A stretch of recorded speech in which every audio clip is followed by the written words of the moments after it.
In my previous life, a massive rift suddenly tore open in the sky. Countless monsters then crawled out of the rift, plunging the entire world into utter chaos.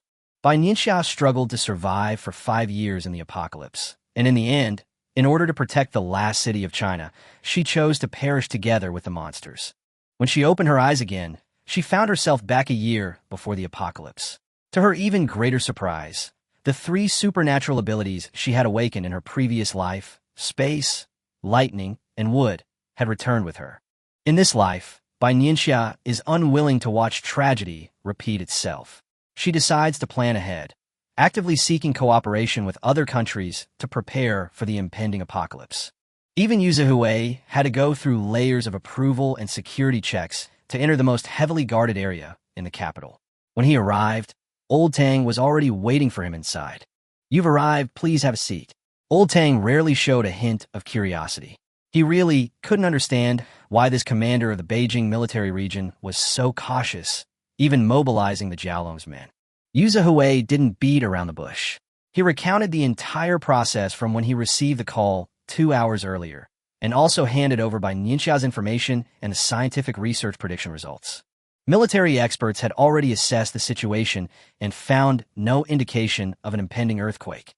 However, Yu Zihui dared not take the risk, and thus came personally to report. After listening, Old Tang remained silent for a long time, carefully examining the documents. Yu Zihui's palms were sweating. The pressure was even more intense than on the battlefield. After a long silence, Old Tang finally spoke slowly. "Since she's so sure, let's wait until tomorrow." This statement was tantamount to acknowledging that Yu Zihui's concerns were not unfounded. After leaving, Yu Zihui immediately sealed off the news, ordering everyone who had contact with Bai Nianxia and participated in the prediction to remain silent and not leave the military region. That night, Yu Zihui barely slept a wink. On the other hand, Bai Nianxia slept soundly, as if everything had already been within her expectations.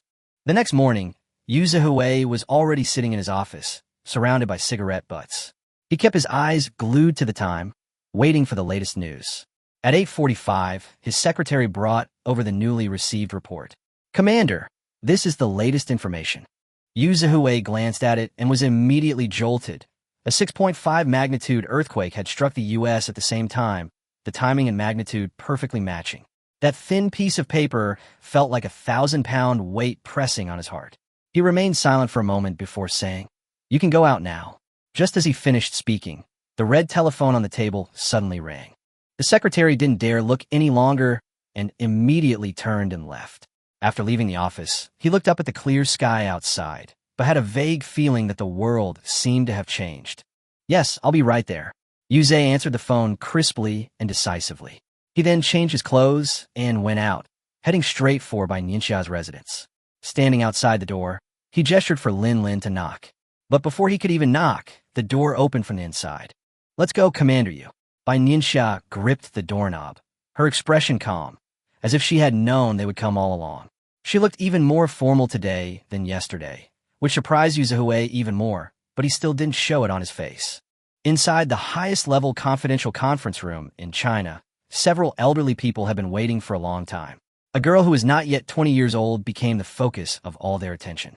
After watching the documents and videos, everyone fell silent. Tea was refilled twice before Yu Zihui arrived with Bai Nianxia. Lin Lin wasn't allowed into the conference room and could only stay in the car. Watching the 2 figures disappear at the end of the corridor, a strange unease rising in his heart. Bai Nianxia had just entered when she was met with the gazes of several elderly people. Those gazes contained scrutiny, suspicion, and an undisguised shock. Old Tang gestured for her to sit down. Since they were already here, there was no need to delay any longer. Bai Nianxia looked around. Among these people were familiar faces and unfamiliar faces, and those unfamiliar faces were long gone from her previous life. Her expression remained calm, completely unconcerned by the stares. In the 5 years since the apocalypse, she had witnessed too much life and death and experienced too much upheaval. Old Chiu spoke first. "Tell me in detail." Bai Nianxia said calmly, 1 year from now, Blue Star will enter a period of extreme cold. 1 month from now, monsters will descend. These monsters are the vanguard of civilizations from other star systems. As for the reason, Blue Star's coordinates have been leaked. After speaking, she picked up her tea and took a small sip. Old Tang immediately pressed. Coordinates leaked? Bai Nianxia shook her head. I don't know the specifics, but based on my previous life's predictions, it would take the other party a year and a half to reach Blue Star. In other words, Blue Star has already been exposed. As soon as she said this, everyone's expression changed abruptly. Bai Nianxia confirmed again. The coordinates of Blue Star have most likely been leaked. The air in the conference room froze instantly, and everyone unconsciously straightened up. Old Tang stared at her, his tone still calm. This is not enough to make us completely believe it. Bai Nianxia did not refute, but continued. 2 days later, at 10:36 a.m. Beijing time, an 8.0 magnitude earthquake struck Japan, triggering a tsunami. On the same day, a large-scale wildfire broke out in Japan. Silence fell over the meeting room once again. Old Tang slowly stood up, his voice not loud, but carrying an undeniable force. If everything is true, I will convene another meeting in 2 days. Throughout the entire country, the number of people who can hold departmental meetings at irregular times can be counted on one hand. Even Yu Zihui doesn't have that qualification. After exchanging glances, the people in the room nodded. Old Xiao then looked at Yu Zihui and directly instructed him to start preparation from the Beijing military region. In their view, regardless of whether the news was true or false, it was always good to prepare in advance. Moreover, Old Xiao already believed Bai Nianxia's words. Yu Zihui's expression grew increasingly solemn as he nodded in agreement. After the meeting, everyone left one after another, and the pace became exceptionally tense. On the way back, Lin drove, with Bai Nianxia and Yu Zihui sitting in the back. Yu Zihui's serious demeanor vanished, and his tone suddenly became exceptionally gentle. Nianxia. This attitude made Lin in the front seat shiver involuntarily. Bai Nianxia said helplessly, Commander Yu, just say what you want to say. Yu Zihui didn't beat around the bush and asked her directly how to prepare. He had never experienced anything like the apocalypse before, and compared to actual warfare, it made him feel rather uncertain. Bai Nianxia pondered for a moment, then gently tapped her leg with her fingertips. First, stockpile cold weather supplies. We can start from abroad. Yu Zihui reacted quickly. You mean import? She nodded. Small batches, large quantities, purchased from multiple countries, as long as the supplies are of high quality. Yu Zihui pondered for a moment before expressing his concern. This will put pressure on foreign exchange. Bai Nianxia looked at him, her tone calm, yet unusually firm. Once the apocalypse arrives, the monetary system will collapse. Will money still have any meaning then? These words struck Yu Zihui like a jolt. He finally realized that he could no longer use past thinking to judge the future, or he would only be left behind. After a moment of silence, he had figured out his next direction.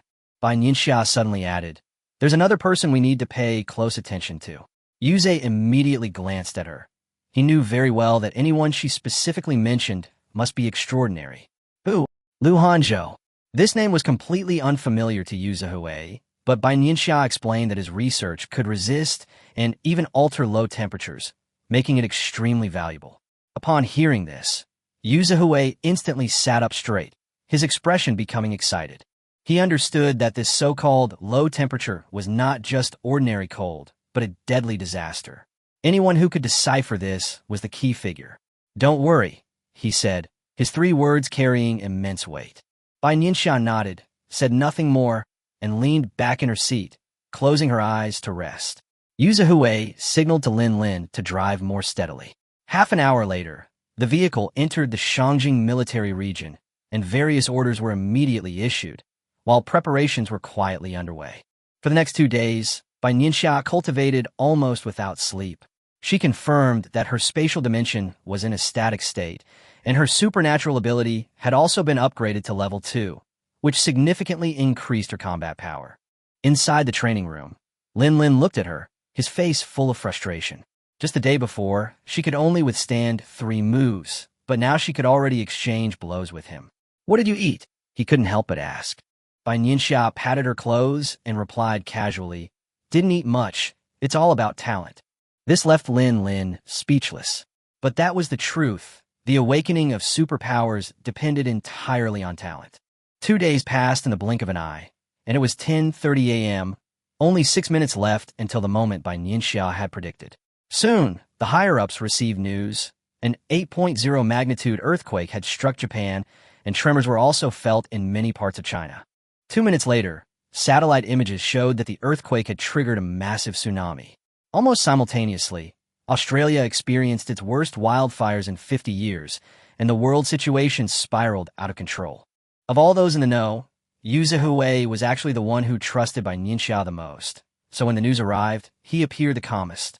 A secret order was issued from the capital, and a few people arrived through special channels. At 1:30 p.m., everyone had arrived in the top-secret conference room. They spoke in hushed tones, the atmosphere extremely tense. In the next room, only Bai Nianxia, Elder Tang, and Elder Qiu remained.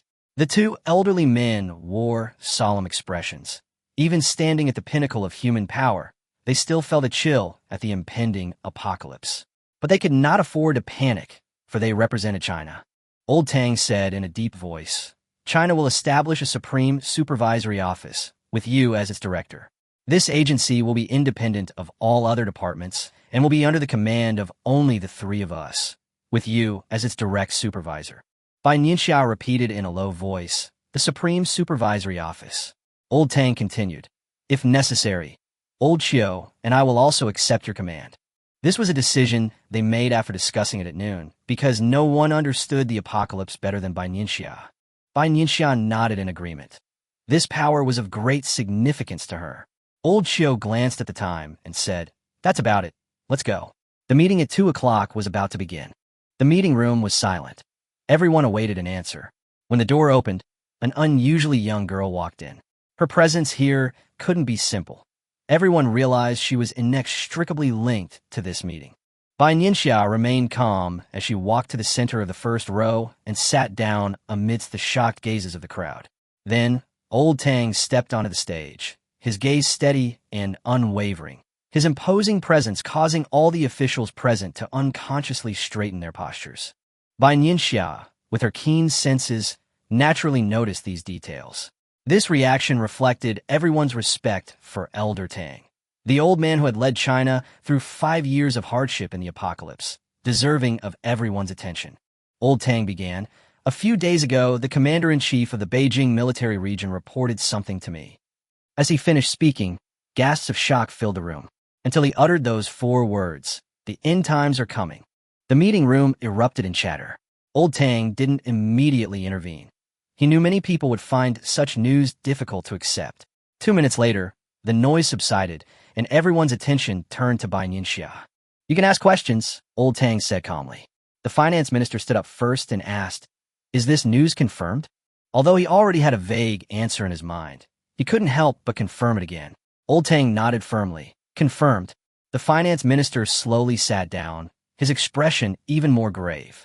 He could already foresee the enormous impact the apocalypse would bring. Old Tang then announced, China has established a supreme supervisory office, headed by Bai Nianxia, who will have supreme authority.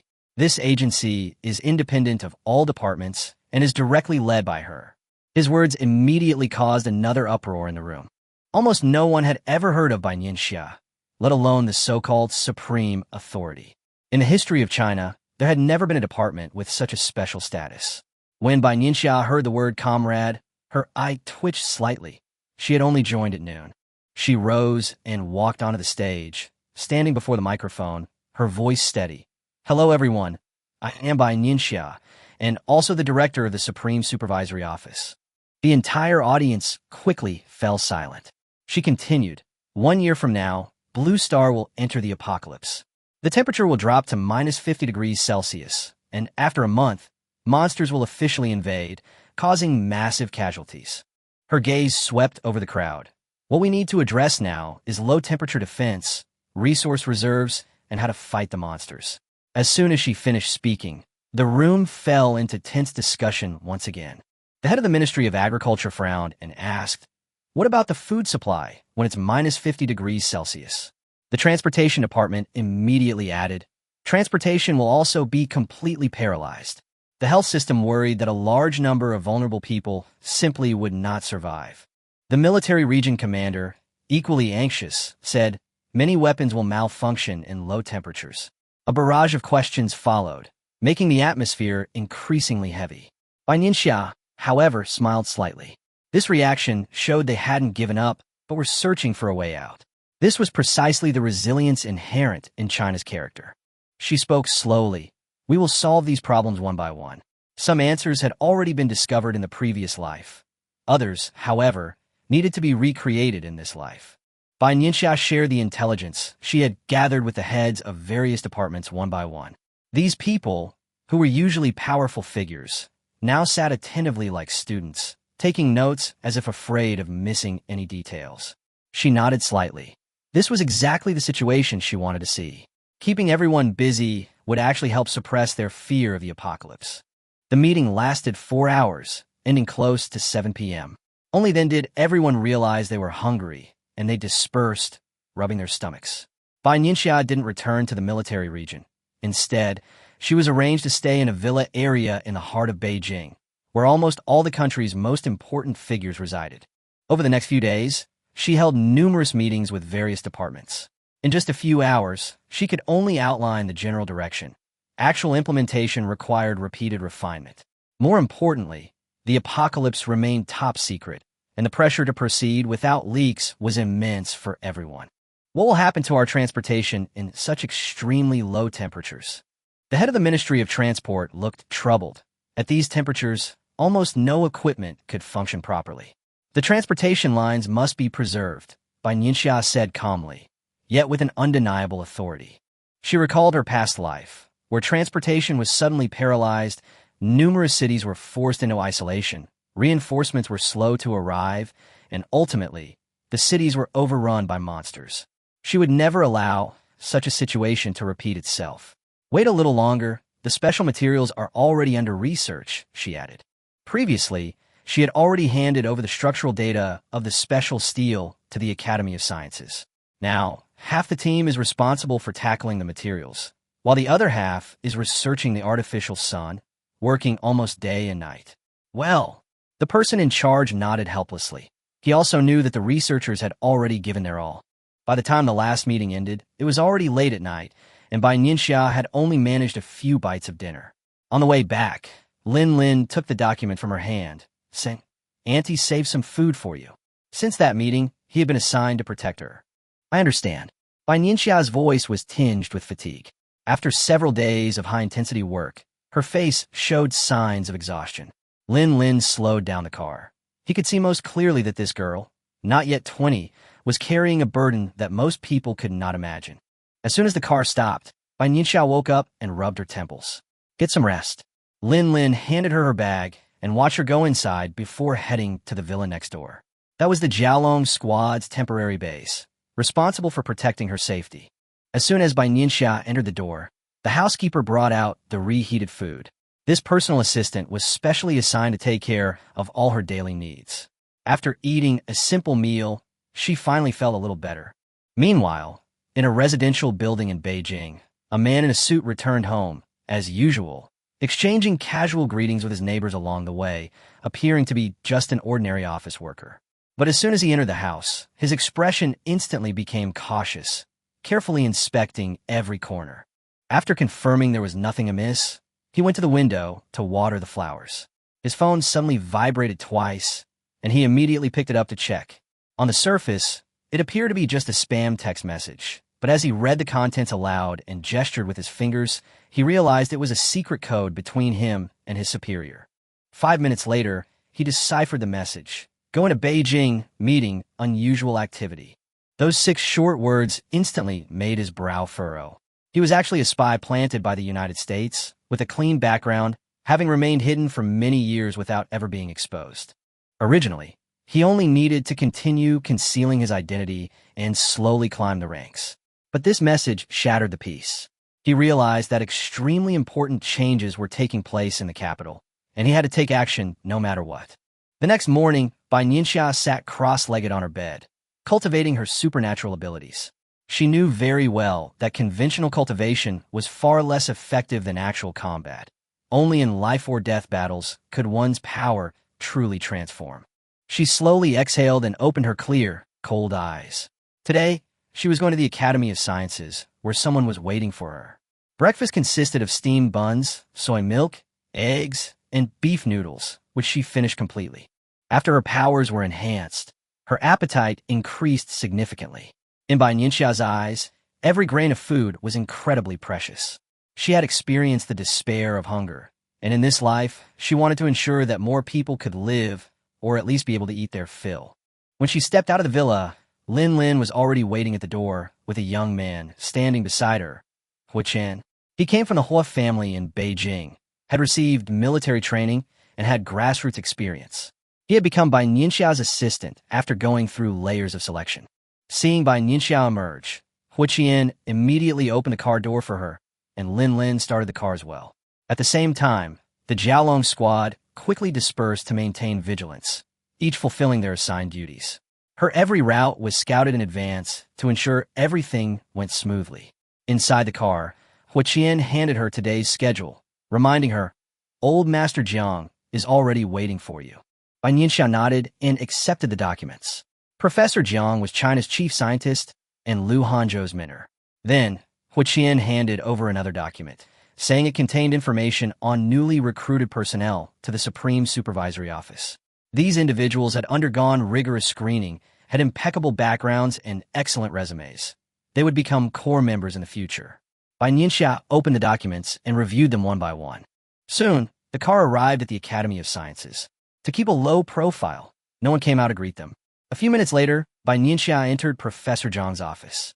"Director Bai." Professor Jiang stood up to greet her.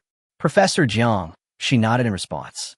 For Professor Jiang, this was their first meeting, but for Bai Nianxia, Professor Jiang was not a stranger, and her expression carried a faint smile.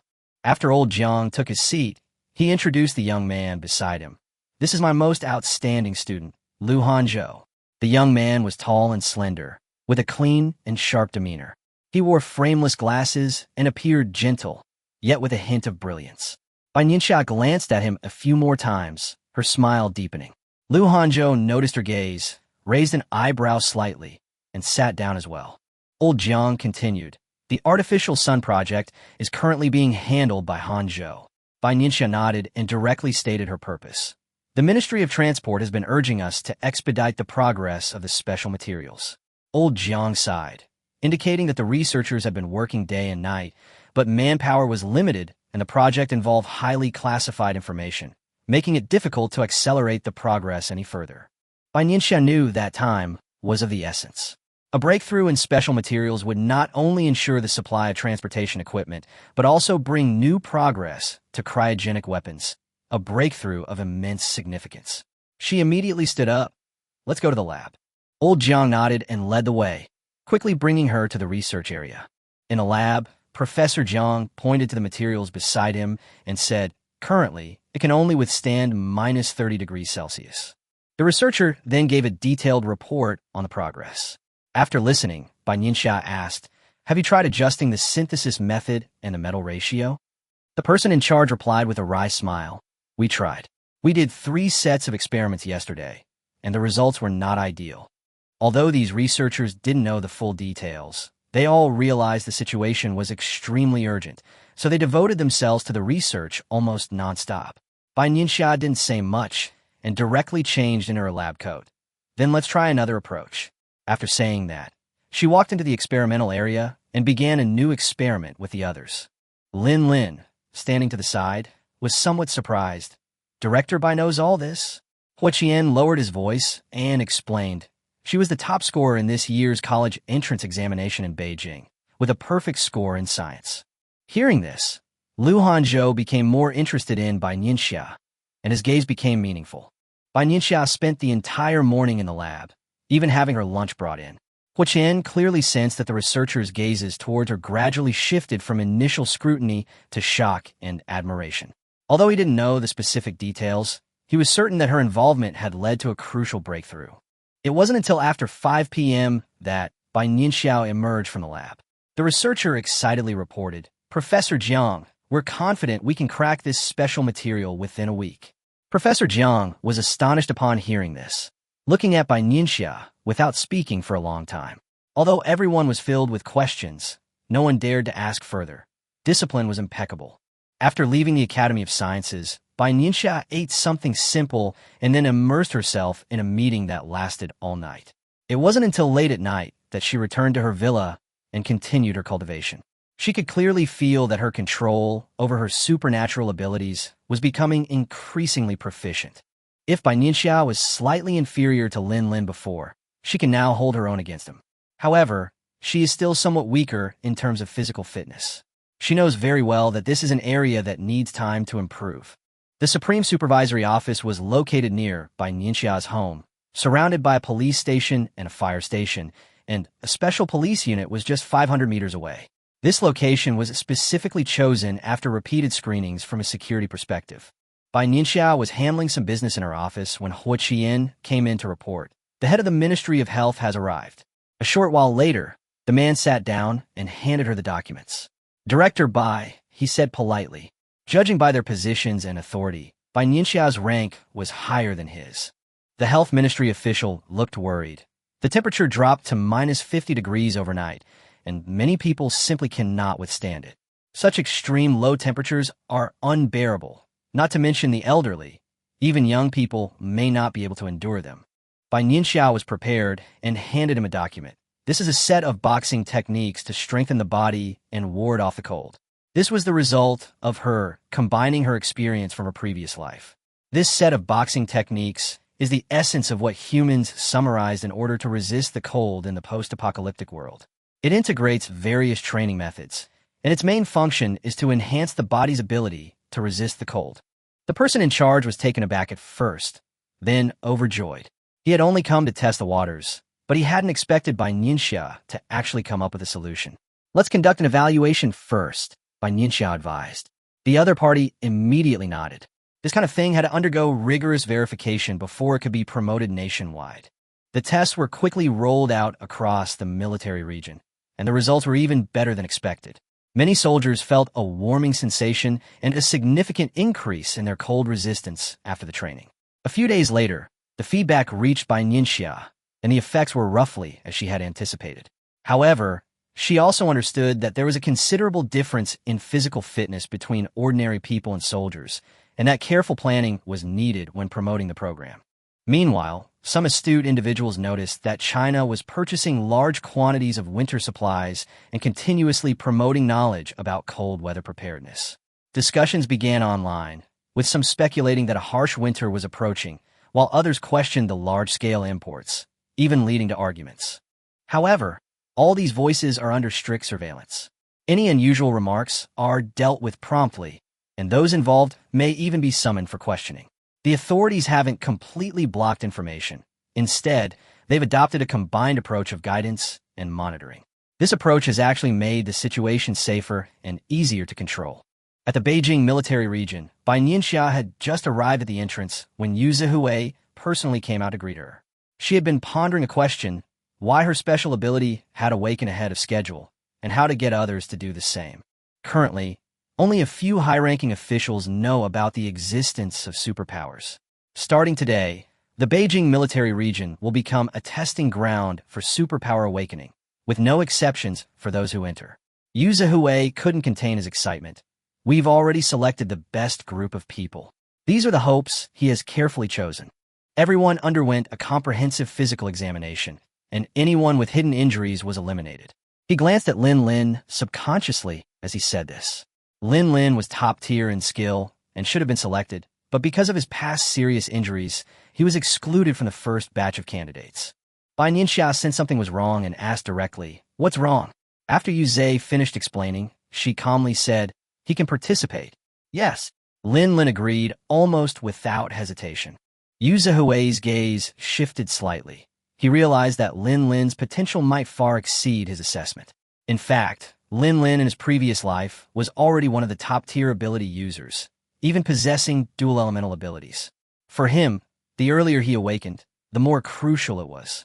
Bai Nianxia's goal was clear: to produce as many true guardians as possible for China. Soon, the group arrived at the experimental area. Yu Zihui said in a deep voice, "Everything is ready." This experiment aims to help them awaken their supernatural abilities by simulating the extreme low-temperature environment of a post-apocalyptic world. However, it is extremely dangerous, and the slightest mistake could be fatal. The selected soldiers stood in a row, their eyes resolute. They didn't know the specifics of the mission, only that orders had to be obeyed. Bai Nianxia looked at them, her tone serious. Next, you will enter an extremely cold environment, where you may die. Choosing to withdraw now will not result in any punishment. As soon as she finished speaking, dozens of people responded in unison. Obey orders. We will never back down. She nodded. Put on your gear and enter the room. The gear was the latest protective suit developed by the Academy of Sciences, which could save lives in critical moments. Then, she looked at Lin Lin. You should put on too. Lin Lin asked in return. Is there any difference between wearing it and not wearing it? Bai Nianxia shook her head. I'm not sure. Lin Lin was silent for a while, then suddenly smiled. Then there's no need. After saying that, he walked directly into the room, wearing only a training vest. Watching Lin Lin's retreating figure as he entered the room, Bai Nianxia's eyes gleamed with admiration. This man was none other than one of China's top superhumans in her previous life. Yu Zihui, however, was somewhat nervous. These people were all elites from the Beijing military region, and his hands unconsciously clenched. Let's begin. Bai Nianxia stood in front of the monitor. Several military doctors were already on standby outside, and all kinds of emergency equipment were available. In case of an accident, they would immediately provide rescue and minimize the damage as much as possible. The experiment officially began, and the indoor temperature would drop to -50°C within 2 hours. As the temperature gradually decreased, many soldiers began to warm themselves by exercising. When the temperature reached 0°C, most of them still had a rosy complexion. Lin Lin was already struggling. His lips were pale, and his limbs were slowly stiffening. When the temperature dropped to -10°C, he couldn't help but start shivering. Bai Nianxia reminded him from outside. Lin Lin, practice your fist techniques. Lin Lin gritted his teeth, stood up, and began to practice his punches. As he began, he felt a warm current rising in his dantian, and his body gradually regained some temperature, allowing him to barely hold on.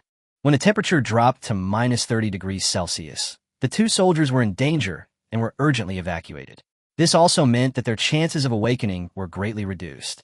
The number of people in the room began to decrease little by little. At this moment, Lin Lin was in the worst condition. Bai Nianxia and Yu Zihui kept a close eye on him. Yu Zihui silently encouraged him, hoping he could pull through. The temperature dropped to -50°C, and 2 more people dropped out. The remaining people continued to grit their teeth and persevere, but there was no significant change. Bai Nianxia said in a deep voice, continue to lower the temperature. A hint of reluctance flashed in Yu Zihui's eyes, but he still acquiesced. Just then, a soldier suddenly screamed, clutching his head and rolling on the ground, as if enduring immense pain. That's about right, Bai Nianxia said in a low voice.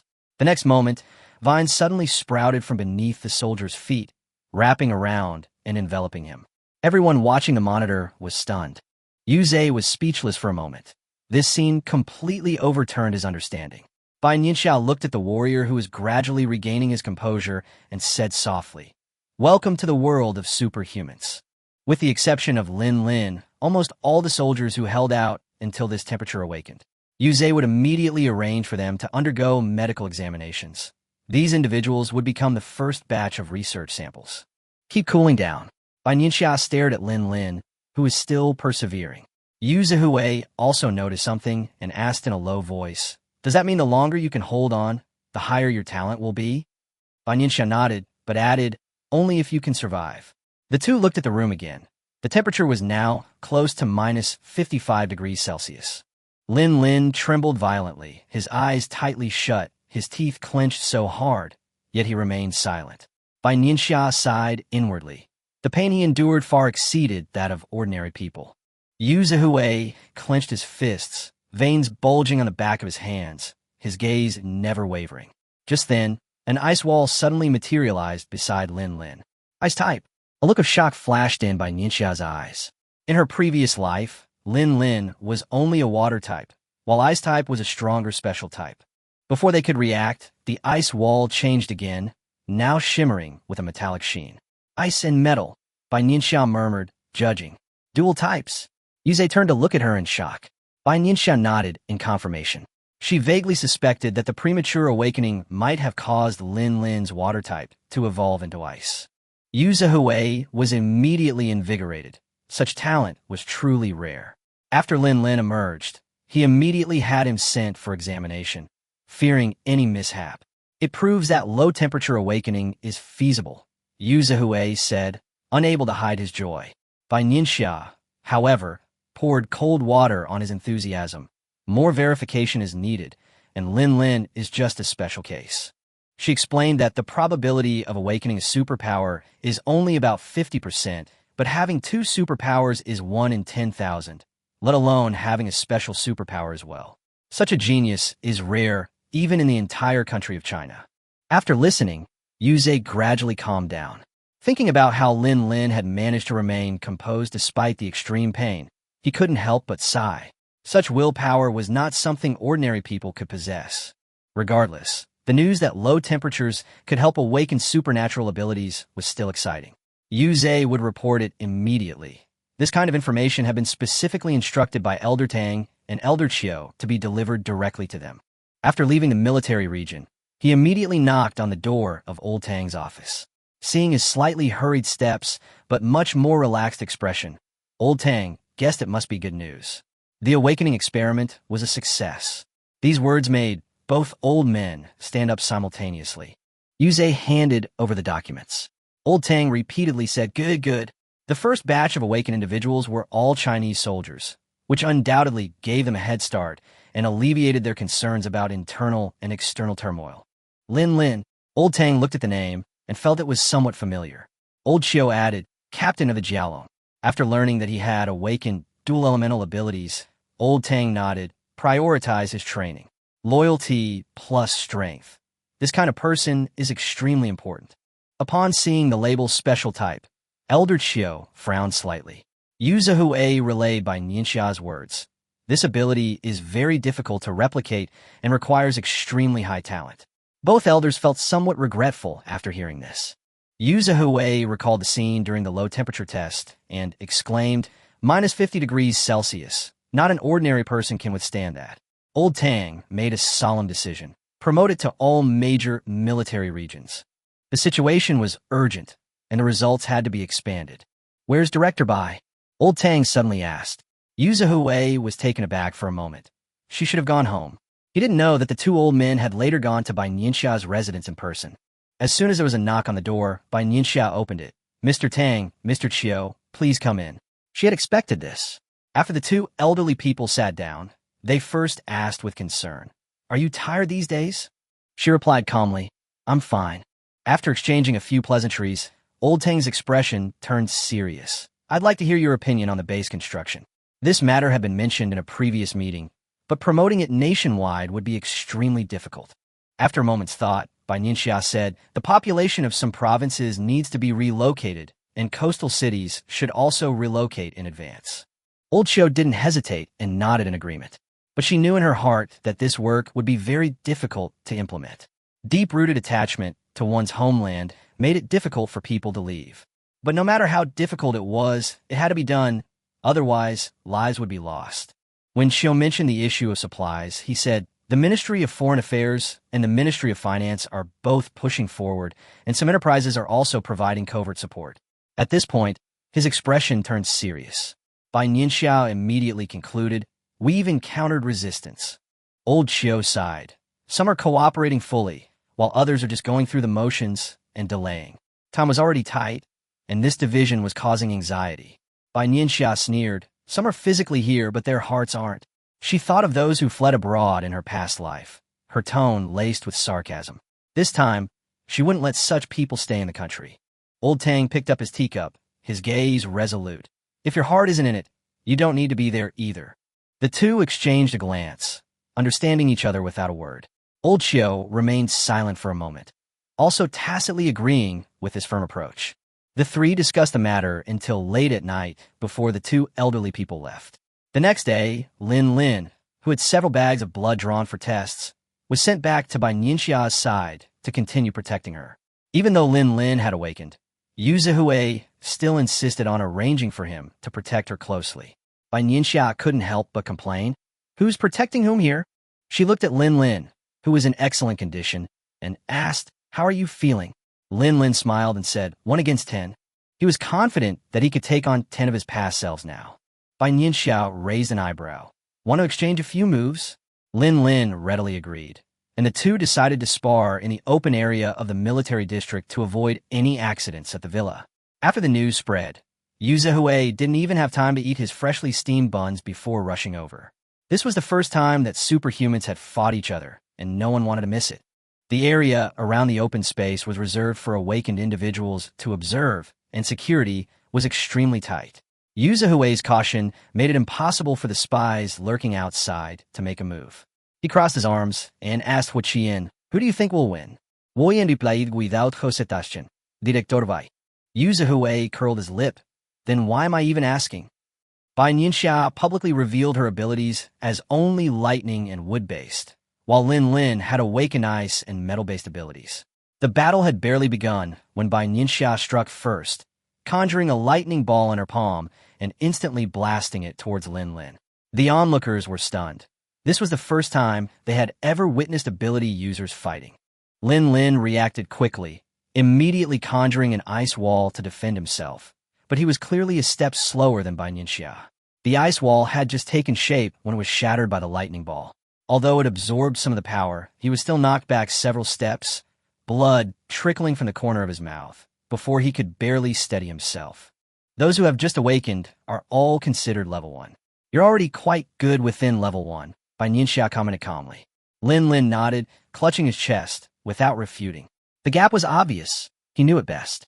She then turned to the onlookers who possessed superpowers and began explaining the cultivation method, from energy circulation to the path of improvement, all in a concise and clear manner. Yu Zhihui urged from the side, "Quickly write it down." Hua Qian's shoulder ached from being patted by him, and he could only silently take a few steps to the side. Finally, Bai Nianxia stopped talking. The fastest way to improve is still through actual combat. Her words immediately made everyone's expression serious. No amount of theory could compare to the directness of a real fight. Lin Lin finally understood that this battle was not just a friendly spar, but also a demonstration and a deterrent. It made the newcomers see the gap in skill and also made them put away their inflated egos after their awakening. After all, it's easy to lose control when you suddenly become strong from an ordinary person. It's important to understand that Lin Lin was originally the captain of the Jialong Commando, a top talent in the military region. After awakening, he possessed 2 elemental abilities plus a special one, making him a true genius. Yet, even so, he couldn't withstand a single move from Bai Nianxia. This disparity was enough to shatter everyone's pride. Afterwards, the two approached Yu Zhihui, who solemnly said, "Thank you, Director Bai." This demonstration had largely resolved the newcomers' mindset issues.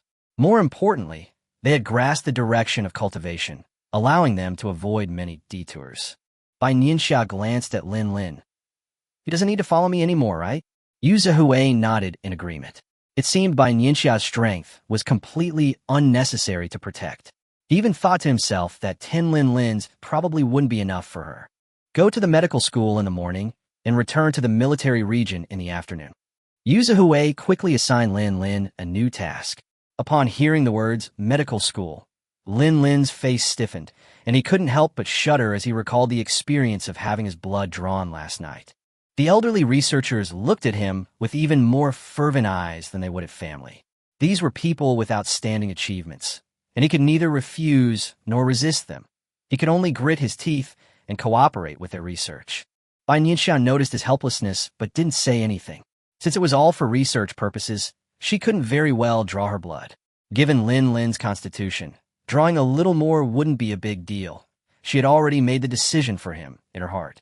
After leaving the military region, Bai Nianxia went straight to the construction department to participate in the base design discussion. For provinces with large populations, we can build 2 or 3 bases, she suggested. The staff handed her the blueprints. The overall layout was roughly the same as in her previous life. The living area, office area, and internal and external defenses were all clearly defined. Bai Nianxia nodded after carefully reviewing it. Overall, there are no problems.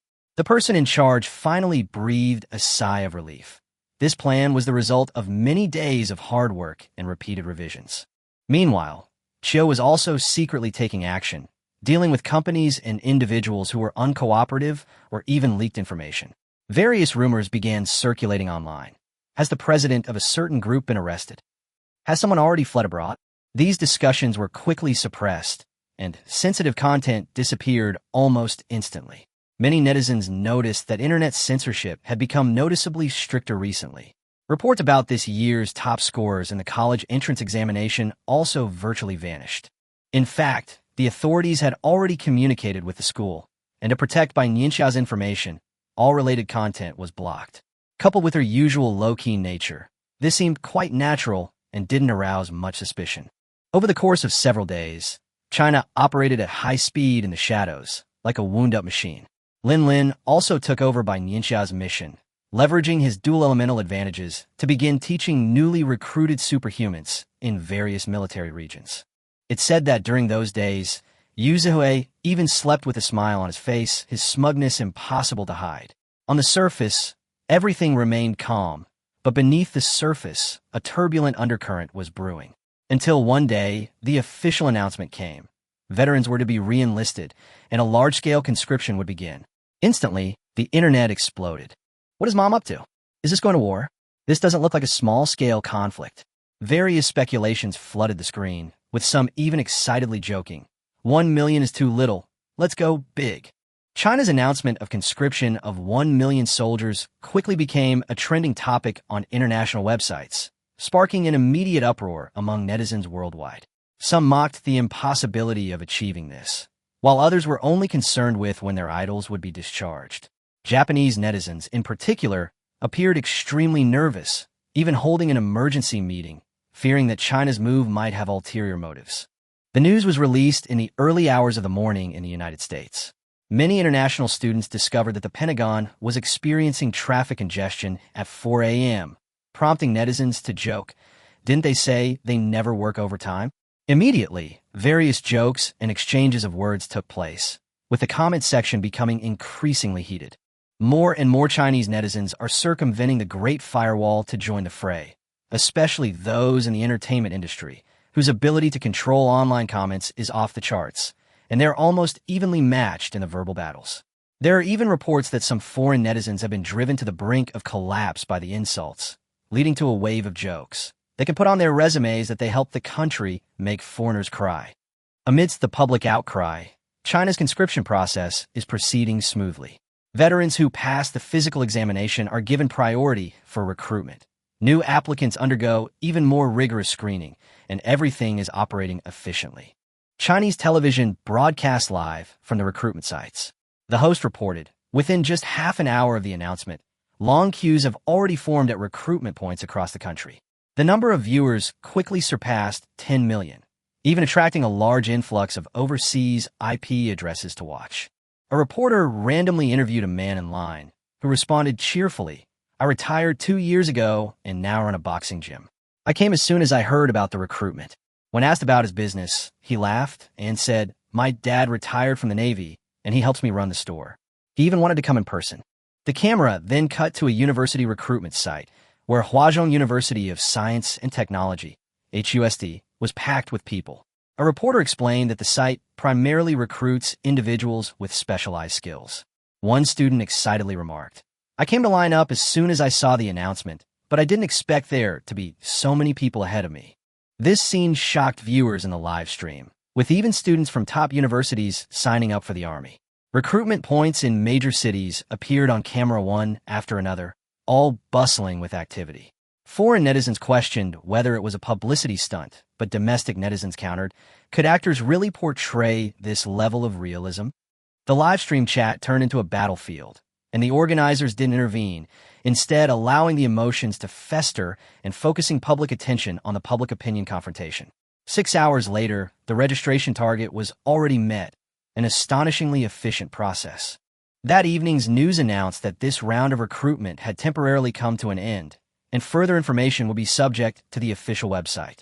While netizens marveled at easily achieving the million-person target, they were also curious about the reasons behind it, but were quickly steered back to the external confrontation. Meanwhile, several countries, including the United States and Japan, issued statements strongly condemning China's conscription.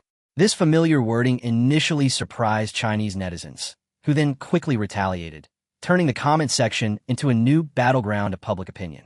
Among those enlisting this time, some are veterans who can quickly regain their fitness with minimal training.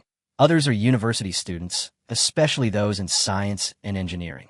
Top universities like Huazhong University of Science and Technology have become important sources of recruits. What's even more surprising is that this recruitment drive had no gender restrictions, and the proportion of female applicants reached a record high. This decision was made by Bai Nianxia herself. She knew very well that female ability users could play a crucial role in future battles. She explained to higher-ups that women have an advantage in terms of resilience and strength, and their chances of awakening are not low. Initially, some people were worried, but she only said one sentence that silenced everyone. In the apocalypse, there is no distinction between men and women.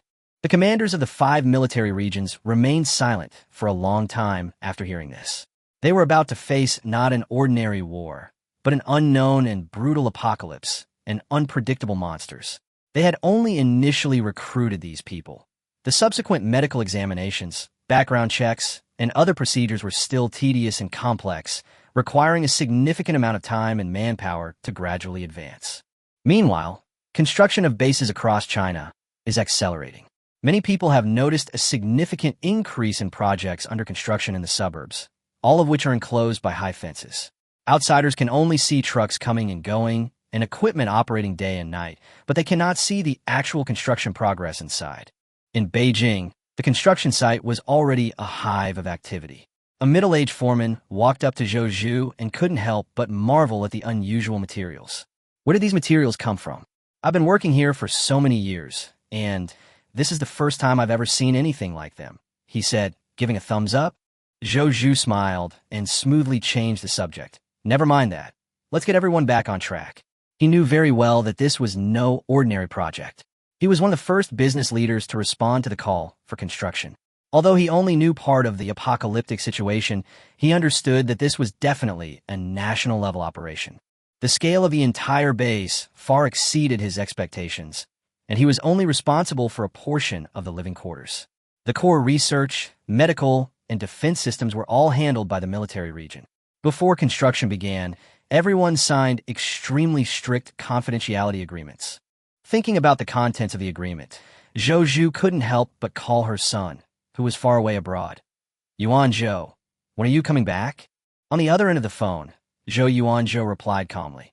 I'll come back as soon as I finish my thesis. That's good. Come back for the new year. Although it's only summer, Zhou Zhu is already looking forward to his family reunion. He raised his son alone, and the son has always been his pride. He always keeps in mind the entrustment his wife left behind when she passed away years ago. Zhou Yuanzhou was indeed very ambitious, gaining admission to prestigious overseas universities and later pursuing a career in scientific research. However, his years abroad had not been smooth. The exclusion from the lab forced him to spend more time accumulating knowledge and learning, leaving him with few opportunities to truly demonstrate his abilities.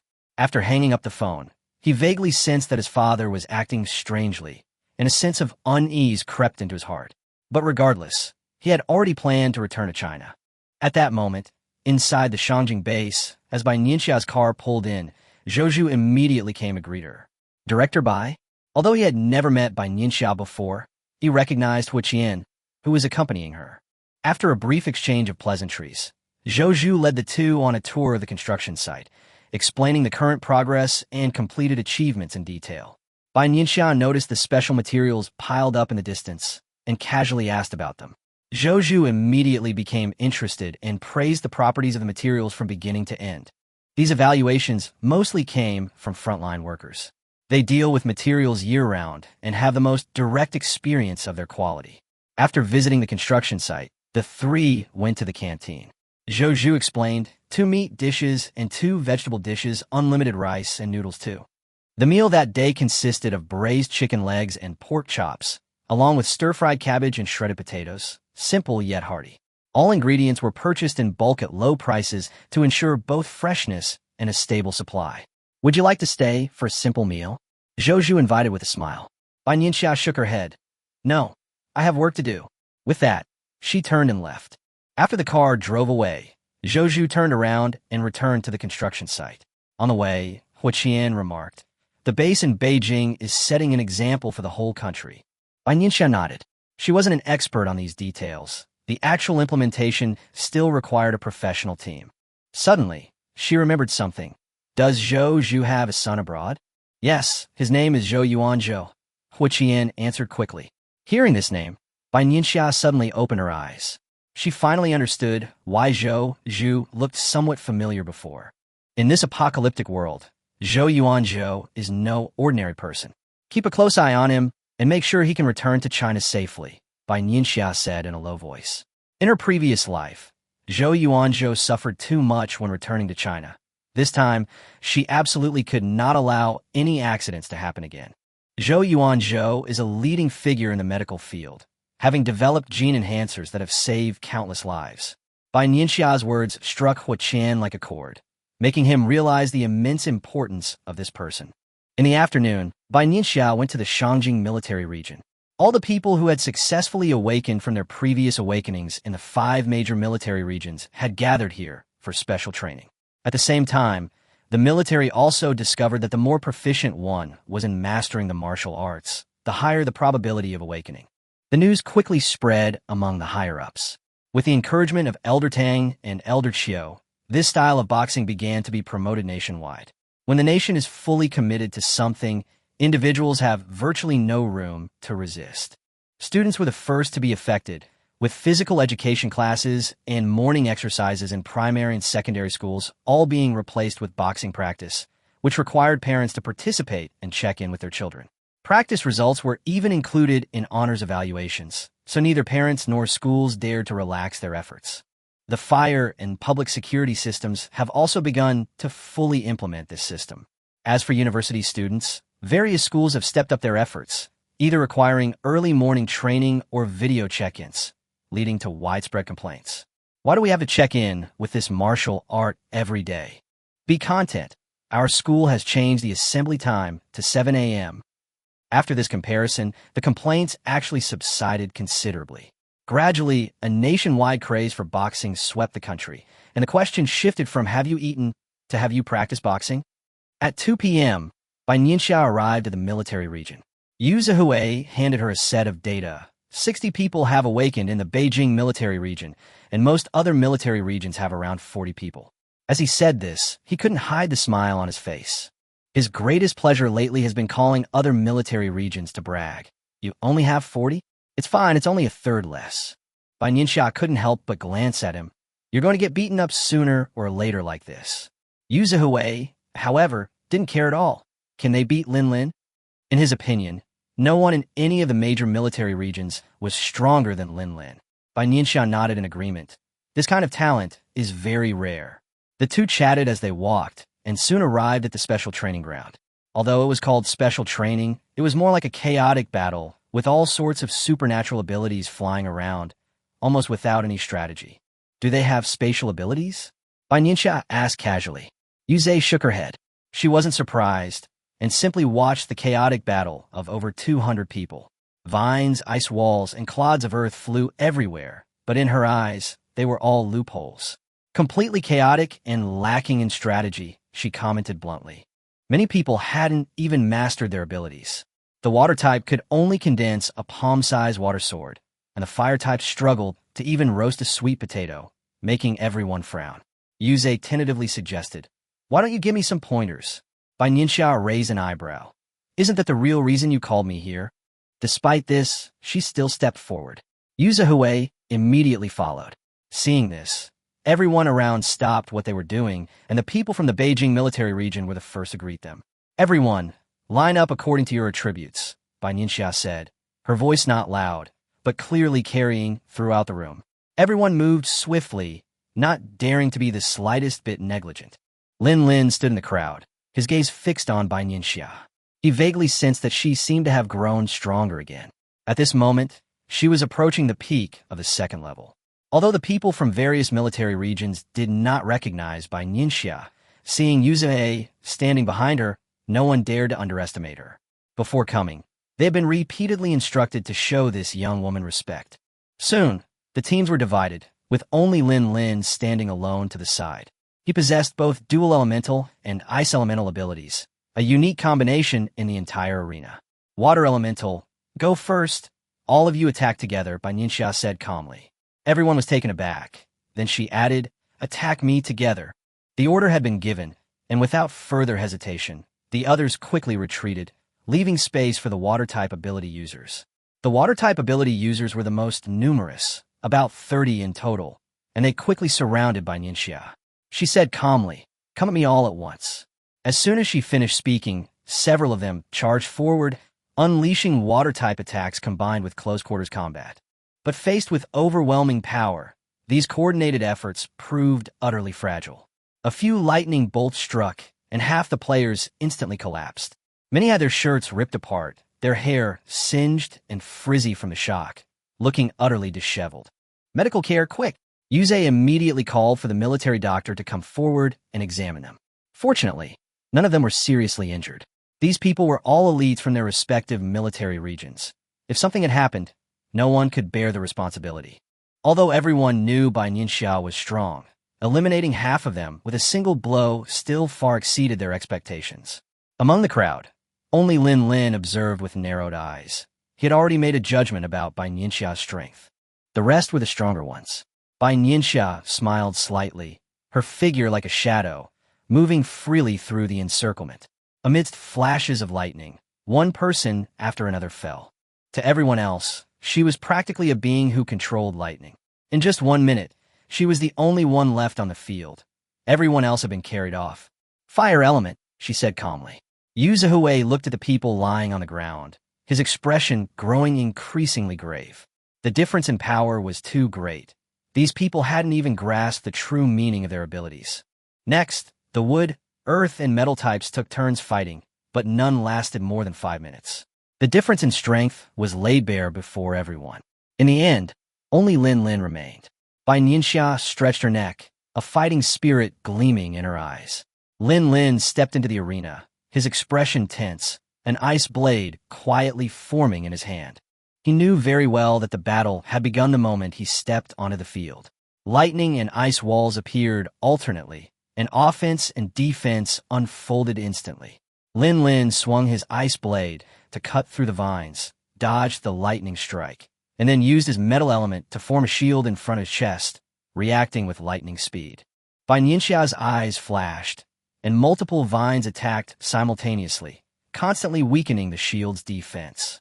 At the same time, she moved swiftly, appearing behind Lin Lin, lightning transforming into a longsword that thrust straight forward. Caught in a pincer attack, Lin Lin finally couldn't hold on any longer and was knocked back several meters, stopping to clutch his chest. Great progress, Bai Nianxia commented calmly as she withdrew her attack. Lin Lin was already close to the late stage of level 1. His improvement rate was rapid. Yu Zihue rushed into the arena with the military doctor. Are you all right? Lin Lin shook his head. I'm fine.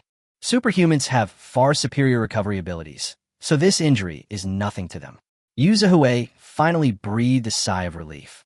Bai Nianxia looked at everyone and said expressionlessly, I will be coming to the military region for special training next week. Yu Zihue thanked her sincerely. He knew very well how precious Bai Nianxia's time was. She looked up at the sky. In the apocalypse, those with superpowers are the first line of defense. These words sent a chill down Yuze's spine. The following week was a nightmare for these superpowered individuals. Under Bai Nianxia's control, they were pushed to their limits every day, yet never truly seriously injured. The military medics were on standby at all times. They wouldn't die, but they certainly wouldn't have an easy time either. Afternoon training consisted almost entirely of one thing, getting beaten up. Gradually, everyone figured out the pattern. The stronger the person, the harder they were beaten. Lin Lin was the most typical example. There were even a few days when he had to be carried back. But the next day, he would still show up on time. Under his leadership, everyone trained even harder, even taking pride in taking the most hits. When Yuze came to watch the training, almost everyone on the field was injured, yet they were all full of energy. He immediately spotted the worst hit one, Lin Lin. Under this high-pressure training, Lin Lin improved rapidly, becoming the first to break through to level 2, after Bai Nianxia. A week later, everyone returned to their respective military regions, their overall strength significantly enhanced. That same evening, Bai Nianxia also achieved a breakthrough while cultivating. The room was silent. She slowly exhaled, the vines shifting freely in her palm, a smile appearing on her face. The barrier that had bound her for so long had finally loosened. She had stepped into a higher level. Facing the first batch of monsters, she finally had the confidence to confront them head-on. At the same time, the effects of the boxing training began to appear. Some people found that their bodies felt lighter, their energy levels were higher, and even some minor ailments were slowly improving. Discussions online gradually increased, but quickly subsided. Some half-jokingly masked the fact that this boxing style is actually pretty useless, but everyone knew the real reason. Under this tacit understanding, the style quietly spread. However, the versions that circulated abroad had already been weakened, and the true core content remained in the hands of the military. Inside the Academy of Sciences, Professor Jiang and Lu Hanzhou were already waiting for Bai Nianxia. Upon seeing her, Professor Jiang greeted her with a smile. Director Bai, his joy almost impossible to conceal. Bai Nianxia raised an eyebrow slightly. Good news? She vaguely guessed that they had summoned her here because of a breakthrough. Yes. Old Jiang's smile deepened as he led the group into the core laboratory, pointing to the electronic screen and saying, "They've come up with something great." The data on the screen kept changing, clearly indicating a significant achievement that had just been completed. What's this? Bai Nianxia glanced at it, a hint of doubt in her expression. Lu Hanzhou took over, beginning to explain in detail. As he explained, the system's function gradually became clear. It could capture almost all hidden information on the network. In other words, there are basically no secrets online, Old Jiang said with pride. This project had been under research for over a year and had only recently achieved a breakthrough, which was of great significance.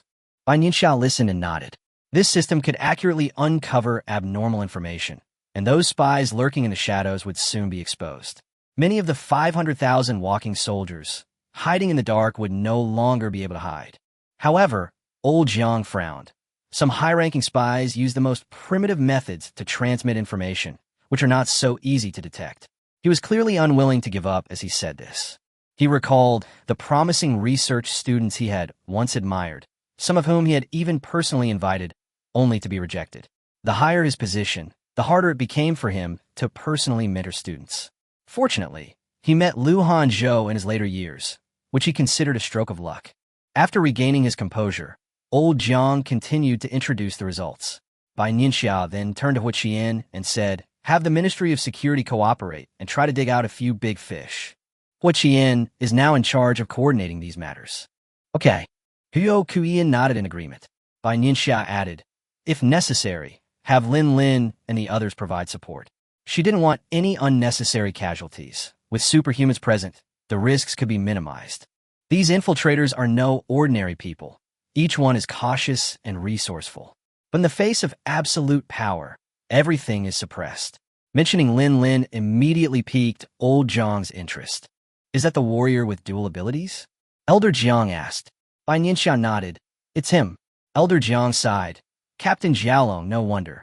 In his opinion, such talent must have come from immense training. Talent and mindset are both indispensable, Bai Nianxia said calmly. People like Lin Lin are rare. If dual elemental and special elemental talents were common, the apocalypse wouldn't have been so difficult. At the mention of awakening, Lu Hanzhou's eyes lit up. Bai Nianxia saw his anticipation. Spots will be opened up later. You can apply. Thank you, Director Bai. He smiled gently, but Old Jiang showed some worry. It's all right, teacher, Lu Hanzhou reassured softly. Old Jiang sighed. In the apocalypse, those with superpowers had a higher survival rate. He both hoped his student would become stronger and worried that he might take risks because of it.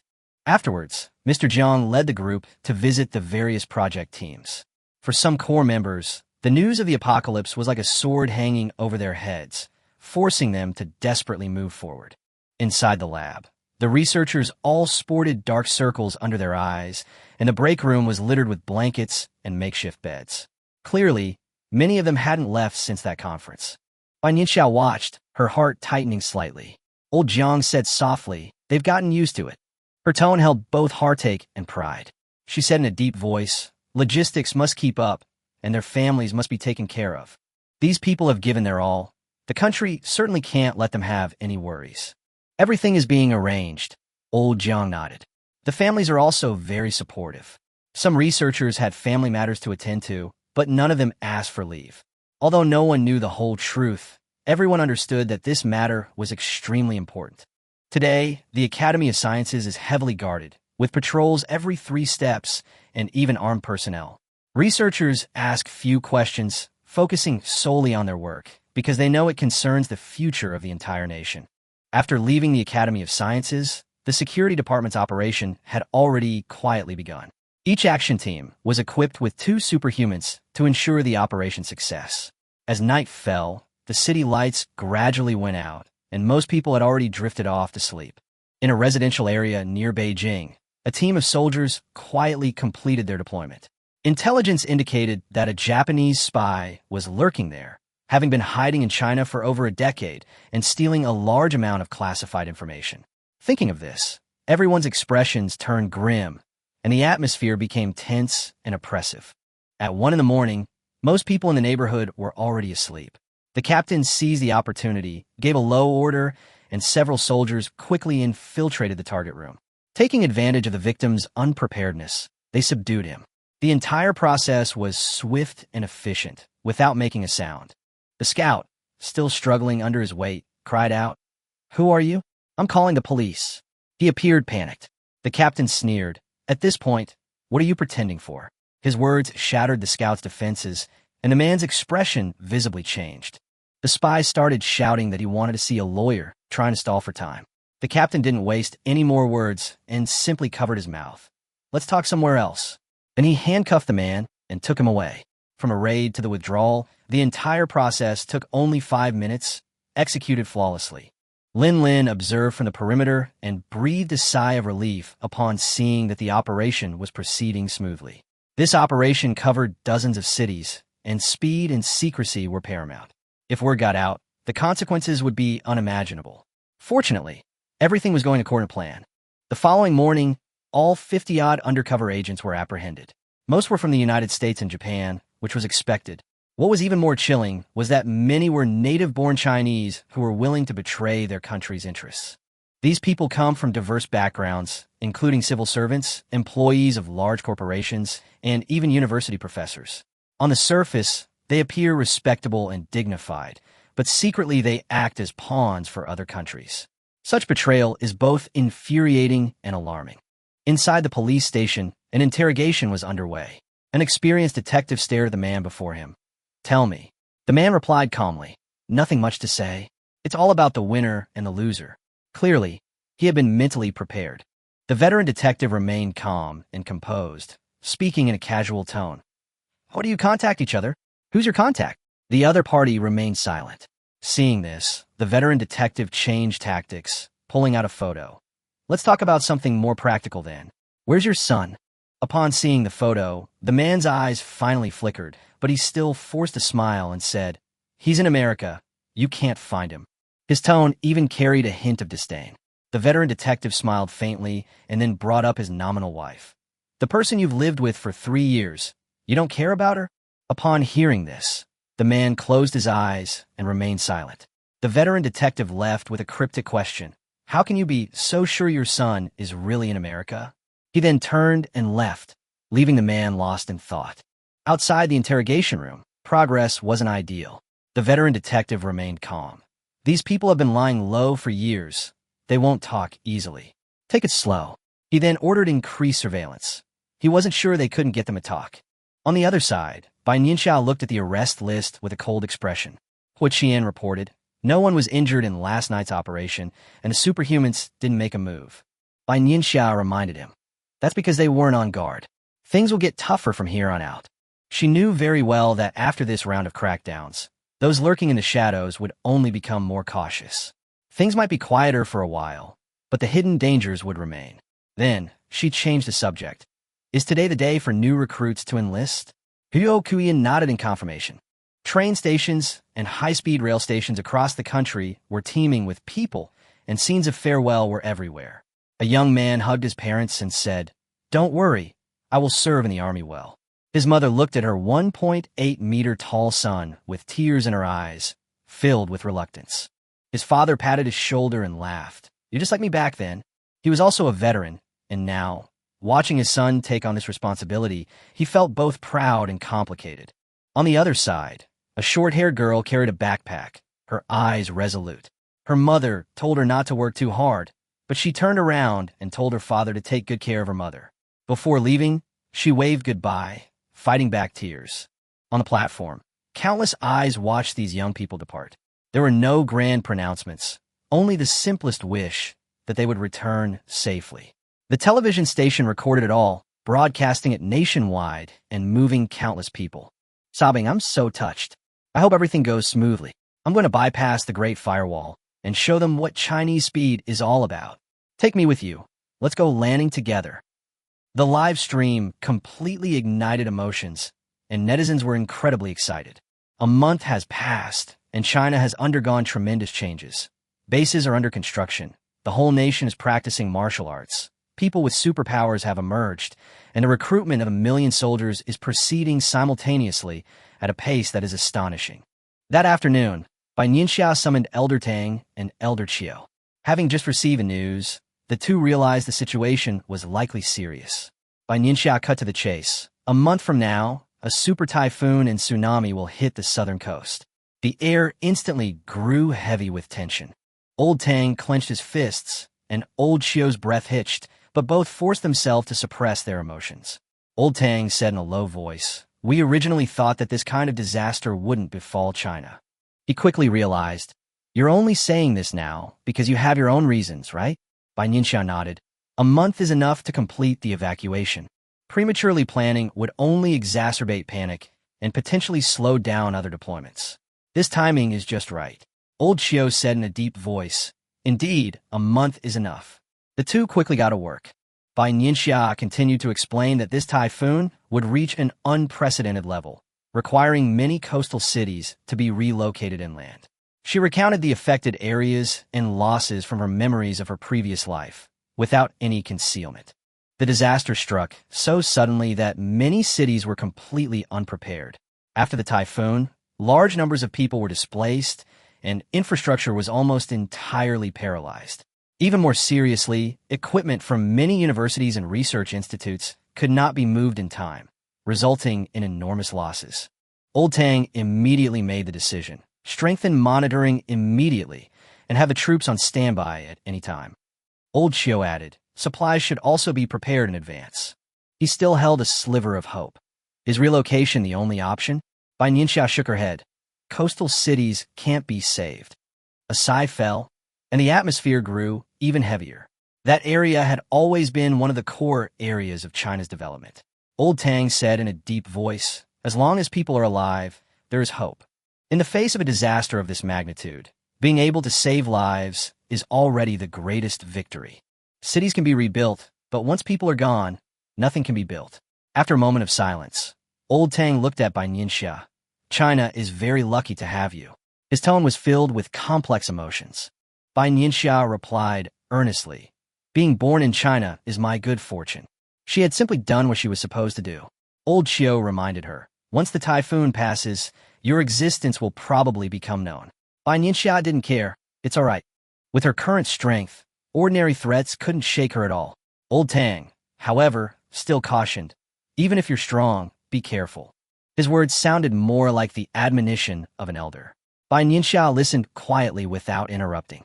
By the time the three finished talking, it was already evening. An assistant brought dinner.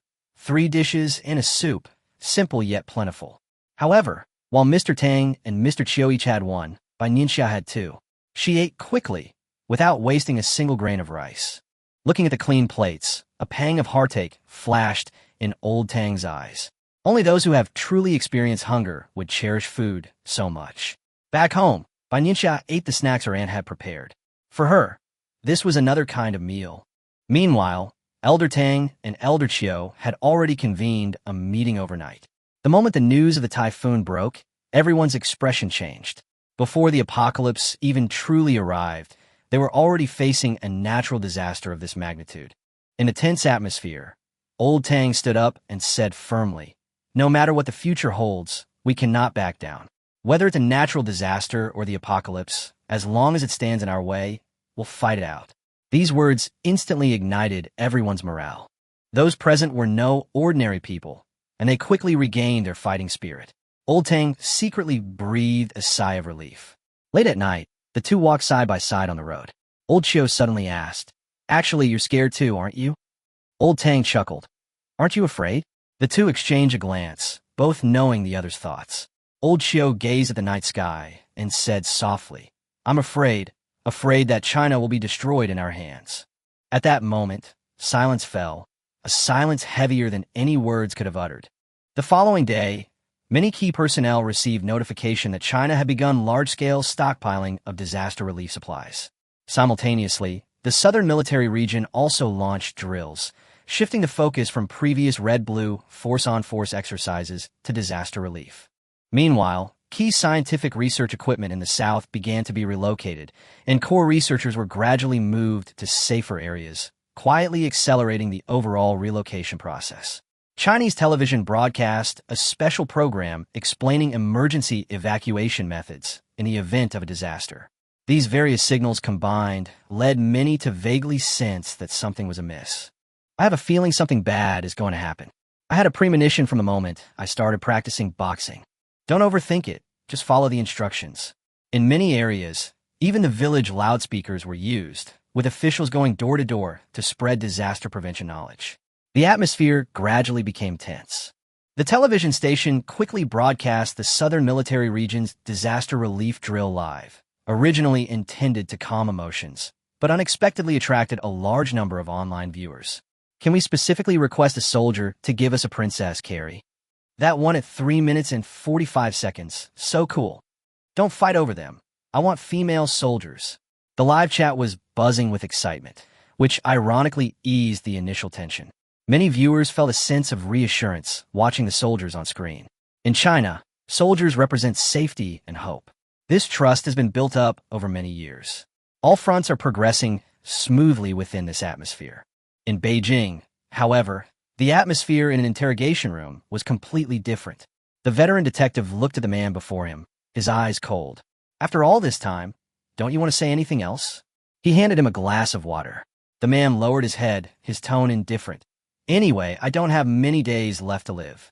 He knew perfectly well that the consequences of treason were inevitable. He was still alive only because he was still of use. The old detective stared at him and slowly said, "Don't you want to see your wife who has been working so hard for you?" These words finally made the man's expression change. After a long silence, he whispered, "She knows nothing." This was the only person he cared about, and the only person he felt guilty towards. He recalled the marriage, from the initial pretense to the little things in their life together later on. Those ordinary days even made him have illusions at times. But reality quickly pulled him back to reality. He knew very well that someone like him could not have a normal life. The veteran detective had already investigated his past. He came from a poor family. His father was paralyzed, and his mother worked hard to support the family, but died unexpectedly when he was 19. Because the perpetrator was a minor, his punishment was extremely lenient. From that moment on, his life completely veered off course. "Your wife's life will never be the same again," the veteran detective said coldly. The man retorted with a sneer, "And what about me?" "But this injustice is something you brought upon her." The veteran detective was unusually angry. "She could have had a wonderful life." The man's emotions suddenly erupted. "Then is my life fair?" His voice echoed in the interrogation room. The veteran detective, however, seized the opportunity and pressed on. "Tell me your superior, and I can guarantee she won't be implicated again." With that, he turned and left the interrogation room. The room fell silent again. The man closed his eyes, his mind flashing back to the image of his wife and the tragic death of his mother. The two images intertwined and tore at him. Outside the surveillance camera, the veteran detective watched silently. He knew the man was beginning to waver. Sure enough, that night the man spoke first. "How can you guarantee her safety?" His tone already carried a hint of compromise. The veteran detective looked him straight in the eye. "Now you have no choice but to believe her, to prove her innocence with your confession." The man remained silent for a moment before finally revealing the method of contact. "I don't know who he is, but I go there every Monday afternoon."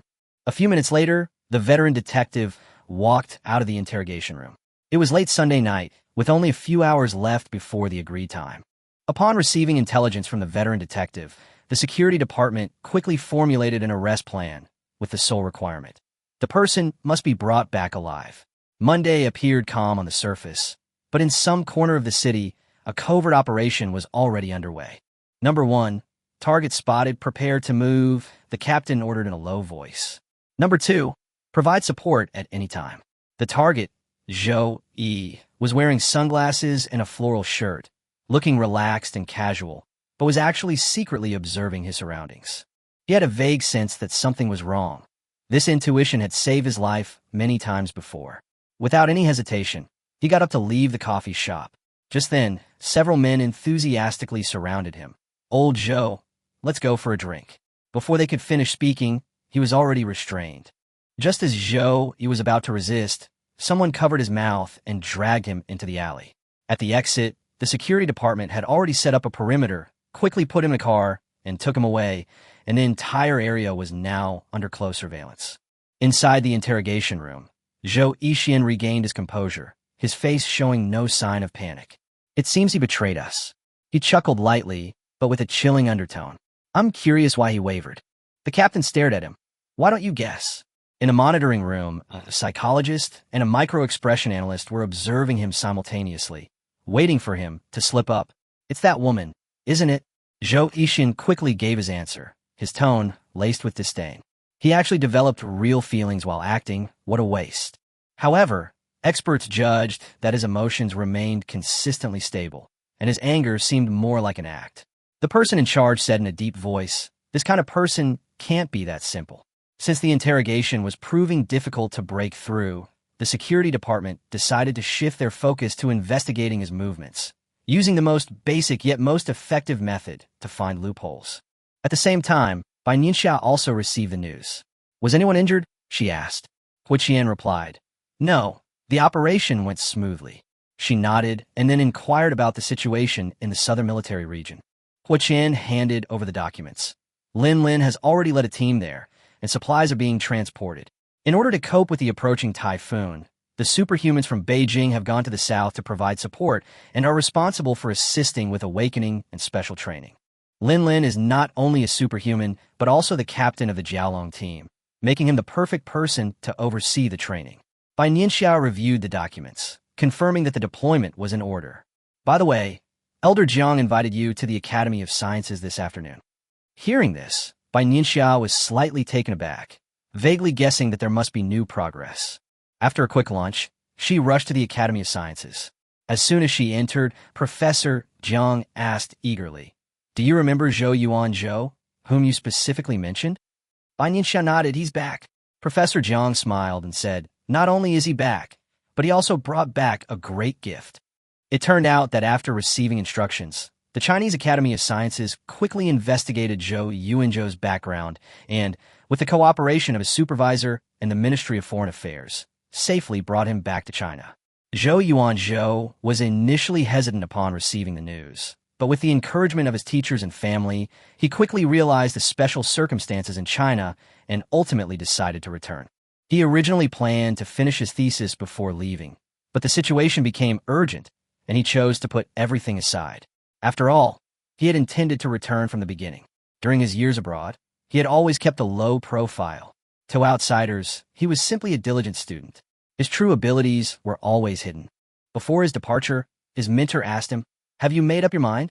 Zhou Zhou calmly replied, "Teacher, I am Chinese." The old man nodded and smiled. "I hope that one day we can meet again in China." He had a feeling that this student would go very far in the future. Zhou Zhou only told his teacher about his return to China.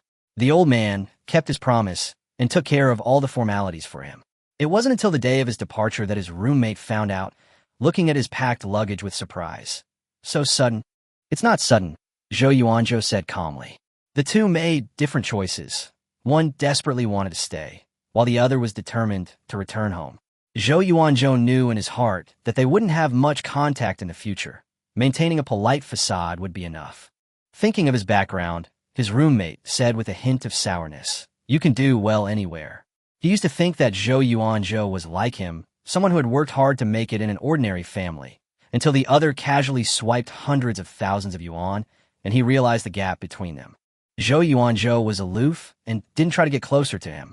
Now that he was about to become a U.S. citizen, while Zhou Yuanzhou chose to return to China, his roommate felt a little smug and even offered to see him off. No need. Zhou Yuanzhou refused directly and boarded the flight alone. Unbeknownst to him, security personnel had already been arranged in the cabin to secretly escort him throughout the journey.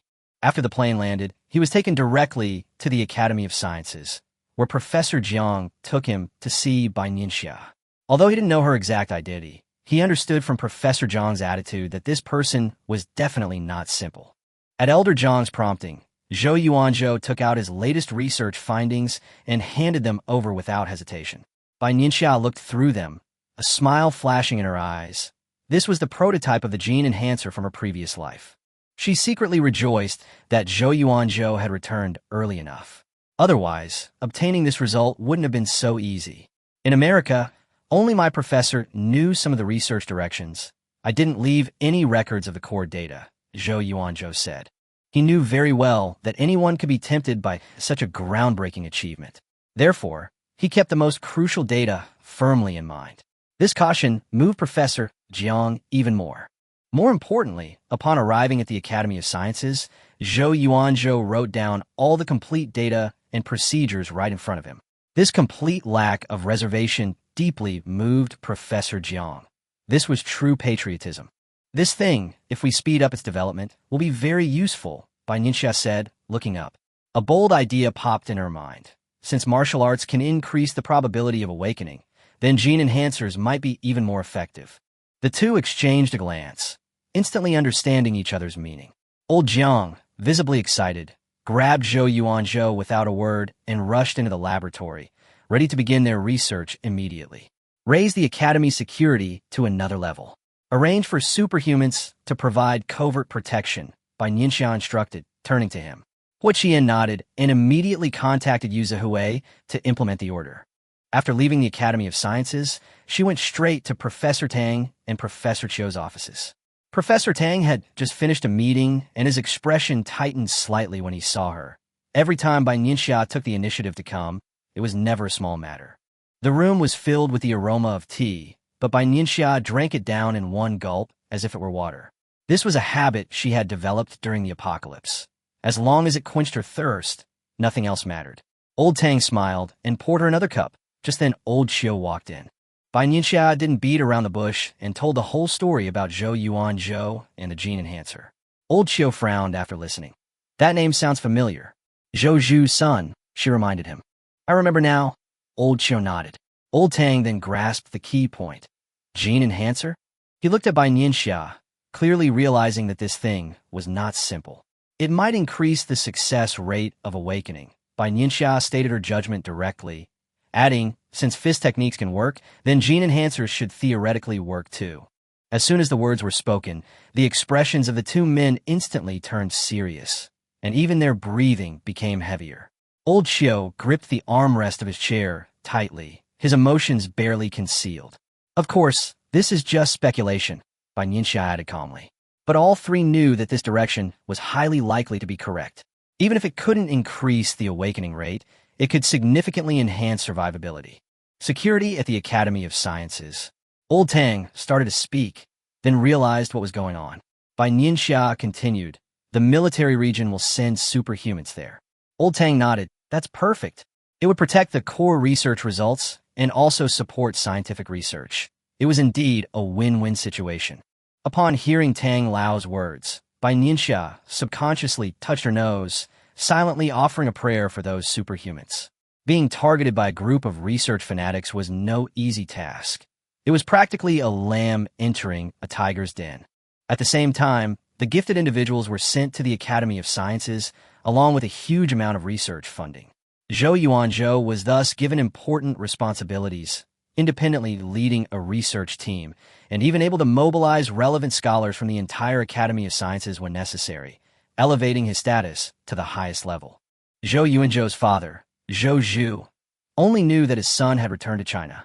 He had planned a big celebration, but upon learning that his son had been taken to the Chinese Academy of Sciences, He had to give up the idea for the time being. He knew exactly what the Chinese Academy of Sciences was like these days. Basically, it was a place where you could only get in and not leave. Although he couldn't see his son, Zhou Zhu was filled with pride. At a critical moment, he had staked most of his fortune on a national project, hoping for security in the face of future changes. Now, seeing his son being so valued, he felt even more at ease. In high spirits, Zhou Zhu handed out red envelopes right at the construction site entrance, giving everyone a share. This generous style had long been a habit, and his employees were used to it. After all, such a generous boss was a rare sight.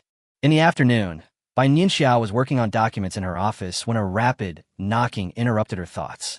Huo Qian pushed the door open and entered, his voice tense. "Director Bai, the National Security Bureau requests your immediate presence." A dozen minutes later, Bai Nianxia appeared at the National Security Headquarters. In a conference room, Elder Du stared intently at the screen. Seeing her enter, he simply gestured for her to come closer to examine it. The screen displayed footage of a patrol along the northern border. A monster over 2 meters tall, entirely white, almost blending into the snow, was baring its fangs and claws at the soldiers. A battle quickly erupted between the two sides. Although the soldiers had never seen such a creature before, they quickly regained their formation and began probing. But the monster effortlessly deflected bullets with a swing of its arm.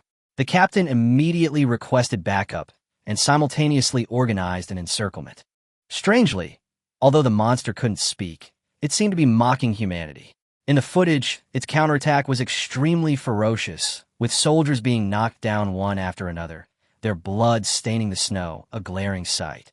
Old Du spoke in a low voice. This team, none of them survived. His voice trembled slightly. Even their bones were swallowed up. Such a horrific scene was hard to accept. Bai Nianxia suppressed her emotions and said coldly, "Snow Demon." This was the name she gave. She then pressed for details about how it was discovered, and Elder Du explained that the patrol team was the first to notice the anomaly and report it, and the drone recorded the entire process. But by the time reinforcements arrived, it was all over. Considering the heavy workload of the various military regions, the matter was temporarily taken over by the National Security Bureau. Bai Nianxia quickly ordered, "Immediately withdraw all soldiers from the area, seal off the perimeter, and equip it with heavy weapons.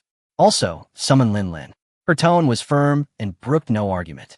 She then explained that snow demons can be seen as a lower form of monster, and it's highly likely that temperature changes have caused them to awaken prematurely.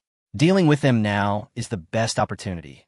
Otherwise, once they fully adapt to the environment, they will only become more difficult to deal with. In her past life, the snow demon had caused immense damage. This time, Bai Nianxia had no intention of leaving any hidden dangers. After the order was issued, all parties acted swiftly. Upon receiving the news, Lin Lin of the Southern Military Region flew directly to Beijing in a fighter jet. After watching the video en route, this soldier, who was rarely moved, couldn't help but have his eyes redden. He understood that this trip was for revenge. By the time he arrived, the border area had been completely evacuated, and the defenses had been set up. Upon seeing him, Bai Nianxia asked directly, "What do you think the weakness is?" Lin Lin recalled the scene and replied almost without hesitation, "The eyes." Bai Nianxia nodded. "Let's go." The two boarded the helicopter and headed straight for the snowfield. Old Du stood there, watching the helicopter slowly ascend, his eyes filled with unconcealed worry. Bai Nianxia and Lin Lin were both far too important to China right now. Meanwhile, Old Tang and Old Qiu rushed to the conference room and convened an emergency meeting. Everyone was waiting for news from the front lines. A few hours later, Bai Nianxia and Lin Lin arrived at the northern border. They were greeted by the border guard commander, who remained calm and gave a detailed report of the current situation. "The outer perimeter defenses are fully deployed, and the weapons are all in place," he said crisply. Bai Nianxia nodded. "Let's go." She led Lin Lin directly across the defense line and deep into the core area. Behind them followed a state-of-the-art drone, transmitting images back in real time. The two moved at incredible speed, maintaining their pace even in the frigid environment. For the first time, everyone in the conference room experienced firsthand the formidable power of superhumans. Old Jiang couldn't help but sigh. In this kind of weather, at this speed, ordinary people simply couldn't keep up. More than an hour later, Bai Nianxia suddenly slowed her pace. Lin Lin's expression tightened, and he immediately began to sense the changes in his surroundings. "The temperature is off," he said softly. Bai Nianxia nodded, and vines grew wildly from her fingertips, rapidly spreading and exploring in all directions. The dense vines in the scene shocked many people in the conference room. Yu Zhihui couldn't help but close his eyes. The difference between this and the newly awakened wood-type ability users in the military region was simply too great. Soon, a vine retracted. Bai Nianxia pointed to the right. "Over there." The two walked side by side, and a few minutes later, a cave several meters high appeared before them. "It's inside," Bai Nianxia said confidently. Lin Lin frowned slightly. "Go straight in." Bai Nianxia replied casually. "Should we say hello first?" With that, she went inside first. The two didn't try to conceal their presence.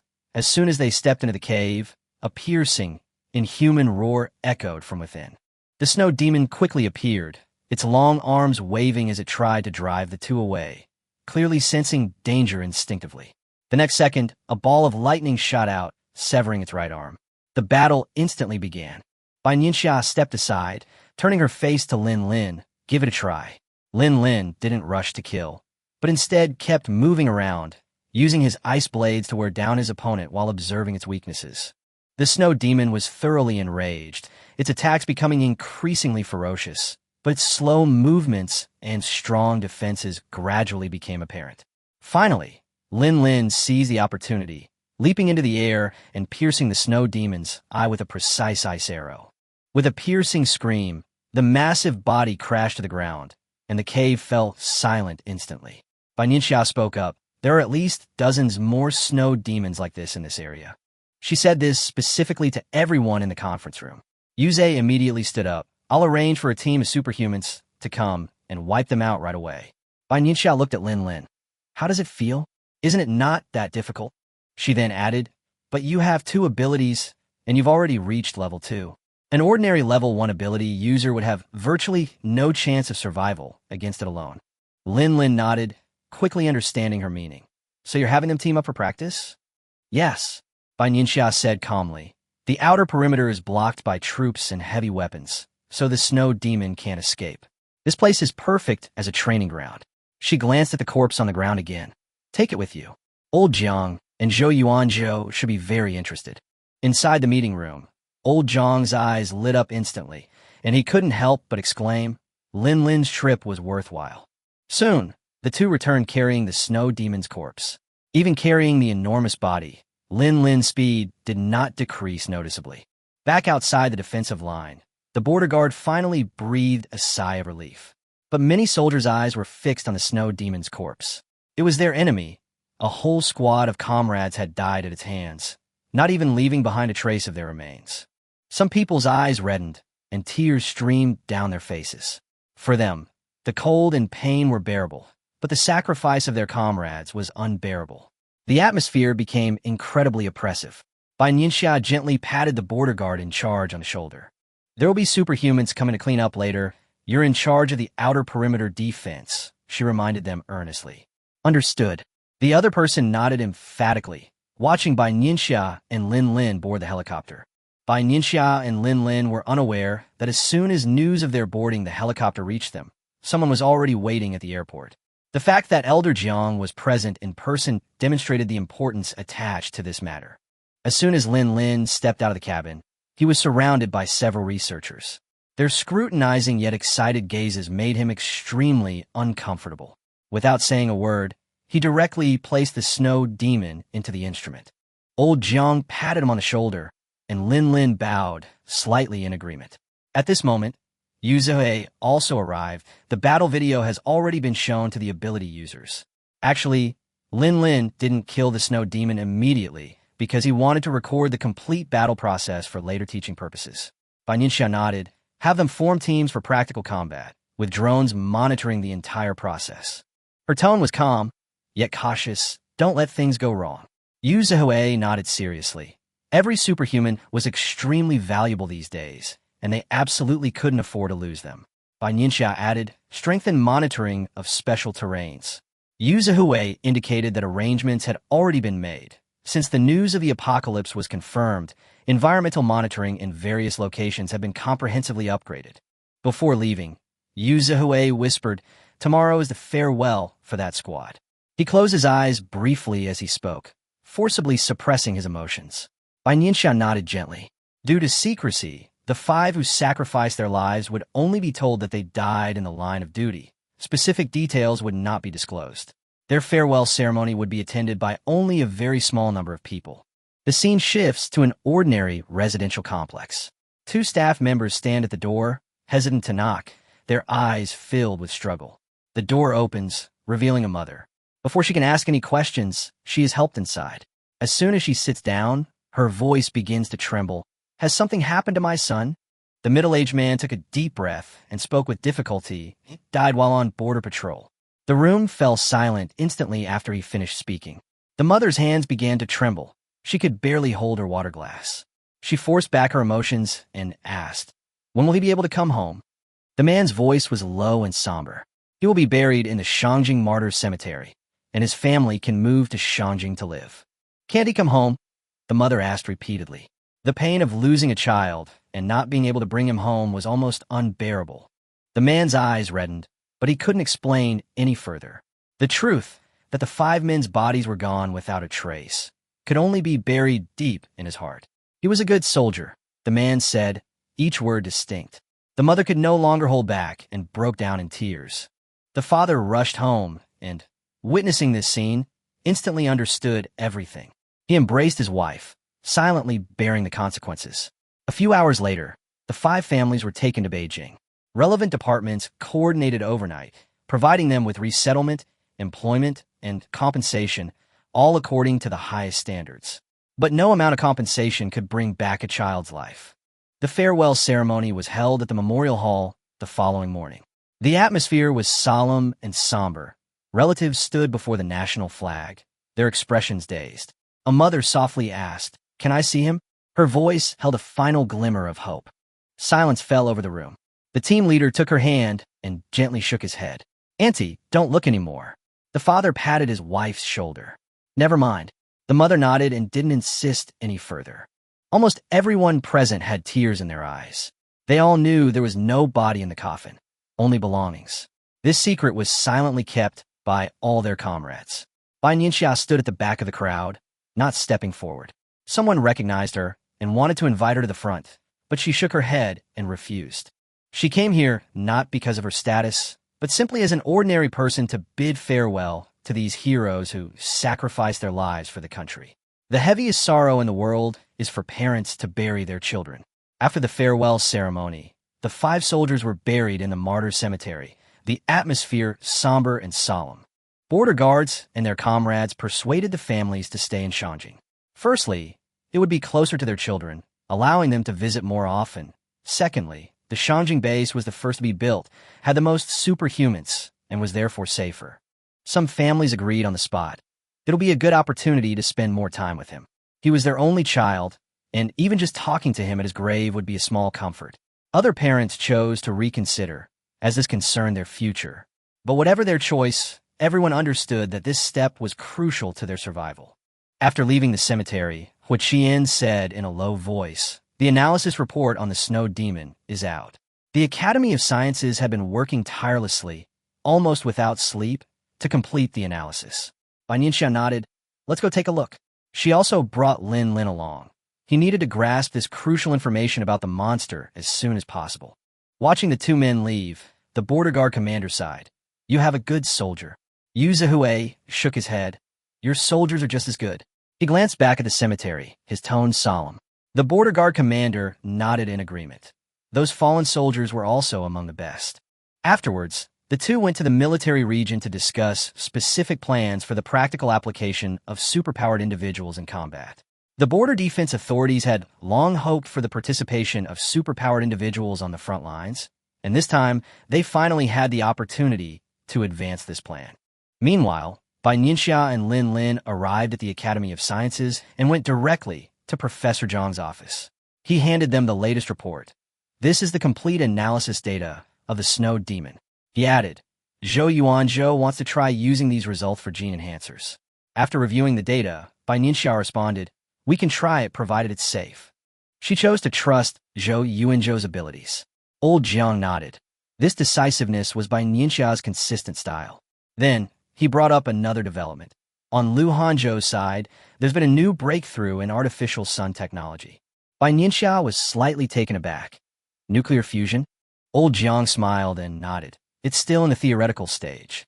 The next step may be to conduct field experiments.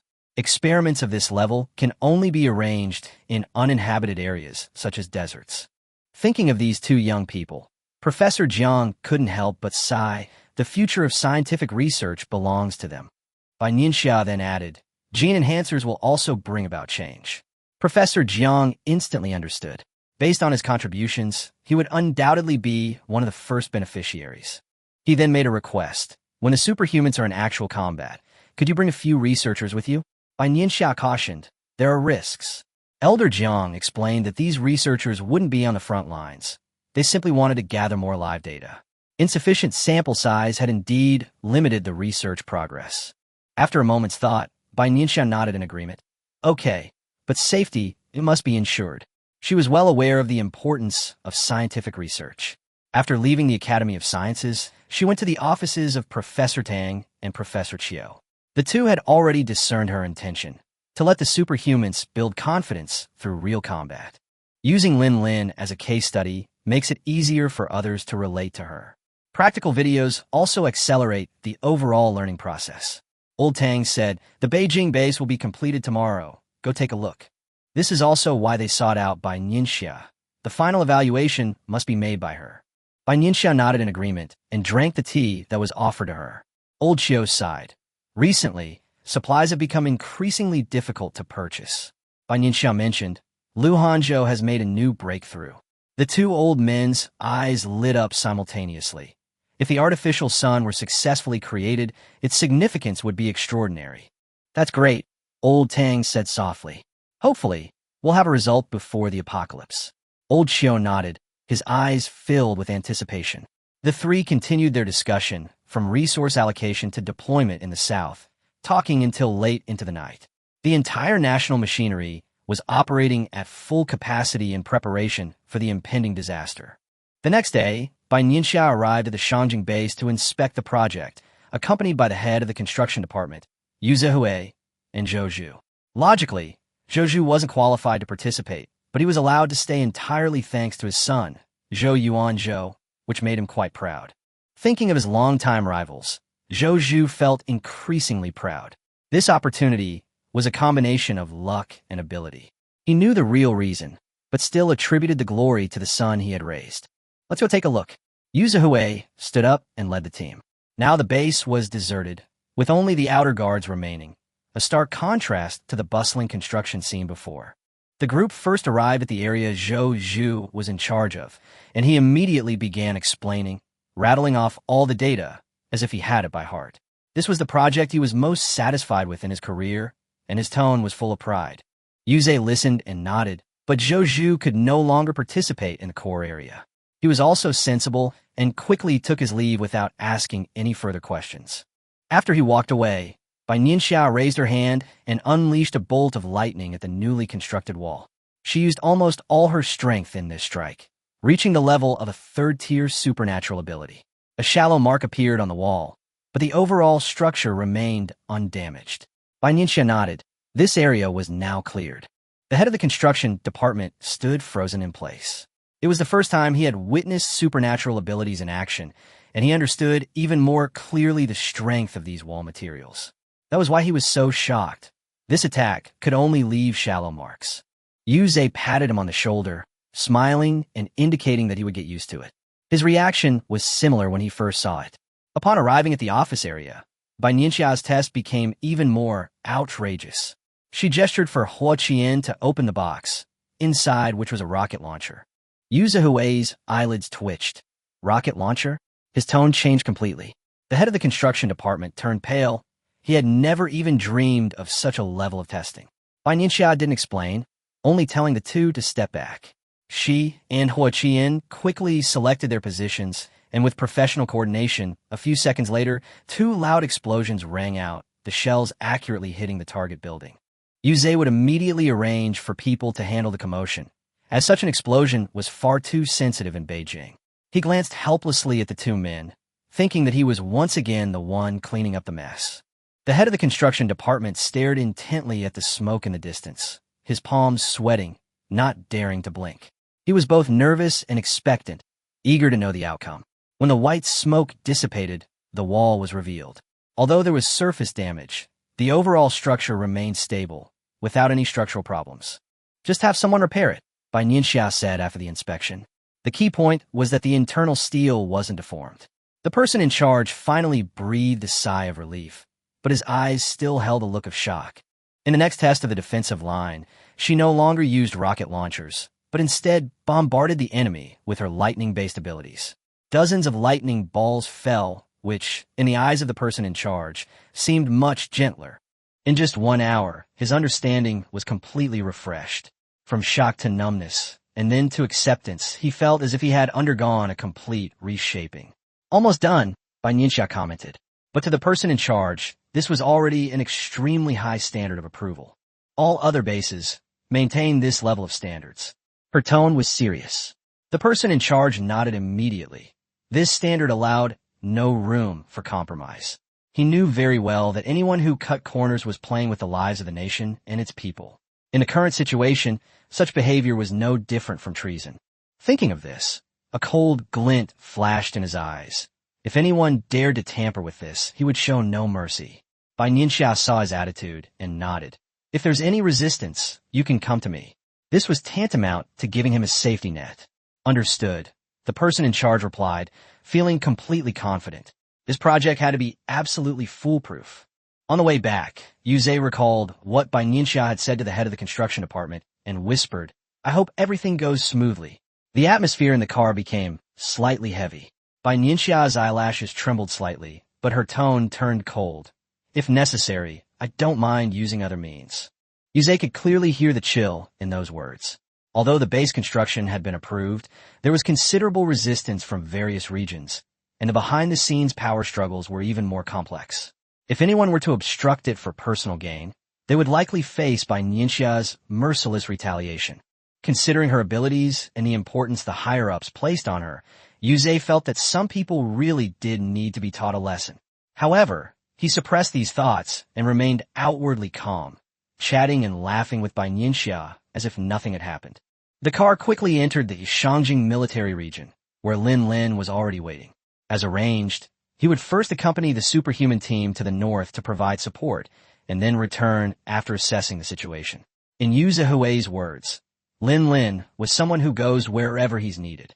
The number of people with superpowers remains scarce, and successfully awakening one is no easy feat. The first batch of awakened individuals are even stronger, so they will naturally be given priority in deployment. In addition, the border defenses have suffered heavy losses, and the higher-ups also hope that Lin Lin can go there to stabilize the situation. Before setting off, all the superhumans were fully prepared. Their uniform white combat suits provided excellent camouflage in the snow, were made of expensive materials, and had superior performance. Their personal equipment was simple, consisting only of weapons, signal flares, and a large quantity of hemostatic medicine. Each person was also equipped with a miniature camera on their chest to record the battle in case the drones malfunctioned. This battle was not only about eliminating the snow monsters, but also an important data collection effort. According to the procedure, Yu Zihui should have spoken first, but he gestured for Bai Nianxia to step forward. After Bai Nianxia stood still, her tone was calm yet powerful. "You are about to face the snow demon. This is a real battle, and it will be a test of your abilities." She paused for a moment, her gaze sweeping over the crowd. "I hope the next time we meet, it will be to celebrate your triumphant return." Her words, few in number, sent a shiver down their spines. Many in the audience had received her special training. Their eyes held both admiration and a primal fear. The intensity of that training was still vivid in their memories. But if they could do it all over again, they would still choose to participate. Because they were soldiers, and that was the only reason. The helicopter roared into the sky, and the superhumans boarded one after another. Yuze watched them depart and whispered, "Come back safely." His voice was low, but Bai Nianxia still heard him clearly. "Don't worry, they can do it," she said firmly. After all, Lin Lin was still in the team. After seeing them off, Bai Nianxia left the military region to focus her attention on the approaching typhoon in the south. Meanwhile, the battle in the north was quietly unfolding. At the northern border, the commander had just finished the farewell ceremony for the fallen soldier and returned to his post. Before him lay the familiar snow-covered plain, but he knew in his heart that everything was different now. The soldiers trained even harder, especially the fallen comrades, who were practically pushing themselves to the limit. They wanted to use this method to suppress their grief and guilt. Several hours later, the helicopter landed. Seeing the team of superhumans approaching, a glimmer of hope appeared in the leader's eyes. Lin Lin stood at the forefront, saluting and saying, "Good morning, leader." After a brief exchange of pleasantries, the other party explained the situation. The defensive line has been extended outwards by several hundred meters, and vehicles are needed to enter next. However, the drones have not yet detected any trace of the snow demon. "It's all right, we'll find it eventually." Lin Lin's tone was calm, and he quickly made arrangements. "I'll lead 3 teams inwards, and the other 2 teams will stay behind to assist with the awakening." Once the arrangements were finalized, the teams sprang into action. The 3 squads loaded themselves into the vehicles and headed deeper into the snowfield. Meanwhile, the superhumans who remained behind began assisting the border guards with their awakening training. These soldiers participating in the awakening were all elites selected through rigorous screening, carrying the hopes of their respective companies. Meanwhile, night gradually fell, and the chill grew increasingly biting. The border guard commander stood there, watching the departing convoy, silently praying. This battle must be a success. That night, a group of researchers arriving by passenger plane successfully entered the northern military region. The border guard commander personally greeted them, and this time, the leader was Zhou Yuanzhou. His purpose was clear: to observe the awakening process of supernatural abilities up close and obtain first-hand information about the snow demon. He had pestered Elder Jiang for a long time to secure this opportunity. In old Jiang's eyes, Zhou Yuanzhou was just as important as Lu Hanzhou, so he naturally didn't want him to take any risks. But Zhou Yuanzhou was adamant and eventually persuaded the other party. The border guard was also well aware of his identity, especially after learning that he was the person Bai Nianxia had specifically requested to be brought back, so he paid even more attention to him and directly assigned him to the core area. "Should we rest for the night?" the person in charge asked, out of a sense of caution. Zhou Yuanzhou shook his head. No need. He knew that the awakening experiment would take place tonight, and he didn't want to miss it. The person in charge finally agreed, but still arranged for an additional military medic to be on standby. Neither the soldiers nor these researchers could afford to get hurt. Soon, the awakening preparations officially began. The ability users brought by Lin Lin skillfully distributed the protective gear one by one. Zhou Yuanzhou explained, "This is for saving lives. It can protect the heart." Just then, a voice rang out. "Report. May we not wear it?" Everyone looked over, and the speaker was a young soldier with slightly dark skin but exceptionally firm eyes. Zhou Yuanzhou casually reminded him, "It'll be dangerous if you don't wear it." Reporting, "I'm not afraid," Ji Yanqi replied calmly, without the slightest wavering. Zhou Yuanzhou didn't try to persuade him further, but instead looked at the border patrol officer. The officer remained silent for a moment, clearly weighing his options. The claim that the longer one survives in low temperatures without protective gear, the stronger their awakening might become, has indeed circulated within the upper echelons, but has never been truly confirmed. The only current example is Lin Lin. However, that is an extreme case, and no one dares to easily replicate it. Ji Yanqi's background was also not simple. Coupled with his consistently outstanding performance, the person in charge hesitated for a moment. Finally, he sighed, "Okay, but if he can't hold on, he must come out immediately." "Yes," Ji Yanqi readily agreed, took off his coat, and walked into the low-ceilinged room, wearing only his vest. Zhou Yuanzhou watched his retreating figure, a thoughtful look in his eyes. He had already vaguely guessed that this person was no ordinary individual. He turned and ordered, "Keep a close eye on this person." The surveillance footage was zoomed in, and everyone stared intently at Ji Yanqi. The temperature began to drop. When it reached -30°C, most of the soldiers began to shiver, and their boxing movements gradually became distorted. But Ji Yanqi's movements remained precise, his breathing steady, showing almost no signs of being greatly affected. A hint of appreciation flashed in Zhou Yuanzhou's eyes. Not bad. The person in charge, however, clenched his fists nervously, his eyes never leaving the screen. As the temperature continued to drop, reaching -45 degrees Celsius, the first failed awakening occurred, and the soldier was quickly taken away by the medic. At -50 degrees Celsius, some soldiers began to awaken. Flames, clods of earth, vines, various supernatural abilities began to manifest. The person in charge's eyes showed more expectation, but also more tension. When the temperature dropped further to -55 degrees Celsius, everyone else had already awakened, leaving only Bai Nianxia still persisting.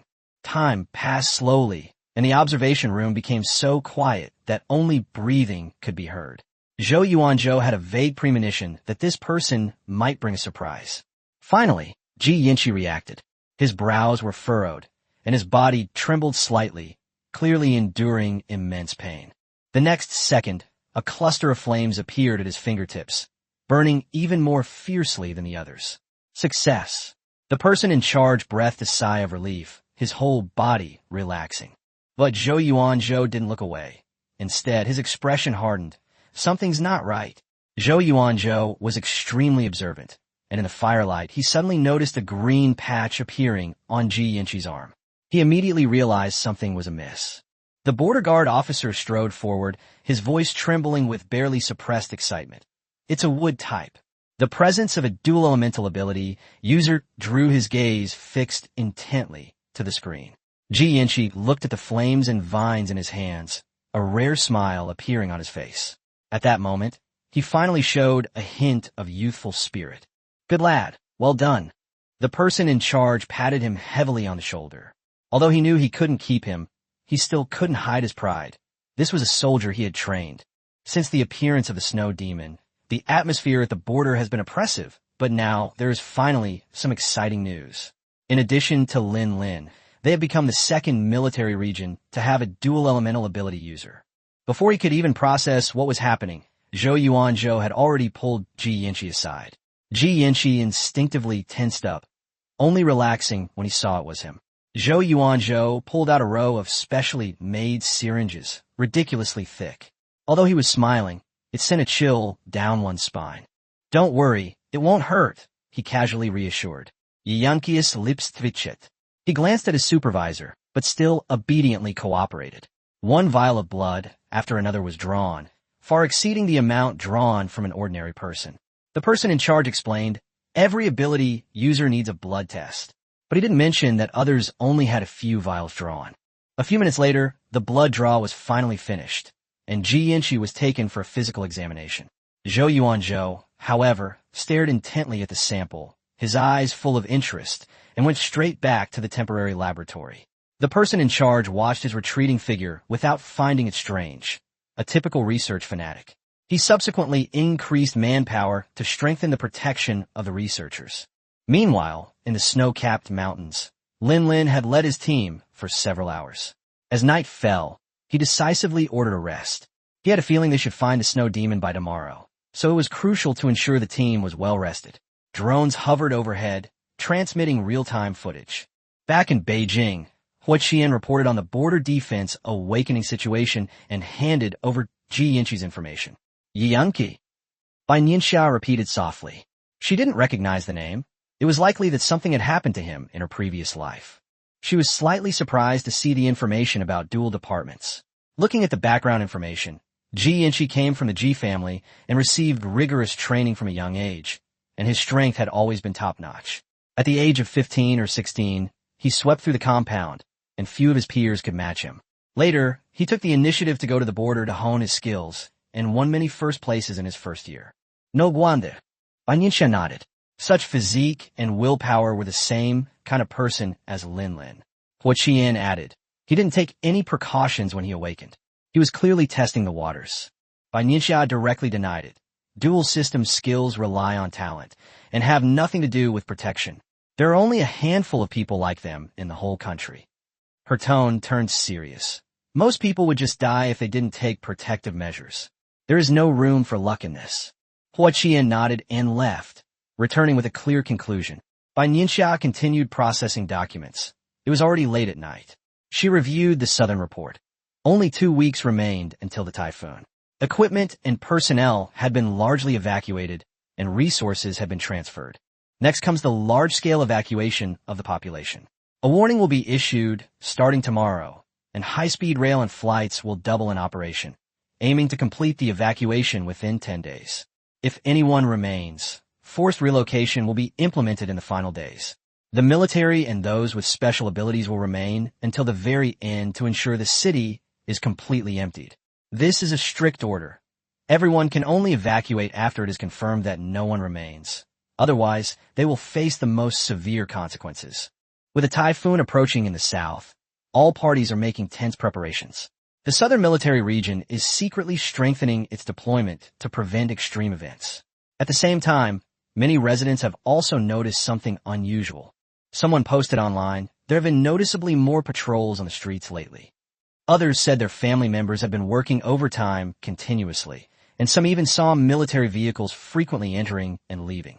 Immediately, discussions erupted, but some remained unconvinced, saying, if the sky falls, the tall ones will hold it up. In the online environment where truth and falsehood are difficult to discern, skepticism and indifference coexist. In the morning, Bai Nianxia arrived at the southern military region by special plane. The commander personally greeted her and quickly reported on the current preparations. In terms of supplies, there is enough to guarantee the basic living needs of the disaster-stricken cities for 1 month. All the superhumans have been dispersed to major cities, ready to respond at any time. Their locations are clearly displayed on the screen in order to deal with emergencies. At the same time, online public opinion is being closely monitored, and any negative comments will be dealt with immediately. The commander has barely slept during this period, under immense pressure. This typhoon will affect more than 20 cities in 3 provinces, and coastal areas must be evacuated. More importantly, these cities will become the front line after the apocalypse and will be difficult to recover. Taking advantage of the typhoon to promote population relocation, though cruel, is a necessary choice. Bai Nianxia then inquired about the progress of the base construction. The commander's expression changed, and he said with a touch of emotion, there was a lot of resistance in the early stages, but the head of the construction department took the lead in the investigation, and no one was spared from corruption. This rectification was ruthless, regardless of background, and the investigation was thorough. With the military region's covert cooperation, the pace of progress was greatly accelerated. No one dares to be perfunctory now. The commander smiled slightly. Bai Nianxia nodded. That's how it should be. The two continued to refine the typhoon response plan, discussing it until evening. At 7 p.m., China Television unusually interrupted its regular programming to allow Old Tang to appear before a national audience. At that moment, countless people flooded into the live stream, and the viewership ratings hit a new high. Government agencies, schools, and even organized groups to watch it. In front of Bai Nianxia were 2 screens, one showing Tang Lao speaking, and the other showing live footage of Lin Lin leading his team to fight the snow demon. Just half an hour ago, Lin Lin locked onto the target but didn't personally intervene. Instead, he let the team of ability users engage the enemy head-on while he controlled the situation from the rear. Initially, the team was clearly at a disadvantage, but they quickly adjusted their pace, gradually stabilized the situation, and were even able to confront the snow demon head-on. The commander's attention was almost entirely focused on the battle footage. He had never witnessed such a scene before. Meanwhile, Old Tang spoke calmly. This typhoon will cause unprecedented destruction. He explicitly ordered the orderly evacuation of relevant cities within 10 days. In just 10 minutes, he explained all the key information. His words caused an uproar online. Some were shocked, others panicked. The mortgage isn't even paid off, and the house is gone. Some began to realize the seriousness of the situation. Foreign media quickly reprinted the story, and various countries expressed their willingness to provide assistance, but many more remained hesitant and tentative. Meanwhile, flight and high-speed rail capacity have increased significantly. Domestic prices are strictly controlled, but airfares to international destinations have skyrocketed. Regarding real estate and property issues, the authorities have given a clear response. Unified registration will be conducted and compensation or resettlement will be provided. All departments operated at high speed, with those possessing supernatural abilities cooperating with law enforcement to apprehend many individuals attempting to take advantage of the chaos. Soldiers were also stationed outside key locations. Some commented online, seeing soldiers standing at the gate makes me feel much more at ease. However, others hesitated, unwilling to leave their homes. Do we really have to leave the place we've lived in since childhood? Someone asked. Soon, someone responded. If we don't leave, are we just waiting to die? Faced with reality, more and more families began packing their bags, waiting for staff to register and transfer them. Faced with the sudden typhoon, some chose to trust the country and packed their bags to evacuate overnight. Others hesitated and watched. After all, such a large-scale evacuation was unprecedented in China. A few others were dismissive, thinking it was just alarmist talk. Statistics from that evening showed that about 1/10 of the population in the affected city had already left. Many people drove their private cars through the night, rushing to reach safe areas as quickly as possible, and dared not stop even when exhausted. The next day, community workers and soldiers from the military region began going door to door to notify residents. This typhoon is very destructive, so clean up as soon as possible. Bring your identification documents. The government will take stock of the remaining losses. By the end of the morning, the staff were practically hoarse from talking. Some people were rude and simply drove people away. Others, especially the elderly, refused to leave, as this was where they had lived their entire lives. In response, the authorities increased public awareness campaigns and contacted family members to persuade them to evacuate. Television stations broadcast live throughout the day, filming the investigations during the day and relaying evacuations from train stations and highways at night.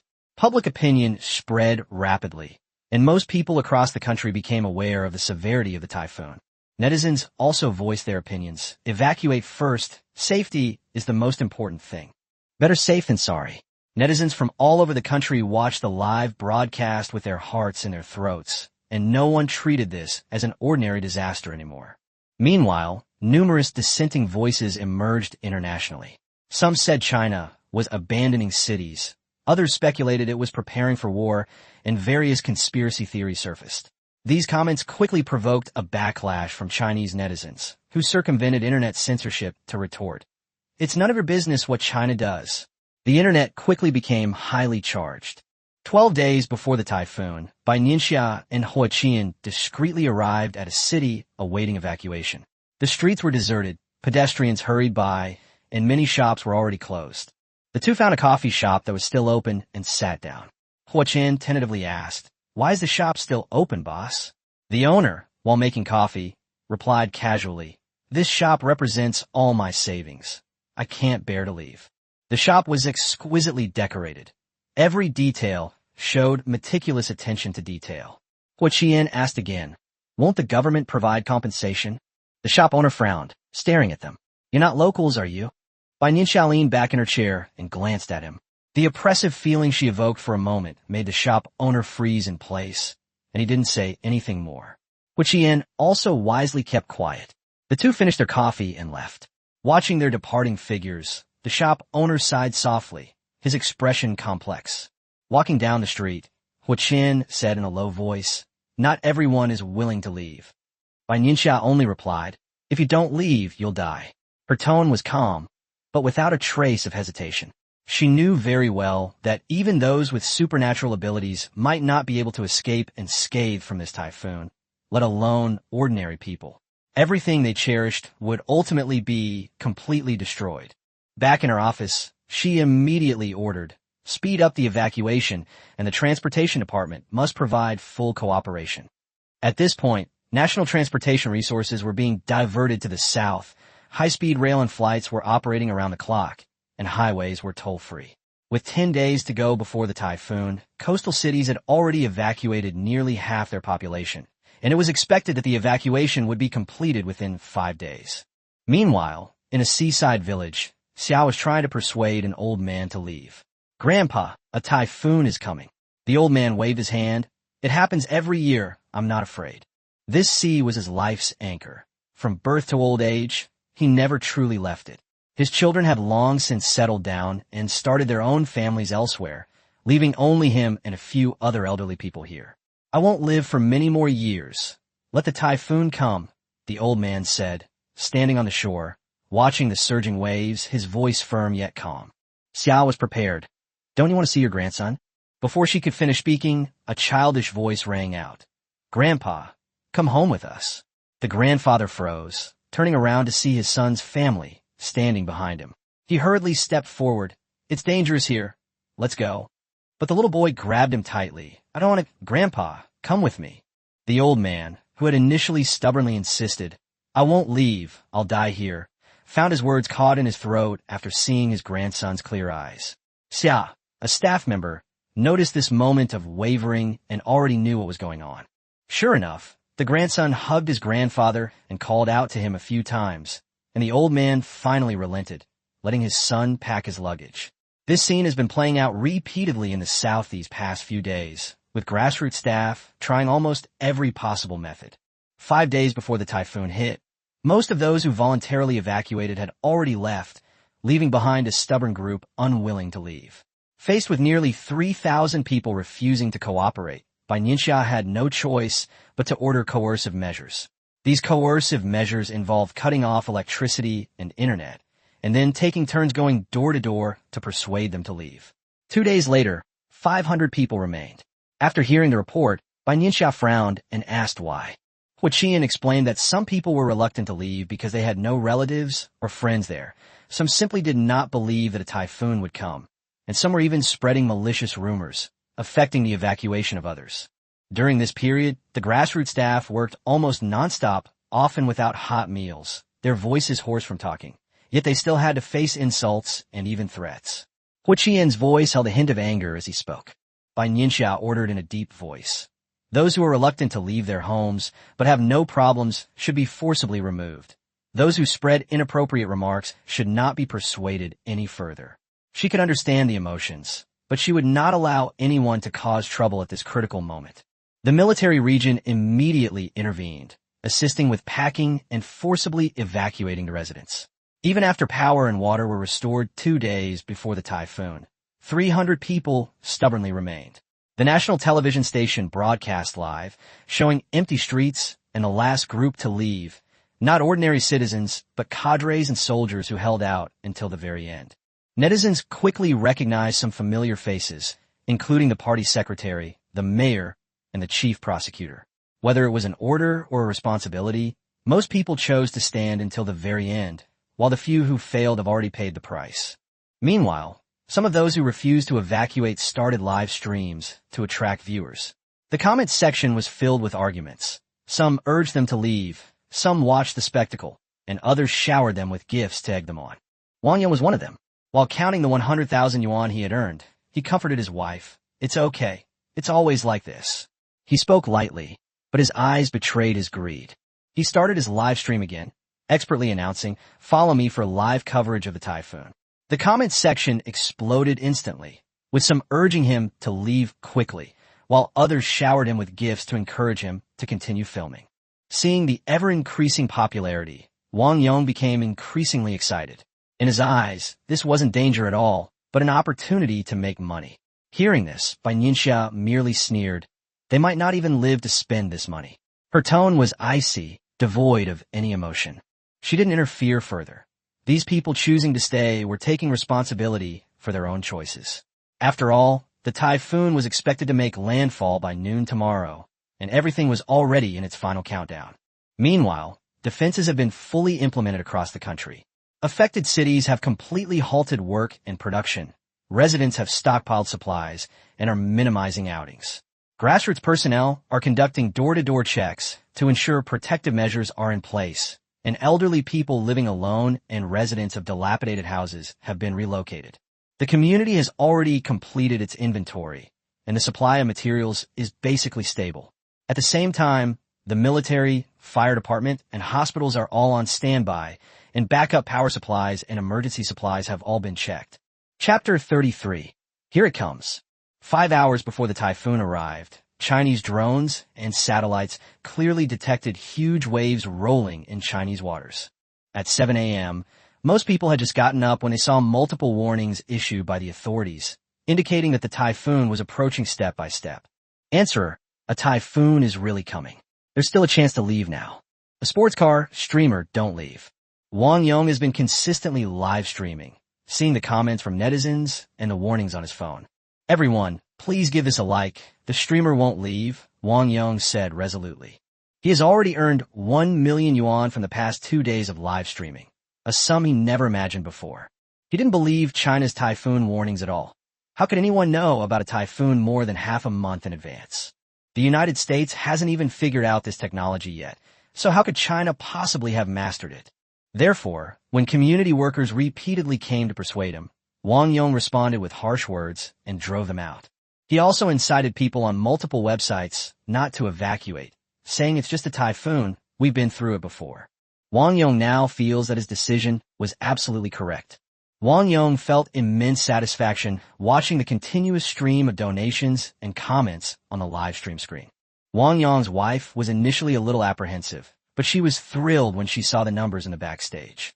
The couple both live streamed, hoping to change their fate through it. At 10 a.m., the live broadcast by China's official television station began. Before leaving, the station had placed cameras in several selected locations. Furthermore, Chinese television stations also use drones for live broadcasts. Lin Lin is back, and so is Ji Yanqi. Hu Qian knocked on Bai Nianxia's office door. They have already returned to Beijing, and on Bai Nianxia's computer desktop, a live broadcast from China television is playing. Let Lin Lin in, Bai Nianxia said in a low voice. Soon, Lin Lin strode in. Are there any casualties? Bai Nianxia looked up at Lin Lin.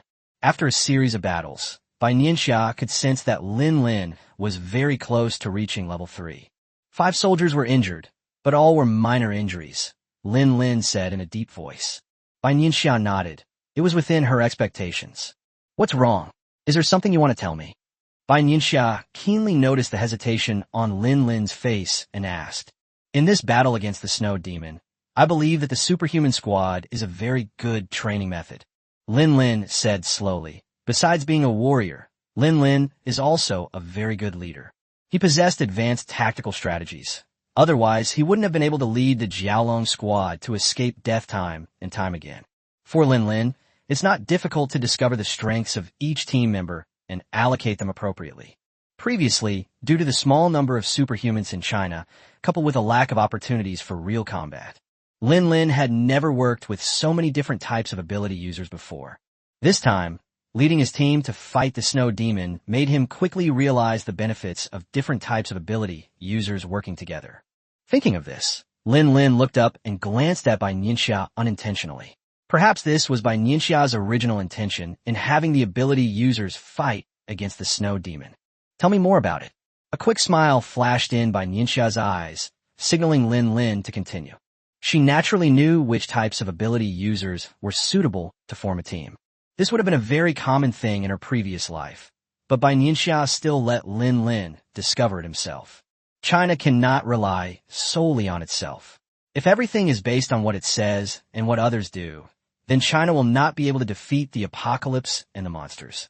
Lin Lin is still the same Lin Lin as before, the brave and wise captain of the Jiaolong Commando. Therefore, Bai Nianxia was happy to watch Lin Lin try step by step to find the right answer.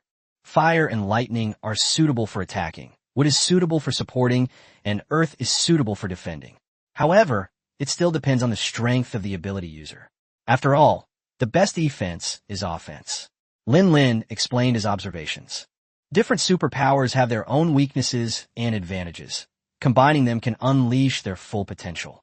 You can have a good talk with Zhou Yuan Zhou about your thoughts, Bai Nianxia suggested. Because of the development of gene enhancers, Zhou Yuanzhou's research on people with superpowers is very in-depth. Zhou Yuanzhou wanted to understand why superhumans would awaken and possess stronger physiques and abilities. Therefore, Zhou Yuanzhou didn't know how many people's blood he had drawn to cooperate with his research. Therefore, Zhou Yuanzhou is currently the leading person in the field of research on biological superpowers. Okay, Lin Lin nodded. He knew Zhou Yuanzhou and had heard about his research. However, Bai Nianxia specifically reminded him that Zhou Yuanzhou must have something unusual about him. Oh, right, this time, another dual elemental ability user awakened, named Ji Yanqi. He has both fire and wood elemental abilities, Lin Lin reported to Bai Nianxia, remembering Ji Yanqi. You must have fought him before, Bai Nianxia said confidently. Lin Lin was the quality inspector of the first awakened superpowered individuals, and since it was rare to find someone with dual abilities, he naturally wouldn't let them go. Yes, his strength is quite good compared to other superhumans. Lin Lin nodded with a smile. According to the data, he trains very diligently and has a strong ability to absorb and learn. Lin Lin recalled that young, unwilling to give up face and said in a deep voice, "That's a good thing. You can train him first." Besides herself, Lin Lin was the most familiar with superpowers, so Bai Nianxia felt very reassured with him leading the training. "It'll be soon," Bai Nianxia said softly, looking at the giant waves rolling on the computer screen. Lin Lin remained silent, standing beside Bai Nianxia, the two watching the approaching typhoon together. 3 minutes left, everyone sent a small gift. Wang Yong shouted into the screen. According to official Chinese forecasts, the typhoon will officially affect southern cities in 3 minutes. The cameras set up in advance by the Chinese television station showed that the waves were constantly crashing against the coastal buildings. The seawater has already reached the shops and residential areas on the shore. So fast. And the rainfall and waves are huge. Damn, they've already reached my apartment complex.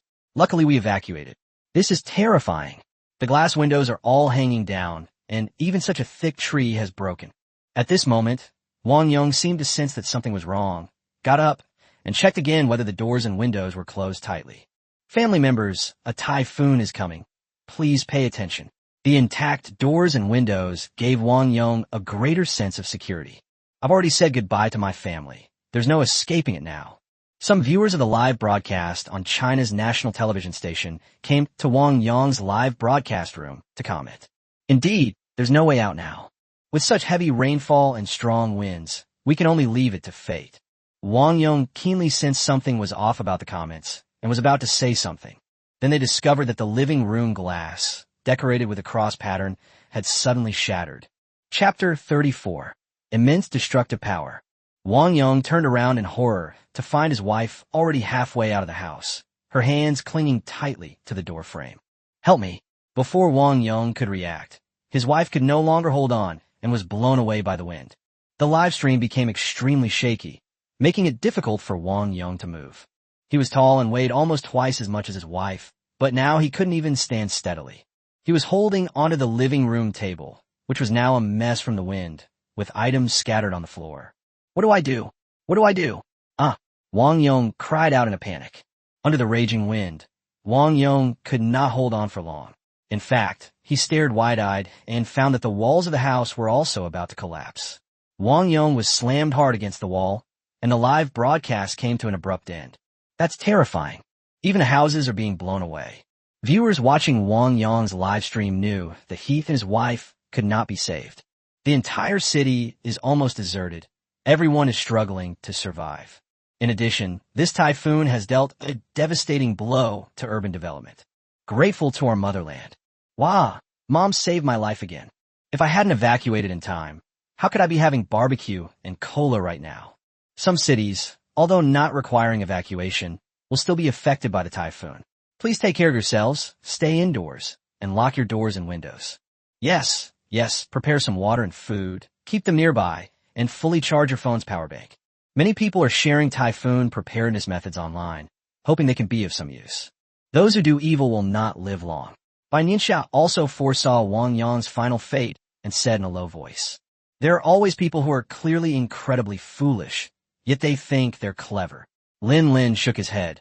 He had seen far too many people like Wang Yong. "Director Bai, Old Tang, and Old Chiu are looking for you." At this moment, Hu Qian knocked on the door and came in. "Okay." Bai Nianxia nodded, stood up, and walked towards the office where the two elders were. The familiar aroma of tea still lingers in the antique-style office. Although Mingming Nianxia doesn't know how to appreciate tea, Old Tang still enjoys it immensely and brews tea for her personally every time he comes. "Try it." Just like before, when Old Tang saw Bai Nianxia come in, he smiled and waved. Bai Nianxia drank it down in one gulp. Given her physical condition as a level 3 ability user, this temperature was completely within her acceptable range. "The main reason I called you here is to reveal your identity." Tang Lao was completely different from Bai Nianxia. He lightly smelled the aroma of the tea and took a small sip. Tang Lao had previously told Bai Nianxia that after the typhoon, the apocalypse and the Supreme Command Office might be announced. There have been all sorts of outrageous speculations about this typhoon. China's current capabilities are insufficient to accurately predict the typhoon's path and impact range 2 weeks in advance. However, this time, China not only predicted the typhoon in the south in advance, but also predicted it with perfect accuracy. Foreign media outlets are buzzing with discussion, with some saying China was lucky, but more often, there are various conspiracy theories and speculations. Only by pooling the resources of the entire nation can the base be built more quickly. Currently, only the base in Shangjing is completed. Maintaining secrecy while simultaneously constructing a base presents a significant challenge for China. The procurement of overseas resources is almost complete. No matter how much more we spend, we won't be able to procure any more, Mr. Chiu added. There are some resources and materials that, no matter what, those countries would never trade. Because they are afraid of the rise of China. Okay, I have no problem, Bai Nianxia said, nodding. All right, the announcement will be made in a few days. Right now, the most important thing is still the typhoon, Old Tang said. By the way, I heard there's another dual elemental ability user? Old Tang smiled slightly, recalling the news his secretary had reported earlier. Yes, fire and wood elements, Bai Nianxia said softly, shifting her posture slightly. Good. The more the better, Old Chiu laughed. Ji Yanqi's identity determined his loyalty to China, in addition to being a child of the Ji family. To put it bluntly, Ji Yanqi would never betray China. His sweat is redder than most people's blood. The awakening of dual systems in such a person is something that both Elder Tang and Elder Chiu are very happy to see. After discussing the matter, Bai Nianxia got up to take her leave. In a villa in Beijing, the phone in Grandpa Ji's study suddenly rang, and he reached out to answer it. I don't know what the person on the other end of the phone said, but old Master Ji's face flushed and his expression became excited. After a long while, he hung up the phone and sat alone in his study, his face filled with excitement. That's right, the call he received was about Ji Yanqi awakening dual systems. Although he had always had great confidence in his grandson, he really didn't expect Ji Yanqi to give him such a big surprise. This is a dual system. Old Master Ji knows his status and rank. In the entire country, only Lin Lin and Bai Nianxia were dual system before. Now, there's another grandson of theirs, Ji Yanqi. Based on the current trend, people with superpowers will definitely be given important positions, let alone those with dual superpowers. Thinking of this, Old Master Ji couldn't help but smugly make a phone call to some of his old friends. These old buddies are all at roughly the same level as Old Master Ji, and they already know everything they need to know. They were unwilling to answer Grandpa Ji's calls at all, because the first thing he would say was, "How did you know that our Ji Yanqi has awakened dual systems? Have you eaten yet? Our Ji Yanqi has awakened dual abilities, becoming the third dual elemental ability user." However, if these old friends don't answer the phone, Grandpa Ji will call again and again. In the end, having no other choice, they could only reluctantly agree, feeling incredibly bitter inside. They also want a grandson who is a dual elemental ability user, even if he's not a blood relative. An adopted one will do. Some quick-thinking individuals were considering whether they had any juniors around the same age as Ji Yanqi, just in case they became a couple. Grandpa Ji was so happy that he ate an extra bowl of rice, and he was cheerful all day long. Ji Yanqi was his pride and joy, and as a grandfather, he was happy to see his grandson succeed. As a former soldier of China, he was delighted that China had gained another exceptionally talented individual. However, what Grandpa Ji didn't know was that as soon as Ji Yanqi returned to Beijing, he was taken away by people from the medical school and the academy. This time, he was met with 10 times more syringes than before. In the end, it was Lin Lin who rescued him when he was discussing the superhuman team with Zhou Yuanzhou. Sitting in the car, watching the Academy of Sciences grow smaller and farther away, Ji Yanqi gave Lin Lin a rare look of gratitude. Lin Lin noticed Ji Yanqi's expression, lowered her head, and smiled, finally finding someone as pitiful as herself. Chapter 35, Rescue. You'll be training with me for now, Lin Lin and Ji Yanqi said. Ji Yanqi naturally had no objections. He had known how formidable Lin Lin was ever since he joined the army. The captain of the Jiaolong team, a champion in martial arts competitions, always only undertakes the most dangerous missions. Most people have never met Lin Lin, but they have all heard of his deeds. Furthermore, the news of Lin Lin awakening dual elemental abilities circulated within a small circle, leading to even more legends surrounding Lin Lin. The live broadcast by China Television continued. Watching their hometown, which was just a few days ago, being mercilessly destroyed by the typhoon, there was a bit of silence on the screen. That Ferris wheel we just saw is where my wife and I proposed. Upon seeing the familiar building, a man typed out this line of text with a sense of helplessness. "Hey buddy, at least for now, your wife is still with you." Someone below comforted them, saying, "As long as people are alive, everything is still possible. Yes, we can still create wonderful memories again." The wind is getting stronger around here. The typhoon is moving rapidly. Everyone please be careful. Residents of many cities affected by the typhoon could clearly feel the chandeliers hanging in their homes swaying slightly. Outside, the wind howled and the rain pounded against the window. People in coastal cities are mostly familiar with typhoons, but they never imagined that a typhoon could be so powerful. Some people who had refused to leave until the very last moment felt a wave of fear. If they hadn't listened to the staff back then Wang Yong would be like them now. Fortunately, I managed to leave in the end. Thankfully, my parents got home and persuaded my grandparents to move to a safe place. As it turns out, listening to Mom is always the right thing to do. Our family was among the last to leave, and we apologized for the inconvenience caused to the staff. I remember that back then, the volunteers in our community didn't even have time to eat all day. Thanks for your hard work, Da. Seeing these heartwarming comments, many of the staff members at the time suddenly realized that the grievances they had suffered were nothing. All dissatisfaction and resentment have been released at this moment. We received a total of 150 alarms, and the superhuman has already set off with the team, which Xian and Bai Nianxia reported in their office in Beijing. Due to the impact of the typhoon, ordinary people can hardly move an inch. At this time, people with superpowers can play a great role. Some of the affected cities had already deployed people with superpowers in advance. Half of them came from the southern military region, and the other half came from other military regions that came to provide support. Once an alarm is received and the situation is confirmed, a person with superpowers will be dispatched. "I hope everything is all right," Bai Nianxia said softly, looking at the coordinates of the various superpowered individuals on the screen. A city in the south. An elderly person living alone in Jiahe community suddenly felt heart discomfort. He had a history of heart disease. A fire-type ability user, wearing a combat suit made of special materials, heard the message coming through his headset. In this situation, all means of transportation are unusable. The superhuman's backpack contained basic first aid equipment and medicine, hoping to help the elderly. The city streets were deserted, and a torrential downpour was falling. The superhuman's rapid running, which seemed impossible to others in the wind and rain, only slowed him down slightly. 10 minutes later, the superhuman arrived at the old man's apartment complex. After knocking on the door and receiving no answer, the superhuman took out a hair clip, and a moment later, the door opened.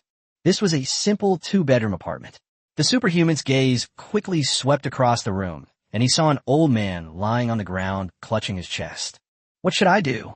Each superhuman carries a miniature camera to help the command center direct operations remotely. Inside the command center, a military doctor quickly grabbed a walkie-talkie and calmly spoke. "Check his airway. Adjust his position." The military doctor gave orderly instructions, which were simultaneously relayed to the superhuman. After multiple rounds of CPR, the elderly man finally regained consciousness. The medication in the backpack can be given to the elderly person. The voice continued through the earpiece. The superhuman took out a pill, and the old man swallowed it slowly with water. "Is there anything else that's bothering you?" the superhuman asked softly, helping the old man sit up. "This is an old ailment of mine. It's nothing serious," the old man said kindly, waving his hand. "Child, it's raining so hard, you." The old man felt a pang of pity seeing the superhuman's wet hair. He knew how bad the weather was outside. It was almost impossible for a person to stand. It was no easy feat for this child to come into his life. "I'm glad you're all right." The superhuman checked the old man's doors, windows, and belongings again. "Community volunteers checked it the day before yesterday," the old man said slowly, noticing the superhuman's actions. Elderly people like him who live alone have always been a focus of community work. Before the typhoon hit, someone had already come to check on the premises and delivered supplies. Only after the inspection was completed did the person with superpowers finally feel relieved. "Here's your medicine." The superhuman handed the emergency medication to the old man. "Oh, I'm sorry to have troubled you." The old man was very embarrassed. "This is what we should do." The superhuman noticed a framed photo in the old man's house, showing a young man in military uniform. "This is my son. Isn't he spirited?" Noticing the superhuman's gaze, the old man spoke proudly. "Mental," the superhuman said with a smile. "During the typhoon, please do not go outside or open the windows, and make sure your phone is fully charged," the superhuman reminded him again. "Young man, be careful." The old man knew that even if he asked the superhuman to stay until the storm subsided, it would be impossible. "Call us if you need anything." The superhuman waved goodbye to the old man and quietly closed the door. The old man watched the superhuman leave, then turned his gaze to the photograph. What the departed superhuman was unaware was that the old man's son had already sacrificed himself 5 years ago during a mission. He has no relatives left in this world. The son's suicide note expressed his wish that his father would live well, which is why he did not follow his son in death. He wanted to live for his son and see more of the world. Rescue scenes are unfolding in various corners of multiple cities. Some people suddenly felt unwell, some had their windows blown out and needed to evacuate urgently, and some stubbornly insisted on going out and got trapped outside. Regardless of the situation, once an alarm is triggered, the superhumans will respond immediately. At this moment, they were the city's last line of defense. Chapter 36, A Bad Premonition. As night fell, the typhoon's power was weakened by the tall buildings and some mountains, allowing the superpowered individuals who had been traveling all day to finally breathe a sigh of relief. "You've all worked hard." Inside the military region's resettlement site, the commander of the southern military region looked at the superhumans standing in front of him and said sincerely, "Although people with superpowers have physical strength and abilities that surpass those of ordinary people, they're still human, and humans get tired. A whole day of running around, moving quickly in the wind and rain, and maintaining a high level of concentration is a considerable drain on anyone. How is it? Have the wounds been treated?" the commander asked as he walked up to one of the superhumans. He was hit by a falling billboard while on a mission, but given the agility of a superhuman, he could have easily avoided it. However, as a soldier, his first instinct was to protect the people around him, which is why he got injured. "Sir, I'm fine." The man had a sizable wound on his head. An ordinary person would have been in the ICU by now. "Okay, take care and get some rest." The commander's eyes flashed with shock, and he nodded slowly. On this day, he witnessed firsthand the extraordinary nature of those with superpowers, even those who had just awakened their abilities. The city has resumed some of its normal operations, so there is no longer a need for so many superhumans. Those who came to provide support from other military regions will return once transportation is restored. After all, they still have a heavy task ahead of them. Bai Nianxia, upon receiving the news that there were no casualties among those with superpowers, finally breathed a sigh of relief. For people with superpowers, as long as they don't die on the spot, there is always hope of survival.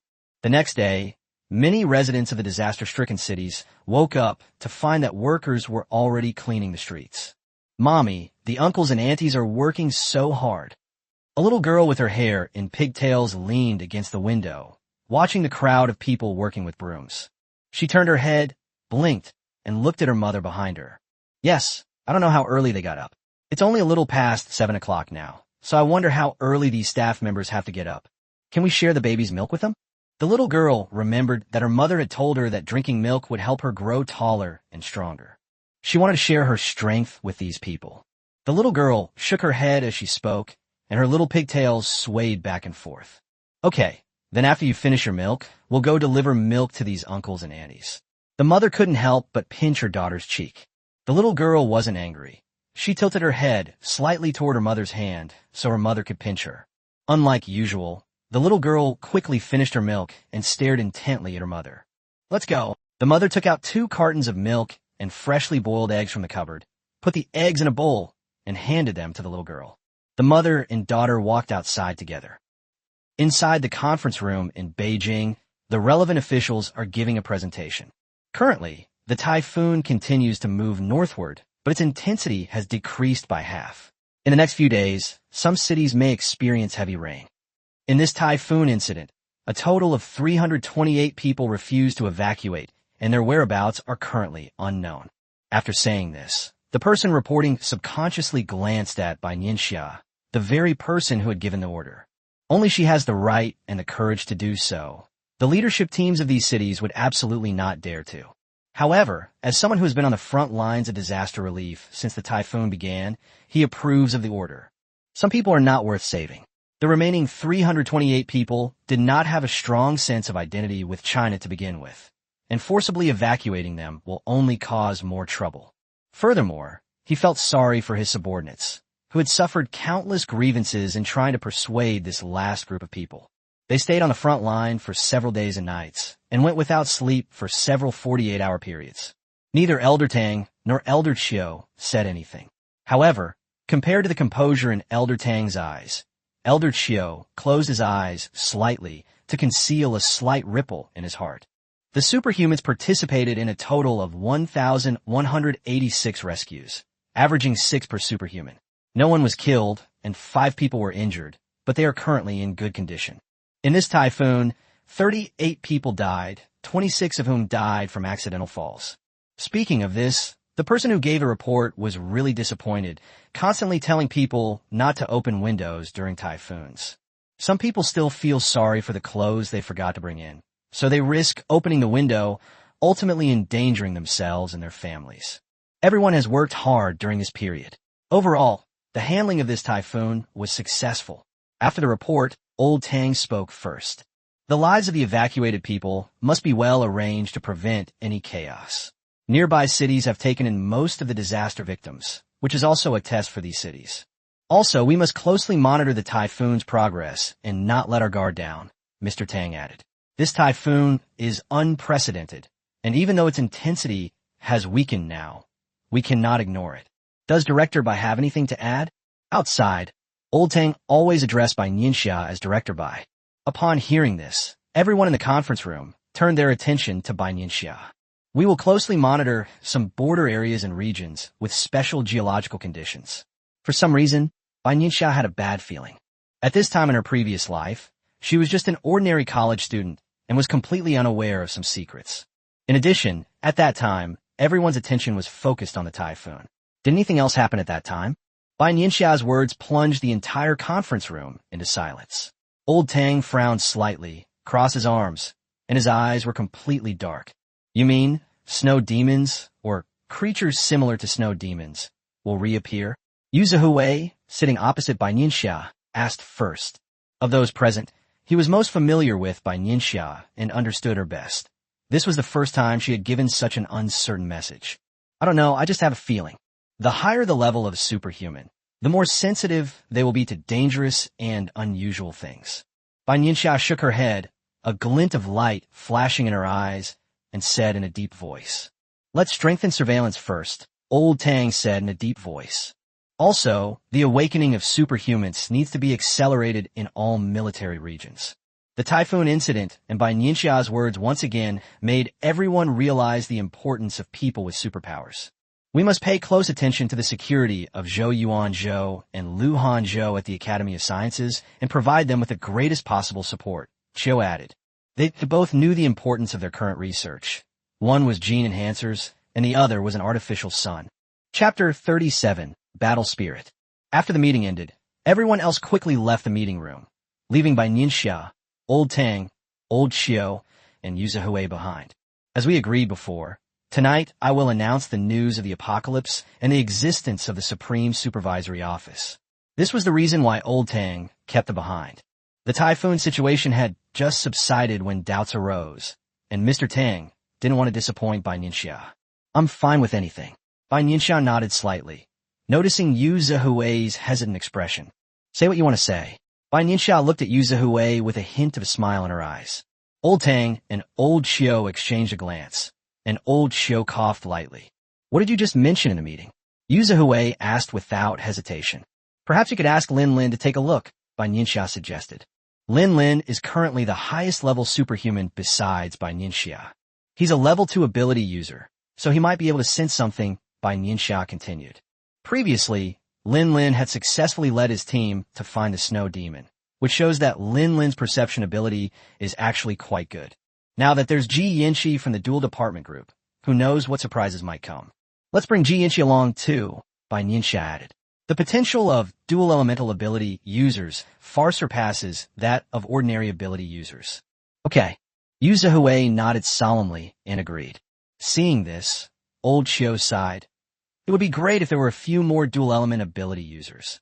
Dual-elemental abilities are extremely rare, Bai Nianxia retorted bluntly. If there were so many dual-elemental monsters, then the monsters wouldn't pose such a great threat to humans. In his past life, countless scientists devoted all their efforts to studying the mysteries of dual-elemental ability users, but all of them failed. Ultimately, this can only be attributed to talent and luck. Zhou Yuanzhou's research. Old Tang quickly changed the subject, mentioning Zhou Yuanzhou's research.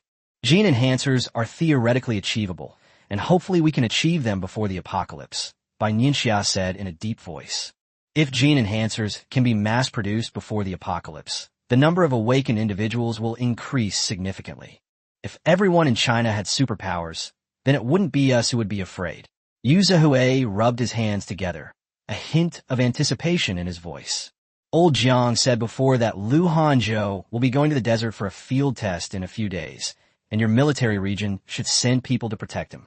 Old Qiu reminded him, thinking of what old Jiang had told him before. The superhuman team will provide full protection. Yu Zhihui nodded solemnly and said, currently, the Academy of Sciences only takes in data and does not take it out, but once it conducts field experiments, it will give intelligence agencies for various countries an opportunity to exploit it. Zhou Yuanzhou's gene enhancer project is important, and Lu Hanzhou's artificial sun is equally important. Many scholars from the Chinese Academy of Sciences refer to the two as twin stars, both of whom are top forces in China's scientific community. After everything was discussed, Bai Nianxia and Yu Zhihui left the meeting room, and Bai Nianxia planned to go to the military region. There's something I need to tell Lin Lin. Since it had been decided that Lin Lin would take Ji Yanqi to various places for on-site investigations, Bai Nianxia hoped they would gain something from it. Okay. Yu Zhihui nodded, opened the car door, and gestured for Bai Nianxia to get in. The car was traveling on the road to Beijing, and soon we arrived at the military region. Lin Lin should be sparring with Ji Yanqi. Yu Zhihui led Bai Nianxia across the playground and arrived at the training base. This area was specifically designated for training of people with superpowers, and it is surrounded by tight security.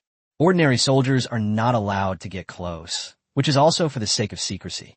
After all, superpowered individuals are not yet widely available.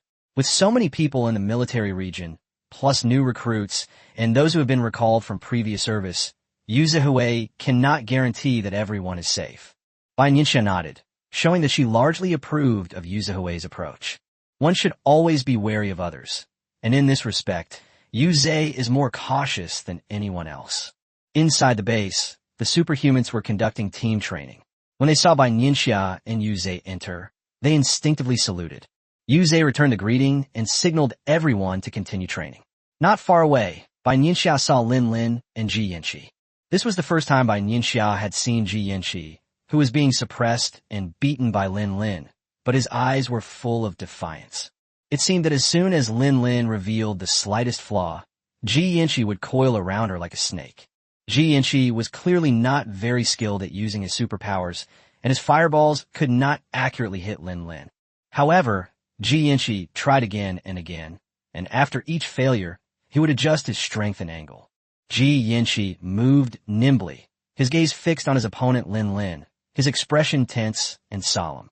The Ji family has a fine air, Yu Zhihui remarked upon seeing this.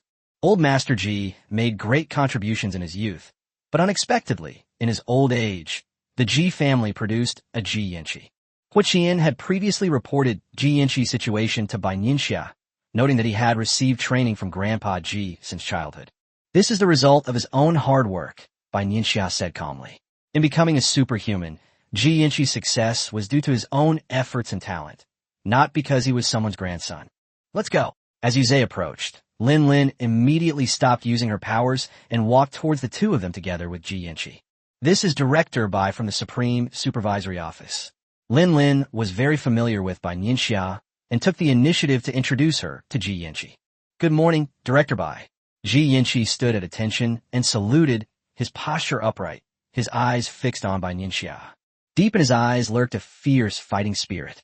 Lin Lin had told him that he wasn't the strongest among the superhumans. Bai Nianxia was. Ji Yanxi wanted to know what kind of strength the strongest superhuman in China possessed that made someone like Lin Lin submit to him. Bai Nianxia naturally sensed Ji Yanxi's strong fighting spirit. Sure enough, every genius has to be beaten into submission before they will obey. Yu Zhihui wisely stepped aside, giving the two of them space. Let's have a match. Bai Nianxia raised her head and walked to the arena first. Sigh. Lin Lin sighed softly, her gaze towards Ji Yanxi filled with pity. Lin Lin wished Ji Yanxi good luck. After all, even with his strength, he couldn't last 3 moves against Bai Nianxia. Moreover, it was Lin Lin who had just awakened. The superhumans who had just been training diligently quickly gathered around. A newborn calf is not afraid of a tiger. Let's make a bet 1 move. It's obvious. Why gamble? I respect him as a true man. We arrived too late and didn't get to experience Director Bai's special training. Seemingly recalling the scenes of being trained by Bai Nianxia, many people shuddered. Chapter 38, Special Mission. As everyone discussed the matter, the battle began. Bai Nianxia raised an eyebrow at Ji Yanxi, signaling him to make the first move. After all, if she attacked first, there would be no next move. Ji Yanxi's eyes narrowed, filled with caution. He condensed a fireball in his left hand, which glowed red and flew swiftly toward Bai Nianxia. In an instant, Ji Yanxi appeared behind Bai Nianxia, his tree branch flying as he tried to strike her in the back and abdomen. Bai Nianxia stood still, seemingly unresponsive to Ji Yanxi's attacks. Why doesn't she hide? Among those present, only Yu Zhihui and Huo Qian were not superhumans. Yu Zhihui muttered to himself, because there's no need to dodge at all. Lin Lin's eyes flickered slightly as he stared intently at the field. Not needed. Yu Zhihui silently repeated these 3 words. Of everyone present, Lin Lin was the strongest besides Bai Nianxia. Since he said that, he must have his reasons. The fireball flashed in front of her. Bai Nianxia slightly raised her hand, and the originally powerful fireball seemed to be blocked by something. With a bang, it disappeared from everyone's sight. As for the tree branches behind her, Bai Nianxia quickly turned around, raised her right hand, and unleashed her wood-type ability. However, compared to Ji Yanxi's few branches, Bai Nianxia's vines were several times thicker. The vines danced with Bai Nianxia's wishes, like nimble fingers, entwining themselves around Ji Yanxi's branches. Ji Yanxi leaped, trying to dodge the vine's attack, but a few seconds too late, he was already entangled by the vines when he dodged again. He struggled violently, trying to burn him with his fire-based abilities, but he failed. The vines tightened their grip until Ji Yanxi was completely unable to move his hands and feet. After a long while, Ji Yanxi lowered his head and sighed helplessly. Bai Nianxia smiled slightly, tapped her finger lightly, and the vines disappeared instantly. With the power binding him gone, Ji Yanxi was still somewhat dazed. He hadn't expected that, despite both being wood-based superpowers, Bai Nianxia was so much stronger than him. Thank you for your guidance, Director Bai. Only now did Ji Yanxi truly realize how strong Bai Nianxia was. It's estimated that Bai Nianxia didn't even unleash half of her full strength. If Bai Nianxia knew what Ji Yanxi was thinking, she might say that she only performed at 1/10 of her potential. Even though Ji Yanxi has 2 abilities, he is still only a level 1 ability user. And strictly speaking, his talent is below Lin Lin's because Lin Lin has a special ability. Ji Yanxi waved away the dust from his clothes, his gaze towards Bai Nianxia becoming even more intense. He yearned for progress, for power, and for defeating those stronger than himself, such as Lin Lin and Bai Nianxia. All right, let's get down to business and head to the conference room, Yu Zhihui said with a smile, patting Ji Yanxi on the shoulder. Lin Lin's expression changed slightly. He knew that there must be a mission, otherwise Bai Nianxia would not have come to the military region. In the military region's conference room, Bai Nianxia and Yu Zhihui sat on either side, with Lin Lin and Ji Yanxi on either side. Ji Yanxi was a little curious. He had just arrived at the Beijing military region and thought it wasn't his turn to go on missions yet. However, beneath the curiosity lies a yearning, a warrior's yearning to achieve merit and glory. In particular, he was a child of the Ji family and grew up listening to stories from his grandfather's generation. Deep within him lies a pride that few can match. Lin Lin saw the burning desire in Ji Yanxi's eyes, smiled, and sat up straight. Yu Zhihui did not speak first, but looked at Bai Nianxia. Recently, some unusual events may occur in certain parts of China. Bai Nianxia said, throwing out a bombshell message to Lin Lin and Ji Yanqi.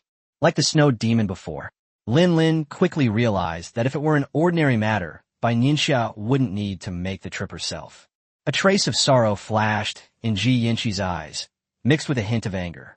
He was a soldier from the border defense, and he subconsciously thought of the 5 martyrs who sacrificed their lives because of the snow demon. He clenched his right fist, focusing all his attention on Bai Nianxia. Yes, but I'm not sure where it will be.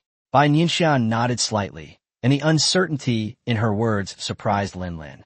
Like Yu Zoe, Lin Lin was one of the first to meet Bai Nianxia. In Lin Lin's mind, Bai Nianxia had always been a strategist. It seems that nothing matters much to Bai Nianxia, but it was this uncertainty that made Lin Lin's heart tighten and his brows furrow slightly. Danger often comes from the unknown. The military region has already increased patrols for some special terrains. This time, we need the 2 of you to make a trip to various places. You did an excellent job in the last operation to kill the snow demon. You led the team of superhumans and successfully located the snow demon's position. Dual elemental ability users are more sensitive to danger than other ability users. After Bai Nianxia finished speaking, both of them understood what she meant, especially Lin Lin. I understand. Lin Lin nodded slightly. Indeed, after the battle with the snow demon, his senses had become much sharper. Bai Nianxia needs to stay in Shangjing so that she can provide support should anything happen. Moreover, the construction of the base requires Bai Nianxia from both the Chinese Academy of Sciences and the Ministry of Transport. Therefore, the best candidate is Lin Lin, and with Ji Yanqi, it will be a mentorship between the veteran and the newcomer. I came here today to remind you to report any suspicious activity immediately. Even if some of it is unfounded, perhaps it's intuition or guesswork, please tell me the whole story. Also, do not linger in battle. Safety comes first. The one who could give me this sense of danger is most likely someone that Lin Lin and Ji Yanqi cannot handle.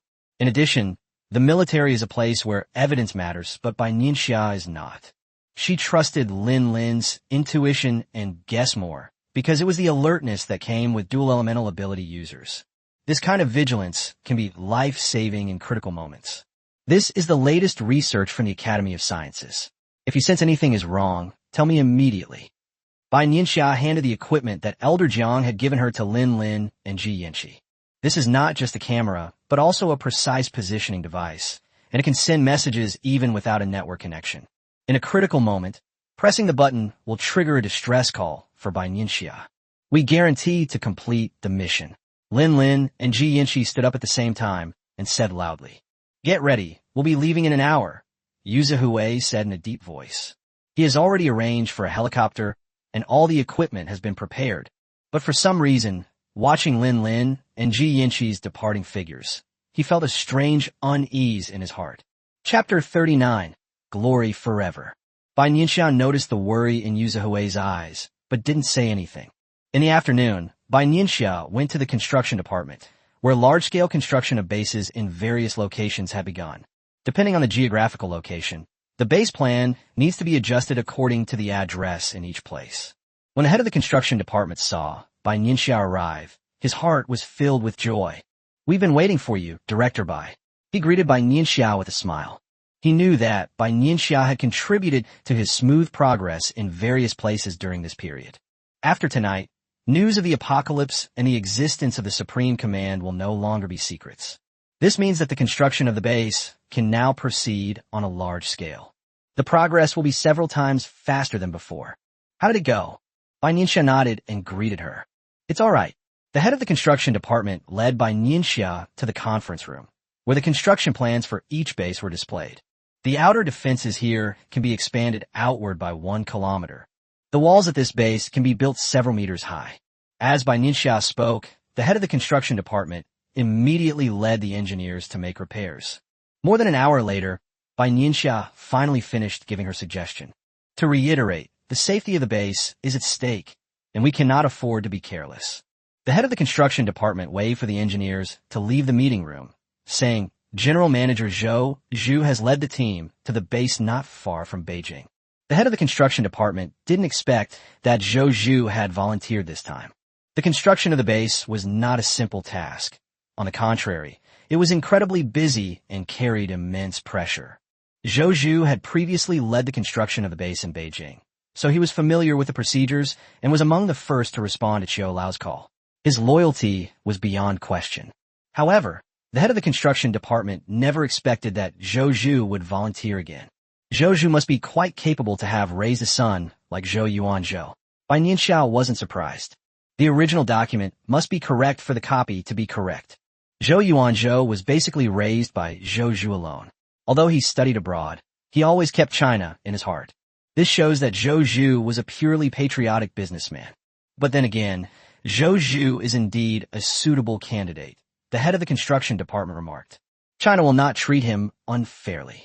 After a long silence, Bai Nianxia sighed and said this. Yes. The head of the construction department nodded in agreement. China will not let down anyone who makes a contribution. The head of the construction department originally wanted to say a few more words, but once Bai Nianxia's identity was revealed tonight, he would face not only doubts, but also countless open and covert attacks. However, remembering Bai Nianxia's strength during the last inspection of Shangjing base, he just couldn't bring himself to say be careful. Hua Qian, who was standing next to Bai Nianxia, understood what the person in charge of the construction department meant and smiled to himself.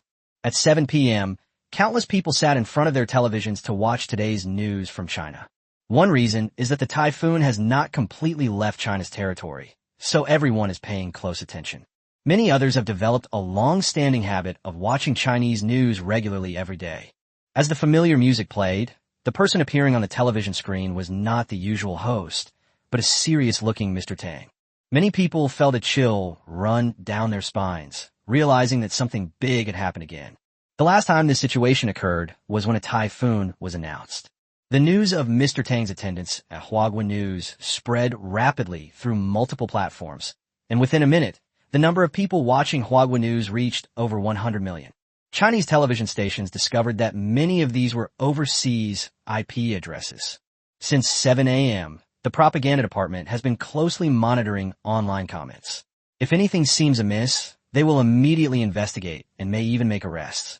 Mr. Tang, dressed in traditional Chinese clothing, sat at his desk, still smiling and greeting everyone. Over the past 2 weeks, we have worked together as one to fight the typhoon and completed the relocation of several cities. During this typhoon relief effort, I witnessed the resilience of the Chinese soldiers and the bravery of the Chinese people. Many friends are curious about how China knows about typhoons in advance and is able to make accurate predictions. Mr. Tang had no manuscript in his hand. As he spoke, he slightly raised his eyes and glanced at the camera. Old Tang's eyes hardened, and he continued speaking. 2 months ago, China detected the existence of the apocalypse and established the Supreme Supervisory Office, which has the highest authority. Other departments must cooperate unconditionally. When the end times come, global temperatures will plummet to minus 50 degrees Celsius, and the entire planet will be frozen. All work concerning the end times will be overseen by the Supreme Supervisory Office, whose director will be Comrade Bai Nianxia. After Mr. Tang finished speaking, the internet seemed to freeze.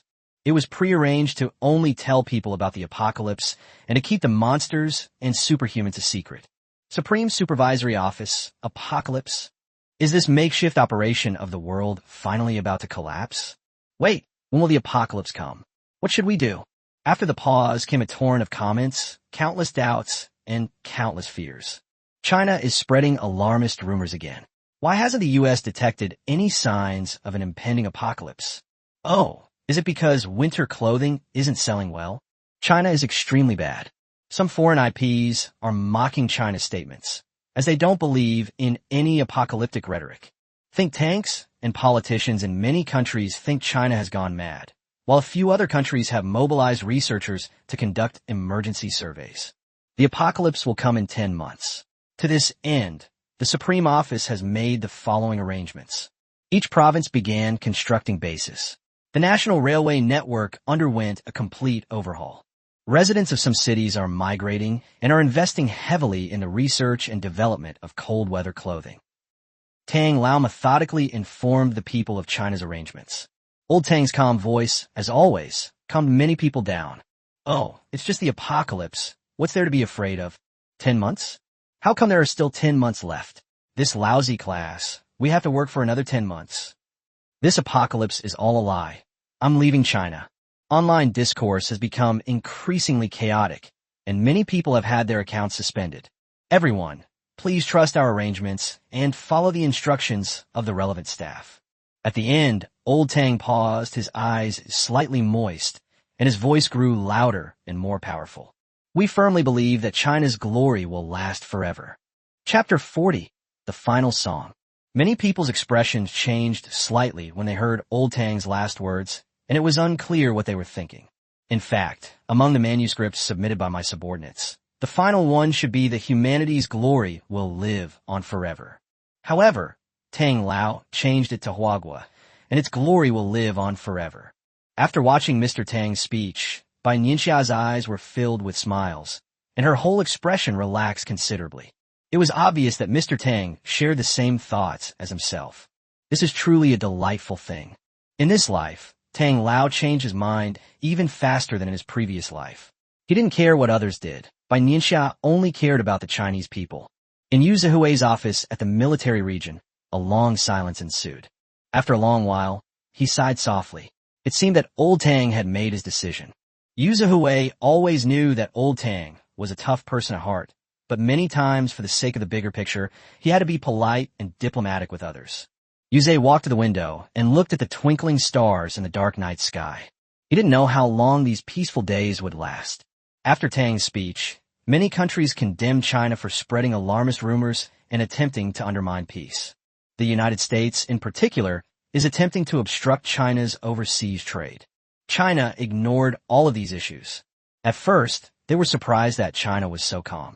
It wasn't until Japan compiled a complete list of foreign trade orders from the past few months that they realized that China had spent a lot of money and purchased a lot of goods from these countries during this period. Only then did they vaguely realize that China seemed to be serious. That night, the United States attempted to intercept the last cargo ship bound for China. "Stop this cargo ship!"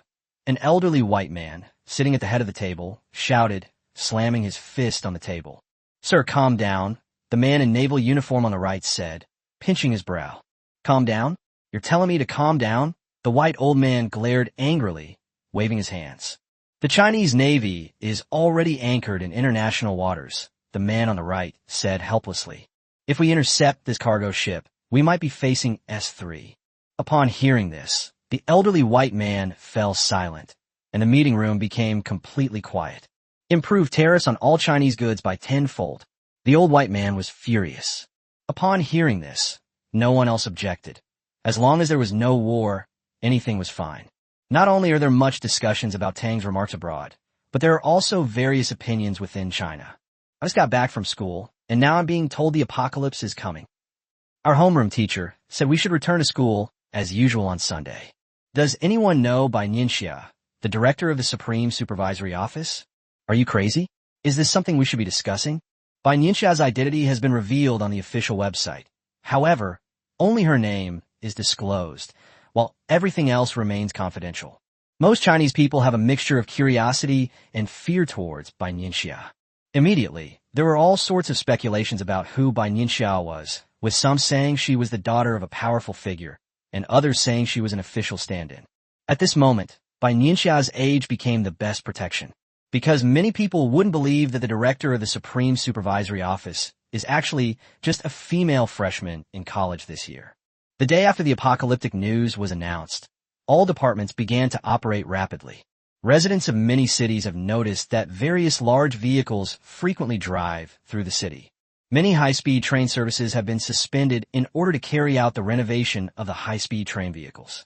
Furthermore, physical education has been listed as one of the core subjects in primary and secondary schools, and each student has 1 hour of practice time for boxing every day. My dad has been called to the construction site to build the base. My mom, a retired doctor, has been rehired. I wonder what she's busy with all day. Every day, you can see vehicles transporting medical equipment coming and going. Online discussions have never decreased. No, for many people, life hasn't changed much.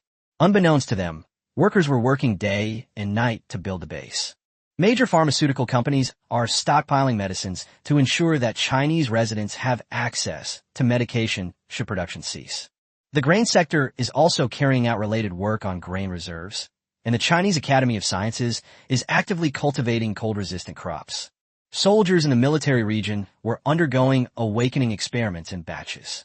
However, the success rate is clearly not as high as before. In the beginning, almost all the warriors who participated in the awakening were able to succeed. Now, only 60% remains. This situation left commanders Yu Zihui and the others looking worried, as they naturally hoped that the military region would have as many awakened superhumans as possible. This is normal. Bai Nianxia comforted the group upon hearing the news. Those who initially participated in the awakening were all promising talents from various military regions, whose physical fitness and willpower naturally far surpassed that of ordinary people. Their success rate will naturally be higher. Even so, Yu Zihui was still unwilling to give up and began making trips to the Academy of Sciences again and again. Zhou Yuanzhou is there. The gene enhancer is the hope for increasing the success rate of awakening. Half a month passed in the blink of an eye. Lin Lin and Ji Yinqi had traveled to most parts of China, but they hadn't noticed anything unusual. However, what Bai Nianxia didn't say was that her unease was steadily increasing. During this period, the construction of the base was also in full swing. Come on, dinner's ready. Zhou Zhu, wearing a safety helmet, called out to everyone to start eating. He is leading a team to complete the construction of China's largest base. It is noon now, the time for the workers to eat and rest. Eat more meat, you'll have strength, Zhou Zhu told the person serving the food, adding that they shouldn't let their hands shake. Don't worry, Mr. Zhou, the staff member serving the food said with a smile. Would you like to join us, Mr. Zhou? Many workers queuing for their meals greeted him warmly. Many of them had worked with Zhou Zhu on several projects, and they came immediately when they heard that Zhou Zhu needed more people. In their hearts, Zhou Zhu was a rare boss with a conscience. He never delayed wages, guaranteed rest time, and provided the best meals among all the construction sites. You guys eat first. Zhou Zhu waved his hand, indicating that they should eat more. Looking at the machines not far away, Zhou Zhu felt a sense of emotion. He hadn't expected that the project could be built to this extent in just half a month. In fact, these past 2 weeks have been the limit for modern materials science, not for civil engineering. For all projects at the base, no one dares to obstruct them. The client doesn't delay payments, the leaders don't cause trouble, there are no disputes over drawings, all materials are in place, and there is no shortage of equipment. Zhou Zhu had never encountered such a project before. It was simply too extravagant for him to even dream of. This is the final chapter of civil engineering, Zhou Zhu thought to himself with emotion. Chapter 41, Desert. That evening, while Bai Nianxia was cultivating, a small device suddenly sounded an alarm. This was something she had given to Lin Lin before, after Lin Lin had encountered danger, or rather, discovered something. Bai Nianxia called Yu Zihui and then immediately headed to the military region. Yu Zihui didn't dare to delay at all. He immediately summoned relevant personnel, confirmed Lin Lin's location, and asked the nearby military region for support. The surveillance footage has been compromised. The staff immediately retrieved the camera footage of the two individuals. They were only a few seconds slower than Lin Lin. Shortly after Bai Nianxia received Lin Lin's message, the staff realized something was wrong from the footage. Soon, Ji Yinqi's screen went black. Where is Lin Lin? Bai Nianxia frowned slightly and asked in a low voice. Lin Lin lasted 2 minutes longer than Ji Yinqi. Lin Lin's image appeared on the screen. Bai Nianxia calmed herself down and began to watch attentively. Night fell, and all was quiet. Lin Lin and Ji Yinqi chose a place to camp. Everything seemed normal until suddenly, Lin Lin raised his hand, and Ji Yinqi reacted quickly, the tree branch appearing in his palm under the cover of darkness. Just at this critical moment, an unknown creature emerged from the sand and hooked onto Ji Yinqi. At this moment, Ji Yinqi's image began to malfunction, constantly shaking, and finally disappeared completely. Lin Lin's ice blades suddenly appeared, attempting to help Ji Yinqi escape danger. Furthermore, golden armor appeared on his back and chest. The unknown creature finally appeared on the surveillance footage, and everyone in the conference room gasped in shock. The scorpion was a full meter long. Its entire body was dark black, almost blending into the night. Its speed was fast enough to dodge Lin Lin's ice blades, but this also loosened its grip on Ji Yinqi. The scorpion's tail lashed out at Lin Lin, and the surveillance footage on Lin Lin's side disappeared. These are the coordinates of their last known location. After watching the video, Yuze handed Bai Nianxia a tablet. Is Lu Hanzhou conducting an outdoor experiment on an artificial sun nearby? Bai Nianxia asked urgently, as if she had just thought of something. Yuze Hui's face grew even darker. Notify the superhuman team to move out immediately. At the same time, tell the nearby military region to ensure the safety of Lu Hanzhou and the others. Lin Lin and Ji Yanxi are both dual elemental ability users, so they still have a fighting chance against the Scorpion. But Lu Hanzhou and his team were in a different situation. Although the research team had superhumans protecting them, it was still extremely dangerous. Having just finished a day's work and stepped out of the laboratory, Professor Jiang learned that Lu Hanzhou might be in danger and immediately took a car to the military region. Prepare the helicopter. I'm going, Bai Nianxia said calmly and decisively. Okay, be careful. Yuze Hui nodded solemnly. Lin Lin and Ji Yanxi's whereabouts were currently unknown, so Bai Nianxia personally taking action was the best option. It is also China's only option without resorting to large-scale weapons. At 2 a.m., Bai Nianxia boarded the helicopter, her expression solemn. Autumn has arrived, and Yuze felt that Beijing was a bit more desolate tonight. Not long after Bai Nianxia boarded the helicopter, Old Jiang arrived at the military region. How was the situation? Old Jiang asked, his face full of worry, as he grabbed Yuze Hui. Lu Hanzhou and the others should be out of danger, Yuze Hui told Old Jiang. The superhumans around Lu Hanzhou reported that there were no abnormalities at the moment. Meanwhile, the researchers have all been urgently transferred to the nearest military region, and their safety should be guaranteed. That's good. Old Jiang patted his chest, trying to catch his breath. When he first learned that Lu Hanzhou might be in danger, his hands and feet went cold, and he didn't dare to think for a moment longer before rushing to the military region. What about Lin Lin and Ji Yanxi? On the way, Old Jiang already knew roughly what had happened and asked. His whereabouts are unknown. Yuze Hui shook his head helplessly and pointed to the sky. Director Bai's already gone there. Old Jiang looked up and saw that it was still pitch black outside. His eyes narrowed and he frowned. I hope everything goes well, Old Jiang said in a low voice.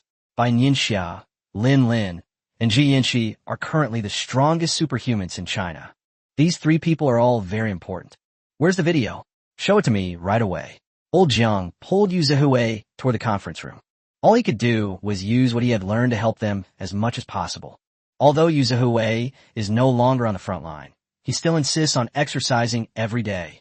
He is not someone that Old Jiang can easily pull away. However, he still obediently followed beside Old Jiang. Yuze waved his hand, signaling his secretary to prepare some soft and easily digestible food for Old Jiang. He knew that Old Jiang must have just come to the military region from the laboratory, and once he started his research, he didn't know how many hours would pass. On the helicopter, Bai Nianxia stared silently at the coordinates where Lin Lin and Ji Yanxi had disappeared. Her hunch was right. She didn't know if China had encountered this crisis in its previous life.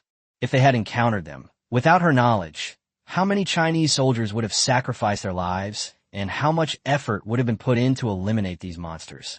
Bai Nianxia let out a long sigh, a hint of sadness in her eyes. This scorpion is several times stronger and more agile than the snow demon. If it were just Lin Lin alone, he should have been able to escape, but he brought along Ji Yanxi, who was at level 1, which led to his being trapped. However, Bai Nianxia believed that with Lin Lin and Ji Yanxi's abilities, they should be able to save their lives. Thinking of this, her eyelashes trembled, and she closed her eyes slightly. This journey was a rare opportunity for her to rest. That night, several emergency meetings were held in Beijing, and many people were woken up by phone calls. Some observant people noticed that there were more cars on the road to Beijing that were not usually seen. More than 3 hours later, the helicopter landed in the military area ahead of schedule. The wind blew through Bai Nianxia's neat hair, giving her a touch of coolness. The helicopter cannot take you there. Bai Nianxia will have to drive herself for the rest of the journey. He reached out and took the car keys that had been prepared beforehand, got in the car, and started the engine, all in one smooth motion. As the vehicles drove out of the camp, the soldiers on guard silently saluted until the vehicles disappeared completely from sight. Lin Lin and the others' coordinates are currently moving slowly. We believe Ji Yanxi is injured. Yuze Hui's voice came through the earpiece. Based on the previous video footage, they judged that Ji Yanxi might be injured. Understood. Bai Nianxia turned the steering wheel with her right hand, rested her left hand on the car window, and accelerated a little more. On this road, I'll be all alone, so there's no need for me to think about anything else. Chapter 42. Poisoning. About half an hour later, Bai Nianxia turned off the engine and got out of the car. The rest of the way required walking to reach the destination. Inside the conference room in Beijing, Tang Lao, Xiu Lao, and Yu Zihui were all present, their eyes fixed on the video screen. Bai Nianxia moved forward quickly, and finally, she arrived at the place where Lin Lin and the others disappeared from view. The blood stood out starkly against the sand, causing many people to change their expressions slightly. Bai Nianxia observed carefully and concluded that this amount of blood loss should not be a concern for Ji Yanxi. What exactly caused him to get hurt? Bai Nianxia took out the instrument from her backpack and collected the blood-stained sand samples. Perhaps this will be helpful to the research of the Academy of Sciences. Suddenly, Bai Nianxia noticed a section of yellowish-brown broken tail in the deep sand. This severed tail section is about the size of a palm, but it was previously covered by sand, making it difficult to spot. It might be toxic. Inside the conference room in Beijing, the invited biologist practically shoved himself into the video feed and whispered. However, the meeting room was small, and even if you spoke in a low voice, everyone could hear you. Old Tang lowered his eyes, concealing his emotions, but his face remained calm. However, Qiu, who was familiar with Tang, knew that his leader and old partner was already a little nervous. Or rather, from the moment he learned of this news, Mr. Tang never relaxed. He just acted very well. Bai Nianxia's judgment was the same as the biologist's. This scorpion was venomous. She quickly put the instrument in and packed it into her backpack. Lin Lin and the others were not far from their location. If they moved quickly, they should be able to reach them in half an hour. Bai Nianxia ran quickly through the desert. Lin Lin and the others are getting faster. They might be in danger. Yu Zihui's voice came through the headset. Bai Nianxia didn't speak, but silently increased her speed. In the distance, Lin Lin dragged Ji Yanxi along as they walked through the boundless desert. Ji Yanxi's face was dark, his mouth was pale, and his right leg was visibly swollen. "No, leave me alone," Ji Yanxi said intermittently, his mind still not completely clear. He could sense that Lin Lin was walking faster, and danger was creeping in. "Say less." Lin Lin adjusted his breathing, sensing his surroundings as he traveled. His physical strength had reached its limit. Although he won the battle against the scorpion, his superpowers were almost exhausted. Lin Lin's intuition told him that he couldn't stay where he was and had to get away immediately. He clearly remembered that Bai Nianxia had emphasized to him before they set off that he should trust his intuition. Therefore, even though the best option at the time would have been to rest and wait for rescue, Lin Lin resolutely led Ji Yanxi and fled towards a place she felt was safe. With a screech of his foot, Lin Lin shielded Ji Yanxi behind him, while the surrounding sand shifted strangely. Lin Lin knew that danger was approaching. He quickly glanced around, secretly calculating how he could survive. Cough, cough. Ji Yanxi felt an unbearable itch in his throat, and blood trickled from the corner of his mouth. Lin Lin had a bad feeling. He realized that Ji Yanxi's body had reached its limit. He will die if he doesn't get treatment soon. The metal elemental power quietly enveloped Lin Lin, and he assumed a defensive posture. Suddenly, the sand trembled, and a huge scorpion tail emerged from the desert, whipping fiercely towards Lin Lin. Lin Lin moved quickly, his ice-type ability transforming into a sharp sword, attempting to disrupt the scorpion's attack. However, Lin Lin had exhausted too much of her superpowers, and after traveling all night, she also had to worry about Ji Yanxi's injuries. Beads of sweat dripped from Lin Lin's head, fell into the sand, and disappeared. Lin Lin was already struggling to defend against the scorpion's attacks, and he was firing fewer and fewer swords. With a turn, Scorpion took advantage of Lin Lin's inattention and threw Ji Yanxi off Lin Lin's back. Ji Yanxi was thrown heavily into the sand pile and completely lost consciousness, his face covered in sand. Lin Lin's eyes were filled with fighting spirit. He clenched his fists and imbued them with his metal-type superpower, the golden light blending into the color of the desert. A powerful punch struck the scorpion's head, causing dark green pus to gush out, emitting a foul stench. Lin Lin waved his hand dismissively to wipe the blood from his face. If he couldn't get out of this desert, then this scorpion would have to pay with its life.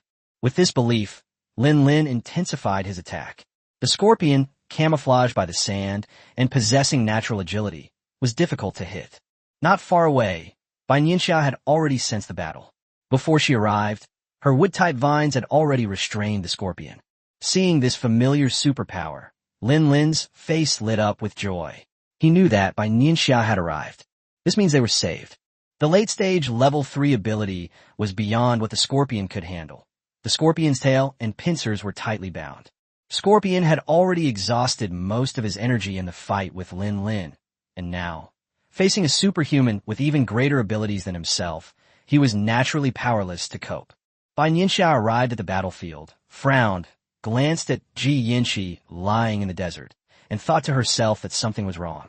In the blink of an eye, 2 lightning bolts shattered the scorpion's large claws, and the same dark green pus flowed into the desert. The scorpion tried to escape, desperately attacking the vines with its tail, but to no avail. The battle scene was transmitted back to Beijing via the camera on Bai Nianxia's chest. Immediately arranged for people to provide support from the nearest location.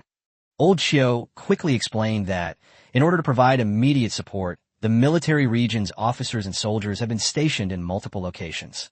Yuze immediately sent the precise coordinates to the soldiers in the military region, who would then send reinforcements immediately. Without its giant claw, the scorpion lost a crucial means of attack and was tightly bound by Bai Nianxia's vines.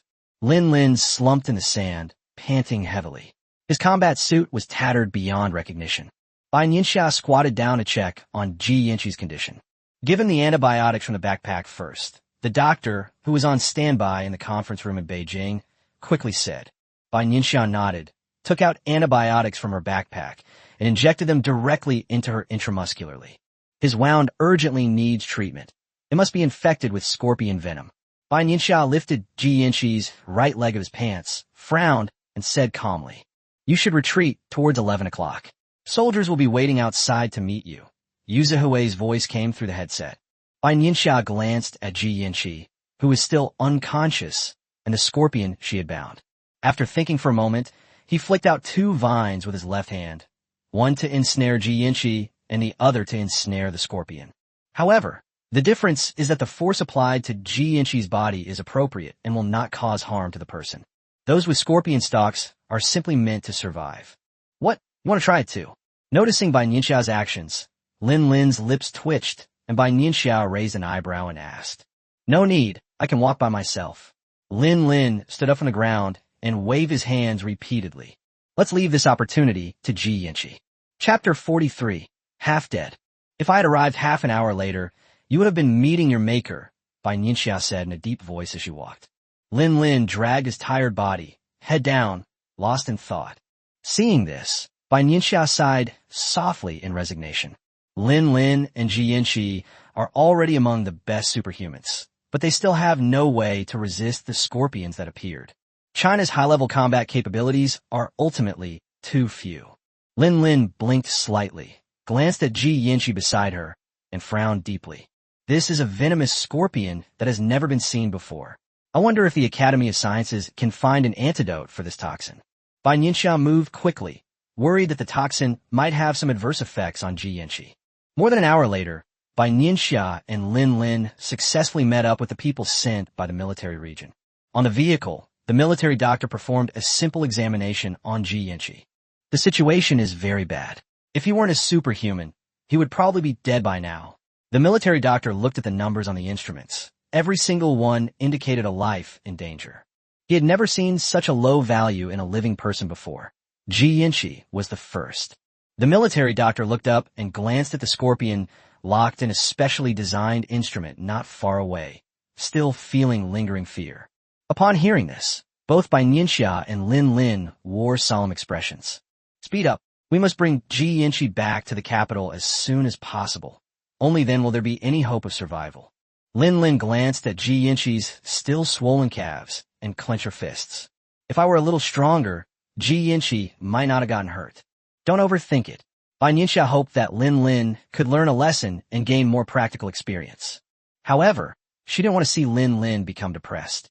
Lin Lin nodded silently. He was not a self-pitying person, and he quickly adjusted his emotions. That's the situation. Finding a way to remedy it is the most important thing right now.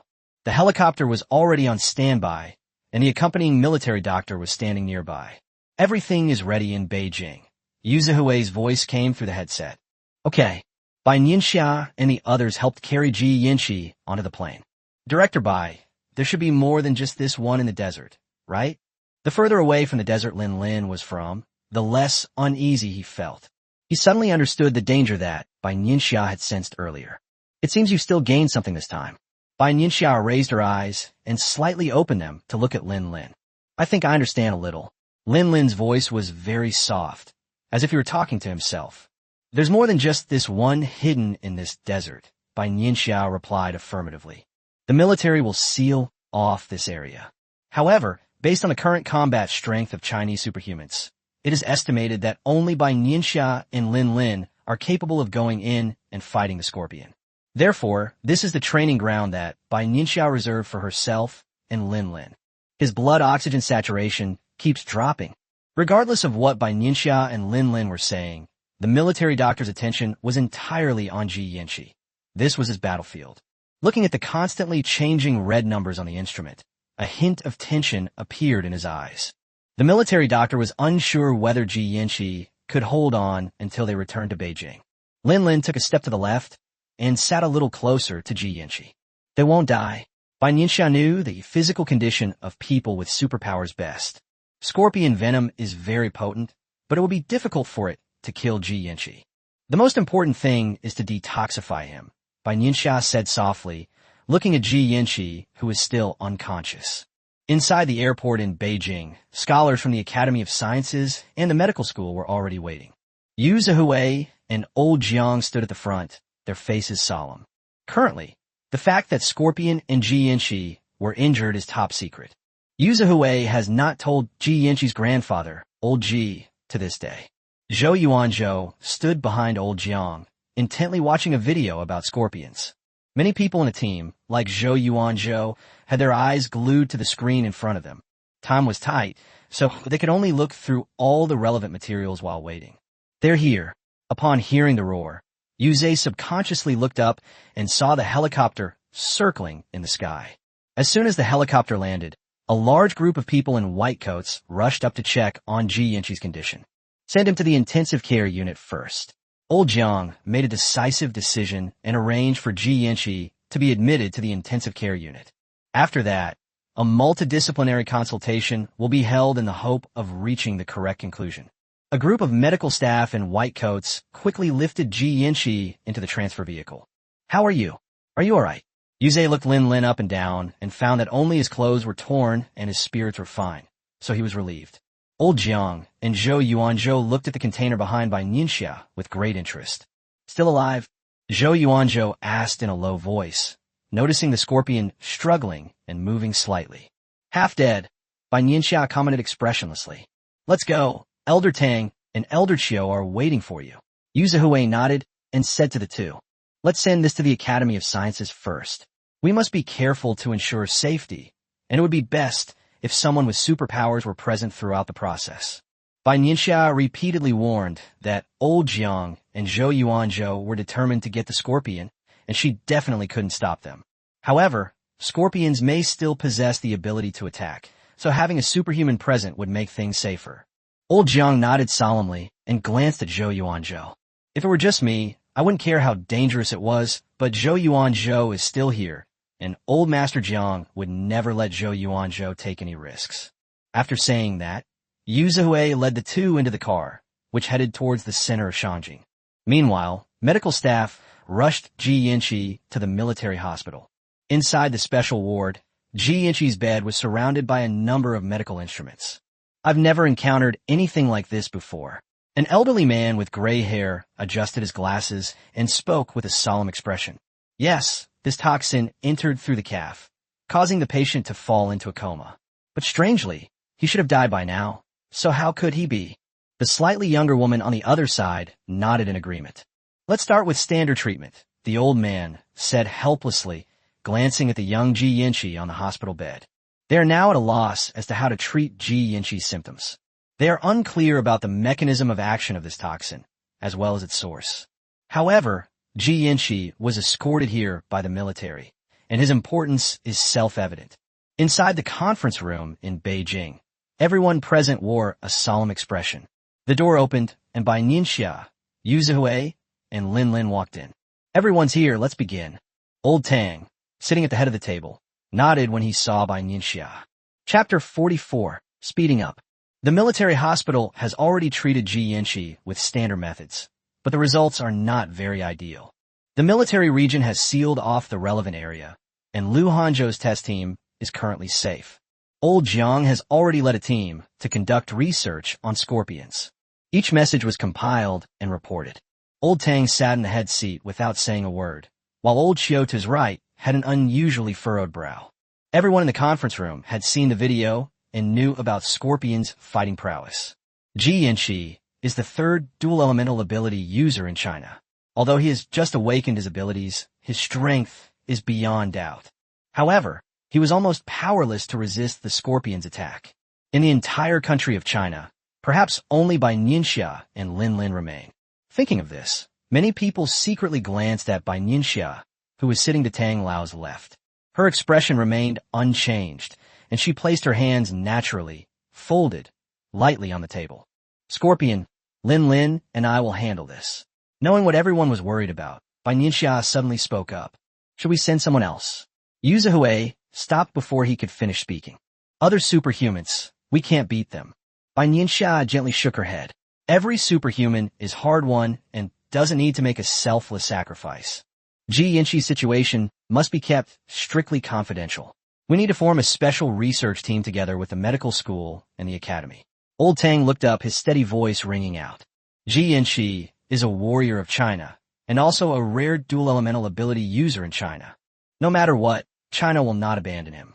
As for the research on scorpions, let Zhou Yuanzhou take charge of it. Old Xiao suggested from the side. Zhou Yuanzhou's talent in the fields of biology and medicine is widely recognized. Other scholars of similar caliber in the same field are already gray-haired, and many are no longer on the front lines of scientific research. This makes Zhou Yuanzhou all the more precious, young, talented, and patriotic. Those sitting in the meeting room had no objections to these decisions. Who would be so blind as to not be able to get into this meeting room? After the emergency meeting, Old Jiang specifically called Bai Nianxia and Lin Lin out. These are some data that the Academy of Sciences just obtained, and I hope they will be helpful to you. What Old Jiang was holding was some research data on scorpions. While they were having their meeting, the people from the Academy of Sciences were also working hard, racing against time to produce the report in front of them. Bai Nianxia nodded and took it, then opened it and began to examine it carefully. She didn't know much about scorpions, since she had never had any personal contact with them in her previous life. In her previous life, when she grew up, the scorpions should have already been wiped out by the Chinese army. As for the price, Bai Nianxia couldn't believe it. Bai Nianxia read it very carefully. The short 1,000 words represented the hard work of many researchers. Lin Lin also had a copy, and a few minutes later, the two of them put their copies together. Be careful. This was the first time Old Jiang had seen a superhuman seriously injured. Ji Yanqi was still lying in the intensive care unit. Bai Nianxia and Lin Lin are among the most elite forces in China, and Elder Jiang hopes they will return safely. Don't worry. Lin Lin raised an eyebrow at Old Jiang and made a gesture. Seeing Lin Lin, who rarely showed any youthful spirit, Old Jiang's lips curled up, and his face relaxed considerably. It's all right. Bai Nianxia comforted Old Jiang, and then left with Lin Lin. I hope everything goes well. Yu Zihui walked out at some point and murmured as he saw Bai Nianxia and Lin Lin's backs. Yes, we will. Only after the two figures had completely disappeared did Old Jiang turn his gaze away. Inside the helicopter, Lin Lin was taking stock of the items in his bag. The medical school had prepared a large quantity of antidotes for them. Some are for saving one's life. Tell me what you know about scorpions.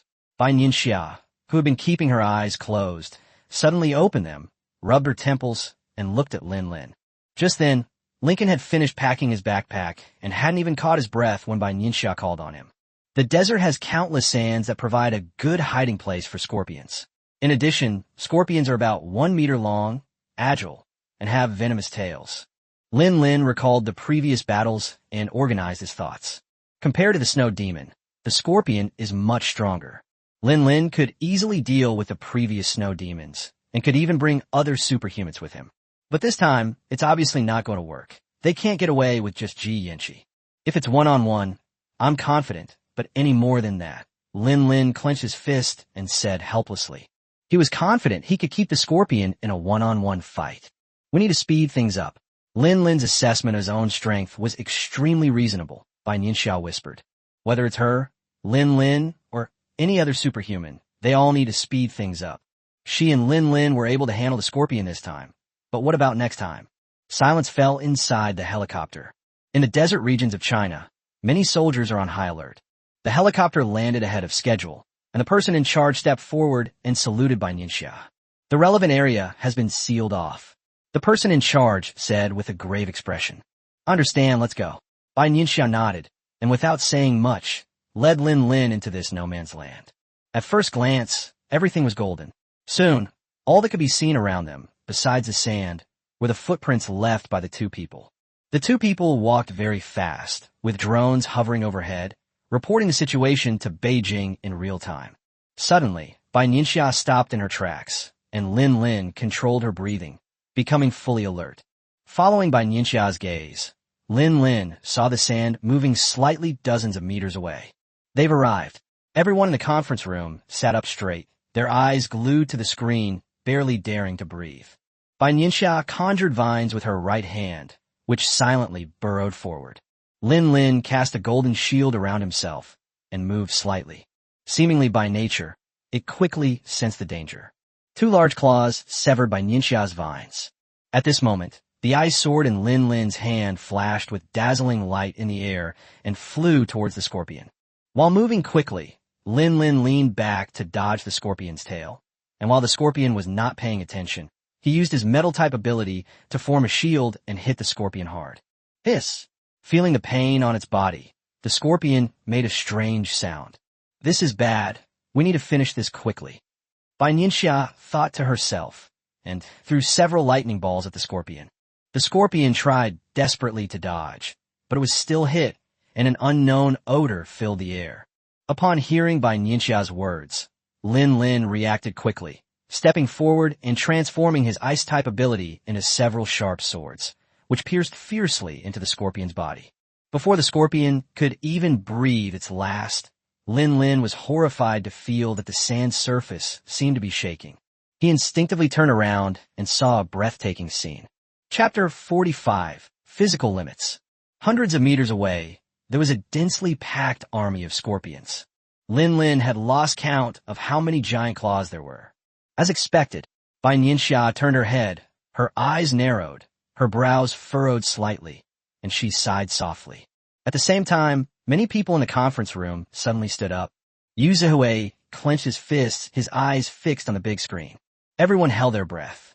Get ready, Old Tang said calmly, but a closer look revealed that his lips were trembling slightly. No matter what, Bai Nianxia and Lin Lin must not get into trouble. The military region closest to the two men immediately dispatched a helicopter equipped with heavy weapons. Lin Lin, whether you can break through or not depends on this moment. Amidst the swirling yellow sand, Bai Nianxia smiled. Lin Lin, being a veteran of countless battles, quickly calmed down, his eyes blazing with fighting spirit. Recalling Ji Yanqi lying on the hospital bed, barely alive, felt like a thorn was stuck in his heart. During this time, he and Ji Yanqi were inseparable. As far as Lin Lin was concerned, Ji Yanqi had become a comrade in arms whom he could entrust with his duties. Unexpectedly, he encountered a scorpion and was poisoned. Lin Lin thought several times that if he were stronger, things would be better. Although reason told Lin Lin that this idea was wrong, he quickly adjusted his emotions. However, Bai Nianxia's words completely ignited the resentment in his heart. Come on, Lin Lin said softly, watching the scorpion army approach step by step. The scene is breathtaking from afar, with two people on one side and an army of countless scorpions on the other. Bai Nianxia and Lin Lin moved swiftly, with Bai Nianxia in front and Lin Lin behind. Several lightning orbs flashed from Bai Nianxia's hand and rushed straight towards the scorpion army. Lin Lin's ice-type ability created an ice wall to block the scorpion's advance. Bai Nianxia and Lin Lin worked together seamlessly. Bai Nianxia used vines to entangle the scorpion, and Lin Lin then used an ice blade to kill it with a single blow. Watch out! A scorpion broke through Lin Lin's ice wall and appeared behind him. Upon hearing Bai Nianxia's reminder, Lin Lin reacted quickly, and golden armor appeared on his body. Sparks flew, and the sound of collisions echoed behind Lin Lin. Fortunately, Lin Lin's armor withstood the scorpion's giant claw attack. Lin Lin, 11 o'clock position. The drone overhead transmitted the battle scene back to the conference room. Yu Zhihui keenly observed the scorpion's movements and alerted Lin Lin. However, despite this, the number of scorpions was simply too great. The battle area between Bai Nianxia and Lin Lin was constantly being compressed by the scorpion. The battle reached a stalemate, and everyone in the conference room watched with growing anxiety. Oh, Lin Lin adjusted his breathing. Clearly, his superpower was running out of steam. Bai Nianxia took a step, dealt with a scorpion, and looked ahead, where a sizzling sound kept coming. Bai Nianxia knew that only by breaking through the limits could she possibly upgrade. This applies not only to Lin Lin, but also to herself. Just hang in there a little longer, Bai Nianxia secretly encouraged herself. Opportunities for a thoroughly enjoyable battle are rare. The sound of helicopters circling overhead could be heard. You can leave at any time. Yu Zhihui's calm voice came through their earpieces. A glint flashed in Bai Nianxia's eyes. She shook her head slightly, subconsciously licked her lips, and without further hesitation, decisively chose to attack. Since there are no worries about the future, let's bring it on. Bai Nianxia's speed was even faster than before. With a single gesture, she unleashed a lightning strike. Vines flashed beneath their feet, entangled the scorpion. Seemingly realizing that Bai Nianxia was not someone to be trifled with, many scorpions changed direction, intending to attack Lin Lin or leave. Want to leave? Not so easy, Bai Nianxia muttered to herself, a hint of disdain flashing in her eyes. The scorpion's claws and tails were scattered across the desert after Bai Nianxia's attack, and could be seen everywhere. Good things are always good things, old Jiang said emphatically in the conference room. These are all research materials, and they're unique. Lin Lin's situation was a little more difficult than Bai Nianxia's, but he was protected by armor with metal-type supernatural abilities, making him difficult to hit. Large beads of sweat dripped from Lin Lin's forehead and disappeared into the desert. Lin Lin understood that his physical strength had reached its limit. Bai Nianxia was panting heavily, her chest heaving, and her attack speed had slowed down considerably. However, the determination in their eyes was exactly the same. When your body reaches its limit, willpower and faith can lead you out of your predicament. Lin Lin let out a low growl, dragging his weary body forward once more. Bai Nianxia did the same, waving the vines in her hand and repeatedly striking the scorpion's body. Bai Nianxia could feel that she had very little supernatural power left in her body, but she never stopped. 10, 5, 3. Finally, with the last scorpion's claws severed, Bai Nianxia took 2 steps back and collapsed heavily into the sand. Lin Lin was panting heavily. His combat suit was soaked and covered in scorpion pus. Bai Nianxia rested her hands on her knees, looking at the corpses of scorpions around her. Involuntarily, the corners of his mouth turned up, and a hint of a smile appeared in his eyes. Exhaustion made Bai Nianxia's face pale, but that only made her seem all the more precious. Bai Nianxia's smile was like a ray of warm sunshine on a cold winter day. The people in the meeting room breathed a sigh of relief. Old Tang let out a deep sigh of relief. Many people came to their senses and found their backs were soaked with sweat in the comfortably warm meeting room. Yu Zhihui and Old Jiang beside him exchanged a glance. It was finally over. The soldiers on the helicopter reacted quickly, wearing special uniforms, and helped the 2 people board the helicopter. Someone will come to clean up the battlefield later, the soldier reported to Bai Nianxia inside the helicopter. Bai Nianxia nodded slowly, leaned back in her chair, and closed her eyes. Lin Lin slumped in a chair, having been injected with 2 doses of glucose. This battle was extremely taxing on their physical strength and superpowers. So much so that even Bai Nianxia no longer had the strength to speak. The countless scorpion corpses below were their best medals of honor. The soldier sitting next to Bai Nianxia and Lin Lin pursed his lips, watching the scorpion corpse below grow smaller and smaller until it became a black dot and disappeared completely from sight. A feeling of admiration for Bai Nianxia and Lin Lin welled up within him. The fact that he was able to sit in a helicopter shows that his loyalty and ability have been tested. Nevertheless, the soldiers still admired Bai Nianxia and Lin Lin for stepping forward in times of crisis. Upon arriving in Beijing, numerous researchers boarded helicopters, eager to fly to the desert immediately. So many scorpions. This is such valuable information. Chapter 46, Level 4. The helicopter landed at the airport in Shangjing. The moment they landed, Bai Nianxia and Lin Lin opened their eyes almost simultaneously. Yu Zihui was waiting to pick him up at the airport. Yu Zihui watched Bai Nianxia and Lin Lin emerge from the cabin door, and his eyes welled up with tears. He watched the whole thing and knew that Bai Nianxia had a tough time fighting this battle. After all, Bai Nianxia and Lin Lin were alone. If the two of them lose, China will ultimately have no choice but to deploy large-scale weapons. It's good that you're back. Yu Zihui looked at the two of them and said softly, "Go get a checkup first, then get some rest." Both of them were covered in scorpion slime. For safety reasons, Yu Zhe arranged for a military doctor to conduct a routine checkup. You should know that scorpions are poisonous, and Ji Yanqi is still lying in the hospital. Therefore, they can only be cautious and have a checkup done so that everyone can feel a little more at ease. Bai Nianxia nodded, her face no longer so pale. Lin Lin's lips also had a bit more color. Inside the room, the military doctor drew blood from Bai Nianxia and Lin Lin. They had already been given a quick wash and changed into clean clothes.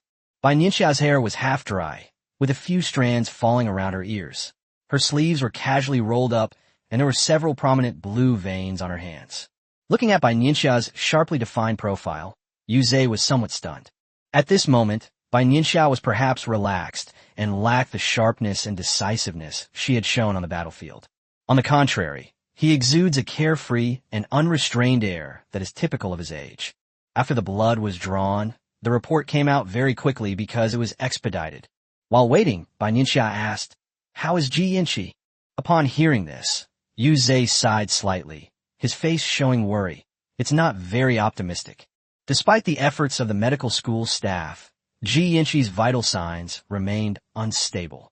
If a suitable solution cannot be found, he will stay in the intensive care unit indefinitely, probably. Yu Zihui did not finish his sentence. Lin Lin's eyebrows drooped, and his lips were tightly closed, but his eyes were no longer as unfocused as before. Bai Nianxia turned her head and saw Lin Lin, whose condition had improved considerably compared to before. "Let's take it one step at a time," Bai Nianxia said in a deep voice. She wasn't a god, and even though she had been given a second chance at life, she couldn't expect everything to go her way. "The medical school will fully cooperate," Yu Zihui nodded. At this time, the report came out showing that Bai Nianxia and Lin Lin were in excellent health. Yu Zhe immediately told the two of them to go and rest. Although Bai Nianxia and Lin Lin had been resting with their eyes closed for a while on the helicopter. However, Yu Zhe could tell that this battle had taken a heavy toll on both of them. It's not about physical strength, but about mental strength. Back home, Bai Nianxia didn't cultivate all night as she had before. Instead, he lay in bed and slept through the night, a rare occurrence for him. The soft moonlight streamed through the window, filling the room with tranquility and peace. The next morning, Bai Nianxia keenly sensed that her power had increased. With a casual wave of his right hand, vines grew from his palm. "I've reached level 4. Bai Nianxia's eyes sparkled with laughter, her lips curving slightly, radiating confidence. With a thought, sure enough, his space had expanded again. Because of his spatial abilities, only Elder Tang and Elder Qiu knew about them. Therefore, the space doesn't store many things, but they're all life-saving items that are hard to find on the market. Perhaps, when I have more space, going to some places abroad to do free shopping would be a good option," Bai Nianxia thought with a wicked sense of humor. However, doing so is dangerous, and Bai Nianxia will not do it until she has the ability to escape unscathed. Those countries sent out countless spies, all trying to find Bai Nianxia's whereabouts. Not long after, Huo Qian reported some good news to Bai Nianxia. Lin Lin discovered that he had broken through and reached level 3. Bai Nianxia was not surprised by this. If there had been no breakthrough, Bai Nianxia would have doubted Lin Lin's potential.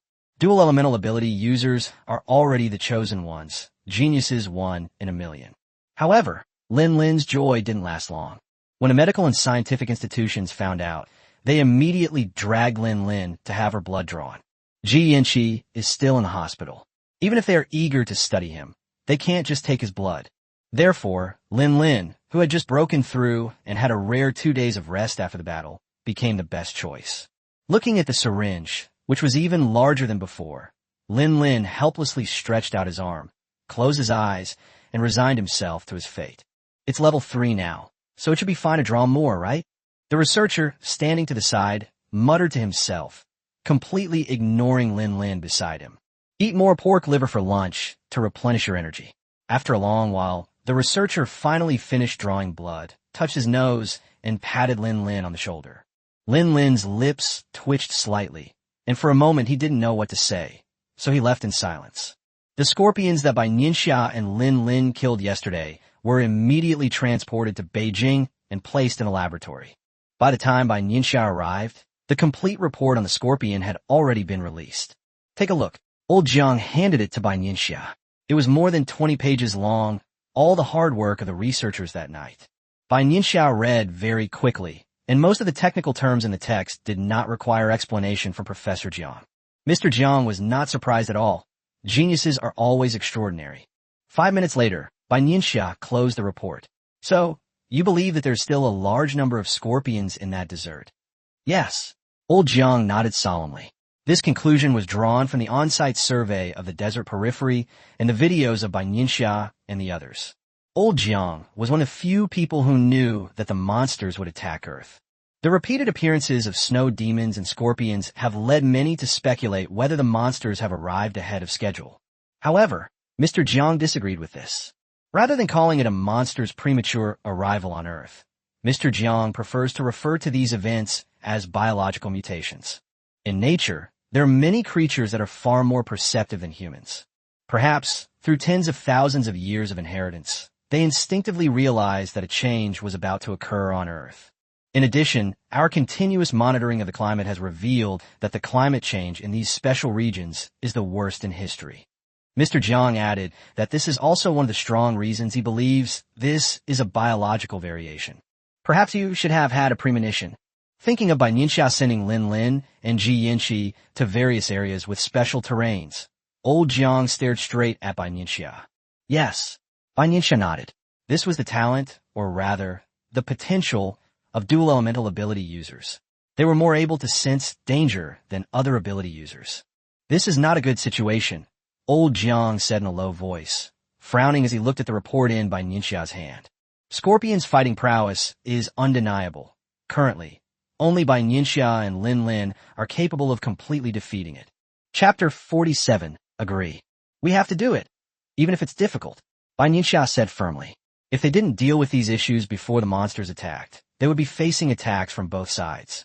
Old Jiang looked at Bai Nianxia's profile and nodded.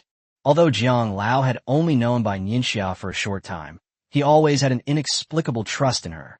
He believed that with Bai Nianxia, China would inevitably become even stronger. By the way, that kid Zhou Yuanzhou has made a major breakthrough. Old Jiang recalled Zhou Yuanzhou's report to him. Upon hearing this, Bai Nianxia raised an eyebrow, closed the report, and looked at Elder Jiang. Gene Enhancer? This is the project that Zhou Yuanzhou is currently primarily responsible for. If there is any significant breakthrough, it must be gene enhancers.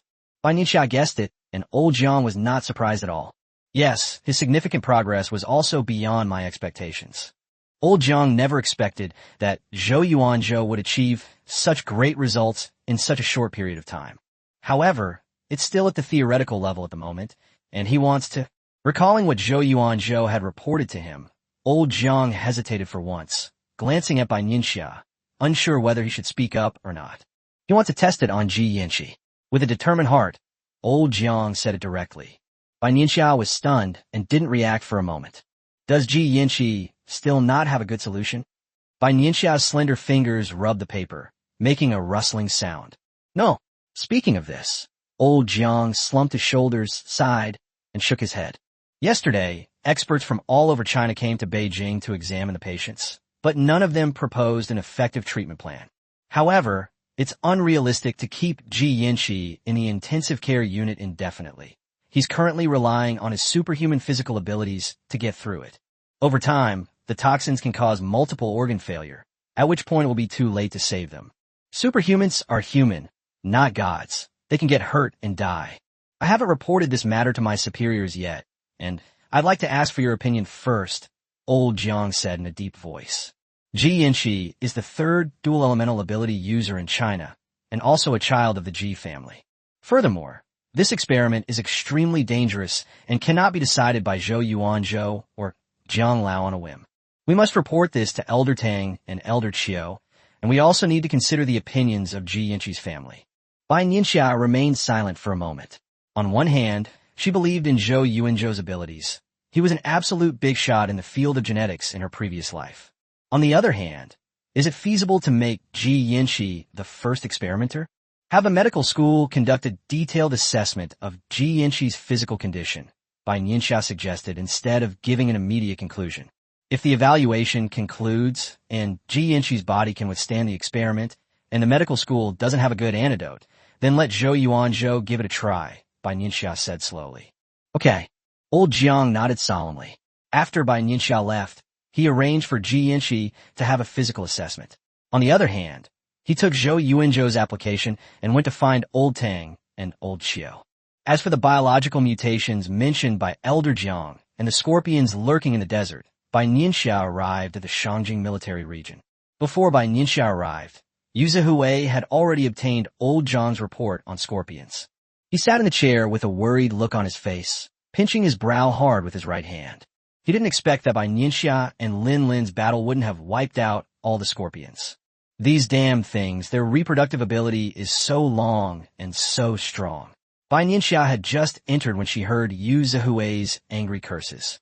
When Yu Zi saw Bai Nianxia come to the military region, he knew it must be because of Scorpion. Let the superpower team go. Just like last time, Bai Nianxia still felt that this was a good training opportunity. This time, however, Yu Zi hesitated. Ji Yanxi is still in the hospital, Yu Zi said in a low voice. Even Ji Yanxi, a dual elemental ability user, couldn't get the better of Scorpion. The superpowered individuals in the superpowered squad are all from the first or early batches to awaken their abilities and are the pride of their respective military regions. Sending a team of superhumans in rashly would be far too dangerous. Heavy weapons have been prepared around the desert, and the military will not hesitate to use them if necessary. For the military, the value of superhumans is far greater than that of the desert. Those with superpowers should be at the forefront, Bai Nianxia said coldly, a hint of anger in her delicate eyes. The atmosphere inside the room froze instantly. The assistants and Huoqian, who were following behind the two, carefully controlled their breathing, afraid of being caught in the crossfire. Bai Nianxia's words silenced Yu Zi. After a long while, he sighed and said, "Okay." His voice sounded hoarse, as if it came from deep in his throat. "I was being narrow-minded," Yu Zihui said in a deep voice. He was wrong. China invests so much effort in training people with superpowers so that they can step forward when the country needs them. The current superhumans are all soldiers in the military region. Whether in the past or present, these people have no choice. Military orders are absolute and cannot be shirked by anyone. Bai Nianxia and Yu Zihui together tested the strength of the superhumans in the Beijing military region. These are the strongest people in the military region. That evening, Yu Zi placed the documents in front of Bai Nianxia. Other military regions will also send their strongest ability users to provide support, Yu Zihui added. Quite some time has passed since the first batch of superhumans awakened. Now, those who awakened their superpowers earlier are no longer the strongest. Many who awaken later have shown considerable talent. Yu Zihui and several other military region commanders clearly realized just how important the talents of those with superpowers were. Okay. Bai Nianxia nodded and looked out the window. Old Jiang just sent me a detailed medical report on Ji Yanxi's health. His body can still withstand Zhou Yuanzhou's experiments for now, but after a while, it's really hard to say. After contacting Grandpa Ji, Tang and Qiu decided to agree to Zhou Yuanzhou's experiment. I hope everything goes well. Yu Zihui mimicked Bai Nianxia, looking at the pitch-black night sky. Given his rank, he would naturally be able to know that Ji Yanxi was going to participate in the experiment. In addition, Ji Yanxi is now a member of the Beijing military region. The Ji family only has this one heir. Yu Zihui smiled bitterly. Bai Nianxia remained silent. She had read Ji Yinqi's information. His parents had sacrificed their lives for the country many years ago. He was raised by Grandpa Ji, and he followed in his parents' footsteps to join the army and serve his country. When Ji Yinqi was a kid, he fought harder than other kids. He was a tough character in the compound. I said back then that this kid would amount to something. Speaking of this, Yu would feel a little emotional. This was a child he and many old friends had watched grow up.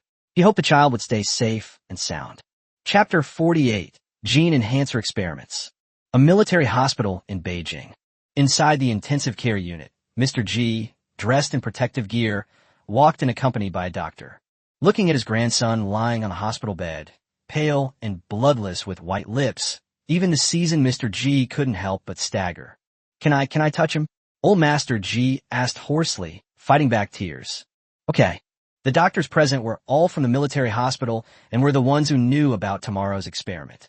As doctors, they're no strangers to this kind of scene, but every time they see it, they still feel a pang of sadness. Grandpa G reached out and gently stroked Ji Yinqi's face. My child, Old Master G could no longer hold back, and tears streamed down his cheeks. He knew what tomorrow meant for Ji Yinqi. If it weren't extremely dangerous, Elder Tang and Elder Chiu wouldn't have come to find him personally. He was strict with Ji Yinqi from a young age, training him diligently. Ji Yinqi lived up to his expectations, entered the military region, and successfully awakened his potential. But now, seeing his grandson lying in a hospital bed, Grandpa Ji couldn't help but ask himself, did I really do the right thing? The Ji family has sacrificed too much for China. Even if Ji Yinqi is not talented, with the Ji family around, he will always be well off. Now that things have come to this, all Old Master Ji can do is sincerely hope that Ji Yinqi can pull through. Grandpa, it's visiting hours. Don't worry, we'll all be here tonight, the doctor standing behind Grandpa Ji said in a low voice, glancing at the clock on the wall. Okay, thank you for your trouble. Old Master Ji nodded and stood up shakily. As he approached the door of the intensive care unit, Old Master Ji suddenly turned his head and glanced back. He seemed determined to remember Ji Yinqi deeply, perhaps because tonight's meeting would be their last. Tomorrow morning, Ji Yinqi will have to go through the preparations for the experiment, and then the first human trial of the gene enhancer will begin. Tonight will undoubtedly be a difficult night for Mr. G. Of course, Mr. G wasn't the only one who couldn't fall asleep. The lights were still on in a laboratory at the Chinese Academy of Sciences. Zhou Yuanzhou, still wearing his lab coat, continued the simulation. Are you nervous? Old Zhang's voice came from behind him. Zhou Yuanzhou sighed slightly and nodded. How can I not be nervous? This is a life at stake, especially since Ji Yinqi was the one participating in the experiment. The person Zhou Yuanzhou knew was the third dual elemental ability user in China. It's understandable to be nervous, Old Jiang said slowly as he sat down. Anyone would be nervous in that situation. Originally, both Professor Tang and Professor Chiu planned to make time for tomorrow's experiment, but Professor Jiang politely declined. He didn't want to put too much pressure on Zhou Yuanzhou. But Yuanzhou, your theory about gene enhancers is absolutely correct. We old folks have read it in detail. Old Jiang came late at night to relieve Zhou Yuanzhou's stress. Going into battle under pressure will only lead to less effective results. I know, Zhou Yuanzhou nodded. You have conducted many simulation experiments before. At first, they all failed because the proportions were not right, but the results of your recent experiments have all been successful. Don't feel pressured. Besides, you should believe in yourself, Old Jiang continued. Zhou Yuanzhou smiled. Yes, he should believe in himself. Furthermore, Zhou Yuanzhou understood the implication in Jiang Lao's words. Regardless of the circumstances, Jiang Lao, or rather the Academy of Sciences, would provide a safety net for this experiment. This undoubtedly boosted Zhou Yuanzhou's confidence, allowing him to go all out and get things done. Stepping out of the laboratory, Professor Jiang stared intently at the pitch-black Academy of Sciences. He had no idea what the results of tomorrow's experiment would be. However, he has already made preparations for both scenarios. His clenched fist quietly loosened, and Old Jiang's figure disappeared into the darkness. The next morning, the military doctor conducted a final physical examination on Ji Yinqi. Everything is normal. Actually, compared to yesterday, Ji Yinqi's physical functions have declined, but this is within the normal range of change. All right, everyone get ready. The experiment will begin in half an hour. Zhou Yuanzhou nodded solemnly. As soon as he finished speaking, the participants dispersed to change into their lab coats and make final preparations. Outside the transparent glass, Bai Nianxia, Lin Lin, Yu Zihui, and Old Jiang were all present. Don't put too much pressure on yourself, Bai Nianxia said softly. Old Jiang's eyes were dark and bluish, clearly indicating that he hadn't slept well. Based on previous data, they remained optimistic about the experiment. Only in front of Bai Nianxia could Old Jiang reveal the pressure he was under. In front of Professor Tang and Professor Chiu, he naturally had to show that he had confidence in Zhou Yuanzhou and the experiment. In front of Zhou Yuanzhou, Old Jiang could not hesitate even for a moment, otherwise it would affect Zhou Yuanzhou's mindset. For some reason, Old Jiang felt much more relaxed in front of Bai Nianxia. Perhaps it was Bai Nianxia's composure, her calmness in the face of everything, and her strategic thinking. Old Jiang thought to himself, "Yes, we should trust them." Upon hearing this, Yu Zihui also looked at Old Jiang.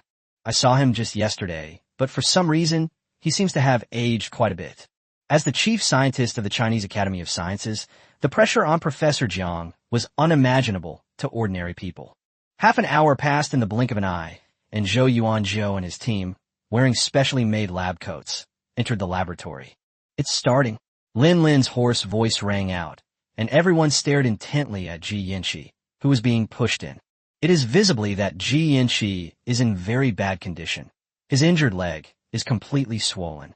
Lying in the hospital bed, she looked lifeless. Her lips were slightly chapped, and her hair was messy because it hadn't been trimmed in a long time. It seems that the competitive, never give up, and energetic Ji Yanqi from before has almost disappeared. Due to confidentiality requirements, even Mr. Ji was not authorized to watch this experiment. This is good. Seeing one's only grandson, one's only family member undergo testing, is not an easy task. The procedure was not complicated. It involved injecting a gene enhancer into Ji Yanqi's body. However, due to Ji Yanqi's special circumstances, he was poisoned and remained unconscious for several days. That's why we need to use laboratories, so that in case of any accidents, we can provide timely rescue and treatment. At 9:30 a.m., Zhou Yuanzhou, holding a syringe, injected the gene enhancer into Ji Yanqi's body intravenously under the watchful eyes of everyone. A few seconds later, the monitoring equipment next to Ji Yanqi emitted a bright red light and a warning. "Hang in there," Zhou Yuanzhou said in a low voice. The military doctor in the laboratory injected Ji Yanqi with relevant drugs, hoping to help him. Suddenly, Ji Yanqi, lying on the hospital bed, began to convulse involuntarily. "Hold him down quick." Zhou Yuanzhou reacted quickly and took out a restraint belt. No, it won't work. Despite having been bedridden for many days, Ji Yanqi was, after all, a dual elemental ability user with outstanding physical abilities. "You can continue." A pair of large hands pressed down on Ji Yanqi, and a calm voice came. Chapter 49, Two Needles. It was Lin Lin who rushed in just as Ji Yanqi was about to break free of the restraints. Those present reacted quickly and continued the testing. "The toxin levels are decreasing," a military doctor exclaimed in delight, pointing to the readings on the instrument. "Give it another injection." Zhou Yuanzhou frowned, watching the numbers fluctuate before finally settling, and said in a deep voice, "This." The people present hesitated. According to their previous simulation experiments, one injection of gene enhancer was enough for a superhuman. If another injection were given, no one could say what the consequences would be. If the injections don't continue, there will still be toxins in his body. Although the toxins in Ji Yanqi's body are decreasing, they haven't completely disappeared. But he might not be able to hold on. Looking at Ji Yanqi, who was being held down by Lin Lin, the person next to him still hesitated. If Ji Yanqi doesn't hold on, his life will be in great danger. Upon hearing this, Zhou Yuanzhou subconsciously glanced at Ji Yanqi on the hospital bed. A few seconds later, he looked up at the crowd standing outside the glass. "You are the one who knows gene enhancers and this experiment best. Trust yourself," Old Jiang said into the microphone. At this point, they had no choice but to trust Zhou Yuanzhou's judgment. "Go for it," Yuzhe would add from the side. Ji Yanqi is a warrior and a superhuman. If the toxins in his body cannot be completely eliminated, it will inevitably have a great impact on his future. Yuzhe believes that if Ji Yanqi were sober, he would have made the same choice. "Okay." Zhou Yuanzhou nodded. a determined look flashing in his eyes. He picked up a gene enhancer and injected it into Ji Yanqi's body again. This time, Ji Yanqi struggled even more fiercely, and the restraints were completely broken by him. Only Lin Lin could control himself. In order not to hurt Ji Yanqi, Lin Lin paid extra attention to the force he used. Ji Yanqi was trembling uncontrollably, his whole body covered in sweat, as if he had been pulled out of the water. A hint of reluctance flashed in Lin Lin's eyes, but he still restrained Ji Yanqi, preventing him from struggling. The bright red numbers kept jumping, and time passed second by second. Every second of this moment was torture for everyone present. Inside the black car parked in front of the Academy of Sciences, Mr. G sat upright in the back seat, his eyes closed, his hands clasped tightly together. Many images flashed through his mind, including Ji Yanqi when he was young, as well as his son and daughter-in-law. Throughout his life, he has weathered countless storms and bloodshed, facing separation from comrades in arms and his son time and time again. He could no longer accept the departure of his only relative, Ji Yanqi. Clearly, Ji Yanqi is so outstanding and has such a bright future. Old Master Ji trembled slightly, and tears involuntarily welled up in the corners of his eyes. The soldier in front saw the old man's expression through the rearview mirror and silently prayed that Ji Yanqi would be safe. Otherwise, old Master Ji would truly have nothing left to hold him back in this world. Beep, beep, beep. The monitoring device for Ji Yanqi made a sound, and the red light turned green. It's gone. The toxin is gone, a military doctor exclaimed, his eyes wide. Seeing the numbers above, Zhou Yuanzhou breathed a huge sigh of relief. Zhou Yuanzhou was momentarily dazed when Lin Lin, who was beside him, quickly reached out and gently supported him. Are you all right? Lin Lin asked Zhou Yuanzhou worriedly as he loosened his grip on Ji Yanqi, who had stopped struggling so much. It's all right. Zhou Yuanzhou steadied himself, rubbed his temples, and finally felt relieved. Great, that's wonderful. Old Jiang outside clapped his hands, his face full of joy. He was just as nervous as Zhou Yuanzhou, and now, finally, everything was settled.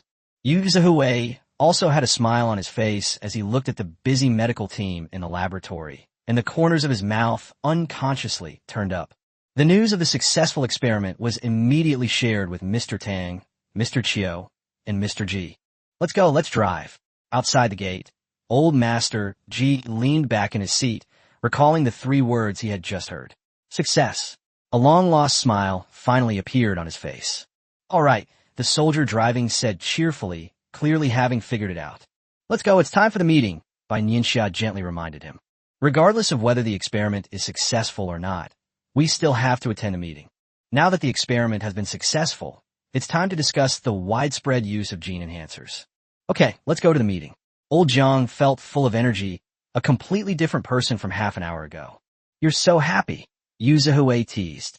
Bai Nianxia looked at Yu Zihui's 2 big teeth and thought he must be getting a cold from the cold. She smiled helplessly and lowered her head.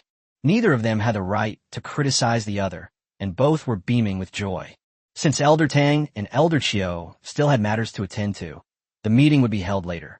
For the time being, only Bai Nianxia and a few others were in the meeting room. How long will it take for Ji Yanqi to recover? Yu Zhe asked as Zhou Yuanzhou entered. About a week, Zhou Yuanzhou replied awkwardly, adjusting his glasses. Upon hearing this, old Jiang coughed lightly and covered his mouth with his right fist to hide the smile. If he wasn't mistaken, Zhou Yuanzhou had definitely overstated that number. They probably wanted to keep Ji Yanqi around a little longer, since he was the first test subject and had been injected twice. Yu Zhe glanced at old Jiang with a puzzled look, but couldn't see anything, so he looked down at the report. Lin Lin, however, noticed something amiss and raised an eyebrow at Zhou Yuanzhou. Zhou Yuanzhou made a gesture for drawing blood at Lin Lin, and Lin Lin immediately looked away and decisively chose to shut up. He had experienced Zhou Yuanzhou's methods of drawing blood firsthand. He couldn't afford to mess with him. He really couldn't afford to mess with him. Everyone's here. Old Tang and Old Chiu hurried in. During this period, they have been under various pressures from both international and domestic sources, and they are visibly exhausted. Internationally, we still need to maintain a superficial approach, while domestically, we need to accelerate our development. It's fair to say that Mr. Tang and Mr. Chiu wish they could split themselves into 10 pieces and work nonstop. All right. Let's all share our opinions. Old Tang gestured for everyone to sit down, indicating that there was no need for pleasantries. The gene enhancer experiment was successful, and it was successful on Bai Nianxia, who was poisoned and whose bodily functions were severely impaired, Old Jiang said first. This shows that gene enhancers are highly applicable, at least among people with superpowers. If Bai Nianxia could succeed and withstand 2 needles, then other superhumans can certainly do the same. However, whether it can be promoted among ordinary people still requires more trials, Old Jiang said in a deep voice. This is also the key to the upcoming gene enhancer project. The Beijing military region can be the first to start the experiment. Yu Zihui immediately chimed in. He was the first to reap the benefits of being a superhuman. This time, of course, we won't let this opportunity slip by. Chapter 50. Is it feasible? He didn't really know much about Zhou Yuanzhou, but he was the person Bai Nianxia had personally chosen. Besides, judging from how nervous Professor Jiang was today, you can tell how much importance Zhou Yuanzhou is placed on the Academy of Sciences. Given the urgency of the situation, and with only Yu Zihui, the military region commander, present, he naturally had to seize the opportunity and take the victory in one fell swoop. Besides military personnel, ordinary people, people with underlying health conditions, and people with extremely poor physical function all need to participate in the trials, Bai Nianxia said, her first words at the start of the meeting. Zhou Yuanzhou, what's your opinion? Given Zhou Yuanzhou's rank, he shouldn't be participating in this meeting. However, there are always exceptions. Zhou Yuanzhou was the developer and the most familiar with gene enhancers, and he also had the strong recommendation of Elder Jiang. I agree with Director Bai's opinion, and we will continue to make adjustments. Zhou Yuanzhou agreed without hesitation.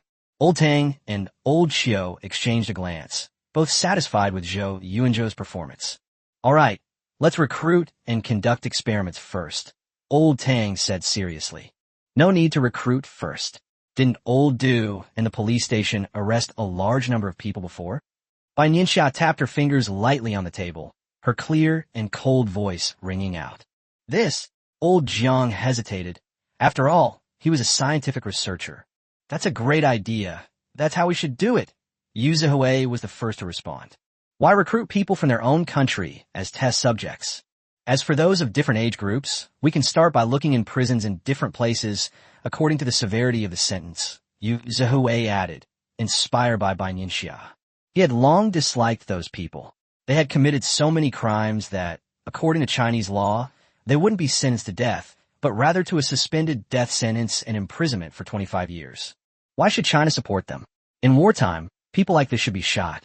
Now that society has supposedly progressed, becoming test subject for gene enhancers can be seen as their final contribution to society and to China. Lin Lin was a minor figure among the attendees, but at this moment, he nodded approvingly, clearly agreeing with Bai Nianxia and Yu Zihui's opinions. Old Tang's eyes flickered slightly as he glanced at Old Chiu. Seeing that Old Chiu didn't say anything more, he said, then let's do it this way. After the meeting ended, Yu Zihui couldn't hide the smugness in his eyes. The fact that soldiers from the Beijing military region were the first to receive gene enhancers undoubtedly gave them a head start among the major military regions. Director Bai is a straightforward person, Yu Zihui said with a smile as he watched Bai Nianxia's retreating figure. This suggestion was made by Bai Nianxia, and it couldn't be more appropriate. Old Jiang, who was standing next to Yu Zihui, remained somewhat silent. Mr. Jiang, let's go. Zhou Yuanzhou didn't say anything, but simply helped Mr. Jiang into the car and drove away. Sigh. Yu Zihui sighed slightly, naturally guessing what Old Jiang was thinking. However, he came from a military background and fought his way up on the battlefield, so he naturally had a tough and ruthless style in his actions. Actually, I think Director Bai and Commander Yu's suggestion is quite good. Inside the car, only Old Jiang and Zhou Yuanzhou remained, and Zhou Yuanzhou comforted Old Jiang. Mr. Jiang was a typical intellectual with a compassionate heart. I know. Old Jiang looked out the window and nodded almost imperceptibly. But he knew even more clearly that those who participated in the experiment had no chance of survival. China will not leave any hidden dangers, and neither will Elder Tang and Bai Nianxia.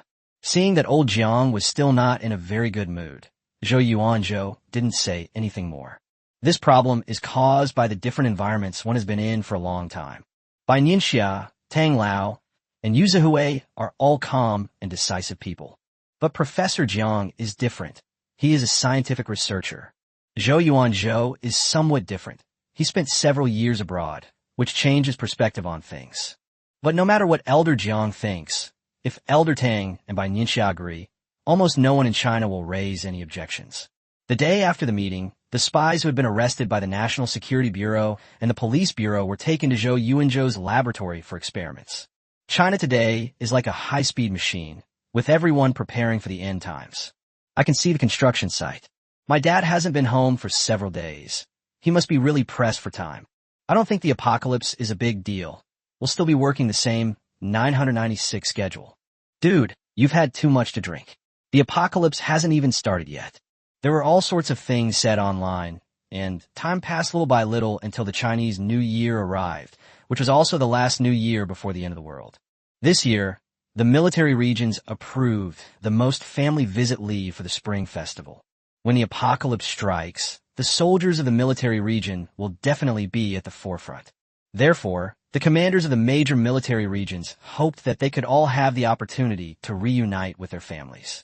Many people working in the climate field are alarmed to find that the average temperature this winter is much lower than in previous years. It's Chinese New Year, come over to my house and have some fun. The day before New Year's Eve, Yu Zihui specially sought out Bai Nianxia and invited her. No, Mr. Tang invited me to spend the New Year at his house. Bai Nianxia shook her head and politely declined. A few days ago, she anonymously transferred a sum of money to the welfare home, enough for the children there to have a good New Year. Since Bai Nianxia was reborn, she has been sending money to the orphanage every month. Of course, the leaders in Beijing also paid close attention to this welfare home, and no one dared to do anything underhanded. Let's go, let's practice some more. Bai Nianxia waved to Lin Lin and Ji Yanqi, and the three of them walked back to the battle area. During this period, Bai Nianxia challenged Lin Lin and Ji Yanqi to battles every day, and each time she beat them so badly they were completely bewildered. Besides training Lin Lin and Ji Yanqi, Bai Nianxia is also training herself. She has been at level 4 for several months, but still hasn't reached level 5. Although she knew in her heart that breaking through to level 5 was not so easy. However, as the apocalypse drew closer, Bai Nianxia couldn't help but feel anxious. Lin Lin is in the same situation. He has never even reached the level 4 threshold. Looking at the three people fighting fiercely on the field, Yu Zhe sighed slightly.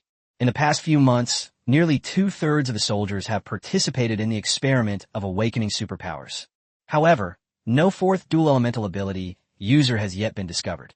This also made the military more clearly aware that dual ability users are extremely rare. At the same time, Zhou Yuanzhou's gene enhancer experiments have achieved a major breakthrough. Years ago, he had already successfully conducted multiple human experiments and obtained quite satisfactory data. Those in the military region who failed to awaken their superpowers will be injected with gene enhancers after the new year to awaken them again. Based on existing experimental data, the success rate of awakening through gene enhancement injection is extremely high, almost reaching 100%. This data surprised everyone. Even Bai Nianxia didn't expect that Zhou Yuanzhou in this life would have developed a more effective gene enhancer so far ahead of time. For this reason, Zhou Yuanzhou's security level in China has been continuously upgraded. However, Zhou Yuanzhou was not a sociable person. He spent his days going back and forth between the Academy of Sciences and his home. This also alleviated the burden on security personnel to some extent. Chapter 51, New Year's Eve. On New Year's Eve, the streets of China were still bustling, and every station was packed with people. It seems that they have not been affected by the apocalypse at all. This is even more true abroad, where people completely disregard the Doomsday prophecies announced by China. In an effort to appease the public, many countries have undertaken some superficial measures. Some countries have built so-called security facilities, but in reality, they are just empty shells. Some countries are also researching spacecraft in an attempt to take people away from Earth. But how many people can a spaceship carry? Or, how does one obtain a ticket to board the so-called spaceship? These problems have all been concealed by the illusory lies of certain countries. China's response to this was to remain indifferent and not concern itself with the issue. Neither Tang Lao nor Bai Nianxia were soft-hearted people. Since someone is choosing to court death, then we should just stand by and watch quietly. All bases in China have been completed. Hu Qian knocked on Bai Nianxia's office door. This was a commitment made by the head of the construction department at a previous meeting. Before the Chinese New Year, bases in various locations must be completed and pass the inspection of the Supreme Supervisory Office. Okay. Bai Nianxia looked up, a rare smile flashing in her eyes. She knew that completing this arduous task in such a short time would not be an easy task. The head of the construction department needs to deal with various manufacturers and local government departments. The most suitable design drawings also need to be provided based on the population, climate, and terrain of each region. But no matter how difficult the task was, they ultimately completed it on time, with high quality and quantity. Yes, it wasn't easy. Hu Qian, who had been working alongside Bai Nianxia, also remarked with emotion. He knew how much pressure the head of the construction department was under, and he was even more aware of how much Bai Nianxia valued this task. To put it bluntly, these bases will be the future homes of countless Chinese people. You should also take a holiday. Come back to work on the third day of the Lunar New Year, Bai Nianxia said to Hu Qian. Hu Qian has never had a day off from work, because Bai Nianxia has not rested at all during this period. Okay, Happy New Year, Director Bai. Hu Qian nodded with a smile and left Bai Nianxia's office. Seeing that it was almost time, Bai Nianxia left the office and headed to Old Tang's house. Since it wasn't very far, Bai Nianxia walked there. The festive atmosphere of the Lunar New Year was still strong on the streets, with many people carrying various kinds of New Year's goods. On the branches, small red lanterns and Chinese knots were also hanging. If only things could stay like this forever, Bai Nianxia thought to herself, looking at the smiles on the faces of passers-by. If there were no apocalypse, no monsters, how wonderful would the world and life be? Sometimes it's only when we lose something that we realize how precious ordinary days are. When Bai Nianxia arrived, Old Tang was still dealing with work. I didn't get home until after 7 p.m. Seeing that Mr. Tang had many more gray hairs compared to 6 months ago, Bai Nianxia felt a pang of sadness. The past 6 months have been tough for both Mr. Tang and Mr. Chiu. Or rather, the two elderly people never had a good night's sleep. The New Year's Eve dinner at Mr. Tang's house was also very simple, all prepared by his wife and children. After dinner, Mr. Tang and Bai Nianxia went to the study. Have a cup of tea. Steam rose slowly as a cup of hot tea was placed in front of Bai Nianxia. As before, Bai Nianxia drank it almost all in one gulp. Seeing this, Old Tang shook his head helplessly. There's something I'd like to ask for your opinion on, Old Tang said. You want to talk about Chinese people living abroad, right? Bai Nianxia's tone was full of certainty. She had clearly guessed what Old Tang wanted to say to her. Yes, there are compatriots too. There are only 3 months left until the end of the world. It's time. During this period, some people who do not have residency qualifications in China have been secretly repatriated to their home countries. Old Tang nodded and said in a deep voice. Many of the materials used to build the base in the beginning were transported in with the help of overseas entrepreneurs. Even when they were in a foreign land, they did not forget their motherland. Then China will naturally not forget them and will be determined to bring them back safely before the end of the world. Old Tang's words were resounding. That's natural. Bai Nianxia's thoughts were the same as Tang Lao's. In that case, let those who want to come back, and let those who want to leave, Bai Nianxia said calmly, a glint of light in her eyes. You, Old Tang chuckled, taking a small sip of tea. Having said that, the two understood each other's thoughts. Mr. Tang and Bai Nianxia talked in the study for more than 3 hours. Bai Nianxia left after 11 p.m. Almost kept you until next year. Old Tang joked with Bai Nianxia. Then we'll see you next year, Mr. Tang. Bai Nianxia waved goodbye to Mr. Tang. Watching Bai Nianxia's figure gradually disappear into the distance, Old Tang was once again grateful that China had Bai Nianxia. But what Tang Lao didn't know was that Bai Nianxia was also secretly thinking to herself, China is so lucky to have Tang Lao. Let's go, it's late. Mrs. Tang took Mr. Tang's arm, and the two walked back into the house. On the first day of the Lunar New Year, China issued an order that shocked the entire world. Chinese compatriots abroad, please return to China as soon as possible within the next 30 days. 30 days from now, China will close all external channels in preparation for the end times. Meanwhile, foreign friends in China who do not have Chinese citizenship must leave China within the next 30 days. During these 30 days, flights between China and other countries will remain open, and everyone can make their own decisions. I had a premonition about this as early as when the apocalyptic news was released. This last sentence is up to you. It's interesting. Those 500,000 people who are just traveling abroad, they think the grass is greener on the other side and should leave China as soon as possible. That's right. In 30 days, you won't be able to leave even if you want to. Isn't that right? This so-called apocalypse is just a lie fabricated by the Chinese government. My son has already obtained a green card from the United States, and we're leaving in 2 days. Goodbye. Don't bother seeing me out. Domestic public opinion is still within a controllable range, and relevant departments have been monitoring those who threaten to leave. See if they really want to leave or are just joking. However, even if they're just joking, they'll have to pay the price. The Chinese government has gone mad. China has no right to restrict the freedom of its people. Welcome to the beautiful country of freedom and democracy. Oh, my friends in the East, I never imagined you were still living in such dire straits. The comments on foreign websites weren't so pleasant. There were all sorts of opinions. Many foreign media outlets have even called China's move digging its own grave. Chapter 52. 2 Choices. The Chinese government has not responded to these media reports. On the contrary, the Chinese people couldn't stand it anymore. With the covert support of the Chinese government, Chinese hacker groups directly posted evidence of corruption by the media outlets that published these remarks on major social media platforms abroad. That's the feeling, awesome. That's how it should be done. I could say it's my country. What right do you have to? This move has generated a strong response and widespread praise within China. The Chinese government kept its word, and domestic and international flights remained uninterrupted. Chinese airlines even added several flights. They hope that those who want to return to China will be able to buy plane tickets home. Of course, take the opportunity to make a small fortune and get those who want to leave. Although it is the Lunar New Year, Chinese government officials do not take a holiday at all. On the first day of the Lunar New Year, all departments continued to work as usual. With the apocalypse upon us, every minute and every second was extremely precious. Ordinary people can choose to reunite with their families, but they cannot. This is the latest situation in the desert. In the office, Lin handed the report to Bai Nianxia. 3 soldiers were seriously injured and had to retreat, Lin said with a deep sigh. They all knew this was inevitable, but when it actually happened, they still felt terrible. These are all warriors of China, all superhumans who have successfully awakened their abilities after experiencing danger. Tell the hospital to treat him properly, and ask Zhou Yuanzhou to go and take a look.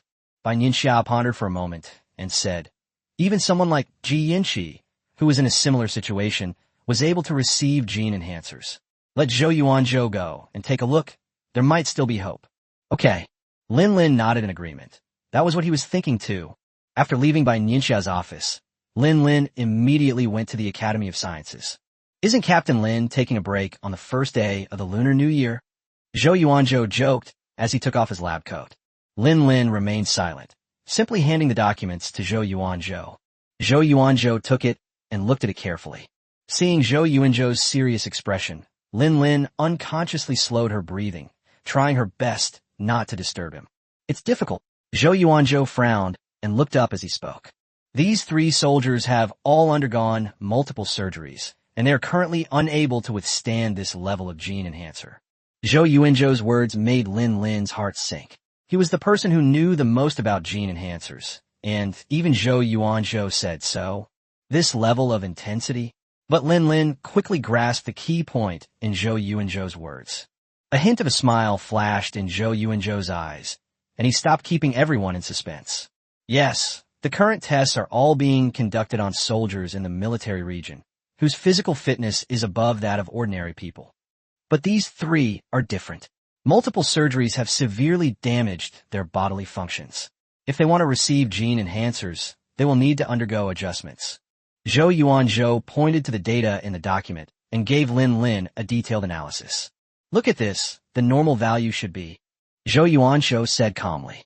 Lin lowered his head slightly and looked at the place Zhou Yuanzhou was pointing to. Although he may not understand everything Zhou Yuanzhou says, he is still trying to understand it. After a long while, Zhou Yuanzhou looked up at Lin and asked, "Did you understand?" His voice was a little hoarse, probably because he had been talking for a while. I only have a vague understanding." Lin scratched his head awkwardly, his eyes darting around, avoiding direct eye contact with Zhou Yuanzhou. Sigh. Zhou Yuanzhou instantly felt like he was talking to a brick wall. He should have just spoken to Bai Nianxia directly. However, the core point is that we have to wait for the regular version of the gene enhancer to come out. Lin Lin immediately said in response to Zhou Yuanzhou's questioning gaze. Yes, all the current tests are mainly conducted on soldiers from the military region and strong young men. Zhou Yuanzhou nodded in satisfaction. At least his words hadn't been in vain. Okay, as long as there's a glimmer of hope, we're willing to try, Lin Lin said firmly. Don't worry, Zhou Yuanzhou said, patting Lin Lin's shoulder reassuringly. He knew Lin Lin must be feeling bad, and everyone would try their best as long as there was a chance. Dormitory of a university in the United States. Have you thought it through? Are you really going back to China? A young and beautiful girl sat on the edge of the bed, watching her roommate pack her things. Yes, when Hanqing said softly as she packed her things. Hey, this place has the most advanced equipment and the best mentors. Can you really let all of this go? The girl glanced at her nearly packed suitcase and raised her voice an octave. She and Wen Hanqing have been roommates for over a year. Normally, she only thought of Wen Hanqing as an extremely self-disciplined academic star. She never imagined that Wen Hanqing would choose to return to China without any hesitation after learning about this news. She even rejected her mentor, a leading figure in biology. So what? China is my home. Wen Hanqing put the last shirt into the suitcase. I've come all this way to this beautiful country just to live a good life, and I don't want to go back. The girl chuckled dismissively. She had no desire to return to China, a country she viewed as backward and rigid.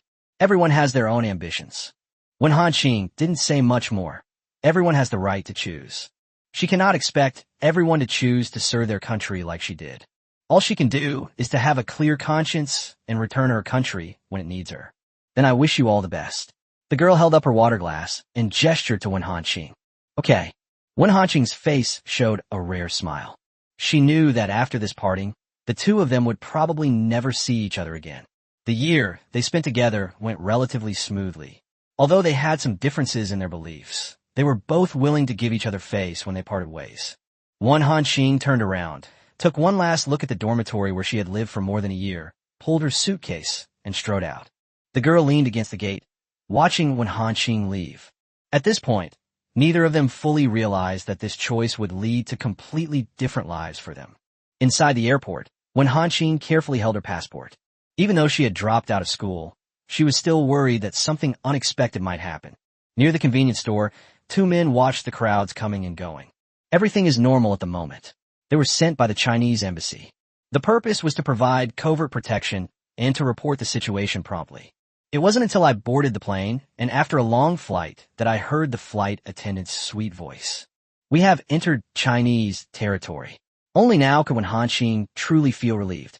Countless people around the world have made the same choice as Wen Hanqing. Of course, many others chose to stay and disregarded the Chinese government. Chapter 53. A man of both literary and martial talent. Inside the airport in China, many people in uniforms are conducting another round of verification and authentication for each person returning from abroad. This is not because I distrust my fellow countrymen, but for safety reasons. In modern China, many foreigners are being advised to leave. What if they have bad intentions towards these returning people and try to switch them out? That would be bad. Wen Hanqing, two people in uniform, found Wen Hanqing. Since Wen Hanqing was a woman, they were paired up as a man and a woman. Yes, if Wen Hanqing had encountered these questions in the United States, she probably would have turned around and run away. But things are different now. This is China, under the watchful eyes of everyone, and Wen Hanqing is not flustered at all.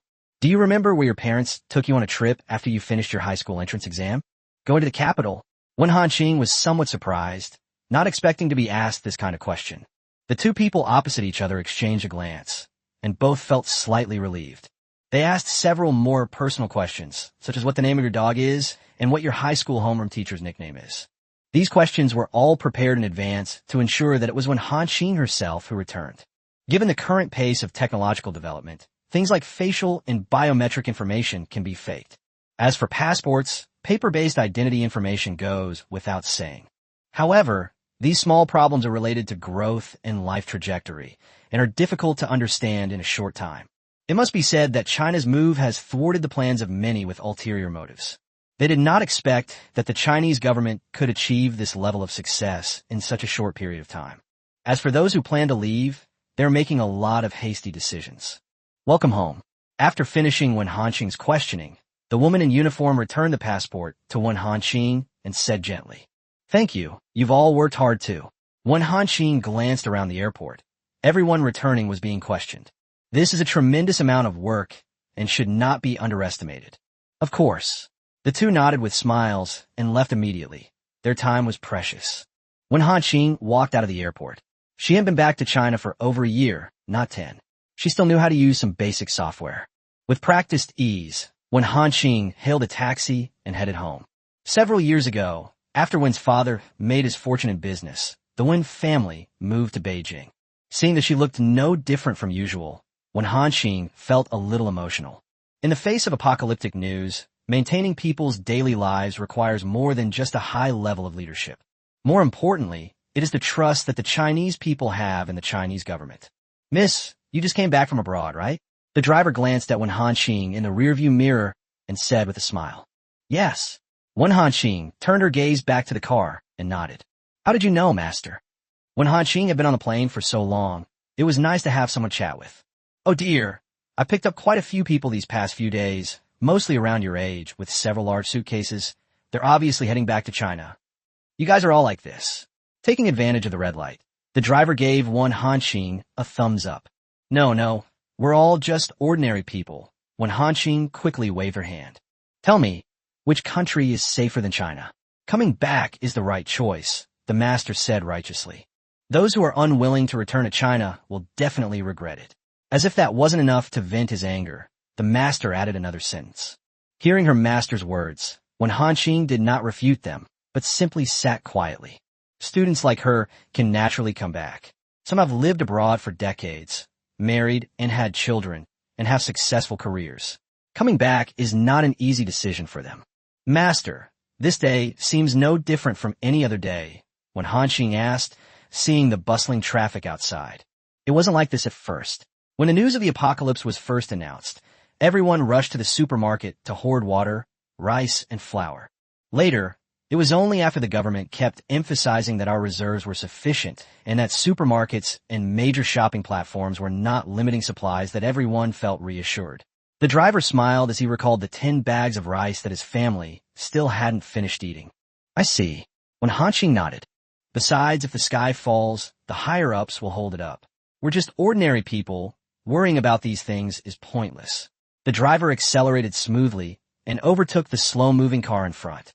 What Wen Hanqing didn't know was that when the panic buying of grain began, China's television stations were broadcasting live from various regions' grain reserves every day without interruption. Bai Nianxia ordered that there be no limit on the quantity, and that people could buy as much as they wanted. In fact, she was encouraging everyone to stock up on food appropriately. "That's perfect. We can clear out the inventory in the warehouse and produce a new batch." The information of those who chose to return to China was initially sent to the Supreme Supervisory Office for a first round of review. Then it was sent to Ho Chi Minh's Table Mountain for further review. The purpose was to find the talent they urgently needed. As expected, Wen Hanqing's information was eventually handed to Bai Nianxia. Bai Nianxia slowly read out these 3 words and opened Wen Hanqing's resume. "She is very beautiful. She started participating in biology competitions in middle school and won the national prize in high school. During my university years, I ranked first in my major in terms of GPA. Later, I studied abroad, and my professors were also absolute leaders in the field." "Zhou Yuan Zhou will be very interested," Bai Nianxia said. There's another page." Hua Qian reminded Bai Nianxia that he wouldn't have put her on the first page if it were just because of her outstanding grades. Long-distance running champion, marathon enthusiast, shooting club member, horseback riding enthusiast, provincial women's 800-meter freestyle champion. Unlike the previous pages filled with academic honors, the next page was entirely related to sports. According to our investigation, Wen Hanqing comes from a well-off family. Her parents have always attached great importance to her upbringing, sending her to learn horseback riding and swimming. In middle school, she also developed a love for long-distance running and shooting, Hua Qian said. "A well-developed mind and a well-developed limbs." Bai Nianxia thought to herself. Or rather, Lin Lin's version of Zhou Yuanzhou. But no matter what, Wen Hanqing can be considered genius. Whether it's engaging in scientific research or successfully awakening and becoming a superhuman, it's all very possible. You should ask her for her opinion. This is a choice she needs to make herself, Bai Nianxia said seriously after a moment's thought, her eyelashes trembling slightly. Wen Hanqing is an adult, and you could say she is an adult who has received an excellent education. She is capable of taking responsibility for herself. Chapter 54, How to Choose. When Family Gate. When Wen's parents learned that Wen Hanqing was coming back, they prepared a large table of dishes well in advance. Eat slowly. Seeing that Wen Hanqing looked like she hadn't eaten in centuries, Wen's mother said with heartache. It's so delicious. Wen Hanqing looked at the roast duck, braised shrimp, sweet and sour pork ribs, and fragrant roasted lamb chops on the table, afraid that they would disappear if she didn't look at them for a second. Eat more, eat more. Wen's father couldn't understand why Wen Hanqing, whom he had never mistreated financially, was acting like a starving ghost. If Wen Hanqing knew what her father was thinking, she would probably immediately retort, "Are those white people's meals even fit for human consumption?" During the year, or so that she was studying abroad, Wen Hanqing had already filled a whole page with her list of things she wanted to eat. However, Wen's father probably won't be able to eat authentic white food, since China will soon close its borders. Of course, father would disdain to eat these things. Isn't what our ancestors left us good enough? Your room is cleaned by a cleaning lady every week, and the blankets are always aired out. Although the news of Wen Hanqing's return was very sudden. However, Wen's parents were still somewhat prepared, especially after China announced the end of the world news. They naturally wanted their only daughter by their side, so they had talked to Wen Hanqing early on, and Wen Hanqing also said that she would definitely return to China. Okay, after several hours of flight, coupled with the tension of the past few days and the consumption of so many carbohydrates, Wen Hanqing felt a little dizzy. She slowly walked back to her room, laid down on the bed, and quickly fell asleep. All right, our daughter's back, so don't worry, Mr. Wen said, patting Mrs. Wen's hand reassuringly. Yes. Mother Wen breathed a sigh of relief, and the worry in her eyes lessened considerably. Wen Hanqing slept for more than 10 hours. She didn't wake up until the next day. At this time of year, the capital was still a bit chilly. Wen Hanqing wrapped herself in her down jacket and planned to go out to find something to eat. When Lin Lin received the order and found Wen Hanqing, she was struggling with 2 bowls of wontons, 20 steamed buns, 10 pot stickers, 3 servings of fried dough sticks, and 2 bowls of tofu pudding in front of her. Noticing someone standing in front of her, Wen Hanqing felt unusually embarrassed. After all, the owner was stunned when she ordered the food. She was a girl, yet she ordered so much. The boss didn't serve Wen Hanqing all the food at first. He only served her the rest after he saw that she had finished eating everything he had served her. Wen Hanqing, right? Lin Lin's lips twitched slightly, but his face remained calm as he asked indifferently. Yes. Wen Hanqing looked at the newcomer's indifferent expression and said coldly. Sensing the coldness in the girl's words, and realizing that he had disturbed Wen Hanqing's foraging, he realized that he had interrupted her. Lin Lin took out his identification and placed it in front of Wen Hanqing. Please come with us. Lin Lin's voice softened. Wen Hanqing carefully examined Lin Lin's identification documents, then looked at Lin Lin with a puzzled expression. Go with him? Dream on. He looks like someone you don't want to mess with. How could a weak woman like me possibly beat him? If Lin Lin knew what Wen Hanqing was thinking at this moment, he would probably laugh out loud. A weak woman, more like a tough woman. Then when we go there, you won't still doubt me, right? Lin Lin pointed to the police station not far away. The breakfast shop where the two were located was near the police station. Seeing this, Wen Hanqing was already somewhat convinced of Lin Lin's identity. Okay. Wen Hanqing picked up her chopsticks and put the last pot sticker in her mouth. The outer skin was crispy and the inside was full of juicy meat. It was delicious. Upon arriving at the police station, Lin Lin presented his identification and summoned the police chief. The bureau chief had previously retired from the military region, so he was familiar with Lin Lin's face. Seeing how familiar the two were, Wen Hanqing's last trace of doubt disappeared. Let's go. Let's talk somewhere else. Lin Lin, unusually gentlemanly, opened the car door, and Wen Hanqing quickly got in. Where are we going? Wen Hanqing asked, seeing Lin Lin driving further and further out of the city, almost out of the city center. Military region. Lin Lin turned a corner and the vehicle arrived at the gate of the Shangjing military region. "Let's go. Someone is waiting for you." Lin Lin led Wen Hanqing through the checkup and into the office. When Wen Hanqing arrived at the office, she discovered that besides herself, there were many unfamiliar faces among the visitors. These are all students who chose to return to China in the past few days, and they have all been reviewed by the Supreme Supervisory Office. Lin Lin raised his hand, and the soldiers outside immediately closed the door. "Everyone, I know you have many questions, but before we begin, you need to sign this document." Lin Lin distributed the documents on the table to everyone. Confidentiality regulations. Wen Hanqing opened it, saw the first few words, and gasped. Without the slightest hesitation, she finished reading the document and neatly signed her name. Upon seeing Wen Hanqing, who was the first to sign her name decisively, Lin Lin subconsciously rubbed his fingers together, a fleeting smile flashing in his eyes. Clearly, he was very satisfied with Wen Hanqing's actions. They were decisive and adaptable to changing circumstances. In addition, among this group of people, Wen Hanqing has the best overall qualities. Otherwise, she wouldn't have stepped forward to pick them up herself. Thinking of this, Lin Lin couldn't help but take a few more glances at Wen Hanqing. However, this scrutiny was so subtle that it went unnoticed by those present.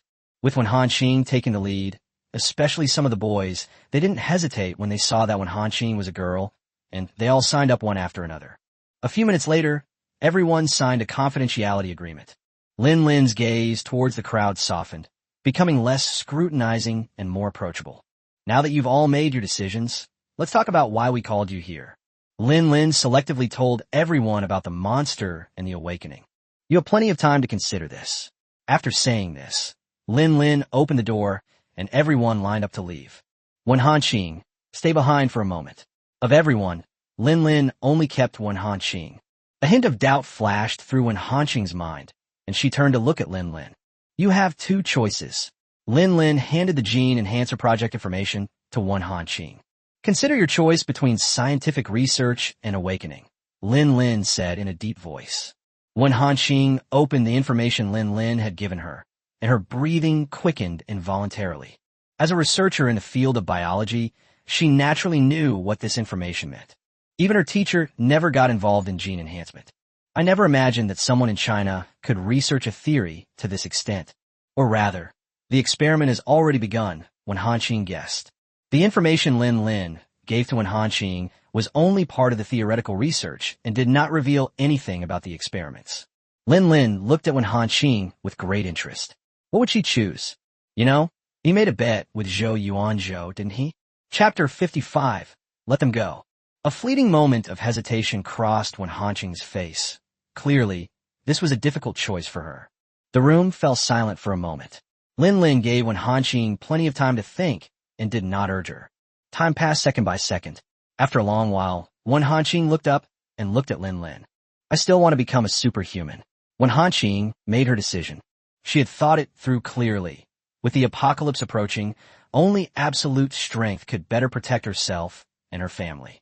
Although she had studied biology diligently for many years, in the apocalypse, strength was the only thing that mattered. Furthermore, the fact that China is able to produce such detailed theoretical data indicates that there must be leading figures in the biomedical field within China. With this in mind, Wen Hanqing's eyes hardened considerably, and she clenched her right fist, no longer hesitating. "Okay." Since Wen Hanqing had made her choice, Lin Lin nodded and left the room first. He drove to the Academy of Sciences, where Zhou Yuanzhou was leading an experiment.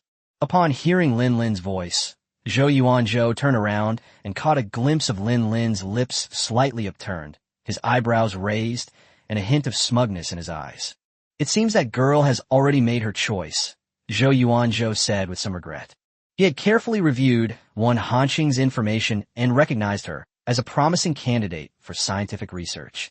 If you personally mentor them for a few years, there's a high probability of seeing results. "Team leader Zhou, please." It was already noon, and the researchers' break time had arrived, so Lin Lin said with a smile. Before Wen Hanqing made her decision, the two of them made a bet. Lin Lin bet that Wen Hanqing would become a superhuman, while Zhou Yuanzhou thought she would choose scientific research. Clearly, Zhou Yuanzhou lost. Lin Lin excitedly rubbed his fingers together, then pulled out a syringe from somewhere and shoved Zhou Yuanzhou into a chair. God knows how many times Zhou Yuanzhou had drawn blood from Lin Lin before. This time, he could finally draw blood back. That's right, the bet between the two was that whoever lost would have their blood drawn. Zhou Yuanzhou resignedly took off his lab coat, rolled up the sleeves of his shirt underneath, and exposed his forearms. Zhou Yuanzhou has a fair complexion due to spending long hours in a laboratory, while Lin has the complete opposite with a healthy bronze tan. After completing the aseptic procedures and putting on gloves, Lin opened the syringe and glanced at Zhou Yuanzhou. A bet sub bet. Zhou Yuanzhou gestured for Lin to continue. He had lost a bet. Looking at his arm, which he could easily wrap his hand around, with blue veins showing, Lin was unsure how to proceed. Hurry up, Zhou Yuanzhou urged. How could someone who is usually so decisive be so nervous about drawing blood? Oh well, if old Jiang finds out, I'll be in big trouble. For some reason, Lin chuckled and said.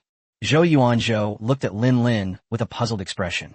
He knew that Lin had been unhappy for a long time because too many vials of blood had been drawn from him. In particular, he had used a special syringe to draw blood from Lin before. What? Now that the opportunity is right in front of you, you're backing down. Seeing Zhou Yuanzhou's questioning gaze, Lin didn't know how to answer for a moment. She hurriedly looked away and glanced at the clock on the wall. You treat me to dinner. With that, Lin strode out of the office and waited at the door for Zhou Yuanzhou to change his clothes. Zhou Yuanzhou frowned in confusion, unsure how to explain Lin's reaction scientifically. Could it be that men also have those few days every month? Zhou Yuanzhou glanced at the syringes on the table, shook his head in confusion, and then quickly changed his clothes. Let's go. I'll treat you to a meal at the Academy of Sciences cafeteria. Zhou Yuanzhou waved his meal card in front of Lin. Lin remained silent, following quietly behind Zhou Yuanzhou. Bai Nianxia also quickly learned of Wen Hanqing's choice. Logically speaking, this kind of thing shouldn't bother Bai Nianxia. However, Hui Qian overheard Lin and Zhou Yuanzhou making a bet. Hui Qian knew, which also meant that Bai Nianxia knew. Therefore, Bai Nianxia was also curious about what choice Wen Hanqing would make. So that means our team leader Zhou lost? Bai Nianxia said, raising an eyebrow as she looked at the documents. Yes, Woye Nadif. Captain Lin has finally gotten his revenge. Hui Qian knew that for a time, Zhou Yuanzhou had practically treated Lin as a mobile, renewable blood bank. At that time, Ji Yanqi had not yet awakened, and he dared not draw Bai Nianxia's blood, so he could only take it from Lin. Oh really? Bai Nianxia asked with a hint of a smile. Hui Qian was somewhat puzzled, but he knew what he should and shouldn't ask. It has been a week since China announced the return of overseas Chinese. Many international students chose to return, and most of them entered the military region to undergo the awakening experiment. Meanwhile, the 3 wounded soldiers, upon learning that Zhou Yuanzhou was going to conduct a trial of a standard version of the gene enhancer, volunteered to join the mission. Have you really thought this through? Bai Nianxia asked cautiously, looking at the 3 people in front of her, their bodies wrapped in bandages and sitting in wheelchairs.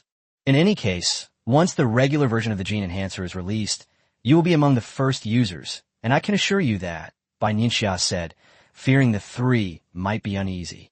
Director Bai, we've made up our minds. The 3 men exchanged glances, and the soldier in the middle said, we know that there are certain risks involved in participating in the trial. That's right, we all know that. Team leader Zhou has already explained it to us. Let's participate. We don't want to sit in a wheelchair forever, like a useless person. The 3 of them spoke one sentence after another, their eyes brimming with tears, choking back sobs. Seeing this, Zhou Yuanzhou felt a pang of pity. His eyelashes trembled slightly, and he turned away. Zhou Yuanzhou was standing next to Lin.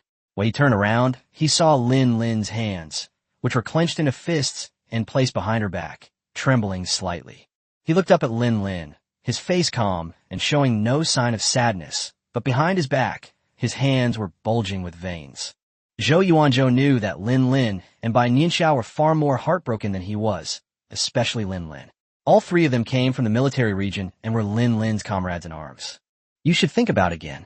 Bai Nianxia was interrupted before she could finish speaking. Director Bai, let us go. Captain Lin. The 3 soldiers, sitting in wheelchairs, said urgently that they hoped to do their part for the military region and for China one more time. Faced with such a sincere and eager gaze, Bai Nianxia didn't know how to refuse for a moment. Let them go, Lin Lin said in a low voice, his voice trembling slightly. Chinese soldiers never give up. Lin Lin knew that this was the thought deep in the hearts of the three soldiers. Okay. Bai Nianxia finally relented and agreed. Chapter 56, Civil Engineering. Upon hearing Bai Nianxia's words, the three soldiers smiled broadly, their eyes brightening slightly. Prepare well, you all stay here to assist, Bai Nianxia said in a deep voice to Zhou Yuanzhou and Lin Lin. Yes. Both of them nodded solemnly in response. Zhou Yuanzhou personally conducted a detailed physical examination on the three soldiers. Together with the research team, they developed a detailed plan and conducted multiple animal experiments. The results are all ideal. Late at night, Zhou Yuanzhou handed the report to Lin Lin. Lin Lin is currently undergoing training at the military region in the morning and will come to the Academy of Sciences in the afternoon. That's good. By the way, Wen Hanqing's awakening experiment is about to begin tomorrow morning, Lin Lin said, seemingly remembering something. Oh, a hint of curiosity flashed in Zhou Yuanzhou's eyes. He hadn't expected Wen Hanqing to pass the military region's training so quickly. She's the only one in this batch. Although gene enhancers have been developed, Bai Nianxia still encourages individuals to awaken on their own. Of the people who returned to China this time, only Wen Hanqing met the physical fitness requirements. Before the awakening experiment began, the military region gave Wen Hanqing special training. Wen Hanqing persevered thanks to her excellent physical condition and unwavering will. This girl is no ordinary person. This special training was personally designed by Lin Lin, and the requirements are very high. Let alone Wen Hanqing, even ordinary soldiers in the military region might not be able to withstand it. But no one expected that Wen Hanqing would successfully pass the level. Hearing Lin Lin say this, Zhou Yuanzhou's curiosity deepened even more. The training personally designed by Lin Lin is not so easy to pass. Shall we go take a look together tomorrow? Lin Lin noticed the dark circles under Zhou Yuanzhou's eyes and the stubble that had grown on his beard. He knew that Zhou Yuanzhou was under a lot of pressure and was practically living in a lab, often leaving get off work in the early hours of the morning. Never mind, I still have some. Zhou Yuanzhou had just started to refuse when Lin Lin stuffed bread into his mouth. It's settled then. Lin Lin looked at Zhou Yuanzhou, who was speechless, and laughed out loud, waving as he walked out of the room. This person, Zhou Yuanzhou watched Lin Lin's departing figure, unsure of what to say for a moment. The next day, Zhou Yuanzhou was taken to the testing site by Lin Lin on time. Put these on. Lin Lin handed the specially made clothes to Wen Hanqing. Can we not wear them? During the special training these past few days, Wen Hanqing had already heard that Lin Lin and Ji Yinqi, who had awakened dual elements, were not wearing any. This can protect your major organs, Lin Lin explained. I don't need it. Wen Hanqing shook her head firmly, staring at Lin Lin. Let her try. I'm here, it'll be fine, Zhou Yuanzhou said, noticing Wen Hanqing's stubborn look. All right then, Lin Lin conceded. If there's any danger, come out immediately. He was still a little worried and added. Okay. Wen Hanqing agreed, but she knew that even if there was danger, she would not come out on her own initiative. Zhou Yuanzhou and Lin Lin exchanged a glance and smiled helplessly. Clearly, they had already guessed Wen Hanqing's thoughts. Another stubborn one. Although Lin Lin said it with disdain, the smile on his lips was still very obvious. Clearly, he still appreciates Wen Hanqing's behavior. Without destruction, there can be no construction. If Wen Hanqing really has awakened dual attributes, then no matter how much Director Bai denies it, it'll probably be useless. Zhou Yuanzhou said with a smile, thinking of the time someone had asked Bai Nianxia for confirmation. There's no need to deny it. Soldiers in the military region who haven't successfully awakened on their own have already been injected with gene enhancers. Those like Wen Hanqing, who have undergone my special training, are very few and far between, Lin Lin explained. Of all the people who returned to China, only Wen Hanqing was one of them. Not everyone is a muscle Barbie, someone who is both intellectually inclined and skilled in martial arts. That's true. Zhou Yuanzhou nodded, thinking of Wen Hanqing's information. Just as the two were talking, Wen Hanqing's awakening experiment officially began. The temperature inside the room gradually dropped, and Wen Hanqing instinctively shivered. Compared to soldiers who have undergone long-term training, her physical fitness is still somewhat lacking, Lin Lin said in a low voice, closely monitoring the situation inside. I do believe her, Zhou Yuanzhou said, offering a different perspective. I've endured the hardships of studying biology, so what can I handle? Wen Hanqing stood up shakily and began practicing her boxing techniques, something Lin Lin had specifically reminded her to do before she went in. Feeling the warmth emanating from her lower abdomen, Wen Hanqing regained a little color in her face. Minus 15 degrees Celsius. Looking at the outside temperature display, both of them knew that danger had arrived. The temperature inside the room continued to drop, and at this point, the boxing technique was no longer very effective against Wen Hanqing. She was swaying precariously, feeling her will gradually dissipate. Wen Hanqing knew that this couldn't go on. With a surge of resentment, she bit her lip hard until it bled. The faint smell of blood gradually brought Wen Hanqing back to her senses, and her eyes became clear. Looking at Wen Hanqing, whose mouth was covered in blood, Lin Lin's admiration became more apparent. The temperature dropped to minus 50 degrees Celsius, and Wen Hanqing felt as if she were enveloped in a chill. Almost there, hang in there. Zhou Yuanzhou signaled to the surrounding military doctors to get ready. After all, success or failure hinged on this. Wen Hanqing suddenly felt a vine growing from her palm, accompanied by pain. Wood element. Zhou Yuanzhou and Lin Lin outside the house said in unison. No, there's more. Lin Lin's eyes narrowed, and he quickly stepped forward, spotting a deep yellow, hidden beneath the vines. Earth element.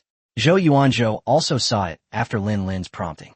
Clearly, Wen Hanqing is a dual elemental ability user. Notify Director Bai and Commander Yu, Lin Lin said in a deep voice. The emergence of dual elemental ability users is of great importance to China.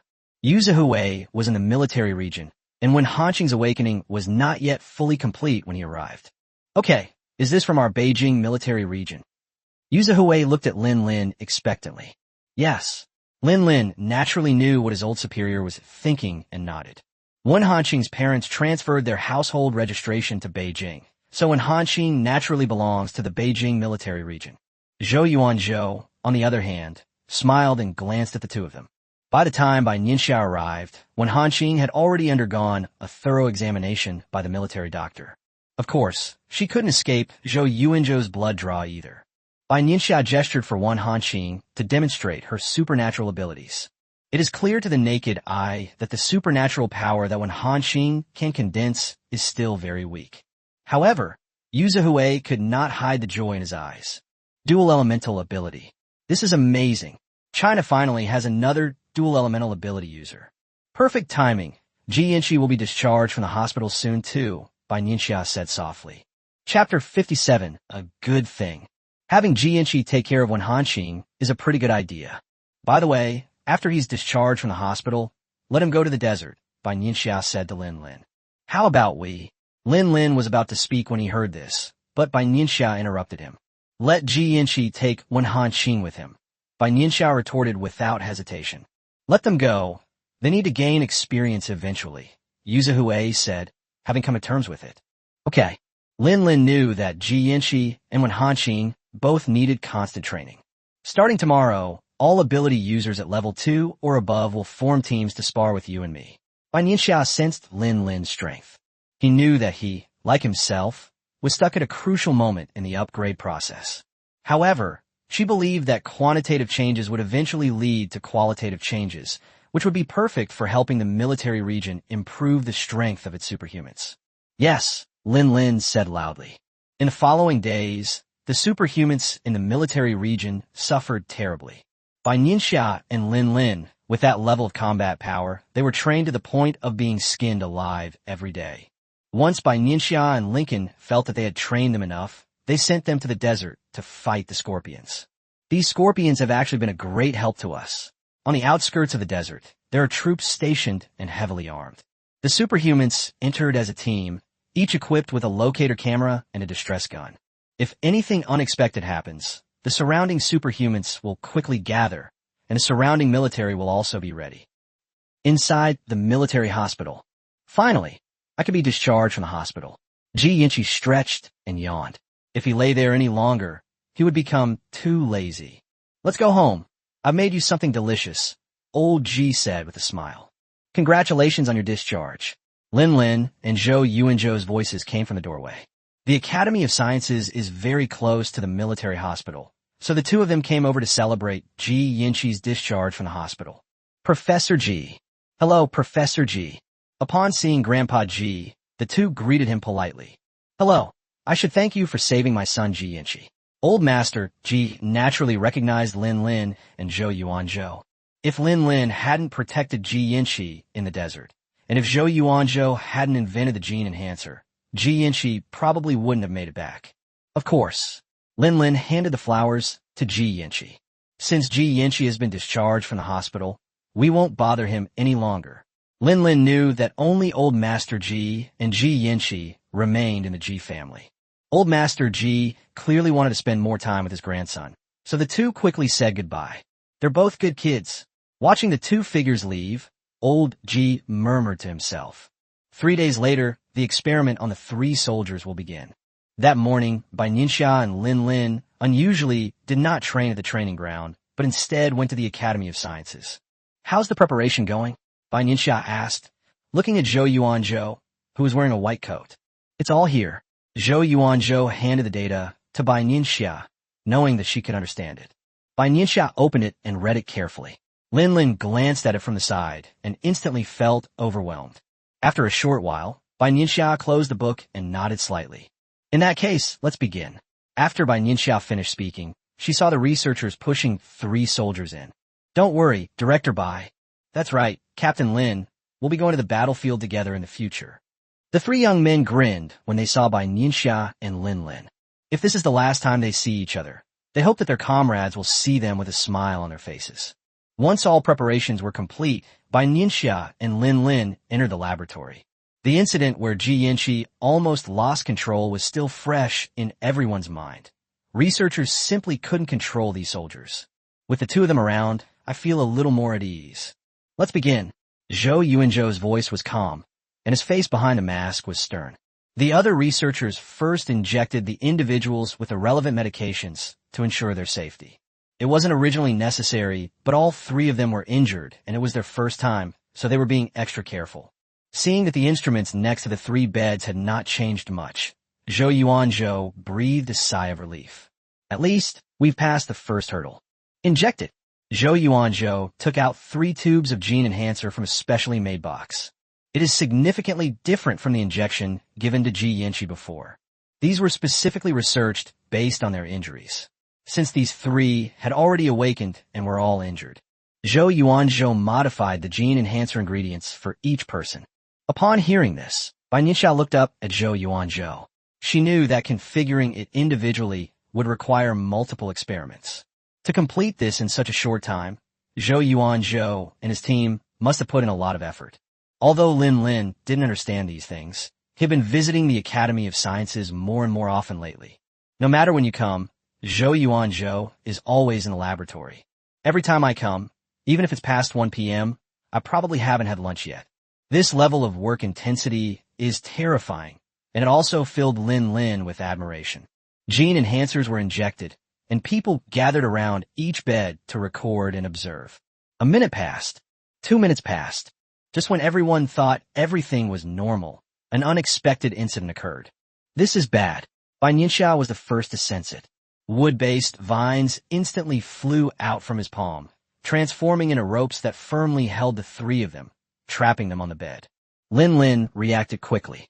The moment Bai Nianxia spoke, he led the researchers around him to move a few steps away from the hospital bed. Are you all right? One of the soldiers suddenly jumped off the bed and grabbed Zhou Yuanzhou's white coat. Upon closer inspection, Lin Lin noticed that the sleeves were in terrible condition, and there were even several red marks on the arms. We're this for now. Seeing this, Lin Lin immediately took off his white coat and handed it to Zhou Yuanzhou. Okay. Zhou Yuanzhou's entire focus was on the 3 soldiers, and he didn't even turn his head. All 3 warriors were controlled by Bai Nianxia's vines, and Zhou Yuanzhou took a few steps forward. What is this? Everyone could sense that the 3 warriors were currently enduring immense pain. Each of them was desperately trying to break free, their faces pale and drenched in sweat. Strange. Zhou Yuanzhou frowned as he looked at the data on the testing instrument. Their data is clearly improving, so why are they still suffering so much? Zhou Yuanzhou couldn't understand. Bai Nianxia was also stunned when she heard Zhou Yuanzhou's words. Their data is getting better? Bai Nianxia looked at Zhou Yuanzhou and asked in a deep voice. Yes, according to the instruments, their injuries are healing rapidly. Zhou Yuanzhou nodded seriously. As soon as he finished speaking, 3 soldiers let out painful howls. If it weren't for the vines restraining them, they would probably be rolling on the ground in agony. Perhaps this is a good thing. Bai Nianxia closed her eyes, focusing all her attention on the 3 warriors, and said softly, "A good thing." Everyone present was shocked. Chapter 58. Anomaly? Lin seemed to be thinking of something, so he relaxed and focused his attention on one of the soldiers lying down. They're getting stronger? Lin couldn't sense the condition of 3 warriors at the same time, but he could sense one. Yes. Bai Nianxia nodded affirmatively. A blessing in disguise. Bai Nianxia was unusually shocked. After the gene enhancer entered their bodies, a mutation occurred? Zhou Yuanzhou asked, looking at the constantly fluctuating data. How is this possible? Zhou Yuanzhou muttered to himself before anyone else could speak. Anything is possible. This is their opportunity. Bai Nianxia glanced at Zhou Yuanzhou. Their strength has increased by 30% compared to before. Bai Nianxia's eyes showed a hint of a smile. Zhou Yuanzhou calmed down and took over all the examination reports from the 3 people again, finding nothing suspicious. He had read these reports more than once before, but this time, even after reading them carefully twice, he still couldn't find a reason. This isn't scientific? Zhou Yuanzhou scratched his head, his eyes full of doubt. When the apocalypse comes, nothing is scientific, Bai Nianxia replied calmly. As time passed, the 3 soldiers' complexions visibly improved. Your breathing and heart rate have stabilized. You're recovering very well, the researcher beside the bed said happily. Don't overthink it. Some things are just inexplicable, Bai Nianxia reminded Zhou Yuanzhou, who was staring intently at the 3 soldiers on the hospital bed. However, noticing that Zhou Yuanzhou didn't even blink, Bai Nianxia knew that her reminder was in vain. In fact, similar situations to these 3 warriors had occurred in previous lives. However, scientists at the time spent a great deal of time, but still couldn't find a clue. Ultimately, they could only attribute this situation to luck, anomaly, and opportunity. Therefore, Bai Nianxia did not want Zhou Yuanzhou to spend his time on this at this time. With the apocalypse imminent, everyone's time is precious. Zhou Yuanzhou has exceptional research abilities, but he has more important research to conduct. Lin sighed softly, took Zhou Yuanzhou's arm, and walked out. What are you doing? I need to go get my blood drawn for their tests. Pulled out by Lin, Zhou Yuanzhou was furious, his voice filled with irritation.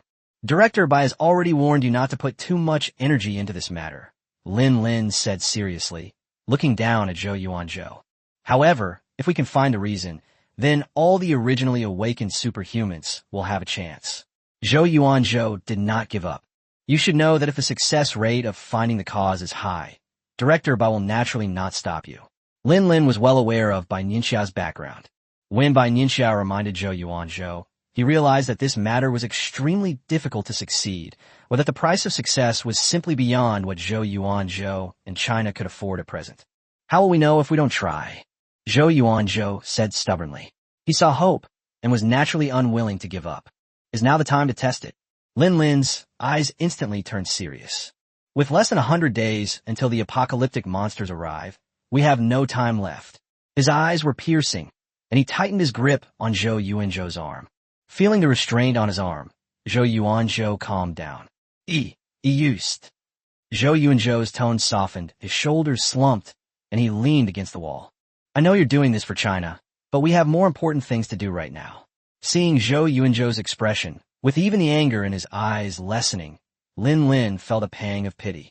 He knew that Zhou Yuanzhou's heart was pure. It was all his research. However, China in its current state cannot afford to gamble, especially the moment Bai Nianxia rejected the idea. Lin knew that neither Elder Tang nor Elder Qiu would approve this project. Yes, we have more important things to do. Zhou Yuanzhou stared blankly out the window. Don't overthink it. Let's go eat first. It was almost lunchtime, and since they had eaten breakfast early, Lin said in a low voice. Before Zhou Yuanzhou could answer, Lin pulled him away. Zhou Yuanzhou, a researcher who spends all his time in the laboratory, is naturally no match for Lin in terms of strength. However, Lin Lin had learned from experience this time, and while pulling Zhou Yuanzhou along, she controlled the force very well. Everyone involved in the experiment today must sign a confidentiality agreement again. Bai Nianxia instructed Hua Qian as they left the Academy of Sciences. Okay. A hint of seriousness flashed in Hua Qian's eyes, and the seriousness of this matter suddenly rose in his mind. Bai Nianxia rarely entrusted him with anything so seriously. Team leader Zhou, will you give up on the research?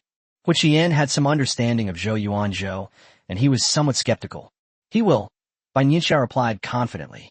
Whether it was the scientific research giant in his previous life, or Zhou Yuanzhou who resolutely chose to return to China now, Bai Nianxia knew very well that Zhou Yuanzhou was aware of the situation and wouldn't cross the line.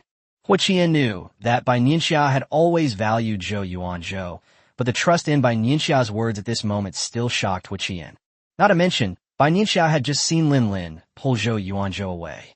Even if Zhou Yuanzhou couldn't understand it for a while, with Lin Lin around, nothing would happen.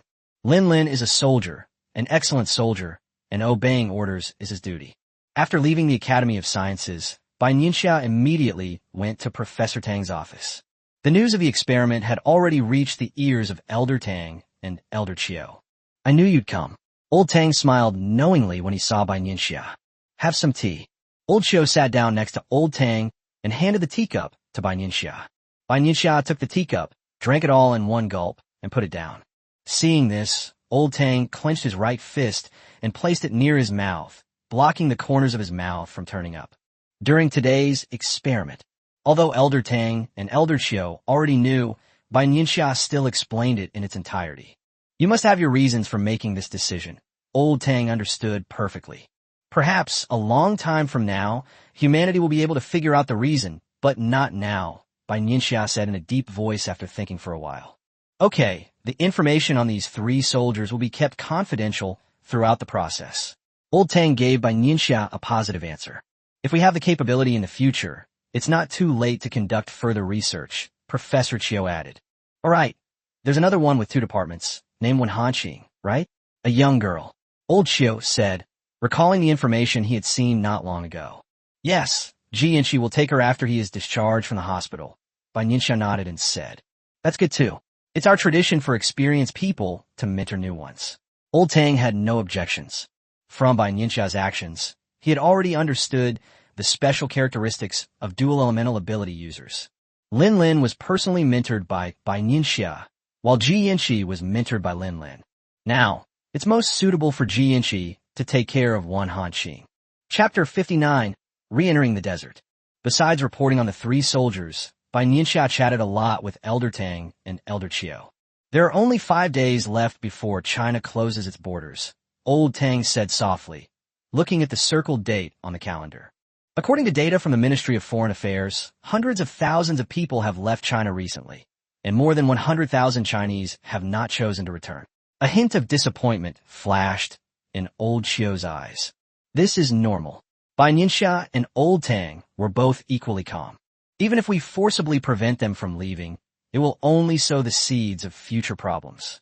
In that case, we might as well respect their choice. Bai Nianxia's tone remained completely calm. Zhou Yuanzhou's research on gene enhancers for ordinary people is almost finished. The next 2 months are crucial for China. Bai Nianxia raised her eyes and looked at Old Tang seriously. This time, she wants to make the entire nation of China a nation of superhumans. Universities and companies are all required to practice boxing every day, and communities and villages have sent people to supervise. According to reports from the Academy of Sciences and the medical school, the physical fitness of Chinese people has improved by 20% year on year. Speaking of this, Old Qiu's face was full of joy. He had already memorized these data. That's good. Bai Nianxia nodded. This way, the probability of ordinary people awakening will be much higher. When Bai Nianxia left Tang Lao's office, it was already evening. The 3 of them had been chatting for almost 5 hours. It's early spring, so why is there still a chill in the air? Old Tang pulled his clothes tighter and said in a low voice. Yes, I don't know if there will be spring this year. Old Qiu said slowly, looking at the darkening sky. Back home, Bai Nianxia practiced cultivation as usual, with streams of energy flowing throughout her body. The morning sunlight streamed into the room, dancing on the floor. Bai Nianxia opened her eyes and let out a long sigh. She had been too hasty. Breaking through from level 4 to level 5 was not an easy feat. Despite not having slept all night, Bai Nianxia was still in very good condition. As the strength of superhumans continues to improve, sleep becomes less important for advanced superhumans. Bai Nianxia spent the morning at the military region guiding soldiers in their training. This feeling was something that the soldiers of the Beijing military region both loved and hated. The bittersweet experience was indescribable. Director Bai is so strong.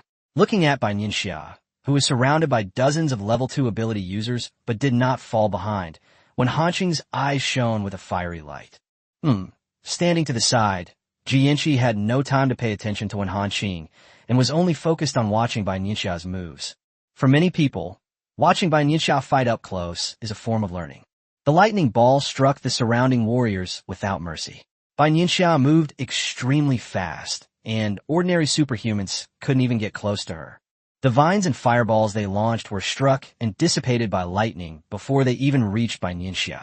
Of everyone present, Lin Lin was probably the only one who could clearly see Bai Nianxia's actions.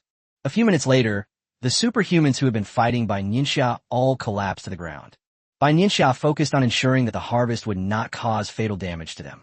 The attack was not accurate enough. Your mastery of metal-based abilities is still insufficient. You are a team. What's wrong with the wood element? As long as it's strong enough, it can have tremendous attack power. After each match, Bai Nianxia would give them feedback.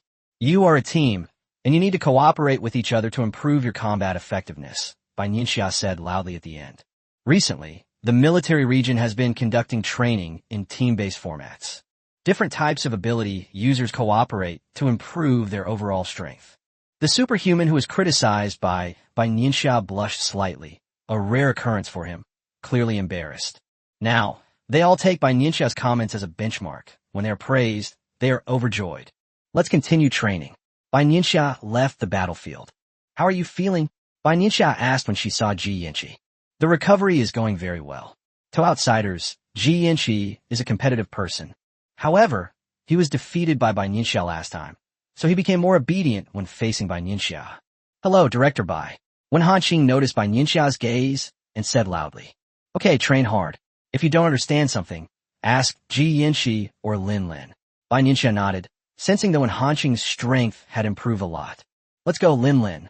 Bai Nianxia called to Lin Lin, and the two walked out of the training ground. Is everything ready? Bai Nianxia asked. Everything is ready, Lin Lin replied confidently. This time, they're going to clear out the scorpions in the desert. During this period, soldiers from various military regions were teaming up to fight the scorpions. However, since the desert is the scorpions' home base, and scorpions are good at hiding, this is not the case. That's why they found Bai Nianxia and Lin Lin, hoping they could help. That desert was an excellent testing ground, and Lu Hanzhou's project had reached a critical stage. That desert was located inland in China, offering excellent concealment, and it was also close to the military bases. Taking all factors into consideration, Mr. Jiang and Lu Hanzhou still intend to conduct the experiment in that desert. This is also one of the main reasons for cleaning up scorpions. Everyone was aware of Lu Hanzhou's project. Its importance was no less than that of the gene enhancer. They also conducted trials in several deserts, but none of them were as successful as this desert. Bai Nianxia and Lin Lin checked their equipment again before boarding the special helicopter. I have a bad feeling, Bai Nianxia said softly, watching the ground buildings gradually shrink. For some reason, Bai Nianxia inexplicably felt a sense of danger when she received this mission. This is also why she didn't bring any other ability users and only went with Lin Lin. Upon hearing this, Lin Lin opened his eyes wide. I have one too, Lin Lin said in a deep voice. After those 3 words were spoken, the cabin fell silent. However, no matter what, neither of them can back down, as they are currently the strongest fighters in China. Be extra careful once you enter the desert. Danger, sometimes, is an opportunity. They've been stuck at their current level for quite a while now. This time, they might be able to push forward. Several hours later, the helicopter landed at the military camp closest to the desert. Bai Nianxia and Lin Lin got into the off-road vehicle that had been prepared in advance and headed towards the desert. 2 hours later, in the afternoon, the two arrived at the desert. Bai Nianxia carefully sensed the desert and shook her head. Lin Lin understood that there should be no trace of scorpions within a few kilometers of this location. After the SUV had traveled another 10 kilometers, Bai Nianxia suddenly slammed on the brakes. 5. Bai Nianxia said softly. Without the slightest hesitation, Lin Lin jumped off the vehicle and, following the direction Bai Nianxia pointed out, engaged in battle with the scorpion. For Lin Lin, scorpions of this caliber were no longer a challenge. Chapter 60, Wounded. Lin Lin dealt with a scorpion in just a few breaths, cleanly and efficiently. The only people in China who have achieved this level of success are Bai Nianxia and Lin Lin. The two continued driving deeper into the desert, and the further they went, the heavier Bai Nianxia's unease became. Later on, the car's speed was almost the same as a person's walking speed. Neither of them wanted to overlook even the smallest detail. Inside the conference room in Beijing, turn on the camera system for director Bai and Lin Lin. Yu Zihui frowned, staring at the coordinates of Bai Nianxia and Lin Lin on the screen. Something's not right. Given Bai Nianxia and Lin Lin's strength, they shouldn't be moving so slowly. Soon, the cameras carried by Bai Nianxia and Lin Lin were turned on, and Yu Zhe saw them. An endless desert. He didn't sense anything unusual, but the more he did, the more cautious Yu Zhe became. As darkness fell, the desert temperature dropped by more than 10 degrees Celsius compared to the daytime. For safety reasons, the two did not continue, but planned to take a short rest. Let's take turns. Bai Nianxia carefully sensed her surroundings and found nothing unusual. Okay.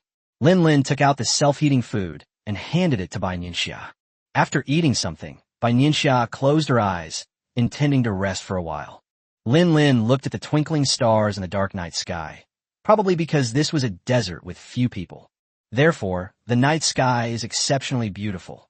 When you look up, you are greeted by a breathtaking view of stars. The first half of the night was relatively safe, so Lin Lin kept watch over her. At midnight, Bai Nianxia woke up on time. Unlike Lin Lin, Bai Nianxia kept her eyes slightly closed. She didn't rely on her eyes to see, but on her senses. Due to the large temperature difference between the inside and outside of the car, white fog rose inside, blurring the view outside. Inside the conference room of the Beijing military region, Yu Zihui and Hua Qian were still present. Looking at the video footage obscured by the fog, Yu Zhe felt a sense of unease. He felt that the operation to eliminate the scorpions had not gone so smoothly. This is also why he stayed in the conference room all night. Commander Yu, take a rest. Hua Qian rubbed his temples, looking tired, and advised. It's nothing. Yu Zhe shook his head, and after drinking another cup of strong tea, he became a little more sober. From the footage taken by the drone, the car that Bai Nianxia and Lin Lin were in looked like a speck of dust in the desert, incredibly small. Around 3 a.m., Bai Nianxia suddenly opened her eyes and pushed Lin Lin awake. Lin Lin reacted quickly, his golden shield protecting his chest and back.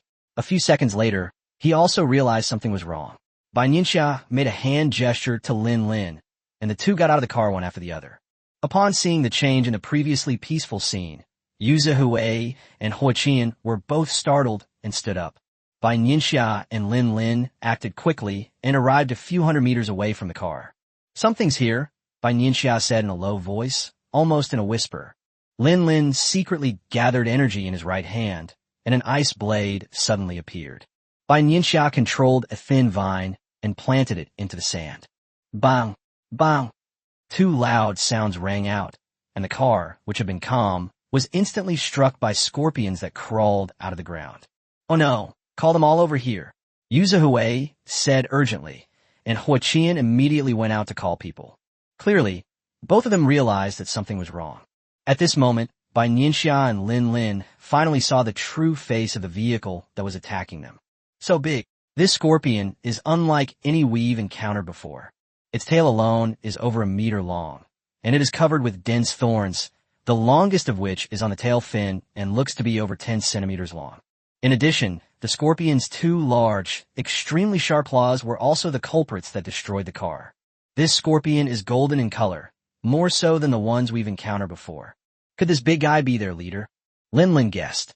It's hard to say. Bai Nianxia observed carefully a hint of fighting spirit in her eyes. The scorpion had spotted Bai Nianxia and Lin Lin not far away and was moving quickly toward them. Despite the darkness, Bai Nianxia and Lin Lin's vision seemed unaffected, and they remained quick-witted. The two, working in perfect unison, dodged the scorpion's attack by moving to the left and right respectively. The vines that Bai Nianxia had previously inserted into the sand came into play, entangling the scorpion's two large claws. Taking advantage of the opportunity, Lin Lin continuously attacked the scorpion's tail with ice blades. Roar! The scorpion let out a fierce roar, constantly struggling to break free of the vines.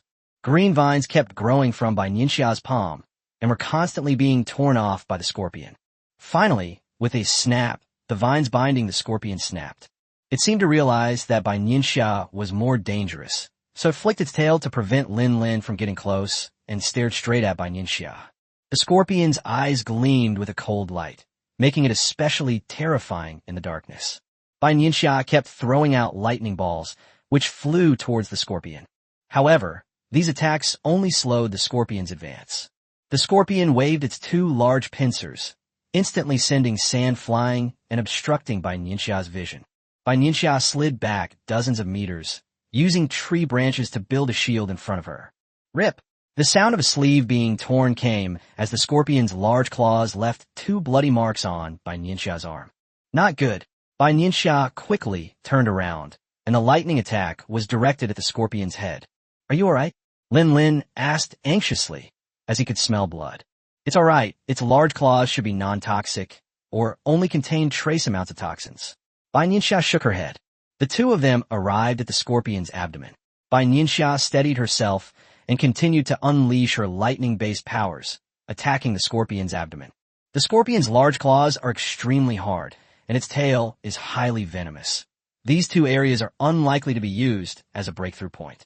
Lin Lin fired several ice swords, which pierced the scorpion's body, and dark green juice spurted out. Seemingly sensing the pain, the scorpion's howls became even more intense. Its swung tail aimed at Bai Nianxia and Lin Lin.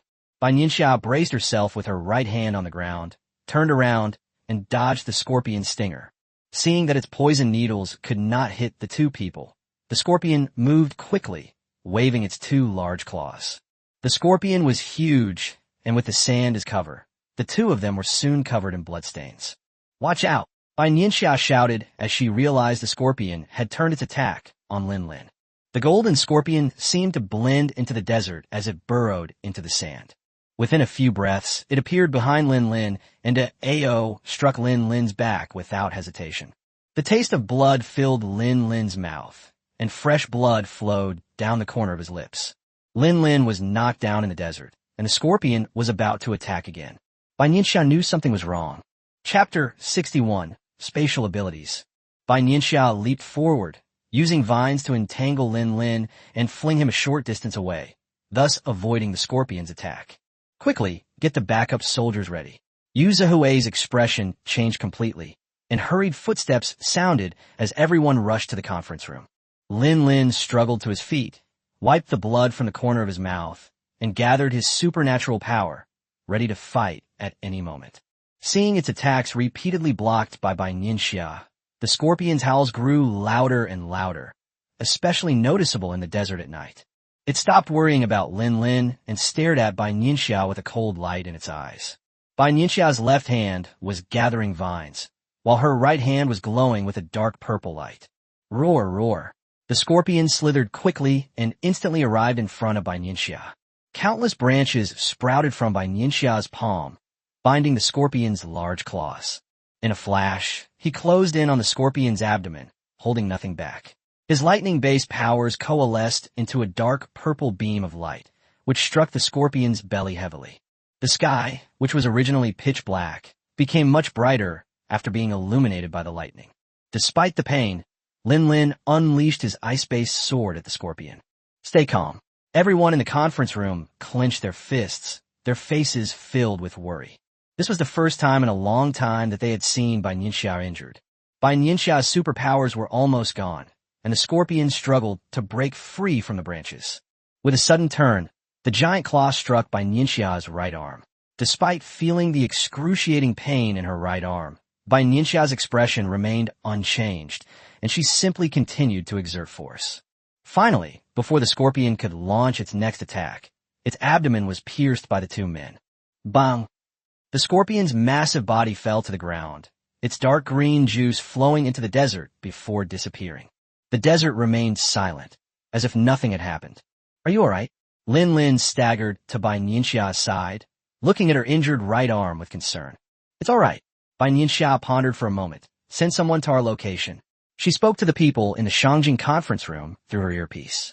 Even without Bai Nianxia's instructions, Yu Zihui had already contacted the nearest military region when things started to go wrong. Then, Bai Nianxia turned off the camera, plunging the area in Beijing into darkness. What's going on? Yu Zihui suddenly stood up and asked in a panic. Meeting adjourned. Send someone over there. Old Tang said calmly, waving his hand to dismiss the meeting. Upon seeing this, a strange light flashed in Yu Zihui's eyes, but he didn't ask any further questions. Lin Lin, who was in the desert, saw that Bai Nianxia had turned off the camera and remained silent. In the blink of an eye, a backpack full of supplies appeared out of thin air on the ground. Lin Lin was somewhat dazed, thinking that he was hallucinating due to excessive blood loss. Blinking again, I found it was still the same. I was so excited that I could hardly speak. This is... Lin Lin's voice trembled slightly as he took a deep breath. Spatial ability, keep it a secret. These 8 words confirmed Lin Lin's suspicions. All right, hurry up and apply the medicine. Bai Nianxia used her left hand to unzip her backpack with difficulty. The room was fully equipped with all kinds of supplies, all for emergency wound treatment. Lin Lin came to his senses and helped Bai Nianxia send out the contents of the package. Since Bai Nianxia had difficulty operating with one hand, Lin Lin skillfully treated her wound and gave her a simple bandage. Take one of these. This is the antidote pill that was put in earlier. Although the scorpion's claws may not necessarily be poisonous, it's better to be safe than sorry. Okay. Lin Lin tilted his head back and swallowed it directly. Bai Nianxia gestured for Lin Lin to turn around, and with difficulty, used one hand to bandage Lin Lin's wound. Once everything was finished, Bai Nianxia's mind stirred slightly, and with a wave of her left hand, the things that had appeared instantly disappeared. Lin Lin stared in disbelief, motionless, intently trying to see every detail in the sand. What's wrong? Are you stupid?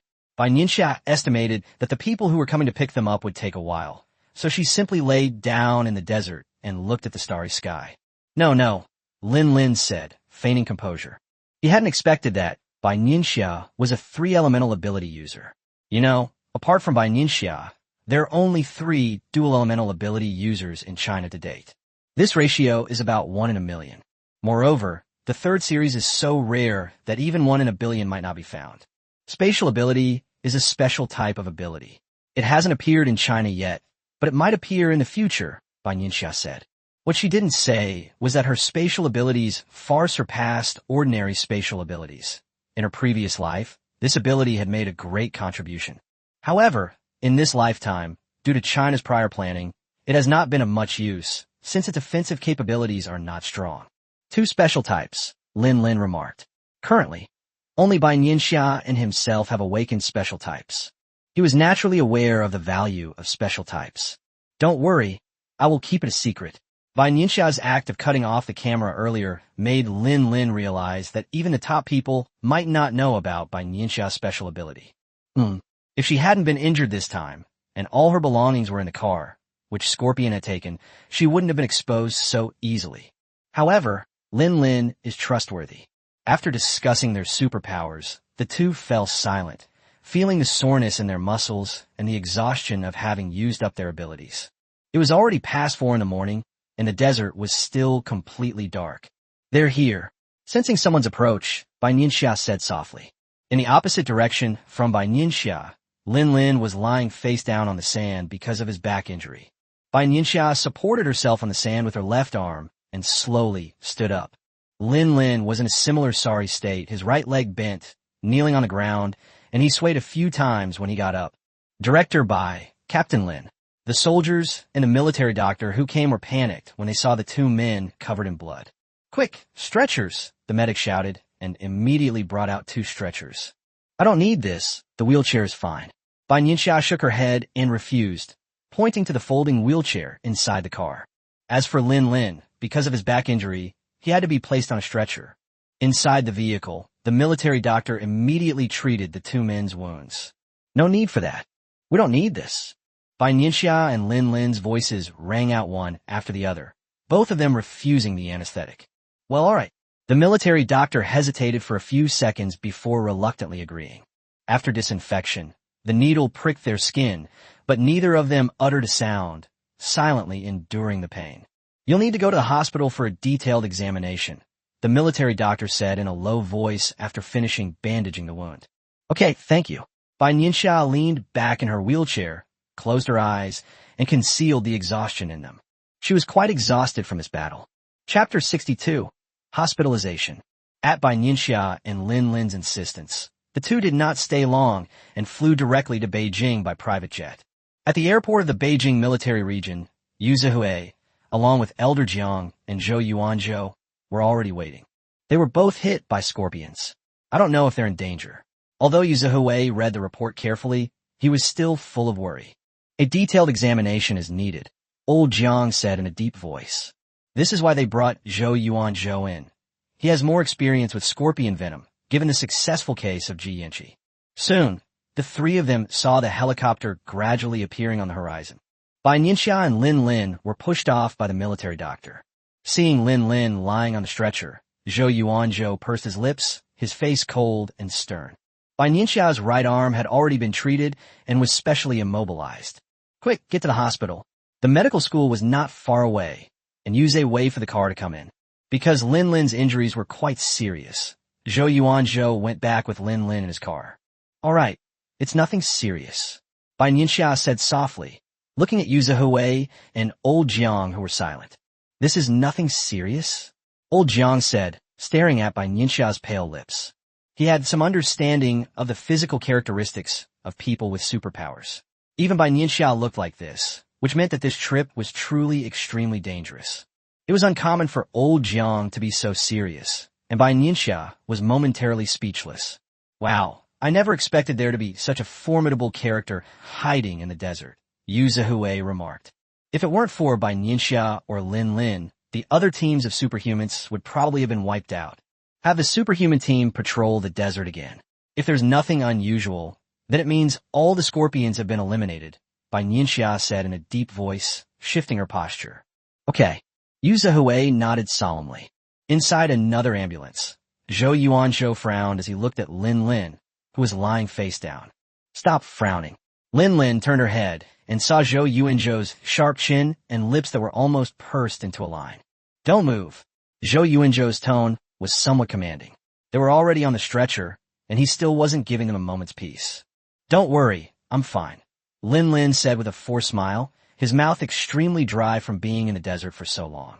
Zhou Yuanzhou couldn't bear to watch any longer, so he picked up a cotton swab, dipped it in water, and gently moistened his lips. Finally, they arrived at the military hospital, whereby Nianxia and Lin Lin were both taken into a room for basic examinations. The waiting time was long. More than an hour later, all the reports were released in an expedited manner. Director Bai's right arm is fractured and needs to be immobilized, but given his physical condition, it shouldn't take more than a few days. Team Leader Lin's injury is more serious.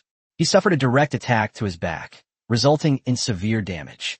We recommend he be hospitalized for a few days. Lin Lin's injuries were much more serious than Bai Nianxia's. If Bai Nianxia hadn't thrown Lin Lin out in time, he would have died under the scorpion's giant claws long ago. They'll all be kept in the hospital for observation today. Just as everyone was discussing, Old Tang and Old Xiu walked in. Clearly, they had heard what the doctor had just said. Use the best medicine, and the medical records of Director Bai and Lin Lin must be kept strictly confidential, Old Tang instructed. The existence of people with superpowers is currently kept secret, let alone by Nianxia and Lin Lin. Inside the ward, Bai Nianxia was reviewing her battle with the scorpion on a tablet. Come in, Bai Nianxia said, looking up at the knock on the door. Mr. Tang and Mr. Chiu walked in. How's your hand? Old Tang asked gently as he saw Bai Nianxia's right arm, which was immobilized. It's okay, I'll be fine in a few days. Bai Nianxia knew her own recovery ability. You and Lin Lin will stay in the hospital for observation today. Lin Lin will need to stay for a few days, Old Tang said, sitting next to him. Bai Nianxia was about to refuse to stay in the hospital when old Qiu interrupted her. Let's stay and observe her for the night. That will put our minds at ease, old Qiu suggested, guessing Bai Nianxia's thoughts. Hearing this, Bai Nianxia sighed slightly and nodded. Both elderly people have spoken. What can she do? Plus, she was exhausted from the long journey and didn't want to move. Is Lin Lin all right? Bai Nianxia asked worriedly, thinking about the bloody mess on Lin Lin's back. It's all right, but he needs to rest for a few days. This kind of injury would probably be fatal even in the ICU for most people, but Lin Lin only needs to be hospitalized for a few days. That's good. Bai Nianxia was relieved and nodded. This time, it was too dangerous. If Bai Nianxia and Lin Lin hadn't gone in person, anyone else would not have been able to return safely.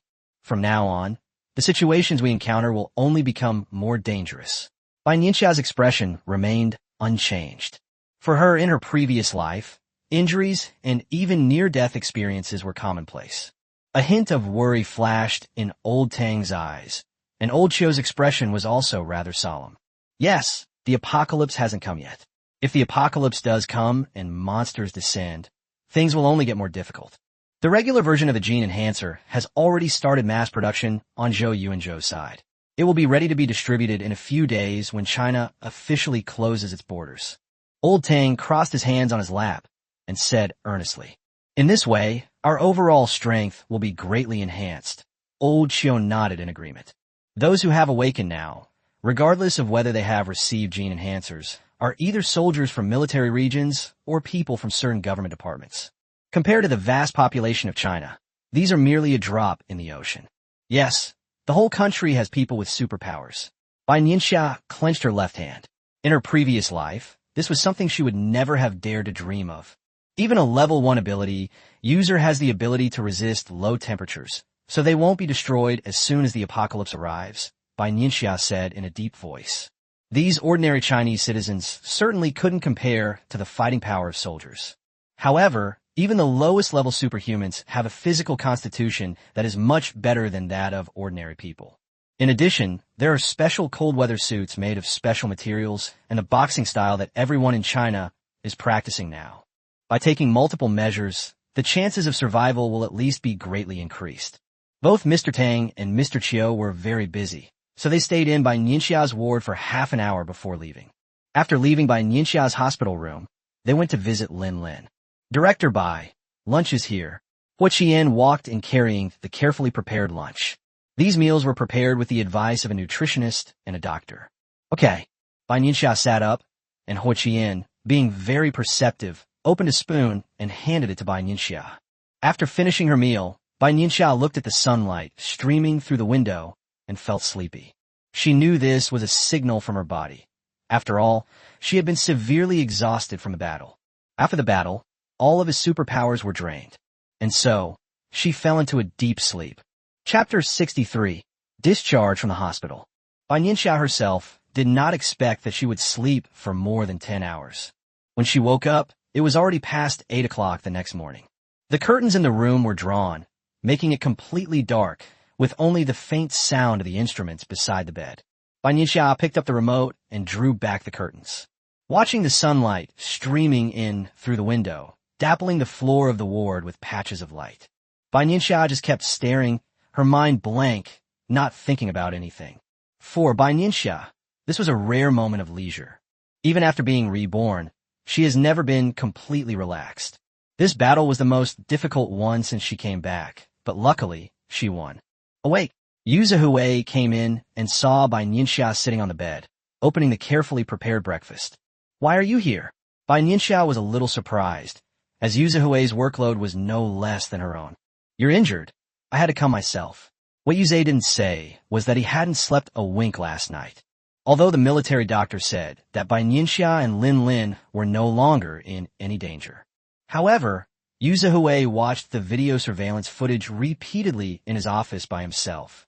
There were many instances where Lin Lin narrowly escaped death.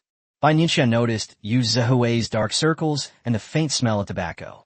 It might be hard for others to smell, but people with superpowers have all 5 senses that are superior to those of ordinary people. You've been asleep for so long. If the military doctor and Zhou Yuanzhou hadn't come to check on you, we would have had to put you in the ICU. Zahue said with a smile. Bai Nianxia took the spoon and drank the porridge spoonful by spoonful. It's just a bit tiring. It's nothing, Bai Nianxia comforted her. The superhuman team has been deployed and is currently clearing the desert. It should be completed in 2 days. Then, Lu Hanzhou and the others can begin their experiments. Yu Zahue said slowly. That's good. Bai Nianxia nodded. The bowl of porridge was already empty. She picked up a steam bun and chewed it quickly. You're a patient. Eat slowly, Yu Zahue said, watching Bai Nianxia eat. Bai Nianxia nodded, but her speed didn't slow down at all. All right, I'm relieved to see you like this. Huiqian will come to pick you up from the hospital. You still have a few tests to do later. Yu Zhe stood up, poured Bai Nianxia a glass of warm water, placed it on the table, and left. He went to Lin Lin's hospital bed. Lin Lin had fallen into a deep sleep as soon as he arrived at the hospital yesterday, and only woke up more than an hour ago. At that moment, he was also eating heartily. Looks like I bought an extra breakfast. Yu Zahue walked in with a smile, and Zhou Yuanzhou sat on the edge of the bed. Commander Yu. Upon seeing Yu Zahue enter, Zhou Yuanzhou immediately stood up to offer him a seat. Yu Zhe waved to Zhou Yuanzhou to relax and sat down. Lin Lin's back was covered in bandages, and his arms and legs were also injured to some extent. How's the recovery going? Yu Zhe asked, looking at Lin Lin, who was wrapped up like a dumpling. It's nothing, Lin Lin replied with a smile. What he didn't say was that he vaguely sensed that he might be able to break through in the near future. For him, this was a blessing in disguise. That's good. Yu Zhe knew that the recovery ability of superhumans could not be compared with that of ordinary people. All right, Director Bai will be discharged soon, so just listen to Team Leader Zhou and the doctor. After saying that, Yu Zahue ignored Lin Lin's pleas behind him, left his breakfast, and went away. Seeing how resolute Yu Zahue was in leaving, Lin Lin could only stare blankly at Zhou Yuanzhou. No, your injuries are much more serious than Director Bai's. You must be hospitalized. Zhou Yuanzhou refused without hesitation. When he first saw Lin Lin on the stretcher yesterday, he was filled with inexplicable panic. Lin Lin was like an Iron Man in front of him, strong and capable of handling things with ease. This time, he was almost half dead, lying on a stretcher, covered in blood and wounds. Okay, I'll be hospitalized. Noticing that Zhou Yuanzhou was pursing his lips and not saying a word, Lin Lin immediately begged for mercy. Have something to eat. Lin Lin knew that Zhou Yuanzhou hadn't eaten since he arrived so early, and that he went straight to the lab after leaving the ward. Zhou Yuanzhou opened the breakfast that Yu Zahue had brought and slowly began to eat. After finishing their meal and cleaning up, they checked Lin Lin's basic information again before leaving. Watching Zhou Yuanzhou's departing figure, Lin Lin breathed a sigh of relief. It's likely that Zhou Yuanzhou stayed in the lab the whole time and didn't see the injured people around him. Forget it. I'd better stay a few more days, so as not to leave a bad impression on Team Leader Zhou, Lin Lin thought to himself. Shortly after Yu Zahue left, Huiqian arrived at the ward and helped Bai Nianxia complete her final examination. Just get some rest. There's nothing else seriously wrong. The doctor looked at the report in his hand, his eyes full of surprise. He knew about Bai Nianxia's situation yesterday, but he didn't expect that she could recover to this extent overnight. A superhuman, indeed, lives up to his reputation. The doctor couldn't help but think. Thank you, doctor. Bai Nianxia nodded, guessing what the doctor was thinking. However, they were all military doctors, and they had been rigorously vetted. They knew the rules by heart and didn't need Bai Nianxia to repeat them multiple times. Before leaving the hospital, Bai Nianxia went to Lin Lin's ward, where Huiqian was waiting outside. You're recovering well, aren't you? Bai Nianxia said calmly, seeing Lin Lin leaning against the bed, looking relaxed and content. It's all right. Lin Lin and Bai Nianxia were not only superior and subordinate, but also comrades and friends, so they didn't speak too formally. Both of them knew that they would be fighting side by side many times in the future. It seems there is still good news. As soon as Bai Nianxia entered the room, she sensed that Lin Lin's breathing was unstable. It seems like a breakthrough and upgrade is imminent. Yes, it'll be soon. Lin Lin wasn't surprised that Bai Nianxia could sense it. After all, some level 1 ability users can sense when they break through to the next level. It seems this injury wasn't for nothing. Bai Nianxia nodded, leaning against the wall, and said in a deep voice, This time I escaped death by a hair's breadth. Lin Lin smiled, already used to such things. One cannot become the captain of the Jiaolong Commando without experiencing numerous life or death situations. Alright, take good care of yourself. Seeing that Lin Lin was in good condition, Bai Nianxia left. After all, she still had a lot of things to deal with, and she needed to speed up her cultivation. Bai Nianxia did not immediately go to the Supreme Supervisor's office, but returned home instead. She was going into seclusion. Bai Nianxia had a premonition that the gain she had made from this battle would go beyond this. For 5 whole days, Bai Nianxia did not step out of her house. 5 days later, in the afternoon, Bai Nianxia, who had been sitting cross-legged in her room, opened her eyes. Chapter 64, Go. After assessing her current strength, Bai Nianxia nodded in satisfaction. Bai Nianxia got up and drew back the curtains. The guards outside noticed this and immediately reported it. During the few days that Bai Nianxia was in seclusion, Elder Tang and the others were extremely worried. If Lin Lin hadn't stopped them, saying that Bai Nianxia might be trying to break through to level 5, they probably would have rushed in directly. 10 minutes later, Yu Zihui arrived at Bai Nianxia's home by car. The door was knocked on, and Bai Nianxia opened it. Yu Zihui and Hu Qian walked in. Phew, it's good that you're alright. Yu Zihui looked Bai Nianxia up and down carefully and breathed a sigh of relief. After the battle with the scorpion, Bai Nianxia was injured and Lin Lin almost died. Yu Zihui was already on edge, and then Bai Nianxia went into seclusion for 5 days. He didn't have a moment to relax. Don't worry, Bai Nianxia chuckled and invited the two of them to sit down. These are the documents from this period. Hu Qian handed the important documents to Bai Nianxia. Nothing serious is happening at the military region. Lin Lin was discharged from the hospital yesterday, Yu Zihui said in a deep voice. Bai Nianxia nodded as she looked at the documents. Starting tomorrow, China will officially close its borders. Bai Nianxia glanced at the time. There were only about 12 hours left before China closed its borders. Have all the people who wanted to come back returned? Bai Nianxia asked anxiously. If anyone wants to come back but is stopped outside, Bai Nianxia doesn't mind using some force. There are still 60 left. Tonight at 8 o'clock is the final period for our negotiations with other countries. Hu Qian frowned as he said this. In recent years, China has suffered from a severe brain drain. Many of them plan to stay abroad and not return. However, there are also many who, after completing their studies, are willing to serve their country or have people and things in China that they cannot sever ties with.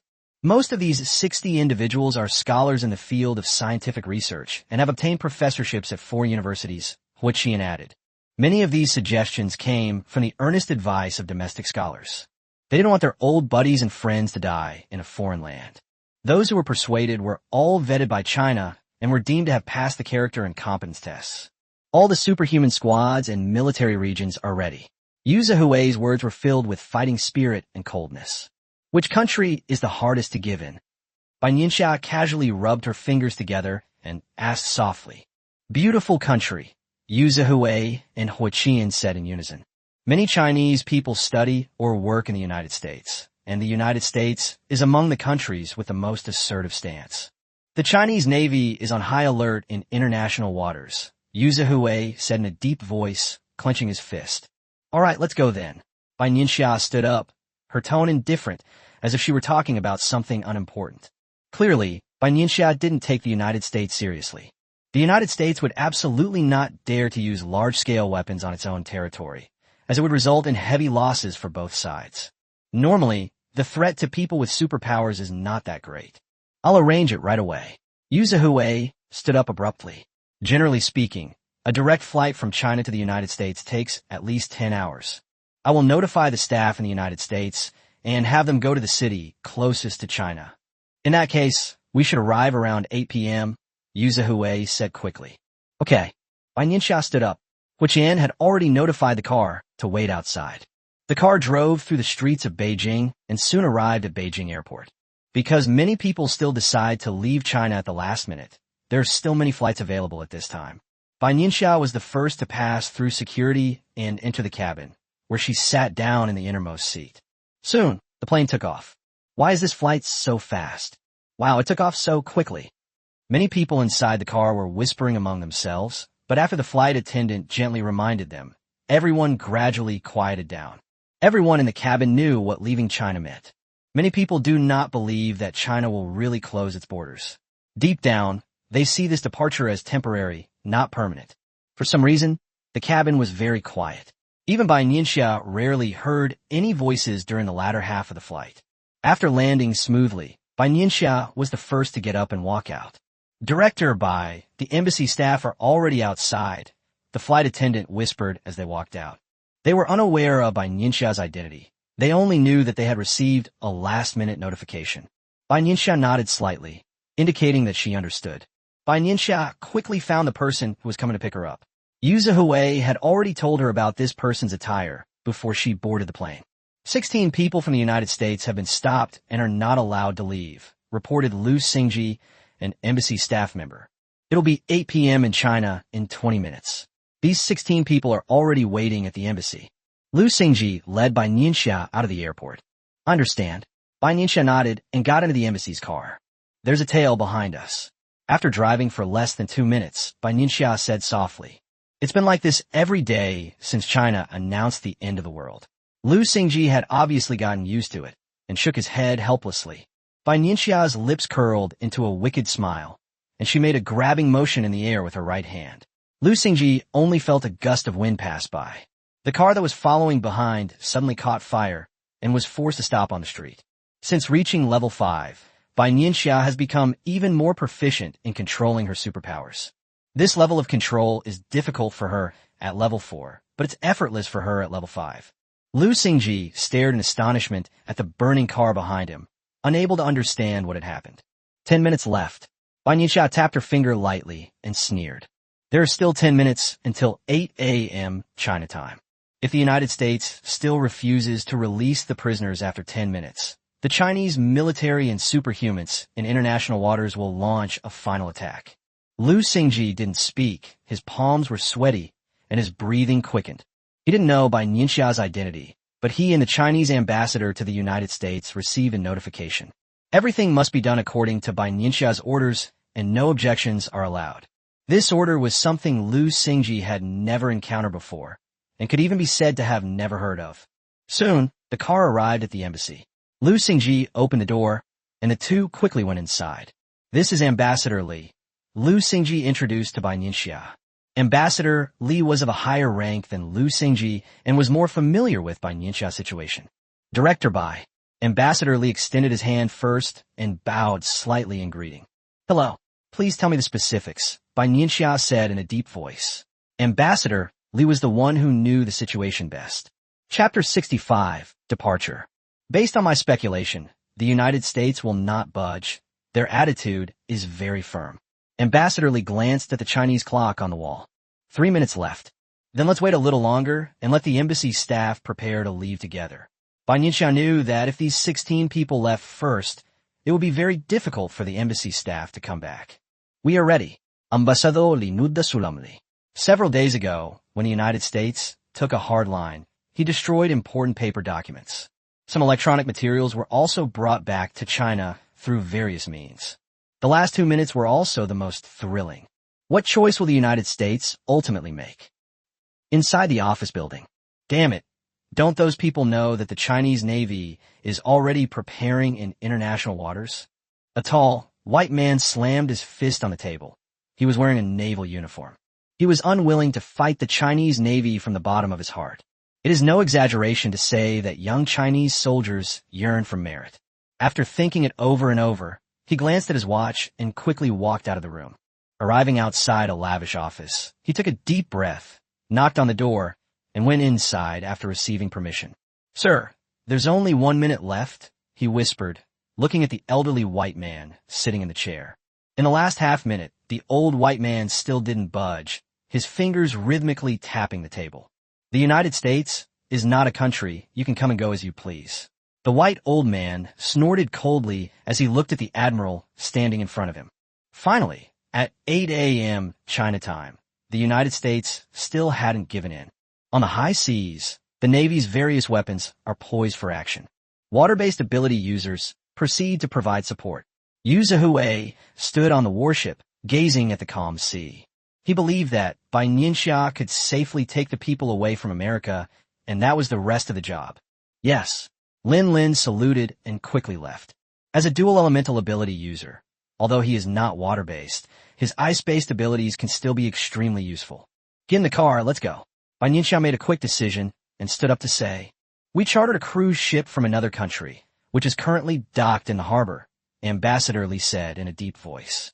"This cruise ship has been discovered by the United States after a great deal of effort." Okay, Bai Nianxia nodded. There were 3 vehicles in total, 2 SUVs and 1 small passenger car. Some other embassy staff members returned to China a few days ago. It must be said that Ambassador Li has a strong sense of crisis. When the United States took a hard line, he immediately ordered some of his peripheral staff to return to the United States in batches from major cities. This will greatly improve concealment and make it easier to operate. Bai Nianxia carefully inspected each car. In a place where no one could see, 2 thin branches were growing out from the bottom of the car. Bai Nianxia opened the car door, sat in the driver's seat, and picked up the walkie-talkie. "Stay close to my car," Bai Nianxia said in a deep voice. The car sped along the streets of the beautiful country, and clearly, there were many tails following behind. Bai Nianxia sneered, stretched her left hand out of the window, and sent several lightning balls flying toward the American vehicle. Ambassador Li, sitting next to Bai Nianxia, instinctively grabbed the handle, watching Bai Nianxia's actions with horror. The beautiful Chinese man, standing on the side of the street, clearly saw the dark purple lightning ball, flashing with light, accurately strike the 5 cars behind it. Soon, thick smoke billowed from the car, and flames flashed. OMG, is this a movie shoot? What happened? People of all skin colors on the street covered their mouths, stared wide-eyed at the smoking vehicle in disbelief. "Speed up." Bai Nianxia picked up the walkie-talkie, stepped on the gas, and accelerated to the maximum speed. Because it was in their own city, the U.S. police and military did not dare to use large-scale weapons. Soon, 3 vehicles arrived at the harbor, with heavily guarded soldiers in front of them. Ambassador Li took a deep breath and glanced at Bai Nianxia. Where Ambassador Li couldn't see, the 2 cars behind were instantly surrounded by thick vines and branches. "No need to step on the gas," Bai Nianxia said into the walkie-talkie. As for the vehicle she was in, it was shimmering with lightning. The soldiers defending the front had never seen such a scene before and were in a panic. The situation here was quickly reported to higher authorities. "China is indeed hiding something from us." The old white man gritted his teeth and squeezed out each word. "The problem now is that we can't stop them at all. The Chinese military in international waters is already approaching us." The admiral was practically scratching his head in frustration. The United States today lacks the confidence to fully engage in a war with China. In short, these 16 people cannot leave the United States. The old white man threw the document on the ground in a fit of rage. The admiral frowned deeply. Clearly, he disagreed with the order. But there was nothing he could do. He sighed deeply and then left the office. The soldiers of the harbor quickly received orders to hold the 3 vehicles. A hail of bullets rained down on the car, and instantly, smoke and fire filled the air. Apart from Ambassador Li in the first car, all the other cars were surrounded by vines and could not be seen at all. Everything was in darkness. The American soldiers were horrified to discover that the bullets couldn't penetrate the vines surrounding the vehicle. Without the slightest hesitation, Bai Nianxia raised her hand, and several bolts of lightning struck the soldiers blocking her way. Ordinary people, even with weapons, have no chance of winning against people with superpowers. "This one, right?" Bai Nianxia pointed to a cruise ship in front of her and asked. "Yes." Ambassador Li, having spent so much time on the diplomatic front, quickly realized what was going on and nodded. "Okay." Countless vines grew from Bai Nianxia's left hand, enveloping the cruise ship and the 3 cars. From the outside, it looks like a semicircular house made of vines. "Let them board the cruise ship," Bai Nianxia said calmly through the intercom. Lu Xingji reacted quickly and arranged for the 16 people to line up and board the cruise ship. Lu Xingji knew how to drive a cruise ship, and soon the cruise ship left the harbor. At this moment, the harbor was littered with wounded American soldiers. By the time the admiral arrived, Bai Nianxia and the others had vanished without a trace. "Let the warships," the man standing next to the admiral said loudly, but he was interrupted before he could finish speaking. "It's no use." The American admiral knew that the Chinese warships had been in international waters for a long time, and the fighter jets would soon reach the American coast. At that point, it won't be a minor skirmish anymore, but a real contest between the 2 navies. Chapter 66, Naval Battle. But the question is, does the United States now have the confidence to break ties with China? What on earth is going on? The old white man looked at the surveillance footage, his trembling slightly. This is not a power that humans can control. It's unclear at the moment, the admiral said, shaking his head with a grim expression. The elderly white man slumped into the chair, looking several years older. Could it be that the end of the world is really coming? He asked in a low voice, as if talking to himself. However, no one could answer his question. Go. We can't let them leave so easily. The old white man looked up and said fiercely. The admiral shook his head helplessly and walked out. Inside the cruise ship, Ambassador Lee stood ready, watching the sea without moving. At this moment, the sea was still calm and the water was azure, as if nothing had happened. Relief, there's no danger at the moment. Bai Nianxia sensed her surroundings and was certain that the United States was not pursuing them. These words broke down Ambassador Lee's last psychological defenses, and he lowered his head and sat down on the ground. Seeing this, Bai Nianxia didn't say anything. Only Ambassador Lee knew the pressure he had been under during this period. Since China announced the end times, especially in the past month, Ambassador Lee has not had a single day of peace. Sometimes at night, I would wake up in fear that the United States would take some extreme measures. At this moment, he finally left the territory of the United States and finally escaped death. Director Bai, the fighter jets will arrive in 1 minute and 40 seconds. Get ready. Yu Zihui's voice came through the walkie-talkie. Okay, Bai Nianxia replied quickly. Once the fighter jets arrive, their security will be even greater. Based on our speculation, the United States probably won't dare to track the cruise ship anymore. Bai Nianxia's move had greatly shocked the United States, Yu Zihui said with a light laugh. However, he also knew in his heart that only Bai Nianxia could do such a thing. It doesn't matter. These 3 simple words revealed Bai Nianxia's confidence. That's right, Bai Nianxia didn't take it to heart whether the United States sent people to track her or not. The power of a level 5 ability user is unmatched by humans, except for some heavy weapons. Ambassador Lee had recovered, leaned against the wall to stand up, unscrewed a bottle of water, and drank it in large gulps. Before she finished drinking, Bai Nianxia went outside and gestured for Ambassador Lee to look up. Chinese fighter jets circled above the cruise ship, providing protection and escort. This is our Chinese nationality's fighter jet. Among the 16 rescued people, one of them spotted the bright red national flag and said tremblingly. Several figures jumped from the fighter jets and landed safely on the cruise ship. The leader was Lin Lin, and the rest were all superhumans wearing combat suits. Director Bai. Lin Lin took the lead, and all the superhumans greeted Bai Nianxia. Apart from Lin Lin, everyone else spread out and provide protection, Bai Nianxia said in a deep voice. Soon, the superhumans were hidden in various corners of the cruise ship to provide protection. Suddenly, the once calm sea surface was filled with splashes of water, and the waves rolled violently. Not good. Bai Nianxia closed her eyes slightly, sensing the warships of the United States. Lu Xingji, speed up. Bai Nianxia and Lin Lin enter the cockpit. Ambassador Lee stood aside, watching the American warships approach little by little. Their cruise ships are nothing compared to their warships. Radar indicates there are 2 ships in total. Yu Zihui's voice came through the walkie-talkie. The fighter jets will cooperate with you, but I didn't expect them to still be so persistent. Yu Zihui made a decisive decision and ordered the fighter jets to launch an attack to buy time for Bai Nianxia and the others. There are 5 minutes left before the cruise ship reaches international waters. Water-type ability users, prepare your defenses. Bai Nianxia's voice echoed throughout the cruise ship, clearly reaching the ears of every ability user. Instantly, all the superhumans secretly gathered their energy, ready for battle. Fighter jets and warships have already engaged in combat, and the sounds of bombs echoing across the ocean. Seeing a bomb flying towards a cruise ship, Bai Nianxia raised her hand, and countless tree branches blocked the bomb's attack. Try your superpower. Bai Nianxia looked at Lin Lin beside her. Lin Lin nodded, stretched out his hands, and mobilized all his supernatural abilities to rush towards the sea. The once surging seawater gradually stopped rolling and slowly froze. The warship closest to Bai Nianxia and her group gradually slowed down, clearly affected by the ice formation on the sea. Bai Nianxia's eyes narrowed, and several lightning orbs suddenly appeared, flying towards the warship.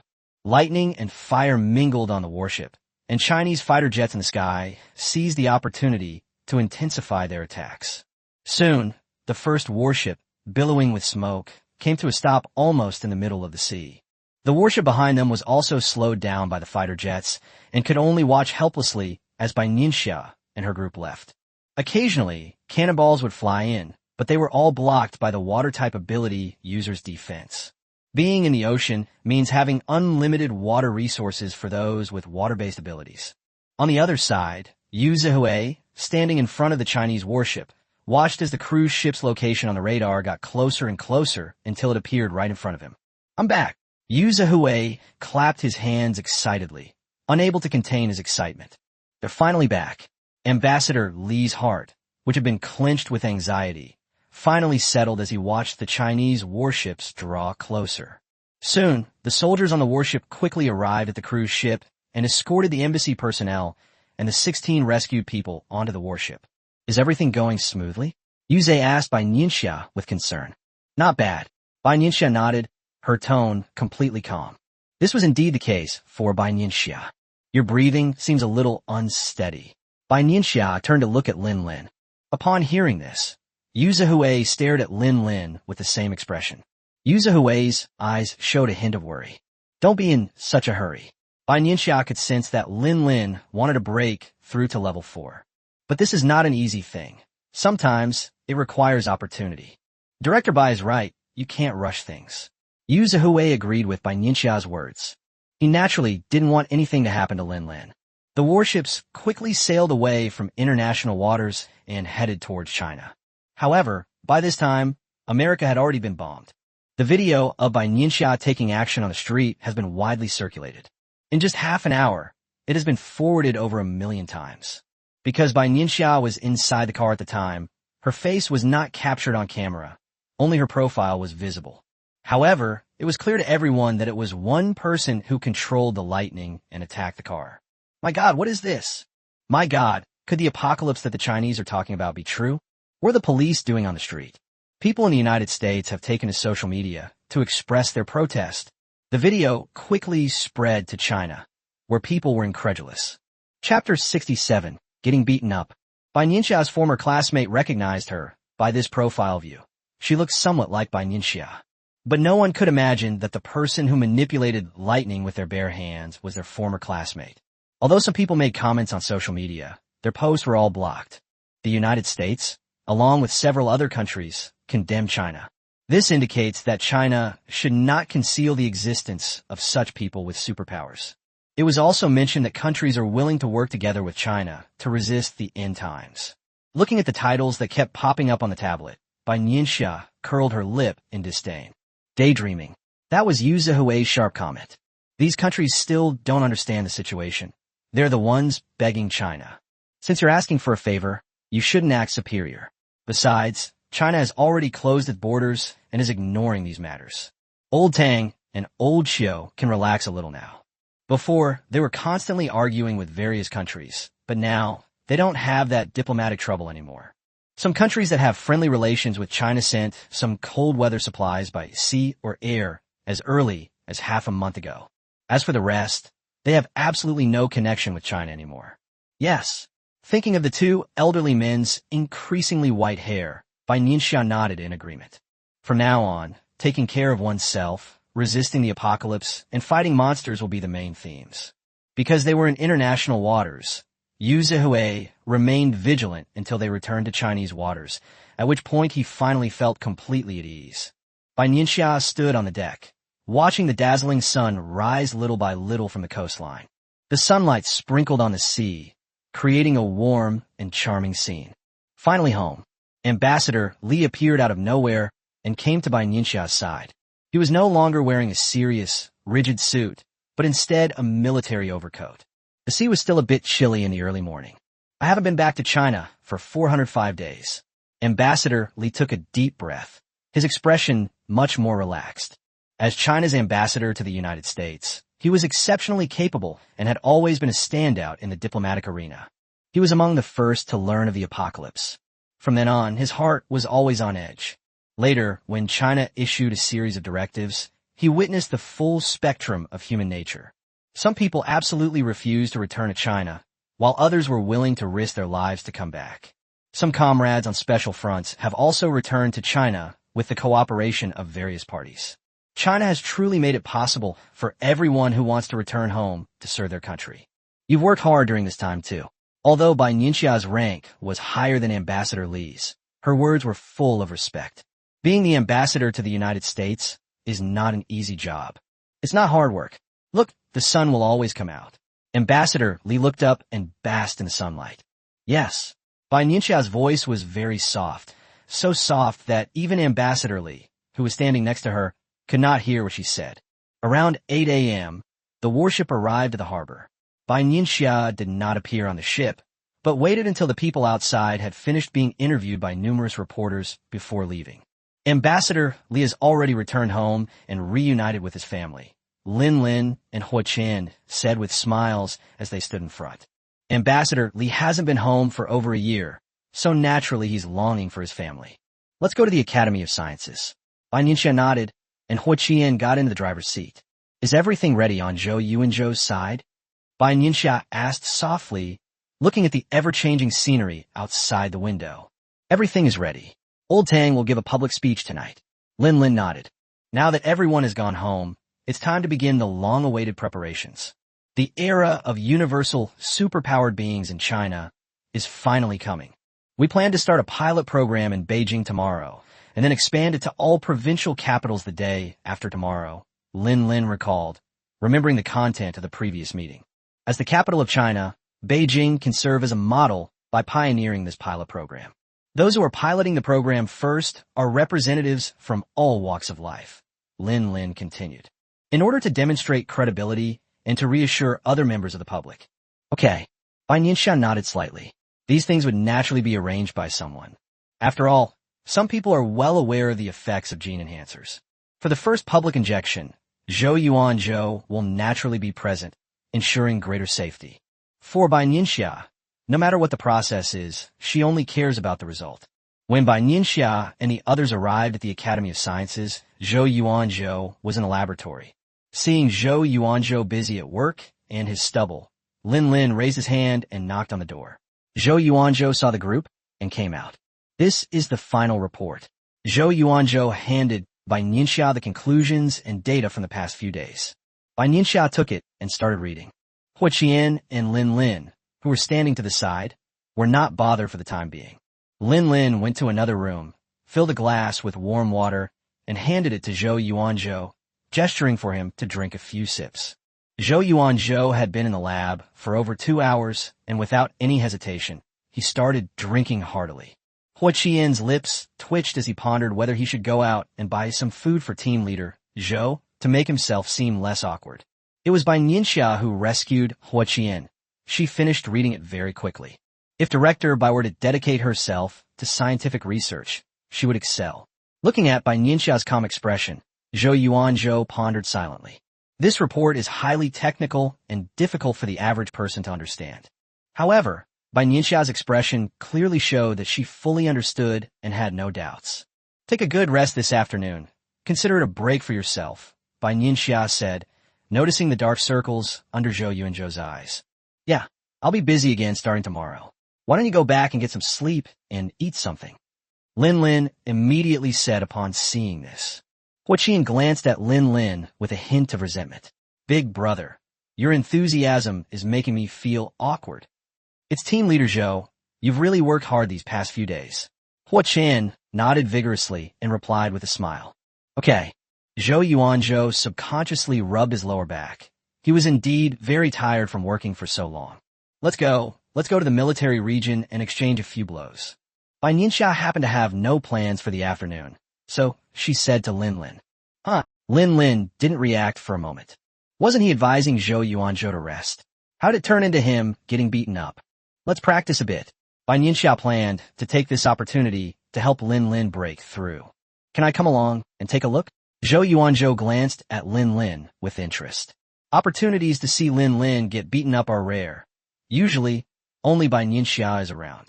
After all, in the entire country of China, only Bai Nianxia could defeat Lin Lin. No. Two voices rang out one after the other. The first was calm, it was Bai Nianxia, and the second was somewhat flustered, it was Lin Lin. You should get some rest, Lin Lin hurriedly advised. But I'd rather go to the military region. Zhou Yuanzhou ignored Lin Lin, changed out his lab coat, and followed behind Bai Nianxia. Chapter 68. Lin Lin. Lin Lin let out a long sigh and walked at the back. Despite his reluctance, Lin Lin drove to the military region. Zhou Yuanzhou and Hua Qian were practically standing there with popcorn in their hands. Lin Lin took off his coat and went up to her. Let's begin. Bai Nianxia put one hand behind her back, gesturing for Lin Lin to go first. Lin Lin's golden armor appeared instantly, and he gripped an ice blade, sending several ice swords flying towards Bai Nianxia. Bai Nianxia dodged the dense array of ice swords with a quick movement. At this moment, Lin Lin was already close to Bai Nianxia. Without the slightest hesitation, he swung his ice blade at Bai Nianxia. Bai Nianxia raised her hand, and the ice blade that was originally in Lin Lin's hand was shaken to the ground. Lin Lin quickly adjusted his pace, but inevitably took a few steps back, clutching his chest, where the golden armor on his chest was now cracked. Lin Lin knew that Bai Nianxia had already held back. Otherwise, that attack would have been enough to seriously injure him. Zhou Yuanzhou's eyes followed the two people in the arena. It was the first time he had seen Bai Nianxia and Lin Lin fight. Is there really such a big difference in strength between the two of them? Zhou Yuanzhou's fingertips trembled slightly as he whispered. The difference will only be greater for others, Yu Zihui explained as he walked over. Lin Lin is already the closest to Bai Nianxia. After all, he doesn't have many people behind him. Although Ji Yanqi and Wen Hanqing are also dual system students, they can't compare to Lin Lin. In China, the strength of superhumans is currently divided into several tiers. The first tier is Bai Nianxia, the second tier is Lin Lin, and then there are other superhumans. Zhou Yuanzhou nodded and continued reading attentively. Can your metal element only be used for defense? Bai Nianxia's cold voice rang out from the arena.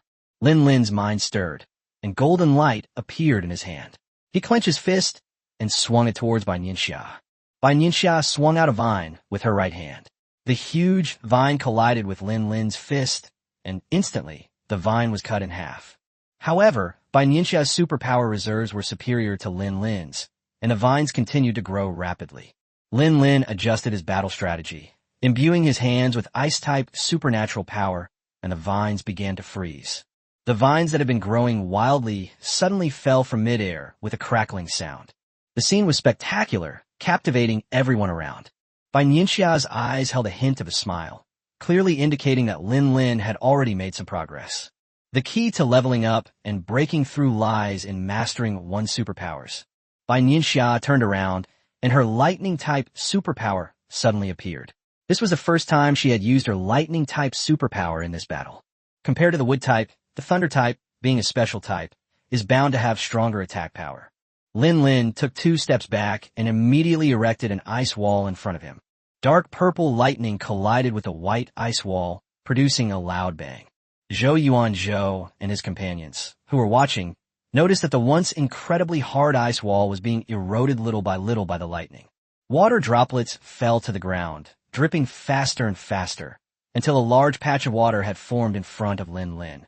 Lin Lin mobilized all his supernatural abilities, hoping to make the ice wall more solid. On the other hand, the metal-type ability transformed into a sharp sword, flying towards Bai Nianxia.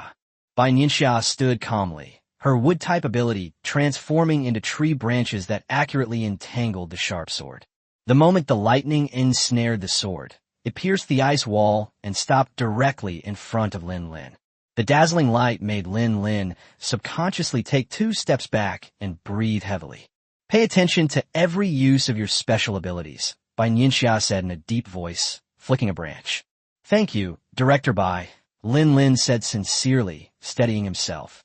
This battle was a teaching session for Bai Nianxia, who taught Lin Lin step by step, allowing him to fully unleash his strength. Large beads of sweat dripped from Lin Lin's forehead. His supernatural abilities had been completely drained. Seeing that Lin Lin was staggering, Zhou Yuanzhou subconsciously stepped forward to help him. Rest for half an hour, then continue. Bai Nianxia nodded, giving Lin Lin half an hour to rest. Lin Lin turned his head in disbelief, thinking it was all over. However, He immediately sat down cross-legged, not daring to waste any time. Come, sit down and watch. Yu Zhihui instructed the soldiers to bring chairs for Zhou Yuanzhou and the others, along with some water. Bai Nianxia's lips twitched slightly. She glanced at the group and thought, never mind, let them be. Half an hour passed in the blink of an eye. Without Bai Nianxia's instruction, Lin Lin stood up on his own and walked to the battle arena.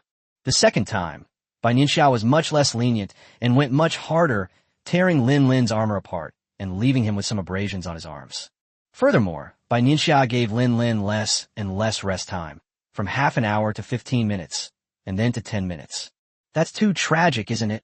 Zhou Yuanzhou muttered to himself as he watched Lin Lin being slammed to the ground by Bai Nianxia, who had wrapped him in tree branches. Sitting next to him, Hua Qian nodded in agreement. It was fortunate that it was Lin Lin. How could anyone else have endured it? It's all right. Yu Zhe touched his nose, feeling that Bai Nianxia was still sensible. Only in this way can you train to master it. Yu Zhihui added, showing that he understood the situation better than the two people beside him. Bai Nianxia was training Lin Lin, but she was also stimulating Lin Lin's potential. After all, not everyone is worth Bai Nianxia's troubles. Bai Nianxia fought from a little after 1 p.m. until sunset before finally stopping. At this moment, Lin Lin almost wanted to lie on the ground. He simply didn't have the strength to stand up. You're up.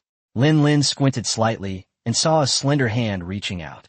Upon closer inspection, it was Zhou Yuanzhou. Lin Lin smiled and, with a quick movement, used Zhou Yuanzhou's help to stand up. Let's go eat at the military base. We'll have an extra meal today, Yu Zhihui shouted. None of them had any objections, and they walked to the military region's canteen. The military region's dishes were as delicious and visually appealing as ever. Even Zhou Yuanzhou, a picky eater, ate 2 bowls before stopping. At 7 p.m. sharp, the news program in China started on time. Instead of the familiar host, the person on the screen was Mr. Tang, dressed in formal attire. Another big announcement is about to be made. This is the first reaction of the Chinese people. Everyone should go read the news from China. Click the link immediately.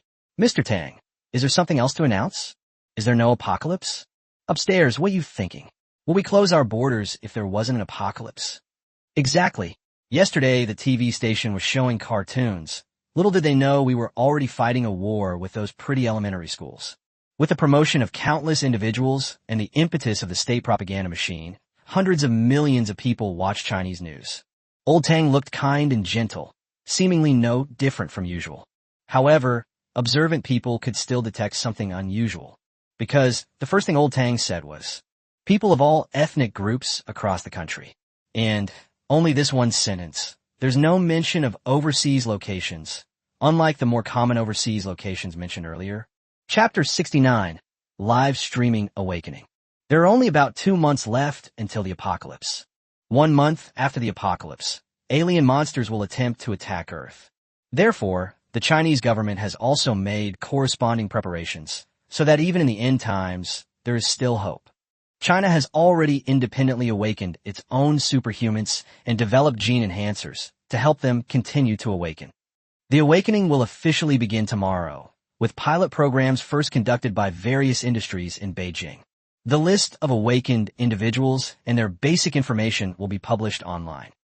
Mr. Tang spoke on and off for 5 or 6 minutes before he finished. Monsters, apocalypse, superpowers, gene enhancers. I hit my boyfriend hard, and he said it hurt. Does that mean all of this is true? No way. Mom's been pulling this big game without our knowledge. The video that went viral on the internet yesterday, could it be? That's so cool, a superhuman. It said that this has already appeared in the military. Those who know. This isn't something to be taken for granted. Only a strong military can better protect our country. That's right. The list of people to be injected with gene enhancers tomorrow for awakening experiments has just been released. Are you shocked? This string of familiar names. No, he's the mayor of Beijing, a renowned entrepreneur, researcher, and university professor. There's much discussion online about gene enhancers and people with superpowers. The release of the list brought the matter to a complete climax. Many people were surprised to learn that the first group to be injected consisted of people whose names they recognized. This also gave everyone a boost of confidence. So many celebrities and powerful people have been injected with it, so there shouldn't be any major problems. Of course, some trolls said that the injections these people received were definitely different from those of ordinary people, and they were immediately caught and their accounts were deleted by the cyber police. During this special period, any remarks that are detrimental to unity are not allowed to be made. The next morning, Bai Nianxia arrived at the site where the gene enhancer was injected. The Chinese television station is broadcasting the entire event live to reassure the public. Director Bai, team leader Zhou, everything is ready. A staff member approached Bai Nianxia and Zhou Yuanzhou to inquire. The TV station staff were very sensible and didn't dare to film Bai Nianxia and Zhou Yuanzhou together. Is there anything our family can't know? Oh, you have a little secret? The live stream was very lively with comments, and various organizations and schools organized viewership. Many people made jokes after seeing the staff member leave the screen. It must be said that the Chinese people have a high level of acceptance. Many countries, knowing that China had disclosed information about superpowers and monsters, sent letters late at night inquiring about it. But China only replied to a few of them. The leaders of some countries are probably already slamming their fists on the table and yelling in their offices. Bai Nianxia didn't speak, but nodded solemnly, and Zhou Yuanzhou next door had the same reaction. The gene-enhancing agent injection trial officially began, and everyone, except for Bai Nianxia and Zhou Yuanzhou, was very nervous, both the recipients and those around them. One of them possessed memories of his previous life, while the other had unwavering self-confidence. Contrary to popular belief, the modified gene enhancer, when injected into the human body, did not cause any adverse reactions. Is it really over? Oh, is this normal? Upstairs, isn't this a good idea? Do you think about how much pain you'll experience when you get the injection? The comments were all sorts of things, and as long as they weren't too outrageous, the staff didn't stop them. The point is to encourage discussion. Sometimes, overly strict control can backfire. For safety reasons, the first group of people to receive the injection stayed behind for observation for half an hour. Hello, I'd like to interview you. What's it like to receive gene enhancer injections? A reporter and cameraman from China Television asked one of the recipients.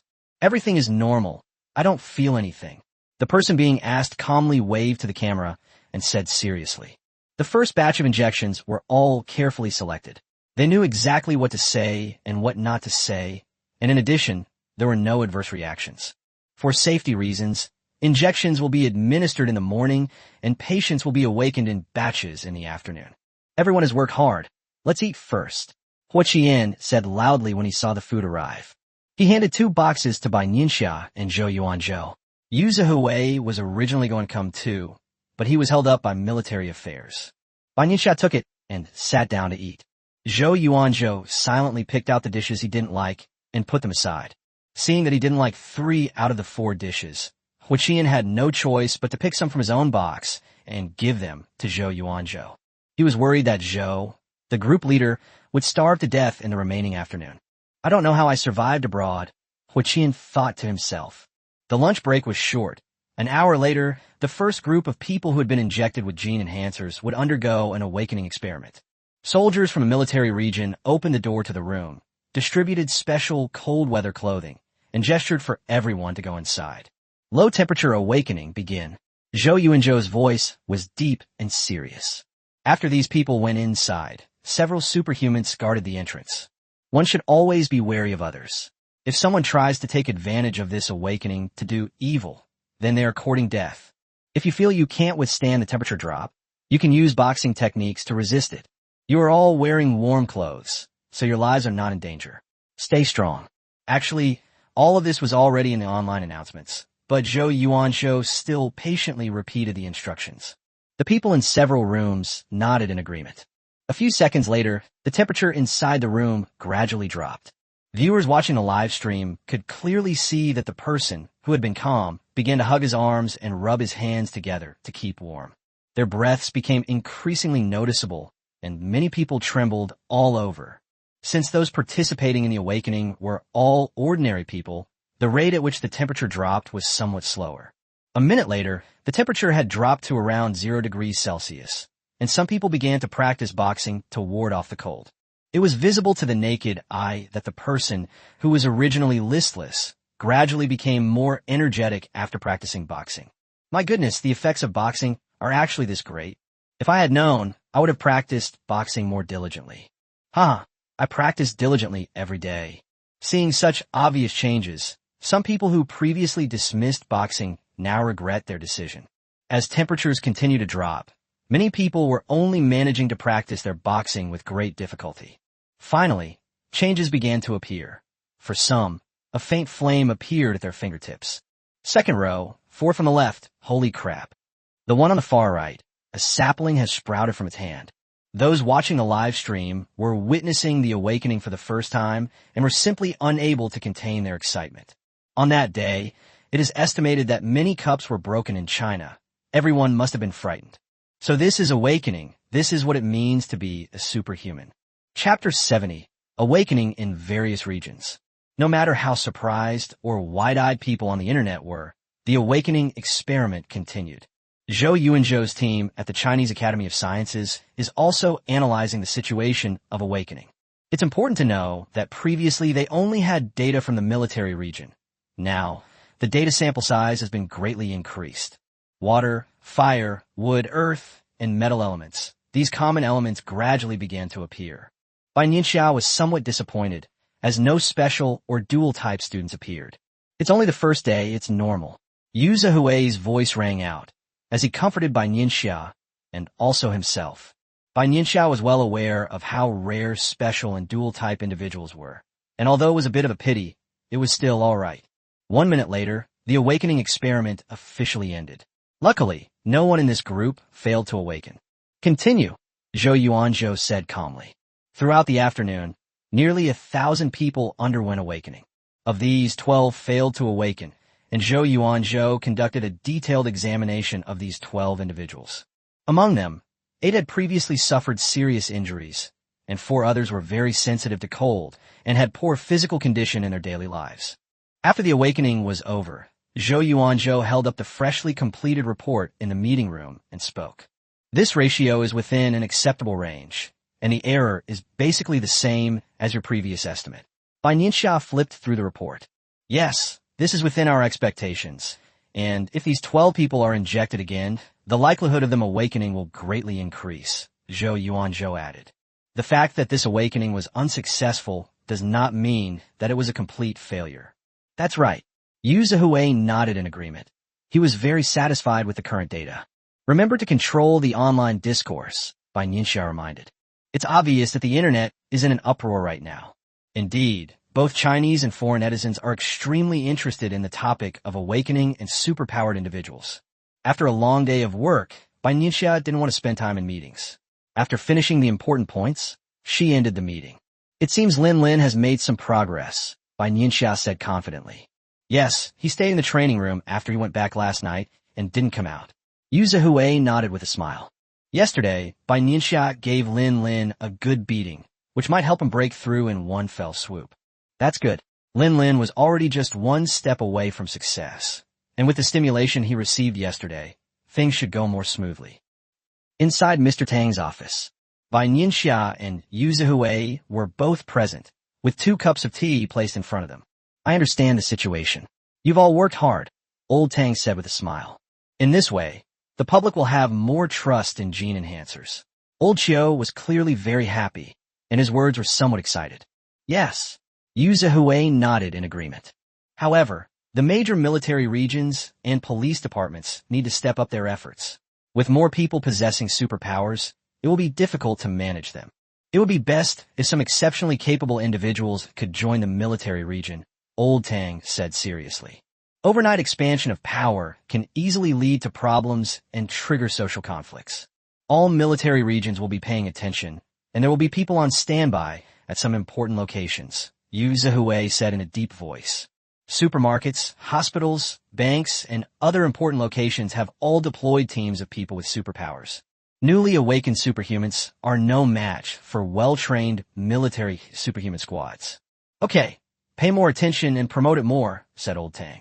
That evening, China Television specially set up a program and invited relevant experts from the law department to clearly point out that if people with superpowers violate the law, they will be punished more severely.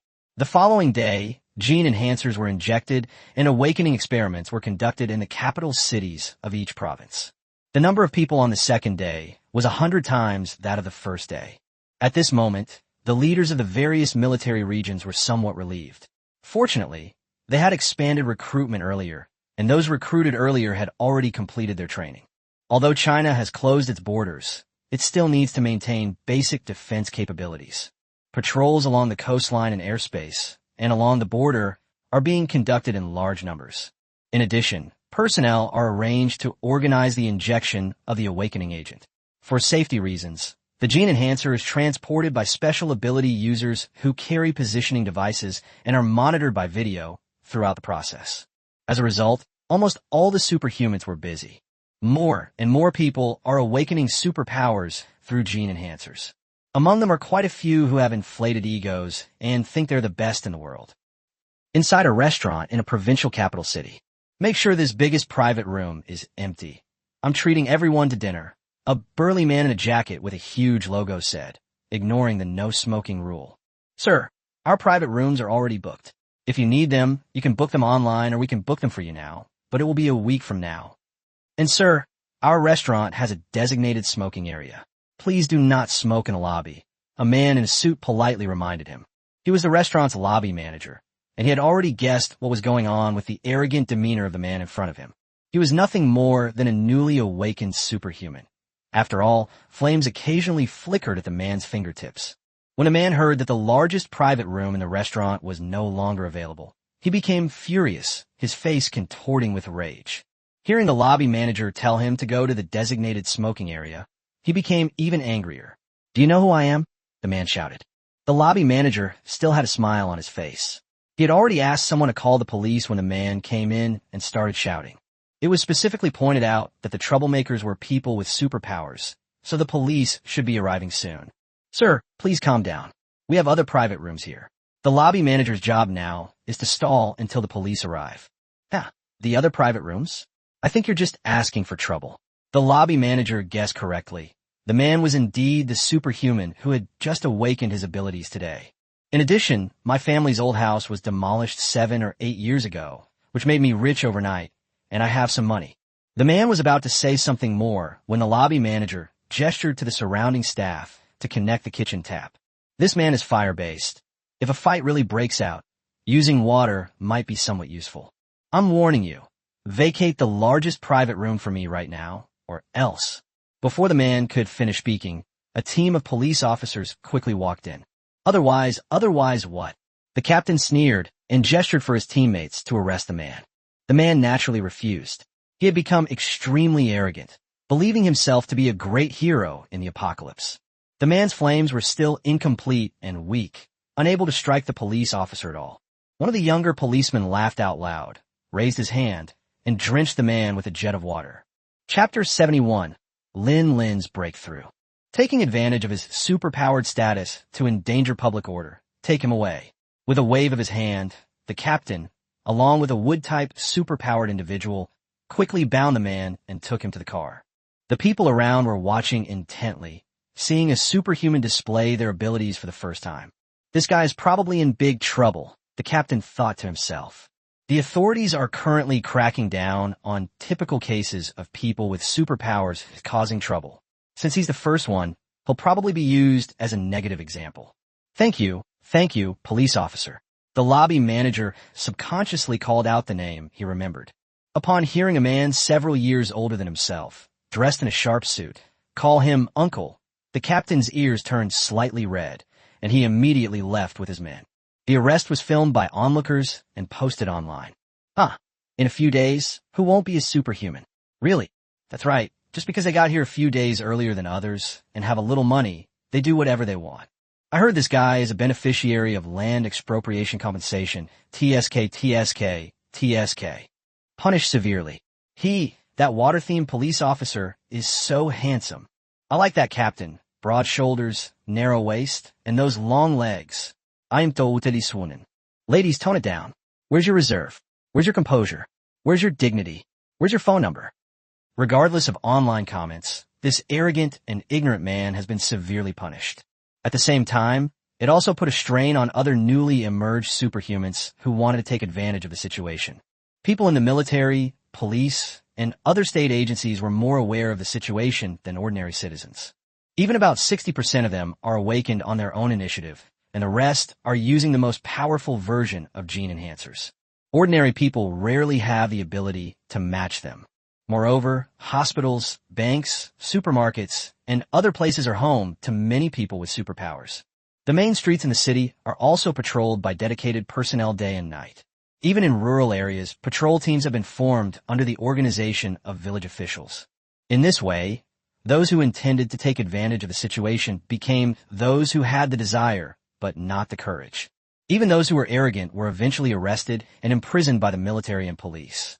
Meanwhile, China's Supreme Court stipulates that if a person with superpowers seriously violates public order or commits serious illegal acts, the punishment will be increased. In chaotic times, severe punishments are necessary. Old Master Tang understood this principle very well, and this was promulgated at his instruction. Lin Lin sat cross-legged in the military region's training room. His face was covered in sweat, his jaw was clenched, and his breathing was somewhat unsteady. Just a little bit more, hold on. Lin Lin silently encouraged himself. Finally, the supernatural power within him gathered into a small river, flowing throughout his body. His tightly furrowed brows relaxed. He had finally passed the level 4 exam. Unable to control his aura, Lin Lin's aura leaked out. The soldiers guarding the area felt an intense pressure. Even a level 2 superhuman cannot easily face him. Lin Lin noticed this situation and focused his mind again to take control. The soldiers outside, unaware of Lin Lin's current situation, immediately reported it to Yuzahui. Yuzahui then made a phone call to summon Bai Nianxia. Standing outside the training room, Bai Nianxia waved her hand gently, and the suffocating atmosphere quickly disappeared. Yuze felt his breathing become much easier and quickly walked to Bai Nianxia's side. Is Lin Lin all right? He looked ahead with concern and asked in a low voice. It's just that I can't control my aura after successfully advancing. It's not a big problem, Bai Nianxia said, shaking her head. This situation will become more and more common in the future. The military region can consider building a special training room to help soldiers who are preparing for promotion. The materials used in this training room must be special materials. You can ask the Academy of Sciences to study them, Bai Nianxia and Yuzahui said. As the level increases, the pressure released during upgrades and breakthroughs will become increasingly intense. Therefore, the construction of a dedicated training room is still necessary. Bai Nianxia didn't notice this problem at the moment, mainly because the place where she lived in her previous life was gone, let alone building a cultivation room. Everyone either seeks out distant locations to level up or levels up directly on the battlefield. Okay, I will discuss it with the Academy of Sciences. Yuzahui's expression was serious, and he took Bai Nianxia's words to heart. At that moment, the tightly closed door was finally opened, and Lin Lin walked out. It seems a little different, more reserved. Although Yuzahui is not a superhuman, he is more perceptive than some superhumans and noticed the difference. Lin Lin rose through the ranks on the battlefield, having carried out numerous top-secret missions. He possesses a unique, iron-blooded aura that makes people feel he's not to be trifled with at first glance. He's someone who has seen blood. But now, Lin Lin, standing in front of him, looks no different from an ordinary person. He was like an ordinary young man, without the bearing of a soldier. Because he reached level 4, Bai Nianxia explained. As their level increases, superhumans gain a better grasp of their abilities and become less flamboyant than before. No wonder. Yuzahui nodded in agreement and patted Lin Lin on the shoulder to congratulate him. Are you guys also about to start arranging your awakenings? Bai Nianxia suddenly asked. Yes, they'll come in batches. Yuze felt happy thinking about this. One by one, his subordinates became superhumans, and finally it was his turn. Tomorrow will be Mr. Tang and me in the morning, and Mr. Chiu and the others in the afternoon. Yuzahui explained in detail that for safety reasons, Elder Tang and Elder Chiu could not awaken in the same batch. Okay. Bai Nianxia made a note of it and nodded. After Zhou Yuanzhou's evaluation, he said I could use the initial gene enhancer. Yuzahui was quite pleased with himself when he said this. This means that you are in good health and exercise regularly. Seeing Yuzahui's smug look, Bai Nianxia's eyes showed a rare hint of a smile. Then you'd better keep it up, Bai Nianxia said gently. Of course. Upon learning the good news, he immediately shared it with the commanders of the other military regions. One of the military region commanders, who was probably old and injured, could only use the regular version of the gene enhancer. He was furious, but there was nothing he could do. Lin Lin had just completed his upgrade and was immediately dispatched by Yu Zihui to the largest gene enhancer injection site in Beijing. With Lin Lin there, they could save the time of a team of superhumans. The next morning, Yu Zihui and Tang Lao and the others arrived at the laboratory ahead of time. Zhou Yuanzhou conducted another basic examination on them to confirm that there were no problems before administering the injections. Everything went smoothly. These were people who had weathered decades of ups and downs. The pain during awakening is acceptable, and Yu Zihui didn't even show any change in expression. In the afternoon, the awakening of Mr. Chiu and the others went very smoothly. The successful awakening of the two elderly men is naturally good news for China. Chapter 72, Healing System. In the following days, China was engulfed in a frenzy of awakening, with countless people undergoing awakening every day. People's attitude towards people with superpowers has changed from awe and curiosity to a sense of normalcy. After all, the best way to demystify something is to possess it yourself. A week later, 98% of the people in China had completed their awakening. The remaining 2% are those that failed to awaken and need to be tried again. In the afternoon, it was time for Zhou Yuanzhou and his team to receive gene enhancers and undergo a process of awakening. Lin Lin arrived at the lab early in the morning to help with the preparations. You should eat more. Lin Lin wanted to say something, but what came out of her mouth was a plea for Zhou Yuanzhou to eat more. The awakening process was still somewhat painful, and Lin Lin was afraid that Zhou Yuanzhou wouldn't be able to endure it. However, if Zhou Yuanzhou knew Lin Lin's thoughts, he would probably refute them with disdain. As a biomedical researcher, he has endured the hardships of studying biology and medicine. So what is there to fear? Let me do it. Zhou Yuanzhou had originally planned to inject himself, but after hearing Lin Lin's words, he hesitated for a few seconds before handing it over. Don't take this opportunity to retaliate. Zhou Yuanzhou looked at Lin Lin suspiciously a few times. Lin Lin frowned, wondering why Zhou Yuanzhou would think that way. No, Lin Lin said as she deftly disinfected the area and quickly located the injection site. After the gene enhancer injection was completed, a few minutes later, the awakening experiment would begin. Zhou Yuanzhou and the other researchers put on their winter clothes and went inside first. Lin Lin and the other staff members watched from outside. The temperature inside gradually dropped. Inside, all the researchers working on gene enhancers didn't need any reminders from outsiders. When they couldn't stand it anymore, they would instinctively punch their fists to keep warm. Lin Lin stood outside, motionless, staring intently into the room. The temperature gradually dropped to around minus 50 degrees Celsius. It's so cold. Zhou Yuanzhou rubbed his hands together and forced himself to sit cross-legged.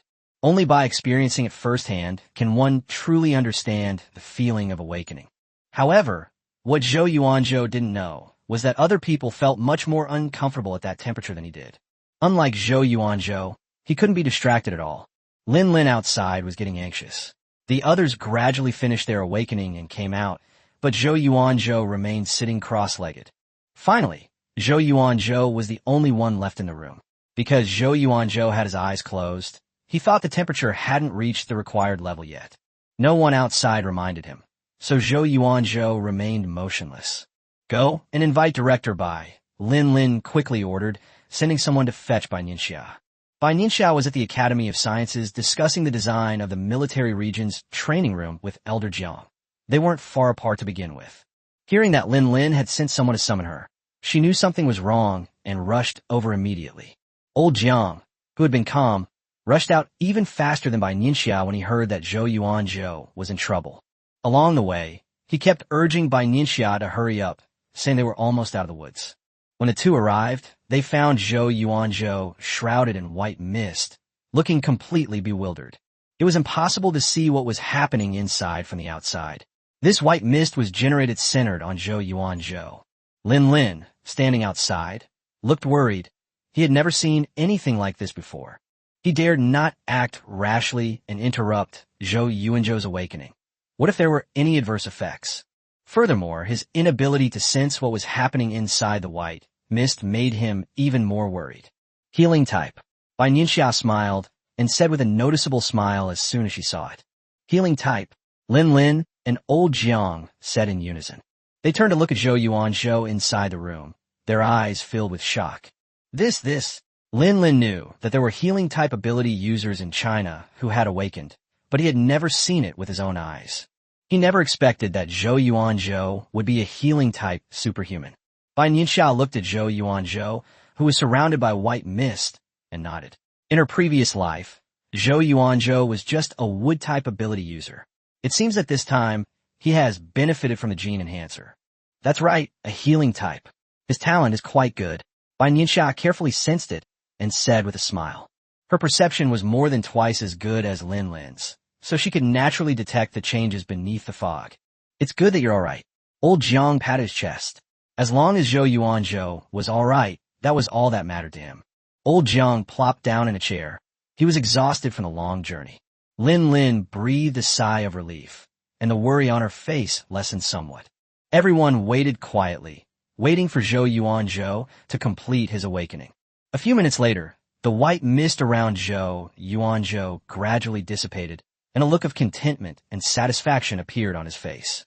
This is quite different from other newly awakened superhumans. Is it a success? Zhou Yuanzhou could sense the supernatural power emanating from him, but there was no obvious reaction on his body. Come out first. Bai Nianxia's voice rang out from inside the room. Zhou Yuanzhou snapped out of his daze and slowly walked out. Seeing that Bai Nianxia and Old Jiang were both there, Lin Lin's expression seemed a bit off, and Zhou Yuanzhou looked at his hands in confusion. He had witnessed the awakening of so many people, but he didn't know what type of ability he was. You're a healer, Bai Nianxia said, noticing Zhou Yuanzhou's confusion. Healing type. Zhou Yuanzhou repeated the 3 words. Not bad.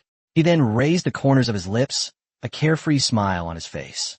If the people present hadn't all known each other, they might have beaten Zhou Yuanzhou up. How could he be so nonchalant? Old Jiang chuckled twice. The kind of healing that others would kill for was, in his words, not bad. Mr. Jiang felt that he was really getting old and couldn't keep up with the thinking of a new generation. Do you know how many healing systems there are in China right now? Bai Nianxia asked Zhou Yuanzhou in return. Zhou Yuanzhou shook his head honestly. He only cared about scientific research and had never paid attention to these things. No more than 100, and there might not even be one in each city, Bai Nianxia said seriously. So few. Zhou Yuanzhou was somewhat surprised. He hadn't expected that even after the nationwide awakening, healing type, or rather special type, cultivators would still be so few. That's quite a lot already. There are only about 10 ice and lightning types, and about the same number of space and healing types. Special types are rare to begin with.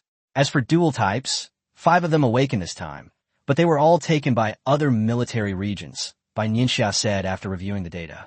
Only he and Lin Lin possessed dual-type abilities, including a special type. What Bai Nianxia didn't say was that Zhou Yuanzhou was probably among the most talented of them all. All right, this is a good thing. Old Jiang patted Zhou Yuanzhou on the shoulder. In any case, he was relieved that Zhou Yuanzhou was all right. It's getting late. Let's stay at the Academy of Sciences for lunch, Old Jiang said to the group after glancing at the sky. Okay. Bai Nianxia nodded, having no objections. The group left the laboratory and headed to the cafeteria. Chapter 73, Public Opinion Storm.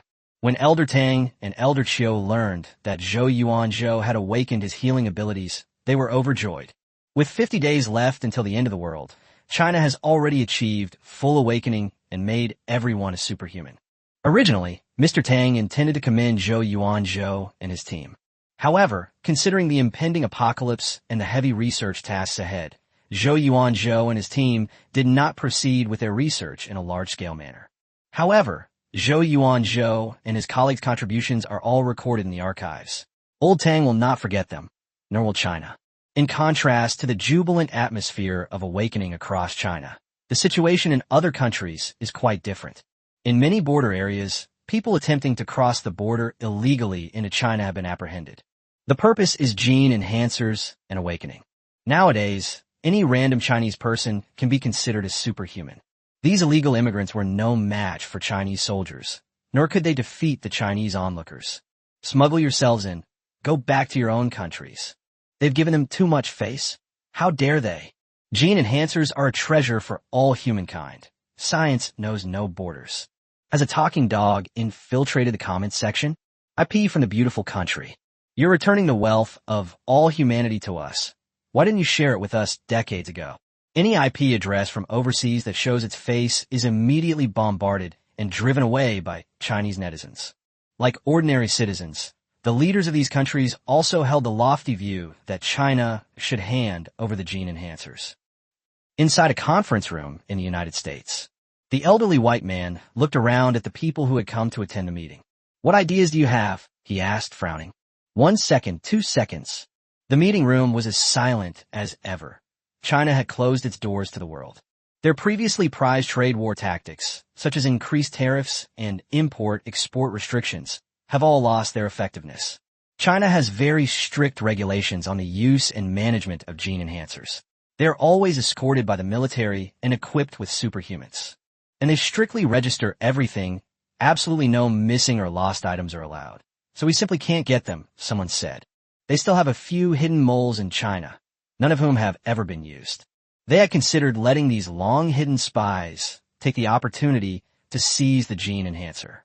However, China's tight control measures made it impossible for them to obtain it. Even after receiving it, how to send it out remains a problem.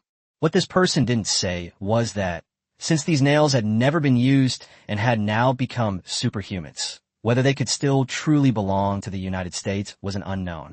"Resource exchange?" someone said weakly from the corner. "No.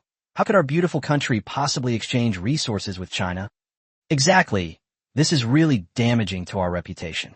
Many people immediately objected, saying that in their long-held memory, the United States was invincible, the world policeman, and the world's technological superpower. "Face huh?" The admiral looked at the murmuring crowd and sneered. Upon hearing the admiral's words, many people fell silent, as their status and power were inferior to that of the admiral. What do you think China lacks right now? If, as China claims, the apocalypse is coming, how should we respond? The admiral's gaze swept over the few who had been shouting the loudest, his tone aggressive. In his heart, he was already convinced of the news of the apocalypse. He had truly witnessed the abilities of those with superpowers. The scene of Bai Nianxia manipulating lightning is still vivid in my mind. "All right, I asked you to give me a solution," the elderly white man sitting in the middle said impatiently. "Let's stick to what we agreed on before. Resource exchange. Make a list of the resources that the U.S. doesn't need and give it to China." Seeing that the admiral was about to say something more, the white old man stood up and ended the meeting. Stepping out of the building, the admiral looked up at the gloomy weather, so similar to that of the United States right now. A thunderstorm was imminent. With the United States taking the lead, some other major powers have offered what they believe to be substantial resources in exchange. The list was delivered to old Jiang, who was furious when he saw the very familiar technology in front of him. "Are they treating us like garbage collectors?" Old Jiang slammed the paper on the table. Seeing old Jiang, who was furious, Bai Nianxia and Yu Zhihui exchanged a few glances, and the latter silently poured old Jiang a glass of cold water. Calm down, calm down." Yu Zhihui comforted him. Old Jiang's brows furrowed, and his breathing became much heavier. China has a long-standing tradition of announcing the first generation, keeping the second generation under wraps, developing the third generation, and designing the fourth generation. It is commonly known as hiding one's talents or keeping something in reserve. Therefore, the technologies that the United States and other major powers believe to be advanced for China are all technologies that China currently possesses. Some of them are even ones that China is already planning to phase out. Not to mention that the gene enhancer is impossible to exchange. These things alone are not worth it at all. Old Jiang glanced at the few pages of paper with disdain.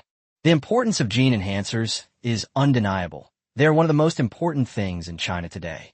They're still the same as ever. So arrogant, Bai Nianxia said calmly with a mocking smile. Then there will inevitably be a price to pay. Yu Zhihui curled his lips, a cold glint in his eyes. The Chinese Ministry of Foreign Affairs quickly responded to the resource exchange proposal, explicitly rejecting it as absolutely impossible. These 8 words caused a great shock in the international community, because most of the well-known countries participated in this resource exchange under the leadership of the major powers. Many foreign media outlets have commented that China is engaging in sensationalism, that there is no apocalypse at all, and that it is all a self-directed and self-acted performance by China. The so-called gene enhancers and superhumans are all created by China through special effects techniques. When these remarks reached China, Chinese netizens were speechless. They really are. The frustration of wanting to swear, but the other person is an idiot and won't understand. These foreigners are still daydreaming. Some countries, finding that propaganda and resource exchanges were ineffective, turned their attention to overseas Chinese communities. Many overseas Chinese have posted messages saying they want to return to China, arguing that China's closure of its borders is inhumane. Those who had left China in a hurry earlier were filled with regret. They were so determined to leave back then, and now they want to come back? What a pipe dream. You think you're so great. The diversity of the human species. Chinese netizens showed no mercy and immediately launched into a tirade. Even a good horse doesn't eat the grass it has already grazed, let alone a person. In response, China stated publicly that its policy of closing its borders will not change. Neither Tang Lao nor Bai Nianxia are people who easily change their minds. Not to mention, this was a policy that was initiated by the two of them. Chapter 74, The Cultivation Room. No matter what happens outside, the Chinese government and the Chinese people remain the same as before. People from all walks of life are preparing for the impending apocalypse by cultivating supernatural abilities. Some ordinary people who demonstrate high talent in cultivation can sign up for the military regions assessment and be specially recruited into the army after passing the assessment. Many people apply, but only a very small number actually pass. My neighbor, who used to be a provincial boxing champion, passed the test. A fitness enthusiast in our neighborhood who runs several kilometers every day has also passed the assessment.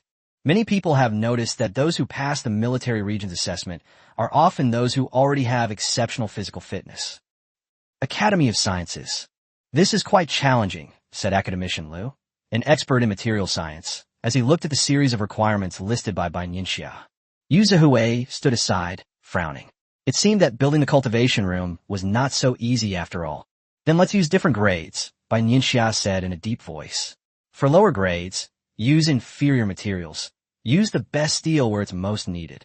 This metal is estimated to be only enough to build 8 rooms. The main problem is the scarcity of raw materials.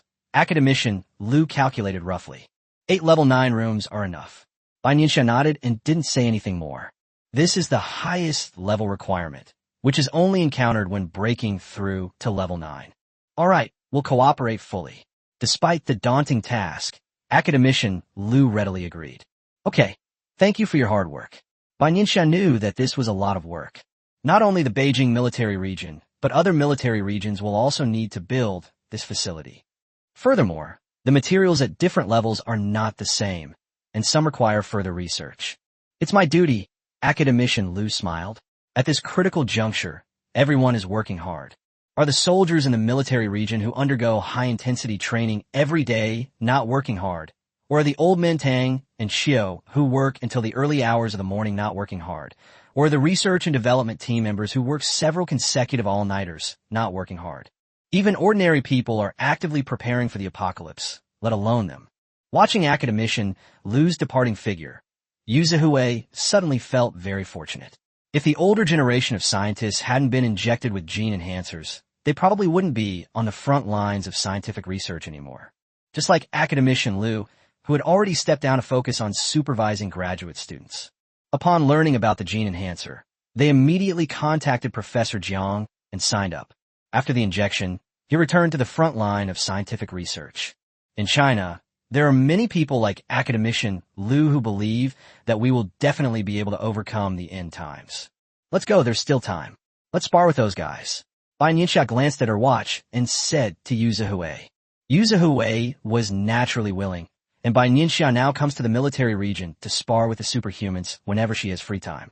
It was called a sparring match, but it was actually a gang attack, with multiple people attacking Bai Nianxia alone. When we arrived at the training ground, the soldiers of the military region were engaged in a fierce battle.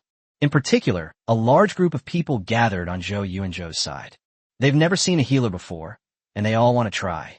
Now, Group Leader Zhou is doing research at the Academy of Sciences in the morning and comes to the military region in the afternoon, Yu Zihui said with a smile. That's good too. For healing-type ability users, healing is the best way to practice their abilities. Zhou Yuanzhou was already quite familiar with the people surrounding him, casting healing spells one after another while sensing the severity of their injuries and controlling the power they were using. Just like an assembly line operation, Zhou Yuanzhou thought to himself. However, he could clearly feel that his supernatural ability was constantly improving, which was also the reason why he was willing to come here. Otherwise, he would have gone back to the lab to do research long ago. When Bai Nianxia arrived, most of the crowd dispersed. Zhou Yuanzhou watched all of this with great interest. He had only ever seen Bai Nianxia and Lin Lin fight before. It seems Bai Nianxia has beaten up these superhumans quite a bit in her spare time. The soldiers in these military regions, besides obeying orders, only recognize those who are stronger than themselves. If they hadn't been defeated and subdued, they wouldn't have shown such awe towards Bai Nianxia. Let's invite Ji Yanxi and Wen Hanqing to practice together, Bai Nianxia said to Lin Lin. Okay. Lin Lin's face showed a hint of slyness. It seemed that he wouldn't be the one who got beaten the worst. A few minutes later, several superhumans formed a circle and looked at the four people in the arena. Ji Yanxi and Wen Hanqing were in front of Bai Nianxia, while Lin Lin took the opportunity to come behind Bai Nianxia. The four people are arranged in a 2-1-1 pattern. Bai Nianxia didn't say start because the battle had already begun the moment she stood on that spot. Ji Yanxi and Wen Hanqing exchanged a glance, and both chose to use wood-type attacks first. The two intertwined their vines and lashed out at Bai Nianxia, while Lin Lin shot a sharp sword from behind. Bai Nianxia quickly dodged to the left, avoiding the vines, and a bolt of lightning struck, knocking the weakest player, Wen Hanqing, out of the arena. Thick branches sprouted from its right hand and enveloped Lin Lin. These branches intertwined in midair, and when they reached Lin Lin, they transformed into a giant sphere. Lin Lin moved quickly, the ice wall blocking his way, and the tree branches resisting. When the tree branch was cut down to the ground by the ice blade, Lin Lin realized with dismay that only he and Bai Nianxia were left on the field.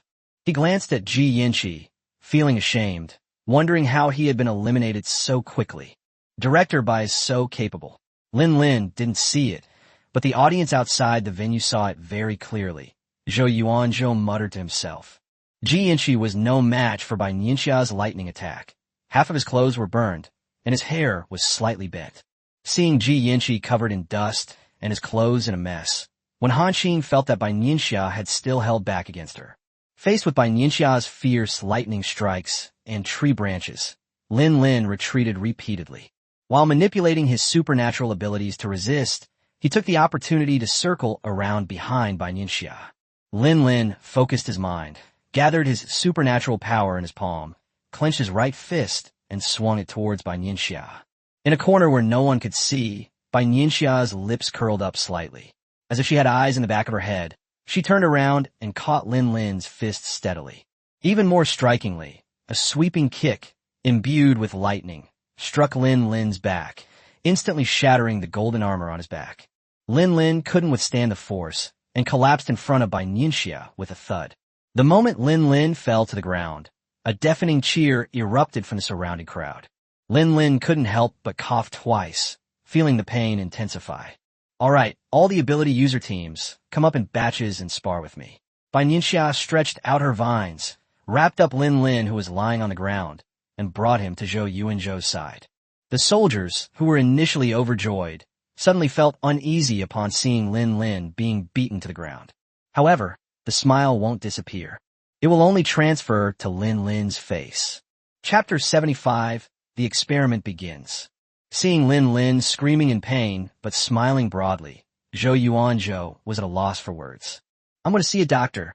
Let me treat you, Zhou Yuanzhou said. Oh. Lin Lin was still a little dazed that there was a healer next to her. He decided to ask a military doctor for help, just like before. Zhou Yuanzhou took a deep breath, calmed his mind, and unleashed his healing ability. Lin Lin felt a warm, comfortable sensation all over his body. It's like someone who has been walking in the desert for a day and a night suddenly drinking from a cool spring. Or perhaps it's the comforting feeling of drinking a glass of ice water in a warm room on a winter's day. Is this what healing is? Lin Lin thought to himself.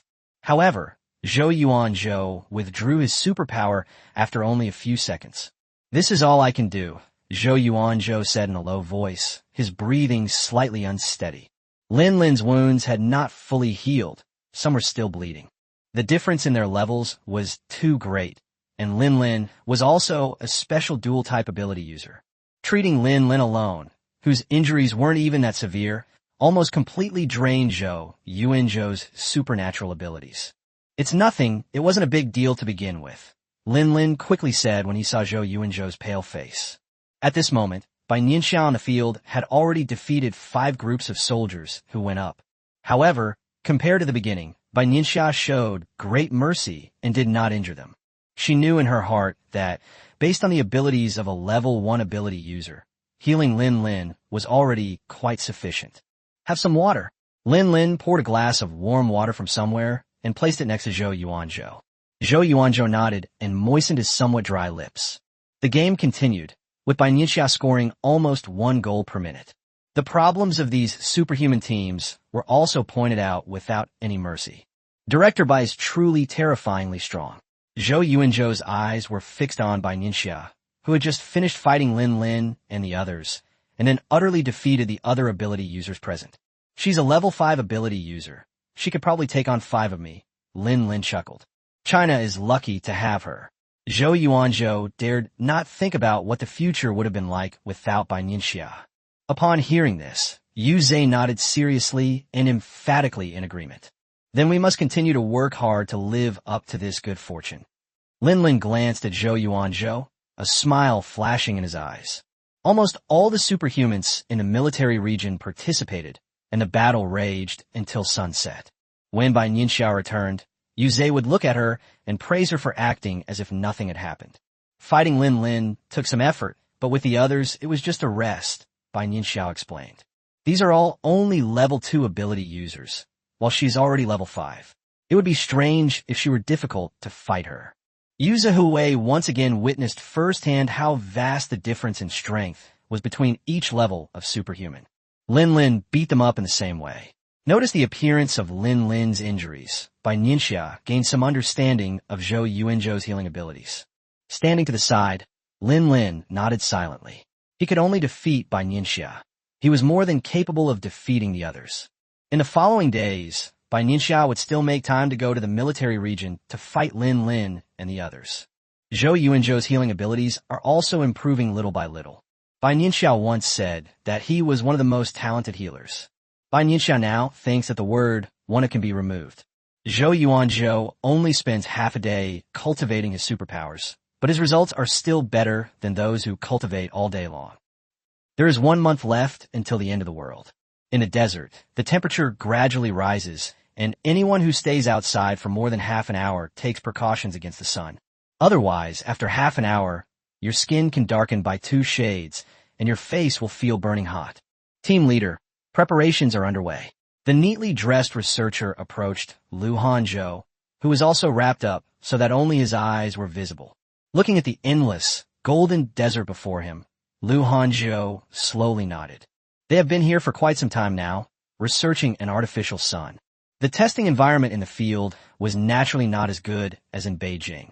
During this period, everyone suffered a lot from the wind and sun. Looking at the massive equipment in the lab, everyone wore a mixture of tension and excitement.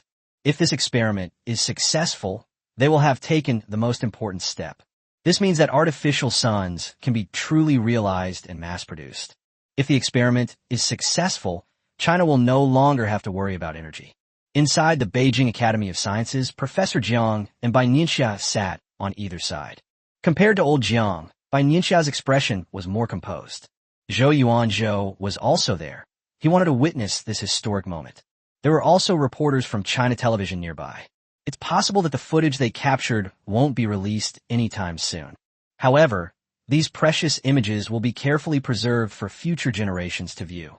Team leader Lu, if you're ready, we can begin. Old Jiang's voice came through the headset to Lu Hanzhou's ears. As I should say, old Jiang had already told Lu Hanzhou not to put too much pressure on himself. They can accept both success and failure. Looking at his proudest and most accomplished disciple on the screen, Master Jiang took a deep breath. His palms were already slightly sweaty. Bai Nianxia looked up and glanced at old Jiang, naturally sensing his nervousness. However, this is all normal. China has invested a huge amount of human and financial resources in this project. In addition, Lu Hanzhou and other researchers worked day and night on research and experiments. In fact, Bai Nianxia and Lin Lin were both injured while trying to clear the scorpions from the desert. Lin Lin stayed in the hospital for almost a week before being allowed to leave.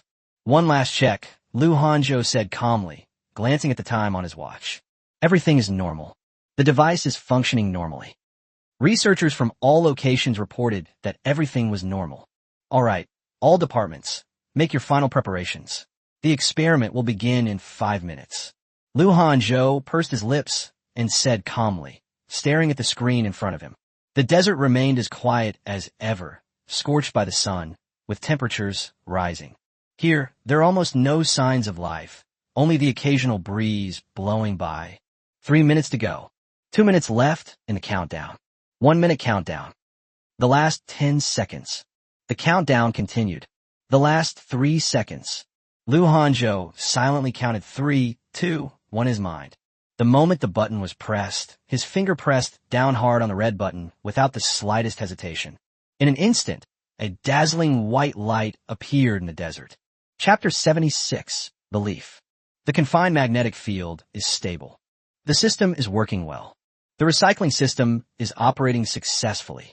At this moment, a hint of joy flashed across Lu Hanzhou's face.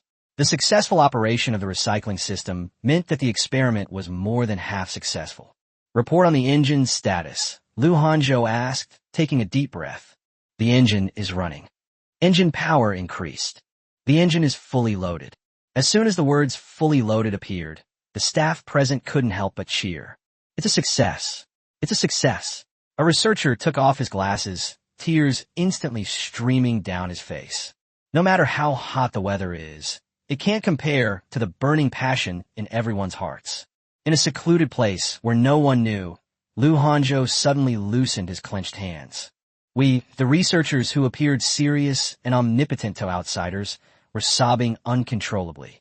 Everyone hugged each other, looking at the data in front of them, and the room was filled with jubilation. The joy reached Beijing as well, and old Jiang clenched his fist, his lips trembling slightly. An artificial sun, controlled nuclear fusion. Old Jiang never expected that Lu Hanzhou could go to such lengths. China no longer needs to worry about energy. Something that was once unthinkable has finally come true. Looking at Lu Hanzhou, who was staring blankly at the other end of the screen, old Jiang's eyes revealed a smile and pride. He had noticed that Lu Hanzhou was under a lot of pressure and was under a lot of stress lately. All the effort and dedication have yielded the most perfect result at this moment. If gene enhancers are propelling China forward. Therefore, controlled nuclear fusion has given China more confidence. Thank you all for your hard work. Lu Hanzhou's mood gradually calmed down, and he looked at the researcher in front of him and said earnestly, Team Leader Lu. Team Leader Lu. Many of the researchers present were older than Lu Hanzhou. However, scientific research is just that unreasonable. The capable take precedence. The current Lu Hanzhou is not Jiang Lao's prized disciple or the Chinese Academy of Sciences tacitly approved successor. Rather, he is the undisputed project team leader in everyone's hearts. Previously, they only knew that Lu Hanzhou was talented and had unlimited potential. Today, Lu Hanzhou has proven himself, making those empty titles truly real. The researchers' cheers reached Beijing, and the smile in Professor Zhang's eyes became even more pronounced. This kid has improved a lot, old Jiang said with satisfaction. Clearly, Lu Hanzhou already possessed the demeanor of a project leader.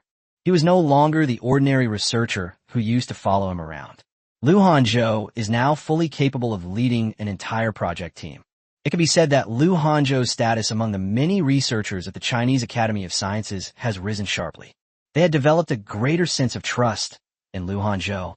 This is the result of Lu Hanzhou's months of hard work and dedication to the project team, day and night. With the Academy of Sciences and the medical school under your care, I feel very reassured. Old Jiang looked at Zhou Yuanzhou beside him and nodded approvingly. He's getting old, and despite the gene enhancers, he can no longer spend months in the lab like he did when he was younger. Fortunately, he has successors, Lu Hanzhou at the Chinese Academy of Sciences and Zhou Yuanzhou at the medical school. Old Jiang, you're truly a pillar of strength, Bai Nianxia said with a shake of her head and a smile.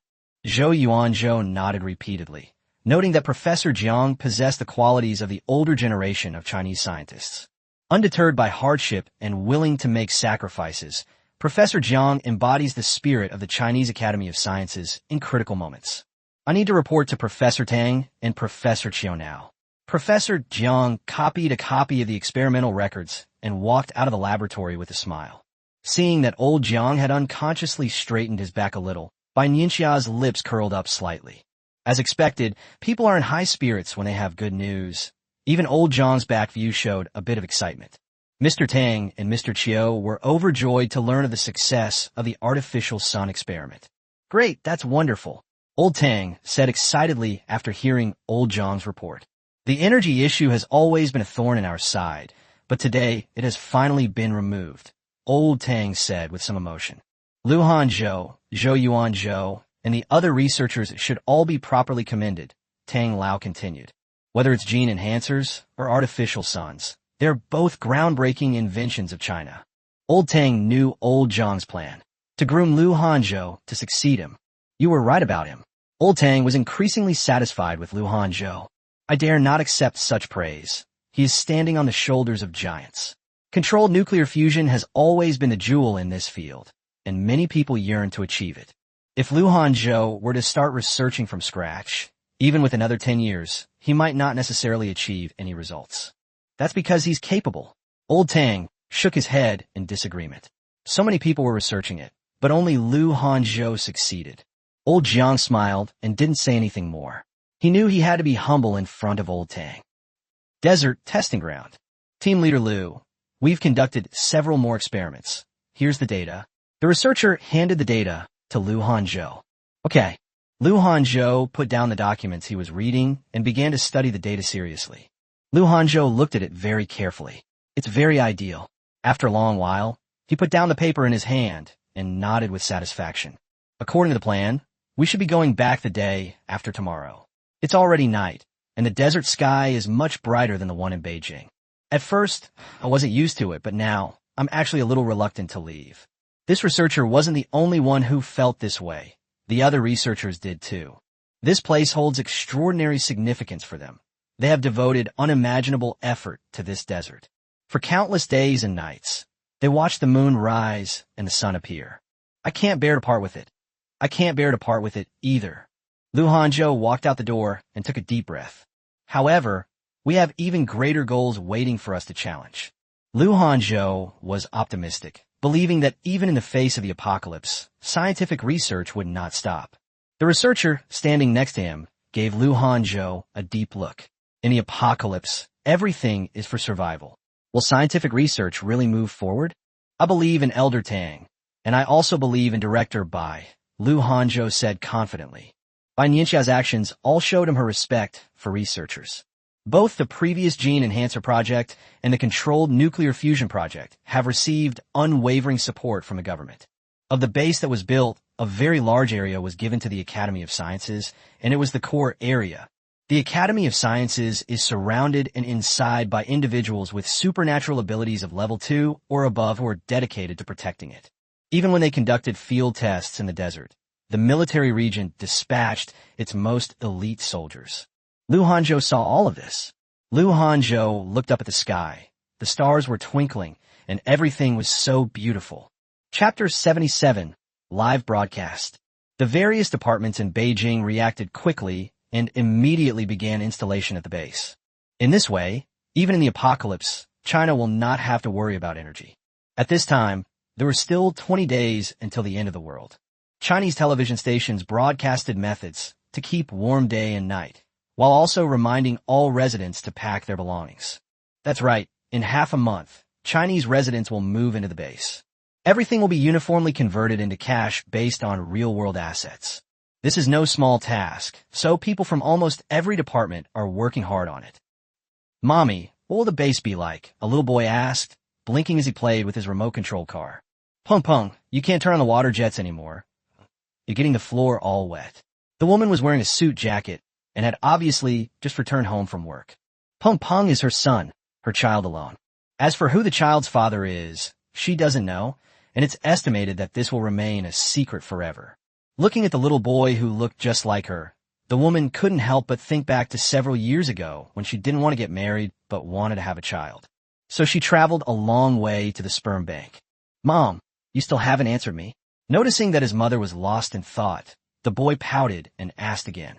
"Teacher Orange said that we can continue to go to kindergarten at the base, right?" The boy put down the remote control car he was holding, hugged his mother's leg, looked up, and was full of anticipation. Yes, he could go to kindergarten. The woman patted the boy's head. She didn't know what the base would be like, but she was glad that she had worked hard to earn money over the past few years. With the house he bought in the city center, based on its market value, he and his son should be able to live quite well in the base. The woman thought to herself that the government officials who had recently come to her door to assess her assets had come to her door. This situation is happening all over the country. Noticing the public's fear of the base, China Television conducted a special live broadcast of the base's activities. "Welcome everyone to our live broadcast room on time." A familiar host appeared in front of the camera with a microphone. "Today, let's take a look at what the base where we will live in the future will be like." The host arrived at the Shangjing base and unveiled the true face of this behemoth to everyone. The Shangjing base is also one of the largest bases in China and was the first to be completed. "Oh, it's better to arrive at the right time than to arrive early." "Huh, what's that? My God, it's huge." "Nonsense. How could it possibly house that many people?" The live stream chat was filled with comments, and the number of viewers had already reached hundreds of millions. After all, this is where they will live in the future, so everyone values it highly. "This is our living area, and it's the place everyone cares about the most.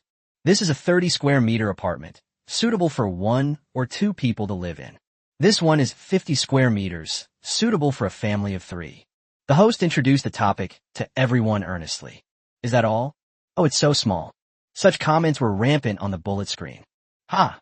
In this apocalypse, just surviving is a blessing, don't you think? This is already pretty good. Stop complaining." These statements were quickly refuted. Some people still harbor beautiful fantasies about the apocalypse. The host naturally noticed the comments on the screen, a glint of light flashing in his eyes, and changed the subject. "This is the inner perimeter defense of our base. As you can see, these are all made of special steel that can withstand low temperatures." And here, the host began to introduce the base's security and defense. "It feels firm and reassuring. This must have cost a fortune in manpower, financial resources, and materials. Upstairs, you think this is a joke? It was built with the resources of the entire nation. Furthermore, China has many such bases. I remember when the base was being built, my dad didn't come home for 2 whole months. My brother is in the army. He just enlisted and then they started building a base. He hasn't written home for over a month.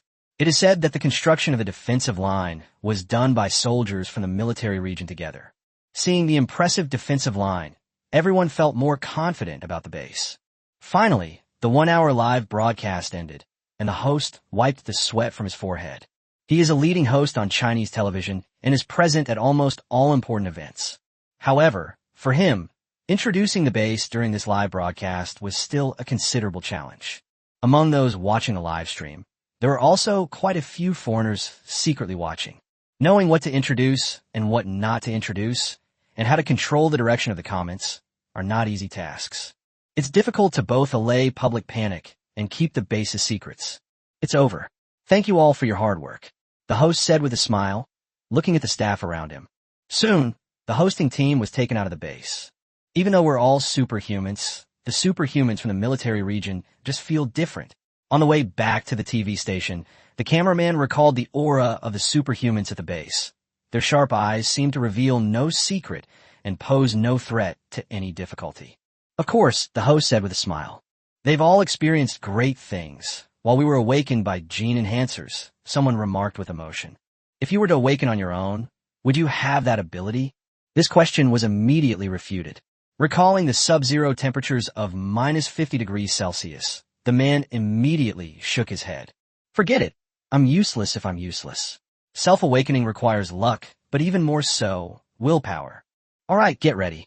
We still have to edit the footage when we get back." The host rubbed his temples, looking somewhat tired. Although it may seem like a live stream that only lasts an hour, he has prepared for it for a long time. Furthermore, certain scenes from this live broadcast will be edited by Chinese television stations and broadcast continuously throughout the day. This live broadcast has reassured the Chinese people. However, for some people from other countries, it is a death sentence. China has people with supernatural abilities and bases. What do we have? Is it a conglomerate or a financial giant? Will these things allow us to survive in the apocalypse? Will they be able to hold off the monsters? Soon, large-scale protests broke out in some countries, demanding that their governments give them an explanation. Left with no other option, governments around the world have had to step forward and say that they are actively preparing for the apocalypse. As for how to deal with it, they remain silent. Clearly, this attitude cannot satisfy the general public. The apocalypse hasn't even arrived yet, and many countries are already in a state of chaos due to protests. Chapter 78, Check-in. Faced with these chaotic scenes in other countries, China chose to sit back and watch the tigers fight. The current mindset of Mr. Tang and Mr. Chiu is to mind their own business and not get involved in things that don't concern them. For the next 2 weeks, everyone made a final push. Some major processing plants are working overtime to keep up with production. They know that producing for one more day now will reduce the pressure in the future. Important departments are taking inventory of supplies. Those like hospitals and police stations will move their supplies to the base ahead of time. Similarly, soldiers from the military region will also set up camp in advance to familiarize themselves with the surrounding environment. Inside the Shangjing base. How about it? Not bad, right? Zhou Zhu said to Zhou Yuanzhou with great interest, looking at the living area in front of him. Today is the day the Academy of Sciences moved in, and Zhou Zhulai is introducing it to them. It's very good. Zhou Yuanzhou nodded as he saw the pride on his father's face. Uncle Zhou, you've really worked hard on this workload. Lin Lin knew that after Zhou Zhu finished building the base in Shangjing, he went to other cities to help out. If everyone works together, it won't be hard work, Zhou Zhu said with a hearty laugh. How could not be hard work? Zhou Zhu knew that everyone was tired and had their own tasks. His old bones actually have a purpose, to shine and contribute. He is willing to do more for his country. I'll take you to see where you work. Zhou Zhu gestured for them to walk forward. Everyone arrived at the work area. This is the Academy of Sciences territory. It's no worse than the ones outside, right? Zhou Zhu pointed to the steel building. All of these materials are special materials that can withstand low temperatures, and their defensive capabilities are beyond question. Zhou Zhu recalled Bai Nianxia's inspection methods, a hint of surprise flashing in his eyes. Lin Lin looked up and saw the entire building. The building rose from the ground, its shape square and dignified. The building occupies a large area and is located in the heart of the office area and even the entire site. Under the sunlight, the steel outside gleamed with a dark light, exuding boundless charm. According to the Architectural Institute, these buildings can withstand a magnitude 9 earthquake. Lin Lin closed his eyes slightly, silently sensing the situation. He was quite certain that his full-force attack would not be able to completely destroy the building. Let's go. There's a surprise inside. Zhou Zhu gestured for everyone to go inside. Every now and then, a few soldiers would walk by and help carry things. After all, it's not easy to move so many materials and equipment from the Academy of Sciences over. The security technology inside is the most advanced, requiring multiple verifications. Facial recognition, fingerprint verification, and password are all indispensable. If someone breaks in, an alarm will be triggered, Zhou Zhu explained in detail. That's right, the military region will send soldiers to patrol continuously to ensure that nothing goes wrong. Furthermore, both the Academy of Sciences and the medical school have a great deal of autonomy, which Director Bai specifically mentioned before. Lin Lin nodded. Bai Nianxia is very concerned about the security of departments, such as the Academy of Sciences and the medical school. It can be said that if one day the Chinese Academy of Sciences is forcibly broken into, it means that China has completely lost. Lu Hanzhou also came in at some point, following behind Zhou Zhu, listening attentively.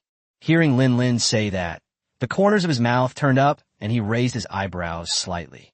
Clearly, he was right. Bai Nianxia did indeed value the Academy of Sciences and the medical school highly. The highest control of the Academy of Sciences is held by only 3 people, Director Tang, Director Bai, and Elder Jiang, Lin Lin said in a deep voice. Zhou Yuanzhou nodded. It was not surprising that Elder Jiang, who had always been the chief of the Chinese Academy of Sciences, had the authority to oversee all projects and held supreme control. Tang Lao goes without saying, and so does Bai Nianxia. Both are among the strongest in China. What is this? Lu Hanzhou's eyes were instantly drawn to the instrument that was carried in by the robotic arm. Wait a minute, we don't even have this experimental equipment. Lu Hanzhou was certain he wasn't mistaken. It's the experimental equipment I've been longing for and dreaming about for a year now. However, only a few countries possess this equipment. China proposed an exchange a few years ago, but it failed. How is this possible? Lu Hanzhou looked at Lin Lin with suspicion. He knew that this must be related to Bai Nianxia. That's enough, isn't it? Lin Lin glanced at Lu Hanzhou, her eyes calm, and said nothing more. Regardless of how Bai Nianxia obtained this device, it now belongs to China, and that's enough. However, Lu Hanzhou did not expect that the Academy of Sciences inside the base possessed far more equipment than that. Lin Lin, however, had a pretty good idea of what was going on, guessing it was related to Bai Nianxia's spatial abilities. However, this is top secret, and even Lu Hanzhou has no right to know. If she hadn't been injured, Bai Nianxia wouldn't have so easily revealed her spatial abilities. Lu Hanzhou gave Lin Lin a deep look, then fell silent, his eyes constantly glancing at the machines being moved in. He was really itching to get his hands on it.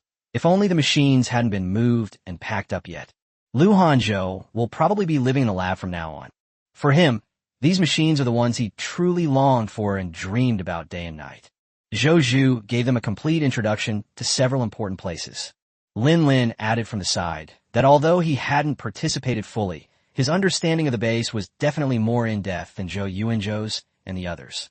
It will probably take 2 or 3 days, and then the soldiers from the military region will continue to help, Lin Lin, Zhou Yuanzhou, and Lu Hanzhou said, although these researchers also awakened and became superhumans. However, it's definitely not feasible to actually ask them to do manual labor, move things, or clean up the building. They should focus their energy on scientific research, Lin Lin thought with a smile. Okay, since someone was offering to help, neither of them refused. They knew that the soldiers in the military region were not only skilled in combat, but also adept at all of these things. One by one, various departments moved into the base. They became the first residents and users of the base. Finally, the tiger residents of major cities began to enter the base in batches, according to streets and neighborhoods. My God, is this where we'll be living in the future? It's so high-tech with that steel facade and those virtual screens. Friends, please follow us to be the first to see detailed photos of the base. The first group of residents of the base began sharing their daily lives online. As early as a month ago, China issued identity cards to every resident. This is matched with each person's biometric information. Similarly, each resident's assets will also be transferred to their identity card. As a result of this measure, the police have arrested a number of criminals, since it's impossible to get around without an ID card. Daily life at the base requires an identity card, and the currency system remains unchanged. Chapter 79, The Last Day. By 2 days before the apocalypse, all the residents of China had moved into the base. The thing that Chinese people love to do most these days is to bypass the Great Firewall to access foreign websites and then casually take pictures of their new homes. This was also tacitly approved by the Chinese government. There were no secrets in the residential area to begin with. These videos quickly went viral on the internet. OMG God, have the Chinese gone mad? We strongly urge our government to take relevant measures regarding the end times. It's amazing that someone actually wanted to live in this little house. On the internet, opinions were basically divided into 2 groups. One group mocked Chinese people for being willing to live in this small house. This group of people doesn't believe in the apocalypse and coldly anticipates a major embarrassment for China. Another group consists of those who believe in apocalyptic narratives and protest against their government's inaction. At the same time, governments around the world are intensifying their pressure on China. They constantly criticize China on official television and in the media. We condemn China for disregarding global security and spreading apocalyptic rhetoric with ulterior motives. The Ministry of Foreign Affairs has received more condemnations during this period than it has in the previous decade or so. They've gotten used to it. They glance at it and toss it aside. It's all just trivial news. The main reason is that China is now closed off from the outside world and has no contact with the outside world. Other countries can only offer their condemnations. After all, they still have to put on a show. Otherwise, the people of their country will take to the streets to protest again. Each base's living quarters are patrolled by superhumans comprised of military and police personnel. Meanwhile, Some daily life facilities are rapidly being restored, such as hospitals and supermarkets. According to our statistics, the majority of the population are at the level of Level 1 superhumans. Currently, the military region's superhumans patrol around the clock. We have already apprehended many people who attempted to cause trouble, and they will all be severely punished. The heads of the various bases began a video conference. All right, you need to pay close attention to the emotions of some people. Old Tang nodded and gave instructions. Moving into the base all at once inevitably leads to conflicts and dissatisfaction. In particular, the living space at the base is relatively small. Although the facilities are complete, it is not ideal for so many people to live in the same area. Yes, Old Chio nodded. Many people had come to him hoping he could help them move to a bigger place. However, he firmly refused, saying it was simply impossible. This precedent must absolutely not be set. Even he and Mr. Tang lived with their families in an 80-square-meter house. All bases need to be prepared. Tomorrow, we'll have to work a little harder and send in superhumans again to check if any personnel have yet to enter the base. Then, inventory the necessary medicines, and a hospital and medical team are on standby at any time. Old Tang's solemn voice reached everyone's ears. The people on the large screens nodded seriously, leaving no one behind. This was their promise as the base's leaders. Their deepest hope is that every Chinese person can successfully weather this apocalyptic cold snap. This is China Television, and we will be broadcasting live. The familiar host appeared on the screen. As we can see now, several teams of superhumans are patrolling the city to ensure that all residents have been evacuated. The host explained, pointing to the footage captured by the drone. These superhumans from a military region have been working for 10 hours straight. It's incredibly tough for them, the host said with a serious expression and a low voice. Thanks for your hard work, Da. Thanks for your hard work, Da. Everyone should listen to the volunteers. Many people in China can see the live footage captured by the drone. One by one, superhumans moved through the city's streets and alleys, carrying specialized tools in their hands.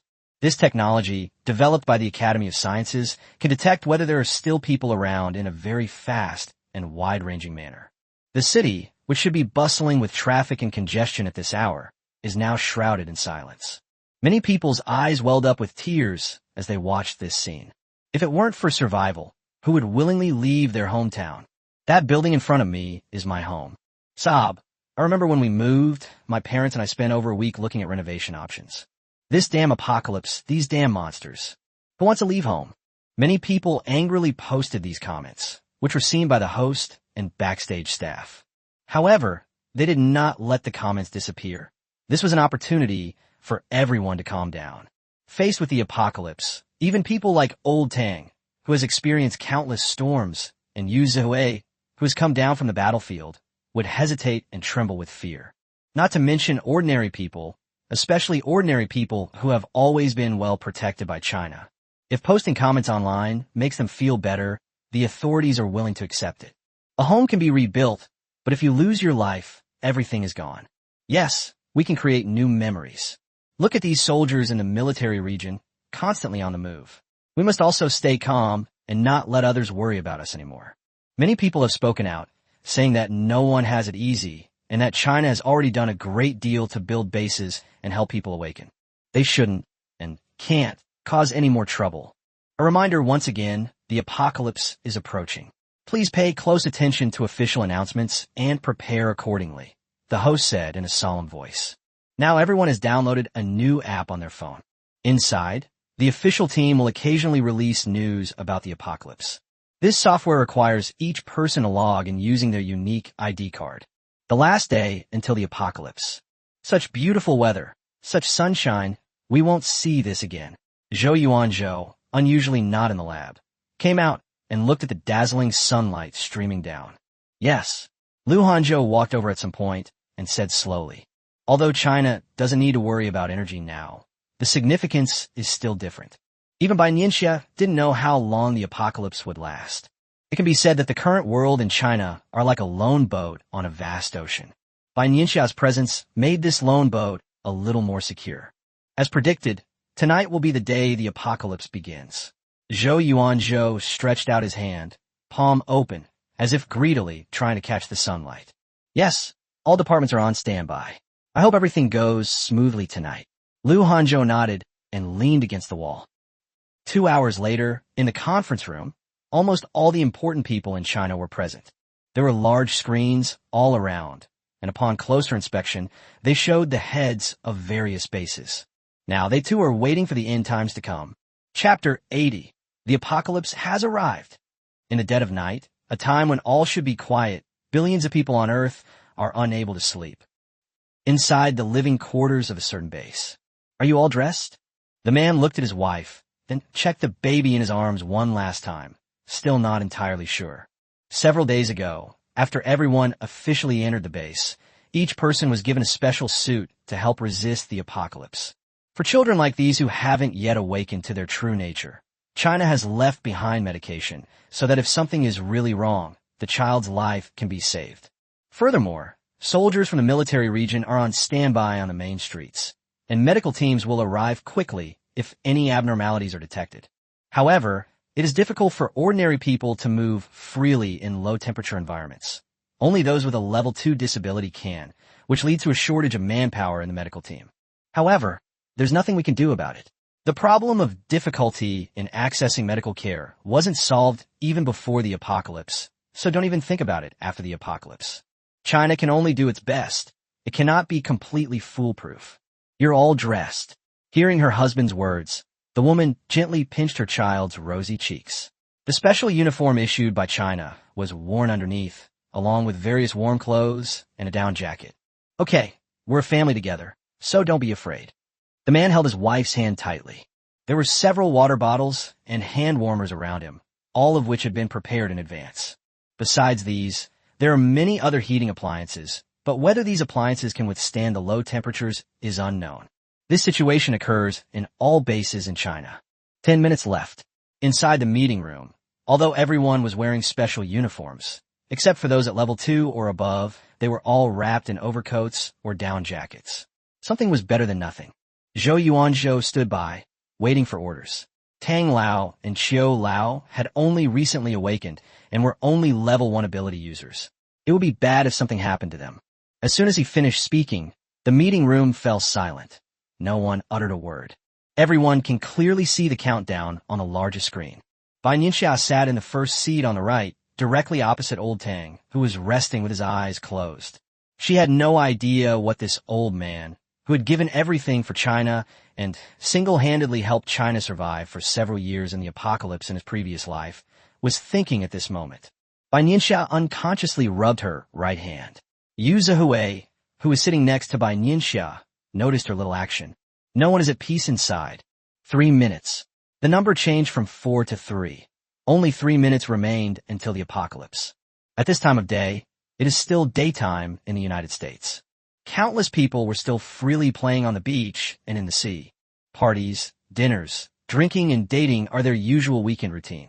Of course, there are also many who believe in the end times, and at this moment they are wearing their thickest clothes. Inside a conference room in the United States, an elderly white man was pulling at a newly developed winter coat, watching a countdown.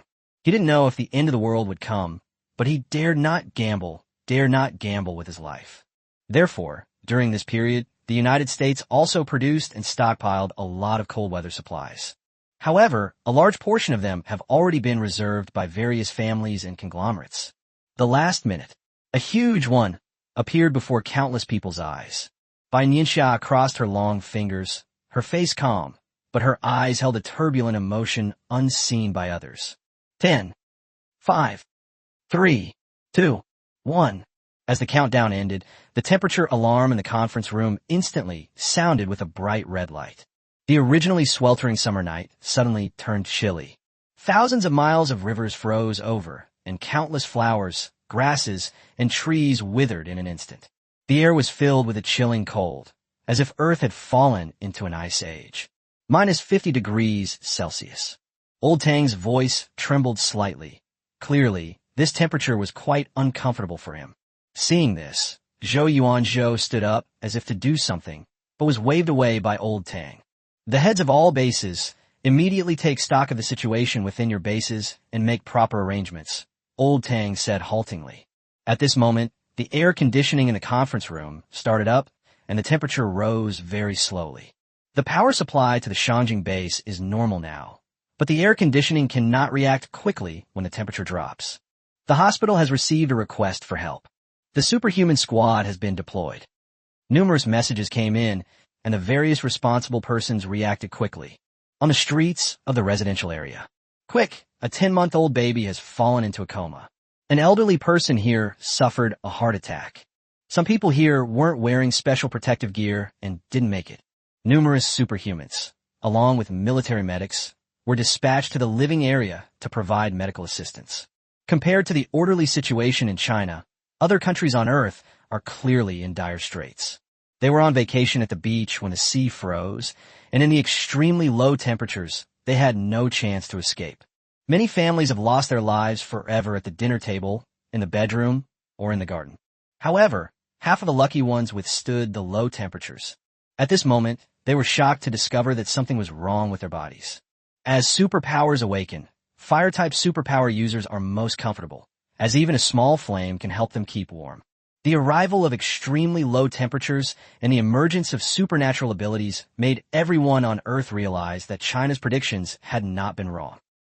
Inside the office of the United States, the old white man was once again thankful that he had put on his winter clothes. At that moment, he felt as if he were surrounded by flames. He was a lucky one. He successfully awakened his superpowers.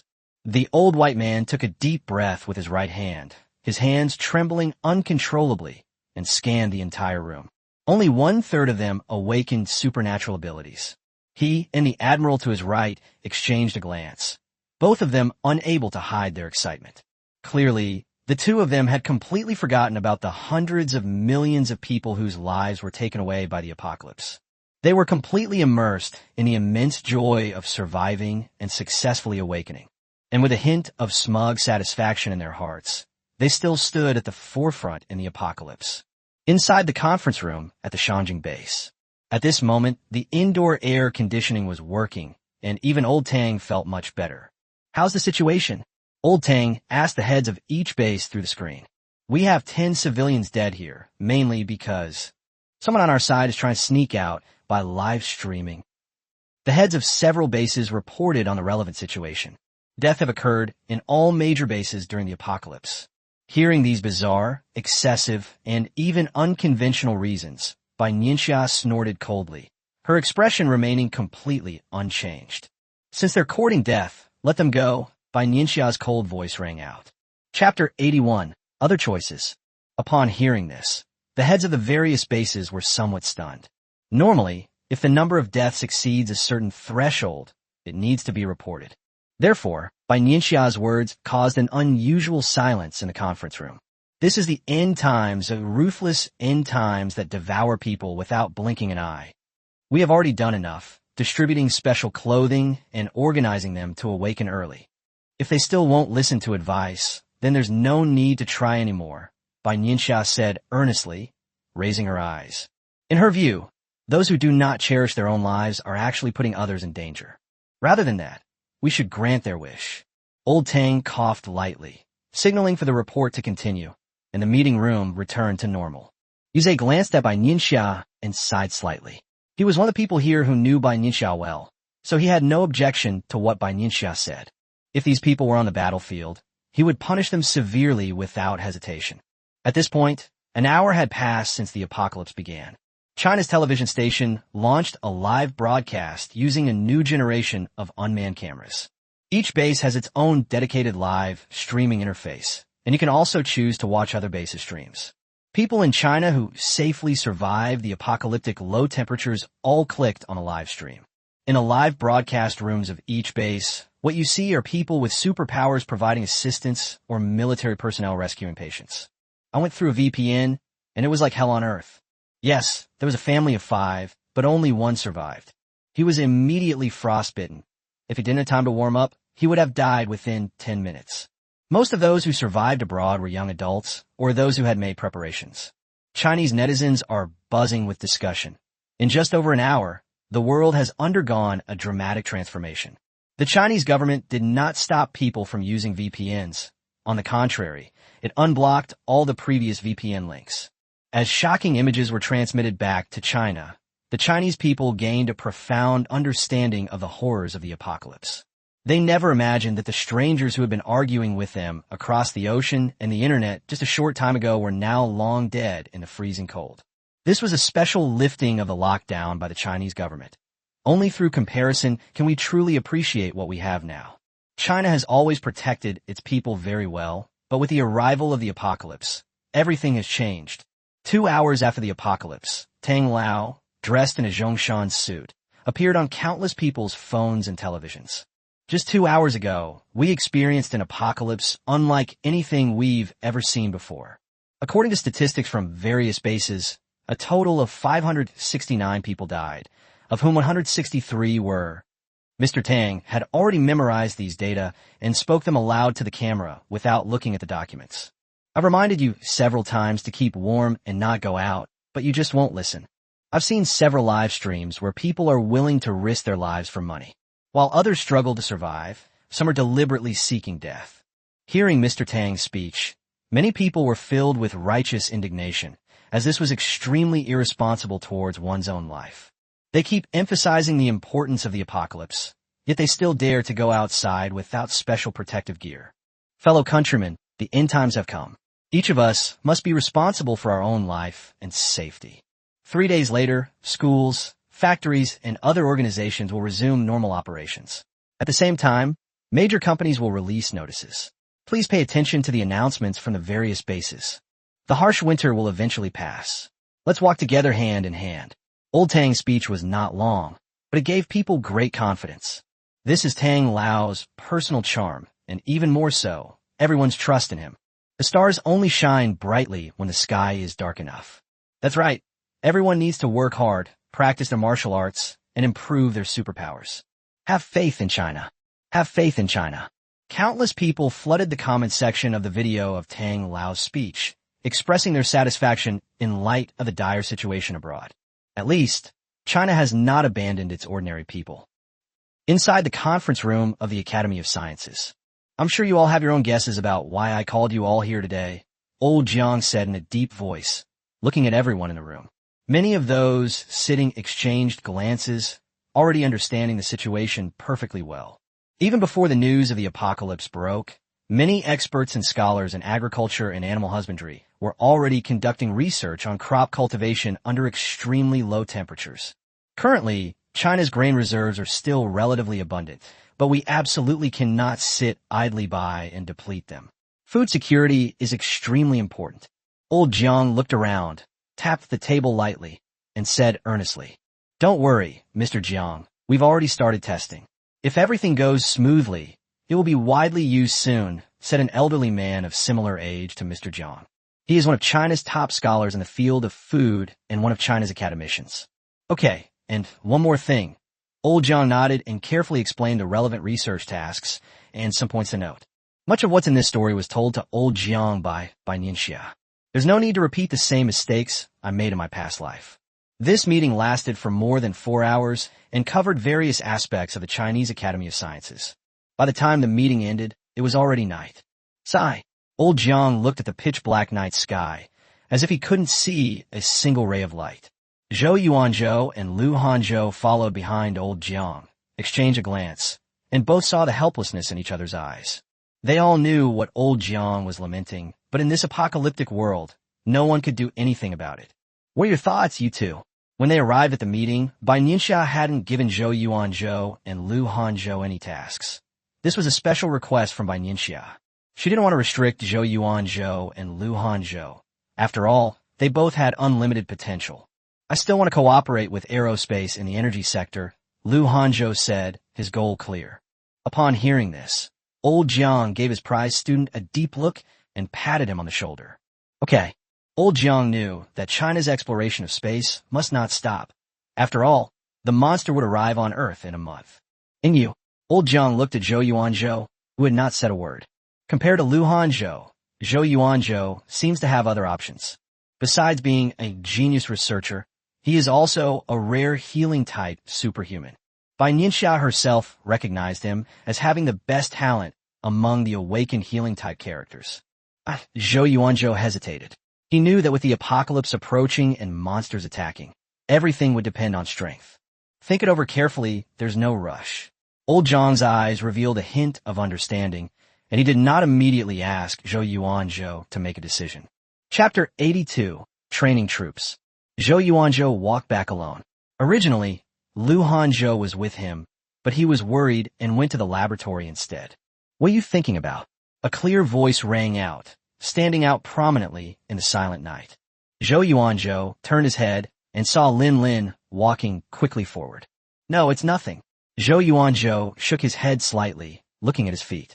You haven't thought about anything yet. Noticing Zhou Yuanzhou's unusual expression, she frowned and her eyes darted around unconsciously. All right, it's cold outside. Let's go home. Zhou Yuanzhou and Lin Lin live in the same building and walked in the same direction. What do you think of my special ability? Zhou Yuanzhou asked in a low, slightly hoarse voice, a rare moment of confusion on his face. Very impressive. These 3 simple words were enough to show Lin Lin's attitude. Healing abilities are something you can only dream of, not something you can actually obtain. In other words, someone like Zhou Yuanzhou is a future living bodhisattva, a true leader in the rear, capable of playing a greater role than ordinary superhumans. In addition, Zhou Yuanzhou is a biomedical professional with a scientific research talent that is difficult for ordinary people to match, which makes him even more powerful in this regard. What's wrong? Lin Lin asked in a deep voice, his words revealing a concern that even he himself could not perceive. I haven't decided yet whether to continue scientific research or cultivate my superpowers, Zhou Yuanzhou said, expressing his dilemma. Upon hearing Zhou Yuanzhou's words, Lin Lin let out a low chuckle, like a suppressed wave, carrying a composure unique to Lin Lin. What are you laughing at? Zhou Yuanzhou looked up. The two were about the same height, with Lin Lin only 5 centimeters taller than the 180-centimeter tall Zhou Yuanzhou.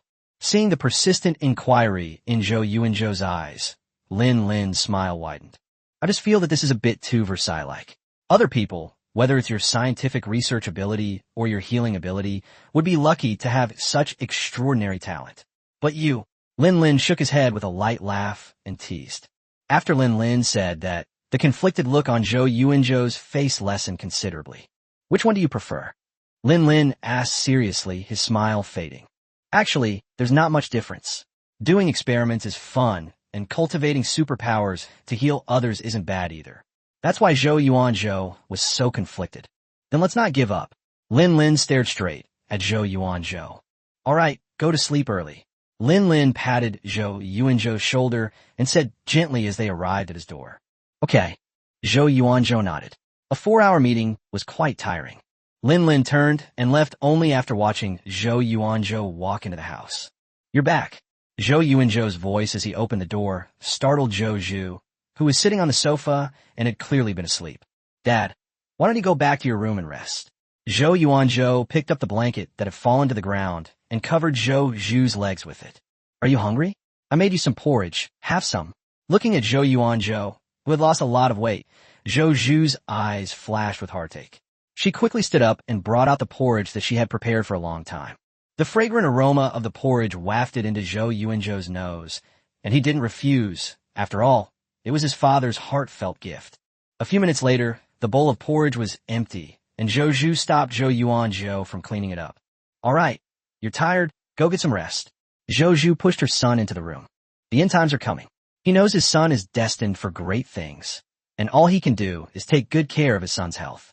This was the last task his wife left him, and he was determined to complete it well. Zhou Yuanzhou went into his room, trying to clear his mind of those troubling thoughts, and drifted off to sleep.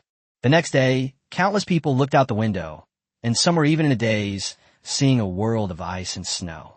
Every building seemed to be surrounded by snow, with the snow piled up to 1/2 meter high at the ground floor. When I opened my phone, I realized that it was already the end of the world. It snowed all night last night, and many soldiers were busy clearing it. Even in the apocalypse, we still get 3 days off. Those are us. Look at the soldiers shoveling snow outside. Oh dear, the apocalypse has really come. The comment sections of many apps are filled with news about the apocalypse. With 1 month to go before the monsters arrive, all military regions are stepping up preparations.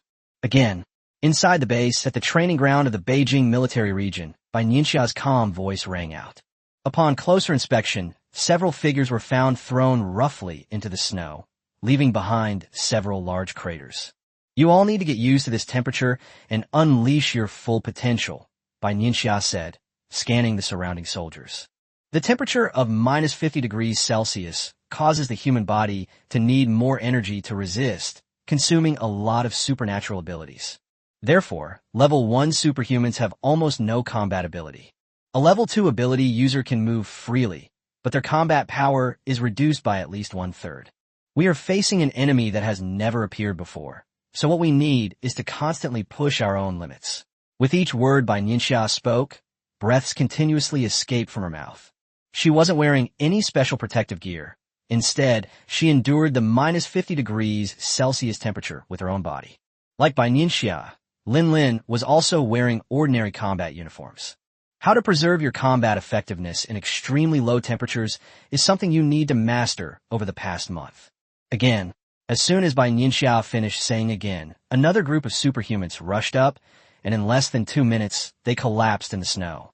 Lin Lin was in a similar situation, except that he was much slower than Bai Nianxia. Yu Zhihui, wrapped in a thick coat, watched everyone's battle intently. Sigh, you can't deny getting old.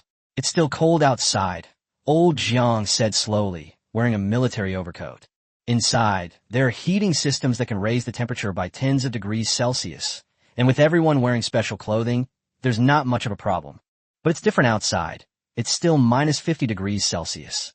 If they hadn't already awakened and weren't wearing special clothing, they probably wouldn't have been able to leave the house at all. There's nothing we can do. They're facing the monster head-on. Yuze felt a pang of sympathy seeing the warriors shivering from the cold, but there was nothing he could do. The soldiers must adapt to this temperature and maintain a high level of combat capability. Otherwise, if China doesn't have the ability to protect itself against a monster that will appear a month later, everything else will be meaningless. Everything they've done will be in vain. This was also the reason why Bai Nianxia and Lin Lin came to train the troops so early in the morning. Apart from those two, no other superhuman could take on a whole squad by themselves. Everything is for the sake of survival. Chapter 83, 1 week. For the next whole week, Bai Nianxia practically lived in the military region, fighting against different superhumans. You're a fire type. Don't you know that offense is the best defense? Why are you dawdling like that? Oh, that's some force like tickling me. Lin Lin's irritating voice rang out. Many soldiers couldn't resist Lin Lin's provocation and rushed forward, only to be blocked by Lin Lin's ice wall. Yuze stood not far away and shook his head helplessly. Lin Lin's mouth was like poison. Bai Nianxia had never seen Lin Lin like this before. When she met him in her previous life, he was incredibly composed. After all, he was already the strongest person in the military and bore a great responsibility. In addition, the situation in the previous life was far more severe than it is now. Perhaps Lin Lin's true nature has not been fully revealed. You're here. Yuze saw Zhou Yuanzhou standing beside him at some point and said gently. If his soldiers saw Yu Zhihui like this, they would probably be so shocked they wouldn't be able to eat. When as commander you ever been so amiable? Zhou Yuanzhou nodded, looking at Lin Lin standing in the battlefield with some surprise in his eyes. Let Lin Lin train you. It's good that you two are already familiar with each other, Yu Zhihui suggested. Zhou Yuanzhou was still unwilling to give up his healing talent. After finishing his research tasks, he came to the military region for training. However, this does not mean that Zhou Yuanzhou has stopped doing scientific research. Rather, he is pursuing it in parallel. This is also good news for Yuze and his team. A highly talented healer is a rare find. Moreover, Zhou Yuanzhou is also proficient in theoretical knowledge and does not need much training. Lin Lin, come here. Yuze waved to the area. Lin Lin quickly ended the battle and ran towards where Yu Zhihui was. These kids are really getting a bit worked up by you, Yu Zhihui said with a low laugh, looking at the dejected look on the faces of the many soldiers. For these soldiers, Bai Nianxia and Lin Lin were completely different experiences. Facing the warriors she had defeated, Bai Nianxia would calmly utter 2 words.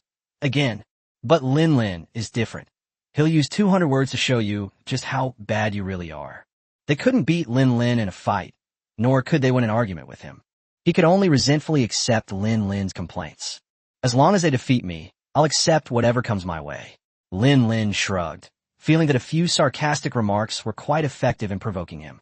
Haven't you noticed that everyone's training enthusiasm has increased a lot lately? Many people hate Lin Lin so much they're practically grinding their teeth in frustration. That's the way to do it. Time waits for no one. Yu Zhihui nodded. He agreed with Lin Lin's approach. In a military region, batches of soldiers had all gone through this process. Lin Lin, you can train with team leader Zhou. You two are already quite familiar with each other. Yu Zhihui pointed to Zhou Yuanzhou beside him. This was a suggestion made specifically by Mr. Jiang to find a reliable person to mentor Zhou Yuanzhou. In the Beijing military region, besides Bai Nianxia, Lin Lin is the most reliable.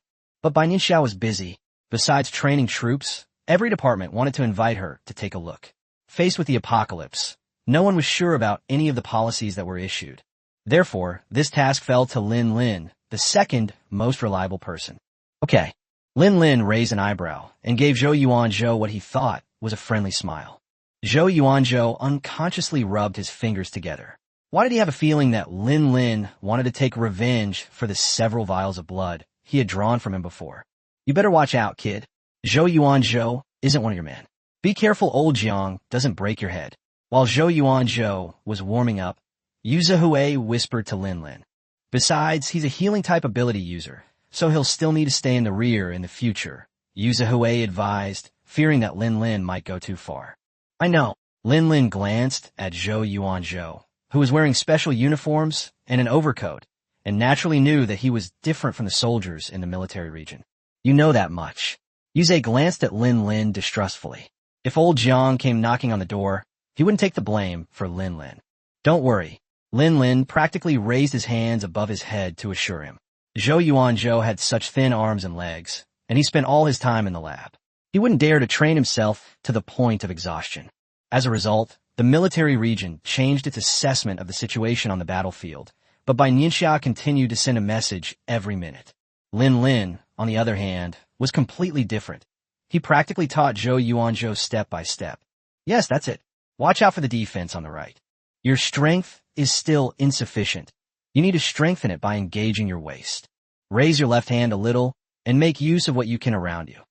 Lin Lin was extremely patient, teaching Zhou Yuanzhou, who is several times less capable than a recruit, how to protect himself and how to use his supernatural abilities.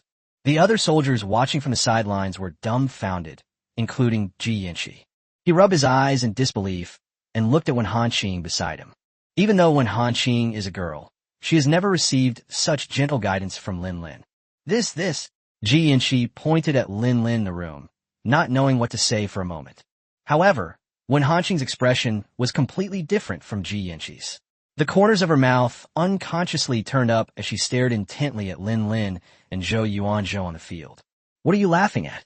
Ji Yanxi looked at Lin Lin, then at Wen Hanqing, feeling that their brains had already been eaten before the monster even arrived. It's a secret. Wen Hanqing's smile widened even more. That's weird. Ji Yanxi ignored Wen Hanqing, and it was his turn to fight. No, it was his turn to be beaten by Bai Nianxia. This past week, in addition to the major military regions actively conducting training exercises, other departments have also been busy. Hospitals, schools, and most government agencies have resumed normal operations.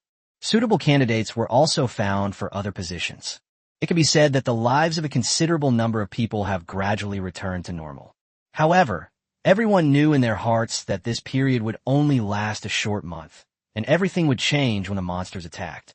Unlike the smooth progress in China, the United States can be described as a living hell. Those who successfully awakened discovered they had gained superhuman power and, without any restraint, began engaging in $0 purchases, burning, killing, and looting. The U.S. military and government simply do not have the power to contain all of this. It's fair to say that the United States has been living in dire straits for the past week. In the end, it was only through the use of heavy weapons by the American military that these awakened troublemakers were finally brought under control.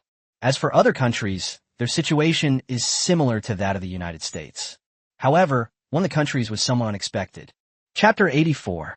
A full meal. It seems our neighbor has made quite a few plans, Old Tang said with a smile as he looked at the documents in the office. The neighbor that Old Tang mentioned is the Russian country to the north. The people of their country are naturally adapted to this kind of weather, and coupled with their physical constitution, it's not surprising that their awakening rate is higher than that of other countries, Old Chiu said. According to their information, Russia has the most awakened superhumans besides China and is one of the few countries that can completely control the situation. Regarding what they proposed, Old Chiu hesitated. The leader of the Russian bear country had made a request to China for an exchange. They hoped to use the technology they possessed, especially the engine and fighter jet technologies that China was very interested in, to obtain special clothing and materials from China. Let the Academy of Sciences conduct an evaluation and then ask Director Bai for his opinion. The Russians were quite sensible and didn't make an outrageous demand for gene enhancers. Of course, they also knew that China wouldn't release its gene enhancer technology. Therefore, they settled for second best and wanted to exchange for distinctive Chinese clothing and special materials. What they brought out were technologies for fighter jets and engines that China currently lacks. The news quickly reached the Academy of Sciences, and Professor Jiang organized several meetings, but in the end, he still found Bai Nianxia. Strictly speaking, the technology for special materials was provided by Bai Nianxia, although researchers at the Academy of Sciences made improvements. Technology exchange. Inside the office, Bai Nianxia looked intently at the documents on the table. Old Tang and Old Chiu also want to ask for your opinion, Old Jiang said softly. A quiet silence fell over the room as Old Jiang sipped his tea, waiting for Bai Nianxia to finish reading the documents. What are your considerations? Bai Nianxia closed the document and looked up at Old Jiang. She's not a researcher, after all, and it's impossible for her to be an expert on every project. In these matters, it's still necessary to seek advice from professionals. The technology of engines is indeed what China needs right now. Old Jiang sighed. China's industry and scientific research started much later than other countries, and due to some historical reasons, there are indeed some backward areas, which Old Jiang did not deny. Then let's change it, Bai Nianxia said without much hesitation. For China today, time is life, and the research environment in this post-apocalyptic world is certainly not as stable as it used to be. In this situation, making a deal with Russia would be a good option. Okay. Old Jiang gave Bai Nianxia a deep look and nodded. Perhaps we can take advantage of the situation at the Ministry of Foreign Affairs and see if we can get more in return, Bai Nianxia said without any hesitation. After all, there's no real friendship between major powers. Before the apocalypse, the relationship between China and Russia was indeed quite good. However, there are some historical events we should not forget. Only when we are strong can we have a voice. Bai Nianxia had no doubt that if China were still as weak and powerless as before, Russia would not have exchanged technology, but would have directly occupied it. That's true. A smile flashed in Old Jiang's eyes, clearly indicating that the two had thought of the same thing. As for Russia, it had no choice but to agree to China's extortionate behavior. For the next few days, Bai Nianxia continued to train soldiers at the military region, just as before. With 2 weeks to go before the monsters attack, the entire nation of China is making preparations. In an experimental field at the base. Academician Shun, come and see. An urgent voice broke the tranquility of the experimental field. A young man in a coat pointed at the crops in the field in surprise and shouted loudly. Here he comes in such a hurry. An old man walked quickly, his movements incongruous with his full head of white hair. This, looking at the crops in the field, Academician Shun gasped. He snatched the experimental records from the man's hand and began to read them carefully. Great. After a long while, Academician Shun's eyes shone like a torch being lit, and he was overjoyed. He had just said that his students were impatient, but at this moment, he was no better than them. God bless China, Academician Shun said softly. The crop trials had made great progress. Then, can we start mass production? The young man asked, looking at the excited Academician Shun. Okay, I'll go see Professor Jiang. Academician Shun, holding the experimental records, hurriedly walked outside. Watching his teacher's departing figure, the man thought dejectedly that Academician Shun was not much more composed than himself. However, the success of this experimental field means that China has cultivated grain seeds that can withstand extremely low temperatures. This is an unprecedented breakthrough. The fact that he didn't jump up and spin around shows how calm he was. Academician Shun pushed open the door and walked into Professor Jiang's office. When he saw Professor Jiang looking up with a puzzled expression, Academician Shun slapped his forehead and realized that he had knocked. "All right, come in." Old Jiang smiled helplessly as he looked at academician Shun, who was about to close the door and knock again. This old man, the older he gets, the less steady he becomes. "Old Jiang, you know." Academician Shin sat down without any ceremony, took out his notes, and began to gesticulate wildly as he spoke to old Jiang. "Good, that's great." Old Jiang clenched his right fist and slammed it hard into his left palm. He never expected that the seeds they cultivated would have such a high yield per acre and be resistant to low temperatures. "Not only that, we also discovered," academician Shun continued, "they haven't stopped for a moment in the past 2 weeks, and the results they've made are naturally more than just these." "Old Shun, you've worked hard." Seeing the dark circles under academician Shin's eyes, it was clear that he hadn't rested well. "It's not hard work, it's what we should do." Academician Shun waved his hand dismissively. "Serving the country, what's the point of hardship? Besides, he knew how important food was in the apocalypse. This concerns the very foundation of a nation, so no amount of effort is too much. I'll report to Professor Tang immediately." Professor Jiang led academician Shun to Professor Tang. When Tang Lao heard the news, he was overjoyed and immediately ordered a large-scale planting operation. "Let the soldiers from a military region help out." Old Tang knew that the Academy of Sciences didn't have enough manpower in the current situation. In this situation, only soldiers from the military region can be mobilized, since the police are needed to maintain security at the base. The soldiers in the military region were currently undergoing intensive training, so they helped the Academy of Sciences with planting during their spare time, achieving a balance between work and rest. "I guarantee to complete the order," academician Shin said solemnly, his expression serious. With him around, China's food supply will only increase. He wants every Chinese person in the end times to have enough to eat. Chapter 85, Starship. Bai Nianxia was very surprised when she heard the news. She didn't expect the Academy of Sciences to be so quick. In a previous life, the Academy of Sciences only developed it a year after the end of the world, but this time it has improved considerably. However, not many people survived in the previous life of China, so the demand for food was naturally not that great. This time it's different. China has almost survived the apocalypse, and the demand for food is an astonishing figure. Although China made extensive preparations a year before the end times, its food reserves were still quite substantial. However, in the minds of Chinese people, the more food the better. Having food in hand means peace of mind. If the Chinese people are left hungry, who knows what they might do? With only 1 week left before the monster attack, the base's outer defenses are being reinforced. Furthermore, there are dedicated soldiers patrolling at all times. Inside the Academy of Sciences, Professor Jiang mysteriously and urgently summoned Bai Nianxia. Come on, I'll show you something good." As soon as old Jiang saw Bai Nianxia, he grabbed her arm. The moment Elder Jiang touched Bai Nianxia loosened her grip. Otherwise, given her strength, how could Elder Jiang have possibly pulled her? Bai Nianxia quickly followed behind Elder Jiang, secretly wondering what could have made Elder Jiang so excited. After multiple identity verifications, Professor Jiang led Bai Nianxia to one of the most important laboratories of the Chinese Academy of Sciences. Only Lu Hanzhou was waiting in the laboratory. A glint flashed in Bai Nianxia's eyes. It seemed that Lu Hanzhou had some new invention. Come, show your latest research report to Director Bai," old Jiang said, straightening his lab coat and panting.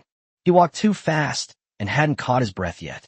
Lu Hanzhou nodded, took out his research report from a pile of documents, and handed it to Bai Nianxia. "This is..."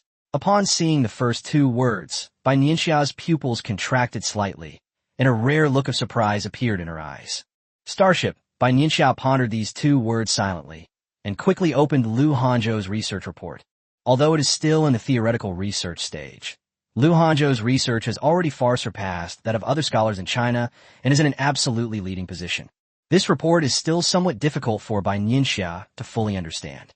Although Bai Nianxia couldn't fully understand, she knew better than anyone what these numbers meant.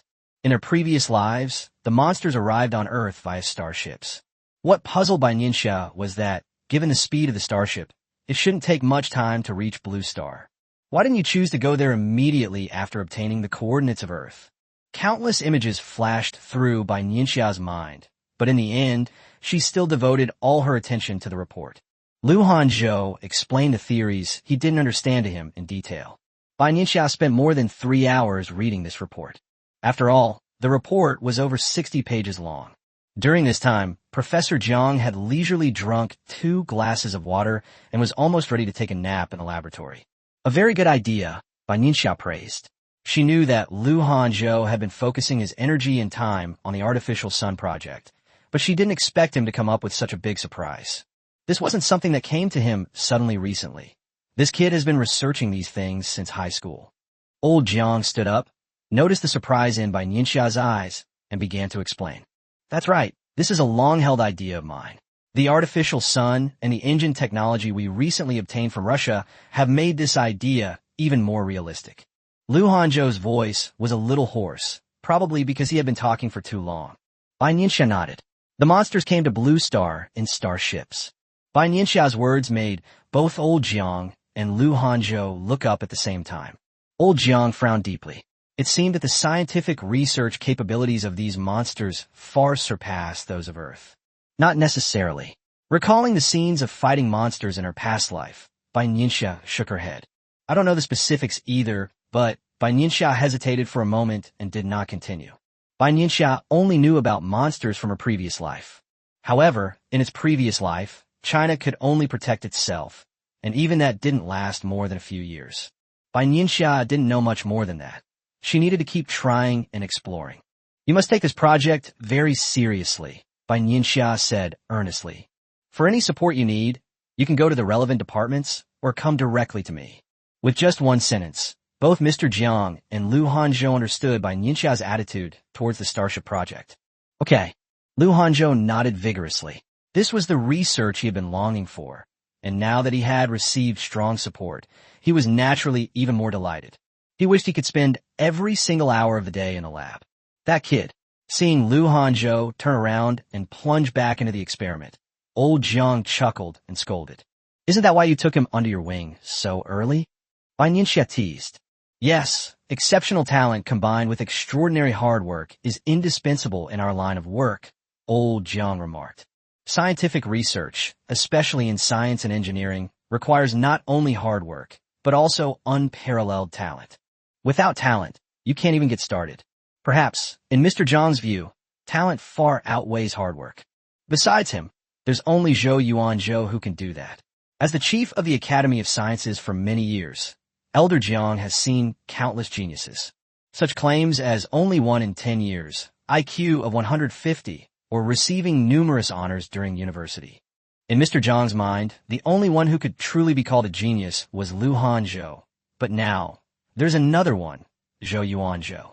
Having those two is a blessing for China, Bai Nianxia said with a slight smile. The Starship project is extremely important. Perhaps it represents another kind of hope, Bai Nianxia said softly. I understand.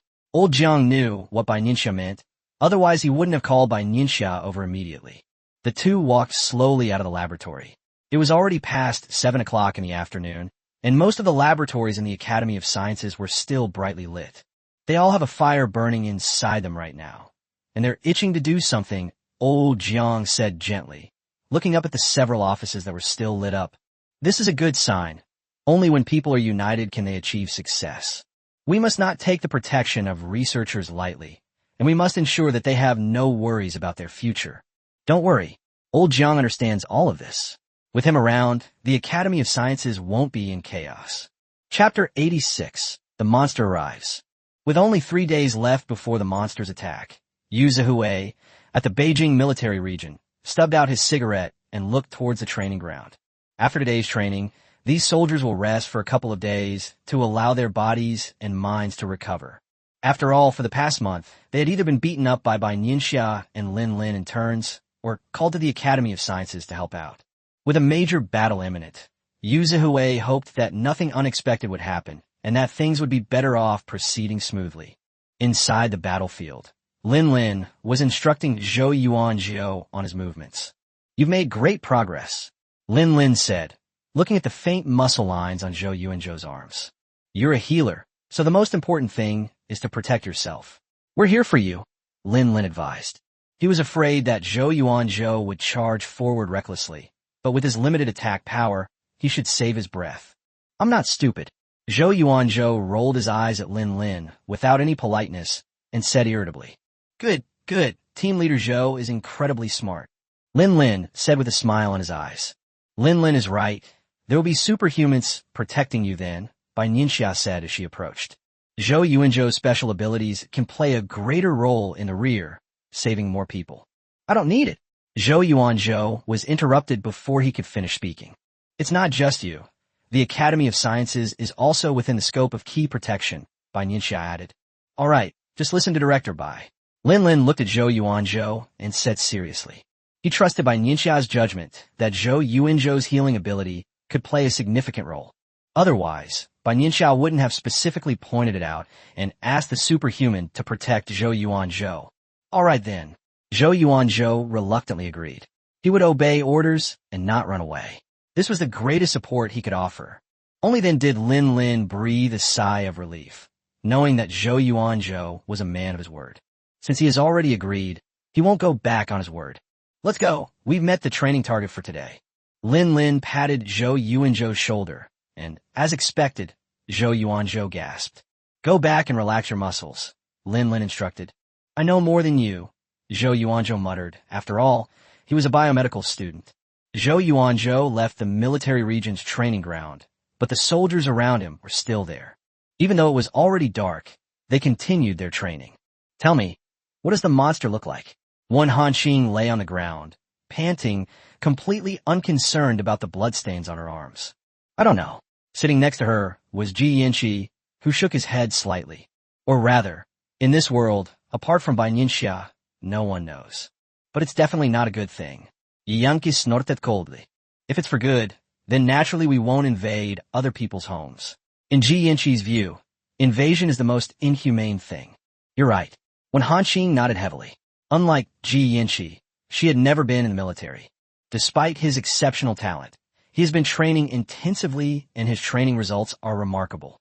But even when faced with unknown monsters, this woman in her 20s is still afraid. Ji Yanqi turned to look at Wen Hanqing and noticed a hint of fear in her heart. However, he didn't say much. Who isn't afraid? Everyone is afraid, but is being afraid useful? Will monsters stay away from Earth just because you're afraid? Will the end times not come just because you're afraid? Won't. So all they can do is improve their own strength. He didn't want to say anything empty to comfort Wen Hanqing, but on the battlefield, he would always be Wen Hanqing's comrade in arms. They will fight alongside countless Chinese soldiers. There are still 2 days until the monster arrives. The Chinese government has issued repeated notices, and every household has made preparations. Inside the airport, tens of thousands of people with superpowers are ready to go. According to my memories from my previous life, the monsters first appeared on the southern coast. However, Bai Nianxia dare not gamble, in case something went wrong. Therefore, soldiers were deployed to defend various locations in China. However, she and Lin Lin will lead the warriors to the south. After several hours of flight, the plane landed in the Southern Military District.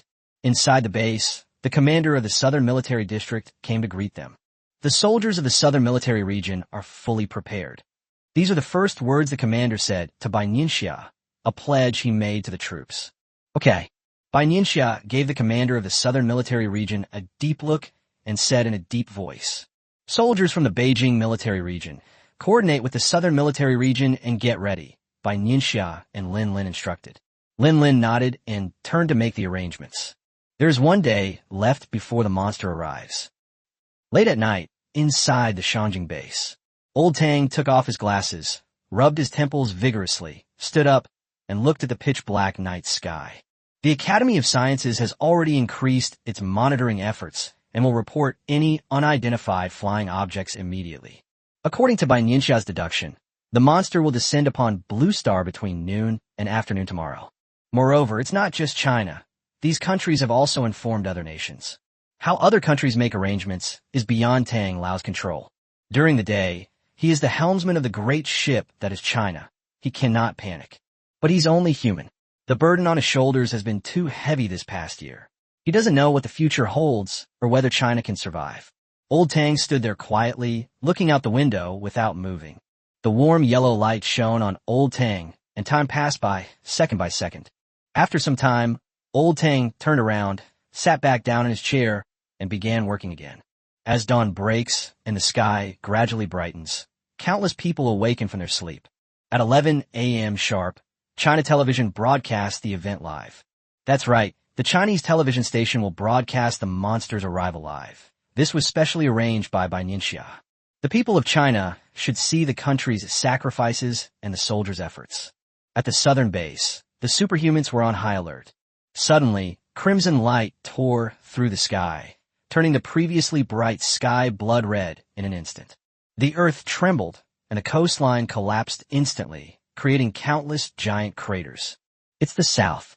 The command center at the Shangjing base confirmed instantly that Bai Nianxia was right. The first wave of monsters attacked southern China. The once calm coastline was suddenly teeming with a large number of creatures.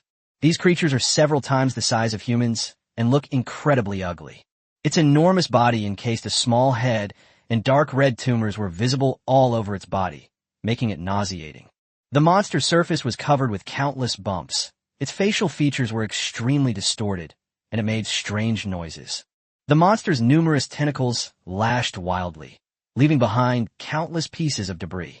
The livestream cameras showed all of this to everyone without reservation. The monster has really come. Chapter 87. First Battle. On the outer defensive line of the southern base, countless superhumans stood behind Bai Nianxia. 1 minute left. Bai Nianxia looked up at the sky. She could already sense the monster with pinpoint accuracy. The drones dispatched by China also calculated this speed. Lin Lin stood beside Bai Nianxia. Upon hearing Bai Nianxia's words, he subconsciously glanced in a certain direction with concern. But they quickly regained their composure. The monster was coming. Their greatest enemy had arrived. 1 minute later, the monster horde appeared outside the outer defensive line. This was the first time that Chinese soldiers had faced a monster head-on. Its enormous body, its nauseating lumps, and its deafening roar. All superhuman squads attack. Bai Nianxia flashed and jumped down from the steel wall that was dozens of meters high. At her command, the team of superhumans surged out from inside the wall. Compared to the monster's enormous size, human superhumans seem utterly insignificant. These lumps are disgusting. May all those with superpowers remain safe and sound. The comment section of the live stream was filled with prayers from Chinese netizens. Bai Nianxia rushed into the monster circle and accurately located the strongest among them, who is also a level 3 human superhuman. Of the monsters that invaded China this time, only this one is level 3. The others are all level 1. China's team of superhumans is capable of dealing with them. Roar! The monster standing in front of Bai Nianxia roared, and even the earth trembled slightly. Compared to other monsters, this level 3 monster is significantly different. The biggest difference is that its eyes do not have the same murderous look as those of level 1 monsters. It contains a kind of wisdom, as if it knows that Bai Nianxia is the strongest among them.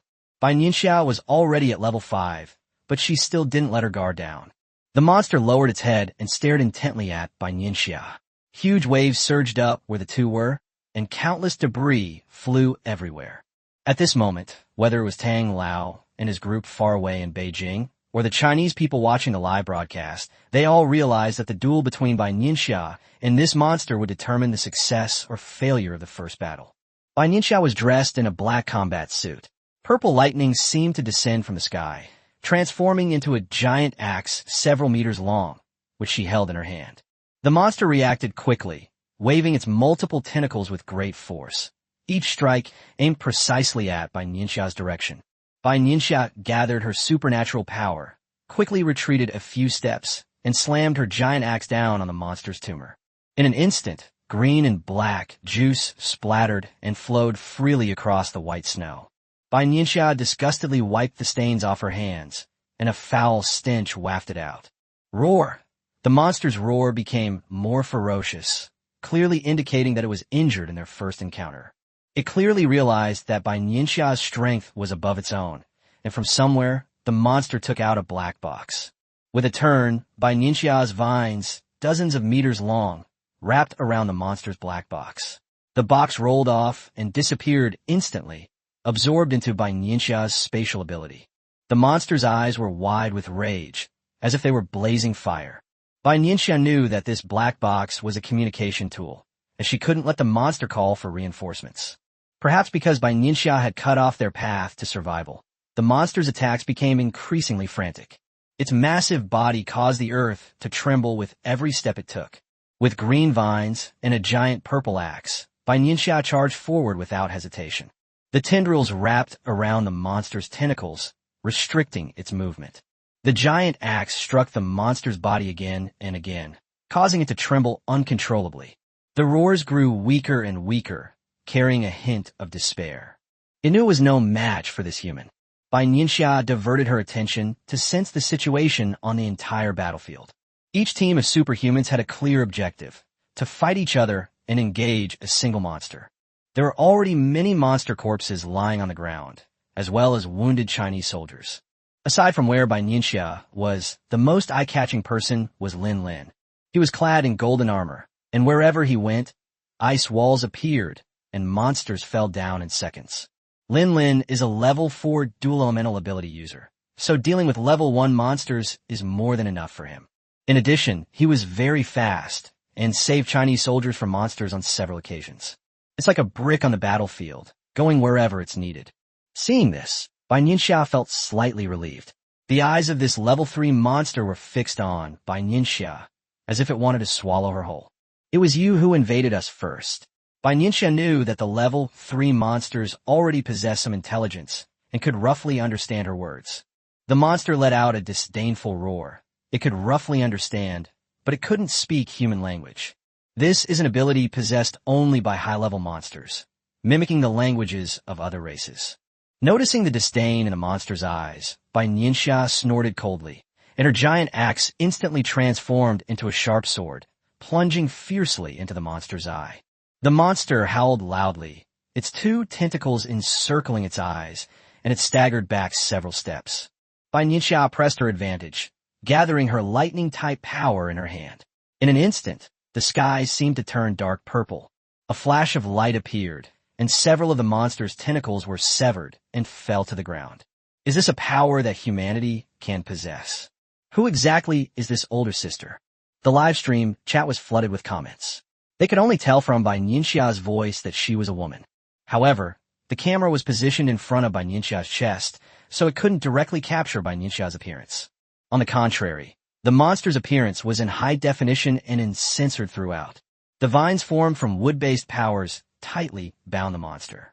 Bai Nianxia practically bound the monster into a ball and threw it forcefully towards a base. The soldiers stationed there reacted quickly, especially Zhou Yuanzhou, who had first-hand information. He dashed forward in one stride, only to be stopped by the other superhumans. Just kidding. Zhou Yuanzhou can only approach after we're sure the monster has no offensive capabilities. Their mission was to protect Zhou Yuanzhou's safety. Meanwhile, many injured superhumans were brought down, and the authorities began to busy themselves treating them. Bai Nianxia escaped and joined the group of level 1 monsters. Each bolt of lightning could take the life of a monster. Soon, Bai Nianxia was surrounded by the corpses of fallen monsters, which looked like several small mountains. Wow, that's amazing. A role model for us all. The Chinese people were stunned. This was simply a case of overwhelming force. It feels like a king going to the newbie village. With the help of Bai Nianxia and Lin Lin, all the monsters except for one who was tied up by Bai Nianxia were eliminated. Chapter 88. The Post-War Era. Clean up the battlefield. Bai Nianxia looked around, exchanged a glance with Lin Lin, and her voice reached the ears of every superhuman. The superhuman squad and the soldiers waiting on the outer defensive line responded quickly and began clearing the battlefield. Visibly, the once white snowfield is now covered with the monster's dark green slime. Of course, there were also a few scattered bright red bloodstains. How is it? Were there any casualties? Bai Nianxia flashed to Zhou Yuanzhou's side and asked quickly. 10 are seriously injured. 2 of them need amputation, Zhou Yuanzhou said, clutching his chest and panting. In just 10 minutes, he delivered nearly 40 people to his place. If he hadn't been training with Lin Lin recently, he probably would have collapsed on the ground by now. Seeing Zhou Yuanzhou's pale face, Lin Lin subconsciously reached out to support him. With Lin Lin's help, Zhou Yuanzhou regained his balance. Bai Nianxia noticed that not only Zhou Yuanzhou, but all the other ability users also looked exhausted. Send them back to rest, Bai Nianxia said to Lin Lin. Most of the soldiers on the battlefield were healed by healers. A small number of those with minor injuries were taken to the military medics. Those who were seriously injured were all with Zhou Yuanzhou, because Zhou Yuanzhou had the strongest healing ability among them. Helpless, Zhou Yuanzhou could only desperately mobilize his supernatural abilities. He simply couldn't bear to watch the Chinese soldiers die in front of him. The result of doing this was exhaustion. All of his supernatural abilities were squeezed out. Lin Lin put his right arm around Zhou Yuanzhou and led him towards the base. Lin Lin's strength naturally allowed him to sense the state of Zhou Yuanzhou's supernatural abilities. But he didn't know how to persuade them, so he could only sigh deeply. "I'm fine, just a little tired," Zhou Yuanzhou said intermittently. He was indeed exhausted. If Lin Lin hadn't been there to support him, he might not have even had the strength to stand up. "How about I carry you on my back?" Lin Lin asked in a low voice, looking at Zhou Yuanzhou's bloodless lips. Two grown men. What kind of behavior is this? "Hey you." Before Zhou Yuanzhou could finish speaking, Lin Lin turned around, steadily supported Zhou Yuanzhou, and carried him on his back. Perhaps it was the comfort of not having to walk, or perhaps it was the sudden relaxation of his mind. But before long, Zhou Yuanzhou drifted off to sleep. Bai Nianxia remained on the battlefield, staring at the monster corpses scattered on the ground, speechless for a long time. The live broadcast on Chinese television is still ongoing. These monsters are nothing special. "Hey upstairs, why don't you go try it?" "Exactly, stop making empty promises." If China hadn't awakened its superhuman abilities ahead of time, even a level 1 superhuman wouldn't have been able to defeat the monsters. Didn't you see that the warriors were facing one monster per squad? It wasn't just us. The United States and several other countries also encounter monster attacks. But the outcome? Shut up. Tell me already. What's the result? The result was that the United States lost 2 cities and launched heavy weapons. OMG da. China is awesome. China is awesome. Regardless of the online comments, Bai Nianxia waited until the monster's corpse was cleaned up and then strengthened the vines of the level 3 monster before arriving at the Southern Military Region's hospital. Inside the hospital's operating room, 2 individuals with superpowers are undergoing amputation surgery. The commander of the Southern Military District was also in the hospital, staring in the direction of the operating room. "Director Bai, you've arrived." The commander of the Southern Military Region stood up and said when he saw Bai Nianxia arrive. The doctor said that if it weren't for team leader Zhou, those guys would be dead. Recalling the doctor's words before entering the operating room, the commander closed his eyes, hiding the pain in them. Bai Nianxia knew that there were no Chinese soldiers who sacrificed their lives this time, partly because Lin Lin was available to go out and provide rescue services. Secondly, it's because this time it was a level 3 monster leading a level 1 monster. Next time, the situation will probably not be so optimistic, and everyone knows that. "We need to make proper arrangements for the 2 soldiers who had their limbs amputated," Bai Nianxia said slowly, a hint of sadness flashing in her eyes. "Don't worry." The commander of the Southern Military Region only said these 3 words. His staying in a hospital was, in a way, a form of support. To reassure the other soldiers and prove to everyone that the military region will not mistreat its soldiers. Time ticked by, and the wait outside the operating room was always long and agonizing. After a long while, the tightly closed door was opened. Bai Nianxia, the military region commander, and others quickly stepped forward to look at the doctor who came out. "We have performed the amputation surgery, and the patient is currently out of danger," the doctor said, his face showing exhaustion. "Okay, thank you." The commander of the Southern Military District nodded. Of course. The doctor knew for whom these soldiers had been wounded. The other seriously injured were placed in the ICU, so Bai Nianxia did not go in.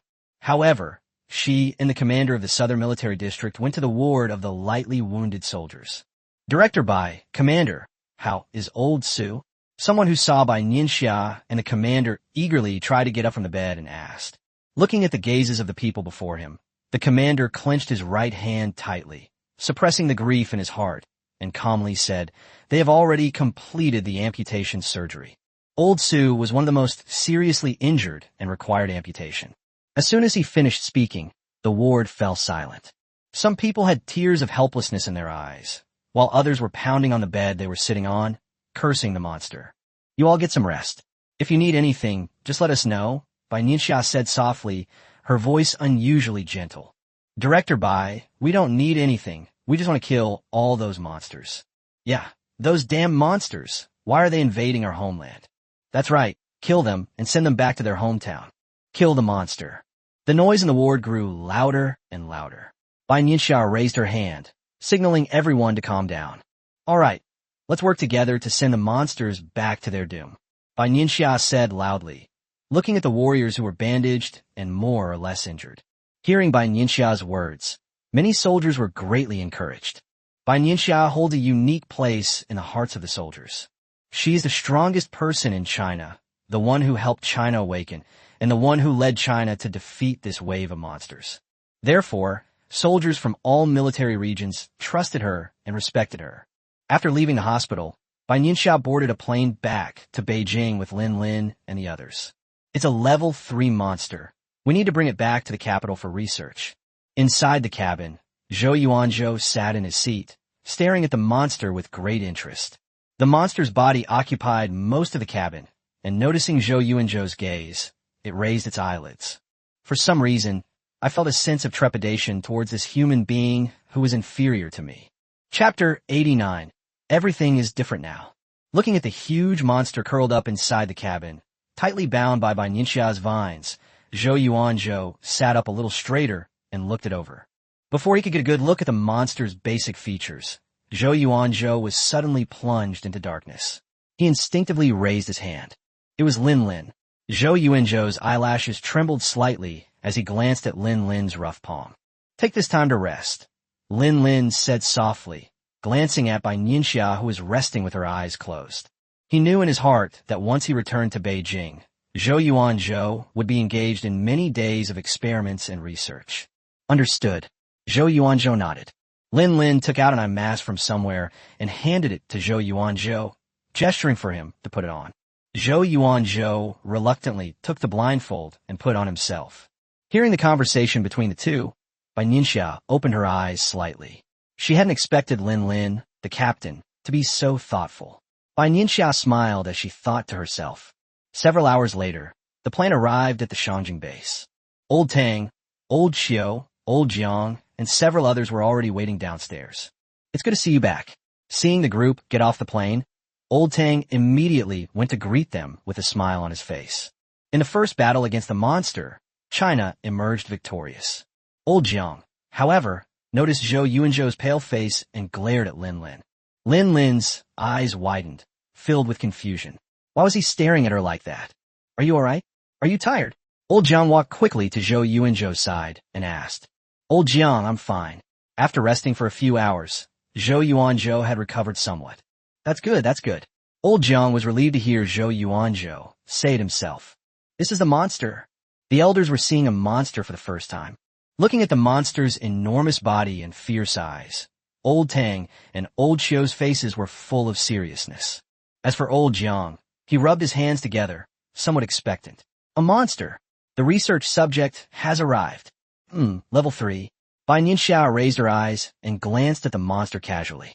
The monster instantly bared its teeth at Bai Nianxia and let out a roar. What is this? A glimmer of light flashed in Old Jiang's eyes as he realized something. Level 3 monsters already possess their own intelligence, Bai Nianxia explained. There's another one, a level 1, in the plane behind, Bai Nianxia said, pointing to another plane that had just landed. Good. Old Jiang was even happier. The more levels of monsters there were, the more beneficial it would be for research. Let's go to the conference room. Old Tang nodded and said to Bai Nianxia. Although the first battle was a victory, many Chinese officials also witnessed the monster's powerful attack capabilities, which should not be underestimated. Go home and get some sleep first, Old Jiang said, pulling Zhou Yuanzhou back to the Academy of Sciences. Once Zhou Yuanzhou throws himself into experiments, he works tirelessly, going through one long night after another. Mr. Jiang, Zhou Yuanzhou was about to decline when Mr. Jiang interrupted him. There's no room for discussion. You go home first, and I'll find someone to take you. Old Jiang's tone was stern, leaving no room for negotiation. Sigh. Zhou Yuanzhou glanced at Bai Nianxia and the others who had already walked away, then looked at Old Jiang, who was still determined, and nodded in agreement. Meanwhile, Bai Nianxia and her group arrived at the conference room, where everyone who was supposed to be there had already arrived. Upon seeing Bai Nianxia and the others enter, Yuzhe looked Bai Nianxia and Lin Lin up and down several times to make sure that neither of them was injured. Although the entire operation was broadcast live from Beijing, allowing viewers to see the battle, Yu Zhe was still uneasy. Seeing Bai Nianxia and Lin Lin standing unharmed in front of him, he finally breathed a sigh of relief.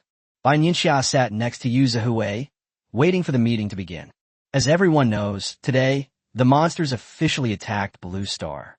Besides China, the United States and Australia have already. Old Tang didn't waste any more words and began to speak directly. As Bai Nianxia listened, she pondered. Like in her previous life, the other countries almost all abandoned their cities and resorted to heavy weapons. Little did they know that the monsters they would face in the future would only become higher and higher level. How many cities do they have that can be abandoned? As Old Tang finished speaking, many people quietly glanced at Bai Nianxia. Without Bai Nianxia, China's situation wouldn't be much better. The losses to China might be even more severe because the monsters' first attack targeted southern China, a region with a highly developed economy and a densely populated population. After Tang finished speaking, he looked at Bai Nianxia, his meaning clear. It was her turn to speak. Unlike Mr. Tang, who used a microphone, Bai Nianxia's voice wasn't very loud, but everyone could hear it clearly. The monster that attacked China this time was a level 3 monster, and the others were all level 1 monsters. More than 10 people were seriously injured in this battle, including 2 soldiers who have had limbs amputated. Bai Nianxia's words plunged the meeting room into silence. A level 1 monster requires a team of superhumans to fight it. Furthermore, this is under the condition that Lin Lin is not deeply involved in the battle. If Lin Lin is tied up next time, the casualties will only be more serious. Bai Nianxia reminded them that only one level 3 monster had come to fight, and Bai Nianxia would deal with it. Therefore, Lin Lin was able to escape and go to support various superhuman teams. There are countless soldiers that Lin Lin has saved. In addition, Zhou Yuan Zhou, at the cost of his own exhaustion and complete depletion of his supernatural abilities, he healed many people. Yes, the level of the monsters will only get higher and higher next time, Yu Zhe said in a deep voice, rubbing his temples. After this battle, our soldiers' fear of monsters should be greatly reduced, another officer said. This was the first time the soldiers had never seen or been familiar with this place before. The unknown always fills them with fear. Yes, and after this battle, quite a few warriors should be able to level up, Lin Lin added, adding that real combat is always the best way to hone one's skills. No matter what, everyone must be prepared for battle. Satellites must be closely monitored. The Academy of Sciences should intensify its research on the monsters. All military regions should take stock of combat supplies, replenish them in a timely manner, and also pay attention to the psychological state of the soldiers. Old Tang said earnestly that every word he uttered was of paramount importance to China in the coming days. The meeting lasted a full 2 hours, and that was after it had been streamlined to the extreme. After the meeting, it was already evening. As Bai Nianxia walked out of the conference room, the tragic scenes from her past life kept flashing through her mind. In my previous life, China's first battle could only be described as tragic. Almost all the soldiers in the military region used their own flesh and blood to buy time for countless civilians to evacuate. In that battle, the southern military region lost half of its soldiers, which greatly impacted China's combat capabilities and morale. Recalling the confident demeanor of everyone in the meeting room just moments ago, Bai Nianxia now deeply realized that everything was different. Chapter 90, The Box. When Yu Zhe came out, he immediately saw the figure standing outside. The moonlight shone on Bai Nianxia, making her appear lonely and out of place in this world. Yu Zhe's eyes flashed with heartache. He truly felt sorry for Bai Nianxia and treated her like his own child. The pressure of the apocalypse and monsters weighed heavily on Bai Nianxia's shoulders. Bai Nianxia represents China's highest combat strength and is also China's last line of defense. Everyone still has only a vague understanding of monsters, and Bai Nianxia often has to bear the brunt of the damage. Yu Zhe couldn't even imagine what China would be like now without Bai Nianxia. So many lives have been lost, Yu Zhe thought, closing his eyes and gently shaking his head. Why are you standing here all alone?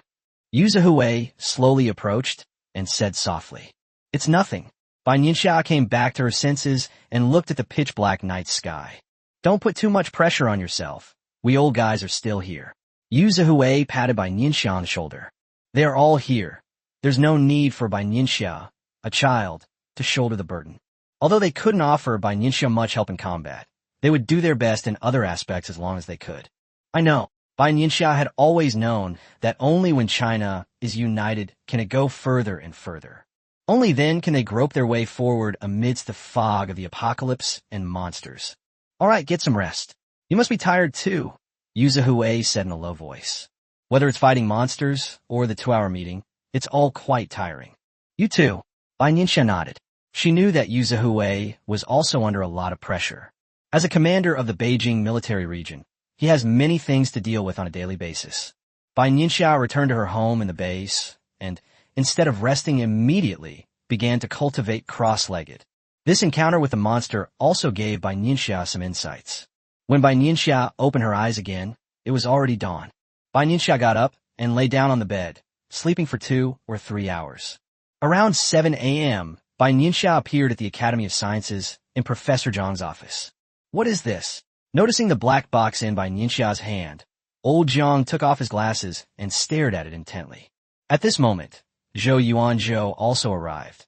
He had come to apply to enter the laboratory to study the monsters. Is this thing from Earth? Old Zhang hesitated for a moment before asking. The material of the box was something that Mr. Zhang had never seen before, which raised a significant question. Zhou Yuanzhou was stunned when he heard what old Zhang said. He turned to look at Bai Nianxia in surprise and didn't know what to say for a moment. It's obvious. It was made by aliens, Bai Nianxia explained. I obtained this from a level 3 monster. It's probably a communication tool. Bai Nianxia's words silenced Elder Jiang. The next batch. Old Jiang felt his mouth was inexplicably dry and spoke with difficulty. It should be soon, at least a week, at most half a month, Bai Nianxia said slowly, looking down at the box in her hand. Upon hearing Bai Nianxia's words, old Jiang sighed helplessly. Soon, another great battle will break out. Let's go. Aren't you looking for that monster? Let's go together. Bai Nianxia waved to Zhou Yuanzhou, signaling him to come along. After a full night's rest, Zhou Yuanzhou's complexion was noticeably different. It was much rosier, and he seemed more energetic. I'll take you there, old Jiang said, closing the documents on the table. Bai Nianxia nodded, and the 3 of them walked together toward the laboratory where the monster was being held. After several identity verification checks, a 2-minute elevator ride, and a 5 or 6-minute walk, the group finally arrived at the laboratory where the monster was being held. Are we already underground? Zhou Yuanzhou asked. When the Academy of Sciences was built, there were also careful underground designs. That's right, the monster is imprisoned on the 16th underground floor. Old Jiang nodded and said. Finally, the group arrived at a steel door. Old Jiang took out a key and opened the door using the oldest method. Upon entering, they found many researchers inside. When they saw Professor Jiang and his group come in, they simply greeted them but did not put down their work. This level 3 monster was locked in a huge cage on the verge of death. This cage is specially made, and the vines are still there, old Jiang said, pointing to the large cage. Zhou Yuanzhou changed into the lab coat with great skill and took a closer look at the monster's form. Tentacles. Mucus. Zhou Yuanzhou muttered to himself. Seemingly sensing Bai Nianxia's presence, the monster raised its eyelids and looked in Bai Nianxia's direction. Upon seeing the familiar black box in Bai Nianxia's hand, the monster suddenly slammed violently against the cage, making a crackling sound. Roar. The monster's roar grew louder and louder as it repeatedly rammed its body against the cage. Something's not right. I wasn't this angry before. Yes, it has been very indifferent since last night. The researcher next to him said, puzzled, his face full of doubt, wondering what had angered the monster. It seems this is very important to you. Bai Nianxia approached and waved the box in her hand.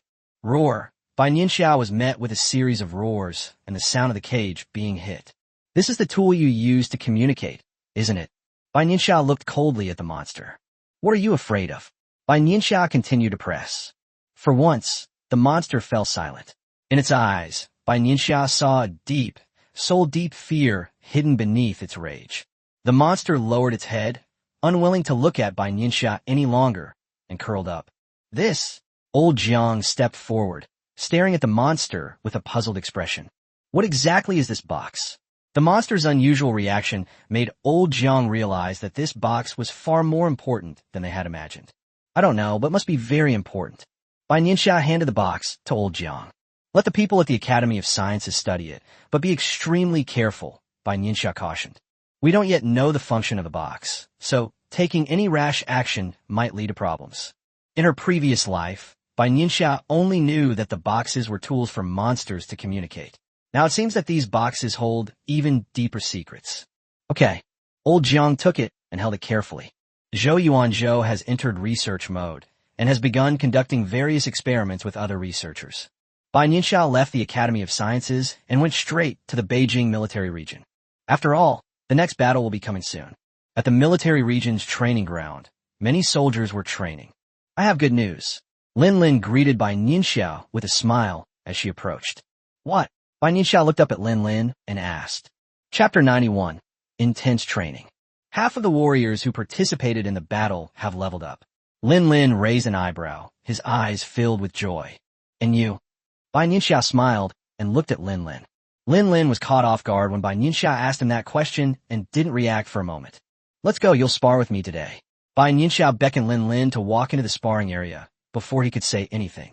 I will suppress my superpower to level 4. Be prepared, Bai Nianxia said softly. Lin Lin keenly realized that he was probably not going to have a good day. At this moment, the other ability users who were training nearby gathered around and looked at Bai Nianxia and Lin Lin in the arena. Captain Lin, did you offend Director Bai? Noticing the seriousness on Bai Nianxia's face, Wen Hanqing touched her arms and hugged herself. But the next second, a clear look of anticipation flashed in Wen Hanqing's eyes. Watching someone get beaten up was the second happiest thing in the world. As for the greatest joy, it's simply watching the drama unfold. What can relieve worries? Only gossip. This is a great opportunity. Ji Yanqi's eyes were eager to try, but a few minutes later he dismissed the idea. Watching Lin Lin not last more than a few rounds before Bai Nianxia slammed him hard onto the ground, shattering the ice wall instantly. Ji Yanqi realized that if he went up and fought Bai Nianxia, he would probably just be asking for a beating. When two people are of similar skill level, it's called a friendly spar. Those whose strength is far inferior are courting death. After several rounds, Lin Lin's superpowers had been reduced by half, and he had multiple scratches on his arms. Again, Lin Lin said through gritted teeth in a low voice. Bai Nianxia nodded, and several thick vines flew from her palm, intertwining with Lin Lin's ice arrows. Although Bai Nianxia suppressed her strength to level 4, it was still very difficult for Lin Lin to face her. After all, Bai Nianxia is a 3-elemental ability user, although she rarely uses her spatial ability. However, the reserves of superpowers are still there, which is the advantage of multi-elemental superpower users. Finally, Lin Lin sees an opportunity to get close to Bai Nianxia. Without hesitation, he transformed his metal-type ability into several boulders, which struck Bai Nianxia at an extremely fast speed. The onlookers could only see a few flashes of light. A hint of interest flashed in Bai Nianxia's eyes, followed by a more serious expression. Her wood-type abilities wove a dense net. To onlookers, the field appeared to be half gold and half green. Even the sky seemed to be reflected in these two colors. The seemingly golden boulders pressed closer and closer, but the green net remained sturdy and unshaken. This is amazing. Wen Hanqing covered her mouth, her eyes wide with disbelief as she stared at the two people on the battlefield.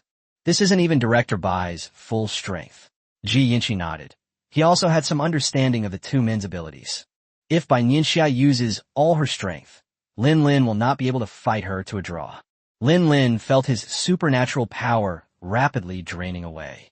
Despite the sub-zero temperatures, he even felt sweat forming on his forehead. The decreasing number of superpowers leads to a weakening of offensive capabilities. The green net transformed into a giant hand in the air, and the boulders that Lin Lin had gathered were crushed one by the giant hand. Countless fragments fell to the ground, forcing Lin Lin to retreat step by step. Within a few breaths, Lin Lin could no longer resist and staggered back several steps before collapsing to the ground, exhausted. In contrast, Bai Nianxia's expression seemed to remain almost unchanged. However, upon closer inspection, one would notice that Bai Nianxia's chest was heaving up and down as she breathed heavily. She suppressed her strength to level 4, which was a considerable test for her. Take a half-hour break first, and then we'll continue, Bai Nianxia said in a deep voice, glancing at the onlookers around her. Instantly, Everyone scattered in all directions, but none of them escaped Bai Nianxia's torment. For Bai Nianxia, they could be defeated in almost 1 or 2 moves. Half an hour later, Lin Lin could feel that his superpowers had recovered by about half, and then he stood firmly in front of Bai Nianxia. He understood Bai Nianxia's meaning. He needed to grow up as quickly as possible. Bai Nianxia needs an assistant, and China also needs a second high-level superhuman. Lin Lin's eyes were full of determination, like a fierce tiger, and no difficulty could make him back down. This is his responsibility as a Chinese soldier, and also his mission as the captain of the Jiaolong Commando. I wonder what level of monster will come to Earth next. It's too difficult for Bai Nianxia to do it alone. Lin Lin has to step up. And so, Lin Lin and Bai Nianxia didn't leave the battlefield all day. Captain Lin, you're amazing. Wen Hanqing exclaimed sincerely as she watched Lin Lin constantly dodging lightning strikes. Ji Yanqi rested his hands on his knees, calmed his breathing, and looked up at Lin Lin with admiration and respect in his eyes. Lin Lin's willpower and thirst for great power are not something ordinary people possess. Throughout the day, he and Bai Nianxia exchanged blows at least 20 times. Each time, Bai Nianxia would squeeze Lin Lin's superpowers to the last drop, and Lin Lin would need to recover in a very short time. It could be said that this day's training was equivalent to Lin Lin's week of training on his own. Of course, Bai Nianxia also gained something from it. Because she only used half of her superpower and Lin Lin had time to rest, Bai Nianxia did not give herself time to rest. When Yu Zhe arrived at the battlefield, he saw the two looking exhausted. Lin Lin's exposed areas, such as his arms and neck, had several dense scars, and his hands trembled uncontrollably. Bai Nianxia was in a better condition, but she was still visibly exhausted, with beads of sweat sliding down her muscle lines. We'll continue tomorrow. Bai Nianxia said these 4 words and slowly left. Yu Zhe glanced at Lin Lin and gestured to the soldiers around him to help him up. Otherwise, he doubted whether Lin Lin could hold on until he got home. Don't think he didn't see it. Bai Nianxia's walking speed had slowed down considerably. As for Lin Lin, he was in an even worse situation, Yu Zhe thought to himself. Why don't you take Captain Lin home? Do you need to go to the hospital? Yu Zhe asked Lin Lin with concern. No need. Lin Lin knew that these external injuries were nothing serious. The main problem was that he had exhausted his special abilities. All right, go back and rest. It's already very late. It was already past 10 o'clock at night, and Yu Zhe waved his hand. The soldier helped Lin Lin back to his home at the base. Not far away, Lin Lin saw a familiar figure. Team Leader Zhou.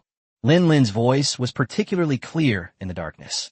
Lin Lin thanked the soldier who had helped him up, saying, "You should hurry back too." The soldier glanced at Zhou Yuanzhou not far away, saluted, and left. What are you doing?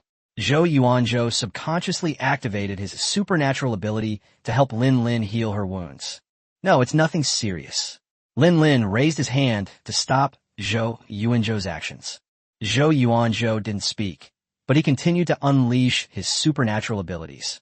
Chapter 92, Show Mercy. In just a few breaths, the wound on Lin Lin's arm healed instantly, leaving no trace. Your special ability is truly a treasure, Lin Lin exclaimed sincerely. It's practically a mobile, all-purpose medical facility. It can treat injuries of any kind. All it needs is superpowers. Stop being so glib. Zhou Yuanzhou rolled his eyes at Lin Lin and helped him walk slowly. The two lived in the same building. Zhou Yuanzhou pressed the elevator button, and the two waited for the elevator to arrive. Look, we've arrived at your home. Lin Lin gestured towards the door with her chin. I'll take you home first, Zhou Yuanzhou said. He was really worried about Lin Lin, who was leaning against the elevator, looking half dead.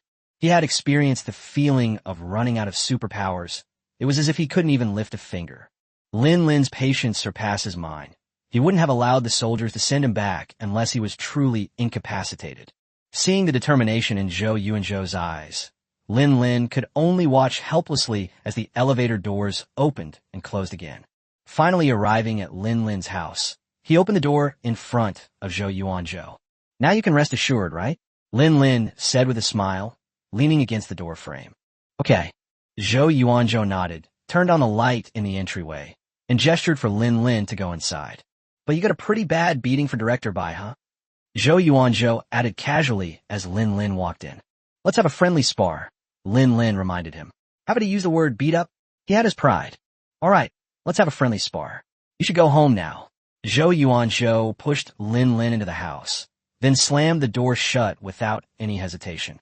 The next day, Bai Nianxia arrived at the battlefield early as usual. You're doing well? Looking at Lin Lin in front of him, he had a smile on his face. Yesterday's wounds had completely healed. So you've gone to see Zhou Yuanzhou? Bai Nianxia teased, noticing the wound that had no scars. She had anticipated her actions.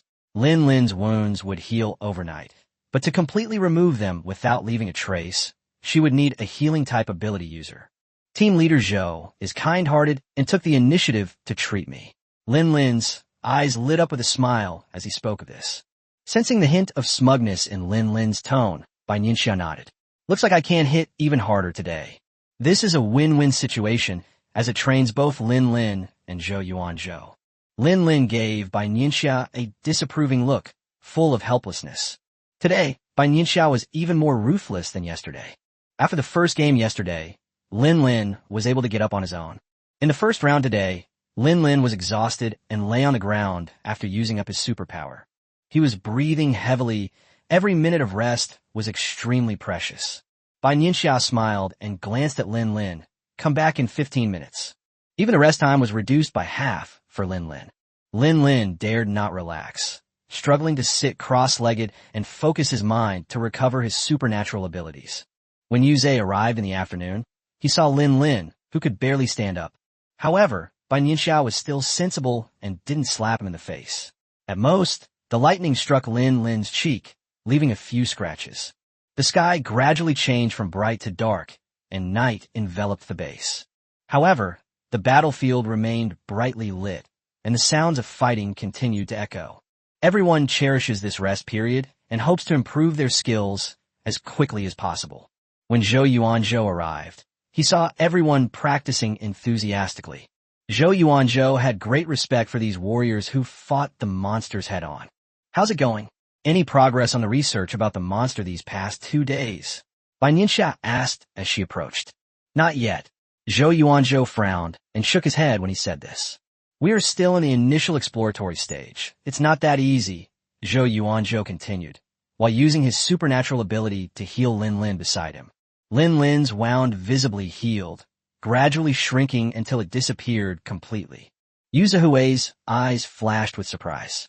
No matter how many times he had seen it, he was always shocked by the power of healing abilities. By the way, other countries have really been having a tough time lately, Yu Zihui said to Bai Nianxia, recalling the document he had just seen. The people of the United States launched a large-scale uprising, and there were numerous incidents of superhumans fighting against the government.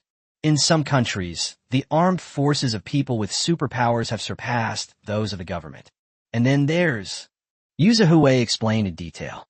Oh, Bai Nianxia said only this one word after hearing it, her tone completely flat. But why did you tell me this on purpose? Bai Nianxia didn't believe that Yu Zhe would gossip about these things. These countries strongly condemned China in the international community and then proposed a resource exchange. Yu Zihui approached Bai Nianxia for this very reason. They've already condemned it, yet they're still thinking about resource exchange. Bai Nianxia sometimes couldn't understand the thought process of those national leaders. Wanting both face and substance. Do you really think everyone else is a fool? What? Does the earth revolve around your house? Not to mention that in some countries, your credit score might be so low that you couldn't even rent a power bank. Trying to become a professional at taking advantage of loopholes, but forgetting that times have changed, Bai Nianxia said disdainfully. Upon hearing this, Zhou Yuanzhou, who was standing to the side, couldn't help but laugh out loud when he heard Bai Nianxia's words. Zhou Yuanzhou felt that these leaders of other countries possessed a beauty untouched by the pollution of knowledge. It looks like a featherless white dove, which is quite baffling. Then, should we reject them? Yu Zihui had only come to ask Bai Nianxia's opinion. Ask Chiang Kai-shek if an exchange is needed, but regardless of whether it is needed or not, the attitudes of those countries need to change. If that's their attitude, there's no point in discussing it at all, Bai Nianxia snorted coldly, speaking irritably. Okay. Yu Zihui nodded seriously, agreeing with Bai Nianxia's statement. The current state of China is no longer something that these countries can arbitrarily condemn. If you want to insult me, you'd better see if you're qualified. Clearly, after the apocalypse, No country has the confidence to make threats against China anymore. For the next few days, Lin Lin was constantly being trained by Bai Nianxia. Soldiers from the Beijing military region witnessed the entire process of Bai Nianxia beating Lin Lin and deeply realized. It turns out that Bai Nianxia had already shown them mercy before. However, the benefits of this level of training are still significant. Bai Nianxia and Lin Lin both broke through to the 6th level, and the other has already reached the 5th level. 5 days have passed since the first battle, and good news has come from the Academy of Sciences. Chapter 93. Identification, Additional Chapter. When Bai Nianxia heard that Elder Jiang had hurriedly called her over, she knew that there must have been progress in the research. "You're here, come on in." Upon seeing Bai Nianxia in old Jiang's office, old Jiang immediately stood up, a slight smile on his face. Bai Nianxia became curious, raised her eyebrows slightly, and looked at old Jiang with a puzzled expression. What kind of breakthrough could make Mr. Jiang so happy, even beaming with joy? Bai Nianxia didn't ask rashly, but instead followed slowly behind old Jiang. Perhaps because he was so excited, old Jiang walked much faster. Combining 2 steps into one, Bai Nianxia couldn't help but become even more curious. Finally, after going through layers of verification, the two arrived at one of the most confidential laboratories in the Academy of Sciences. "We made some discoveries from the black box you brought last time," old Jiang said very modestly. "Old Liu, you explain this to Director Bai." Old Jiang called out to someone not far away. The old Liu that Jiang Lao mentioned is named Liu Weixian, an academician in the field of information technology in China. They made outstanding contributions to China's information security. It can be said that more than half of the experts and scholars in this field in China today were trained by academician Liu. As soon as old Jiang finished speaking, an elderly man wearing a lab coat, with gray hair and thick glasses walked over. Although academician Liu Weixian is advanced in years, he has always insisted on working on the front lines of research. Especially after being awakened by the gene enhancer injection, I felt energetic all over, and my enthusiasm for leading scientific research was even greater than that of young people.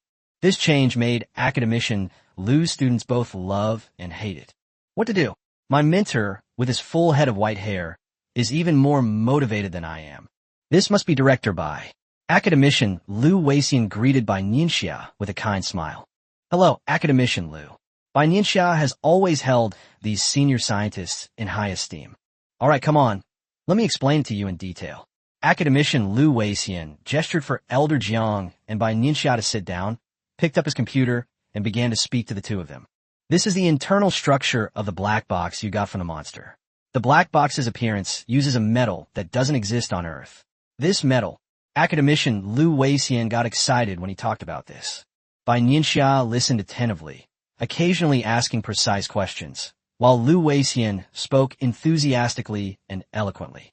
More than half an hour later, academician Liu Weixian finally explained the structure of the black box to Bai Nianxia. "I didn't expect Director Bai to be such a promising researcher." Liu Weixian knew that Bai Nianxia truly understood, and the questions she raised were very relevant. "Our Director Bai is the top scorer in this year's college entrance examination in Beijing," old Jiang said proudly upon hearing this. "No wonder, no wonder." Academician Liu Weixian looked at Bai Nianxia with increasing admiration. Having someone like Bai Nianxia, who understands scientific research and respects researchers in the upper echelons of China, is a good thing for them. Okay, that's the most basic information. Next, I'll talk about one of our recent major discoveries. You were right before, this black box is indeed a tool for communicating with other monsters. But besides that, it has an even more important function. Proof of identity, Liu Weixian said earnestly. "I've already asked Zhou Yuanzhou. Monsters have defects in their visual cells. For some lower-level monsters, they rely on smell to distinguish their own kind. In other words, higher-level monsters will emit their own unique scent on lower-level monsters to distinguish whether they are of the same kind. However, high-level monsters dislike or cannot tolerate their aura being polluted, so the black box is used to identify and communicate with them.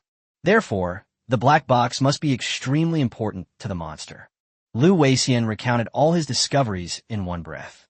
Zhou Yuanzhou has already confirmed the smell, and they've even experimented on the monsters, old Jiang added from the side. "No wonder." Bai Nianxia nodded slightly. During her battle with the monsters, she could sense that the black box was very important to them. I never expected the black box to hold such a big surprise. However, Lu Weixian hesitated, seemingly lost in thought. Academician Lu, speak, Bai Nianxia said in a deep voice, looking up at Lu Weixian. I'm not an expert in biology, but I've studied some of it before. The manufacture of this black box is extremely complex. In other words, even if we disassemble the structure of the black box, it would be impossible to recreate it given the current level of technology on Earth. Furthermore, the monsters that descended upon Earth must have been traveling in an extremely fast vehicle capable of interstellar travel. Based on these speculations, the planet where the monster lives should be a planet with a highly advanced technological civilization. Why would a planet like this need to rely on aura to distinguish its own kind? It's more like an instinct of a low-level creature. I have observed that level 3 monster carefully.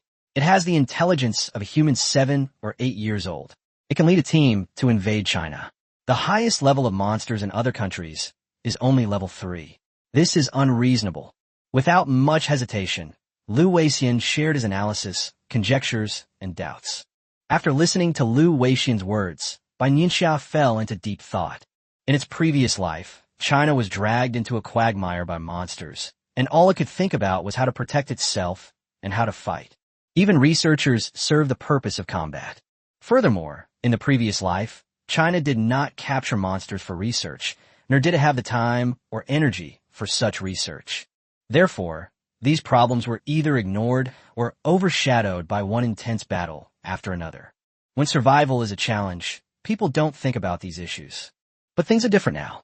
The credibility of the Chinese government is constantly improving, and Bai Nianxia has great respect for scientific research and is increasing its investment in it.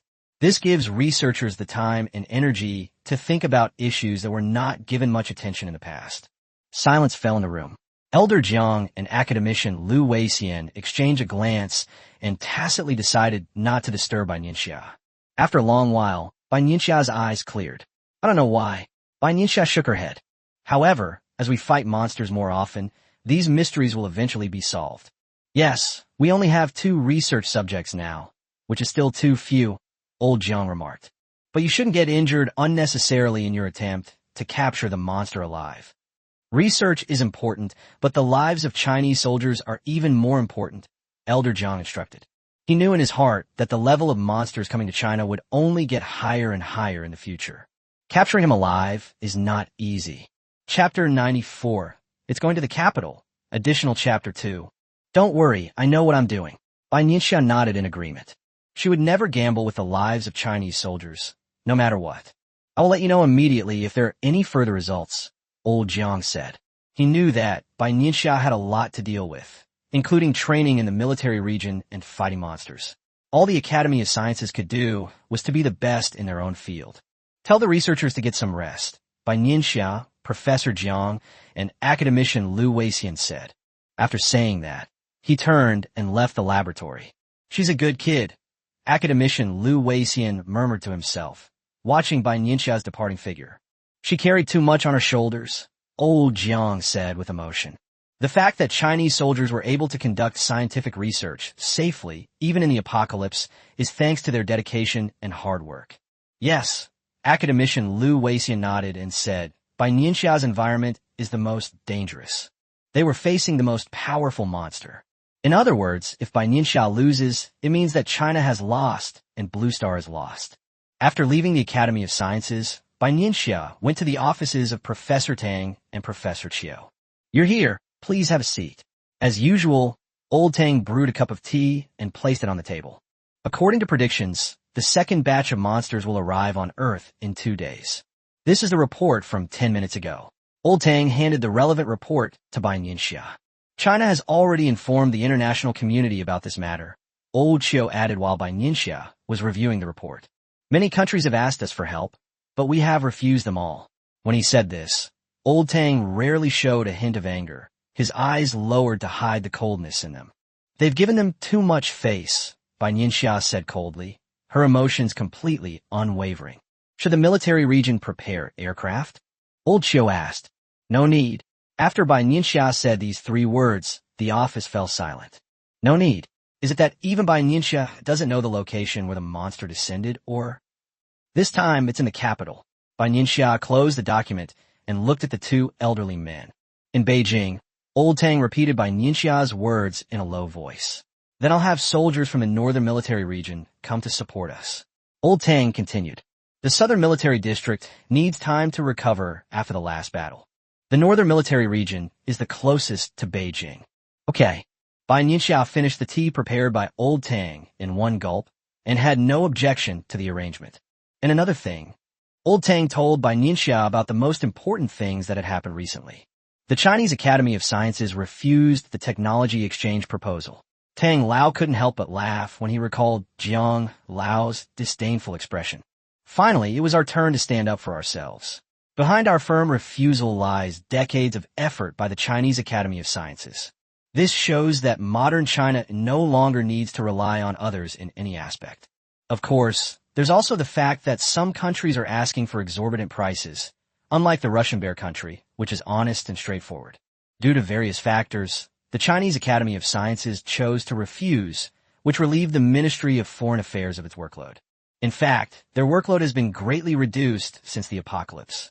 More than half an hour later, Bai Nianxia left Tang Lao's office and arrived at the military region. In Yu Zihui's office in the military region, Yu Zihui looked at the latest documents with a serious expression. The pressure of this second battle fell on him and the Beijing military region. Yu Zhe subconsciously reached into his pocket, only to find it empty. He then realized that he had rarely smoked since the apocalypse. With a helpless pout and a slight sigh, Yu Zhe stood up and bumped into Bai Nianxia, who had just come to find him. It seems you already know, Bai Nianxia said softly, noticing a hint of anxiety flashing in Yu Zihui's eyes. Yes, Old Tang sent over the documents. Yu Zhe felt much more at ease after seeing Bai Nianxia, for some reason. Let's go to the training ground. Bai Nianxia walked quickly towards the training ground. Yu Zhe followed closely behind Bai Nianxia. Everyone they encountered along the way noticed that something was amiss when they saw the two of them acting this way. Inside the training ground, Bai Nianxia and Yu Zhe stood at the front, and the soldiers who were training immediately lined up, forming a neat row in less than a minute. 2 days from now, the second wave of monsters will arrive on Earth. The location where this monster descended was Shanjing. Bai Nianxia stood at the highest point in front, her sharp gaze sweeping over the standing superhumans, like an eagle soaring across the sky, carrying an undeniable determination. Va! Va! Va! The soldiers below did not disappoint Bai Nianxia. They all shouted fight in unison. The soldiers' voices echoed through the sky, and everyone's eyes were piercing, filled with unwavering conviction. All right, then let's face this monster. Bai Nianxia raised her eyebrows and smiled, her eyes blazing with fighting spirit. She didn't know what level the second batch of monsters would be in this life. But no matter what, Bai Nianxia will accept this battle. Yu Zhe stood behind Bai Nianxia, and at that moment, he fully felt Bai Nianxia's status in the hearts of the soldiers, especially the Beijing military region, because Bai Nianxia had been staying in Beijing for a long time. Many superhumans in the Beijing military region have been trained by Bai Nianxia. For the soldiers of the Beijing military region, Bai Nianxia held a very high position. It can be said that apart from Bai Nianxia, no one else could better boost the morale of the soldiers. Even he, the commander of the Beijing military region, cannot do this. Perhaps because a major battle is imminent, many people have been training for the past few days, and with the experience of their first battle, the training room has been packed these past 2 days, and more people are leveling up. The second wave of monsters is coming. These damn monsters. What can we do? It's already quite good that you're not causing trouble for the country. I wonder what level of monster it will be this time. All the best, Doc. God bless China. China has announced the arrival of the second wave of monsters. The Chinese people are no longer as fearful as before, because the monster is no longer unknown. The Beijing military region has entered a state of high alert, and the lights on the training ground have never been dimmed. Zhou Yuanzhou also briefly left the laboratory and came to the training ground to help the soldiers treat their injuries. During this period, although Zhou Yuanzhou was in the laboratory, he would still squeeze out a few hours of practice time every night. Combined with the results of the last real battle, his superpower has now reached level 2. This means that he can rescue more people from the rear. While channeling his supernatural power, Zhou Yuanzhou looked toward the very center of the battlefield. That was the battlefield where Lin Lin and Bai Nianxia fought. Sure enough, without the slightest surprise, Lin Lin was slammed heavily to the ground by Bai Nianxia. He had seen this scene at least 10 times in the afternoon he spent at the military region. Every soldier in the military region is working hard for the upcoming battle, sweating more in peacetime, bleeding less in wartime, and shedding no tears after war. Chapter 95, The Three-Eyed Monster. Lin Lin used his hands to support himself as he got up from the ground. His combat uniform was filthy. He was breathing heavily, trying to calm himself down. Don't be too hasty. Ever since learning that the second batch of monsters would be in the capital, Lin Lin has set even higher standards for himself. Now, Bai Nianxia doesn't even need to ask her to come again. She comes to find Bai Nianxia as soon as she recovers. Bai Nianxia could sense that the inability to break through is putting a lot of pressure on Lin Lin. I'm Fine. Lin Lin shook his hand, lowered his eyes, and said in a deep voice. He knew that only by becoming stronger could he prevent Bai Nianxia from facing such immense pressure and protect the people he wanted to protect. Then let's continue. With the great battle imminent, only continuous training can put Lin Lin at ease. It was already late at night, but the training ground was illuminated as if it were daytime. Countless figures flashed across the training ground, and various supernatural abilities appeared one after another. Bai Nianxia only slept for 3 or 4 hours before arriving at the military region again. According to the Academy of Sciences' predictions about the starship, the monster will arrive around 3 p.m. today, Bai Nianxia and Yu Zhihui said. The flying vehicle that the monster used to arrive in China was referred to as a starship by the Academy of Sciences. This is also one of the projects that Lu Hanzhou is currently researching. Okay, the medical school has already inventoried the supplies, and the soldiers from the northern military region have all arrived.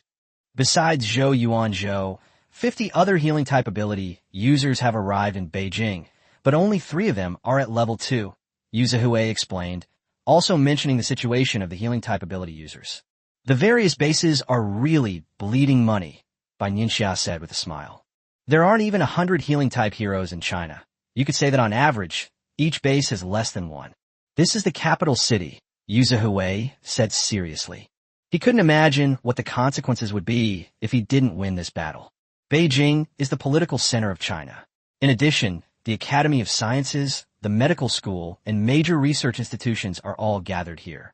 It can be said that this battle is no less important than the first one. China cannot abandon its capital. The battle for the capital must be won, not lost.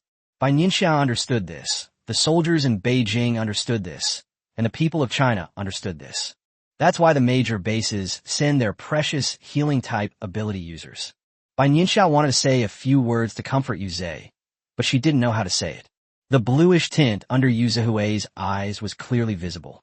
Every time the soldiers finished training, the dim light emanating from Yu Zhihui's office could be seen. All right, I'm Fine. Yu Zhihui laughed heartily, but Bai Nianxia knew immediately that he was just pretending to be relaxed.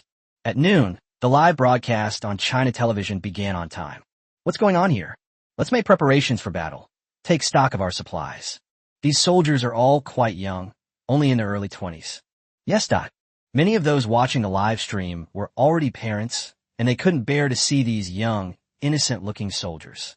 It's all those damn monsters' fault. Was that director by walking past ahead? It should be that the person standing behind her is Commander-in-Chief Yu Zhihui of the Beijing military region. Some people noticed Bai Nianxia and Yu Zhihui appearing briefly in the live stream. However, Bai Nianxia only showed a side profile, and it was very blurry. At 2 p.m. sharp, all the soldiers were ready. At 2:30, all the soldiers had arrived at the outer defensive line of the Shangjing base, waiting for the monsters to arrive. Half an hour later, the once bright sky suddenly turned dark. A strong wind was blowing, stinging people's faces and making it impossible to open their eyes. You're here. Bai Nianxia's cool voice rang out, like the frost and snow of early winter. The words arrived, were broadcast live, and reached the ears of every Chinese person. Is this Old Tang? Following behind is Elder Chiu. That's too dangerous. The livestream camera then switched to Tang Lao and Xiu Lao, who had suddenly arrived inside the outer defense line. You two, this is really too dangerous. Yu Zhihui, who had been calm, suddenly lost his composure and tried to pull the two of them inside. Dongji, what danger? If our Chinese soldiers can get here, why can't the two of us? I'm standing right here today. Old Tang's voice was firm and left no room for doubt. Bai Nianxia sensed the presence of the two old men and glanced behind her. With a major battle imminent, the arrival of Elder Tang and Elder Qiu at the front lines was indeed inspiring. A few seconds later, the monster army appeared before everyone's eyes. Not good. Upon seeing the two leading monsters, Bai Nianxia and Lin Lin had the same thought. Lin Lin reacted quickly and stood next to Bai Nianxia. Two level 6 monsters. Lin Lin stared intently at the monsters, mobilizing all his supernatural abilities to prepare for battle. Yes, be careful. Bai Nianxia nodded and glanced at Lin Lin. In this battle, Lin Lin and he will inevitably have to face a monster alone. However, Lin Lin is only level 5 now, and he is not very confident in fighting against someone a higher level. Don't worry. Lin Lin's eyes burned with intense fighting spirit. He knew this battle would not be easy. But even if it's difficult, we have to fight. The conversation between Bai Nianxia and Lin Lin was transmitted to the earpieces of Old Tang and Yu Zhe, among others, in the back. The group all had solemn and serious expressions. Yu Zhe stood with his hands behind his back, his arms tightly crossed. Humans, a rather peculiar term. A deep, somewhat strange voice rang out. Countless superhumans turned around in horror to look at the two monsters that were speaking human language. It's not surprising that monsters of level 5 and above can mimic human language. Bai Nianxia's voice rang out, calming down the many superpowered individuals.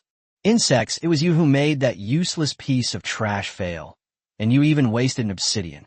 The monster waved its tentacles, pointing in the direction where Bai Nianxia was. Obsidian. Bai Nianxia repeated these two words to herself. So this was the name of the black box. The two monsters looked very different. One was huge, 5 meters long, and its whole body was covered in fleshy tumors. It also occasionally spat out dark green liquid from its mouth. There was another one, small in size, covered in gray scales, which flared and swelled with each breath. The most bizarre thing is that the monster's head has 3 eyes arranged in a triangular shape. The topmost eye is a white vertical pupil, which is terrifying. The big one is yours, the small one is mine. Although it was the big monster that just spoke, Bai Nianxia felt threatened by the 3-eyed monster. Humans, prepare to die. The large, fleshy monster waved its tentacles, and instantly, the horde of monsters behind them poured out and surged toward the base. Chapter 96. All injured. As the monster attacked, the team of superhumans behind Bai Nianxia also quickly sprang into action. Bai Nianxia and Lin Lin quickly stepped forward and stood in front of the two monsters. The 3-eyed monster's vertical pupils were fixed on Bai Nianxia when suddenly, a strange, sharp cry rang out from the air. Bai Nianxia knew something was wrong. The lightning ball seemed to have eyes, flying straight towards the 3-eyed monster. On the other side, Lin Lin also encountered the enormous fleshy monster. However, Lin Lin seemed to be disturbed by the 3-eyed monster's roar and was struck by the fleshy monster's tentacles, causing the golden armor on his chest to shatter. Bai Nianxia crossed her arms, her lightning-type superpower transforming into a sharp sword, and stabbed towards the 3-eyed monster's chest. Bai Nianxia quickly realized that she had made a fatal mistake. The 3-eyed monster was not hit as Bai Nianxia had imagined. What appeared before Bai Nianxia was just an illusory shadow. Or rather, this is the monster's attack method.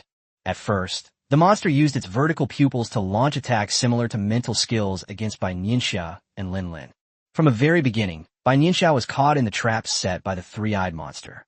The 3-eyed monster's vertical pupils instantly erupted with blinding white light, hurtling towards Bai Nianxia. Hiss! Bai Nianxia turned to the side, tried to avoid the white light, but it was too late. The white light struck Bai Nianxia's right arm, and warm blood seeped out. Oh no! Those watching from the rear, seeing the live battle footage, all gasped in shock. Bai Nianxia's injury has caused panic among many people. To make matters worse, Lin Lin was also not gaining the upper hand in his struggle against the tumorous monster. Lin Lin could only desperately hold off the tumorous monster. If Bai Nianxia cannot defeat the 3-eyed monster in time to help Lin Lin, then there will be no chance of victory. Bai Nianxia tore open her tattered combat suit, and the 3-eyed monster's cries continued to ring out. She turned her head and quickly glanced at Lin Lin, but this time Lin Lin was not affected. They're after me, Bai Nianxia thought to herself. You're very powerful. The three-eyed monster spoke for the first time. It just happened to run into me, the three-eyed monster continued. Its interference with Bai Nianxia continued, its constant buzzing disrupting her thoughts. Several attacks failed to hit the monster. Something's not right. Yuze quickly realized that Bai Nianxia must have encountered some problem. Otherwise, given her strength, it's impossible for her attacks to miss. The three-eyed monster let out a mocking laugh, and white light once again shone in its vertical pupils, as if space itself had folded at that moment. In an instant, Bai Nianxia seemed to understand something. She opened her arms, closed her eyes, and shut down her five senses. Bai Nianxia found herself in a completely immersive space, as she instinctively launched an attack based on her intuition. The wood-based superpowers grew freely from his palm, and unexpectedly, each one flew towards the three-eyed monster. For the first time, panic appeared on the three-eyed monster's face. It hadn't expected that the human in front of it would see through its attack so quickly.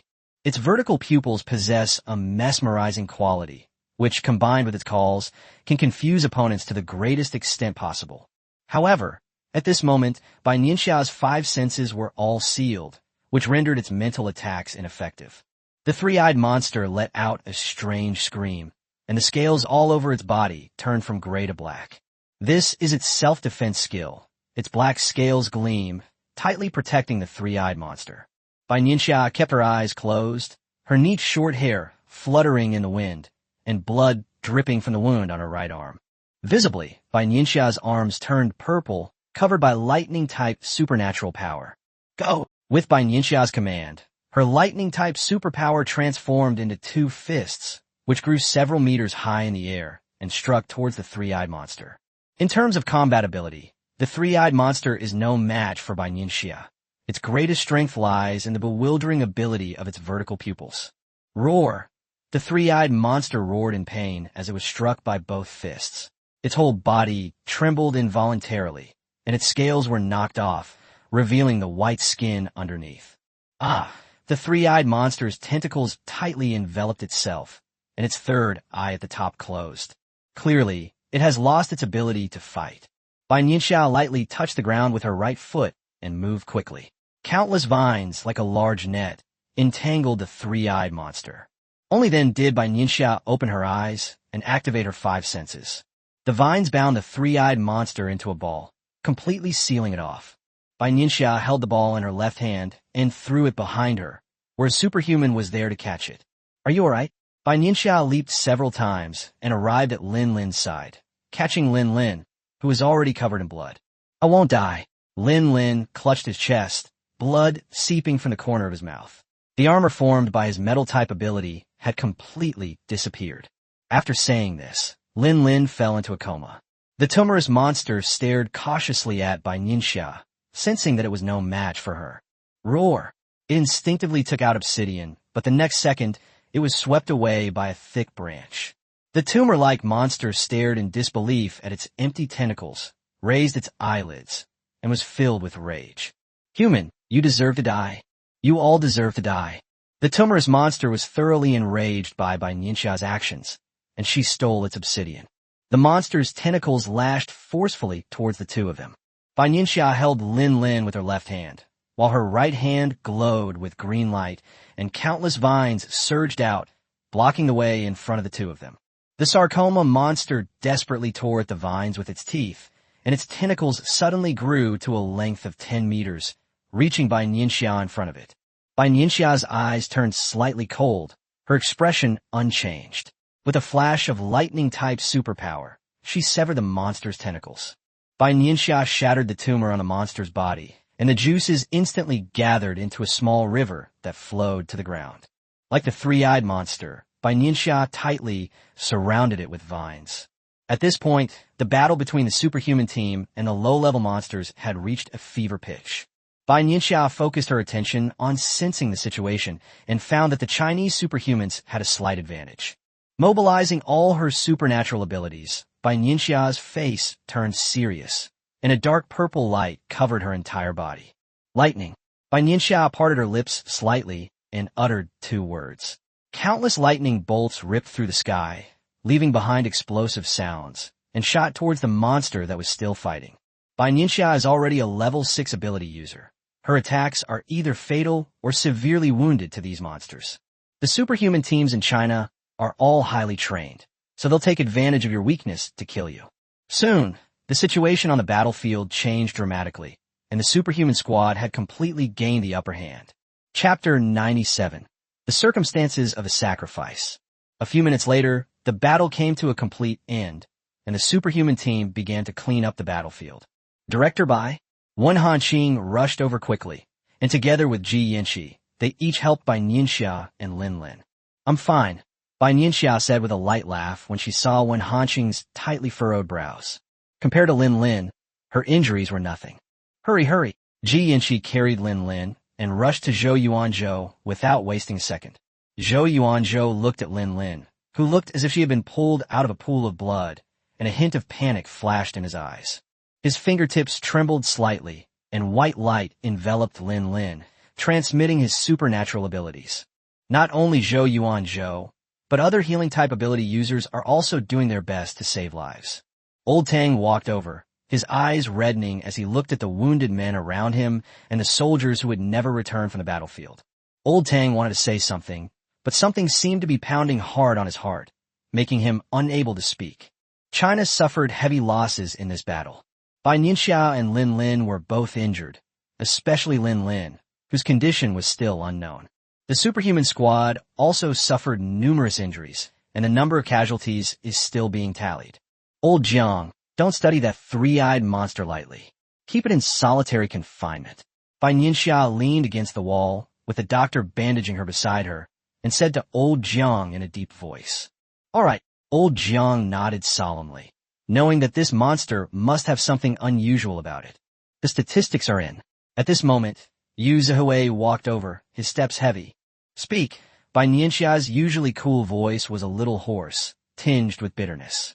A total of 236 superhumans were killed. Yu Zhihui paused for a long time, as if his throat was blocked, before he finally spoke. 236. Bai Nianxia closed her eyes and silently repeated the number. After a moment of stunned silence, Old Jiang was the first to break down, his eyes reddening and his lips trembling. 236 outstanding soldiers of China, living and breathing. Not to mention, there are countless others who were injured. The surroundings fell silent. Bai Nianxia's emotions surged within her, but she managed to suppress them. Seize every moment for rescue efforts, and thoroughly search for the bodies of those fallen soldiers, Bai Nianxia said softly as she opened her eyes, which were almost devoid of any light. In the battles against the monsters, some warriors didn't even leave behind intact corpses. "Don't worry, I know." Yuze glanced at Bai Nianxia's arm, which had already been bandaged by the military. "I'll go check on Lin Lin." Yu Zhihui walked towards Zhou Yuanzhou's direction. "How is the situation?" Yuze asked, looking at Lin Lin, who was still unconscious and lifeless. "The injuries are severe. All of his internal organs have shifted." Zhou Yuanzhou's forehead was already sweating, his stray hairs were soaked, and his voice was broken and intermittent. He was doing his best to maintain Lin Lin's vital signs, which caused Zhou Yuanzhou's supernatural power to recede like the tide. Sigh. Yuze sighed deeply, feeling very bad looking at Lin Lin in this state.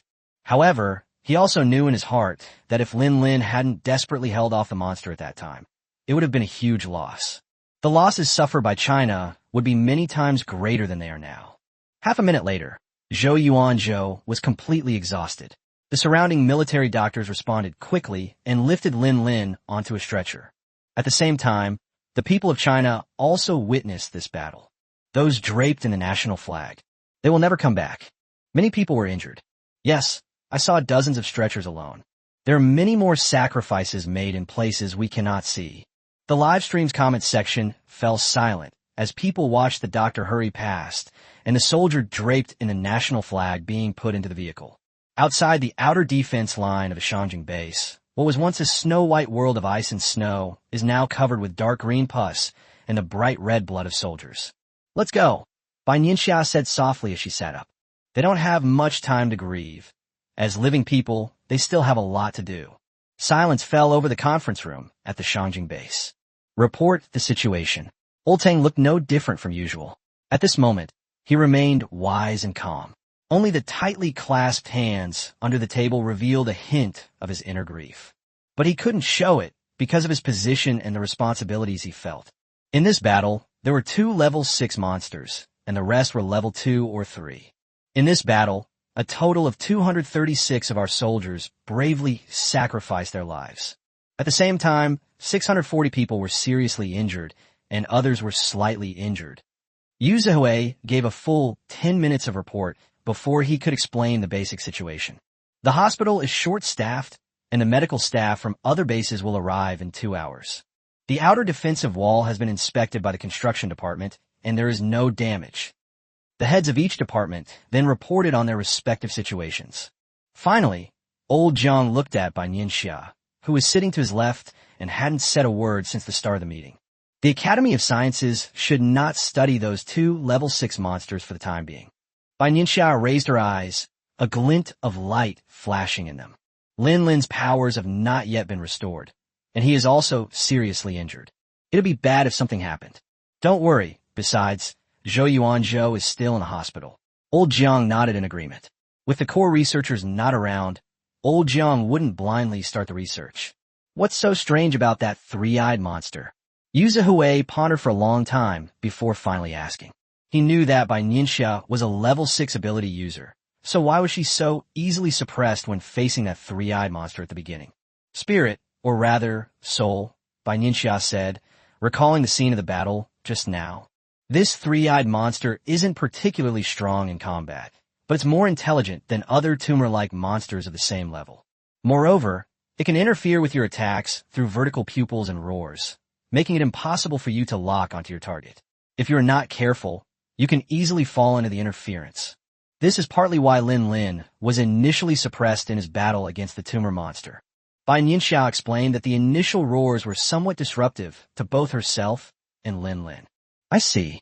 Only then did everyone at the meeting fully understand the power of the 3-eyed monster.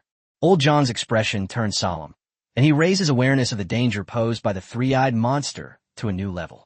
Chapter 98. Unexpected Situation. The farewell ceremony for the fallen soldiers will be held tomorrow, said Mr. Chiu. As soon as he finished speaking, the meeting room fell silent again. You must ensure the well-being of these soldiers. At this critical juncture, if anyone finds their chair too comfortable, I don't mind moving around.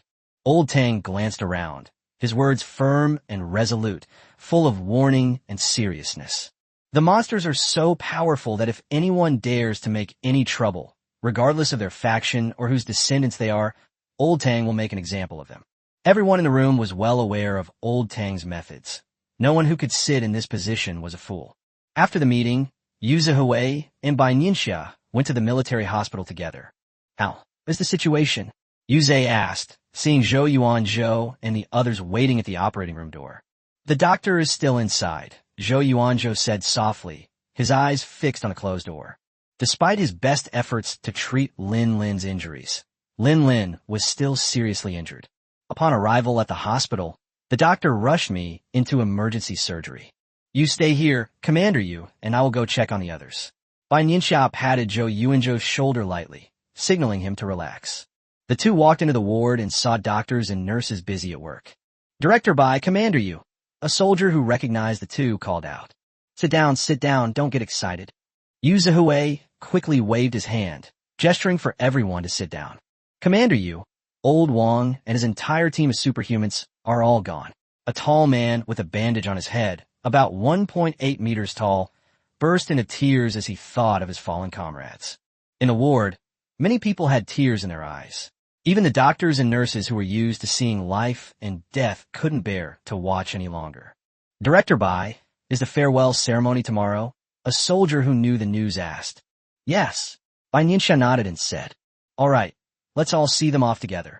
Yes, let's see the brothers off. Bai Nianxia looked over and saw that the people in the ward had their bodies wrapped in gauze, and some are still asleep on the bed. Yuzhe turned to look at the doctor beside him, and the other wounded soldiers also looked on expectantly. Sigh, they can be discharged temporarily, the doctor said, shaking his head helplessly.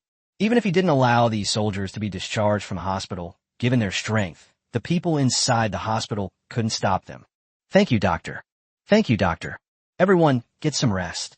Bai Nianxia felt a pang of sadness, but her expression remained calm as she spoke softly. Director Bai, you're injured too. Yes, and Captain Lin, you should also get some rest. Many soldiers looked at Bai Nianxia's bandaged right arm with concern. They knew in their hearts that the dangers Bai Nianxia and Lin faced were many times greater than theirs. With many soldiers watching them go, Bai Nianxia and Yu Zihue left the ward. Bai Nianxia and Yu Zihue spent more than an hour walking through all the wards where the soldiers were located. Only then did the doctors in the hospital realize that this excessively young and somewhat beautiful girl was none other than the famous director of the Supreme Supervisory Office, the strongest person in China. When the two returned to the outside of the operating room, Lin's surgery was still not over. Zhou Yuanzhou sat in the chair with his head down, his hands hanging limply at his sides, seemingly lost in thought. Have some water. Yu Zihue handed the water he had just bought to Zhou Yuanzhou. Zhou Yuanzhou's lips were chapped, and his overall complexion wasn't much better. You should know that he used up all his supernatural abilities in order to save Lin. Being able to sit here now is already a result of sheer willpower. Seeing Zhou Yuanzhou's worried expression, Yuze couldn't bring himself to tell Zhou Yuanzhou to go and rest. It's normal for Zhou Yuanzhou to worry about his brother Lin. Don't worry, he should be fine. Bai Nianxia stood next to Zhou Yuanzhou, leaning against the wall.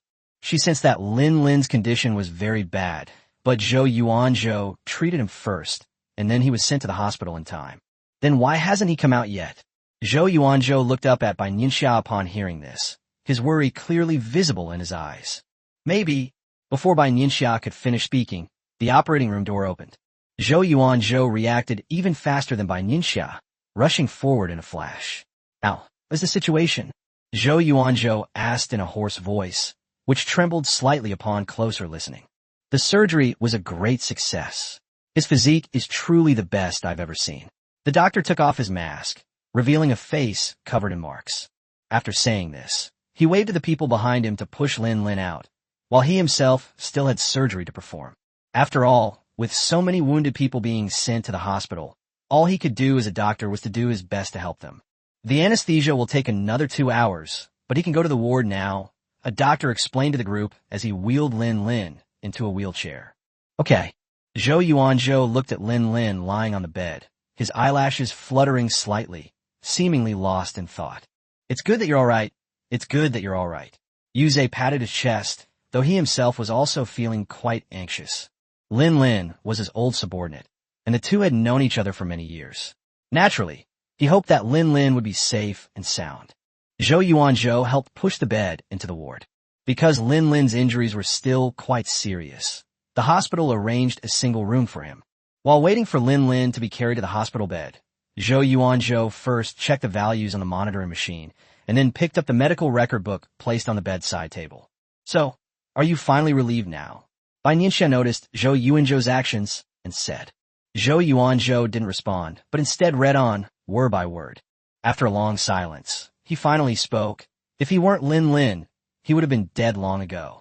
Lin's physical condition was much better than that of the average soldier, which is why he escaped death.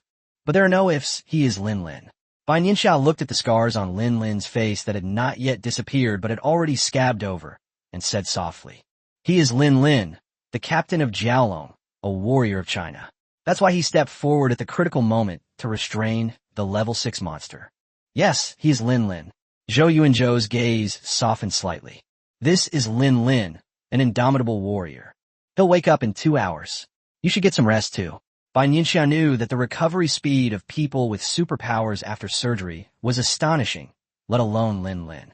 Suddenly, the ward door was flung open, and Huiqian appeared in the doorway, panting heavily. Director Bai, an emergency has occurred. These few words instantly froze the expressions of the people in the room. Chapter 99, Planet Bailai. The Academy of Sciences detected an unidentified signal emitted by the three-eyed monster's obsidian. Huiqian quickly explained the situation. Bai Nianxia clenched her hands tightly, feeling somewhat uneasy, as this situation had never occurred in her previous life. Zhou Yuanzhou, you stay here. Elder Jiang, let's go. Bai Nianxia suppressed her emotions and said immediately. Okay. Old Jiang nodded repeatedly and left the hospital with Yu Zihue and Bai Nianxia. Watching the group leave, Zhou Yuanzhou felt inexplicably worried. The car sped through the base. The area around the Academy of Sciences was under complete lockdown, and Tang Lao and his team were also heading this way. Strictly vet those who enter the Academy of Sciences. Better safe than sorry, Bai Nianxia said, tapping her fingers lightly on the car wall as she sat inside. Don't worry, Elder Jiang said, having already given instructions to the people at the Academy of Sciences. I've ordered them all to evacuate. No one is allowed near that lab, unless you show up. Old Jiang had a general understanding of the situation. After the three-eyed monster's obsidian was obtained by the Academy of Sciences, academician Liu Weixian began to study it. Having already studied two of them, academician Liu Weixian and his team discovered something amiss when they were about to disassemble them. The obsidian flashed with a dazzling light, and they immediately reported it and sealed off the laboratory. A dozen minutes later, the group arrived at the Academy of Sciences.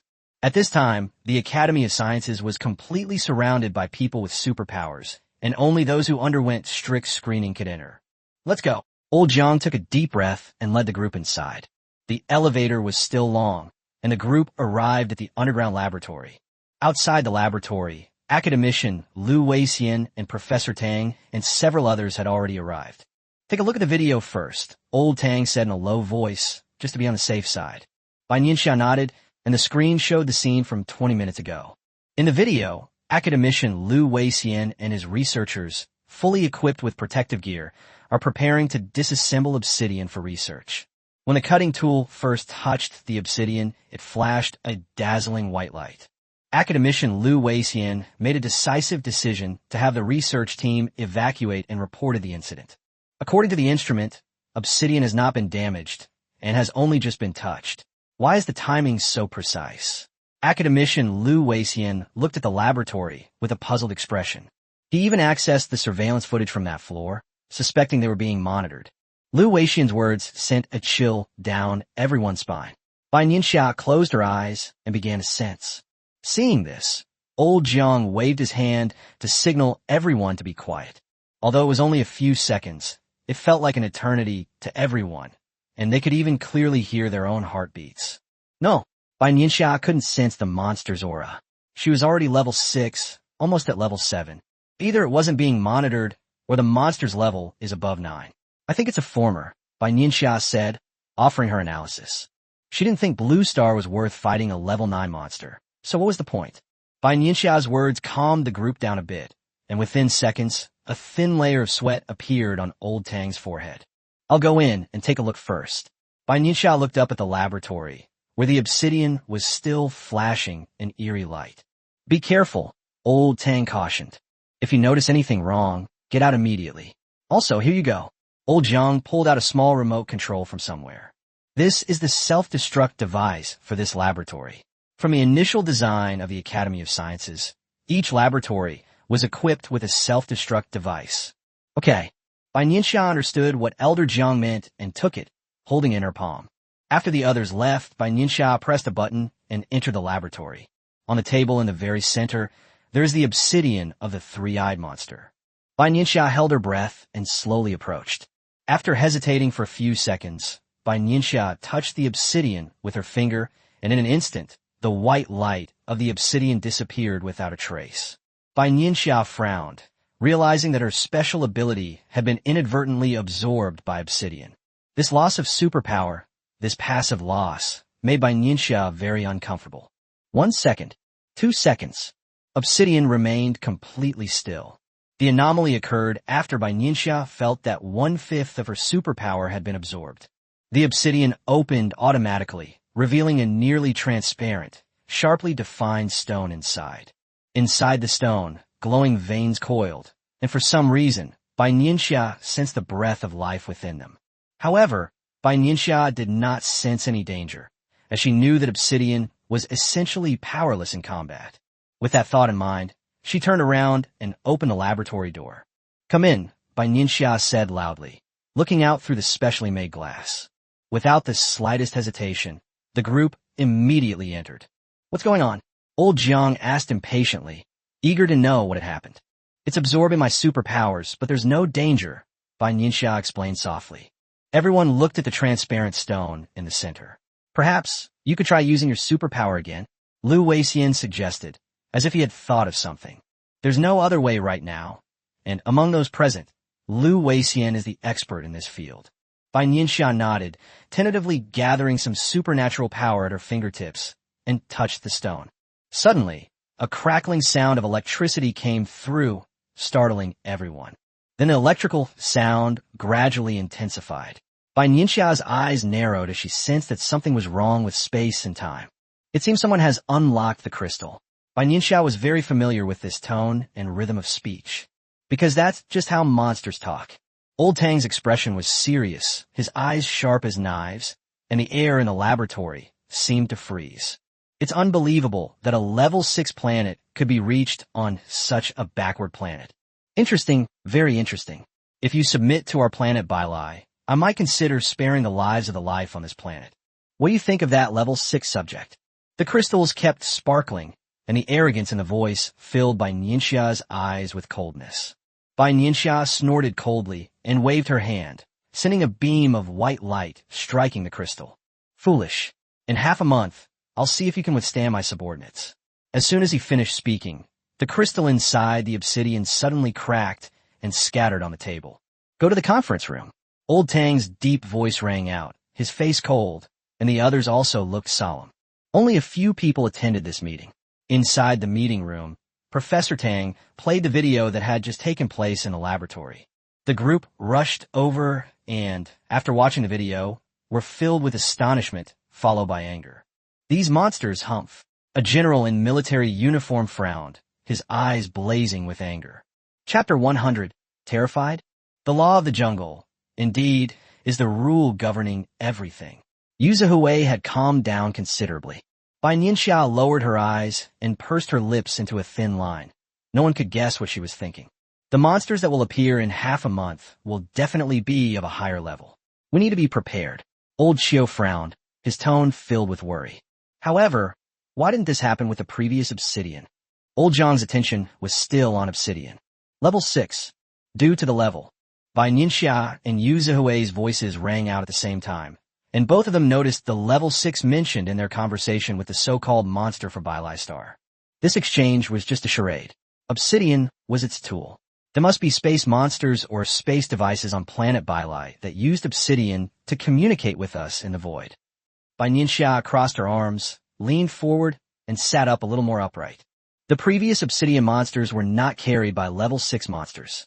The so-called level 6 may refer to the monster's level, or it may refer to my ability level. Bai Nianxia hadn't forgotten that obsidian had absorbed a portion of her supernatural abilities. This requires further research to determine. But not all obsidian can achieve void communication, Bai Nianxia guessed.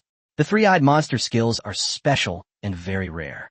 Its intelligence level is also above that of monsters of the same level, which may be the reason why the obsidian it carries has the ability to communicate in the void. Director Bai makes a good point. Old Jiang nodded, agreeing with Bai Nianxia's consideration. That's right, the obsidian of the tumor monster doesn't have this mutation, Lu Weixian added. This should be handed over to the Academy of Sciences for research, and all military regions should be prepared for combat at any time. Deep down, Old Tang did not trust the monster. Half a month might just be a feint. Yes, except for Bai Nianxia. All the responsible persons quickly stood up and said to Elder Tang. After the meeting, Mr. Tang kept Bai Nianxia behind alone. The two tacitly avoided mentioning subjects and submission, as this was their bottom line. No matter what, China will fight to the very last moment. In addition, Tang Lao knew that ordinary superhumans were of no value to the monster. It only valued Bai Nianxia. Mr. Tang absolutely would not allow the people of China to be insulted and treated as servants of alien beings. Sitting in the chair, Old Tang looked tired and rubbed his temples hard, trying to clear his head. In the past few days, he has hardly had a full night's sleep. Only in front of Bai Nianxia and Old Xiao could he relax a little and stop hiding his fatigue. Hey, have some water. Old Xiao poured a glass of water for the two of them and gently placed it on the table. The monster's move today caught us completely off guard, Old Tang said slowly. Bai Nianxia nodded. Such an event had never occurred in her previous life. In its previous life, China was too busy fighting monsters to pay any attention to obsidian. Even if they noticed it, they didn't have the energy to study it. However, what's meant to happen will happen. Bai Nianxia sighed softly, her eyes filled with unwavering determination. Yes, we can't avoid it, and we shouldn't try to hide. Old Tang took a sip of water to moisten his dry lips. By the way, how is Lin Lin? Old Tang asked with concern, remembering Lin Lin's injuries. The surgery was a success. Zhou Yuanzhou is in the hospital. With him there, Lin Lin should recover quickly, Bai Nianxia said. That's good, that's good. Old Tang's expression softened. Finally, there was good news. But Bai Nianxia hesitated. She always felt that the crystal was strange. But what? The two old men looked up at Bai Nianxia at the same time. Inside the laboratory, I sensed that the crystal was somewhat strange. There seems to be a life force on it. Bai Nianxia frowned slightly, recalling the feeling of touching it. Life? Old Tang asked, somewhat surprised and puzzled. I'm not sure. Maybe my ability isn't strong enough. Bai Nianxia wasn't sure either, but in her heart, she trusted her intuition. In this matter, neither Mr. Tang nor Mr. Chiu had any say. We can only tell Bai Nianxia to be careful and prioritize safety above all else.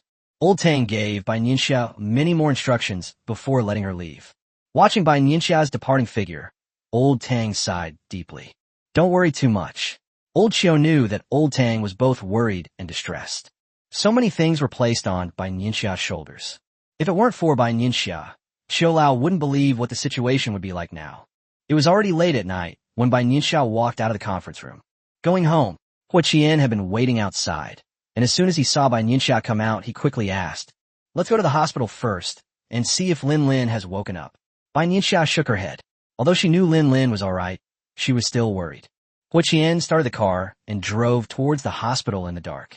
A hospital is a place without day or night, especially during times like these. There are hardly any people outside. Since moving to the base, the people's nightlife had practically disappeared. But the hospital was still overcrowded, and everyone was in a hurry. Let's go. Looking at the bustling crowd in front of her, Bai Nianxia was in a daze for a moment before walking towards Lin Lin's ward. When Bai Nianxia went in, Zhou Yuanzhou was using a cotton swab dipped in water to moisten Lin Lin's lips. Director Bai? Zhou Yuanzhou was somewhat surprised to see Bai Nianxia arrive so late at night. How is the situation? Bai Nianxia asked, looking at Lin Lin, who had regained consciousness. I won't die, Lin Lin said softly with a smile. Zhou Yuanzhou was a little curious. Hua Qian had hurriedly called the group away earlier, but he hadn't asked any questions. After all, he knew what he should and shouldn't ask. Do you still remember Obsidian? Bai Nianxia noticed Zhou Yuanzhou's expression, but since they were not strangers, she took the initiative to speak. A few hours ago, Bai Nianxia explained the incident to the two of them. So, the moment I was dazed when the battle started was because I was hit by the three-eyed monster's skill. Lin Lin came to his senses and tapped his head. It's not ready yet. Are you crazy? Zhou Yuanzhou said hurriedly. It's nothing. Lin Lin smiled. In his opinion, Zhou Yuanzhou was a scientific researcher, unlike the carefree people in the military. His blood-covered appearance probably frightened team leader Zhou. Bai Nianxia noticed the interaction between the two and raised an eyebrow. If she knew what Lin Lin was thinking, she would probably be speechless. Zhou Yuanzhou is a biomedical researcher, isn't he? Are you overthinking this? Zhou Yuanzhou might be terrified. Zhou Yuanzhou probably only thinks that if you really die, before you stop breathing, you should sign a voluntary autopsy certificate, and then he will dissect you. This might be the first time he has dissected a superhuman. Chapter 101, Level 7. Is tomorrow the farewell ceremony? Lin Lin looked up at the two of them and asked in a low voice. Yes, tomorrow morning. Bai Nianxia nodded, a hint of sadness flashing in her eyes. Okay. Lin Lin didn't say much and gently shook his bandaged arm. All right, you should get some rest. Bai Nianxia came only to visit Lin Lin. Now that she saw with her own eyes that Lin Lin was all right, Bai Nianxia was relieved. You should go back too, Lin Lin said softly to Zhou Yuanzhou, whose face was full of exhaustion. No need, I'll stay here.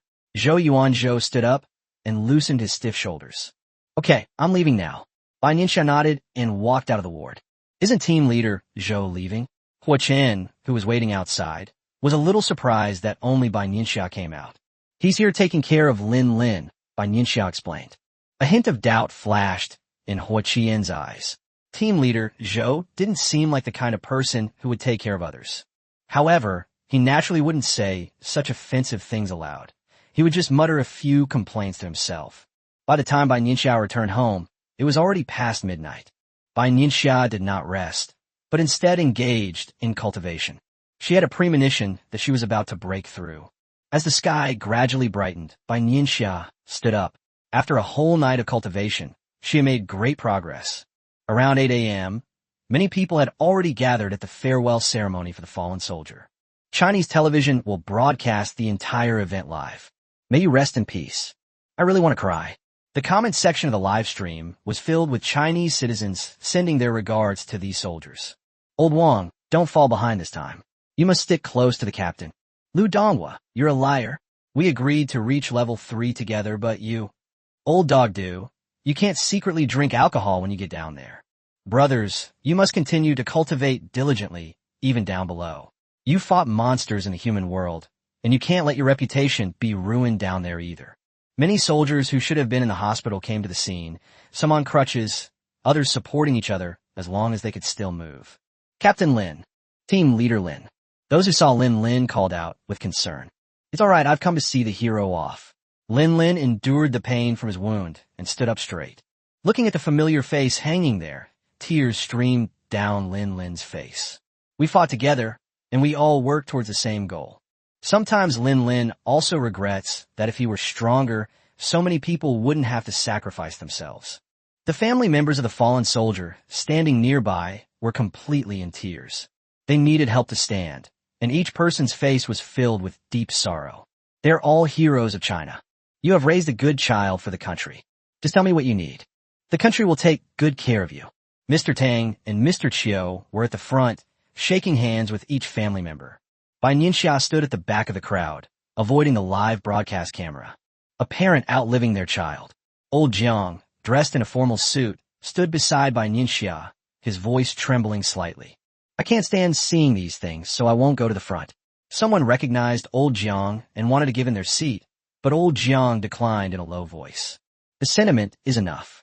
At a time like this, what difference does it make where we stand? Don't carry too many burdens on your shoulders. Old Jiang said softly as he turned and saw Bai Nianxia's sharp profile. You too, sir. Bai Nianxia nodded gently. She truly respected Old Man Jiang. Whether before or after the apocalypse, managing an entire Academy of Sciences is no easy task. I'm an old man. What haven't I experienced? Old Jiang said nonchalantly. Having lived to his age and being the chief of the Chinese Academy of Sciences, his experience and knowledge are beyond the imagination of ordinary people. The farewell ceremony officially ended more than an hour later. Inside the car, Bai Nianxia rubbed her temples. Let's go to the military region, she said in a low voice. Hu Qian started the car and headed towards the military region. This time, Bai Nianxia didn't go to the battlefield when she went to the military region. Instead, she went to the training room. As soon as Bai Nianxia entered the training room, the news reached Yu Zihui. Is he about to break through? A hint of surprise flashed in Yu Zihui's eyes, and he was somewhat excited. Inside the training room, Bai Nianxia sat cross-legged. She mobilized all her supernatural abilities, guiding them to circulate within her body. Around her, dark purple lightning-type abilities, green wood-type abilities, and white spatial abilities appeared one after another. From a distance, Bai Nianxia looked as if she were surrounded by 3 colors. These 3 superpowers compete with each other, each hoping to occupy more space. However, they are also interdependent. An hour later, Bai Nianxia had lost count of how many times the 3 superpowers had circled her body in turn. If she were an ordinary superhuman, she would have already broken through to the next level by now.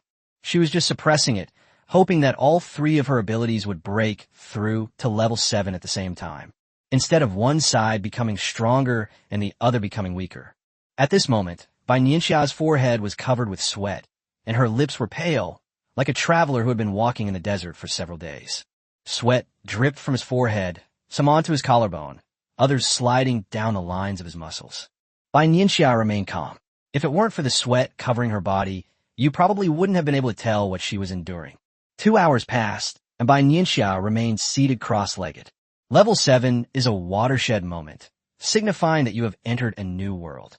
A level 7 ability user is vastly different from a level 6 ability user. Furthermore, It is said that the 7th level spatial ability will undergo a significant breakthrough and will no longer be a simple storage function. In her previous life, Bai Nianxia's spatial ability did not reach level 7. Therefore, this is the reason why she must break through all 3 superpowers at the same time. Once you fall behind during a breakthrough, it becomes extremely difficult to catch up later. Time passed by second. Yu Zihui, who was anxiously waiting in the office, felt a surge of worry when he saw the clock on the wall. It's been so long, it can't be anything serious, right? Despite his strong belief in Bai Nianxia, this thought gnawed at Yu Zihui's mind like ants. Another half hour passed, and Yu Zihui could wait no longer. He walked out of the office and went to the training room door to wait for Bai Nianxia. Is there anything unusual? Yu Zhe asked the soldier who had been guarding the door. Since Director Bai went in, there hasn't been anything unusual. The soldier shook his head and looked into the room. Yu Zhe scratched his head and paced around the room. Inside the room, Bai Nianxia's breakthrough had reached a crucial moment. Finally, after guiding her superpower into her body once again, Bai Nianxia was pleasantly surprised to find that her superpower was several times stronger than before. The 3 colors surrounding Bai Nianxia instantly emitted a dazzling light. Bai Nianxia took a deep breath, absorbed her supernatural power into her body, and further enhanced her 5 senses and perception abilities. She knew that she was already a level 7 ability user. Chapter 102, Worth Studying. Finally, the tightly closed door was opened, and Bai Nianxia, soaked to the bone, walked out. Are you alright? Yu Zihui immediately stepped forward and gestured to Hu Qian to go find a military doctor to take a look. It's okay, you don't need to go, Bai Nianxia said softly. I'll be fine after a rest. Bai Nianxia waved her hand and casually wiped the sweat from her forehead. Let's go to the Academy of Sciences, Bai Nianxia said to Hu Qian after calming her breathing. Yu Zhe nodded when he saw that Bai Nianxia's complexion had become much rosier. Be careful, Yu Zihui said to Hu Qian, releasing his grip on Bai Nianxia's arm. Yes, Commander Yu. Hu Qian nodded solemnly, looking at Bai Nianxia cautiously. Alright, it's really nothing, you should go back now. Bai Nianxia sat in the car and saw that Yu Zihui still had some worry on his face. Watching the car drive out of the military area and disappear from sight, Yu Zhe would turn around and prepare to give the soldiers who were training a more intense workout. The car drove within the base, now that the monster attack was over. The base was much livelier than yesterday. They arrived at the Academy of Sciences quickly. Before Bai Nianxia could even leave, old Jiang received the news and rushed over. Is Zhou Yuanzhou here? Bai Nianxia asked old Jiang. Yes, he came back after his farewell ceremony and has been in the lab ever since. Let's go take a look. Bai Nianxia nodded slightly and said to old Jiang. Her main reason for coming here was for those 2 level 6 monsters, especially the 3-eyed monster. Okay. Old Jiang accompanied Bai Nianxia down, and after going through several tests, they finally arrived at Zhou Yuanzhou's laboratory. Inside the laboratory, Zhou Yuanzhou, dressed in a lab coat, was recording data on a level 3 monster. With a beep, the laboratory door opened. Zhou Yuanzhou turned around and saw Bai Nianxia and old Jiang. Director Bai, Elder Jiang, Zhou Yuanzhou greeted the 2 men. Let's go see the level 6 monster you've been longing for. Zhou Yuanzhou's eyes lit up as soon as Bai Nianxia arrived. Originally, only Bai Nianxia and Lin Lin in China were capable of fighting against the monster. Lin Lin was injured again and was lying in the hospital. However, Bai Nianxia was busy, so Zhou Yuanzhou didn't dare to disturb her. In addition, Bai Nianxia had specifically instructed that Elder Jiang was strictly guarding against the 2 level 6 monsters and that no one was allowed to study them. Zhou Yuanzhou was naturally overjoyed by Bai Nianxia's visit. The laboratory where the 2 level 6 monsters were imprisoned was entirely made of special materials, like an impregnable fortress. Throughout the entire Chinese Academy of Sciences, only Professor Jiang had the key and authority to open the door to this laboratory. With a bang, the door was flung open. The 2 level 6 monsters, who had been resting with their eyes closed, suddenly opened them. The sarcoma monster's gaze toward Bai Nianxia was filled with rage, but beneath that rage lay a hidden fear. The lumpy monster kept shaking its body, and clumps of fleshy growths overflowed from the vines, which was extremely disgusting. Bai Nianxia stared straight at the 3-eyed monster. Its vertical pupils were tightly closed, while its other 2 eyes were fixed on Bai Nianxia. No, human, you seem to be The three-eyed monster's expression didn't change much at first. But when it tried to open its vertical pupils, it sensed an immense sense of majesty. It had only ever sensed this kind of majesty from level 7 monsters. Only then did a sense of astonishment well up inside it. "Shut up." Bai Nianxia parted her lips and uttered a single word. Blood gushed from the three-eyed monster's 3 eyes and flowed down. At this moment, the lumpy monster looked at Bai Nianxia in panic and made whimpering noises. Zhou Yuanzhou and Elder Jiang, who were standing behind Bai Nianxia, exchanged a glance and realized that Bai Nianxia must have broken through. Otherwise, a single word wouldn't have injured the three-eyed monster. Bai Nianxia glanced in the direction of the tumor-like monster, and instantly the monster's enormous head began to tremble. A few seconds later, her whole body slumped down as if it had been ravaged. After doing all this, Bai Nianxia took a deep breath and calmed herself down. These are still difficult for her at the moment, especially since she had just broken through. Her superpowers were not very stable to begin with. "All right, you can rest assured and continue your research. As long as you don't loosen the vines, they won't be able to attack," Bai Nianxia said to Zhou Yuanzhou, turning her head. Upon hearing Bai Nianxia's words, Zhou Yuanzhou immediately stepped forward, somewhat anxiously, and took out a specially made syringe that was as thick as an arm. Seeing the obviously abnormal syringe in Zhou Yuanzhou's hand, Bai Nianxia subconsciously ran her finger along her nose and inexplicably broke out in a cold sweat. Old Jiang, on the other hand, was no longer surprised by Zhou Yuanzhou's actions. Even the syringe in Zhou Yuanzhou's hand was made by someone hired by Old Jiang. Bai Nianxia caught a glimpse of a smile and appreciation in Old Jiang's eyes. Suddenly, I realized that there was a reason why Mr. Jiang liked Zhou Yuanzhou so much. "Director Bai, have you made a breakthrough?" Old Jiang turned his admiring gaze to Bai Nianxia and asked in a low voice. "Okay." Bai Nianxia nodded, and she and Old Jiang walked out of the laboratory. "Great. This is a good thing." Old Jiang clapped his hands excitedly. This greatly enhanced China's military strength. "How's Lu Hanzhou's research going?" Bai Nianxia asked, thinking of Elder Jiang's last disciple and his prize student. "That kid has practically made the lab his home. He didn't even come out when the monsters attacked," Old Jiang said with a smile. However, he should have made some progress on his end as well. Old Jiang knew his student quite well. "That's good." Bai Nianxia nodded. The starship that Lu Hanzhou was researching was also extremely important. These past few times when the monsters came to Blue Star, they didn't see a single starship. Originally, Bai Nianxia had planned to kindly lend Lu Hanzhou a starship to help with his research. But to everyone's surprise, the monsters didn't leave their starships behind on either of these two occasions when they came to Earth. In this way, Bai Nianxia's idea was also dashed. Old Jiang understood Bai Nianxia's unspoken meaning. Safety should always come first. "I hope that China's starship research will make a breakthrough," said Old Jiang in a deep voice. "However, Bai Nianxia's safety is more important." "I know what I'm doing." Bai Nianxia nodded. She knew that Old Master Jiang cared about her. "If the Academy of Sciences needs anything, they can contact me directly. Whether it's Zhou Yuanzhou's research on monsters, Lu Hanzhou's research on starships, or academician Lu Weixin's research on obsidian, they are all extremely important. Therefore, Bai Nianxia will do her best in terms of providing support. Although ordinary people can awaken their power and combat abilities to be several times greater than they are now. But Bai Nianxia still believes that technology is important at all times." "Good. With your words, I feel much more at ease." Old Jiang was always pleased with Bai Nianxia's respect for the Academy of Sciences and for researchers. Chapter 103. Focus on cultivation. After leaving the Academy of Sciences, it was already dark.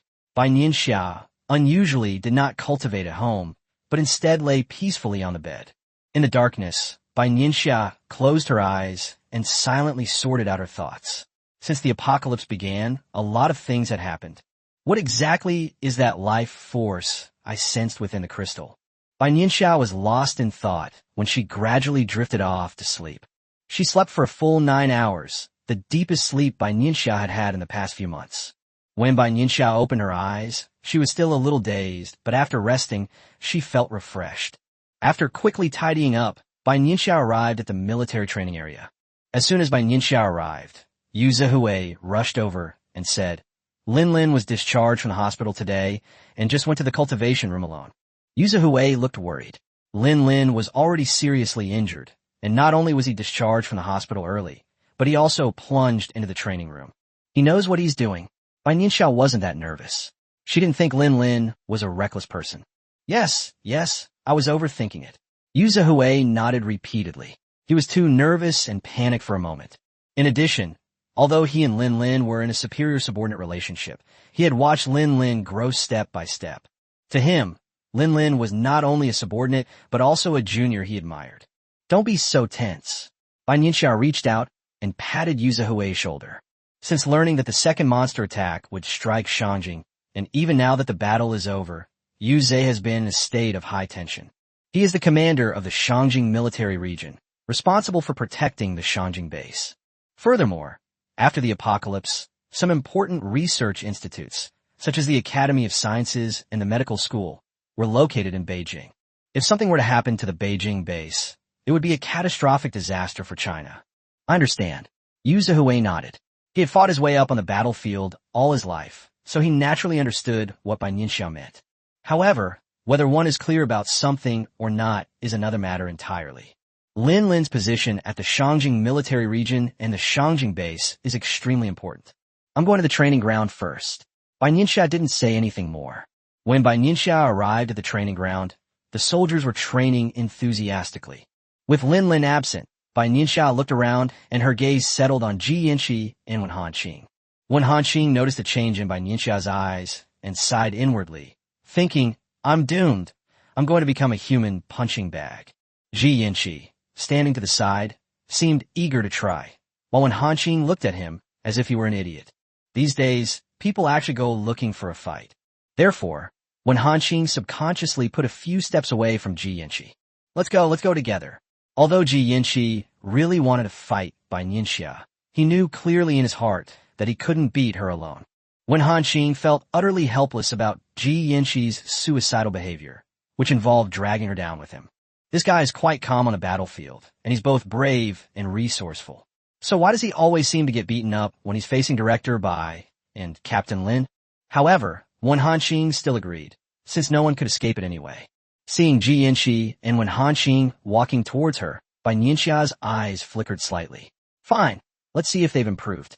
Bai Nianxia waved her right hand, suppressing her supernatural power at the 4th level. Ji Yanqi and Wen Hanqing are making rapid progress. One is already at the late stage of level 3, and the other should have just entered level 3. The duel began, with the two surrounding Bai Nianxia from the front and back. Both of them immediately chose to use their wood-type abilities to restrain Bai Nianxia. It has to be said that after these two battles, Ji Yanqi and Wen Hanqing have developed a certain level of teamwork. Bai Nianxia chuckled softly. Before the two vines could even get close, they were already burned away by lightning. A green, wood-based supernatural power shone brightly, and branches much thicker than the two of them grew from Bai Nianxia's hands. One rope bound Ji Yanqi's feet, while the other was constantly entangled with Wen Hanqing. The attack power is not enough. Is this all the power you have in your fire-based abilities? If we don't use earth magic now, when will we? Bai Nianxia commented on the fight as she fought, while Ji Yanqi struggled to break free from the entanglement of the branches and gathered his power. A fireball appeared behind Ji Yanqi, gradually taking shape, and flew towards Bai Nianxia. Bai Nianxia glanced at it, raised her left hand, and instantly, the red fireball disappeared from sight. Ji Yanqi was stunned, his mind filled with confusion. Why did the fireball disappear? However, no one will be able to answer his question now, because Bai Nianxia's lightning strike has already hit him hard in the chest. His combat suit was instantly burned through, and Ji Yanqi staggered back several steps before he could barely regain his footing. Bai Nianxia glanced at her left hand with satisfaction. This was the benefit of having reached level 7 in spatial abilities. At this point, spatial abilities are no longer just about storage space. It already possesses extremely strong offensive power. The fact that it just made the fireball disappear was one of the effects of its spatial abilities. If Lin Lin were here, he would definitely be able to see that Bai Nianxia is different. After all, Lin Lin was aware of Bai Nianxia's spatial abilities, but at this moment, Bai Nianxia was fighting against Ji Yanqi and Wen Hanqing. Neither of them knew that Bai Nianxia was a 3-elemental ability user, nor did they know that spatial ability had such great potential. Ji Yanqi had already been defeated. Wen Hanqing's fighting strength was even weaker than Ji Yanqi's, so she naturally couldn't withstand Bai Nianxia's lightning strike.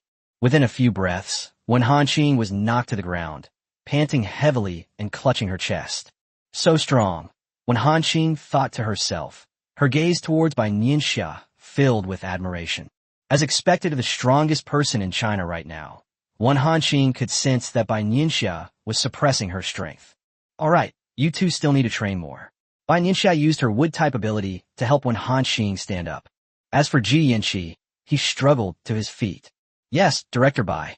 The two said together that as members of China and as rare dual-elemental ability users, they naturally needed to seize every opportunity to enhance their power. Next, it was time for the various teams of superhumans to compete against Bai Nianxia. Bai Nianxia would carefully point out the problems that existed in each team of superhumans. She is now a level 7 ability user and can sense much more than before. These experiences are invaluable for these teams of superhumans. After spending more than 4 hours on the battlefield, Yuze sent someone to find Bai Nianxia, saying that Lin Lin had come out of the training room. Chapter 104. Not reckless? Unlike Bai Nianxia walked out of the training room on her own. Lin Lin was helped out. When Bai Nianxia arrived, she saw that Lin Lin was half dead. She recalled telling Yuze that she didn't think Lin Lin was a reckless person. She took back her words. Wasn't that fierce enough? Yuze stood to the side, pacing anxiously. He quickly called Old Jiang and asked Zhou Yuanzhou to come over. Bai Nianxia glanced helplessly at Lin Lin and then calmly sensed him. Don't worry too much. It's not a big problem, Bai Nianxia comforted Yuze. The main problem is that Yuze keeps walking back and forth, which makes people dizzy. This isn't a big problem, huh?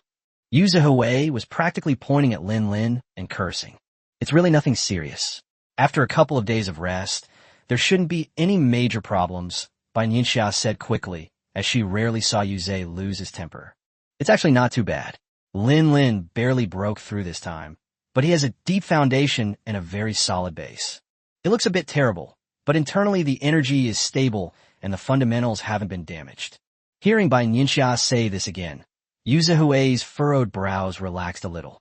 What can I say about you? Yuzehue glared at Lin Lin, annoyed. You were lucky this time, but what about next time? Ah, you're not some greenhorn anymore. Tell me what you're like. Yuzehue kept talking like an old woman. Bai Nianxia looked at Yuzehue with surprise, wondering why she hadn't noticed this attribute of Yuzehue in her previous life. Lin Lin, on the other hand, wasn't surprised at all. She leaned back in her chair and let Yuzehue scold her. He listened attentively, nodding sincerely, as he was too exhausted to speak. From a moment Yuzehue called Old Jiang until Zhou Yuanzhou arrived, a full 10 minutes passed without Yuzehue stopping. Bai Nianxia stood to the side with great interest, feeling that she had learned a lot. When Zhou Yuanzhou entered, this was the strange scene he saw. The usually composed commander rolled up his sleeves and started talking nonstop. Lin Lin kept his head down and nodded occasionally. Bai Nianxia was clearly just watching the show, and even added fuel to the fire. Seeing this scene, Zhou Yuanzhou's previously violently beating heart calmed down a bit. He placed his right hand on Lin Lin's shoulder and began to channel his supernatural power. Lin Lin's complexion visibly improved. Lin Lin closed his eyes and began to recover with the help of Zhou Yuanzhou's supernatural abilities. A few minutes later, a thin layer of sweat appeared on Zhou Yuanzhou's forehead, and his right hand trembled slightly. Seeing this, Bai Nianxia sighed silently. Zhou Yuanzhou's level was still a few points too low. But there's nothing that can be done about it, because Zhou Yuanzhou is not only a healing-type ability user, but also a research scholar in China's biomedical field. He actually spends most of his time on research. Especially recently, they have been researching monsters. 10 minutes later, Zhou Yuanzhou, panting, lowered his hand and looked at Lin Lin. Yuze immediately pulled up a chair and gestured for Zhou Yuanzhou to sit down. Thank you. Lin Lin opened her eyes and looked at Zhou Yuanzhou with sincerity. If you really want to thank them, then settle down. Yuze sighed and continued his rambling. I see. I will be careful. Yuze would say a sentence, and Lin Lin would respond with a few words, and even poured Zhou Yuanzhou a glass of warm water. All right, it's getting late. You two should go home. Team leader Zhou, you don't need to go to the lab either. In the end, Bai Nianxia spoke up, rescuing the two from Yuzehue's clutches. Lin Lin gave Bai Nianxia a gesture of thanks, then placed Zhou Yuanzhou's left hand on his shoulder, supporting him carefully. I didn't expect Lin Lin to be so thoughtful. Yu Zhihui chuckled as he watched Lin Lin help Zhou Yuanzhou. But that makes sense. Team leader Zhou is a scholar, unlike those tough soldiers, Yu Zhihui said to himself. Bai Nianxia glanced at Yu Zhihui and remained silent. Lin Lin opened the passenger door and helped fasten the seatbelt with his right hand. I'm just a little tired. It's not like my hand is broken, Zhou Yuanzhou said helplessly. Lin Lin didn't speak, but kept looking down and groping around inside the car, eventually pulling out a piece of chocolate from somewhere. Zhou Yuanzhou took it, tore it open, and put it in his mouth. Lin Lin looked at Zhou Yuanzhou's refined eating manner and shook his head. He really was a scholar.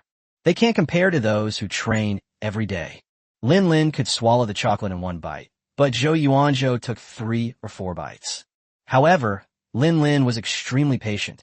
After all, respect for researchers was ingrained in his very being. In Yu Zhihui's words, the people at the Chinese Academy of Sciences are all treasures. Those are the brains of China, the secret to China's development. As soldiers of the military region, they must protect these precious mines. Meanwhile, Bai Nianxia returned home, but did not rest immediately. If you want to be respected in front of others, you have to work hard late at night. Only by continuously becoming stronger can we better protect China and gain the initiative in future battles. Bai Nianxia knew that every step she took in the future would only lead to encountering increasingly powerful enemies. In the quiet room, Bai Nianxia sat cross-legged, her 3 supernatural abilities flashing in turn. After an unknown amount of time, Bai Nianxia was enveloped in a cloud of white mist. She is cultivating her spatial abilities. After reaching level 7, spatial abilities became a powerful weapon for Bai Nianxia. In other words, if used properly, spatial abilities can be used to completely catch people off guard. When necessary, its combat power may even surpass that of lightning-based abilities. Small vortexes appeared all around, as if even space itself was distorted. If an ordinary superhuman were standing next to Bai Nianxia right now, they would be sucked into these spatial vortexes if they weren't careful. Before level 7, spatial abilities are often used as storage spaces. After all, before level 7, the ability reserves of superhumans are too small to support spatial abilities as a means of attack. As a special type of ability, spatial abilities require a great deal of power to fully unleash their offensive potential. However, this situation will change drastically after level 7. The spatial abilities after level 7 will undergo earth-shattering changes. However, whether in the past life or now, it is difficult to cultivate spatial abilities to level 7 or above. It requires hard work, but also talent and luck. Bai Nianxia spent the entire night practicing and familiarizing herself with her spatial abilities. For Bai Nianxia, this night was very rewarding. The next day, on the battlefield of the military region, Ji Yanqi and Wen Hanqing both locked their attention on Lin Lin at first glance. The two of them were the happiest when Lin Lin returned from his breakthrough. After all, Director Bai's most qualified punching bag has returned. Then they, as backup options and punching bags, can retire with honor. Lin, Sandbag, Rin. Chapter 105, Combat Power Enhancement. Even Ji Yanqi was struggling to withstand Bai Nianxia's grueling training. Seeing the joy in Ji Yanqi and Wen Hanqing's eyes, Lin Lin suddenly shivered. Sure enough, 2 minutes later, Lin Lin had several wounds on his body and was knocked to the ground. Lin Lin stared blankly at his hands, feeling that the gap between him and Bai Nianxia was widening. Previously, they were beaten so badly they couldn't fight back. Now, they're beaten beyond recognition. How come I'm getting worse as I get older? Lin Lin briefly doubted himself for a few seconds. The transition from level 6 to level 7 is a watershed moment. Bai Nianxia guessed what Lin Lin was thinking. You can think of it as only when you reach level 7 or above that you truly touch the world of superpowers, Bai Nianxia continued. Level 7 means you've taken a step further in controlling your superpowers, moving from the macro to the micro level. Again, Lin Lin said, grimacing as he got up from the ground. Wen Hanqing glanced at Lin Lin with admiration from the side, thinking warrior. A true warrior dares to get beaten bloody. Wen Hanqing gave Lin Lin a thumbs up in her heart. Bai Nianxia and Lin Lin played more than 10 rounds, and Lin Lin's exposed skin was covered in blood. By the afternoon, Lin Lin and Bai Nianxia had already exchanged countless blows.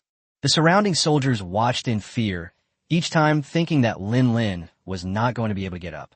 And each time, Bai Nianxia would let them know that there was no worst, only worse. As expected of our Captain Lin. That's amazing. Just because director Bai beat up Captain Lin doesn't mean he can't beat up us. Dream on. A soldier nearby rolled his eyes when he heard this. While beating up Lin Lin, Bai Nianxia also took on the entire team of superhumans. It's fair to say that the training ground was filled with cries of pain today, and even Yu Zihui, who was working in his office, occasionally heard them. It has to be said that, while reading documents amidst these wails, Yu Zihui's efficiency inexplicably improved. Training continued until late at night. Since they were all superhumans, they didn't need that much rest. Bai Nianxia had only one principle. As long as she didn't die from training, she would train until she died. Perhaps Lin Lin's beating was so severe that it provoked the other ability users. Captain Lin is already at level 6, and he's still working so hard. Everyone's passion for training today is still very strong. When Yu Zhe arrived at the training ground, he saw Lin Lin with blood seeping from the corner of his mouth and his training clothes being burned. His eyes were so swollen they looked like slits, and his face was covered in bruises.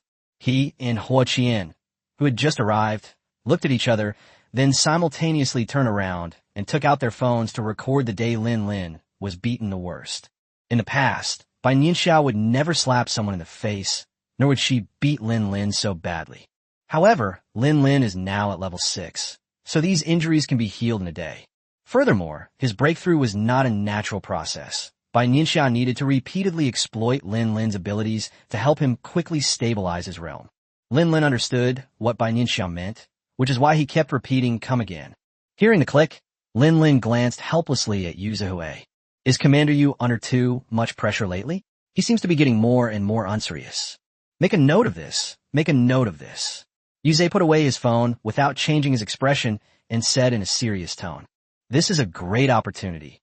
He has never seen Lin Lin like this before.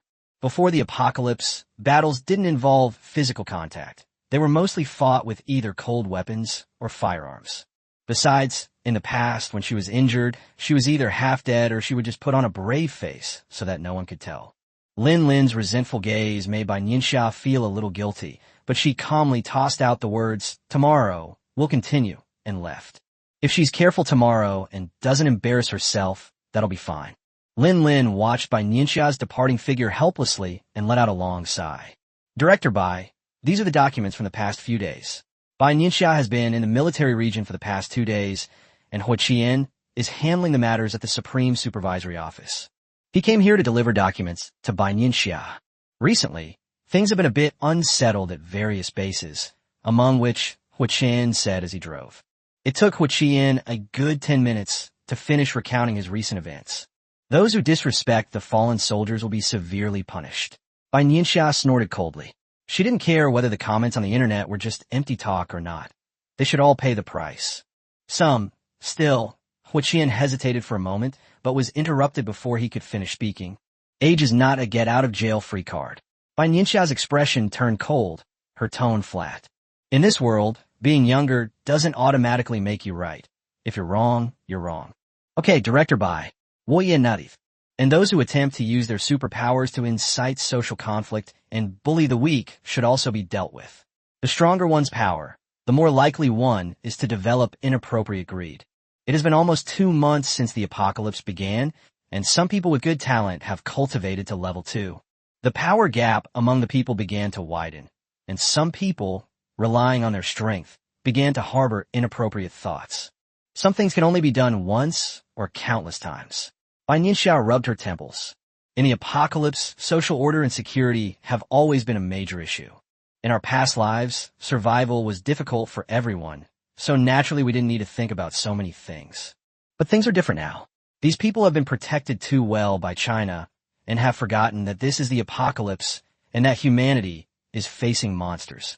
It is estimated that there are still disagreements within the top leadership of China. Otherwise, Old Tang would not have sent these documents to him. Bai Nianxia's guess was correct. There were differing opinions within the Chinese government regarding these issues. It is not only the Chinese people who need to change their mindset, but also Chinese officials. This is also why Old Tang sent the documents over. In some matters, Bai Nianxia is more convincing than he is. I understand, Hua Qian said earnestly after dropping Bai Nianxia off at home. He understood Bai Nianxia's implication. As Bai Nianxia's assistant, he would convey Bai Nianxia's meaning to those who should know. For the next few days, Bai Nianxia continued training at the military region. Similarly, Lin Lin returned home with different wounds every day. Or rather, apart from Bai Nianxia, no one else in the training ground was able to escape unscathed. In Yu Zihui's words, it's like a dog that gets beaten to a pulp when it gets to the training ground. Apart from Bai Nianxia, no one else can leave the training ground with dignity. If someone doesn't have any injuries, it means they're not taking training seriously. However, this was followed by breakthroughs and upgrades for many warriors. Everyone tasted the benefits and continued this reckless training method. Other military regions followed suit. China's overall combat capability is constantly improving. Chapter 106, Sea Beasts. Just as everyone was making all the preparations for the third monster attack, an unexpected situation occurred. What's going on? Yu Zihui called Bai Nianxia and Lin Lin, and the three of them rushed to the conference room. It was detected 15 minutes ago. There's unusual activity along the eastern coast, and soldiers from the Eastern Theater Command have already been deployed, Yu Zihui said calmly, handing the tablet to the two of them. Surprise flashed in Bai Nianxia's eyes. This was clearly unexpected. This event did not occur in my previous life. But since it has happened, let's face it positively. Bai Nianxia took the tablet, and the video started playing. Due to the freezing temperatures of minus 50 degrees Celsius, the sea has turned into a sheet of ice. It looked very peaceful, without any change whatsoever. Bai Nianxia looked at it carefully, not missing a single small detail. Soon, something strange happened. The ice surface began to crack, splitting open with several large fissures. A creature over 2 meters tall, with a dark blue body, burst out of the ice. Old Jiang has temporarily referred to it as a sea monster, Yu Zihui added from the side. The sea monster's enormous claws slammed against the ice, sending countless fragments flying. The sea monster is still on the ice, and the soldiers of the Eastern Theater Command have set up a defensive line around it. The video ends here. As soon as the creature was discovered, the commander of the Eastern Theater Command immediately reported to Beijing. Meanwhile, several bases in the east have entered a state of high alert. What do you think? Bai Nianxia turned her head and asked Lin Lin for his opinion. Without a formal encounter, we cannot sense the sea monster's specific strength. However, based on its destructive power on the ice, it should be around level 5 or 6, Lin Lin said in a deep voice, recalling the scene he had just witnessed. Bai Nianxia agreed with Lin Lin's assessment. Level 5 or 6. Yu Zihui murmured. If it really was level 5 or 6, the Eastern Theater Command would not be able to cope with it. Go straight to the airport. Lin Lin and I will participate in the meeting online. Bai Nianxia instructed Hua Qian, who was driving. Oh right, call Ji Yanxi and Wen Hanqing over. Okay. Yu Zihui nodded first, and picked up his phone to inform Tang Lao and the others. A dozen minutes later, Lin Lin and Bai Nianxia arrived at the airport, followed by Ji Yanxi and Wen Hanqing. Upon hearing that Bai Nianxia had personally summoned the two men, Ji Yanxi practically floored the accelerator all the way there. It felt like driving a roller coaster. Wen Hanqing clutched her chest and glared at Ji Yanxi with annoyance. Ji Yanxi smiled sheepishly, and with his keen eye, he unscrewed the cap for Wen Hanqing and handed her the water. Be careful, Yu Zihui said to Bai Nianxia, a hint of worry in his eyes. Don't worry. Bai Nianxia patted Yu Zihui on the shoulder and was the first to board the plane. You too, be more alert, Yu Zihui said to Ji Yanxi and Wen Hanqing. Yes, sir. Ji Yanxi saluted, his tone firm. Yu Zhe was interrupted by Lin Lin before he could finish speaking. I will take good care of them. Lin Lin knew what Yu Zhe was going to say next, so she pushed the two of them to board the plane as she spoke. Hearing the plane roar and then disappear from sight, Yu Zihui turned around and said, Let's go to the conference room. Half an hour later, the meeting started on time. At 10:26 a.m., the Eastern Military Region reported. The relevant person in charge gave a brief introduction to the situation. Director Bai and Captain Lin estimate that the sea monster is between level 5 and 6, Yu Zihui said, glancing at Bai Nianxia and the others on the other end of the camera. Hearing Yu Zihui's words, Old Tang felt a little relieved. Bai Nianxia is currently at level 7, and Lin Lin is currently at level 6. Both of them are capable of fighting sea monsters. The Eastern Military Region must do a good job in receiving and providing logistical support, said Old Chio. Yes, the commander of the Eastern Theater Command on the other side of the camera answered loudly. China's high-end combat power is still not enough. Old Tang thought to himself, Bai Nianxia and Lin Lin always had a runaround. After the meeting ended, Ji Yanqi and Wen Hanqing sat up straight like elementary school students meeting their homeroom teacher. Hands on the lap, legs together, even back straight. Lin Lin couldn't help but laugh out loud. He had never seen Ji Yanqi so reserved before. You two were the main force in this battle, Lin Lin said, looking up at the two of them. Wen Hanqing and Ji Yanqi exclaimed softly at the same time. They become the main players? Do they deserve it? Don't worry, with Director Bai here, we won't die.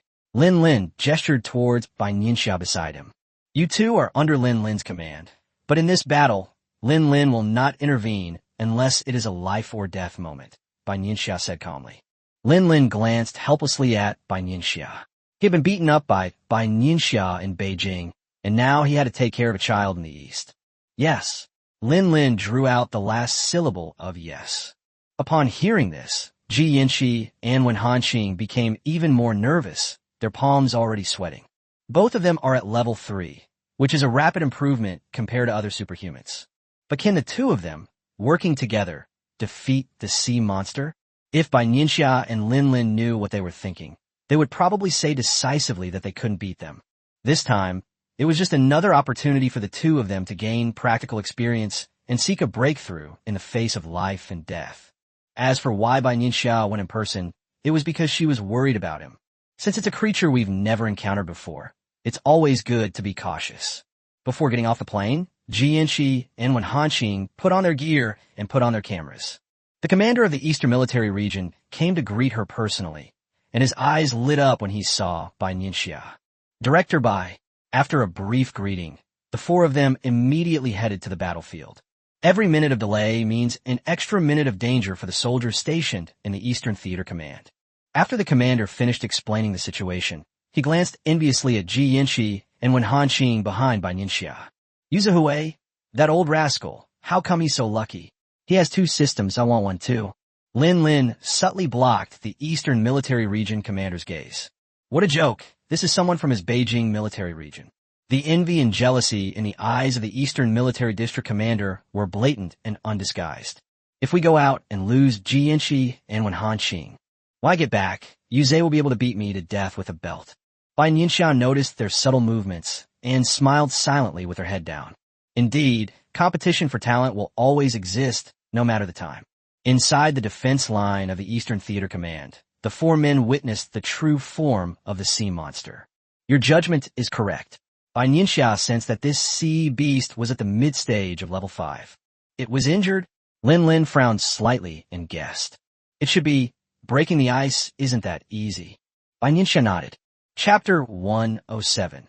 Making a fuss over nothing. Add 1. At this moment, the sea creature seemed to sense some danger and began to stir restlessly. The sea monster kept slapping the ice surface with its claws. That's a bit strange. Bai Nianxia frowned slightly, a hint of confusion flashing in her eyes as she stared at the sea beast's actions. What's strange? Lin Lin's voice and Yu Zihui's voice came through the earpiece almost simultaneously. Didn't you notice anything different about this sea beast compared to the monsters we've encountered? Bai Nianxia looked at Lin Lin and said in a deep voice. What's different? Lin Lin turned his gaze back to the sea beast, calmly sensing its presence. It doesn't seem that hostile. After a few seconds, Lin Lin hesitated before speaking. Yes, compared to the monster's ferocity, the sea beasts seem much gentler. Bai Nianxia nodded. Furthermore, several hours had passed between the discovery of the sea monster and their arrival. Given the sea monster's strength, it should be able to sense the warriors defending nearby. However, it did not choose to take action, but instead remained on the surface of the sea. All right, you two can go now, Bai Nianxia, Ji Yanqi, and Wen Hanqing said. Although the sea monster was injured, it was still a pipe dream for the two of them, both at level 3, to defeat it. Ji Yanqi's face was serious. He exchanged a glance with Wen Hanqing, and the two of them, about a meter apart, moved towards the sea monster one after the other. A green light flashed on by Nianxia's right hand, and vines unknowingly wrapped around the waist of the two of them. If any emergency occurs, Bai Nianxia can provide timely assistance. Lin Lin, too, activated his ice-type ability and prepared for battle. Even though they sensed that the sea monster was not hostile, the two still dared not let their guard down. The sea monster looked at the two tiny figures approaching it and let out a rough breath, as if it were very disdainful. It raised its eyes and looked in the direction of Bai Nianxia and Lin Lin, knowing in its heart that those were the people in charge. The sea monster's gaze was so obvious that even the people at the Shangjing base, who were watching through the camera, could feel it. Quite clever, Lin Lin chuckled. Level 5. Naturally, it's an intelligent being. Bai Nianxia wasn't surprised. After all, it was a level 5 being. The sea monster, completely unconcerned, stretched out its front claws and dug several large holes in the ice, instantly creating ice blocks several meters long in front of it. As the two approached, the sea monster threw a meter-long block of ice, forcing them to separate and scramble to dodge. Ji Yanqi's fire-based ability can't be of much use anymore, Lin Lin commented. The fireballs that Ji Yanqi threw couldn't even get close to the sea monster. They were all blocked by the ice blocks he threw. Wan Hanqing, however, found an opportunity to attack, and her earth elemental boulder slammed into the sea beast. However, this force is nothing more than a tickle to sea creatures. Wan Hanqing has made quite a bit of progress, Lin Lin continued. However, she shouldn't have attacked head-on. If she had just... Lin Lin crossed her arms and couldn't stop talking about it. You truly are worthy of being trained by Commander Yu. Bai Nianxia's words completely silenced Lin Lin. Even Yu Zihue, who was speaking eloquently on camera, fell silent at the same time. The sea monster clearly didn't take the two of them seriously. It was like teasing children, occasionally waving its claws, and the two of them would be thrown several meters away with a thud. Ji Yanqi and Wan Hanqing used their wood-based abilities together to try and restrain the sea beast, but they were immediately torn apart by the sea beast. The thick vines, ironically, became weapons in the hands of the sea monsters, which swung them around incessantly. Its defense is no less than that of a monster. Lin Lin originally thought that sea beasts would be easier to deal with than monsters of the same level, but now it seems that this is not the case. Compared to three-eyed monsters, sea beasts are naturally easier to deal with. But if it's a tumor-like monster, then sea beasts are still more troublesome. It's still injured, Bai Nianxia reminded her. Just now, when the sea beast turned around, Bai Nianxia saw a half-meter-long wound on its back. Meanwhile, in the conference room in Beijing, Zhou Yuanzhou and his team were constantly recording information about the sea monsters. Strong defensive capabilities. Intelligent beings. Zhou Yuanzhou muttered to himself, his eyes fixed on the video screen. The battle between Ji Yanqi, Wan Hanqing, and the sea monster has entered its final stage. Ji Yanqi took 2 steps back, steadied himself, and mobilized all his supernatural abilities to forcefully bind one of the sea beast's claws. Wan Hanqing took the opportunity to circle around behind the sea beast, condensed a stone ball with a diameter of 2 meters in front of her, and slammed it hard into the sea beast. The sea monster sensed the pain, let out a muffled groan, grabbed Wan Hanqing with its hind claws, and slammed her heavily onto the ice. Bai Nianxia reacted quickly, and 2 vines swiftly pulled the two away from the battlefield. Lin Lin's eyes darkened, and his ice-type superpower was already poised to be unleashed. The sea monster let out a soft cry when it saw Bai Nianxia and Lin Lin in front of it. Despite the fact that the 2 humans and the beast couldn't communicate, Lin Lin clearly sensed the sea beast's grievances. Are you saying that we hurt you first? Bai Nianxia raised an eyebrow, staring at the sea beast. Roar! The sea monster nodded its enormous head, startling everyone in Shangjing who were watching the video. Hearing this, Lin Lin felt a little embarrassed, since the other party really hadn't harmed any humans. Why did you appear? Bai Nianxia continued to ask. Roar, ugh, howl, howl. The sea beast roared several times, but Lin Lin was a little confused at this time, as he could only understand simple language. Bai Nianxia's expression changed slightly. A glint flashed in her eyes, and a faint smile appeared on her lips.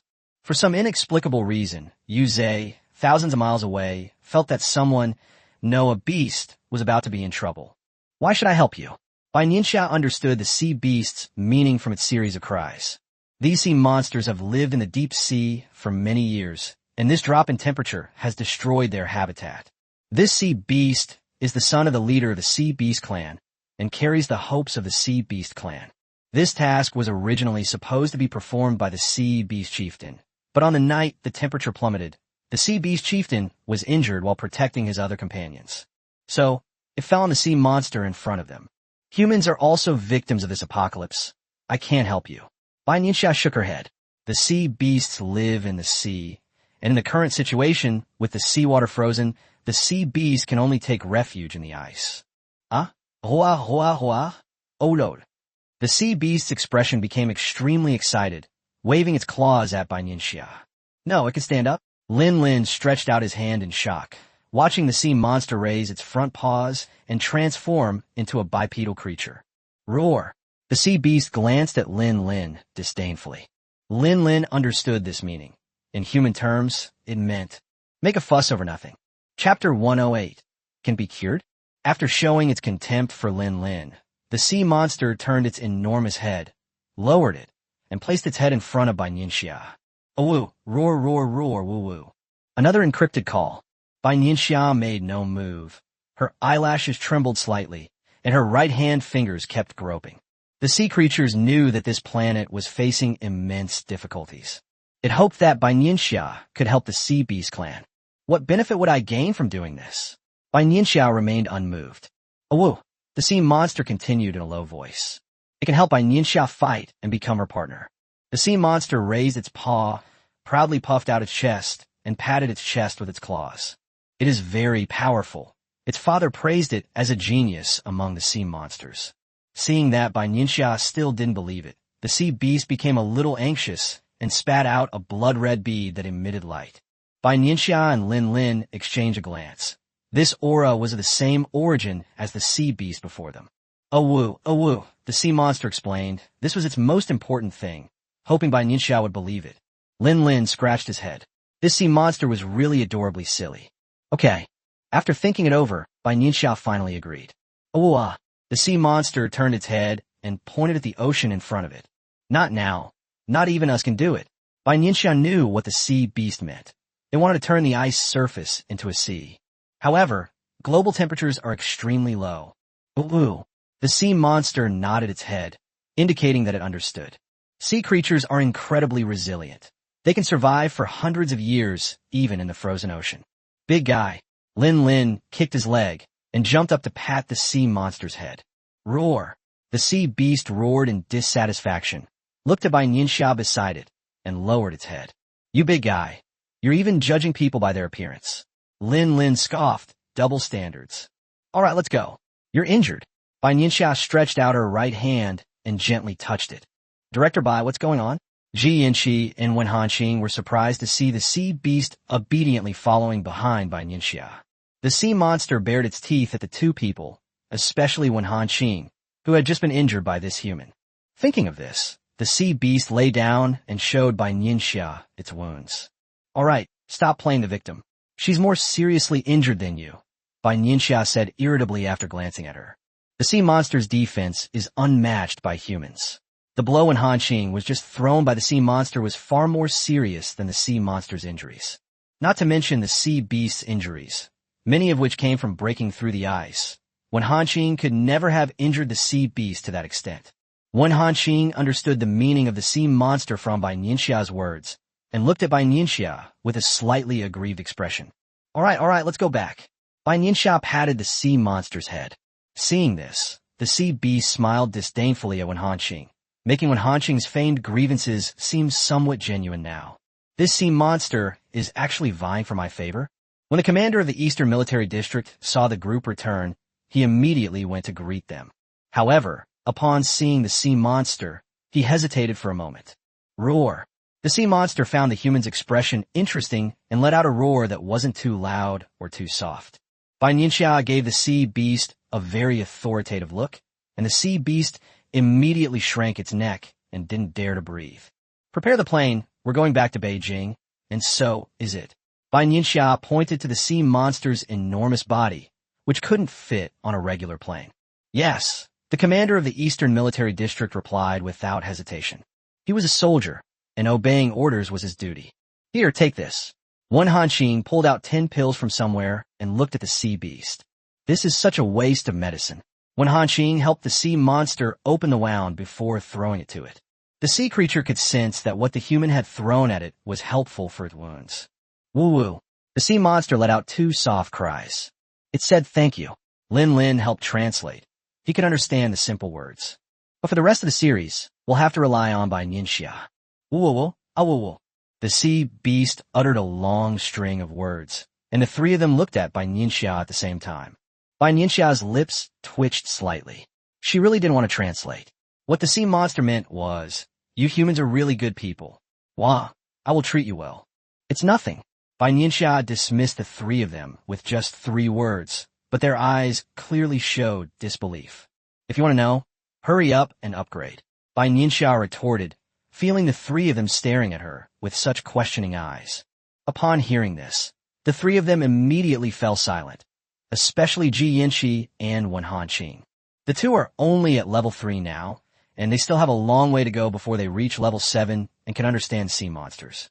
We can't keep calling you big guy all the time, can we? Lin Lin suggested, giving the sea monster a name. Ugh hi, roar, roar, roar. The sea monster danced wildly, gesturing wildly. No way. Bai Nianxia refused as expected.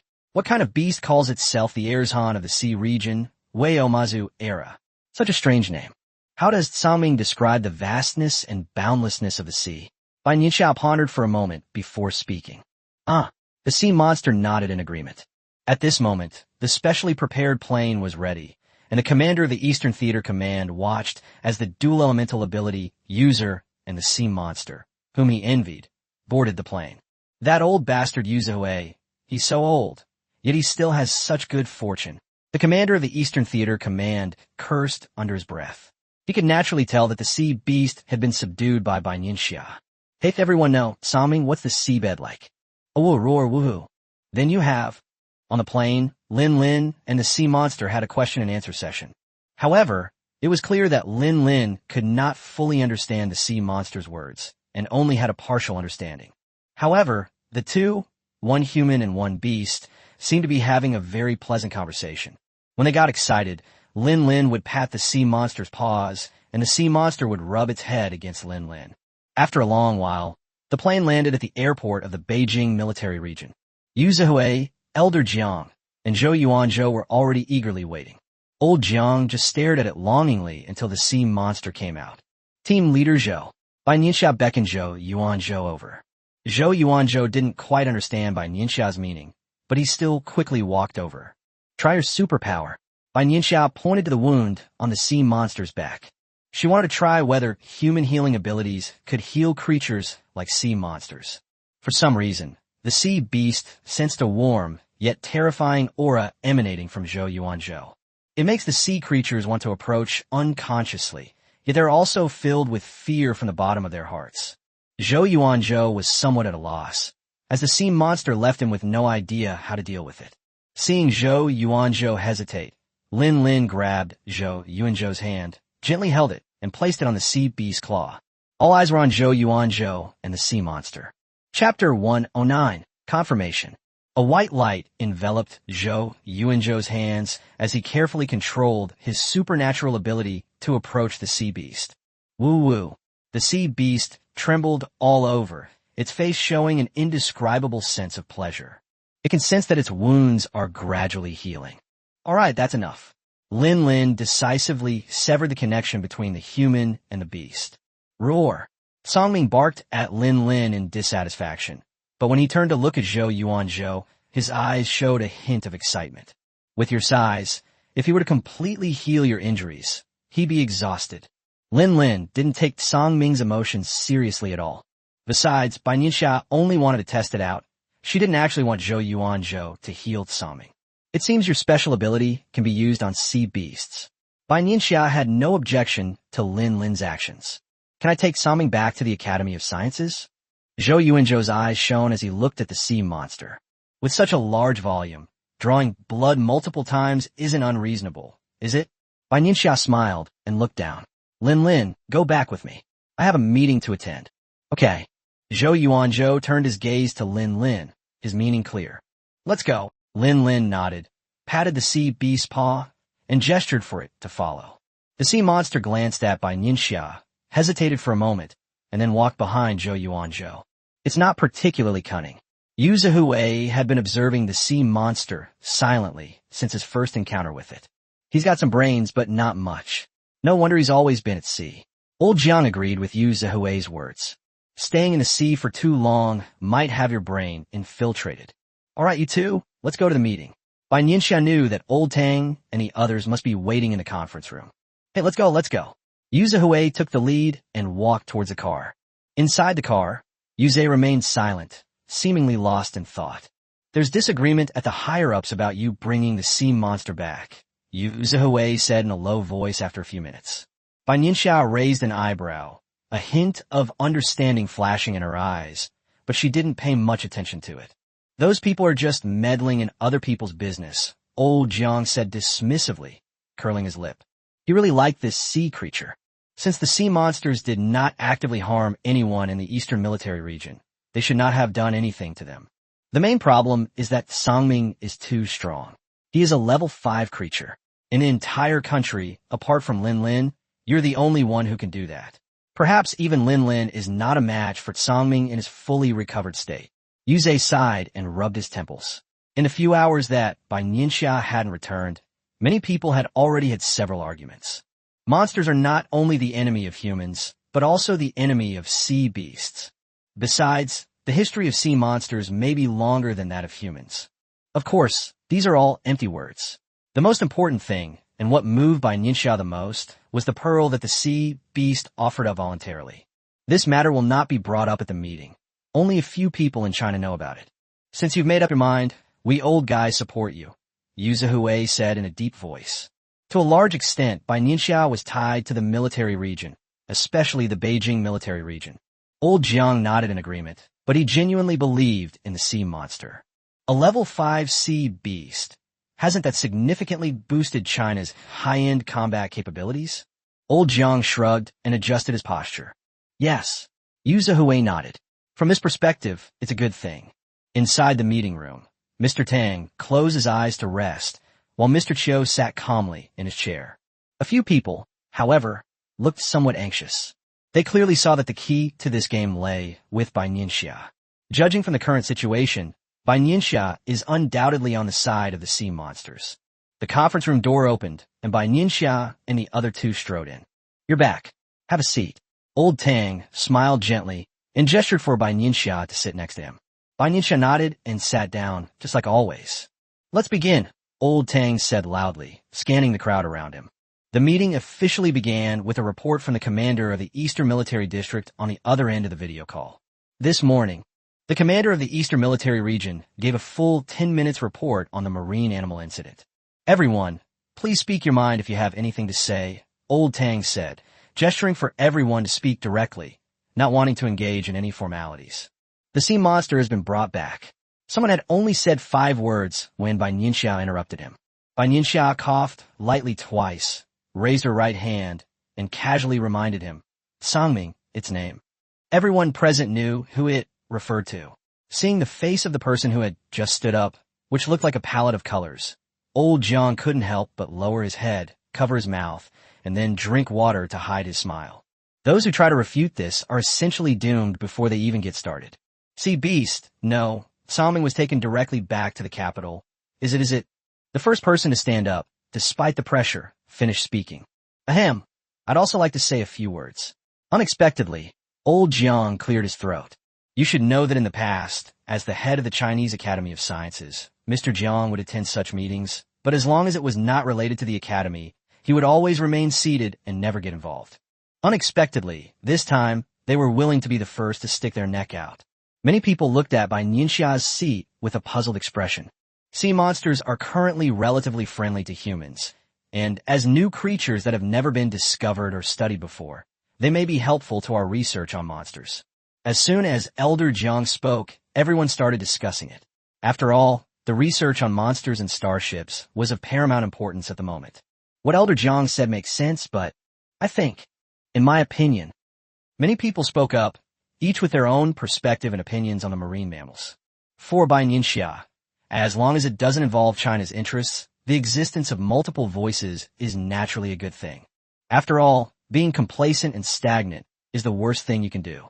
As for factions and disputes over taking sides, these have always existed, and this is an unsolvable problem. Alright, Director Bai, what do you think? After arguing for more than half an hour, Old Tang felt his head was buzzing and looked at Bai Nianxia. I think the sea monsters can stay at the Shanjing base. Lin, and I need help anyway.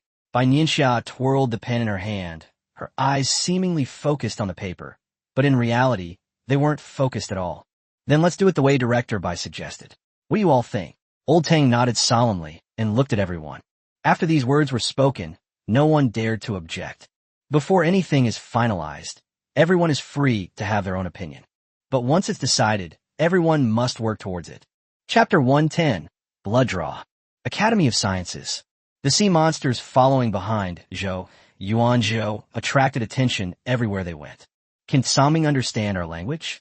Zhou Yuanzhou asked with some curiosity. Yes, but only Director Bai can fully understand it. I can only understand the general idea. Lin glanced at the seemingly obedient Sangming. He was somewhat surprised that he was so docile in front of Zhou Yuanzhou. If Sangming knew what Lin was thinking, he would probably just snort coldly. This is a biological instinct. Luckily, the elevator is big. Zhou Yuanzhou thought to himself as he looked at the elevator that barely squeezed Sangming in. When Sangming first encountered an elevator, he instinctively wanted to stand up as it moved. No, lie down. Sangming's action startled Lin. With Sangming's incredibly tough body, the elevator might just crack open. Lin patted Sangming's head reassuringly, signaling it to calm down. We finally arrived at the laboratory below. Zhou Yuanzhou changed into his lab coat and tossed Lin a handful of ointment. This can help Sangming's wounds heal quickly. This was recently developed and is better than the one when Han Qing gave him before. Lin nodded and waved for Sangming to lower its body so he could apply the ointment. Roar woo-woo, Sangming said softly, looking at Zhou Yuanzhou. Zhou Yuanzhou was completely baffled and could only stare at Lin. It said, thank you. Lin acted as the translator between the two. Zhou Yuanzhou raised an eyebrow. It's all right, it won't think that way in a bit. Upon hearing this, Lin softened her touch when applying the ointment to Sangming. Poor beast, it's about to bleed, and in a physical sense at that. While Lin was applying ointment to Sangming, Zhou Yuanzhou kept observing Sangming. Some of Sangming's values were recorded by the machine and displayed on the computer. Perhaps Lin's technique was too comfortable, or perhaps Sangming was a little tired. Soon, snoring could be heard from the laboratory. Sangming lay on the ground, his nostrils trembling slightly.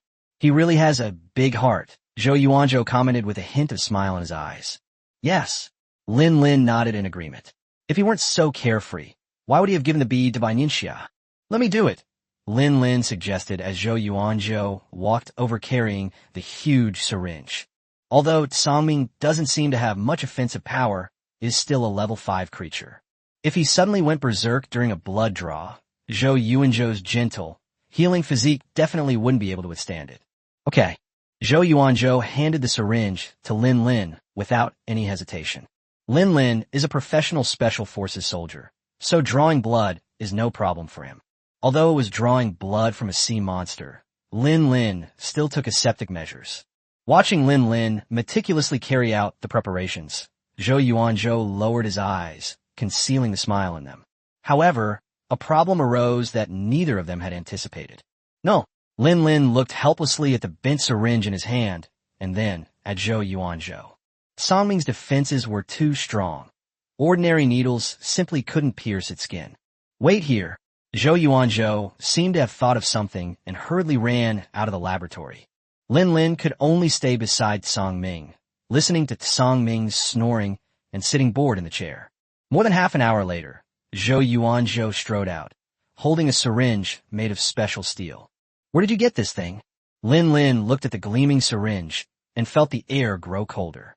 I had someone expedite its production, Zhou Yuanzhou said, suddenly sounding somewhat smug. Looking at Zhou Yuanzhou's appearance, Lin's lips twitched involuntarily, and some unpleasant memories flooded her mind. He took the syringe and injected it into Sangming's body. Sangming swayed slightly, but did not regain consciousness. It's a good thing he hasn't woken up yet, Lin Lin said with a smile, patting Songming's head. Perhaps it was because the injuries were too severe, or perhaps it was because the pain of drawing blood was nothing to Songming. One tube after another, Lin Lin became somewhat numb by the end. Turns out, being a blood-drawing machine isn't so easy. All done. A few minutes later, Lin Lin handed the blood sample to Zhou Yuanzhou. Then what about it? Zhou Yuanzhou pointed to Songming, which occupied 1/5 of the laboratory. Lin Lin scratched his head, unable to think of a good solution for the moment. Why don't you just sleep here for a while? It'll be easier for you to do your research, and you could draw more blood whenever you need it, Lin Lin suggested, glancing at the blood that had been drawn. Don't speak. Being able to tolerate Songming's snoring in a laboratory was already Zhou Yuanzhou's limit. Okowo. Lin Lin turned off his microphone and leaned gently against Songming. Seeing this, Zhou Yuanzhou nodded in satisfaction and turned to immerse himself in his research. When Lin Lin and old Jiang arrived, this was the bizarre scene they saw. Lin Lin leaned back on Songming's paws with her eyes closed, while Songming had fallen into a deep sleep. Not far away, Zhou Yuanzhou sat alone in front of the instrument, analyzing something. That's quite rare, old Jiang said, shaking his head with a smile as he stood outside. Oh, Bai Nianxia's tone rose slightly, tinged with curiosity. Zhou Yuanzhou prefers to conduct experiments alone, and Songming's snoring is quite loud, old Jiang explained. Although Zhou Yuanzhou wasn't personally trained by him, they'd spent a considerable amount of time together. Professor Jiang was also well aware of his research and experimental habits. Or rather, it's not just Zhou Yuanzhou who feels this way. Many other researchers also dislike being disturbed. Bai Nianxia smiled and lowered her head, saying nothing more. Zhou Yuanzhou noticed old Jiang and Bai Nianxia outside and made a gesture. We still have about 20 minutes left, so let's not go in and disturb them. Old Jiang pulled over a chair, gesturing for Bai Nianxia to sit down. I'll do as you say. Bai Nianxia had no objections. Recently, the Academy of Sciences, sitting outside, old Jiang was not idle either, telling Bai Nianxia about the recent events at the Academy of Sciences. As Jiang Lao spoke, Bai Nianxia nodded, and time flew by. As soon as Zhou Yuanzhou approached, Lin Lin opened her eyes wide. All done. He looked up and patted Songming's paw. He seemed to be sleeping quite comfortably. Director Bai and Elder Jiang are already outside, Zhou Yuanzhou said, pointing outside with a freshly completed report in his hand. Lin Lin stood up, straightened the wrinkles in his clothes, glanced at Songming, and the two of them tiptoed out. This is a report about Songming. Zhou Yuanzhou handed the report to Bai Nianxia. Bai Nianxia opened it and looked at the excessively high values. Suddenly, she realized that she had underestimated the big, dim-witted guy inside.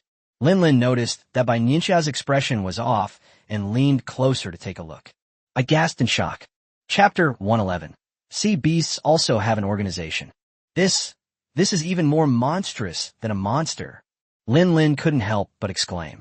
Perhaps the brainpower points were all allocated to other areas. Zhou Yuanzhou was the first to see the report, and he was already past the point of surprise. However, where does Songming live? Old Jiang looked at the sleeping sea beast inside and was somewhat worried. With such strong attack and defense capabilities, even Lin Lin probably wouldn't be able to withstand it if Songming recovered. I'll take it to live in the military area for now. The house needs some renovations. Originally, Bai Nianxia lived in the assigned apartment building like the others, but now it seems she needs a bigger place. That's the only way. Old Jiang nodded. There was no other option. I really don't feel comfortable leaving Songming somewhere else. By the way, when I was analyzing Songming's blood just now, I discovered that sea monsters have a lifespan far exceeding that of humans. Zhou Yuanzhou pointed to a piece of data in the report. Yes, Bai Nianxia nodded. So, the sea beast race is more favored by the heavens than humans. Extremely high combat and defensive capabilities, coupled with an extremely long lifespan. They are much better than humans. If humans had the physical abilities of sea monsters, they wouldn't just be able to fight monsters. They could launch a counterattack in no time. All right, stop him from sleeping. Bai Nianxia looked at the motionless Songming inside, opened the laboratory door, and emitted a weak current from her left hand. Songming trembled slightly a few times, groggily waking up from his dream. Lin Lin's eyes were full of surprise. He hadn't expected that Bai Nianxia's control over her superpowers had reached such a level. It can be said that they can do whatever they want, as if their superpowers are an integral part of their bodies. That's why I say, Level 7 is the real world of superhumans, Bai Nianxia explained, noticing Lin Lin's expression. I understand. Lin Lin didn't say much more. He would reach Level 7 one day. Zhou Yuanzhou and Elder Jiang exchanged a glance. Both of them were low-level superhumans, and had no right to speak on this topic. Roar! Sangming got up and walked towards Bai Nianxia. Is this morning grumpiness? Zhou Yuanzhou guessed, looking at Sangming who didn't seem too happy. More or less, Lin Lin nodded.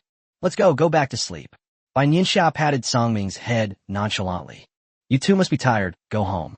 Lin Lin will take team leader Zhou home, Bai Nianxia said to Lin Lin. Okay. Lin Lin readily agreed, glancing at Zhou Yuanzhou. As the group walked out of the Academy of Sciences, they still attracted a lot of attention. Looking at Sangming's enormous body, Bai Nianxia pondered whether she should turn her future mode of transportation into a pickup truck. A regular car simply can't fit it all. Left with no other option, Bai Nianxia could only call Hua Qian and ask him to come pick her up from the military region in a truck. Go up. Bai Nianxia gestured for Sangming to climb up himself. Roar! Sangming was clearly very curious about the big guy in front of him. He took a step, and the truck shook violently a few times. Sitting in the driver's seat, Hua Qian felt like his buttocks were suffering terribly. Let's go. Bai Nianxia didn't grab the handrail, but jumped straight into her seat. Within the military region, Yu Zihui had long anticipated that Bai Nianxia would bring Sangming with her. All right, everything's arranged. You can stay in a smaller room, and Sangming can have the larger living room. Yu Zihui returned to the military region and immediately had the largest dormitory room prepared. Sangming, as if surveying his own territory, gracefully circled the living room, then nodded to Bai Nianxia, looking quite satisfied. There was no need for Bai Nianxia to translate. Yu Zihui understood from Sangming's expression. How was it? I treated you pretty well, didn't I? Yu Zihui touched Sangming's claws for the first time. They were much softer than he had imagined, probably because they had been soaking in water for a long time. Yu Zihui thought to himself. Starting tomorrow, you will train with me. If you want to help your people, you have to put in the effort. The next batch of monsters will arrive on Blue Star soon. Before going to sleep, Bai Nianxia said this to Sangming earnestly. Roar! Sangming's reply to Bai Nianxia was, I will. Although it wasn't very bright, it knew that it had to help Bai Nianxia defeat the monster in order to have a chance to save its people. If the monsters were to completely take over Earth, the sea monsters would not have a good end. Bai Nianxia returned to the room, but instead of sleeping, she sat cross-legged and began her cultivation. I didn't lie down in bed until after 3 a.m. At 6 o'clock in the morning, Bai Nianxia opened her eyes on time and looked at the unfamiliar ceiling. She stepped out of the room. Sangming was still fast asleep. Bai Nianxia stretched out her leg and kicked Sangming's paw. The meaning was clear. It was time to get up. Hua, hua, hua, hua. Sangming opened his eyes and said a lot to Bai Nianxia. I can sense that you are cultivating. Let's go. Bai Nianxia wasn't surprised that Sangming had sensed her cultivation. She hadn't deliberately concealed her aura. After all, Sangming was a level 5 creature, and it wasn't surprising that the two of them could sense her presence given how close they were. Sangming scratched his head with his paw, then followed closely behind Bai Nianxia. What do you sea monsters eat? Bai Nianxia was unfamiliar with sea monsters and didn't know how they fed.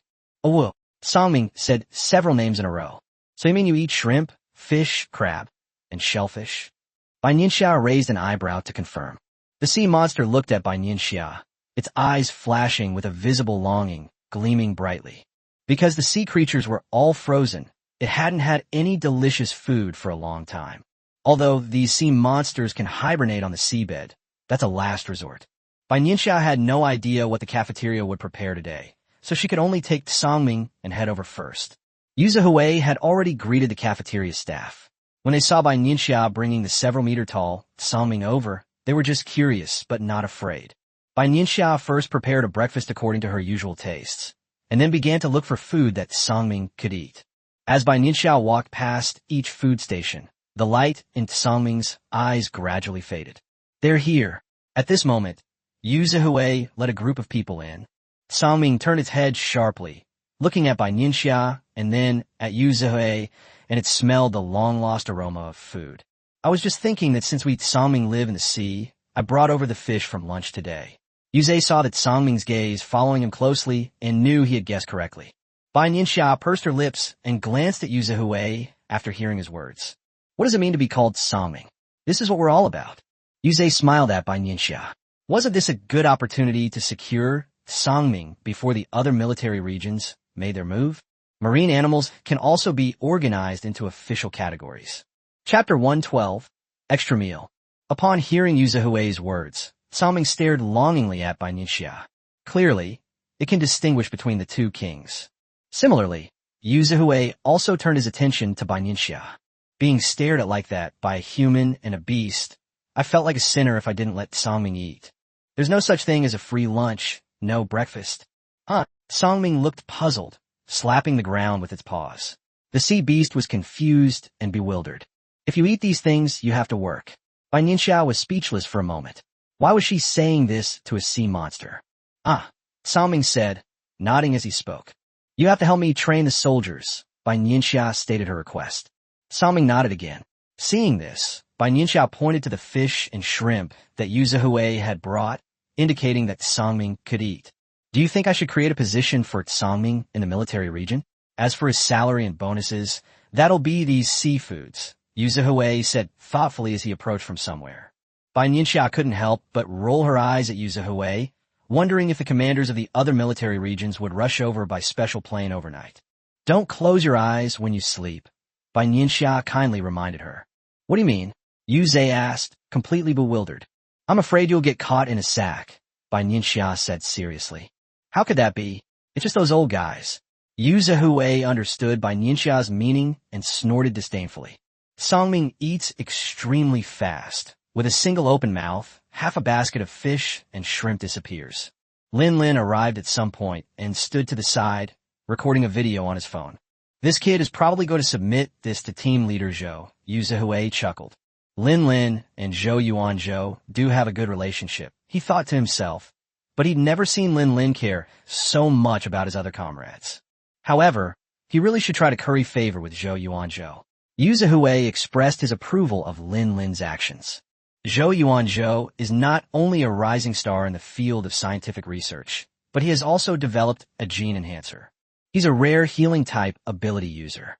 If it weren't for Elder Zhang's concern for Zhou Yuanzhou and his reluctance to let him leave the Shangjing base easily, I wonder how many bases have invited Zhou Yuanzhou to go and provide guidance and exchange ideas. Once he goes, who knows when he'll return? Bai Nianxia glanced at Yuze Hui and saw that he was indeed getting old. His eyesight was failing, and he had lost his perception and judgment. By this time, Songming had almost finished eating. Burp. It patted its belly and let out a satisfied burp. Seeing this, Lin Lin was glad that he hadn't stopped recording and had also filmed Songming's burp. Zhou Yuanzhou would probably be interested in the sea monster's hiccups, right? All right, let's go now that you're full. If you do a good job, we can have an extra meal tonight, Bai Nianxia said, patting Songming's stomach. Songming followed behind Bai Nianxia with an obedient expression and smiled amicably at Yuze Hui. Those who bring food are all good people. Upon arriving at the training ground, although many soldiers knew of the existence of the sea monsters, this was the first time they had ever seen Songming. They harbored a deep-seated fear of this unfamiliar creature. After all, the last strange creature to appear on Earth was a monster. However, when they saw Songming's radiant smile and Bai Nianxia patting his head, the soldiers felt much less afraid. Many people felt that Songming, as a sea beast, was not behaving like a sea beast, smiling so obsequiously. All right, watch your step, Bai Nianxia said to Songming, pointing to the training area of the superhuman team not far away. Songming let out a howl, indicating that he understood. You go with Songming and keep an eye on things, Bai Nianxia said to Lin Lin. By the way, where are Ji Yinqi and Wen Hanqing? Bai Nianxia looked around but couldn't find them. They've all been in the training room for a while now, Yuze Hui said from the side. Okay. Bai Nianxia nodded. This was a good thing. Under Yuze Hui's surprised gaze, Bai Nianxia sat down cross-legged but did not seek out someone to spar with as usual. Bai Nianxia remained motionless, like an old monk in deep meditation. Where others cannot see, Bai Nianxia's 3 special abilities are divided into strands, wandering throughout the training ground. This is something that can only be mastered after reaching level 7, allowing for a further refinement of one's superpowers. If there were any level 7 or higher ability users or creatures present, they would sense that at this moment, dark purple, green, and white colors were intertwined on Bai Nianxia's body. Yuzuhui moved a chair over and took the documents to the training ground to process them. He sat next to Bai Nianxia for 2 hours, and Bai Nianxia didn't move an inch. In the end, Yuzuhui couldn't hold him off any longer and returned to his office.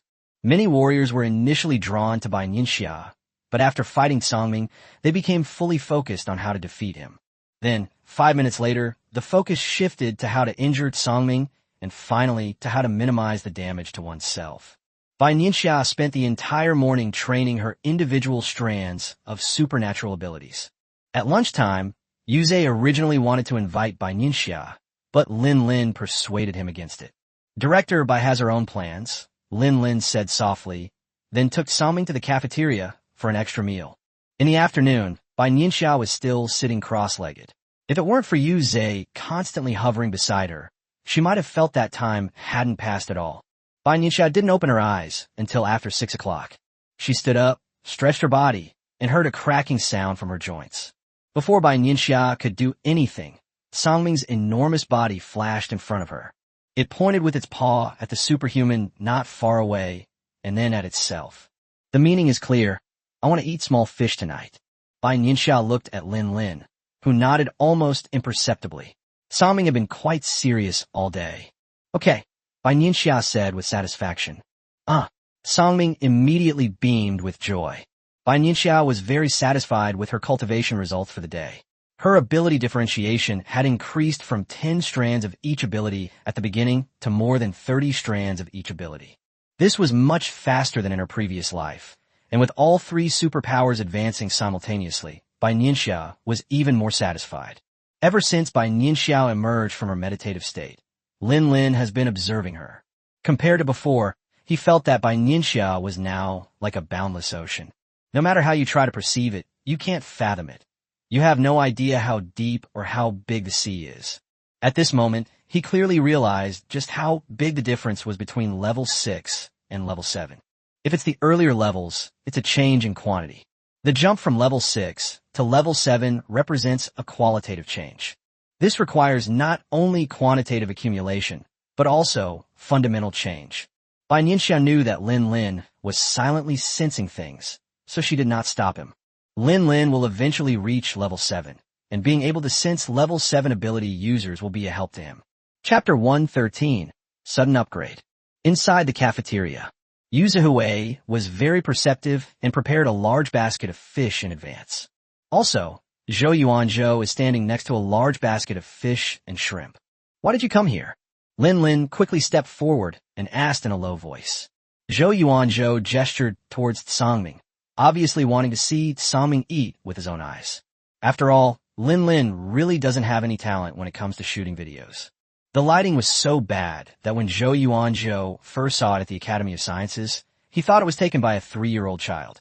Next time, if you need to take photos, perhaps you could consider handing it over to Commander Yu, Zhou Yuanzhou kindly suggested.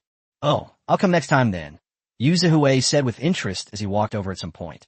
Lin Lin glanced helplessly at Zhou Yuanzhou, but didn't reply. All right, let's eat. While Zhou Yuanzhou and the others were talking, Songming didn't interrupt, but just stared intently at the large basket of fish and shrimp until Bai Nianxia said those words, and then he began to eat heartily. Songming will listen to you. As I said this morning, you, as the parent, should think it over carefully and plan a good future for Songming. Here, the jobs are stable, and we will never delay wages. No, we will never delay food rations. Providing Songming with a place to live, where else can you find such excellent treatment? Yuze kept muttering next to Bai Nianxia, and he didn't stop even after they sat down and got their food. From the moment Yuzuhui uttered his first words, Zhou Yuanzhou and Lin Lin were completely bewildered. What does it mean to secure a good future for Songming? Bai Nianxia's expression remained unchanged as she continued to focus on eating the food on her plate. What is this? Lin Lin knew Yuzuhui better than Zhou Yuanzhou, and guess what Yuzuhui was talking about. Zhou Yuanzhou nudged Lin Lin lightly with his elbow, hoping Lin Lin would explain. That's right, I want to recruit Songming into our Shangjing military region. Yuzuhui's tone was full of pride. Looking at the 2 people sitting in front of him with completely different expressions, Lin Lin felt that Yu Zihui's idea would probably be difficult to realize. Alright, I'm finished eating. I'll take Sangming back now. Bai Nianxia stood up, holding the plate in her right hand. Sangming, who had just finished eating and drinking, stood up abruptly upon seeing Bai Nianxia's actions and followed behind her. Sigh. Yu Zhe knew that despite all the fish and shrimp he had sacrificed, Bai Nianxia would always be Sangming's first choice. Team leader Zhou, eat more. Yu Zihui urged Zhou Yuan Zhou. Seeing the food on Zhou Yuan Zhou's plate, Lin Lin once again experienced firsthand Zhou Yuan Zhou's picky eating habits. Compared to the dishes that Zhou Yuan Zhou and Yu Zihui had prepared, Zhou Yuan Zhou only ordered one type of food. No wonder Yu Zihui said that. Back in the dormitory specially prepared by the military region, Sangming did not go to sleep as he had the previous night, but kept his eyes following Bai Nianxia. What do you want to say? Bai Nianxia sat on the sofa with her legs crossed, holding the documents that Hua Qian had just delivered. The warm yellow light enveloped Bai Nianxia, making her less aloof and more gentle. Awoo, roar. Sangming said a whole bunch of things. I agree, but I don't know how you see bees cultivate. Bai Nianxia understood Sangming's meaning. It felt guilty for eating so much but doing so little work. Sangming truly deserves to be called a good employee. He can even win over himself. Bai Nianxia was very satisfied. Sangming was stunned by the question posed by Bai Nianxia. However, what Sangming said next shocked Bai Nianxia. You mean, your sea beast race has never cultivated, and you don't know when you level up? Bai Nianxia subconsciously put down the document and repeated incredulously. Sangming nodded obediently, wondering why Bai Nianxia was reacting so strongly. Seeing Sangming's matter-of-fact attitude, Bai Nianxia suddenly felt a pang in her heart. The sea monsters, apart from being a little dim-witted, no, maybe only Sangming is a little dim-witted, have practically no flaws. Sangming sensed that Bai Nianxia's gaze towards him had changed, which made his beast heart uneasy. Sangming tentatively extended its claw and patted Bai Nianxia's knee. Alright, you should just go to sleep, Bai Nianxia said helplessly. Sangming asked in confusion. Go to sleep. Bai Nianxia rubbed her temples, forcing herself not to look at Sangming. Seeing this, Sangming obediently found a comfortable position and lay down. Bai Nianxia finished reading the documents on the table before turning around and returning to her room. She didn't cultivate tonight either. The training during the day was more tiring for Bai Nianxia than the previous battles. The next day, as dawn broke, Bai Nianxia quickly finished washing up and left her room.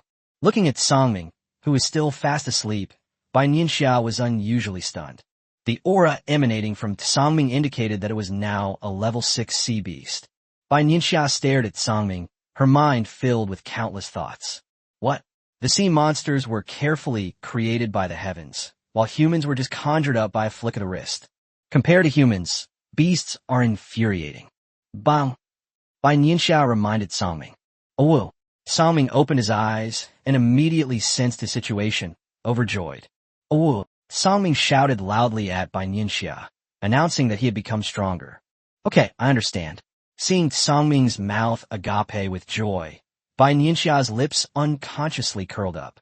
I don't know when it started, but in front of Sangming, Bai Nianxia began to reveal her true emotions more and more. Perhaps it's because Sangming is a sea monster that Bai Nianxia feels no pressure in front of it. Sangming walked around the house several times before he finally calmed down. The man and the beast walked towards the cafeteria, Sangming's face full of smugness. Lin Lin arrived before Bai Nianxia today. As soon as Sangming stepped into the cafeteria, Lin Lin looked up sharply and locked on at Sangming's position. What's wrong? Yu Zihui, who was sitting opposite Lin Lin, immediately became serious. Sangming has leveled up, Lin Lin said in a deep voice as he watched Sangming slowly approach. So, Sangming is now at level 6. That's great. Yu Zihui realized, a hint of joy flashing in his eyes. Lin Lin nodded, somewhat curious about Sangming's true strength. Yu Zihui was so happy that he had someone bring an extra basket of fish and shrimp to Sangming. That shouldn't be the case. Lin Lin asked immediately as soon as Bai Nianxia sat down. Isn't Sangming at the mid-stage of level 5? Lin Lin clearly remembered that the first time he met Sangming was on the Eastern Sea. Perhaps we can understand it as racial talent, Bai Nianxia said. Lin Lin shook his head helplessly. He wanted that talent too. Chapter 114, Carrying It. Lin Lin's eyes were practically overflowing with envy, especially after hearing Bai Nianxia say that Song Ming's jealousy had materialized after just one night's sleep. Although he was blessed by his ancestors, he was a dual-type ability user, with a special type among them. But all of this came from his years of relentless training and numerous near-death experiences after awakening. See, monsters are fine. They don't need to cultivate normally. They just sleep and automatically level up. You fought Songming today, Bai Nianxia said to Lin Lin, glancing at Songming who was eating with his mouth wide open not far away. Okay, Lin Lin readily agreed. Hearing Lin Lin agree so readily, Bai Nianxia raised her eyes and pondered for a while. She didn't tell Lin Lin that Songming had been holding back all night, wanting to show the value of all the food he had eaten. Lin Lin is different from the superhuman from yesterday. If Songming doesn't use his ultimate move, he won't be able to kill Lin Lin. This means that both Songming and Lin Lin can have a good fight. Lin Lin focused on eating, intending to eat his fill so he could prepare for the battle. He ignored Bai Nianxia's slightly strange, yet indescribable gaze as she looked at him. Yuze noticed it, and after the group finished eating, he followed behind Bai Nianxia. When you fight Lin Lin today, neither of you should go all out, Bai Nianxia instructed both of them. Ouch. Okay. Two voices rang out simultaneously. Yu Zhihui remembered what Zhou Yuanzhou had told him and instructed his men to bring out the best filming equipment. Isn't this what our team leader, Zhou, asked me to record some videos of Songming? Songming didn't even put up a fight yesterday, so it's perfect timing for his match against Lin Lin today. Yu Zhihui offered a brief explanation and then began fiddling with the equipment in his hands. Upon hearing this, Bai Nianxia smiled slightly and glanced at Lin Lin. It seems this embarrassing moment will be filmed. What's even more outrageous is that Zhou Yuanzhou has to see it. Or rather, the Academy of Sciences would watch these videos repeatedly. Thinking of this, Bai Nianxia suddenly felt a little sorry for Lin Lin. But when he turned around and saw that both the person and the beast looked very interested, he couldn't bring himself to say anything. And so, Lin Lin and Songming arrived at the battlefield. Who do you think will win? Yuze asked Bai Nianxia while taking notes. Songming, Bai Nianxia said calmly. Lin Lin is not weak either. Yu Zhihui immediately defended his subordinate. Lin Lin is not weak, but his chances of winning against Songming are relatively small. Bai Nianxia had just finished speaking when the battle began. The dark blue scales on Songming's body shimmered, and it roared loudly at Lin Lin. Lin Lin took the initiative, and Ice Blade chose Songming's abdomen, which was also the softest part of his body. Lin Lin bent over, approaching Songming, and several ice blades shot out from his palm. Songming raised its claws, ignoring the ice blades. The claw slammed down on Lin Lin, who barely managed to dodge by dodging to the side. What appeared to be an unstoppable, incredibly sharp ice blade had no effect on Songming. Even so, it only left a shallow mark on Songming's abdomen. If not treated promptly, it will disappear in 5 minutes. The situation inside the arena was very unfavorable for Lin Lin, and Yu Zhihui, who was watching from the sidelines, also frowned. Songming's defensive capabilities? Yu Zhihui said in a low voice. Very strong. Bai Nianxia finished Yu Zhe's sentence. Yes, this is only its abdomen. If it were the scales on its back, it would be very difficult to break through. For the first time, Yu Zhihui witnessed the terrifying and frightening defensive power of the sea beast. Lin Lin in the arena realized that things were not going well. His attacks had almost no effect on Songming. Songming opened its mouth wide, and a huge column of water gushed out from it. The water jets are ejected at extremely high speeds, creating immense pressure. Lin Lin clasped his hands together, and blue light emanated from them. The water jets were instantly frozen as soon as they got within a meter of Lin Lin. At the same time, the ice pillar in front of Lin Lin grew longer and longer, and his hands trembled uncontrollably. Freezing so much water in a short time was a huge drain on his supernatural abilities. Songming glanced at Lin Lin with a puzzled look, realizing that using water as a weapon was not a suitable method. Then, Songming raised his large hand and shattered the ice pillar in front of Lin Lin with a bang. The thickness of the icicles exceeded Songming's expectations. Songming clutched his paw and howled twice. Bai Nianxia smiled helplessly when she heard this. How could someone complain about being in pain during a fight? The scene was immediately deadlocked. A few seconds later, Lin Lin once again took the initiative, his golden fists, each punch carrying a gust of wind, aimed straight for Tsaming's forehead. Tsaming naturally wouldn't stand there and take the beating. He turned around, and Lin Lin's fist could only land on the scales on his back. All right, now it's symmetrical. Bai Nianxia raised an eyebrow and commented. Indeed, in the arena, one person and one beast were bleeding profusely from the back of their hand, while the other had swollen claws. Lin Lin did not give up and continued to search for a way to break the deadlock. Of course, the result was that I had more and more wounds on my body. Tsaming was clearly also intrigued and became much more unrestrained in his actions. This meant that the soldiers watching could see Captain Lin, who was usually brave and decisive, repeatedly escape from Tsaming's clutches. Finally, it ended with Lin Lin running out of his special abilities. Seeing Lin Lin lying on the ground, her hair covered in water droplets and looking disheveled, Tsaming called out a few times in confusion. This guy is invincible. He's different from the group from yesterday. All right, come over here and apply some medicine. Yu Zhihui beckoned the man and the beast over. Lin Lin supported his injured right arm with his left hand and moved slowly with a limp.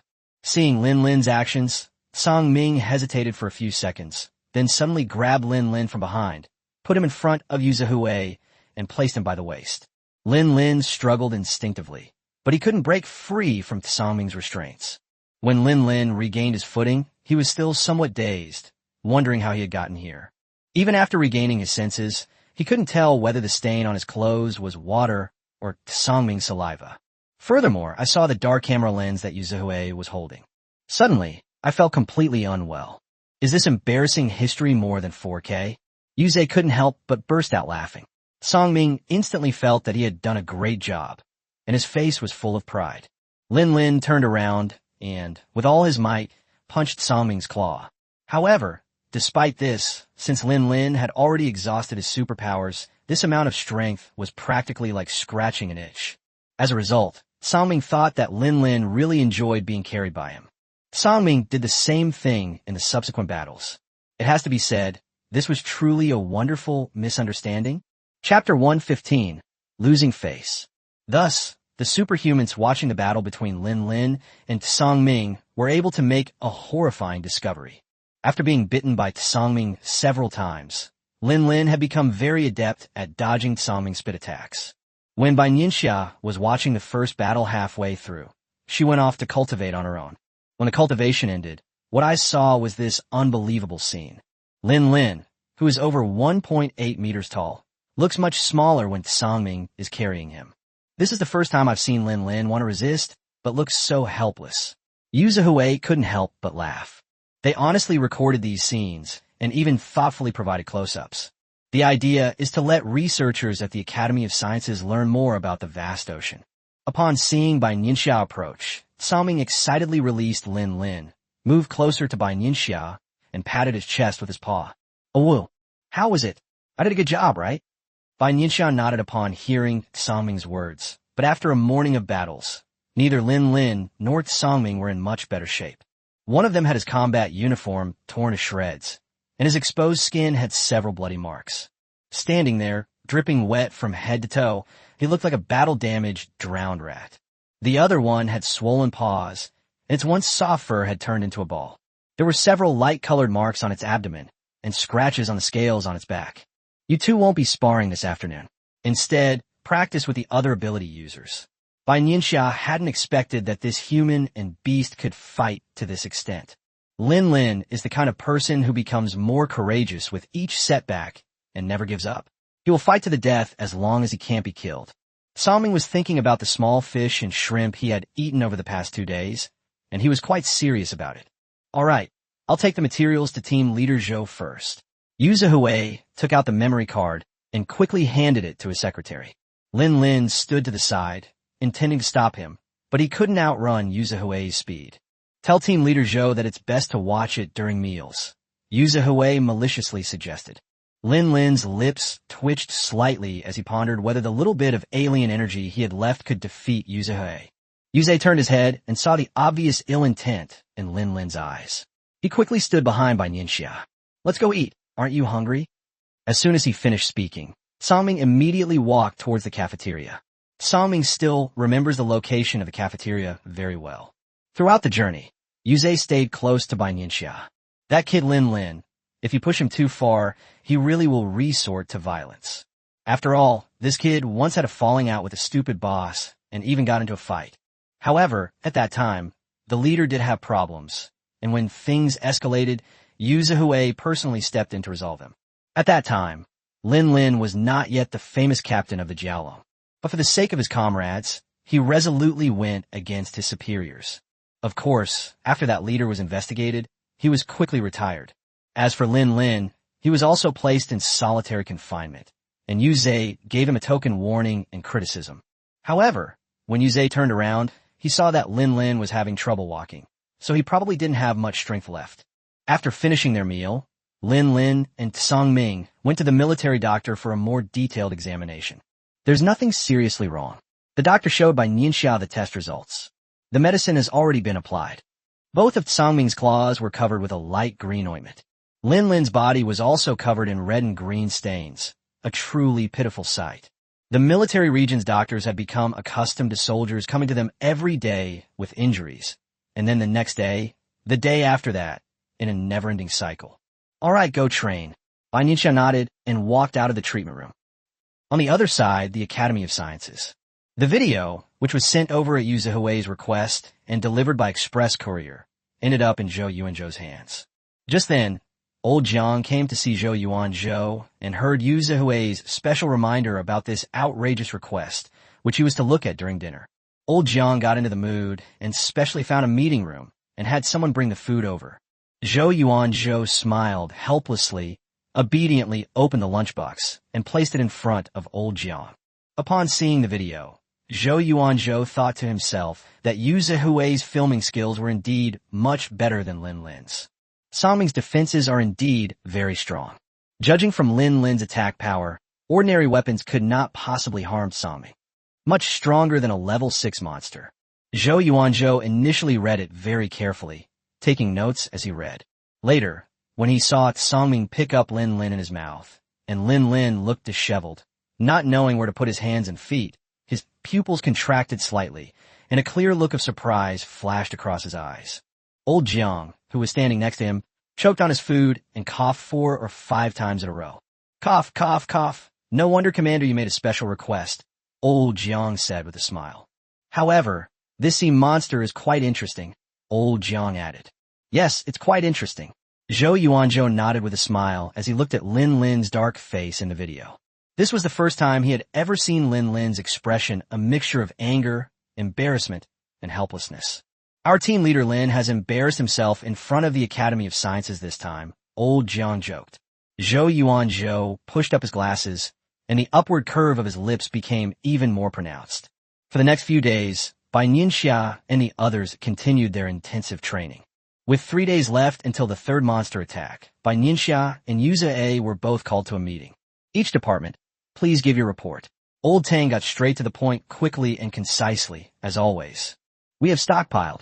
At the Academy of Sciences, research on starships has entered a crucial stage.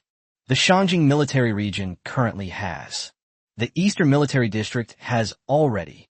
The heads of each base and the heads of each department gave detailed reports.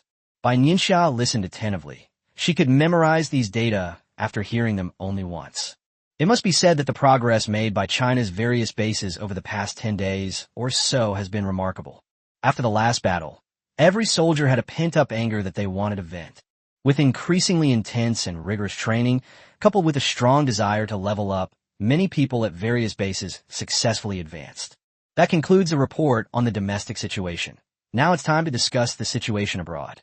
Although China is currently fighting alone, it cannot be completely in the dark. It still needs to understand some basic situations clearly. The United States has lost 1/10 of its land area. Japan's losses are the greatest of all countries so far, with 2 cities already affected. The person in charge of diplomacy reported. Every time they encounter a monster, they either use devastating weapons or abandon the city and run away. At this rate, there is no chance of winning. Who can argue with that? Especially Japan and South Korea. They're only about the size of a fingernail. That's right, if this continues, they won't be able to hold out for long. This topic piqued the interest of many, and their words often carried a hint of schadenfreude. Chapter 116. The Great Battle is approaching. Today they cede 5 cities, tomorrow they cede 10 more. Yuzhou couldn't stand this kind of thing the most. Every city, every inch of land, was fought and defended by the older generation. The Ministry of Foreign Affairs warned several days ago that countries friendly with China that the monster's third attack is imminent. As of this morning, 57 countries have purchased special clothing from our country. The Ministry of Foreign Affairs official continued.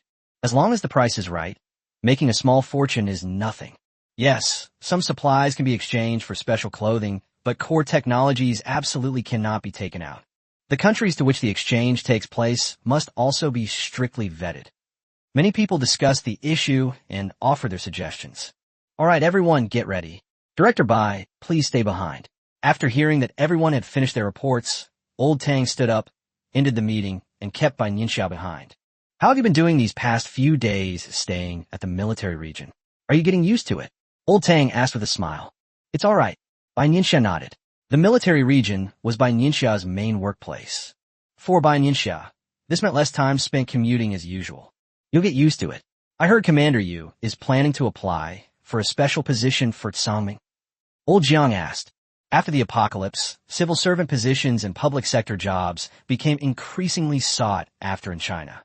In the post-apocalyptic world, becoming a government official means safety to ordinary people, and it also means not having to worry about survival or losing their jobs. Ordinary people have always had a great desire to go ashore. Now, it can be said that everyone is flocking to it. Many families prioritize having their children pass the civil service exam. However, not just anyone can become a civil servant in a post-apocalyptic world. After the apocalypse, many rules underwent drastic changes. They often receive many urgent tasks, and for many people, there is no concept of working hours. In particular, everyone awakened their superpowers, and their physical fitness improved significantly. No more worrying about dying from overwork. If the world knew that the position I longed for was to be given to a sea monster, I wonder what they would think. Never mind. After thinking it over, Bai Nianxia still refused. Although Tsangming is currently friendly and gentle, its combat power is extraordinary. Considering Tsangming's actual combat strength, Bai Nianxia felt that it was best for Tsangming to stay by her side. Although Yuzhou's so-called organizational structure was merely intended to place Tsangming under the Shangjing military region, he did not actually intend for Tsangming to do anything. However, Bai Nianxia still didn't want Tsangming to get too involved. Then I'll listen to you. Anyway, it's all the same as having Tsangming by your side. Old Tang nodded when he heard Bai Nianxia's words.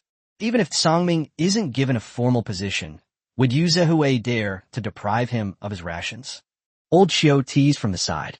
Yuzhou would naturally not do that. He wished that Tsangming would eat more and turn his appetite into strength to train the soldiers in the military region more. The appearance of Tsangming adds another layer of strength to the battle 3 days from now. Old Tang hoped that more of these sea beasts would appear. He had heard Yuzhou give a detailed report on Tsangming's situation, and Tang Lao had even looked at Zhou Yuanzhou's research record from the Academy of Sciences. Tsangming's combat power surpasses Lin Lin's. In the entire country of China, only Bai Nianxia can rival him. When Mr. Tang first saw these reports, he was filled with lingering fear. Fortunately, that Tsangming is not hostile to humans. If Tsangming had gone on a killing spree in the eastern waters before, the eastern military region would have suffered annihilation. Tsangming knows perfectly well that its purpose is to find a way out for the sea monsters. Monsters are a common enemy. Bai Nianxia firmly believed this. As long as the monsters were not completely defeated, Tsangming and she would remain one of the closest comrades in arms. Be extra careful during the battle 3 days from now, Old Tang said, looking at Bai Nianxia's delicate face. Okay. Bai Nianxia nodded, knowing in her heart that this hurdle 3 days from now would not be easy to overcome. After chatting for a long time, Bai Nianxia finally turned and left the conference room. 3 days passed in the blink of an eye, and all departments in China were making urgent preparations. The day of the battle has finally arrived. Around 8 a.m., Bai Nianxia was sitting cross-legged during training at the Beijing military region when, in an instant, she opened her eyes and looked up at the sky. Notify the northern military region to immediately evacuate the civilians from this base, Bai Nianxia said in a deep voice as she quickly approached Lin Lin. Yes. Lin Lin nodded solemnly. Meanwhile, Chinese satellites have detected the presence of the starship. Let's go straight to the northern military region. Bai Nianxia called to Sangming, who ran over like a small mountain. Oh, well. Sangming asked Bai Nianxia if an opponent had arrived. Yes, level 8. Bai Nianxia's expression was serious. Her lips were pursed into a line, and a hint of worry flashed in her eyes. Inside the airport at the Shangjing base, the aircraft were ready. Bai Nianxia also sent a message to the Academy of Sciences, asking Zhou Yuanzhou and all the healing-type ability users from the Shangjing base to go together. When Yu Zhe received Lin Lin's message and Bai Nianxia's instruction to evacuate the entire base, he realized that this opponent was no ordinary one. Be careful in everything. Yu Zhe rushed to the airport, with old Jiang standing beside him, looking equally worried. Don't worry, Zhou Yuanzhou will be fine. Bai Nianxia clearly saw the tension in old Jiang's eyes and comforted him. None of you can get hurt. Old Jiang sighed and patted Bai Nianxia on the shoulder. He was worried about Zhou Yuanzhou, but he was also nervous about Bai Nianxia and other superhumans. They were all soldiers of China, and he naturally hoped that everyone could return safely. Old Jiang patted Sangming on the shoulder. Sangming was a little confused, but he still lowered his head in compliance. On the plane, Bai Nianxia and Tang Lao started a video conference. Based on my estimation, the monster leading this time is level 8. Therefore, the residents of the city where the monster descended need to be evacuated. A level 8 monster. Its attacks will affect nearby bases. Bai Nianxia looked at old Tang across the camera and said seriously, "Don't worry, the northern military region is already taking action. Superpowered individuals from various military regions will rush to provide support immediately," old Tang said in a deep voice. Okay, Bai Nianxia nodded. After the meeting ended, Bai Nianxia leaned back in her seat and closed her eyes to rest. Zhou Yuanzhou, who was standing next to Lin Lin, glanced at him with deep worry in his eyes. Lin Lin seemed to have sensed something and grinned at Zhou Yuanzhou. The plane was completely silent. Even Sangming lay there obediently. Everyone knew that a great battle was imminent. Chapter 117, Disadvantages, Add 1. Several hours later, the superhumans from various bases arrived to assist the Northern Military District. The commander of the Northern Military Region rushed over. Director Bai, the nearest base is already undergoing an emergency evacuation, and for safety reasons, the two surrounding bases have also strengthened their defenses. The commander, dressed in military uniform, had a stern expression, but showed no sign of panic. He was the commander-in-chief of the entire military region. Anyone else could be afraid or nervous, but he was the only one who absolutely could not. Okay, according to the Academy of Sciences estimate, we have 3 hours left. Will we be able to evacuate completely? Bai Nianxia asked cautiously. An hour and a half is enough. The commander said in a deep voice without the slightest hesitation, his eyes flashing with determination. You've worked hard.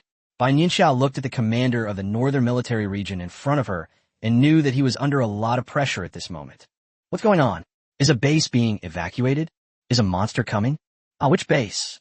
The news of the complete evacuation of the base could not be kept secret. Of course, China never intended to keep a secret. Soon, the Supreme Supervisory Office issued a notice stating that due to the monster attack, a base in the north needed to be evacuated, and everyone was urged not to panic. May you be safe and sound. Why are we evacuating? That's the base we worked so hard to build. If you don't evacuate, are you just waiting to die? It's not that there weren't some busybodies who made some inappropriate remarks. Some were censored by the cyber police, while others were fiercely criticized by ordinary people. The commander in the north looked at the gradually emptying base, lost in thought. Evacuation does not mean that the base cannot be saved, but rather it is for the safety of the people. The destructive power of an 8th-level monster is beyond human imagination. If it so desires, a single blow could take the lives of countless people. Bai Nianxia walked over at some point and said in a low voice, I understand, Director Bai. The commander of the northern military region nodded. He knew perfectly well. With 1 hour remaining before the arrival of the level 8 monster, real-time satellite data from China had already been transmitted to Bai Nianxia's phone. Is this the speed at which a starship operates? Zhou Yuanzhou looked at the rapidly moving dots on the screen, somewhat surprised. Although he specializes in biomedicine, he also has some knowledge of astrophysics. The speed of the starship far exceeds the technological level of Earth. Bai Nianxia stared at the shimmering dots, her fingers unconsciously rubbing together, a glimmer of light flashing in her eyes. Lin Lin, come here for a moment. Bai Nianxia glanced around and saw that everyone was busy, so she called Lin Lin out. Later, Bai Nianxia lowered her voice to a very low level and only spoke after making sure no one was around. Yes, mission accomplished. Lin Lin stood up straight, saluted, his whole being like a sharp sword about to be drawn. In the final 10 minutes, the commander of the Northern Military District stood on the outer defensive line of the base and looked up at the sky. Behind him, soldiers from a Northern Military District and other bases providing support stood ready. At the other end of the line, at the Shangjing base, Elder Tang and others were also seated in the conference room. Meanwhile, other countries that observed the monster's tracks prepared for battle or to abandon their cities. Bai Nianxia stood at the front, with Songming beside her. Both of them had the same calm expression. That's not right. Yu Zihui, far away at the Shangjing base, narrowed his eyes and frowned. A few people noticed that Lin Lin was not among them. Upon seeing this scene, Zhou Yuanzhou's heart skipped a beat, and he clutched his chest with his right hand. As dusk fell, a bloody mist suddenly enveloped the sky, and in an instant, the sky turned into a chilling dark red, like a festering wound. They've arrived. Bai Nianxia uttered 2 words, which reached the ears of every superhuman. Countless people tightened the strings in their minds to the maximum, secretly gathering their supernatural abilities. Suddenly, a 3-meter-tall humanoid creature appeared in front of everyone. 2-headed, Bai Nianxia finally saw the true face of the level 8 creature. This humanoid creature had extremely smooth skin, which was eerily white, almost to the point of being cold. Of course, the most striking feature is that this monster has 2 heads. The head was very long, with eyes taking up almost half of its size, giving it an eerie yet slightly terrifying appearance. I never imagined that such a creature existed on this planet. The monster's voice rang out, sharp and piercing, like a wooden saw that hadn't been used for many years. Both of the monster's heads looked at Songming at the front, a hint of disbelief flashing in their eyes. It waved its upper limbs, and dozens of other monsters appeared behind it. 10 level 4 monsters and 1 level 5 monster. Bai Nianxia sensed the strength of these monsters immediately and spoke up. In the blink of an eye, Bai Nianxia and the 2-headed monster had already engaged in combat. Against a dark red sky, Bai Nianxia, dressed in black, appeared and disappeared in the shadows. The 2-headed monster was not to be trifled with either. Its 4 eyes turned white at the same time, and several rays shot towards Bai Nianxia at an extremely fast speed. Bai Nianxia raised her hand, and the wood-type vines transformed into green shields, layer upon layer, blocking her chest. However, these rays were extremely powerful, and the moment the rays touched the vines instantly fell to the ground, but the rays continued to travel in their original direction.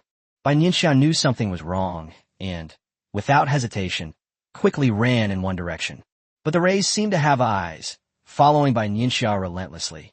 At that moment, Songming and the 2-headed monster had already started fighting. Songming's defensive capabilities played a crucial role at this moment. It would be extremely difficult for the 2-headed monster to seriously injure Songming. Bai Nianxia gathered her supernatural power, and several lightning balls and rays collided with it. In an instant, a certain spot in the originally dark red sky flashed with a dazzling silver-white light. Oh, whoa! Bai Nianxia flashed at Songming's side, and Songming immediately spoke. This guy's got something. Songming's eyes showed a rare seriousness as he earnestly told Bai Nianxia.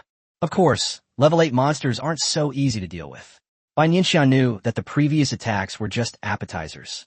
Be careful, Bai Nianxia said urgently, because the 2-headed monster's next wave of attacks had already begun.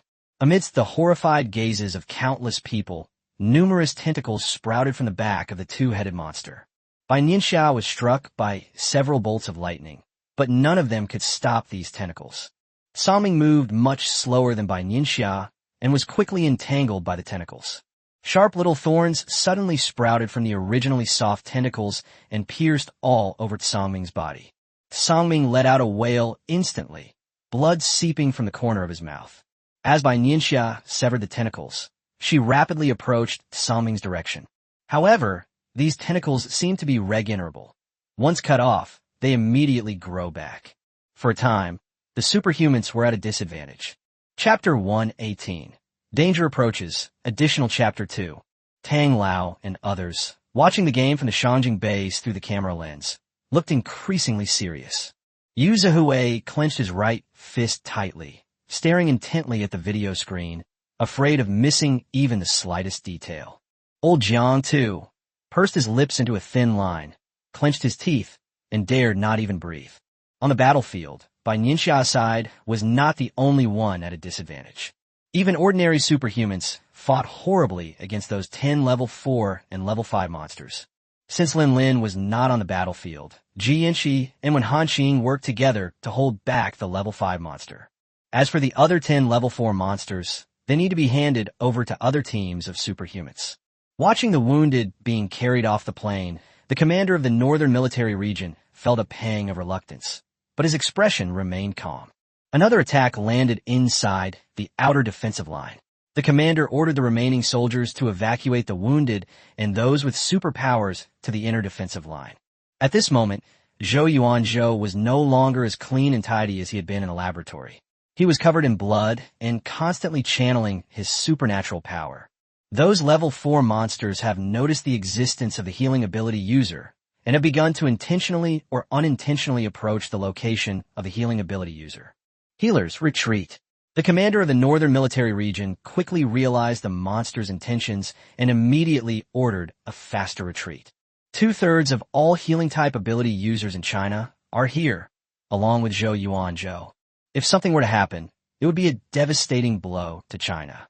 Meanwhile, on the battlefield ahead, Bai Nianxia's lightning-based ability transformed into a sharp sword, severing the tentacles of the two-headed monster and temporarily saving Sangming.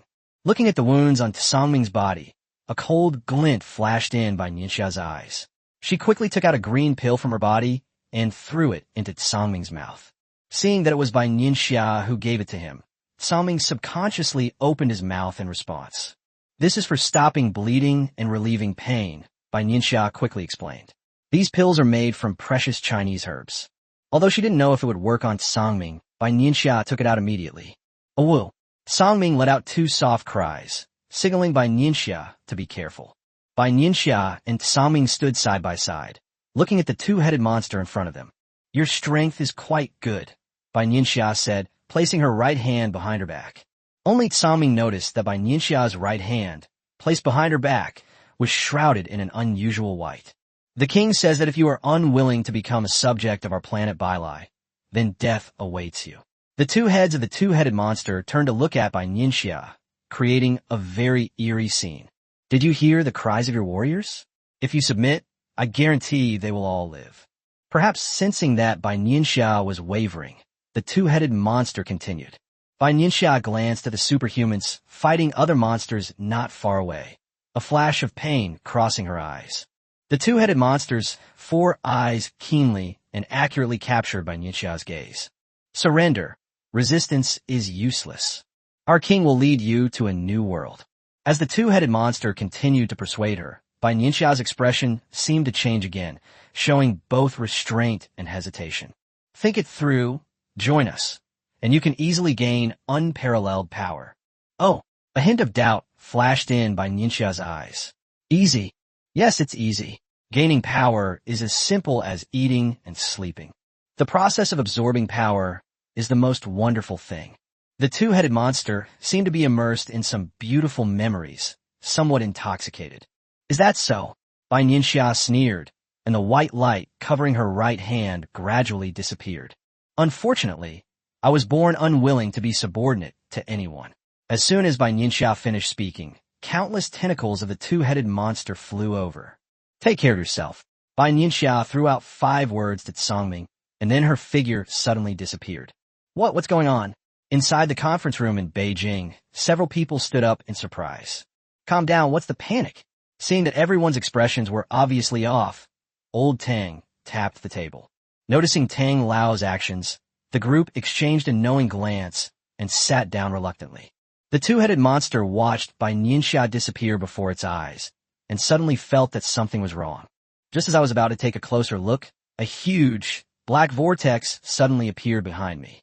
Space cracked open, as if torn apart, revealing a mysterious corner. Sangming reacted quickly, raising its enormous claw and slapping the two-headed monster. The suction force of the spatial vortex caused the two-headed monster's body to tilt unnaturally, and with Songming's palm strike, it was instantly swallowed by the crack. At this moment, Bai Nianxia's figure reappeared, but she was swaying and pale. She deliberately brought up the topic to buy time and build up her own momentum. However, this battle is not completely over yet. At this point, the two-headed monster was only trapped in the vortex of the spatial rift and had not actually died. Space compression. Bai Nianxia bit her tongue hard, the slight taste of blood clearing her mind. Space compression, as the name suggests, means that any creature sucked into the space vortex by Bai Nianxia will be continuously compressed under countless gravitational forces until it dies. Large beads of sweat dripped down her face, and Bai Nianxia was practically leaning against Songming. This loss is far too severe, Bai Nianxia thought to herself as she checked her physical condition. Bai Nianxia pointed in the direction of the ability users who were still fighting, signaling Songming to go and assist them. Songming glanced at Bai Nianxia with concern, but did not move. I'm Phoenix. Bai Nianxia struggled to raise her hand and gently patted Songming's head. Seeing this, Songming rushed to support other battlefields. Songming was fighting the level 5 monster. Ji Yanqi and Wen Hanqing were both injured at this time. It is estimated that if Songming had arrived any later, they would have been in real danger. With Songming's involvement, the situation began to turn in a favorable direction. However, the first wave of level 4 monsters had already approached the inner defense line and were heading towards the healing-type ability user. Everyone, charge! The commander of the Northern Military Region led the charge. Within the protective circle of others, the healing-type ability user continued to provide assistance without pause. Zhou Yuanzhou's slender right hand trembled slightly as he gripped his right wrist with his left hand, forcibly channeling his supernatural power. Now, if we output a little more, we might be able to save one more person. However, at that moment, a level 4 monster broke through the defenses of the warriors in front and rushed straight to where Zhou Yuanzhou was. Danger is imminent. Chapter 119. Success. In the blink of an eye, a crimson gold shield protected Zhou Yuanzhou. A familiar figure appeared, and the level 4 monster was quickly eliminated. Are you crazy? Lin Lin grabbed Zhou Yuanzhou's trembling right hand. Zhou Yuanzhou clearly had a chance to retreat after that attack, but he had an injured soldier with him. Zhou Yuanzhou was about to say something when he suddenly felt his mind go blank and fell into a coma. Lin Lin put his right arm around Zhou Yuanzhou and carefully sensed his condition. He was clearly exhausted. Take good care of him. After handing Zhou Yuanzhou over to Ji Yanqi and Wen Hanqing, who had rushed over, Lin Lin's eyes held a hint of murderous intent as he looked at the monsters. With the addition of Songming and Lin Lin, the situation quickly changed. A few minutes later, all the monsters had been eliminated. Once the situation stabilized, Songming quickly came to Bai Nianxia's side and looked at her nervously. Bai Nianxia rested for a while and recovered somewhat, but she only suppressed the pain in her body. It will probably take some time to cure completely. Songming could sense that Bai Nianxia's condition was not good, so he hurriedly bent down and gestured for Bai Nianxia to sit down. Okay. Bai Nianxia patted Songming's head and sat on Songming's back. Lin Lin was initially worried when he saw Bai Nianxia on Songming's back. Then, she laughed in exasperation. She was the one being carried around, while Bai Nianxia was carefully placed on his back. What a hypocritical sea monster, Lin Lin thought to himself. However, as Bai Nianxia and Songming approached, Lin Lin's expression instantly turned serious. How could this be? He helped Bai Nianxia down. How could she be so badly injured? So heavy, Bai Nianxia couldn't hide her aura at all. How is it? Bai Nianxia asked softly, and even just those 3 words took her a lot of effort. We've succeeded, Lin Lin said in a deep voice. Bai Nianxia nodded, and Lin Lin quickly waved for the healing-type ability user to come up. The gentle healing power entered her body, though it was a drop in the ocean compared to Bai Nianxia's own power. However, these healing abilities are like a spring, allowing the previously parched body to regain its vitality. When Bai Nianxia opened her eyes again, her face was not as pale as before. How is the situation? Bai Nianxia asked Lin Lin. We just tallied the damage. The base's outer defenses have suffered severe losses, and some monster attacks have even landed directly in the base's living quarters. 159 soldiers have been killed, and 283 soldiers have been seriously injured and have been rushed to the hospital. A hint of sorrow crept into Lin Lin's words. Battle meant injury. It meant sacrifice. Let's not leave today. Everyone can rest and recuperate in the northern military region. Bai Nianxia looked up at the sky, where the original dark red color was gradually shrouded in darkness. Okay. Lin Lin nodded in agreement. Seeing that Bai Nianxia was all right, he quickly walked in a certain direction. Watching Lin Lin's hurried figure, Bai Nianxia felt a flicker of curiosity. Oh, Songming explained to Bai Nianxia. The human who can heal has fainted. Upon hearing Songming's words, Bai Nianxia nodded knowingly. It was Zhou Yuanzhou, but he should be all right. Otherwise Lin Lin would definitely not have gone to see him only now. Lin Lin arrived at the hospital inside the base, where when Han Xing was waiting at the entrance. Upon seeing Lin Lin, she quickly stepped forward. Captain Lin. When Han Xing rarely saw Lin Lin looking anxious. Ji Yanqi is accompanying team leader Zhou for a checkup. He's probably overused his superpowers, when Han Xing said. I'll go take a look. Lin Lin strode into the hospital. Inside the ward, Zhou Yuanzhou's eyes remained closed, while Ji Yanqi sat beside him. Lin Lin pushed the door open and saw Zhou Yuanzhou, who was pale and had an foredrip in his hand. How are you? Lin Lin asked softly, tucking the blanket around Zhou Yuanzhou. He inadvertently touched Zhou Yuanzhou's hand with the foredrip attached, and it was terribly cold. He's getting in foredrip. Ji Yanqi glanced at the forebag and leaned closer to Lin Lin to say, You two must be tired too. Go and rest first. Lin Lin patted Ji Yanqi on the shoulder. Ji Yanqi nodded and left first, together with Wen Hanqing, who was at the door. Meanwhile, Bai Nianxia was also taken to the hospital at the special request of Old Tang, who was far away in Beijing. Old Tang was really worried, so he made sure Bai Nianxia went to the hospital for a thorough checkup. Like Zhou Yuanzhou, Bai Nianxia was put on a foredrip, but beside her was Songming, who occupied half of the ward. Bai Nianxia examined the golden, button-like object that Lin Lin had given her before leaving. She felt a strong spatial energy within it. The reason Lin Lin didn't appear on the battlefield was because Bai Nianxia sent him to rob a starship. This time, the starship did not disappear directly, but appeared not far from the battlefield. The monsters, overconfident, did not take much precautions. There was only one level 4 monster present. This was not a difficult task for Lin Lin at all. Therefore, the button-like object in Bai Nianxia's hand contains a starship. Oh, Songming looked on curiously and asked Bai Nianxia if this was the tool the monster used to come to Blue Star. Bai Nianxia nodded. In any case, with this, Lu Hanzhou's research would make great progress. Oh, Songming stretched out its paw and snapped off the lights in the ward, signaling to Bai Nianxia that it was time to sleep. In the conference room of the Beijing military region, thousands of miles away, the lights were still on. Old Tang stood at the very top, his expression unchanged. Many people below exchanged glances countless times. The superpower that Director Bai used at the end was clearly neither lightning nor wood. So what exactly is it? Could it be that a terrible suspicion has arisen in everyone's minds? Old Jiang leaned closer and whispered 2 words in Yu Zhehui's ear.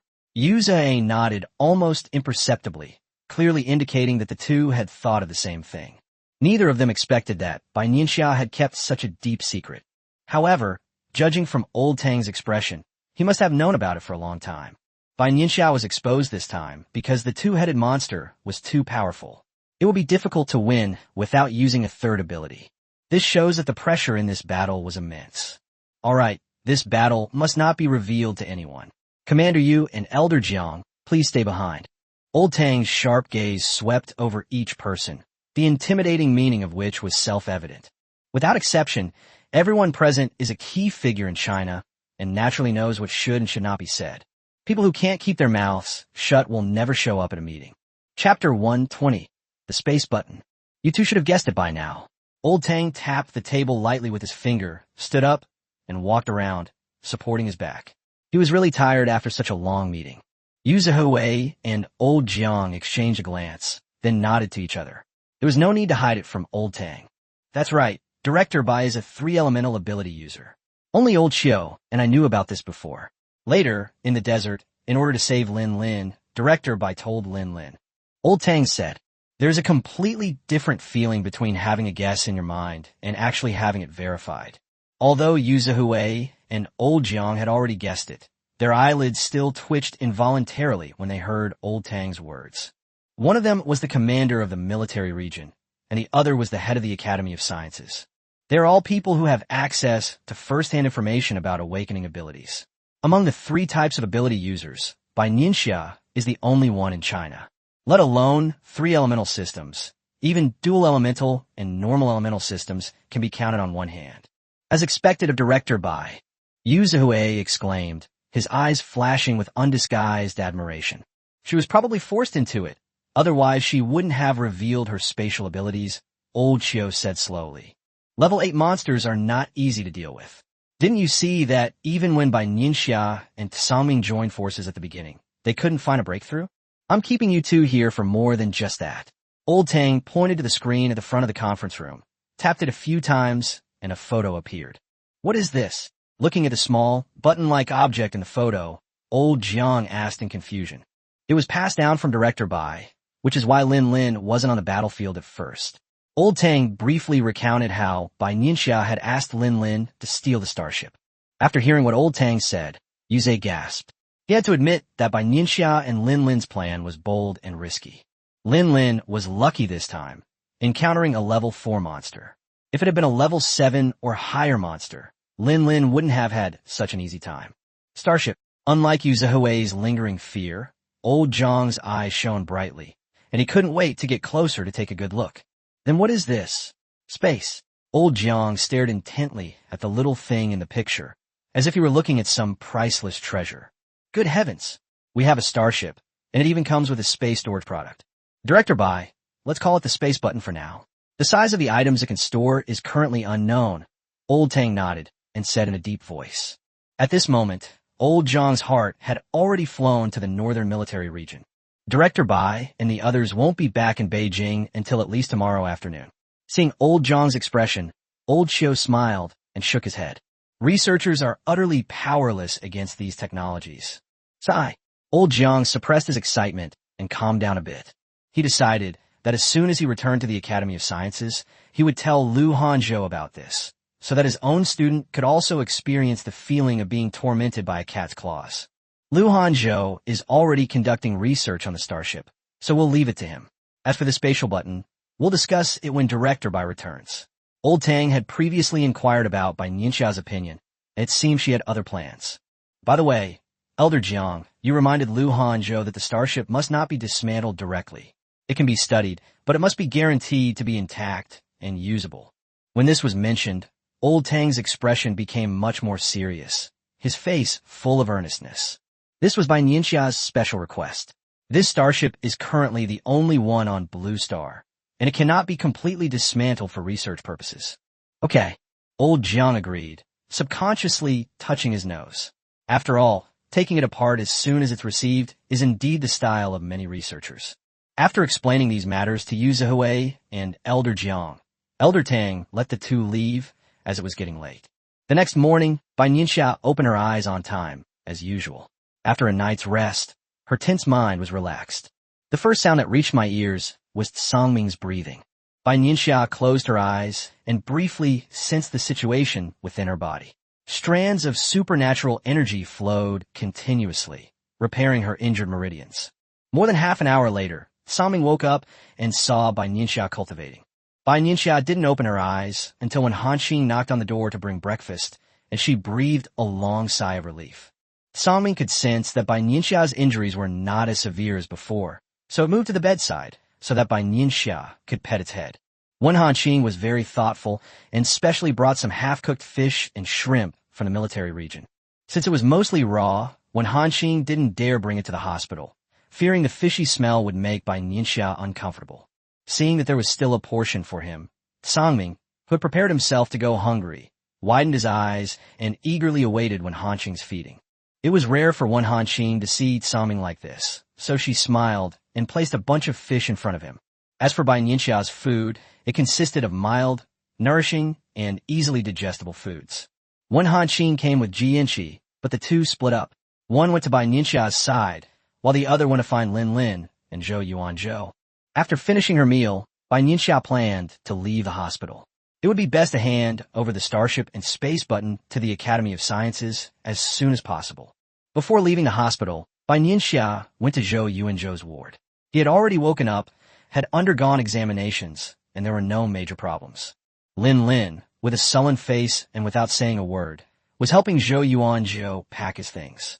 Seeing Bai Nianxia enter, a hint of concern appeared in his eyes as he inquired about Bai Nianxia's injuries. "It's all right," Bai Nianxia nodded calmly, giving the ambiguous assessment of "it's all right." Lin Lin understood Bai Nianxia and knew that okay meant bad, but judging from the situation she sensed, it was much better than yesterday. Going back to Beijing this afternoon, Bai Nianxia looked up at Zhou Yuanzhou and Lin Lin. Neither of them had any objections.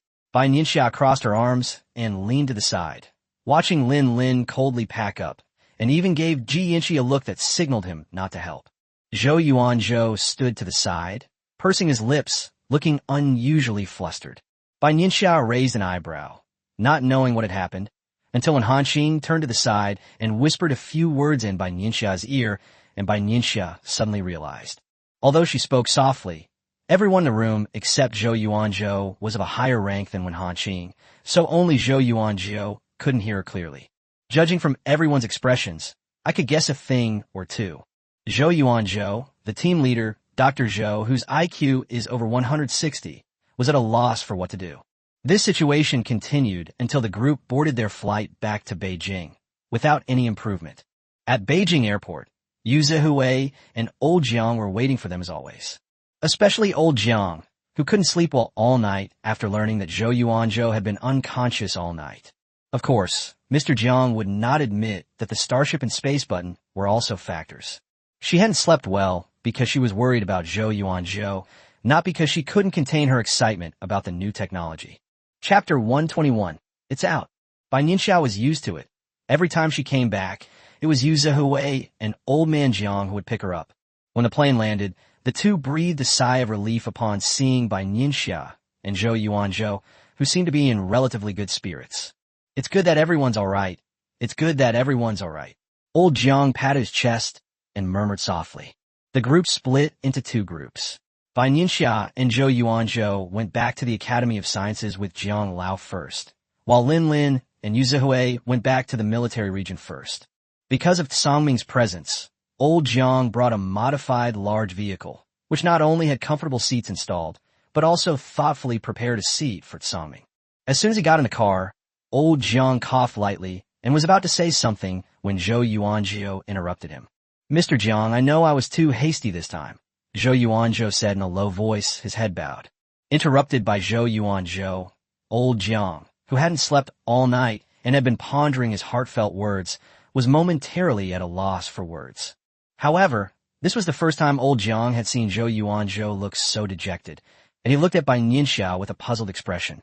Bai Nianxia waved her hand, indicating that she was powerless to help. "Hey, Yuanzhou, I know you want to save as many people as possible, but with so many people in this world, can you save them all?" In Jiang Lao's mind, Zhou Yuanzhou has always been a clear-headed person, but this time he disregarded his own safety. Zhou Yuanzhou couldn't explain why, but in that kind of environment, someone would leave every minute. For him, it seemed that if he had tried a little harder, he could have saved one more person. A flicker of emotion crossed Bai Nianxia's eyes. She understood Zhou Yuanzhou's thoughts and knew that it was difficult to remain absolutely calm in that situation. Although Zhou Yuanzhou was outstanding, he had not received training from the military region system. Thinking of this, Bai Nianxia glanced subtly in the direction of Elder Jiang. Receiving Bai Nianxia's gaze, Old Jiang sighed softly. "Only if you live can you save more people." Old Jiang only said this one sentence before ending the topic and turning to starships and space buttons. Looking at Old Jiang, his eyes became fiery, like someone who hadn't eaten for 3 or 4 days seeing meat placed in front of him, ready to eat it as soon as he opened his mouth. "I don't know either. I haven't seen it yet. It wasn't convenient on the battlefield before, so I was moved to the hospital, where there were even more people and distractions. We'll go to the largest testing site at the Academy of Sciences later." Old Jiang decided decisively. The Academy of Sciences has a testing site that covers a huge area, so it should be feasible. Bai Nianxia nodded, lowering her eyes to conceal the light in them. Clearly, she was also very much looking forward to the starship. Standing at the entrance of the Academy of Sciences was Lu Hanzhou. After learning about the starship last night, he couldn't sleep all night, becoming more and more excited as he thought about it. Upon learning that Bai Nianxia and the others were returning today, they came directly to the door to wait. "You brat, you can't hold your temper." Old Jiang, completely unaware that he had been just like that last night, said to Lu Hanzhou with a hint of annoyance. With the starship ahead, Lu Hanzhou had no time to pay attention to his teacher's complaints. "Say a few words, it won't hurt you." Lu Hanzhou strode ahead, leading the group toward the Academy of Science's largest experimental site. "We've arrived," Lu Hanzhou said excitedly. Bai Nianxia gestured for the others to retreat to a safe distance, and a spatial button flashed in her hand. Aside from the sea monster Songming, none of them were seeing spatial abilities for the first time. I was a little stunned when I saw the space button appear. However, their attention was quickly drawn to the starship in the arena. Even Bai Nianxia, upon seeing the starship for the first time, paused, a hint of surprise flashing in her eyes, but she quickly suppressed it. The others were a different story. Old Jiang subconsciously rubbed his eyes, trying to make sure he was looking at everything again. Lu Hanzhou's pupils dilated, completely caught off guard, because the starship that appeared before them had a fatal attraction. This starship has a captivating dark purple exterior, and its streamlined hull immediately catches the eye. The ship is hundreds of meters long and tens of meters high, with several observation windows that appear to be made of glass, but from the outside, only a blinding white light can be seen. At the very front of the starship was a huge deck. After a moment of thought, Bai Nianxia used her spatial ability to make contact with the deck, and the deck disappeared, replaced by a dense array of diamond-shaped turrets. The moment the cannon was pointed at them, they all involuntarily shivered. Especially Bai Nianxia and Songming. Bai Nianxia subconsciously used her supernatural power to protect herself. On these gun emplacements, both the man and the beast sensed danger and a threat to their lives. As for Elder Jiang and the others, since their superpower level was not that high, they did not have such an exaggerated stress response. "Let's go up and take a look." Bai Nianxia waved her right hand, and the starship's door opened. Stepping inside the starship, the group felt as if they had entered another world. This starship has multiple layers, with the ecological cycle zone occupying the largest area in the very center. Automatic harvester, oxygen supply equipment. One unfamiliar term after another came out of Jiang Laoka's mouth. Professor Jiang is the chief scientist at the Chinese Academy of Sciences, and he has access to research results in multiple fields.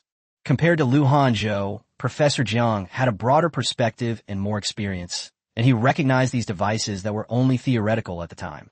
Further ahead should be the core control area. Holographic projection, quantum communication. Old Jiang started gesturing wildly. He couldn't imagine if China could master even half of the technology involved. No, not even half. Just a third is enough for a huge improvement. Perhaps you can use the spare equipment for research. Bai Nianxia sensed the entire starship and found several sets of equipment currently in use on one of the decks. She turned her head, about to say something to Lu Hanzhou, but he had disappeared. Songming pointed to a certain place. The dazzling array of technology captivated Lu Hanzhou, who was like a bee falling into a honey pot and had already settled down somewhere. Upon hearing this, Bai Nianxia looked at old Jiang. Sure enough, he was several decades older, but still much more composed. If one ignores old Jiang's trembling hands and burning gaze, Bai Nianxia thought to herself. Okay. Old Jiang took several deep breaths to calm himself down. Bai Nianxia knew about these researchers' fervent pursuit of new technologies, so she didn't say much. He repeatedly emphasized that the starship must not be damaged. Bai Nianxia rarely spoke so seriously about the same thing repeatedly, so old Jiang naturally took it to heart and assured Bai Nianxia that the Academy of Sciences would absolutely not destroy the starship for research purposes. The next step is the responsibility of the Academy of Sciences. Bai Nianxia's presence here would only disturb them, so she left soon. Chapter 122, Blood. Outside the most central conference room of the Shangjing base, Songming lay lazily by the door, almost asleep from boredom. Inside the meeting room, brewed tea was placed in front of Mr. Tang, Mr. Chiu, and Bai Nianxia. This time it's too risky. Old Tang couldn't imagine what would have happened if Bai Nianxia's spatial ability hadn't reached level 7. After finishing her tea, Bai Nianxia nodded in agreement. The starship and space button have already been handed over to Elder Jiang and his team. I estimate that the Academy of Sciences will be facing a lot of challenges in the coming period. Recalling the excitement of Elder Jiang and Lu Hanzhou when she left, Bai Nianxia chuckled softly. This is great news. I didn't expect we could actually get a starship. Old Tang valued the starship highly. Just by looking at the pictures, he could tell that it was a product of technology from another world. I just don't know when the next wave of monster attacks will come. Old Xiu frowned, a glint in his eyes. It should be longer than this time, Bai Nianxia said seriously, raising her eyes. As soon as she finished speaking, both Elder Tang and Elder Qiu were startled and looked at Bai Nianxia. When the two-headed monster was sucked into the spatial vortex, it tried to cooperate with me. According to the two-headed monster, Planet Bile is currently at war with another planet. It is already one of the strongest monsters that Planet Bile can currently send out. Bai Nianxia revealed what she knew. No matter what, we still need to be prepared. The losses suffered by other countries in this monster attack have exceeded our expectations. Upon hearing this, Old Tang slowly took a sip of tea and began to tell Bai Nianxia about the situation in other countries. Japan's population is down to about a quarter of its former size, while the United States has lost 3 cities. The best-case scenario, besides China, is probably its neighbor, Russia, thanks to their ability to adapt to the cold and their strong physique. Russia is one of the few countries that still possesses military strength and whose government remains in control. Bai Nianxia merely listened to these things without taking them to heart. She simply kept them to herself. Old Tang glanced at her and knew what Bai Nianxia was thinking, so he didn't elaborate. More than an hour later, Bai Nianxia left the conference room and took Sangming, who had already taken a nap, home. The housing at the base is ready. We no longer need to sleep at the military district's place. Watching Bai Nianxia and Sangming's figures gradually disappear into the night, Old Qiu felt a pang of emotion. This girl is more ruthless than most people, Old Qiu said, recalling Bai Nianxia's indifferent attitude just now. You have to be ruthless. How can you survive in the apocalypse if you're not ruthless? Old Tang glanced at his old partner and said slowly. It wasn't just Bai Nianxia. Both of them were ruthless enough to lead the great ship of China through the storms. Yes. Old Qiu nodded in agreement. The monsters of the apocalypse don't joke around. The new house has 3 bedrooms. The largest one is Sangming's, and the other 2 are either Bai Nianxia's or just left empty. Sangming arrived at his territory, took a look around, and was clearly very satisfied. Bai Nianxia glanced at it. Sangming's bedroom was entirely blue, echoing the sea. All the furniture was prepared according to Sangming's body shape, which shows that a lot of effort was put into it. Sangming adapted well to his new home, which put Bai Nianxia at ease. She returned to her bedroom and began to regulate her internal meridians. As the supernatural power circulated through her body, more and more beads of sweat appeared on Bai Nianxia's forehead. The room was completely silent, almost completely dark. Bai Nianxia sat cross-legged, gritting her teeth, trying to clear the blockages in her meridians caused by the battle. Bai Nianxia spent the entire night in this state, only emerging from her cultivation around 6 a.m. the next morning. For a level 7 ability user, staying up all night is not a big deal, and Bai Nianxia was still refreshed. For the next week, Bai Nianxia stayed at home to recover. In the first few days, Yu Zihui didn't see Bai Nianxia at the military region and came to visit her out of concern. Later, after learning the reason, they took the opportunity to take Sangming away. Yu Zihui ostensibly helped Bai Nianxia look after Sangming, but in reality, he brought Sangming to the military region to be a training partner. Sangming was unaware of the wickedness in people's hearts and accepted Yu Zihui's behavior. For Sangming, go to the military region meant an extra meal of fish and shrimp. It wasn't until the 8th day, when the Academy of Sciences made a breakthrough in its research on starships, that Bai Nianxia finally stepped out of her house. When Bai Nianxia rushed to the Academy of Sciences, Jiang Lalu, Hanzhou, Zhou Yuanzhou, and others were already there. We've discovered something strange on the starship. Old Jiang gestured for Zhou Yuanzhou to open an experimental box on the table. As soon as the experimental chamber was opened, Bai Nianxia felt a strong sense of vitality. Her eyes narrowed, her gaze fixed intently on the contents of the experimental chamber. Zhou Yuanzhou put on special gloves and took the item out. The substance placed in a similar glass container was dark red and resembled blood. Zhou Yuanzhou tested the substance, and it appears to be the blood of some unknown organism. However, Old Jiang did not continue speaking, but handed the report to Bai Nianxia.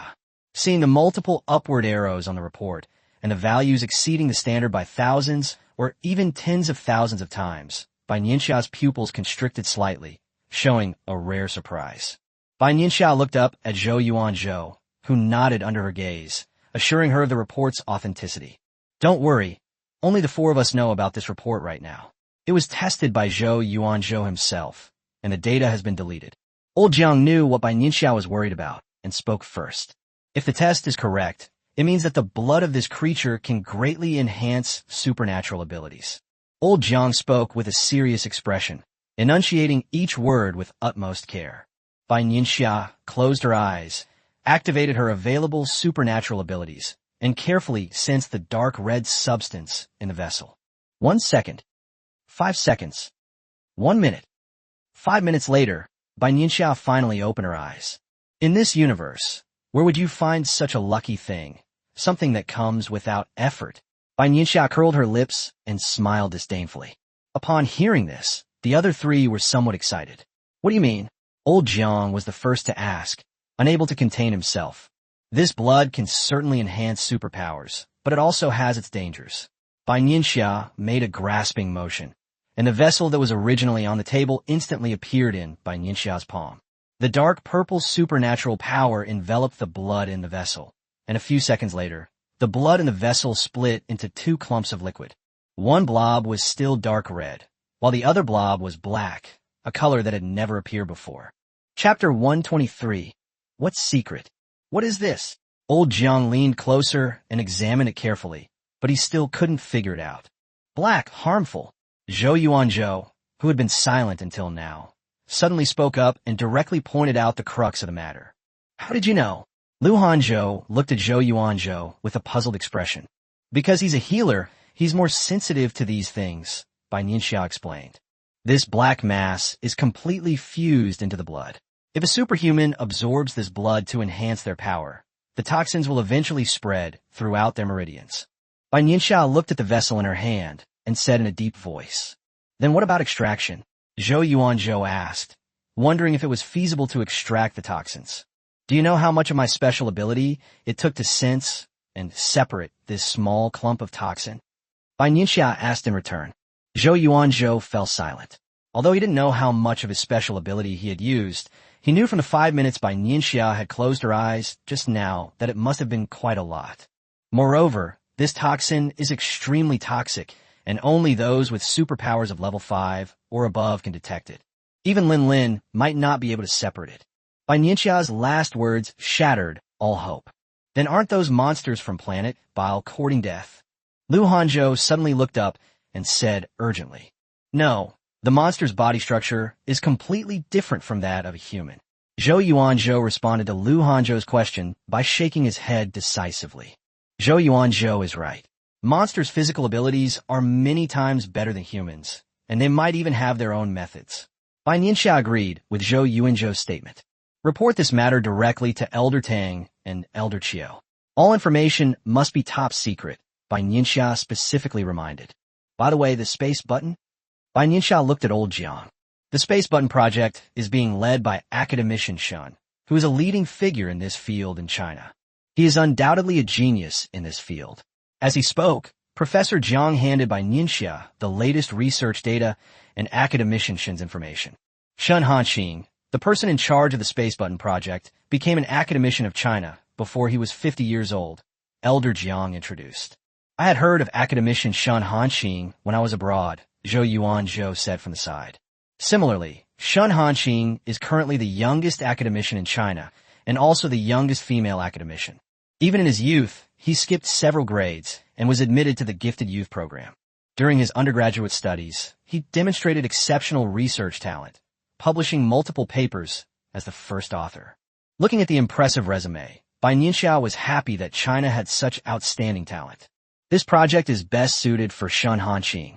I have complete confidence in him. Old Jiang always judged people by their talent, and in his opinion, Shun Hanqing was capable of it. Okay, Bai Nianxia nodded. If you need anything, you could just contact me. This wasn't the first time Old Jiang had heard this phrase from Bai Nianxia, but every time he heard it, Old Jiang was very happy. After leaving the Academy of Sciences, Bai Nianxia rushed to the military region, where Sangming was fighting against soldiers on the battlefield. In other words, the warriors are being attacked by Sangming. Seeing how diligently Yu Zhe fed the fish and shrimp every day, Sangming took his work very seriously. Seeing that Sangming was getting along well with everyone, Bai Nianxia felt relieved and focused on her cultivation. 5 days later, Bai Nianxia could sense that her injuries had completely healed. Furthermore, her abilities have improved, most notably her increased proficiency in spatial abilities. If it were the current Bai Nianxia, she wouldn't have had such a difficult time facing the two-headed monster. In a laboratory of the Academy of Sciences, Shen Hanqing was wearing a specially made lab coat, her hair neatly pulled back, with a few strands of silver hair hidden inside. Sensing something was wrong through the experimental equipment, Shen Hanqing subconsciously pushed up his glasses, his pupils slightly contracting. She seemed to have discovered something inside this spatial button. Shen Hanqing hesitated for a moment, then made an internal call to old Jiang. More than half an hour later, Bai Nianxia arrived at the Academy of Sciences. This is Director Bai Nianxia. This is Academician Shen Hanqing. Bai Nianxia and Shen Hanqing were meeting for the first time, as introduced by Elder Jiang. Director Bai. Shen Hanqing smiled and looked at Bai Nianxia. Did Academician Shen make any discoveries? Bai Nianxia nodded and asked softly. This is the core material for making the space button. Shen Hanqing pointed to the white substance on the table. Crystal. Bai Nianxia blurted out, and upon hearing this, Elder Jiang's body trembled. He naturally knew about crystals from the man from the planet Bailai who claimed to be a king. No, it's a crystal, but it's not, Bai Nianxia muttered to herself, only realizing her perception was correct the moment her supernatural power touched it. When Shen Hanqing heard Bai Nianxia directly mention the name of the substance, he knew that inviting Bai Nianxia was the right decision. After all, there's a saying from the Chinese Academy of Sciences recently. If you can't solve a problem, think of a solution first. If there's really no other way, go find Bai Nianxia. Old Jiang was confused by Bai Nianxia. What does is and isn't mean? Is she being greedy? In other words, there are crystal components mixed in here, Bai Nianxia explained to Elder Jiang. What are crystals?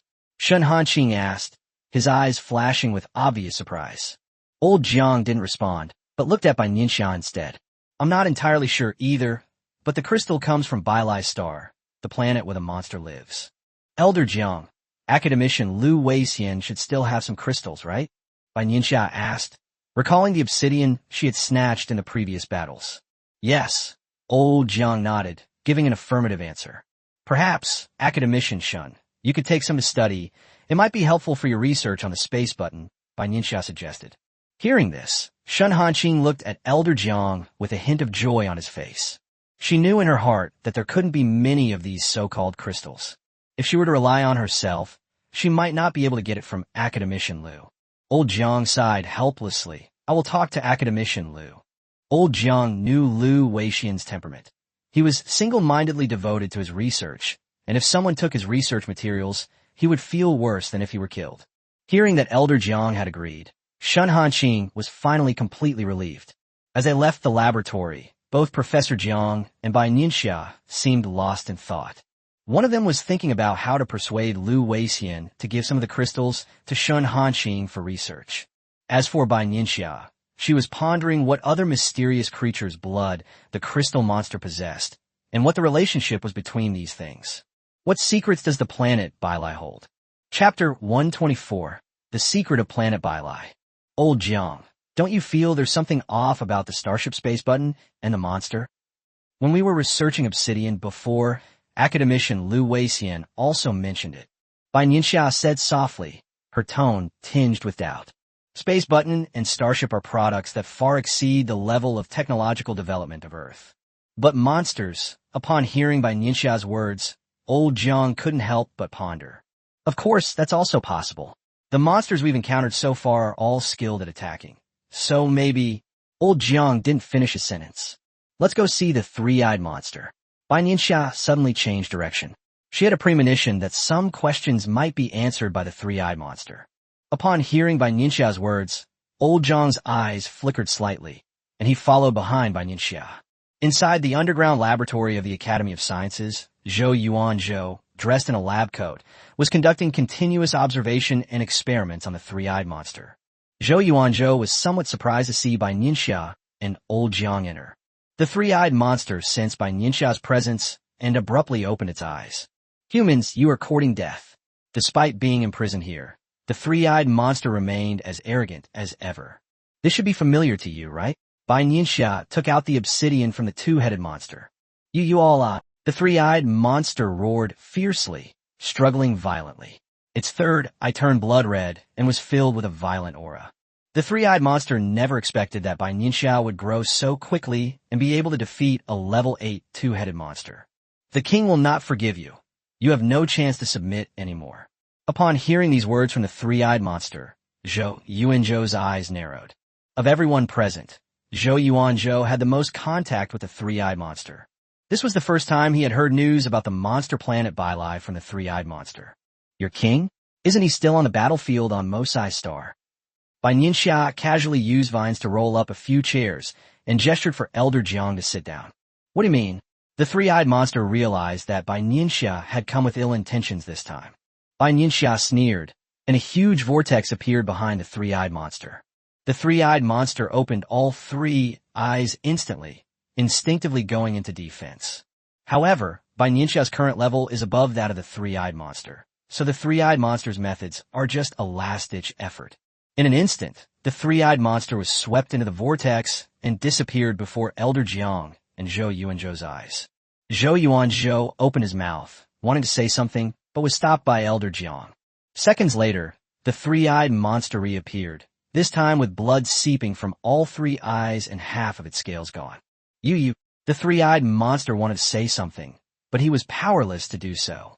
The feeling of being cut in space must be unpleasant. Looking at the three-eyed monster's torn scales, Bai Nianxia's eyes held a hint of amusement, and the corners of her mouth turned up unrestrainedly.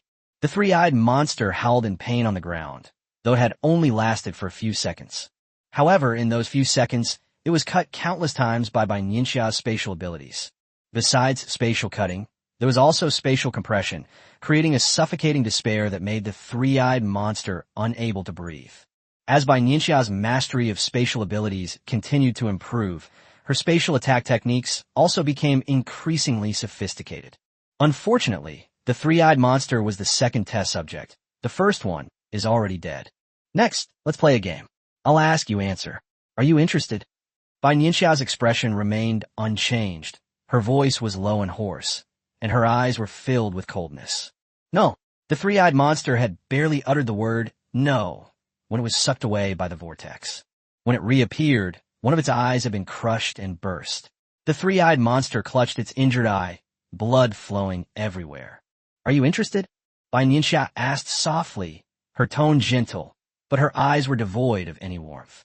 The laboratory fell silent, and the three-eyed monster's breathing became increasingly loud. This was the first time that both Mr. Jiang and Zhou Yuanzhou had seen Bai Nianxia like this. Especially Chiang Kai-shek, who despite living in the end times, never went to the battlefield. Their acceptance level is much lower than Zhou Yuanzhou's. Seeing old Jiang's tightly clasped hands, Zhou Yuanzhou produced a bottle of water from somewhere and asked old Jiang if he wanted to go out.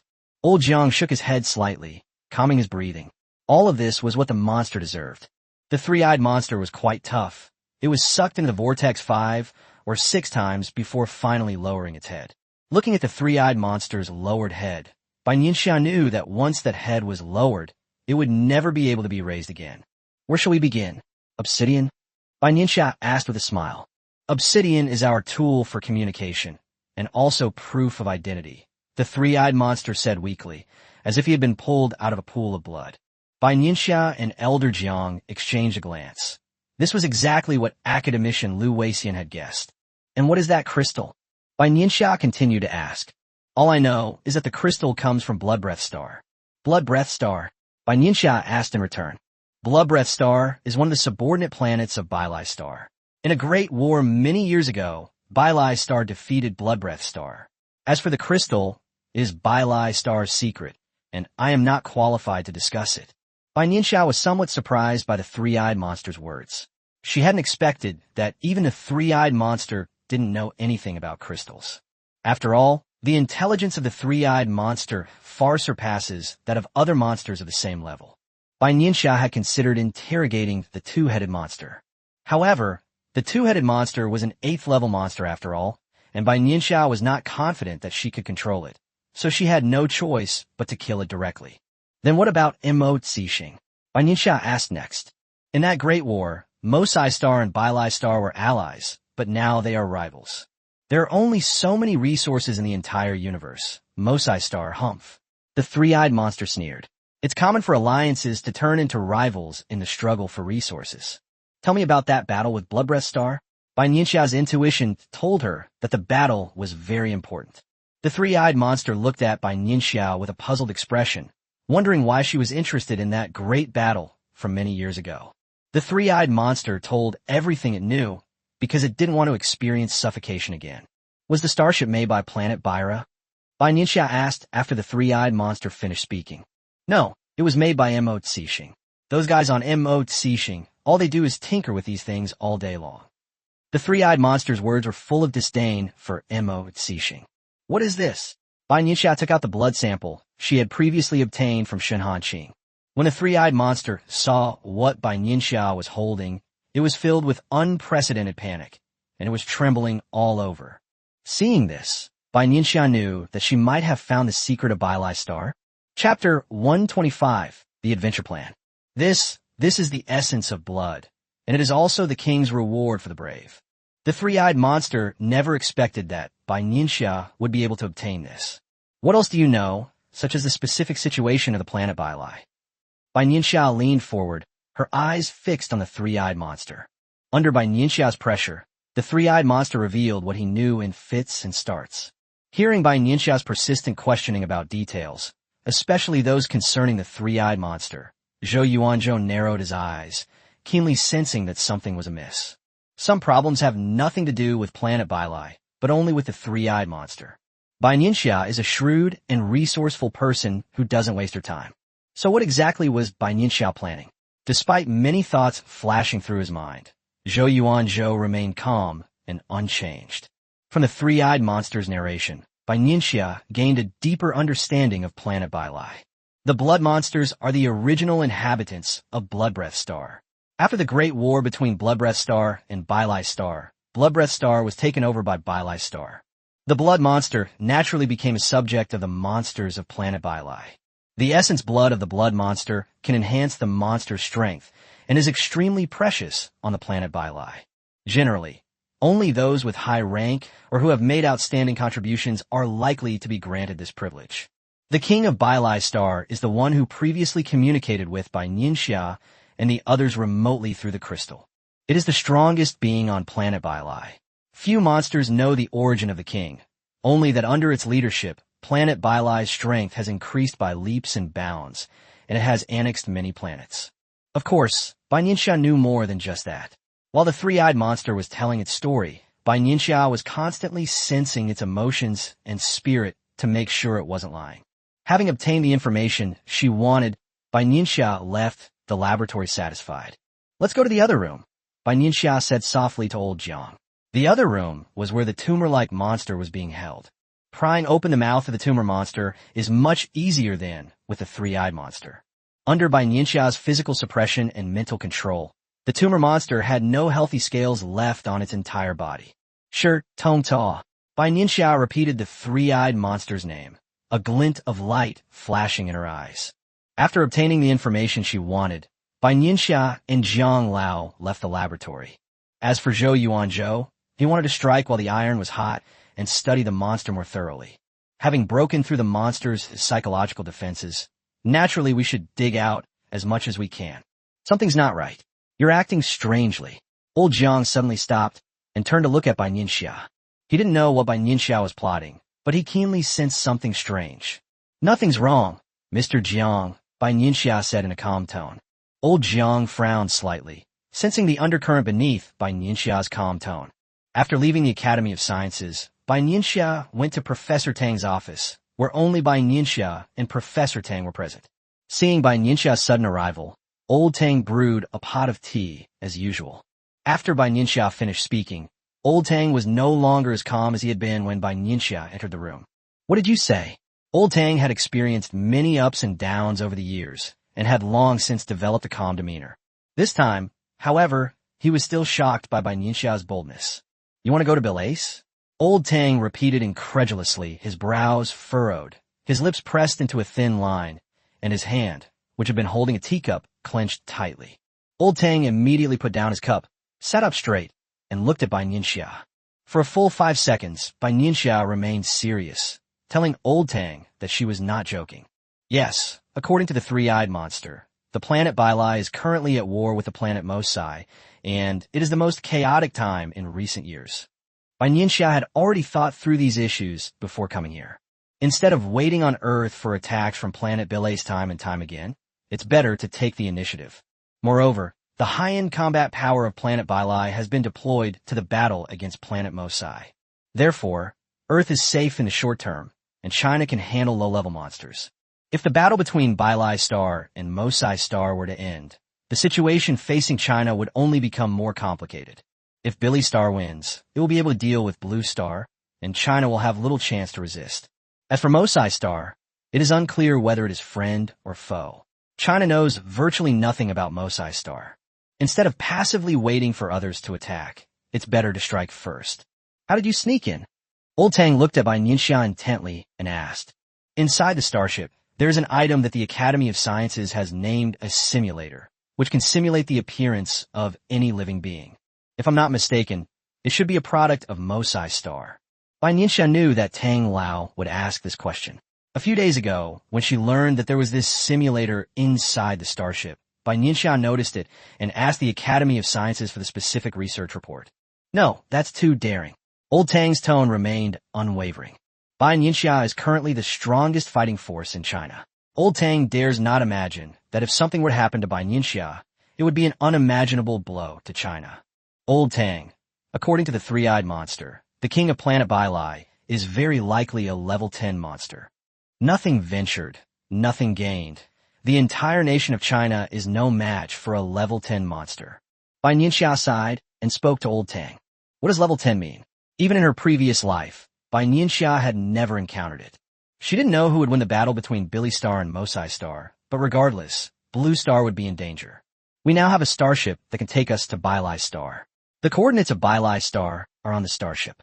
Bai Nianxia knew that Elder Tang was worried about her, but this time, it really was a good opportunity. Bai Nianxia didn't want to go through it all again, just like in her previous life, letting the monster slaughter her. No matter what, she had to take a gamble.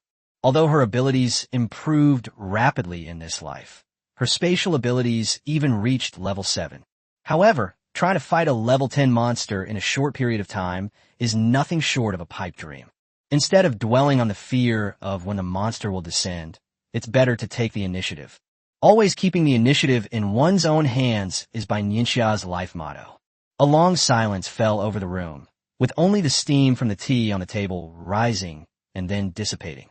Bai Nianxia waited quietly, just like every time she had talked with Old Tang before. It must be said that Bai Nianxia's words moved Old Tang. Infiltrating Bilace is risky, but the rewards are substantial. Firstly, China will gain a better understanding of monsters and the planet Bailai. To defeat your opponent, you must first understand them.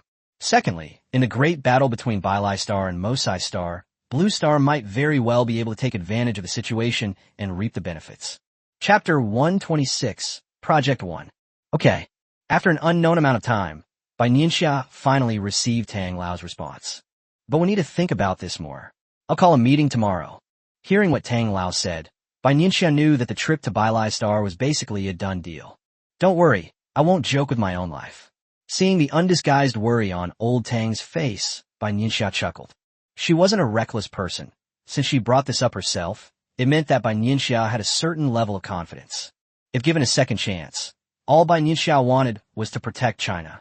Just as Bai Nianxia said, this is a once-in-a-lifetime opportunity. The high-end combat forces of Bailai Star are all fighting against Mosai Star, and Bai Nianxia is very curious about what secrets Blood Breath Star and Blood Monster hold. It's getting late, Mr. Tang. You should get some rest. After saying that, Bai Nianxia filled Mr. Tang's teacup and left the office. Old Tang watched Bai Nianxia's departing figure, speechless for a long time. Silence fell over Mr. Tang's office. Tang Lao's secretary had no idea what Bai Nianxia had said to Tang Lao. All he knew was that old Tang didn't go home that night, and the office light stayed on all night. No one knows what old Tang was thinking about that night, or how much he was thinking. The next day, as dawn broke, old Tang stood up from his chair. Sitting for a long time caused Mr. Tang's legs to cramp up, so he held onto the edge of the table and walked out of the office. At the military region, Yu Zhihui looked at the sudden meeting notice, a few strands of doubt flashing in his eyes. This meeting was of the highest level, and its suddenness made it hard not to have some suspicions. Yu Zhe subconsciously took out a cigarette, lit it, and tried to clear his mind. A minute later, he straightened his clothes, left the office, and headed to the meeting. Inside conference room number 1 at the base, several figures were already seated. Old Jiang closed his eyes and sensed someone beside him. It was Yu Zhihui. Noticing the curious look Yu Zhe was giving him, old Jiang shook his head, indicating that he didn't know either. However, he secretly guessed that it must be related to Bai Nianxia. Not long after, Lin Lin was also summoned. He glanced around the conference room, his pupils contracting slightly. Everyone inside was of a much higher rank than Lin Lin. Even his superior, Yu Zhihui, sat in the back seat on the left. Why would this be? Lin Lin wondered why he had been called here. Yu Zhihui's expression changed slightly the moment he saw Lin Lin enter. Clearly, he was unaware that Lin Lin had been summoned. This is also because of the confidentiality of the meeting. All participants were notified individually. Notifications were sent directly to individuals without going through leaders or other departments. More and more people entered the conference room, and many were talking in hushed tones. A few minutes later, Mr. Chiu arrived at the conference room and sat in the first seat on the right. Many of those present were surprised to see that Mr. Chiu had come in alone. Not long after, Mr. Tang and Bai Nianxia arrived at the conference room, marking the official start of the meeting. I've called everyone here today because there's something I need to discuss, old Tang said solemnly, his eyes filled with authority. Yesterday, Director Bai proposed a plan, which I named Plan Number 1. Plan 1 specifically refers to... Old Tang glanced at Bai Nianxia and recounted the entire discussion he had made with her the previous night. As he listened, old Jiang glanced at Bai Nianxia out of the corner of his eye, confirming that his guess was correct.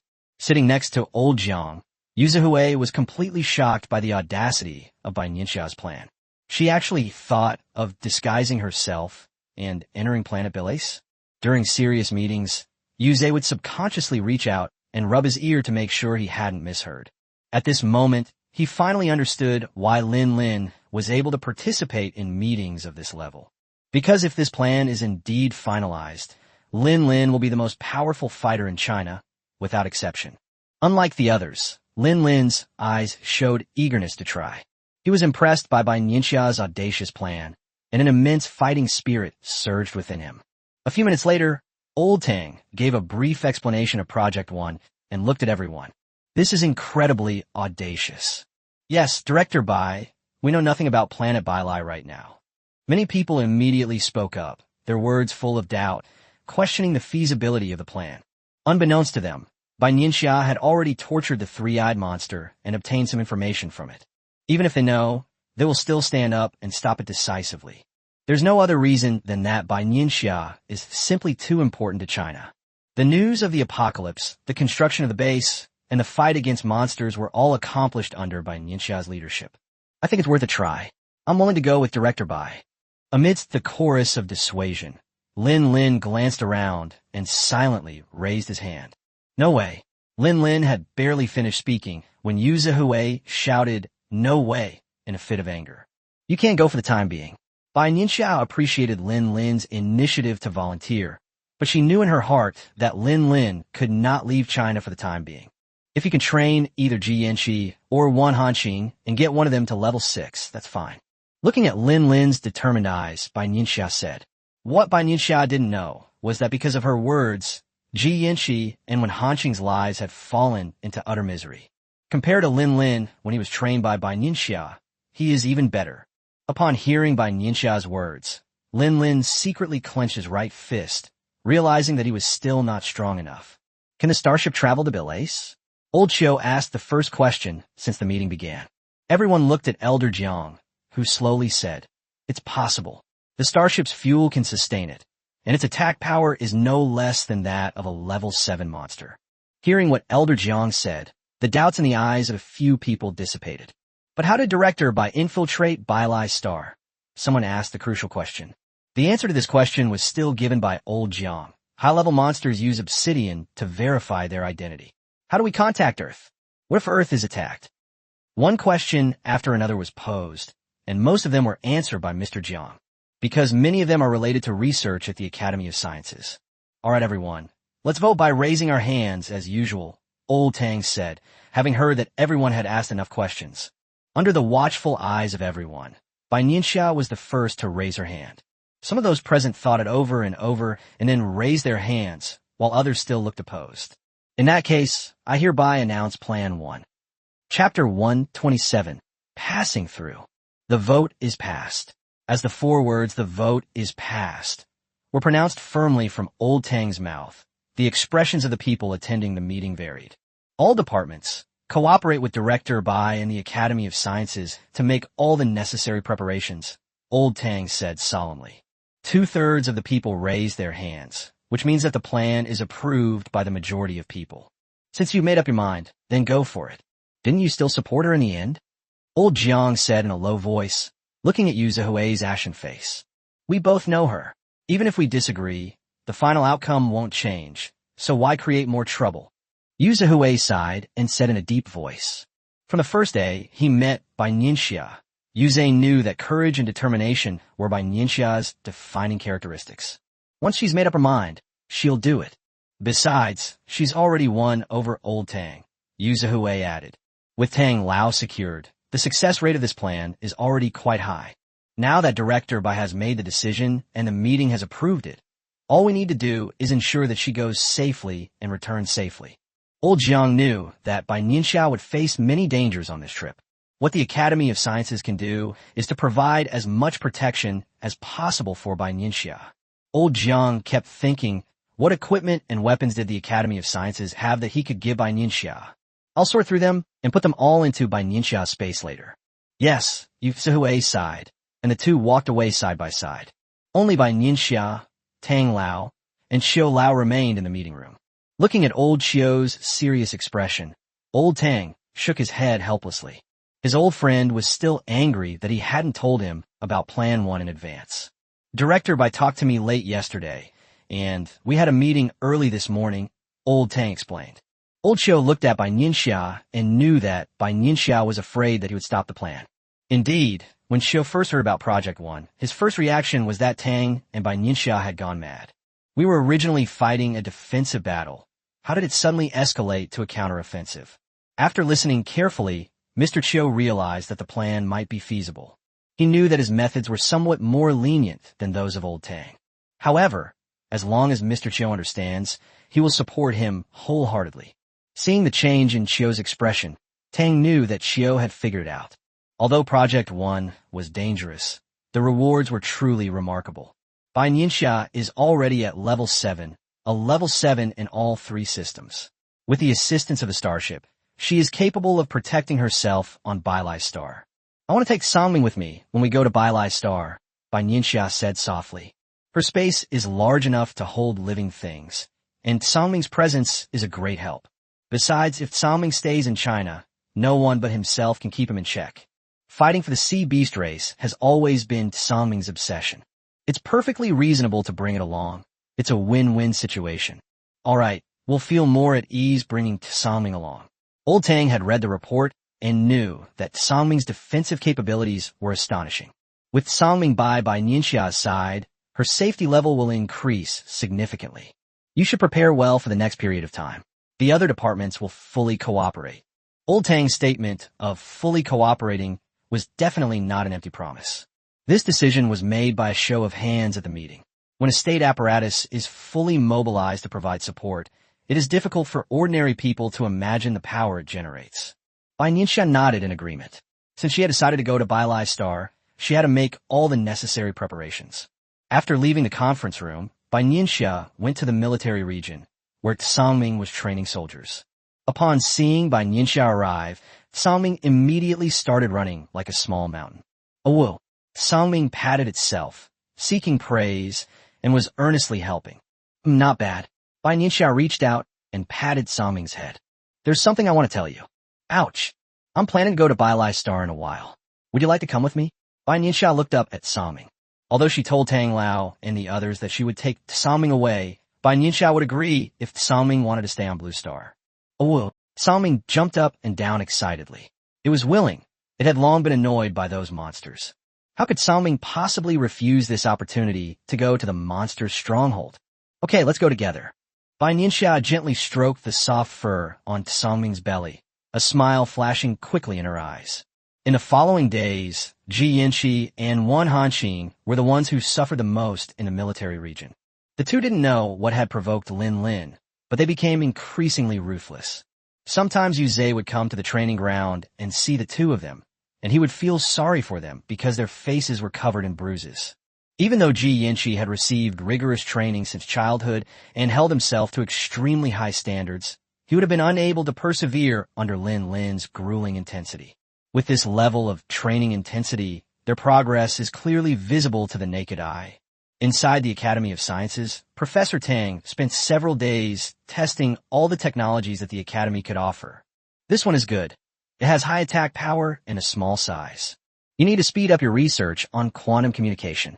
Is this the latest material for keeping warm? Seeing that old Jiang seemed a bit off, Zhou Yuanzhou and Lu Hanzhou exchanged a glance, neither of them knowing what had happened.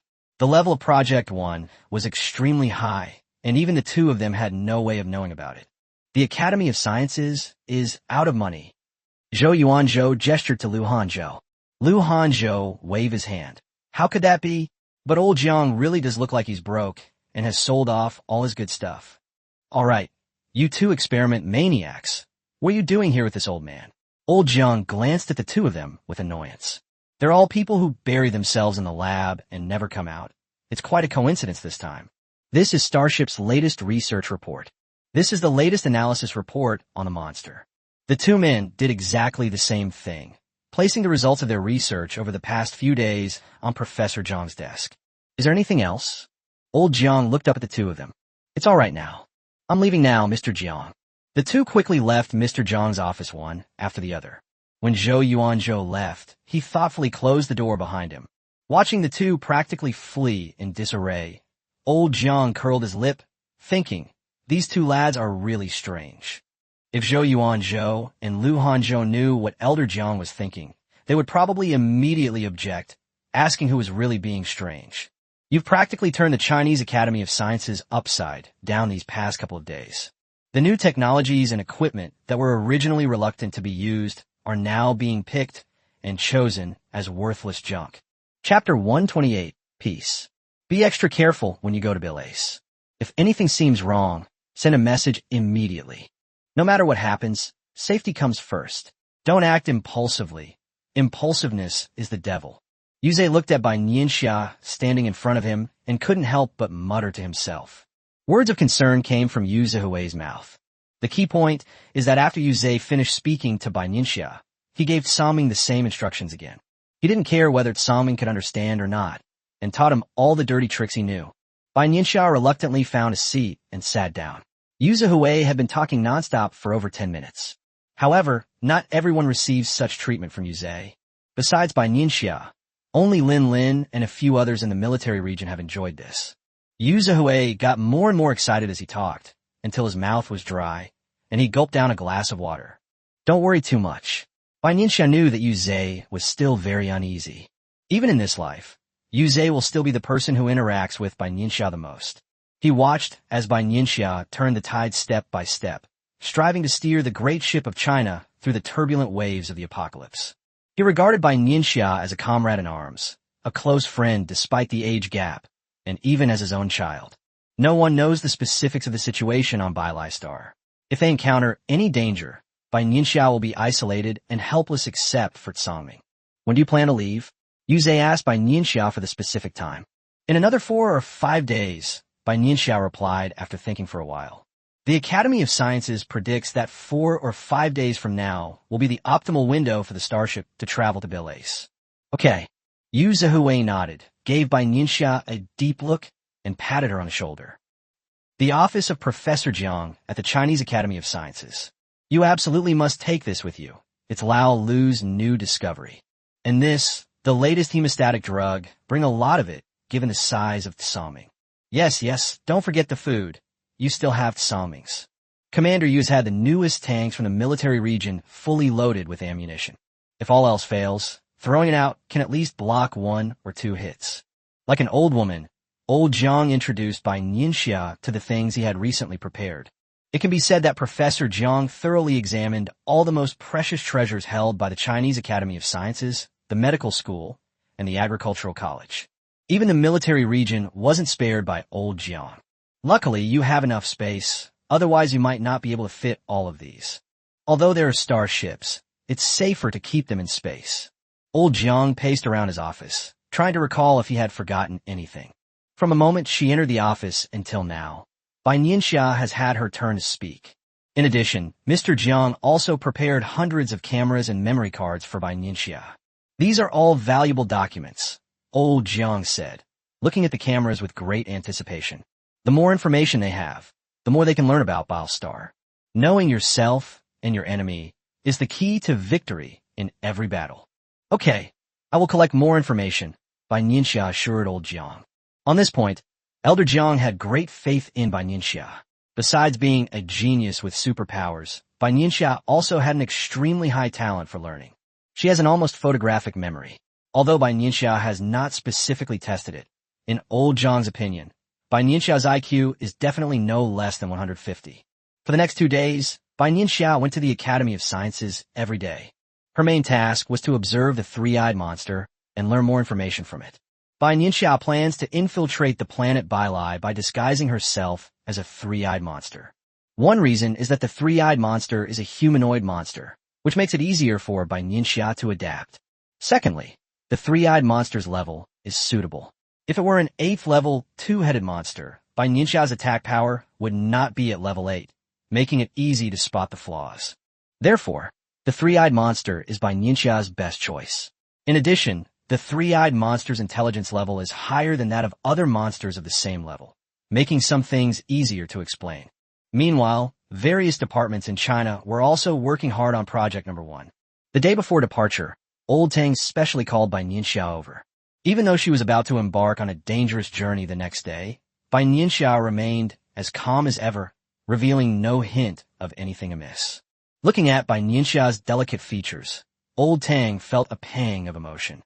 Countless times in the dead of night, he was grateful that China had Bai Nianxia.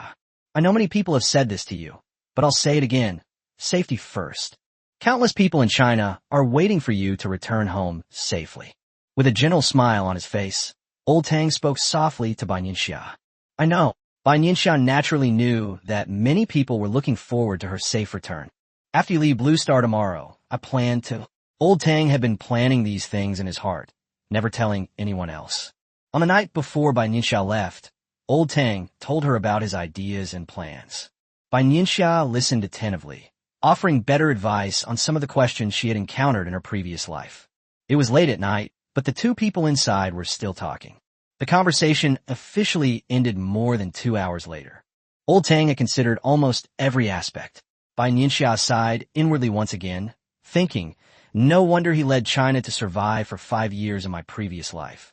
All right, go back and rest, Old Tang said, glancing at the completely dark sky outside. Bai Nianxia nodded, said goodbye to Old Tang, and left the room. When Bai Nianxia returned home and opened the door, she saw Songming lying in the living room. Oh. Songming asked Bai Nianxia what Bailai Star might be like. I don't know. Bai Nianxia shook her head and stroked the hair on Songming's belly. You should go to sleep early too. We're leaving tomorrow. A few days ago, Bai Nianxia asked Songming if she should go back into the sea to say hello to the sea beasts, but Songming sternly refused. It will beat the monster to a pulp before returning to the seabed to celebrate with its people. As usual, Bai Nianxia cultivated until midnight before lying down in bed. Early the next morning, the most important group of people in China arrived at the location where the Academy of Sciences starship was docked. Many of them were seeing a starship for the first time and were amazed. Bai Nianxia, dressed in a combat uniform specially made by the Academy of Sciences, appeared before everyone, followed by Tsaming. I'm leaving the affairs of Blue Star to you all. If there are any emergencies, please contact me, Bai Nianxia said loudly. Don't worry, Old Tang promised, adding that he would do his best. Bai Nianxia didn't say much. Her gaze swept over the familiar figures, and finally she nodded slightly to Elder Tang before striding into the starship. A few seconds later, the starship vanished in a flash of light before everyone's eyes. Peace and safety. These two words, seemingly coming from nowhere, were their most sincere wish for Bai Nianxia. Chapter 129, Starship Life. Inside the starship, Sangming ran around excitedly. It was its first time entering a starship, and it was full of curiosity. It must be said that the starship's technology and material reserves are truly abundant. Bai Nianxia arrived at the starship's control room and looked at the numbers on the virtual screen. At the speed of the starship, it will take us 5 days to reach Bai Lai's star, Bai Nianxia said to Sangming behind her. We've already left Earth. Bai Nianxia saw Blue Star on the screen. Compared to other planets, the beauty of Earth is unique because it is the direction of home. This is Blue Star. Bai Nianxia pointed it out to Sangming. Sangming, who had been pacing back and forth, immediately fell silent, staring intently at it. Bai Nianxia patted Sangming's head intermittently. She knew that Sangming was actually nervous. Sangming was unwilling to go back and say goodbye to the Sea Beast clan, probably because he was afraid that if he returned home, he would lose the will to leave. Although Sangming usually appears carefree and guileless, he actually has a delicate mind. This is the first time I've seen Blue Star from this direction. Old Zhang's voice came through the earpiece. In order to maintain contact with Bai Nianxia, the Huaguo Association will send people to guard the communication screen 24 hours a day. Yes, it's beautiful. Yu Zihui stood next to Old Jiang, his tone tinged with pride. This is the planet they live on, the home they strive for. Perhaps in the future, space travel will become the norm. Bai Nianxia put her hands behind her head, a carefree smile on her lips. I guess I won't be able to see that time. Old Jiang shook his head. That's not necessarily true. Bai Nianxia's firm voice reached the ears of everyone watching the screen. Are you experiencing any difficulties adapting to the starship? Yu Zhe asked with concern. No. Bai Nianxia felt no discomfort, even though they were now in space. The starship's departure and flight were very smooth, Bai Nianxia added. It seems that the technological level of this Mosai star is extremely high, Old Jiang remarked with some emotion. The Academy of Sciences still hasn't fully grasped the equipment that was taken off the starship, despite Liu Hanzhou's new breakthroughs in the invention of starships. However, to reach Mo Cixing's level, there is still a very long way to go. After chatting with Zhang Laoyu and Zhe Hui for a few minutes, Bai Nianxia left the control room. The operation of a starship is very simple. It can even be controlled by speaking without lifting a finger. If I remember correctly, there should be a simulation training room inside the starship, right? Bai Nianxia muttered to herself. Bai Nianxia noticed it when she first visited the starship. However, the starship was sent to the Academy of Sciences for research at the time, and it never had the opportunity to be used. Oh, Sangming looked at Bai Nianxia with a puzzled expression. The simulation training room was uncharted territory for him. Bai Nianxia didn't say anything and walked in a certain direction. The simulation training room is a place to help with training. You can go in and try it out. Bai Nianxia opened one of the doors, which had a very metallic and high-tech feel, and gestured for Sangming to go in. Sangming nodded blankly and strode inside. After Sangming entered, Bai Nianxia set the training room to level 6, which would be perfect for Sangming's training. Each training room is directly linked to the person who enters it. If Sangming wants to leave, he can do so with a thought. Therefore, Bai Nianxia was not worried that Sangming would be trapped inside. As for Bai Nianxia herself, she entered another simulation training room, where she set her level to 8. One advantage of the so-called simulation training room is that even if you are killed in the training room, you will not suffer any harm. However, the experience gained from training battles will not disappear. As soon as Bai Nianxia stepped into the training room, she felt a blur before her eyes, as if she had entered another world. An 8th-level monster appeared in front of Bai Nianxia. A giant vine grew from Bai Nianxia's palm and was swung fiercely at the monster. A battle is about to break out. A minute later, Bai Nianxia casually wiped the blood from the corner of her mouth, revealing several scratches around her eyebrows and eyes. In the battle just now, Bai Nianxia only used her wood-type ability. Being beaten so badly was within Bai Nianxia's expectations. Bai Nianxia struggled to stand up from the ground, but a huge pain struck her, and she was thrown out of the simulation training room. Cough, cough, cough. Bai Nianxia clutched her chest. Although she wouldn't be injured or die, she had definitely felt the pain. The next second, Bai Nianxia flashed into the simulation training room again. Bai Nianxia kept going in and out all day long. It has to be said that feeling your own strength gradually increase is a very fulfilling thing. Bai Nianxia clearly felt that she had a much stronger control over her wood-based abilities. The combat and defensive capabilities of wood-type abilities are also constantly improving. By the time the people in the Huagua conference room on the ground saw Bai Nianxia again, more than 10 hours had passed. If it weren't for the detection that the starship was flying smoothly without any problems, old Jiang and the others would be worried to death. The others were already on tenterhooks when Bai Nianxia went to Bai Lai's star alone. Training needs to be done in moderation, and you need to rest when you need to, Yu Zihui said earnestly. In other words, if Bai Nianxia were in space, but on Earth, Yu Zhe would probably just take her home to rest. However, Yu Zihui, who said this, did not consider at all how strictly he usually demanded of his soldiers. Yu Zihui's usual catchphrase in the military region was, "Rest? What rest? No holidays on Saturdays, no rest on Sundays." Yes, it's important to balance work and rest. Old Jiang nodded in agreement. Okay, I understand. Bai Nianxia knew that the two of them were concerned about her, and that they might have been in front of the screen the whole time. Bai Nianxia guessed correctly. On this day, old Jiang and Yu Zihui spent almost the entire day in the conference room. The next day, Sangming couldn't stand the loneliness any longer. He swayed left and right, turning the entire starship around. On the third day, Sangming was so bored that he lay down on the ground and fell asleep. As for the simulation training room, Sangming had only been there once. For it, the suffering and exhaustion in the simulation training room are about the same as the results of sleeping and cultivating on its own. Why bother? If you can improve comfortably, you can cultivate while lying down. Why sweat and bleed? Bai Nianxia looked at the incredibly relaxed Sangming, a rare hint of envy flashing in her eyes. And he secretly decided that he would reduce the amount of fish and shrimp from Sangming by 1 basket tonight. It's time to let Sangming see the wickedness of the world. At dinner, Sangming noticed that one of his baskets of fish and shrimp was missing. He looked up and stared longingly at Bai Nianxia.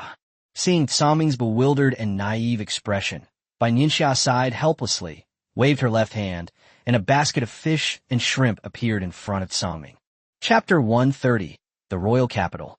Sangming let out a happy roar and began to eat with gusto.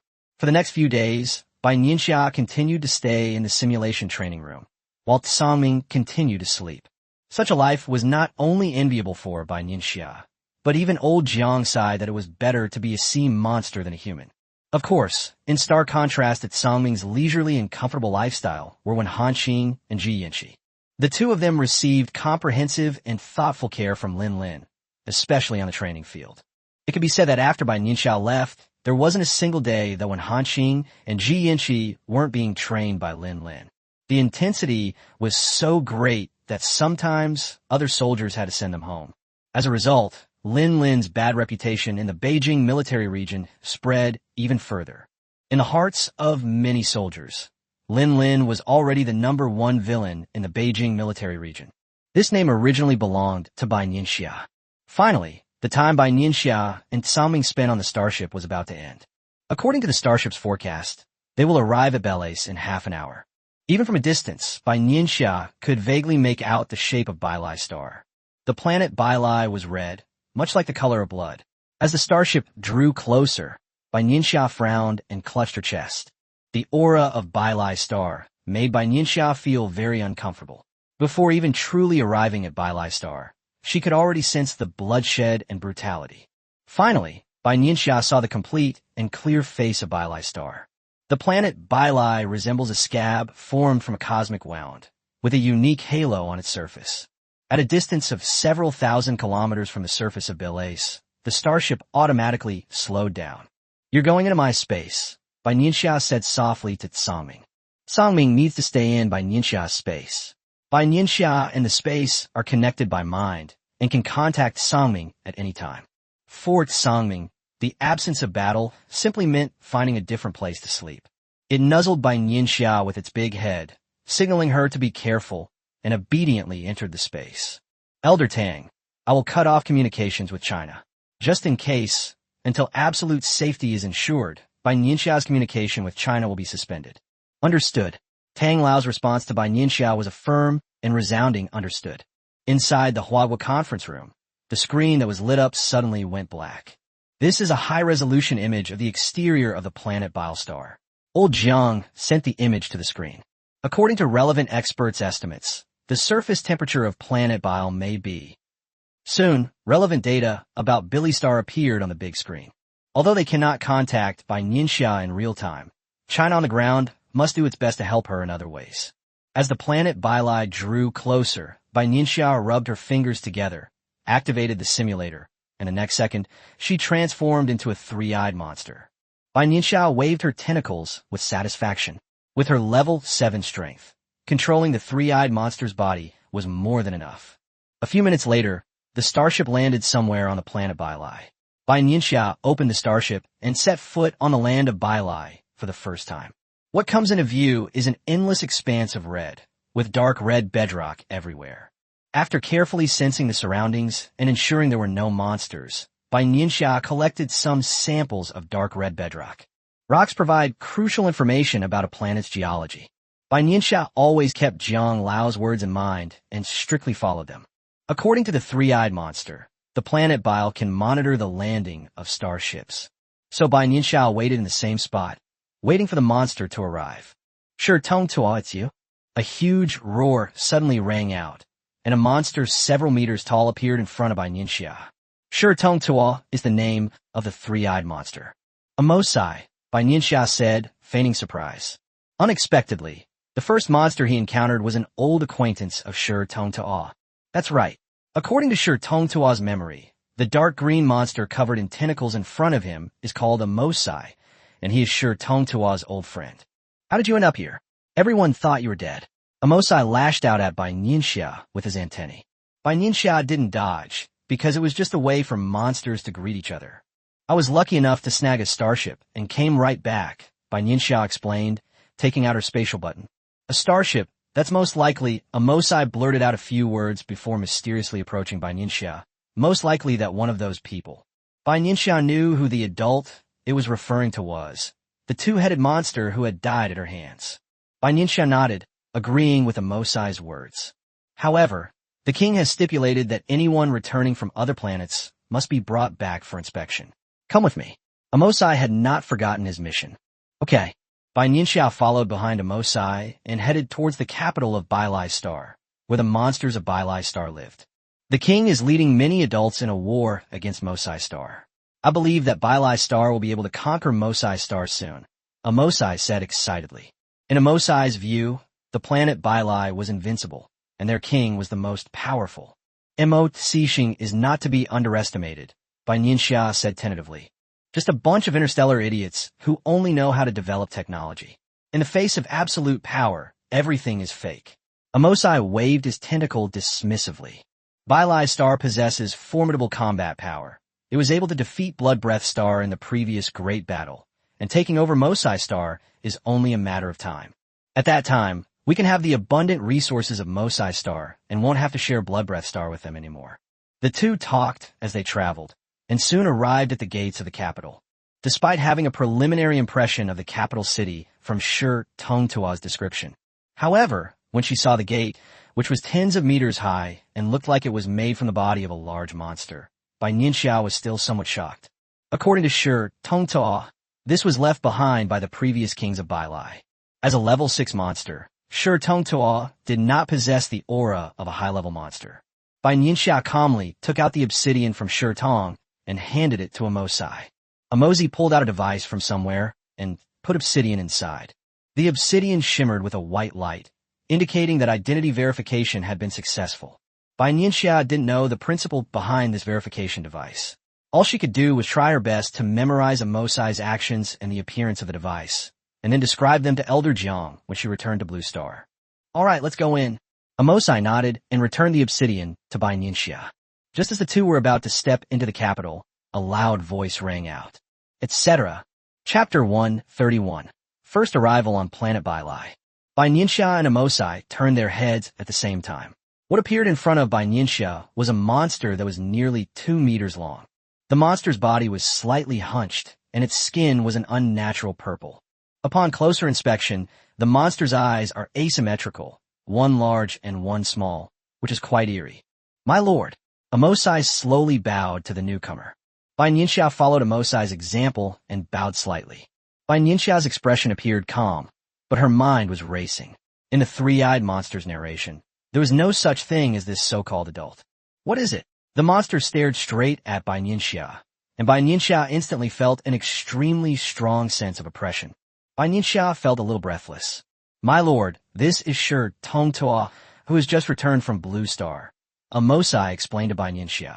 Blue Star, is that the planet that guy led his team to? How foolish. The monster in front of him sneered. The next second, Bai Nianxia felt herself being enveloped by an aura. For a fleeting moment, Bai Nianxia subconsciously wanted to use her superpowers to defend herself. However, Bai Nianxia's strong mental fortitude allowed her to endure it. She suppressed her discomfort, controlled her breathing, and appeared no different from before. All right, go in. The so-called adult nodded, let the two in, and then his figure suddenly disappeared. Whoosh! All of the Mosey's tentacles trembled involuntarily. That's Lord Molai. He's never had a good relationship with that lord who didn't return from Earth. You were busy with battles and didn't know the situation. Since the Great War with Mo Tsixing began, Lord Mo Lai has stayed in the capital, Amosai explained. What a coincidence. Bai Nianxia was just worried about not having a chance to find out what was going on. As a result, her gaze toward Amosai became slightly more intense. It seems that this Amosai has indeed lived up to the three-eyed monster's previous assessment. When talking about his friend, the three-eyed monster used the word noisy the most. However, this gave Bai Nianxia the opportunity to prepare and elicit information. Yes, we've been fighting all the time and have forgotten what it's like in the capital, Bai Nianxia said with feigned sentimentality. As Amosai introduced Bai Nianxia to the latest news from Bai Star, he walked into the so-called royal capital. Upon entering the capital, Bai Nianxia saw several hexagonal fortresses, each one loaded with weapons. Bai Nianxia knew that this should be a product of Ma-Sixing technology. The streets of the capital were very wide, after all, to accommodate the passage of monsters. Within the capital, streets are not only on the ground, but also on aerial walkways. The capital city is very large, and Bai Nianxia needs time to fully understand it. For some reason, Bai Nianxia looked at the tall building in the very center of the capital, which resembled a giant tree. Sigh, we need soldiers for the battles lately. Those guys are incredibly busy. Amosai sighed helplessly. Bai Nianxia knew that this was one of the most important institutions in the capital, the Institute of Biology. Monsters reproduce in a completely different way than humans. Strictly speaking, monsters have no concept of blood ties or family. Every monster is cultivated from an embryonic sac, which is the so-called biological institute. Strictly speaking, as long as the Institute of Biology has enough resources, the number of monsters can be endless. In a three-eyed monster's memory, the Institute of Biology was the most secure institution on this planet, without exception. So apart from one of the few monsters on planet Bailai, no one knows exactly how the Institute of Biology cultivates embryo sacs. It can be said that the existence of the Institute of Biology is an important reason for the continuous development and prosperity of planet Bailai. In addition, the planet Baira is known for its martial spirit, and battlefields can be seen everywhere in the capital. Amosai, I'm leaving now. Bai Nianxia hesitated for a few seconds, then gently touched Amosai with her antennae. This seems to be Billy Starr's way of expressing closeness. Okay. Amosai's task was to bring his returning companions back to the capital and verify their identities. Due to the war between planet Bailai and planet Mosai, many monsters from planet Bailai have recently returned to this planet. Furthermore, the battle between Bail Star and Mosai Star is far from simple. It was less a battle between two planets and more a battle between two planets and their associated planets. Therefore, recently, many people like Shi Tongtua have returned from other planets by starship. To safeguard the capital's safety, verifying obsidian is the only way. Following Shi Tongtua's memories, Bai Nianxia entered one of the streets and returned to Shi Tongtua's home. This is a residential area in the capital. The system automatically recognized Bai Nianxia as soon as she approached. Welcome home, Sure Tong Toa. The obsidian bracelet on his wrist lit up. No wonder they value it so much, Bai Nianxia thought to herself. Obsidian is extremely important to the creatures of the planet Baira. It is not only a tool for communication, but also the sole proof of identity. According to the three-eyed monster's description, every creature on planet Bailai grew up through constant battles. Creatures below level 5 are not allowed to be obsidian, nor are they qualified to reside in the royal capital. Creatures of level 5 or higher, whose intelligence continuously increases, will move into the royal capital. Near the planet Bailai, there is a special planet for monsters below level 5 to inhabit. The creatures there spend most of their time training and fighting. Bai Nianxia secretly observed the decorations inside the room, which were extremely simple. There is only one hibernation pod, and no other large decorations. Belace is an absurd and bizarre planet. On one side are various high-tech products, such as obsidian and hibernation pods. On one side, there are the martial ones, monsters who have fighting etched into their bones and blood, treating it as an instinct. In other words, the planet Bailai is fragmented, with its monsters constantly waging war and expanding their sphere of influence. It seems that their lives were dedicated to fighting. Furthermore, due to the different methods of gestation, the creatures of Bailai Star are very lacking in emotional awareness. They have no concept of family and cannot understand what emotions are. Even so-called friends are nothing more than casual acquaintances, limited to verbal exchanges. It's rare for monsters to become true friends. Songming, are you awake? Bai Nianxia's heart stirred slightly as she communicated with Songming in the space. Awu. Soon, Songming's reply was received in his mind. Hearing Songming say that he felt comfortable in the space, Bai Nianxia was relieved. Every step on the planet Bailai is fraught with danger, and Songming cannot appear in public yet. Bai Nianxia had no idea about the technological level of planet Bailai. Although the monsters from planet Bailai don't seem to have any technological mind, what if they brought some new equipment from planet Mosai? Therefore, Bai Nianxia did not contact China. Chapter 132, Blood Breath Star. Huawu Conference Room. I guess we won't be able to wait until today. Old Jiang rubbed his eyes and yawned. I wonder how things are going with Director Bai. Yu Zhihui had just arrived from the military region. The fewer people who know about Project 1, the better, so those guarding the conference room are almost all core members of China's top leadership. Sometimes, no news is the best news, old Jiang said softly, standing up and stretching a little. Lin Lin is on duty tonight. He should be here soon. There's always someone in the meeting room. Make sure that no matter when Bai Nianxia sends a message, it won't be missed. As if on cue, Lin Lin appeared. Just as Yu Zhihui mentioned Lin Lin strode in, dressed in combat gear. Lin Lin looked like he had just come down from the training field. Report any news immediately. Elder Jiang nodded to Lin Lin and instructed. After giving his instructions, he left the conference room.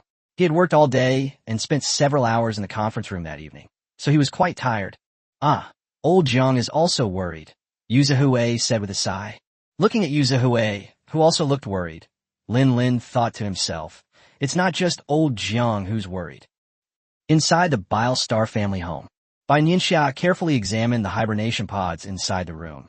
The pods looked like eggshells. This hibernation pod is said to be able to heal minor injuries and also help with rest. This is something that only monsters of level 5 or higher can possess, and it allows them to change their size. After thinking for a few seconds, Bai Nianxia tapped a few times and successfully entered the hibernation pod. As soon as I entered, the fatigue in my body vanished instantly, replaced by a strong sense of drowsiness. Bai Nianxia did not resist, but allowed drowsiness to gradually take over her mind, and she fell asleep. The hibernation pod was intermittently illuminated. When Bai Nianxia regained consciousness, several hours had passed, and it was nighttime on planet Bailai. Bai Nianxia pondered silently, wondering what to do next. It appears that she has indeed infiltrated Belace, but the three-eyed monster does not hold a high position on Belace and is not allowed access to some of Belace's secrets. Don't rush. Take it one step at a time, Bai Nianxia comforted herself. Wait and then look for the most suitable opportunity. Bai Nianxia lay inside the hibernation pod, shutting down all its modes, and quietly cultivated her supernatural abilities within her body. Strength is the foundation for progress, and Bai Nianxia clearly understands this. Finally, When the sky over planet Bai was completely bright, Bai Nianxia opened her eyes. According to the three-eyed monster, there is a battle hall on planet Bai where you can choose which planet to fight on. This is also the most bustling place on Billy Star, and Bai Nianxia plans to go there for a stroll. Airships are a common mode of transportation on planet Bai. Each airship varies in size, clearly designed to accommodate monsters of different shapes and sizes. After all, not every monster is humanoid like the three-eyed monster. Some monsters are several meters long, so they naturally need large airships. Each airship was bound with obsidian. Bai Nianxia boarded the airship and sat at her seat. The airships are designed to be very comfortable and do not require manual operation. Each airship has an autopilot function. Countless airships shuttled through the space walkways of planet Bai. Through the special glass of the airship, Bai Nianxia saw the entire capital city. The first impression Bai Nianxia had of the capital was that it was vast, with so many buildings that it seemed to stretch as far as the eye could see. The capital city is like an oasis embedded in the desert of Bai Star, gathering all of Bai Star's resources. Finally, the airship landed at the entrance of the battle hall. There were many monsters of various sizes around, obviously all of them here. Sure, Tong Tua's body was inconspicuous among the monsters, while Bai Nianxia mingled among them and entered the battle hall. What appeared before Bai Nianxia was a huge virtual screen, tens of meters high. It can also achieve eye tracking. Once your gaze rests on a certain spot, the relevant information will be magnified for easy searching. Bai Nianxia recalled the previous report mentioning that monsters' visual cells were not very developed, and she now had a real understanding of this. Bai Nianxia's gaze swept over the combat missions, each bearing the name of a planet she had never heard of before. Finally, in the corner of the screen, Bai Nianxia saw Lan Xing's name. Bai Star has classified these planets according to their level of development. However, the level of each combat mission is not entirely the same as the planet's classification. Next to Blue Star is Class D, which is in the lower middle range among all planets. Bai Nianxia was unaware of the grading standards until she saw Mo Txixing's grading level, which was A. Grade A, Grade D. Bai Nianxia repeated these words, her eyes fixed on the screen. The numbers on the screen kept changing, which meant that a monster had accepted the combat mission. Just as Bai Nianxia was hesitating, she sensed a familiar presence. Hey, Emozi. Bai Nianxia waved slightly in a certain direction. Sure, Tong Tua, what are you doing here? Amosai was somewhat surprised. In his opinion, Sure Tong Tua had just returned to the capital and was already in the battle hall the very next day. Oh wait, Blue Star is a D-class planet. You probably didn't get many Bai coins? Amosai slapped his forehead, answering his own question.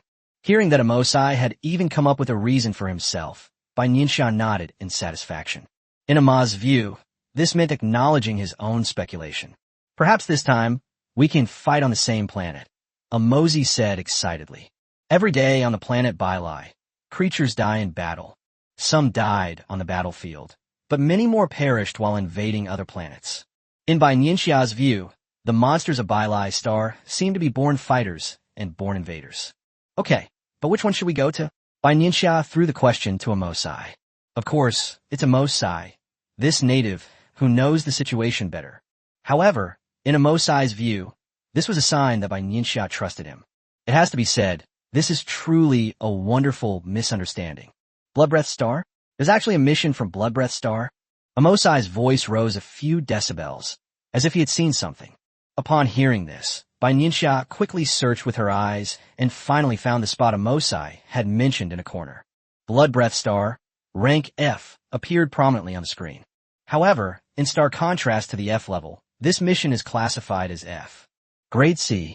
On an F-class planet, a C-class mission has appeared, which seems to conceal some secrets. Add to that the crystals and strange blood that appeared in China before. In an instant, Bai Nianxia made a decision. Chapter 133, Mission. Sure, Tong Tua, let's take on this mission together. Before Bai Nianxia could even speak, Amosai excitedly waved several of his tentacles. Bai Nianxia slightly turned her body to the side, dodging the attack from the tentacles. There's a line of small print next to this task that says you need 1 level 7 or 2 level 6 players. The mission objective is to eliminate the resistance forces on Bloodbreath Star and eradicate related organizations. Amosai and Shitong Tuo perfectly fit this requirement. Bai Nianxia silently gave Amosai a thumbs up in her heart.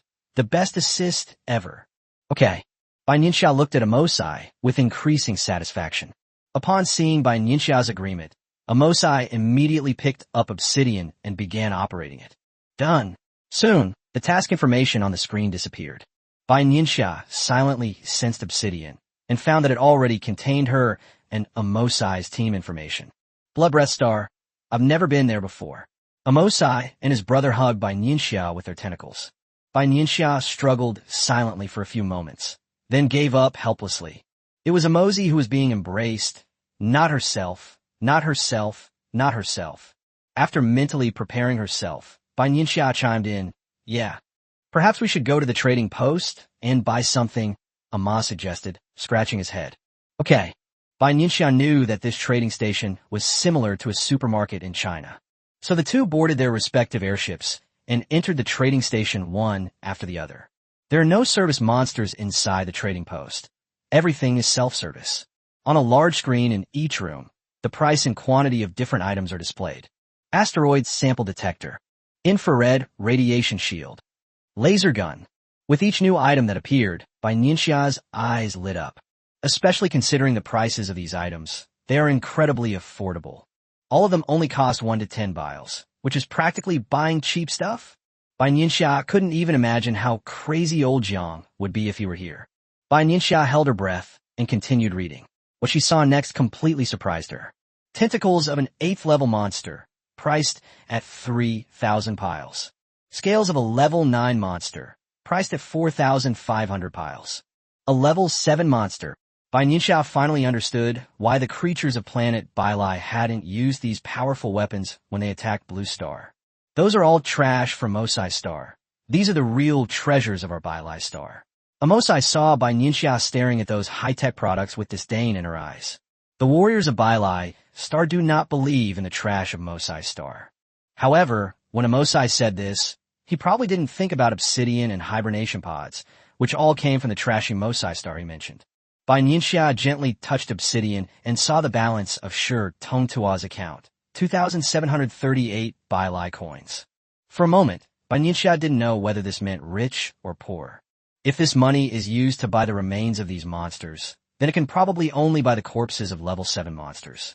However, a fiery glint flashed in Bai Nianxia's eyes. If she used the money to buy products manufactured by Mo Xixing, Bai Nianxia could even buy everything on the screen. Bai Nianxia glanced at Amosai beside her and hesitated. Sai, I wonder who bought one of the king's scales last time. This damn trading post. Amosai cursed under his breath, clearly very dissatisfied with the trading station. Can't find it. Bai Nianxia raised an eyebrow and asked casually. The data at the trading station is handled by Ma Xixing. Now that we're at war with them, who cares about that? Amosai said indifferently. Bai Nianxia nodded, and then she and Amosai split up and entered 2 separate rooms. After making sure there were no monsters around, Bai Nianxia kept tapping her fingers on the screen. 10 asteroid probes, please. 50 laser guns. Invincible defensive shield, good stuff, 100 of them. Invisible material, a few portions, please. A supersonic fighter jet, not bad. Bai Nianxia muttered to herself, and after a thorough sweep, only a few hundred Bailai coins remained in her account. Bai Nianxia pondered, I should always keep some on me. Perhaps because Bai Nianxia purchased a large quantity, the trading station thoughtfully gave her a storage space to store it. This thoughtfulness left Bai Nianxia speechless for a moment. If she could give a rating, Bai Nianxia would give this trading site a 5-star review. When Bai Nianxia came out, Amosai had already finished buying and was standing outside. Amosai didn't care what Bai Nianxia bought, or rather, the monster simply didn't have the awareness to care about the people around him. After saying goodbye to Amosai, Bai Nianxia returned home by airship. How can I send these things back to China? Bai Nianxia pondered to herself. If only there were a teleportation portal. Bai Nianxia's imagination ran wild. After considering several options, Bai Nianxia felt that none of them were very reliable. Helpless, she could only sigh as she looked at the pile of treasures inside the spatial button. With 5 days left before the mission began, Bai Nianxia spent the next few days traveling around the capital city by airship. A detailed map of the capital was also imprinted in Bai Nianxia's mind. Bai Nianxia realized that the creatures of Bai Star were a group of people who had fighting power but almost no emotions or creativity. They possess the advanced equipment and technology of Mosai Star, but they don't know how to use or develop it. In the eyes of the planet Bai, combat power is the foundation of everything. High technology and new technology are all empty words. This led to the escalating conflict between the planets of Bai and Mosai after that great battle. The two planets initially formed a brief alliance in order to conquer Bloodbreath Star. Alliances of interest are formed because of shared benefits, and they also separate because of those benefits. After the Great War, Mosai Star embarked on the path of technological exploration. Bai Star uses its military might to suppress invasions, so a battle between Bai Star and Mosai Star is inevitable. Bai Nianxia was filled with curiosity about Bloodbreath Star, which had triggered the alliance between two powerful planets. Mysterious blood, crystals. All these secrets are related to Bloodbreath Star. Some questions may only be answered on Bloodbreath Star. On the day of departure, Mosai and Bai Nianxia agreed to meet at the gate of the capital. To reach Bloodbreath Star, the airship's energy is insufficient. A starship is required. This piece of junk cost me 5 bear coins. Mosai looked at the starship released from the space button with disdain. Hearing the disdain in Mosai's tone, Bai Nianxia secretly thought to herself, what a bargain. Because Bai Nianxia bought dozens of these starships at the time. Chapter 134. Heading to Bloodbreath Star. Once the two boarded the starship, Bai Nianxia discovered that the equipment on this starship was much simpler than the one she had stolen from the two-headed monster. According to the starship's calculations, it would take a full day to travel from Belace to Bloodbreath. Have you been to Bloodbreath Star before? Bai Nianxia asked tentatively. Mosai honestly shook his head. Most of the creatures on Bai Star had never been to Bloodbreath Star. Bloodbreath Star exists within the history of the planet Bai. Since the great battle with Bloodbreath Star seems to have disappeared without a trace. That's why Maz was so excited when he saw the mission from Bloodbreath Star. A decaying planet can actually host a sea-level mission. For Mosai, it was like a windfall.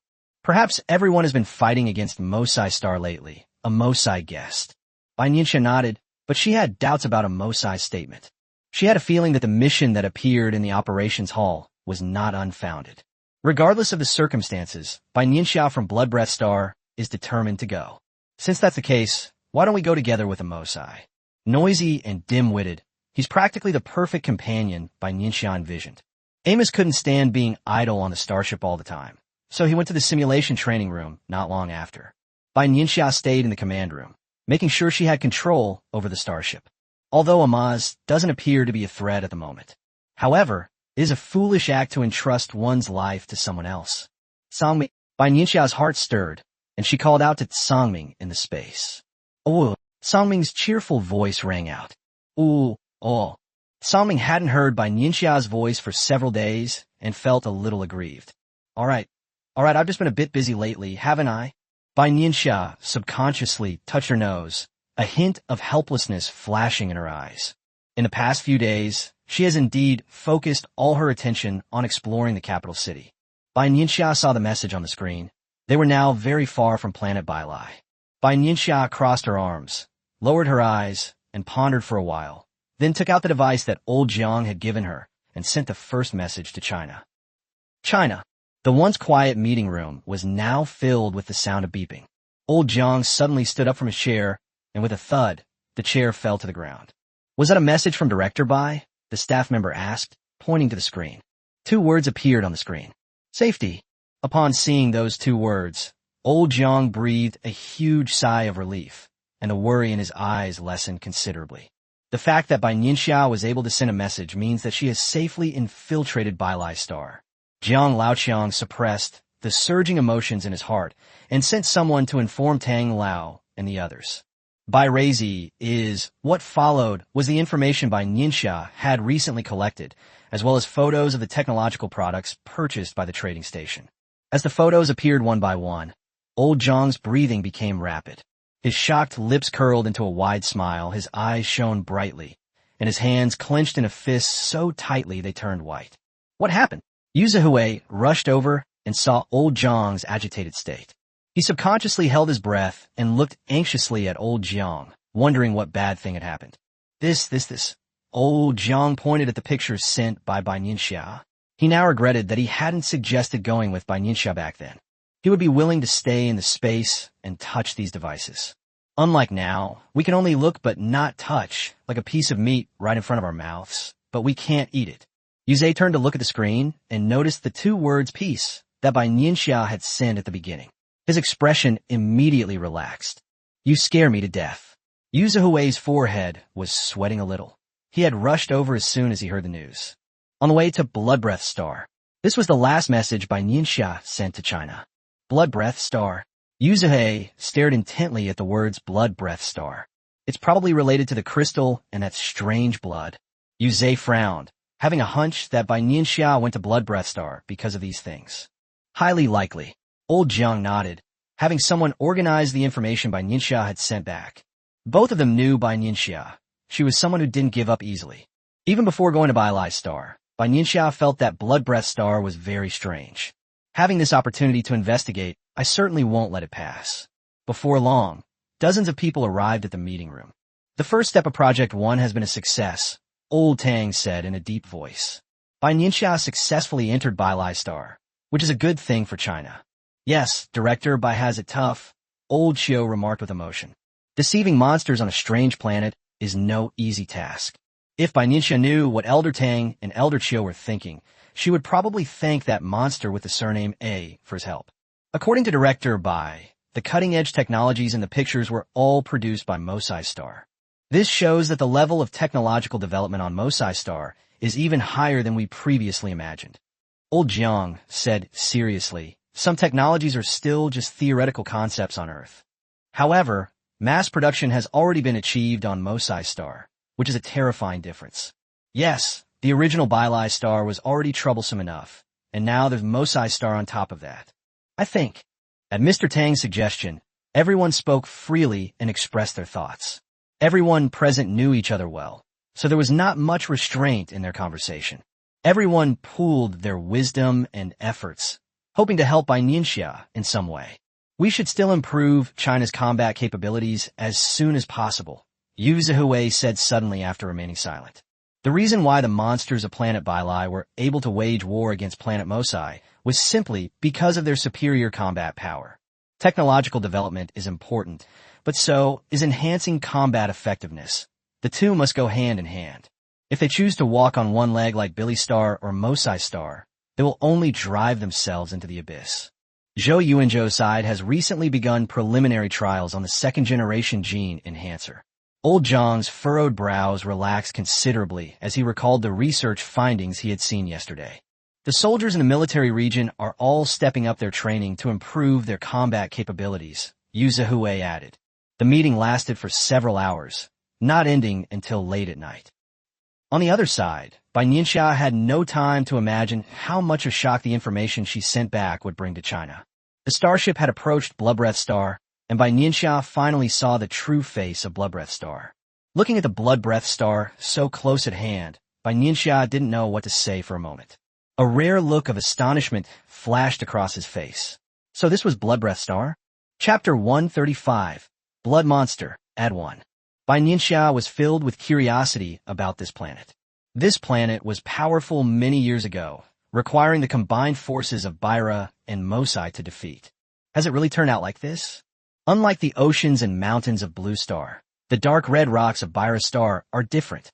Blood Breath Star was covered in grayish-white land. Bai Nianxia felt a little dazed. Had she come to Blue Star thousands of years ago? There are still many remains of creatures in the desert, and several twisted weapons are hidden in the piles of rubble.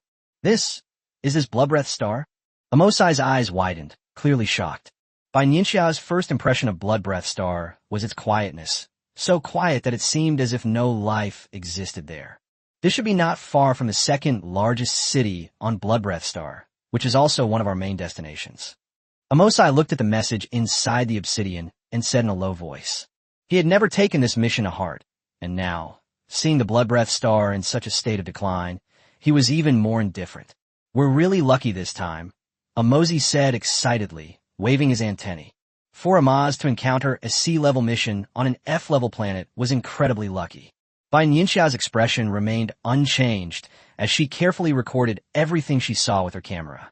With only Amosai nearby, Bai Nianxia wasn't worried about being exposed. Even if you gave Amosi 3 more heads, he still might not be able to figure it out. Perhaps, he'll even find a good reason for Bai Nianxia to convince herself. We still need to be careful. Bai Nianxia wasn't as optimistic as Amosai. If the battle lobby isn't malfunctioning, then this mission must contain hidden orders. Amosai didn't take it to heart at all and took the airship out of the spatial button. Seeing this, Bai Nianxia followed behind Amosai, and the two flew towards the nearest second-largest city on Bloodbreath Star. The airship had only been flying for a few tens of minutes when it came into view of the city. The broken city wall was made of some unknown material, and a piece was even missing. The spiral-shaped buildings intertwine, and many of the buildings are covered with green moss. Something was piled up in the gaps between the buildings. Bai Nianxia looked closely and realized that it was the corpse of some kind of creature. What is this? Bai Nianxia asked Amosai in confusion. It should be the corpse of a blood monster. After so many years, there still remains, Amosai guessed. Blood monster is the name that the planet Bailai uses to refer to the creatures of Bloodbreath Star. Blood monster? Bai Nianxia repeated these 2 words to herself. It turned out that it was the blood monster that the 3-eyed monster had mentioned before. Amosai led the way into the city, with Bai Nianxia following behind. Finally, Bai Nianxia witnessed the true nature of these blood monsters. Rather than calling them blood monsters, Bai Nianxia felt that these were more like mummies from Chinese stories. In terms of appearance, the blood monster looks very similar to a human, but it is much shorter than a human. Their skin looked as if it had been sucked dry, hanging loosely on their bodies. Sometimes Bai Nianxia could even see the blood vessels and bones clearly visible under the skin. As expected, it's Bloodbreath Star, Amosai said disdainfully. In his view, since Bailai Star defeated Bloodbreath Star many years ago, and Bloodbreath Star thus became an affiliated planet of Bailai Star and Mosai Star, Bloodbreath Star should submit to Bailai Star. The blood monster, who was wandering through the streets and alleys, did not seem surprised by the arrival of Bai Nianxia and Amosai. However, the look in his eyes as he gazed at Amosai and Bai Nianxia was filled with a deep-seated hatred. Bai Nianxia noticed this subtle emotion, but Amosai, of course, did not. How could there be any strong resistance on a planet like this? Amosai said as he walked, glancing disdainfully at the blood monsters around him who dared not approach him. Bai Nianxia sensed that several blood monsters left quickly after hearing Amosai's words. However, Bai Nianxia did not remind Amosai, as she also wanted to see what was so strange about this Bloodbreath Star. The further Bai Nianxia went, the more alarmed she became. If Billy Star was filled with bloodshed and violence, the Bloodbreath Star where she is now is filled with despair. They were afraid of the sudden arrival of Amosai and Bai Nianxia and could only watch from afar. They didn't even dare to get close. They were on their own planet, yet they were powerless to resist or stop an invading enemy. They allowed these outsiders to look at them and trample on them at will. At this moment, Bai Nianxia had a profound understanding of the planet being invaded. After walking for about 10 minutes, Amosai became a little annoyed as he hadn't found any so-called resistance fighters or organizations after all this time. It really is a weak planet. Amosi waved his tentacle and casually struck the nearest building. The next second, the tall building collapsed to the ground, startling the nearby blood monsters. The countless blood monsters around them scattered like a swarm of startled ants. Bai Nianxia's eyes flickered slightly, and her fingers unconsciously rubbed together. Despite being blood monsters, Amosai and I have never harmed them since we entered. As expected, the monsters of Planet Bile are emotionless and do not care about the lives of creatures from other planets. You people from Planet Bile are nothing but a bunch of warmongering lunatics. Just as Amosai was getting bored, an angry, childish voice rang out. Bai Nianxia turned her head towards the direction of the sound, and, judging from its size, it should be a juvenile blood monster. At this moment, the little blood monster's mouth was being covered by the surrounding blood monsters. "Kid, if you've got the guts, then have a match with me." Amosai let out a cackling laugh. "Come on then." The little blood monster struggled out of the protective circle of the other blood monsters and stubbornly stood in front of Amosai. The little blood monster tried to remain calm, its originally withered skin trembling slightly, its mouth tightly shut, staring intently at Amosai's enormous body. Looking at the blood monster, whose tentacles weren't even as long as a Mosai's, Bai Nianxia was inexplicably speechless. Amaz raised his right leg and stomped hard on the ground with a loud thud. With a single tentacle, the little blood monster was easily bound.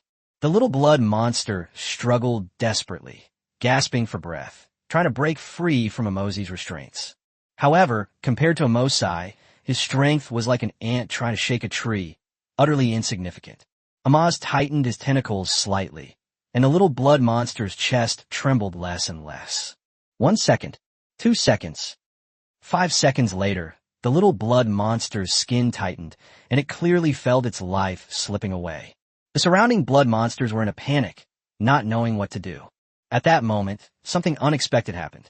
Chapter 136. Recognizing the identity. Several blood monsters suddenly appeared from nowhere, their bodies gleaming with fiery red light, and charged towards Amosai. Amaz sensed the danger and quickly released the little blood monster's neck as it charged forward. So, this is what they call resistance fighters. Amozi chuckled dismissively. Amosai didn't take these blood monsters seriously. Several tentacles lashed wildly, and the enormous impact forced the blood monsters to retreat repeatedly. The other blood monsters, who had been scattered around trembling, now gathered around. Despite being surrounded by dozens or even hundreds of blood monsters, Amosai remained unfazed. In Amos's view, there is no difference between one piece of trash and a group of trash. Fighting one is fighting a group is fighting two. Amozi used his enormous body to smash through several blood monsters, his tentacles striking them heavily. Seeing this, Bai Nianxia also began fighting against the blood monsters surrounding her. However, Bai Nianxia controlled her strength so that she wouldn't actually hurt the blood monster. It would just look a bit miserable. She had honed her skills in beating people to a high level in China and could control the intensity at will. Compared to Bai Nianxia's focus on health and wellness, Amosai was going all out. In his eyes, these blood monsters were all bereaves, all scales of the king he longed for. Seeing Amosai working so hard, Bai Nianxia was speechless for a moment. She felt that it was only right for Amosai to be besieged. After all, who told you to barge into someone's home and act so arrogantly?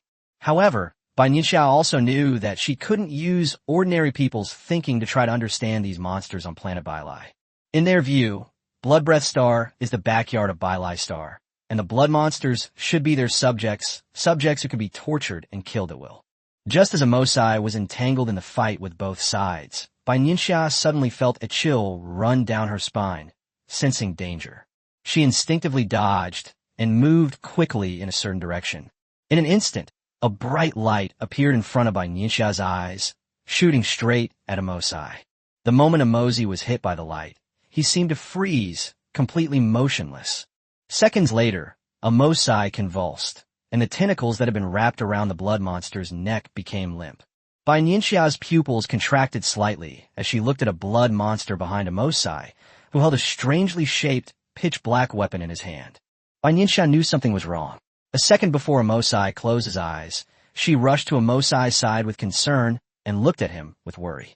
When Amo collapsed to the ground with a thud, Bai Nianxia quickly composed herself and looked at the blood monsters that were gradually approaching her. Perhaps we can talk. Just as the situation was becoming increasingly dire, a blood monster leaning on a cane, with a hunched back, came out. While secretly gathering her supernatural power, Bai Nianxia kept a close eye on the suddenly appearing old blood monster. What do you want to talk about? Bai Nianxia asked in a deep voice, her expression unchanged. You don't belong here. The moment those 6 words appeared, Bai Nianxia's eyes filled with murderous intent, the darkness in her eyes unfathomable. Do you want me to continue? The old blood monster seemed oblivious to Bai Nianxia's threat and spoke to himself. After saying this, the old blood monster waved to signal the surrounding blood monsters to disperse and walked towards the building not far away. Bai Nianxia took a deep breath and followed behind the old blood monster.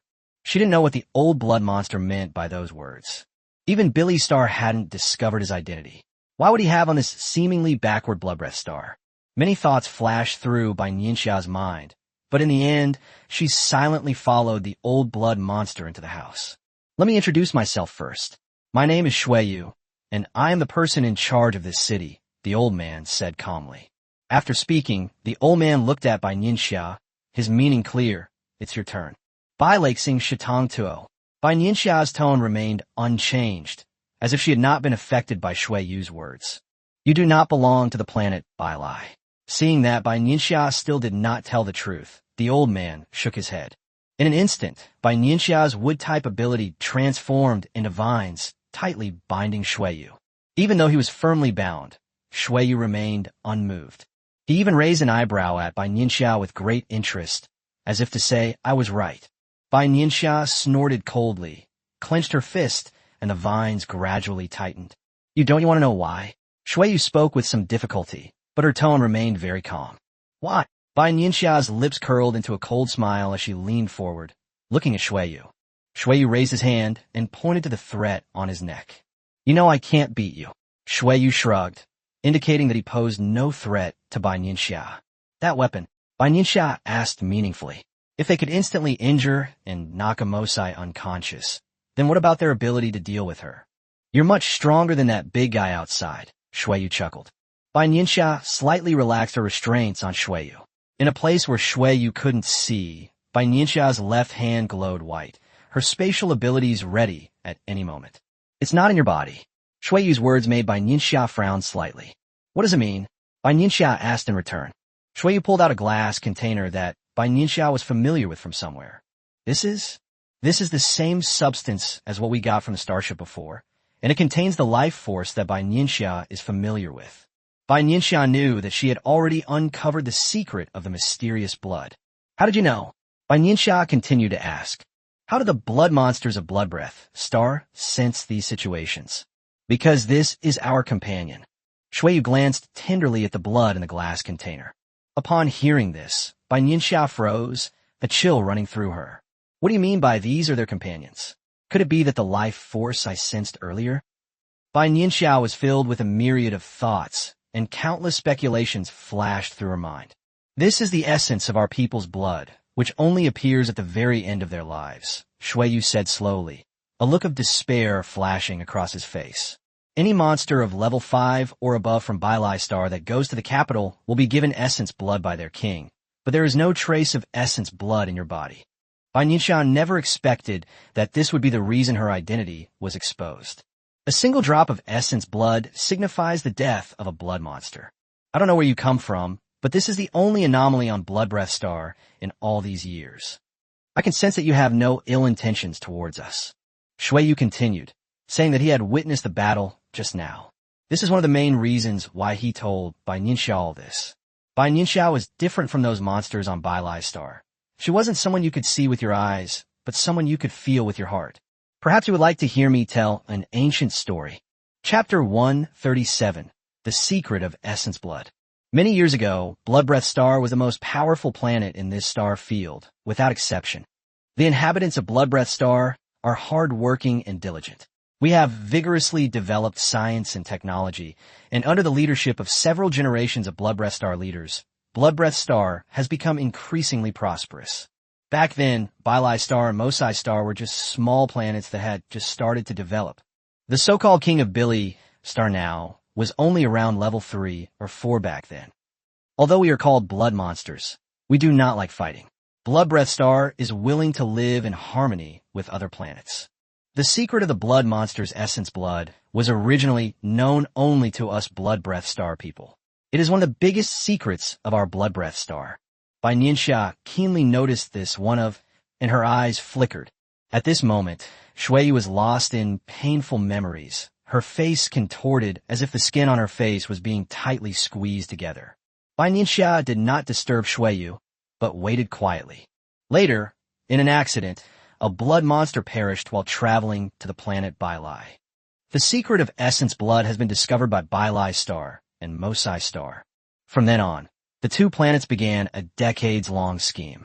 They pretend to be on friendly terms with Blood Breath Star, but in private they have harmed many blood monsters and investigated the secrets of our people. By the time we realized it, it was too late.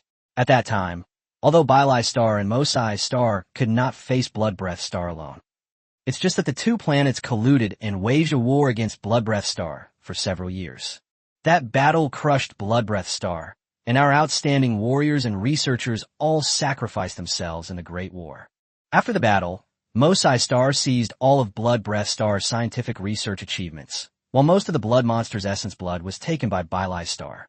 Since then, Blood Breath Star has been controlled by Bile Star and Mosai Star, becoming their mobile blood bank. Xueyu clenched his fists tightly, gritted his teeth, and his eyes were filled with barely concealed rage. The Blood Monster harbors a deep-seated hatred for the cruelty that has plagued its people and invaded its homeland over the years. After listening to Xueyu finish telling the story, Bai Nianxia fell silent for a moment. The present of Blood Breath Star is the future of the former China. Why are you telling me all this? Bai Nianxia stared straight at Xueyu.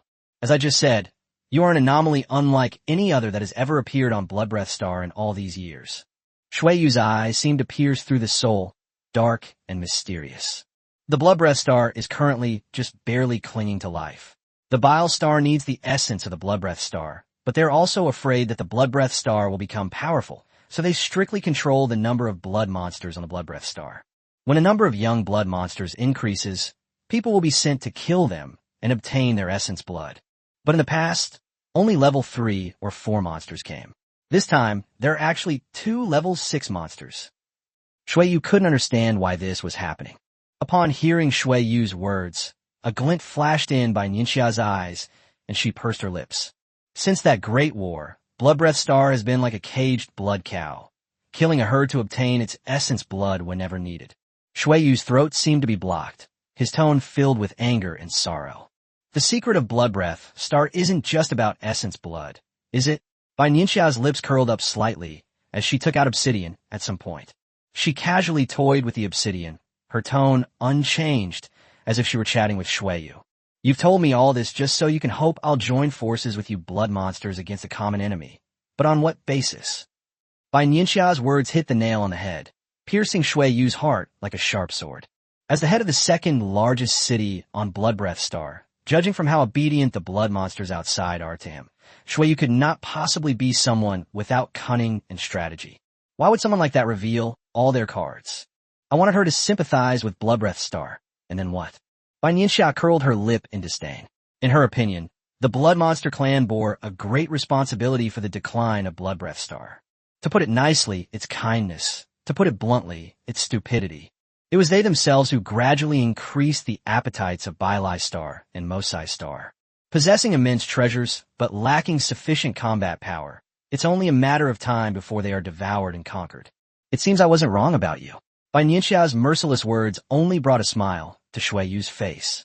What he needs is not someone who sympathizes with Blood Breath Star, but someone who can cooperate with Blood Breath Star. You guessed right, the crystal inside obsidian belongs to our Blood Breath Star. Xueyu's gaze lingered on the obsidian in Bai Nianxia's hand. A blood monster can only produce one crystal in its lifetime. The crystal appears when the blood monster reaches adulthood and is nourished by the blood of us blood monsters. The higher the level of the blood monster, the more energy the crystal contains. Xueyu's words made Bai Nianxia's eyes narrow. The blood monster was a treasure from head to toe, but the people of Bile Star and Mosai Star were greedy. Bai Nianxia originally thought that the creator favored the sea monsters, but now it seems that the sea monsters are nothing more than little brothers in front of the blood monsters. My story is over. Xueyu sighed deeply, completely ignoring the vines still wrapped around her neck. I regret the fate of your Blood Breath Star clan, Bai Nianxia said calmly. Bai Nianxia's stubbornness left Xueyu somewhat helpless, but since he was in a lower position, he had no choice but to speak first. I hope you can help Blood Breath Star, Xueyu said with a hint of pleading in his voice. Reason? Bai Nianxia's meaning was simple. What would she gain in return for helping Blood Breath Star? All the essence blood and crystals stored on Blood Breath Star over the years, Xueyu said in a deep voice, shrugging. Bai Nianxia raised her eyes and stared at Xueyu. These are the essence blood and crystals of blood monsters that died naturally after the Great Battle, Xueyu explained, knowing what Bai Nianxia meant.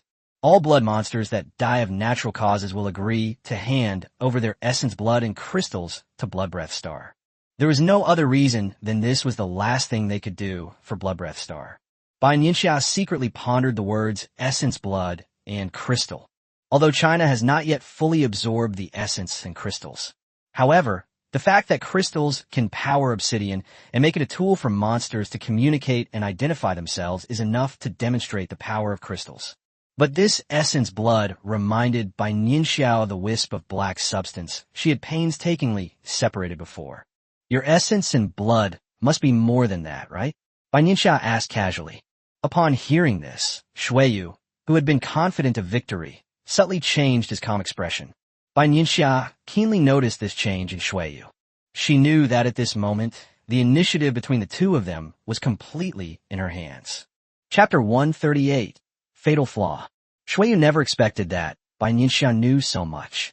A hint of apprehension crept into Shuiyu's eyes, not only towards Bai Nianxia, but also towards the planet she resided on. That's right. All the blood essence that was plundered from Blood Breath Star afterward was mixed with toxins, Shuiyu said. It's not that simple. With the technological level of Mosai Star, ordinary toxins should be easy to detect. Besides, the monsters on planet Byra are huge, and the toxins in a drop or two of their blood essence wouldn't be enough to seriously harm them, Bai Nianxia said with a smile, raising her question. It was called a question, but it was actually a challenge to Shuiyu's words. Shuiyu unconsciously straightened up a bit, and the level of importance she placed on Bai Nianxia increased even further. Essence blood is one of the greatest secrets of Blood Breath Star, and we naturally have our own methods. The fact that Bailai Star and Mosai Star still know nothing about it after all these years is enough to prove that Shuiyu could not possibly tell Bai Nianxia all the secrets of the Blood Monster clan. Bai Nianxia nodded slightly. Shuiyu's words made sense. If Bailai Star and Mosai Star knew that the essence blood they treasured actually contained poison, Blood Breath Star probably wouldn't exist anymore. I didn't use technological means to separate the essence and blood at that time. I used supernatural abilities. In all these years, apart from Bailai Star and Mosai Star, you're the first creature from another planet to come here. You're also the first person to know so many secrets of Blood Breath Star. I can guarantee that the blood essence and crystals used by Blood Breath Star in exchange will not contain toxins. Since you know about the existence of the toxin, you must have your own detection methods. Shuiyu gave Bai Nianxia a deep look. At this moment, Bai Nianxia is a mysterious figure in Shuiyu's heart. Are you willing to cooperate with Blood Breath Star? Shuiyu asked softly. Can you represent Blood Breath Star? Bai Nianxia countered, referring to this as Blood Breath Star's second largest city. There's a number above the number 2. Of course, Shuiyu said with certainty, and Bai Nianxia didn't know where his confidence came from.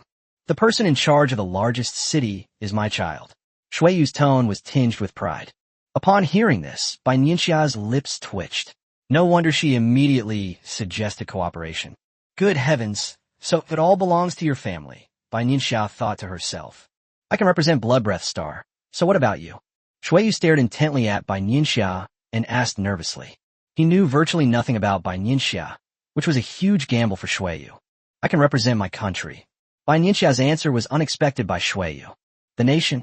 Shuiyu's expression turned serious. Yes. Bai Nianxia nodded affirmatively.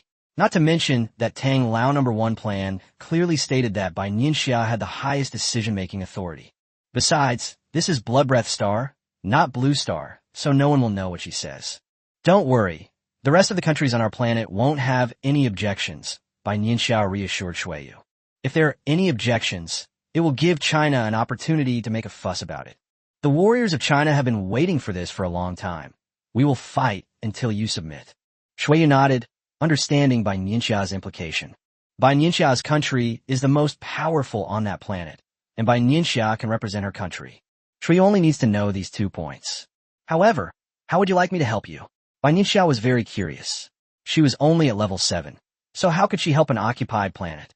The first step is to lie and say that you and that monster outside have completed your mission, Shuiyu said slowly after hearing Bai Nianxia's words. And this too. Shuiyu pulled out a blood-red stone from somewhere. What is this? The moment Bai Nianxia got her hands on it, she felt a shock to her soul, and a strong sense of irritation surged into her heart. This blood-red stone ignited in Bai Nianxia a desire to fight and kill. Bai Nianxia's originally dark eyes were tinged with red, making her gaze even sharper. Sensing something was wrong, Bai Nianxia bit her tongue sharply to calm herself down. Seeing Bai Nianxia's reaction, Shuiyu admired her even more and nodded secretly. This is a Xianjing stone.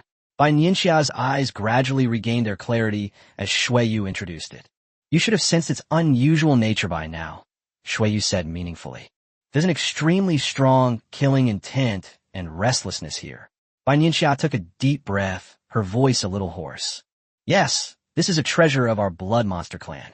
The king of Bailai Star undoubtedly absorbed the most essence blood, so naturally he was more severely affected by the Xinjing stone.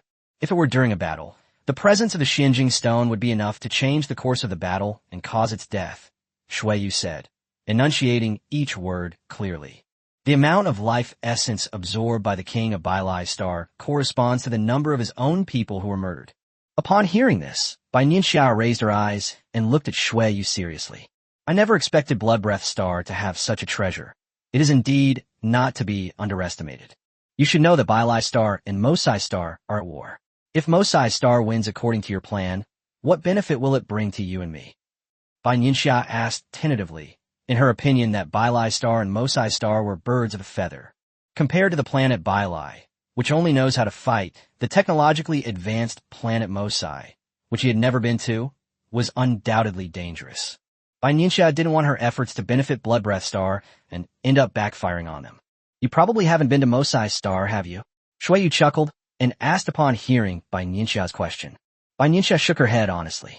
If Bailai Star is full of battles, then Mosai Star has become a servant of technology, Shuiyu continued. What do you mean? Bai Nianxia frowned and asked quickly. Everything on Mosai Star operates based on data. In other words, Mosai Star is a planet ruled by a mechanical civilization. Shuiyu's words shocked Bai Nianxia. She never expected that Mo Tsixing was in this situation. Vairazi is filled with the stench of blood, while Mosai is all about reason. Shuiyu pointed out the essence of the matter incisively. These two planets are locked in a battle. One is desperately increasing its military strength, while the other is developing its technology based on calculations and predictions, Bai Nianxia remarked with some emotion. But what does all this have to do with defeating Mosai Star? Even if Mosai Star only has digital life forms left, it's still something Blood Breath Star can't fight against right now. Shuiyu saw the doubt in Bai Nianxia's eyes. He knew that if he didn't explain things clearly, Bai Nianxia wouldn't fully cooperate with him. That's because Mosai Star has a fatal flaw. Chapter 139, Pleasant Cooperation. Upon hearing this, Bai Nianxia's pupils contracted slightly, and she stared intently at Shuiyu in front of her. A planet's fatal flaw? Bai Nianxia's mind raced through Shuiyu's words, but she still had no clue. As I just mentioned, the rapid technological development of Mosai Star comes from our Blood Breath Star. As that great war was drawing to a close, our Blood Breath Star leader added an extra line of code to the technology and data that were looted at the time. Upon hearing this, Bai Nianxia's eyes widened. She knew exactly what this meant. This is a ticking time bomb from Mosai Star, a planet ruled by a machine civilization. There's a problem with the source code that allows Mosai Star to run, Bai Nianxia said with certainty. Yes, the current MOCI star is like a skyscraper built on a fragile foundation. Although it is beautiful, it will collapse with the slightest push. Shuiyu's eyes showed a hint of disdain. Whether it's Bailai Star or Mosai Star, anyone who wants to take something from Blood Breath Star will have to pay a price.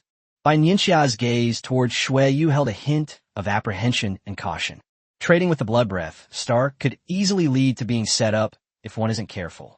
After all, the Blood Breath Star's methods are endless.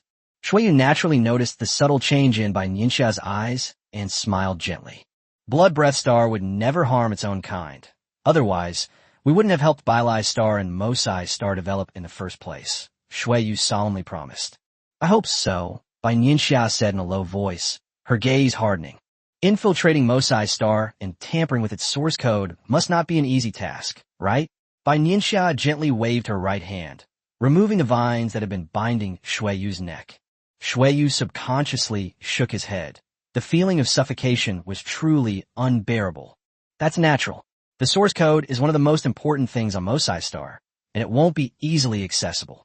But if the alteration is successful, the entire Mosai Star will be plunged into utter ruin. A hint of anticipation flashed quickly in Shuiyu's eyes, clearly indicating that he very much wanted to see this happen. We can share all the technology of Mosai Star, Shuiyu said softly, licking her slightly dry lips. Oh, Bai Nianxia raised an eyebrow, her tone remaining unchanged. I can see that you are more wary of Mo Tsixing. Obviously, the development level of your planet is not as good as that of Mo Tsixing. Yu changed to a more comfortable sitting position. Is that so? Bai Nianxia did not answer directly, but instead spoke vaguely. Of course, cooperation requires sincerity. Yu clapped his hands, and several adult blood monsters walked in. Each blood monster held a different item in its hand. Bai Nianxia looked at each of the weapons, crystals, and essence blood that had just struck a Mosai.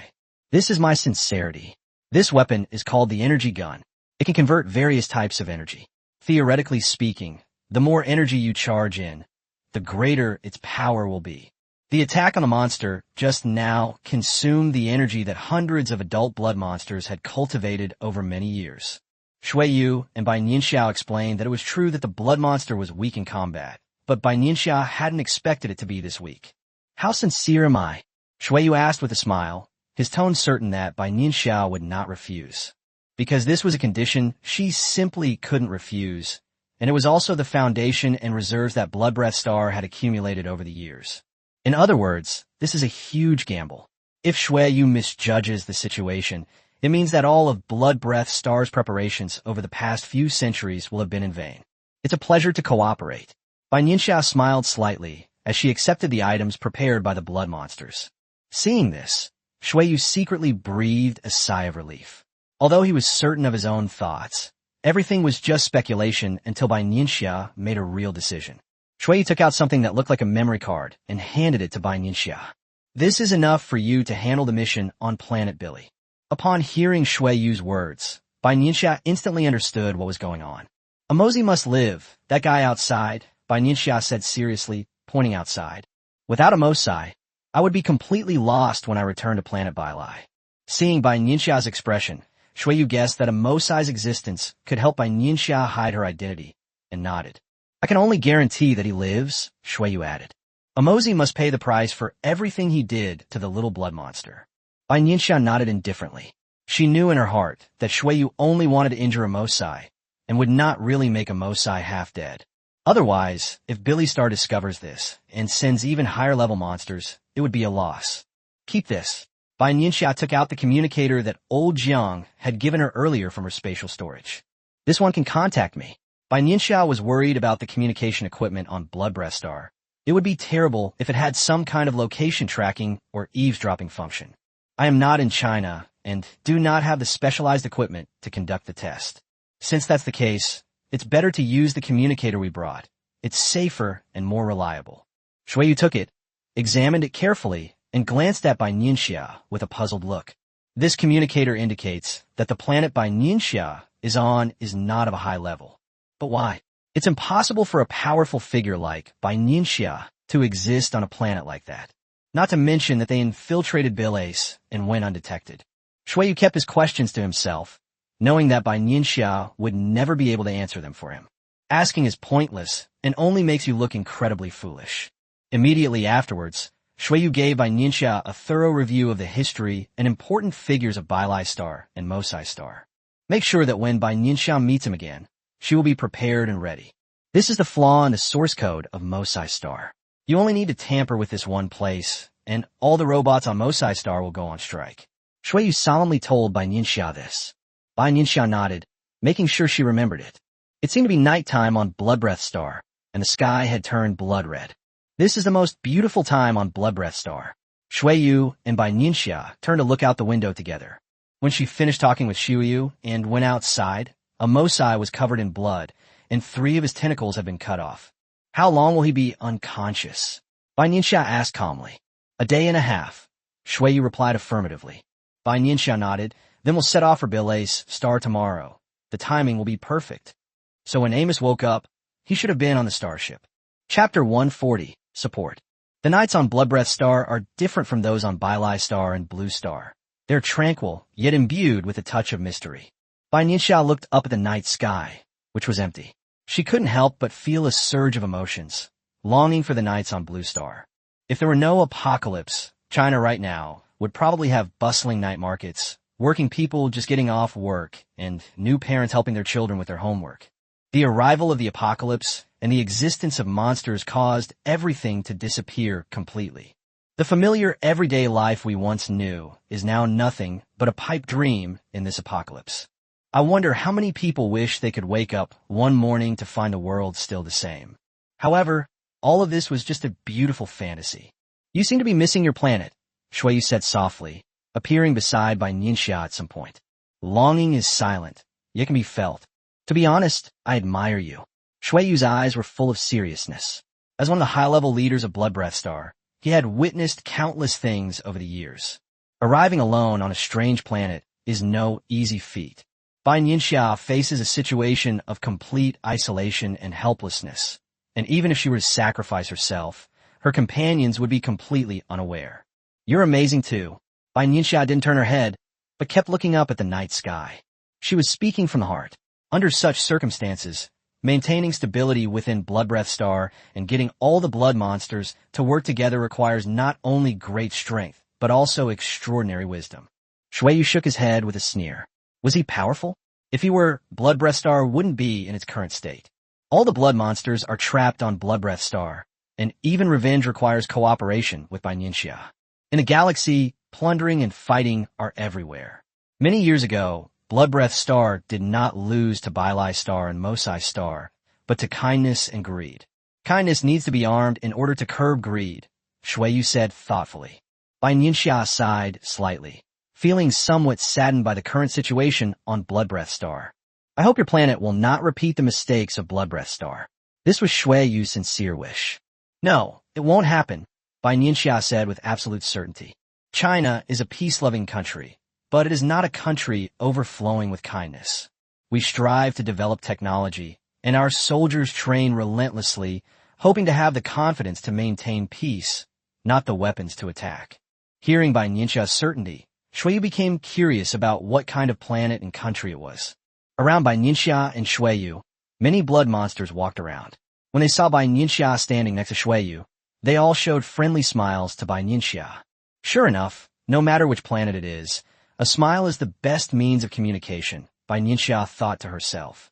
Aren't they afraid of me? Bai Nianxia wasn't just imagining things. After all, she was still wearing Shi Tongtua's skin. Although Shi Tongtua wasn't as intimidating in size as a Mosai, he was still a monster after all. We are not afraid of our friends from Blood Breath Star, Shuiyu said with a smile. Although betrayed by Enmo Cixing and by Lixing during the Great War, Blood Breath Star still retains the most important kindness in his heart. Bai Nianxia nodded, gaining a deeper understanding of Blood Breath Star. It's almost time. Bai Nianxia needs to leave. May everything go smoothly. Shuiyu offered Bai Nianxia her sincerest blessings. Peaceful. Bai Nianxia nodded, kicked a Mosai onto the starship, and then the starship disappeared from Blood Breath Star. Amaz probably wouldn't wake up this early. Bai Nianxia turned and went into the control room. Bai Nianxia closed her eyes, carefully sensing her surroundings. After confirming that there were no living creatures present, she took out another communicator. An alarm suddenly sounded inside the Huaguo conference room. Old Jiang and Yu Zhe, who were waiting, exchanged a glance and strode to the front of the screen. Bai Nianxia's, no, Shi Tongtua's, face appeared on the screen. Only Yu Zhe and Old Jiang were in the meeting room. Old Tang and the others were on their way. Bai Nianxia released Sangming from her spatial storage and had it guard the entrance. Phew. Old Jiang looked at the figure on the screen and patted his chest. In front of Yu Zhe and Old Jiang, Bai Nianxia temporarily turned off the simulator and stopped showing herself as Shi Tongtua. That's more like it, Yu Zhe said softly. How is it? Is everything going smoothly? Old Jiang asked quickly, his eyes sweeping over Bai Nianxia, but he couldn't see any wounds. Yes, there were some unexpected circumstances. Bai Nianxia nodded and said in a deep voice. Old Tang is on his way. In about 2 or 3 minutes, Yu Zhe asked, glancing at the time. There's still time. Amosai won't wake up in a short time, and Sangming is also there to guard him. Upon hearing this, both Elder Jiang and Yu Zhe understood that Bai Nianxia should be in a very safe environment at this moment. Because of the photos you sent, countless old guys at the Academy of Sciences have been losing sleep for several nights, Old Jiang said with a smile. I'll find a way to send these back to Earth using a starship, Bai Nianxia said with a smile in her eyes. Okay. Having received confirmation, Old Jiang was finally at ease. The things are just there. One day you'll be able to see them with your own eyes and touch them with your own hands. Nothing major is happening in the military region. The soldier's strength is steadily improving, and Lin Lin has started special training for when Han Qing and Ji Yanqi. Yu Zhihui gave a brief overview of the situation in the military region. What he didn't say was that Lin Lin really went all out this time, showing no mercy whatsoever. Ji Yanqi and when Han Qing were carried back every day. Bai Nianxia smiled and shifted into a more comfortable sitting position, resting her head on her hand as she listened to what old Jiang and Yu Zhihui were saying. I haven't heard the Chinese language in a long time, and I miss it. Before long, Mr. Tang and Mr. Chiu rushed over. Elder Tang, this time I took on the mission from the Bai Star Battle Hall and went to Blood Breath Star. On Blood Breath Star, I encountered Blood Fear and discovered. Bai Nianxia kept the conversation brief, telling Elder Tang and the others about the situation of the past few days and her cooperation with Shuiyu. On the other side of the screen, the expressions of the people present changed drastically. Clearly, this situation was beyond their expectations. There's actually this kind of connection between Bloodbreath Star, Bailai Star, and Mosai Star. After that great battle, Bloodbreath Star left behind many contingency plans. There was a lot of information to be conveyed at once, and the meeting room fell silent. I said from the beginning that you have the highest decision-making authority over matters concerning other planets. Old Tang raised his eyes and looked at Bai Nianxia seriously. He believes in Bai Nianxia's decision and will fully support it. Upon hearing Tang Lao's words, Bai Nianxia's smile became even more pronounced. This is my country, and these are my country's leaders. Chapter 141, Awakening. Old Tang's trust made Bai Nianxia feel like a kite in this vast galaxy, with a string no matter where she went. This line is called the motherland. Yu Zhihui loosened his clenched fist a little, and old Jiang also secretly breathed a sigh of relief.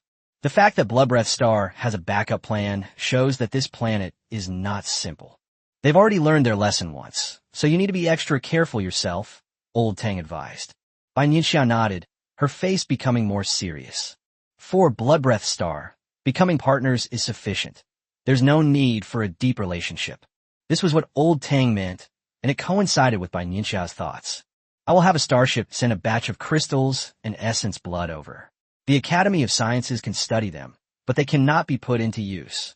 Although Shuiyu said that this batch of crystals and essence blood is clean, it's just... Bai Nianxia didn't finish her sentence, but everyone in the conference room understood what she meant. One should always be careful, even though Bai Nianxia hasn't noticed anything unusual about this batch of crystals and essence blood yet. Okay, don't worry, old Jiang said earnestly, knowing full well what was going on. Zhou Yuanzhou is currently researching the second-generation gene enhancer. Perhaps he will make some discoveries. Liu Hanzhou's research on starships has also reached a critical juncture, and Academician Shin and Academician Liu have made some breakthroughs. These are the most important projects for the Chinese Academy of Sciences right now, Jiang Lao said in a deep voice. Upon hearing this, Bai Nianxia nodded, indicating that China needs to continuously improve its scientific research capabilities. Everything is fine here. Please take care of yourself, old Qiu added. Bai Nianxia recalled for a moment and said everything she needed to say. I don't know when I'll have the opportunity to video chat with you all next. Back on planet Bailai, Bai Nianxia didn't dare to send a message directly to China. This opportunity only arose because Amaz was knocked unconscious on the starship. Don't worry, old Tang nodded solemnly. Amidst the worried gazes of the others, Bai Nianxia was the first to cut off the communication. Afterward, she loaded the weapons and supplies she had prepared in advance into the starship of a space button. The program was then set up to sail the starship toward China. Bai Nianxia sent a message to Elder Jiang, informing him of the approximate arrival time and location of the starship.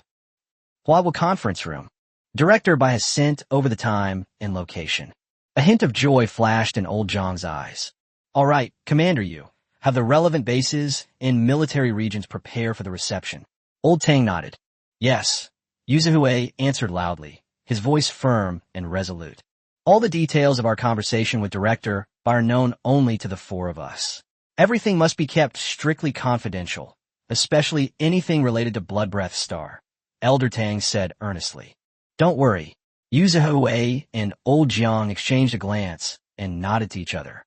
One of them was the commander of the Beijing military region, and the other was the chief of the Academy of Sciences. Their loyalty was beyond question. If Yu Zhihui and Chiang Kai-shek become spies, to put it bluntly, Then China will be like a sieve, riddled with loopholes. Old Tang was just giving a habitual reminder. He naturally trusted the two of them. China needs to seize the opportunity presented by the war between Bai Star and Mosai Star to develop rapidly. This is a once-in-a-lifetime opportunity. You absolutely cannot miss it. Inside the starship, Bai Nianxia came out, and Sangming affectionately nudged her with his head. At this moment, Bai Nianxia was already in Shi Tongtua's form. Bai Nianxia patted Sangming's head with her antennae. "How are things going? Staying in the space?" Bai Nianxia asked. "Oh well," Sangming said softly, feeling a little bored. It wanted to come out and help Bai Nianxia. "Don't worry, I need to think of a way to help you get through this." Bai Nianxia tapped Sangming's forehead and said gently. It was a difficult task to safely expose Sangming to the people of Bai Star. Bai Nianxia needs to plan carefully. There's no good solution yet. After all, she herself was still just getting to know Billy Star. After chatting with Sangming for a few minutes, Bai Nianxia sent it back to its spatial dimension. Bai Nianxia casually found a spot, leaned against the wall, and closed her eyes to rest. When Bai Nianxia woke up again, more than 2 hours had passed. Bai Nianxia leaned closer and sensed Mosai's condition, estimating that he should wake up soon. Bai Nianxia rubbed her face, her expression turning worried and serious, her eyes fixed on Mosai. When Mosai woke up and opened his eyes, the first thing he saw was Bai Nianxia, whose face was full of worry. Just like when he was knocked unconscious and his eyes were closed before. "Shi Tongtua, thank you so much this time." Mosai struggled to his feet and gratefully wrapped his antennae around Shi Tongtua. Bai Nianxia gritted her teeth, not letting herself show her disgust. "Are you alright? Those blood monsters on Bloodbreath Star are really too much," Bai Nianxia said indignantly. "Yes, I never expected them to have the audacity to attack us. It's unforgivable. Next time, I'm gonna beat them to a pulp." "But Shi Tongtua, how do we end up on a starship? Have we completed our mission?" Mosai asked anxiously. "It's done. Their weapon broke down because it carried too much energy," Bai Nianxia said, giving the weapon an excuse. Mosai believed Shi Tongtua's words without a doubt. In his view, how could a backward planet like Bloodbreath Star possibly have truly powerful weapons? Mosai had an "I knew it" look on his face, a hint of disdain flashing in his eyes. "These so-called weapons are nothing but useless tricks," Mosai said nonchalantly, seemingly having forgotten how he was knocked unconscious. Bai Nianxia took out the memory card that Shuiyu had given her and handed it to Mosai. "Great, this time we have a place for our Bai coins." Mosai waved his antennae and said happily. He had now recovered from his unconscious state and was starting to calculate with great interest what he could buy with his Billy coins. Bai Nianxia glanced helplessly at Mosai. Sometimes she felt that the monsters from Bai Star must have been too clever for their own good. This leads them to be blindly confident in themselves, even to the point of arrogance. However, this is also a good thing. If top-notch physical qualities were combined with superior intelligence, China would be in trouble. The starship continued to swiftly traverse between various planets, heading towards the planet Belace. Bai Nianxia had already set up a self-destruct program for the starship while communicating with Blue Star. When approaching Bereaves, the starship will malfunction and make an unexpected landing. Sure enough, the alarm beeped, and red lights flashed throughout the starship. These guys from Mo Tshixing are all useless. Mosai naturally blamed Mo Tshixing for the problem. Bai Nianxia secretly gave Mosai a thumbs up in her heart. Chapter 142, The Battle Arena. An unintentional assist is indeed the most natural and the most unnoticed. Bai Nianxia looked at Mosai with increasing admiration. It was indeed worth bringing him back from Bloodbreath Star. "Hey, we're almost there, let's land." Mosai opened the starship's hatch, took out the airship first, and landed inside in a flash. Bai Nianxia followed suit, taking out an airship from her spatial storage, which carried them to the capital. Behind Bai Nianxia, the starship exploded with a loud bang, turning into a pile of scattered parts in the blink of an eye. Seeing this, Bai Nianxia turned her head and glanced at them, a hint of heartache in her eyes. These parts could be taken back to the Academy of Sciences for research. Indeed, diligence and thrift are ingrained in the bones of every Chinese person, and this is no exception even when they go to other planets. Sigh. Bai Nianxia sighed softly, reluctantly turned her head, leaned back in the airship's seat, and pondered what she should do next. How can I participate in the battle between Bai Lai Star and Mosai Star and take advantage of the Xianjing stone? There's only one Xianjing stone, which means Bai Nianxia only has one chance, and she must be absolutely certain of success. Bai Nianxia lightly tapped the glass of the airship with her finger, her brows furrowed slightly, as numerous solutions flashed through her mind. But in the end, the decision was just to take it one step at a time. The airship quickly landed at the gates of the capital. According to the rules, those returning from other planets need to be inspected. Looking at the 3-meter-tall, snow-white monster with a pair of wings on its back in front of her, Bai Nianxia secretly observed it. It was another monster she had never seen before. Amosai and Bai Nianxia took out obsidian one after the other and let the monster examine it. Compared to the first time, Bai Nianxia was much calmer and even managed to chat with Amosai for a few minutes while the other party was checking her. Obsidian had no problems, and Amosai and Bai Nianxia entered the capital smoothly. Let's go to the battle lobby first. Amo's antennae were tightly intertwined, and he looked excited. He couldn't wait to get his own billion. Bai Nianxia had no objections. It was fine with her. They boarded the airship again and flew towards the battle hall, one after the other.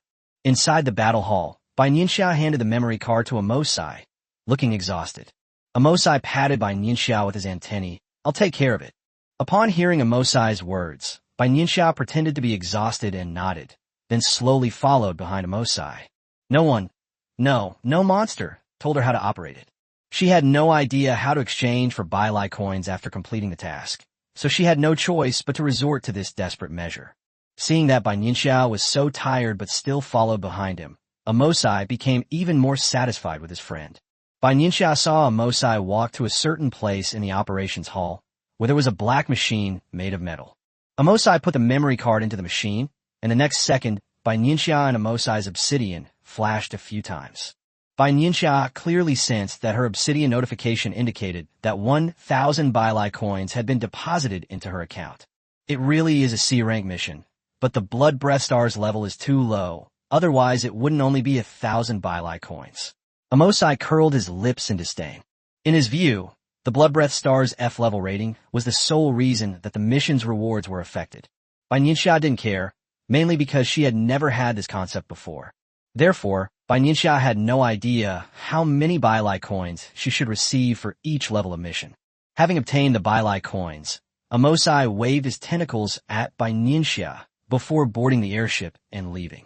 Bai Nianxia watched Amosai's airship disappear, looked around, and then quietly left as well. Back home, Bai Nianxia entered the hibernation pod and started resting. The main reason is that Bai Nianxia has been on high alert these past few days, both on Blood Breath Star and on the starship. Just now in the battle lobby, I was very careful, and I thought about every move I made many times. In the suitable environment of the hibernation pod, Bai Nianxia gradually fell asleep. Before falling asleep, Bai Nianxia secretly thought that this hibernation pod was really a good thing, and maybe she could even get a few to take back to China. This way, Chinese soldiers can get better rest after their combat training is over. When Bai Nianxia opened her eyes again, the sun was already high in the sky on planet Bai Lai. Bai Nianxia's mind went blank. She still had no clue what to do next. This isn't China, where anyone can help her analyze things. She can only rely on herself. Bai Nianxia shook her head vigorously to clear her mind of distracting thoughts. After thinking it over for a while, she went to the trading post and exchanged the Balium coin she had earned for corresponding weapons and equipment. Over the next few days, Bai Nianxia, like a hoodlum on Bai Lai Star, gradually explored everything about Bai Lai Star. Sure, Tong Toa? Bai Nianxia heard a familiar voice somewhere. Are we going to the Lado Arena? Amosai asked excitedly. Lado Arena? Bai Nianxia repeated the 3 words softly. She's no longer the clueless monster who just arrived on planet Bilace. The battle arena is the battlefield of planet Bile. The planet Bai Lai reveres force, and these monsters are constantly being fought, with minor battles every 3 days and major battles every 5. Often, they fight on various planets. Even when they return to Bai Lai, they can't suppress their fighting instincts. That's why Bai Lai has multiple battlefields. Okay. Bai Nianxia nodded, took out the airship, entered the destination, and headed to the Lido Arena. The royal capital's Lido Arena was built to be extremely tall, one of the tallest and largest buildings on Lai Star. Amosai and Bai Nianxia went inside one after the other, and immediately smelled a pungent odor. Bai Nianxia knew in her heart that this was the smell of monster blood. Charge! Go! Kill him! Inside the fighting arena, the sounds of various monsters rose and fell, and the bloody noise was Bai Nianxia's first impression of the fighting arena. The place was filled with the screams of monsters, and everywhere there was monster blood and dark green pus. Bai Nianxia looked up at the large screen above and saw the names and levels of the two monsters that were fighting. Who do you think will win between the two of them? Amosai couldn't hide his excitement and slapped Bai Nianxia hard. Anything is possible. Bai Nianxia gave an ambiguous answer. I think that guy is more likely, Amosai said, pointing to the monster on the left. This guy just came back from fighting on another planet, and I guess he got a reward from the king. Amosai said with a hint of envy in his voice. For the monsters of planet Bailai, the king's reward is the most important and precious thing. Just as the two were exchanging words, the duel on the field began. Chapter 143, Gaining Some Fame. The monster on the left attacked first, its enormous body resembling a running hill. Unlike the tentacles that Bai Nianxia usually saw, the monster on the left had a pair of sharp claws, leaving several wounds on its opponents. No wonder it's KO. From Amosai, Bai Nianxia learned the name of the monster on the left. He should already be at level 7. Amosai's words carried a hint of envy. In his view, it was the king's reward that allowed Cahill to advance to the 7th rank so quickly. Bai Nianxia didn't respond, but instead carefully observed Cahill's movements, how he attacked, and how he defended. Before long, the duel came to an end, and Cahill won without any surprises. Looks like not many fools would bet on Cahill to lose, Amaz said with a shrug and a wave of his hand. We need to be careful.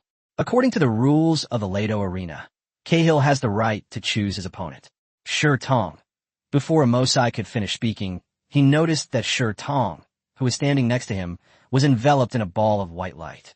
The once quiet place erupted into a commotion. Bai Nianxia suppressed her doubts and stood calmly in place. You're level 6, and Cahill is level 7. You have the right to refuse, Amosai said, looking at Bai Nianxia. Bai Nianxia remained silent, looking up at the constantly scrolling numbers on the screen. She still has several hundred biles. If she bets them all on herself to win, so I will get, 10,000 bear coins? Bai Nianxia quickly calculated that she needed an opportunity to make a name for herself in the capital, and the Lido Arena was undoubtedly a good venue. Why refuse? Bai Nianxia chuckled and made her bets on Obsidian, placing all her bets on herself to win. Then, under the watchful eyes of the monsters, he strode towards the battlefield. Instantly, extremely loud shouts erupted from all around. Bai Nianxia's eyes were fixed on her opponent, Cahill. She is now incredibly grateful for Mo Tsixing's invention, which allows the simulator to do more than just simulate appearance. As for attack skills, Bai Nianxia has now fully adapted to Shi Tongtua's body and has naturally mastered his attack methods. Of course, Bai Nianxia's original superpowers will also remain. Cahill looked at St. Peter, who was much smaller than himself, and curled his lip in disdain. His claws flashed through the air, leaving afterimages, and swung fiercely towards Bai Nianxia. A flash of white light appeared in Shi Tongtua's vertical pupil. In Cahill's view, he had already hit Shi Tongtua, but the next second, it was just an illusory shadow. Suddenly, a strange, sharp cry rang out. This was Shi Tongtua's mental attack-like skill. In the previous battle, Bai Nianxia had already observed Cahill's fighting style. A one-sided attack lacks defensive capabilities. Under a barrage of attacks, and having missed several times, Cahill grew increasingly angry. His eyes were blazing with fury, and he was breathing heavily. Bai Nianxia dodged to the side, and the white light struck Cahill in the back, causing blood to flow freely. Cahill could no longer contain his anger. He had just come down from the battlefield to the Lado Arena, partly to earn Lado coins, and partly to suppress himself through combat. Bai Nianxia's repeated provocations finally enraged him. He roared and threw his head back, spewing out a huge flame from his mouth, which flew straight towards Bai Nianxia. Bai Nianxia smiled, deliberately leaving Cahill in excellent position to attack. The pillar of fire struck Bai Nianxia's right tentacle hard. Bai Nianxia quickly dodged, and several white lights burned Cahill's back. Cahill let out a painful scream and collapsed to the ground. On the other side, Bai Nianxia covered her right arm and took a few steps back before regaining her balance. Although they were both badly injured, Bai Nianxia clearly won compared to Cahill, who was lying on the ground. The surrounding monsters were shocked, and then, a second later, they erupted in a huge cheer. Fight! Fight! Fight! Kill him! Kill him! One cheer after another rang out, but Bai Nianxia ignored them. After sensing that Bai Leixing had arrived, she struggled to walk off the battlefield. Amosai looked at Bai Nianxia, who was covered in blood on her right, and felt somewhat worried. It's okay, I'll go back and heal my injuries first, Bai Nianxia said, grimacing. Amosai nodded, watching Bai Nianxia leave, then seemed a little dazed. When did his friend become so powerful? Then he immediately realized that he had lost most of the money he had just earned from Bloodbreath Star, because he just bet on Cahill to win. Or rather, Bai Nianxia was the only one in the entire audience who bet on herself to win. Feeling the continuous pain in the right side of her body, cold sweat poured down Bai Nianxia's forehead. Her lips trembled slightly as she breathed heavily. The airship sped up and soon arrived home. Bai Nianxia staggered as she walked towards the hibernation pod. After activating the healing mode, Bai Nianxia stayed in the hibernation pod for 3 whole days without leaving. When he came out again, the wound had healed, leaving only a faint scar. Sometimes Bai Nianxia felt that the monster life on planet Bailai was really boring. Aside from constant warfare and battles on planet Bailai, no wonder his mind is filled with fighting and killing. Sitting on the airship, Bai Nianxia headed to the operations hall to find a suitable mission. Only by completing more tasks and continuously increasing your level will you have the opportunity to participate in the battle between Bailai Star and Mosai Star. In the familiar battle lobby, Bai Nianxia quickly searched through the missions. Suddenly seeing Occupy Blue Star, Bai Nianxia's eyes narrowed, and her expression turned somewhat strange. A sea-level mission requires 1 level 7 or 2 level 6 missions. Bai Nianxia pondered these words silently. Upon seeing this, Bai Nianxia's brows furrowed. She hadn't expected that Bailai Star still hadn't given up on attacking Blue Star. Currently, China only has 1 level 6 ability user, Lin Lin. What if a level 7 monster really takes on this mission? Bai Nianxia frowned, clenching her fists. She had to come up with a proper solution. After much hesitation, Bai Nianxia accepted the task herself. After the duel with Cahill, she upgraded Shi Tong Tua's level, and Shi Tong Tua is now officially level 7. As a level 7 monster, he was naturally qualified to take on this mission. Looking at the task requirements displayed in her Obsidian app, Bai Nianxia couldn't help but feel speechless. What's going on? Why am I hitting myself? But this is for the best. I need to go back to Earth and discuss things properly with Elder Tang and the others. Bai Nianxia nodded and quickly left the combat hall after accepting the mission. What Bai Nianxia didn't know was that after the battle with Cahill, Bai Nianxia was no longer an unknown monster in the capital. They've already gained some fame. Chapter 144, Returning to Blue Star. Since she had decided to return to Blue Star, Bai Nianxia turned around and went to the trading station. After all, she was now extremely wealthy. A weapon costing a few beta coins was nothing to Bai Nianxia. Bai Nianxia left the trading station feeling quite satisfied, her mood improving considerably. They had obtained sufficient supplies in exchange, and they also needed to return to Earth. Only after leaving Blue Star did Bai Nianxia realize how important that blue planet was to her.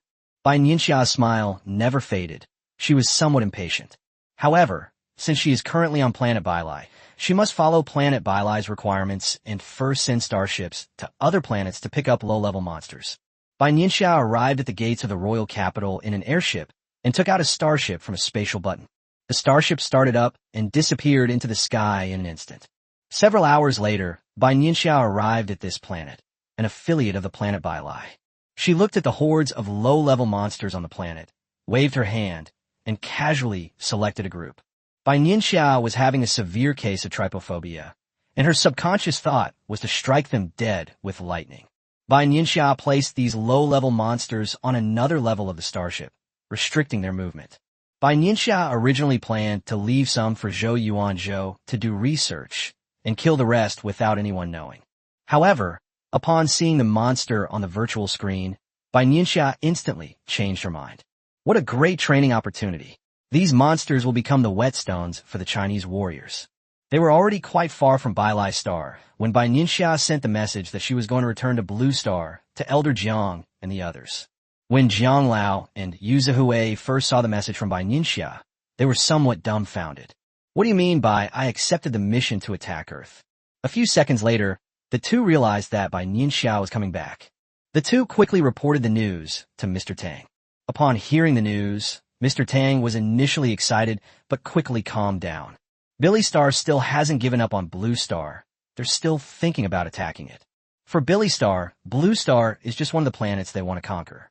However, for Earth, once it is occupied, it will face annihilation. Sigh. Old Tang sighed deeply, sitting in his seat and pondering silently. It hasn't been long since director Mingming left, so why does it feel like time is passing so slowly? Old Jiang said with some emotion. It's been 23 days, Yu Zhihui suddenly said, dropping a number. This is the number of days since Bai Nianxia left Blue Star. Upon hearing this, Old Jiang was somewhat surprised and couldn't help but glance at Yu Zhihui a few more times. In his eyes, Yu Zhihui was just a roughneck, but he never expected that Yu Zhihui had kept the time in mind all along. Bai Nianxia will have to stay on the starship for several days before she can return to Earth. Thinking of this, Bai Nianxia called Sangming out to the simulation training room. Oh, whoa.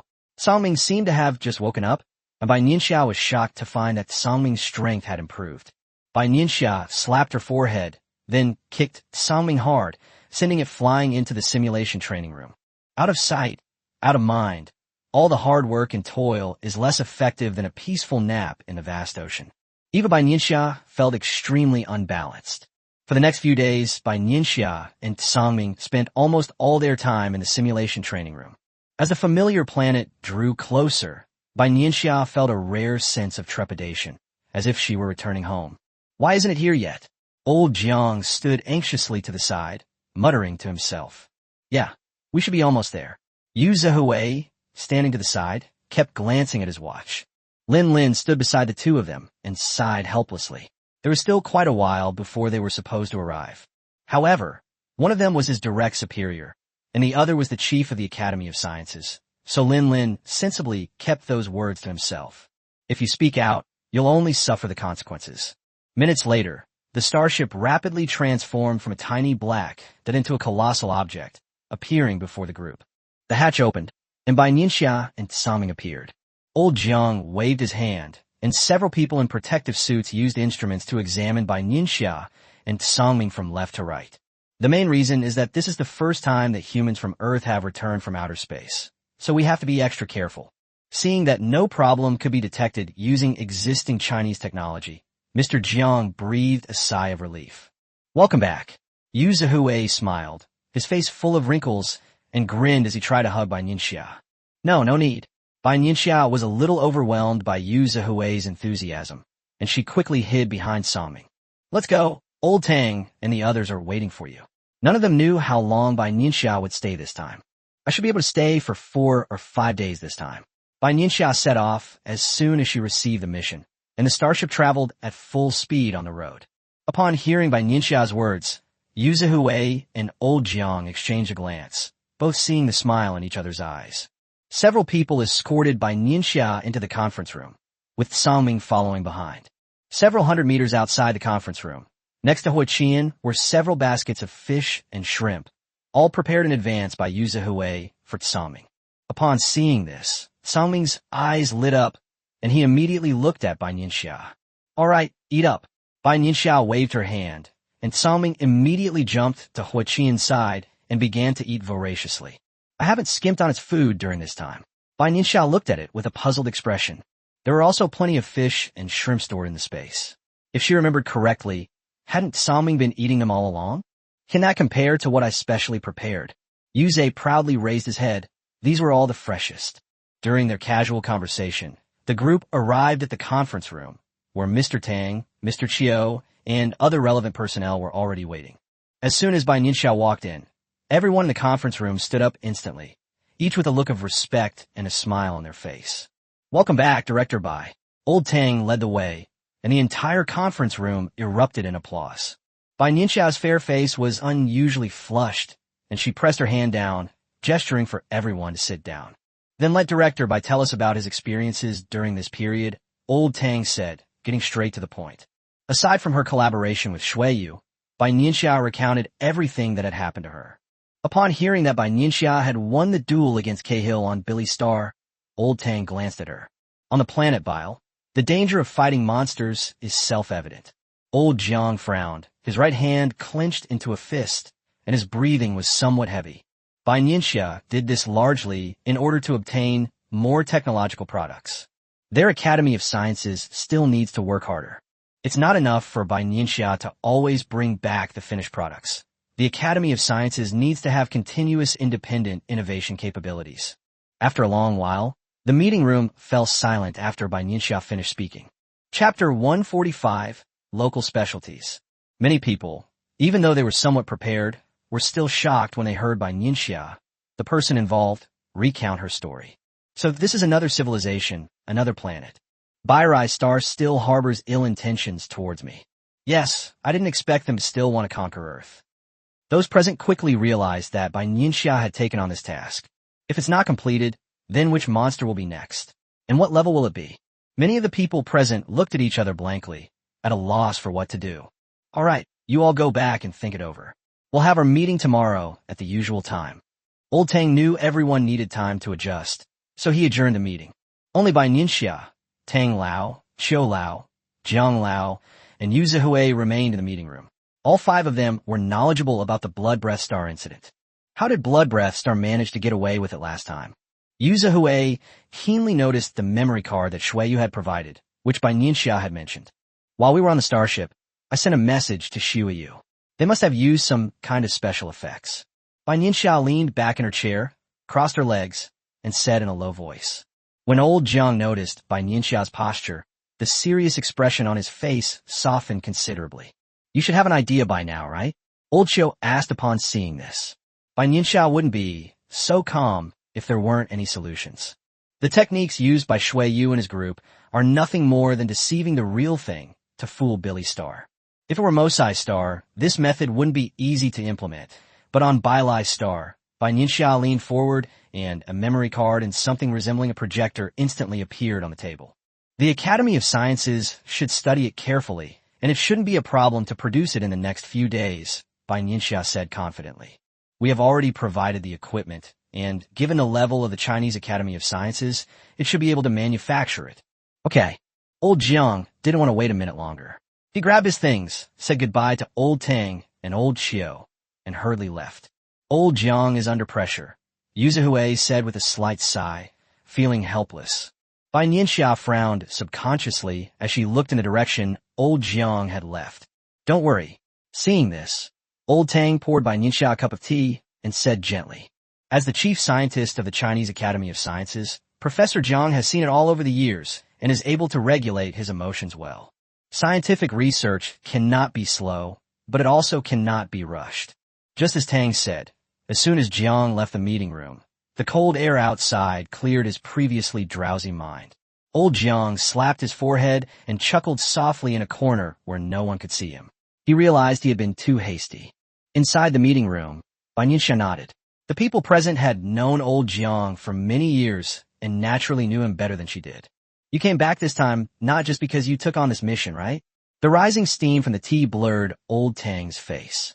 Yes, you're close to breaking through, Bai Nianxia said softly. But those few words caused the three of them to change their expressions drastically. Yu Zihui's pupils contracted slightly, and his face showed obvious surprise as he stared intently at Bai Nianxia. Old Tang and Old Qiu exchanged a glance, both smiling. This is a good thing. The stronger Bai Nianxia is, the safer she will be on Bailai's Star. Burrace is teeming with monsters. It's safer to come back, Bai Nianxia said in a deep voice. She was not at all at ease about him breaking through on the planet Bailai. In other words, even without a mission, she needs to find a suitable place to break through her limitations. I'll be heading to the military region's training room tomorrow. Songming can stay here and help them with their training, Bai Nianxia and Yu Zihui said. Oh, I almost forgot. I also brought you a large batch of local specialties which are on the starship. Bai Nianxia's eyes held a hint of teasing. I'm sure you and Elder Jiang will like it very much, Bai Nianxia said earnestly. The three people present were momentarily confused, unable to follow Bai Nianxia's train of thought. Specialty? What are the specialties of Bilesen? What does Bile Star have? These three questions simultaneously appeared in the minds of the three people. This was the first time Bai Nianxia had seen old Tang looking so unfathomable, and the smile on her lips deepened. Could it be? Yu Zhe exclaimed loudly, standing up abruptly, the answer already in his throat. It was that phrase, which both he and old Jiang would like, that reminded him. A monster? Yu Zhehui's eyes flashed with uncertainty, and he felt his heart was about to jump out of his chest. Instantly, both Elder Tang and Elder Qiu stared intently at Bai Nianxia. Bai Nianxia raised an eyebrow, indicating that Yu Zhe had answered correctly. However, we have to let Elder Jiang choose first, as their research requires monsters. Even though Elder Jiang wasn't there, Bai Nianxia still reminded him. No one knew what type of monster Zhou Yuanzhou needed for his research. But any type of monster can become a punching bag for the military region. Since we're already punching bags, we could just flatten or round them as anyone pleases. That's great. Yu Zhehui didn't even care that old Tang and old Qiu were still there, and slammed his hand on the table. Awesome. Using monsters as whetstones for Chinese warriors. It was minus 50 degrees Celsius outside, but Yu Zhehui felt a burning sensation in his heart. I've had enough of these monsters. Yu Zhehui wished he could go out and run a few laps. Old Tang and old Qiu remained seated, but their tightly clasped hands and increasingly heavy breathing betrayed their inner turmoil. Even the usually calm and composed Mr. Tang couldn't help but beam with joy.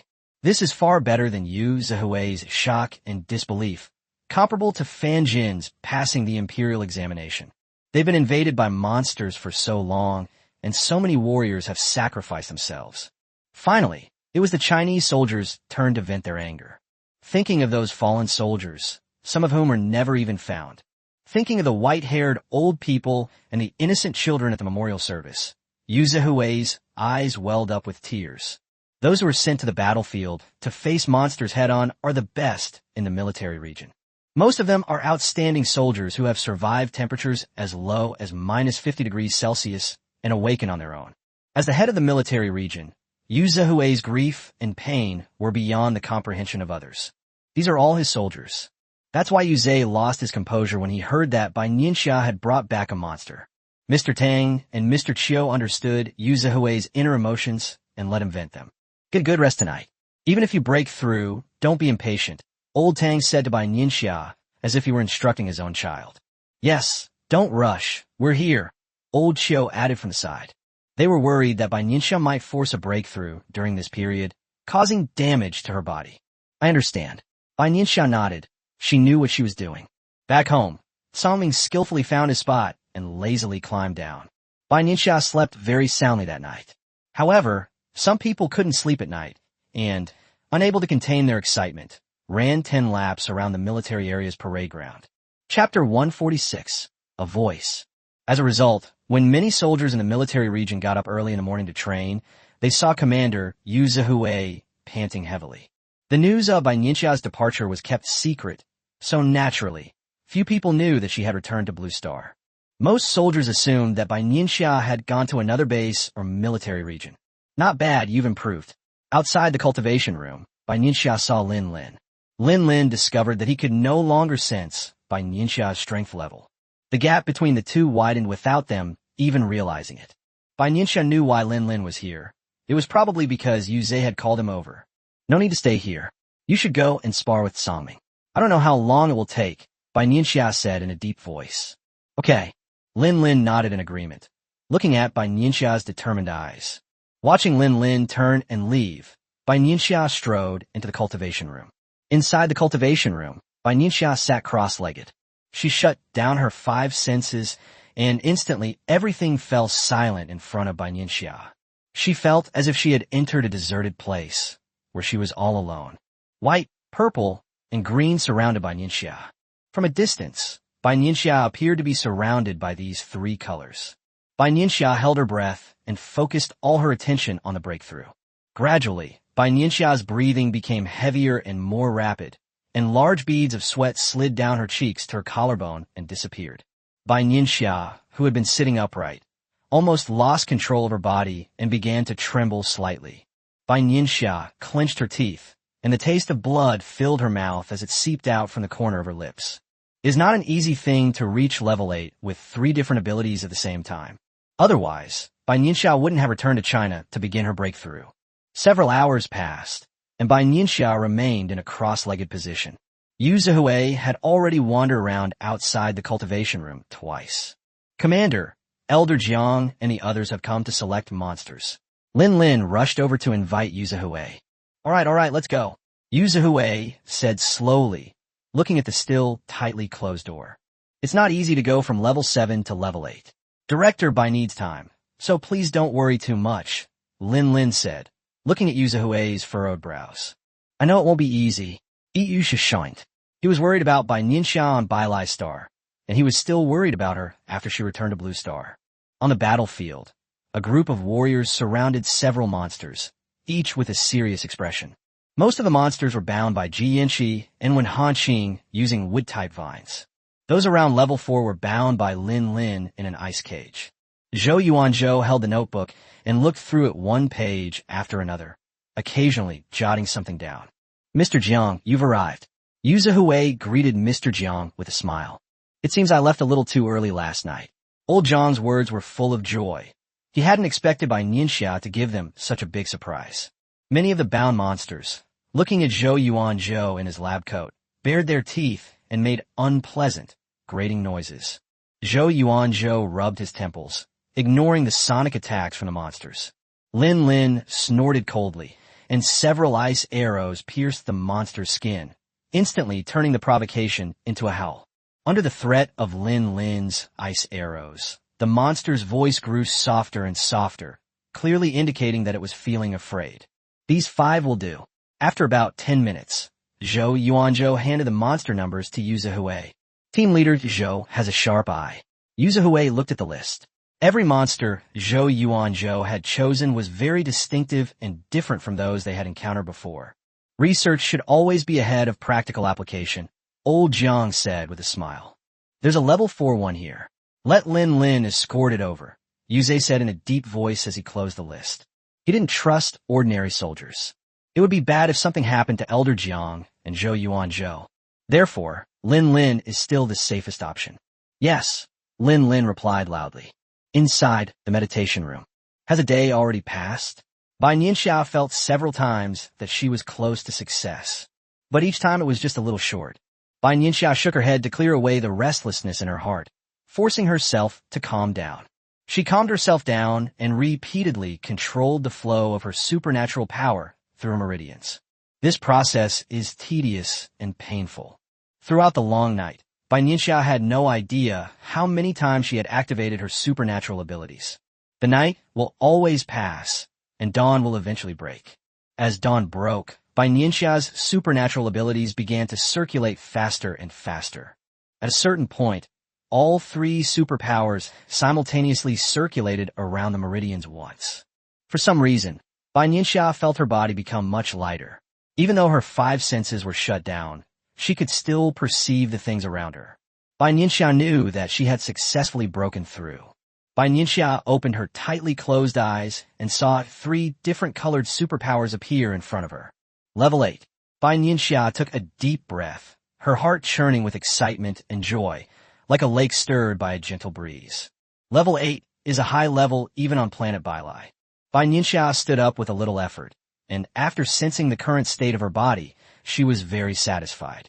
The door to the training room, which had been closed for a day, was finally opened. Bai Nianxia had only walked a short distance out of the cultivation room when Yu Zhihui rushed over. So it's a success? Yu Zhe asked, looking at Bai Nianxia's rosy complexion and refreshed spirit. Yes. Bai Nianxia nodded, not hiding anything. Okay, that's good. Yu Zhihui clapped his fist happily and circled around Bai Nianxia. Seeing Yu Zhihui's happy expression, Bai Nianxia's lips curled up even wider.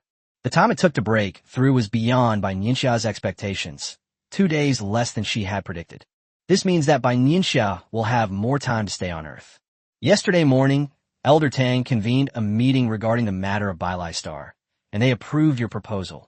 Yu Zhihui briefly recounted the meeting to Bai Nianxia. Bai Nianxia nodded slightly, not surprised. Apart from the stealing the sky and changing the sun method, China currently had no good ideas. However, we need to remind Mr. Jiang and his team to keep a close watch on whether other countries will launch signals or spacecraft. If you're captured by Bai Lai Star or Mosai Star, all our efforts will be in vain. Okay. Upon hearing this, Yu Zihui's expression became much more serious, and he took the matter to heart. China will not tolerate these countries' actions that harm our planet. From now on, only one voice will appear on Earth. That is the voice of China, the will of China. Chapter 147, Combat Materials. Let's go check out the training ground, Bai Nianxia said to Yu Zihui, shifting her shoulders slightly. She felt like she hadn't been back in a long time, and wanted to see how the warriors trained against the monsters. The Academy of Sciences has already provided detailed reports and data on the monsters we encountered before. We are well aware of the weaknesses of these monsters. The batch you brought is quite large, and it involves various types of monsters. It is beneficial to both the research of the Academy of Sciences and our training. Yuze rubbed his hands together, his meaning clear. If this specialty product comes again next time, China will never have too many. Understand. Bai Nianxia kept this in mind. If she could get another chance to take advantage of the situation next time, she certainly wouldn't let it pass. Anyway, the starship contains basic living supplies, so monsters won't starve to death if they're locked up inside for a while. The starship is placed in the space button and doesn't take up any space at all. You wouldn't believe it. These kids screamed like crazy when they heard their training opponents had turned into real monsters. The training ground was packed with people early this morning, and everyone looked refreshed. Yu Zihui's words carried a hint of emotion. What goes around comes around. Such scenes will become more and more common, Bai Nianxia said, her tone firm. Okay. Upon hearing this, Yuze gave Bai Nianxia a serious look. He wouldn't believe anyone else who said this. But if Bai Nianxia said it, Yuze would believe it. Bai Nianxia has never broken her word. She has fulfilled every promise she made to China. After the apocalypse, Yuze would be more than once grateful that he had answered that phone call back then. The two chatted as they walked to the training field. The training ground was bustling with activity, everyone cheering and encouraging each other. Most of the time, it's a small team fighting one monster, but for some higher-level monsters, it's two people working together to fight one. I reckon Lin Lin is the busiest one. The group of monsters is still unfamiliar to everyone. Fearing something might happen, Lin Lin stood aside, acting as a human rescue machine, either activating ice walls to protect the warriors or striking monsters with ice blades. Salming is quite busy too. Bai Nianxia gestured towards Salming. Salming was hunched over, training with several teams of superhumans. Having been confined in the space for so long, Salming hadn't seen so many living people in a long time, and he was in a very good mood. How is the situation? Yuze asked as he approached Lin Lin. Everyone is very enthusiastic about training. There are professionals analyzing the data, and the training videos will be uploaded simultaneously. Lin Lin waved to someone not far away. Those are all high-tech talents trained by military academies. They are technical soldiers. The task is to analyze the characteristics of the monster based on the situation of the battle between the warrior and the monster and formulate a reasonable attack plan. Okay, that's how it should be. We need to figure things out on our own, but we also need scientific guidance. Yu Zihui nodded in agreement. Their opponents are not only the monsters from planet Bailai, but also planet Mosai. The soldiers trained by the military region should be thoughtful and intelligent, not just fighting machines. Let's go, I'll spar with you a few times, Bai Nianxia said to Lin Lin in a deep voice. Since I left, Lin Lin has been the highest-ranking fighter in China. Unlike himself, who had the cultivation experience from his previous life, Lin Lin could only explore on his own. In addition, no monsters have attacked during this period, and no one around is a match for Lin Lin. Lin Lin probably won't have many chances to go all out. All right, a fighting spirit flashed in Lin Lin's eyes. He had been looking forward to this for a long time, and he had been itching to get started lately. Seeing this, Yu Zihui pulled out a camera from somewhere, combat footage. Bai Nianxia and Lin Lin both looked at Yu Zihui, who then offered a brief explanation. Originally, Bai Nianxia was fine on Blue Star, but ever since she left, a group of soldiers have encountered problems during training or combat, and sometimes they simply don't know where to start. Therefore, Yuze wanted to seize every minute that Bai Nianxia was there and record the battle scenes. Helping other soldiers train, and with Bai Nianxia and Lin Lin both being experts, naturally others can learn a lot from them. Bai Nianxia nodded. She naturally didn't care. It was just that our captain Lin Lin seemed to be about to make a fool of himself in front of all the soldiers in the military region. Lin Lin's lips twitched slightly, he sighed, and waved his hand to indicate that he didn't care. After embarrassing yourself a few times, you'll eventually get used to it. After all, these little brats would only tease him in private at most. They wouldn't dare to actually perform such a thing in front of him.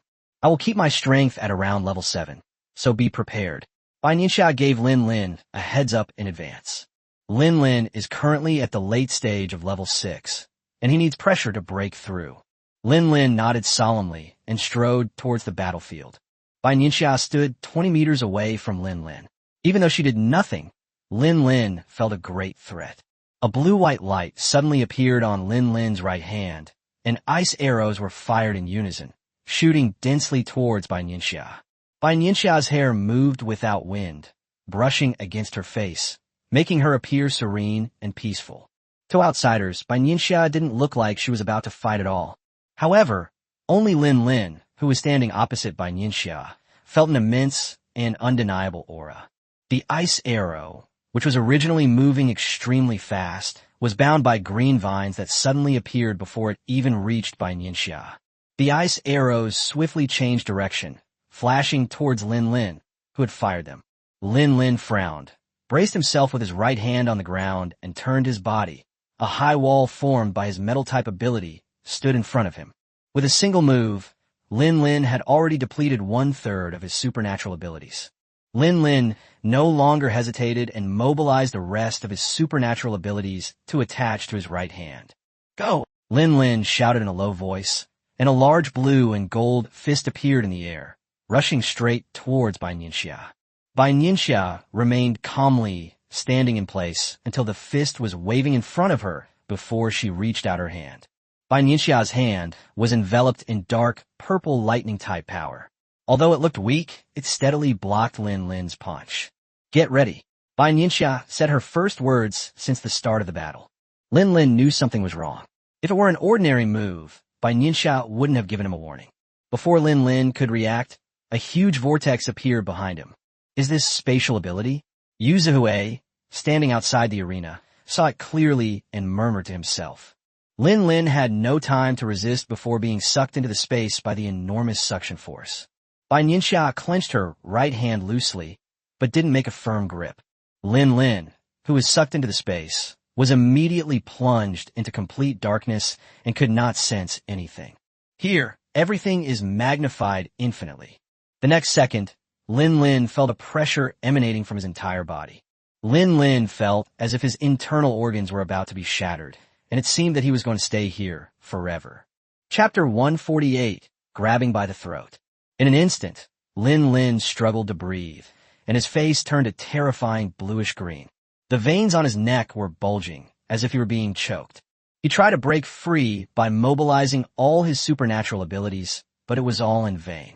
A few seconds later, Lin Lin was soaked to the bone, as if he had been pulled out of the water. Outside the space, Bai Nianxia raised an eyebrow, feeling that it was about time, and the vortex reappeared. Lin Lin was thrown out of the whirlpool with a thud, panting heavily.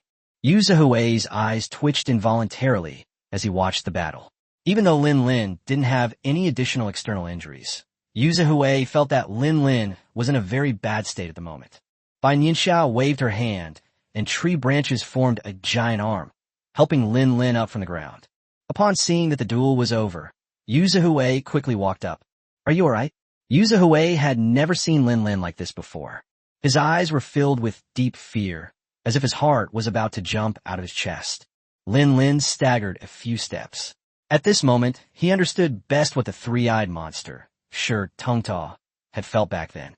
Spatial vortexes and spatial compression are beyond the resistance of ordinary people. No, it's nothing. Lin Lin's forehead was still covered in cold sweat, and he was bent over with his hands on his legs. Yu Zihui pursed his lips, as if he didn't think anything was wrong. He had witnessed Lin Lin and Bai Nianxia's many duels, and Lin Lin had never been so shocked before. As the captain of the Jiaolong, when had fear ever appeared on his face? But now, terror was evident in his eyes. Commander Yu, would you like to try it out? Bai Nianxia suggested earnestly. Asking more questions is no substitute for experiencing it for yourself. No, I'm an old man, forget it. Yu Zihui waved his hands repeatedly. If even Lin Lin is in this state, then I'm afraid I'll be in an even worse situation. Let's leave these opportunities to the younger generation. Let's rest for a while and come back later, Bai Nianxia said to Lin Lin, somewhat disappointed by Yu Hui's refusal. Yu waved, and a military doctor quickly helped Lin Lin down. Is this really your spatial ability? Yu Hui gave a thumbs up. The spatial vortex that appeared at an unknown time and place is definitely one of Bai Nianxia's most powerful weapons. Bai Nianxia smiled, but didn't say anything, because Lin Lin's level was 2 levels lower than hers. If it's someone at level 8 or even higher, it's not that easy. Why use my spatial abilities to fight the two-headed monster? Didn't I almost capsize? Let's go, give those kids a good beating. Bai Nianxia glanced with interest at the soldiers fighting fiercely not far away. As a result, the battlefield that followed was filled with screams of agony. Bai Nianxia naturally wouldn't use her spatial abilities against these lower-level warriors. In addition, only a small number of people know about her spatial abilities. The wood-based superpowers alone were enough to leave these warriors completely bewildered. Whenever Yu looked up, he could see the soldiers being flung into the sky by Bai Nianxia, where they were struck by lightning and ended up with an afro, their faces completely blackened. In the Beijing military region today, even taking a bath requires spending several extra bars of soap. Almost at level 5, not bad. When it was Ji Yinxi and Wen Hanqing's turn, Bai Nianxia nodded approvingly. It seems Lin Lin's efforts over this period of time have not been in vain, Bai Nianxia added. Upon hearing this, Ji Yinxi and Wen Hanqing's expressions changed slightly, as they both clearly recalled the painful memories of the past few days. To put it bluntly, the two of them have been working tirelessly day and night for the past month. We arrived at the battlefield at 7 a.m. and didn't return until 10 p.m. Lin Lin's original words were, "I'm already an ability user. I won't die from sleeping less. A few more scars on your body won't kill you. Train a little longer, you won't die." Ji Yinxi and Wen Hanqing almost had a stress reaction when they heard the words, "not dead." Captain Lin Lin's famous quotes spread throughout the entire military region. "Come on." Bai Nianxia gestured to the two of them. Ji Yinxi and Wen Hanqing exchanged a glance and began fighting against Bai Nianxia. After a few moves, both of them were bound by vines and unable to move. Ji Yinxi, your attack needs to be more timely. Wen Hanqing, wood-type superpowers aren't just for show. Bai Nianxia commented on the two's performance, and the two nodded obediently like chicks pecking at rice. Bai Nianxia stayed at the military region for a long time, until nightfall before leaving. "Director Bai, are we going home?" Hua Qian asked, looking at Bai Nianxia and Songming sitting in the back. "To the Academy of Sciences," Bai Nianxia said slowly, stroking Songming's soft fur. "Yes." Hua Qian drove the specially modified car toward the Academy of Sciences. Inside the Academy of Sciences, Professor Jiang was reviewing the latest report in his office. "Come in." Old Jiang said, without looking up when he heard someone knocking on the door. "I knew you'd be here," Bai Nianxia said with a smile as she walked in. "Director Bai?" Old Jiang was somewhat surprised, not expecting Bai Nianxia to come over so late at night. Old Jiang stood up, intending to make tea for Bai Nianxia, but Bai Nianxia raised her hand to stop him. "Mr. Jiang, it's already quite late. It's not good to drink strong tea," Bai Nianxia said gently, glancing at the tea in Mr. Jiang's cup. "You've come here?" Old Jiang asked. "There are some things that should be given to the Academy of Sciences." Bai Nianxia took out the crystals and essence blood that Xueyu had given her from the spatial button. "What is this?" Old Jiang's eyes narrowed as he stared intently at the suddenly appearing items. So many. Old Jiang knew that Bai Nianxia and Xueyu had made a deal. However, he did not expect that Bai Nianxia had so many. "I've checked with my special ability, and there shouldn't be any problem. However, we still have to be wary of Blood Breath Star's methods." After Bai Nianxia reached level 8, she used her special ability to examine all the items Xueyu had given her. However, even under such dire circumstances many years ago, Blood Breath Star was able to create problems for both Bai Lai Star and Mosai Star. Bai Nianxia couldn't be 100% certain that the Blue Star, whose technological level was even lower than that of the Blood Breath Star, was not up to any tricks. "So what do you mean?" Old Jiang frowned slightly, unsure of Bai Nianxia's thoughts. "Research is fine, but large-scale use is inappropriate. China's development cannot rely on these blood and crystals. The Academy of Sciences can use these to develop and synthesize, but must never allow blood essence and crystals to become irreplaceable. Also, the essence blood must never be given to the military region." Bai Nianxia's eyes were completely black as she spoke earnestly. She dared not gamble on what the consequences would be if someone in the military region used this essence blood in order to quickly gain power. Don't worry, Old Tang is aware of this. Bai Nianxia had discussed this matter with Old Tang privately. That's why she came to talk to Old Master Jiang late at night. Okay, I understand. Old Jiang nodded solemnly. China cannot be strangled. Chapter 149, Leaving Earth. Let's go. It's perfect that you're here. Why don't you go and take a look for us? Old Jiang said, as if he had just thought of something. Many of the designs and researches they are currently conducting are things that Bai Nianxia brought from planet Bailai. It can be said that Bai Nianxia was a first-hand user, and given her exceptional intelligence, Old Jiang intended for her to offer some advice. Okay. Bai Nianxia nodded in agreement and walked out of the office with Old Jiang. Generally speaking, Bai Nianxia would not refuse any of Old Jiang's requests. You should be familiar with the key projects the Academy of Sciences is currently undertaking, Jiang Lao said to Bai Nianxia as they walked. Even though it was already late at night, many laboratories at the Chinese Academy of Sciences were still brightly lit. There were still quite a few people coming and going in the corridor, all in a hurry. The projects of Zhou Yuanzhou, Lu Hanzhou, Academician Lu, and Academician Shen Hanqing. Bai Nianxia guessed. That's right. Old Jiang nodded with a smile on his eyes. I won't say much about Zhou Yuanzhou and Lu Hanzhou. Academician Lu is in the field of information and communication, while Academician Shen is the person in charge of the Space Button project. Lu Hanzhou has already assembled a starship simulator. Go and take a look. As he spoke, Mr. Jiang swiped his card and entered the elevator. In the entire country of China, only Bai Nianxia has ever traveled on a starship, with the addition of the sea monster Songming. Although we now have starships brought back from Billy. But that's far from enough. What China needs is to thoroughly understand these starship technologies and then design even more powerful ones. Stepping out of the elevator, the two arrived at a huge laboratory. In other words, due to space requirements, the laboratory that Lu Hanzhou is currently using is the largest in the entire Academy of Sciences. Old Jiang, Director Bai. Upon seeing the two arriving, Lu Hanzhou opened the laboratory door. Besides Lu Hanzhou, there are some other core members inside. Director Bai happens to have some time. I'll ask her to come and take a look, Old Jiang said to Lu Hanzhou.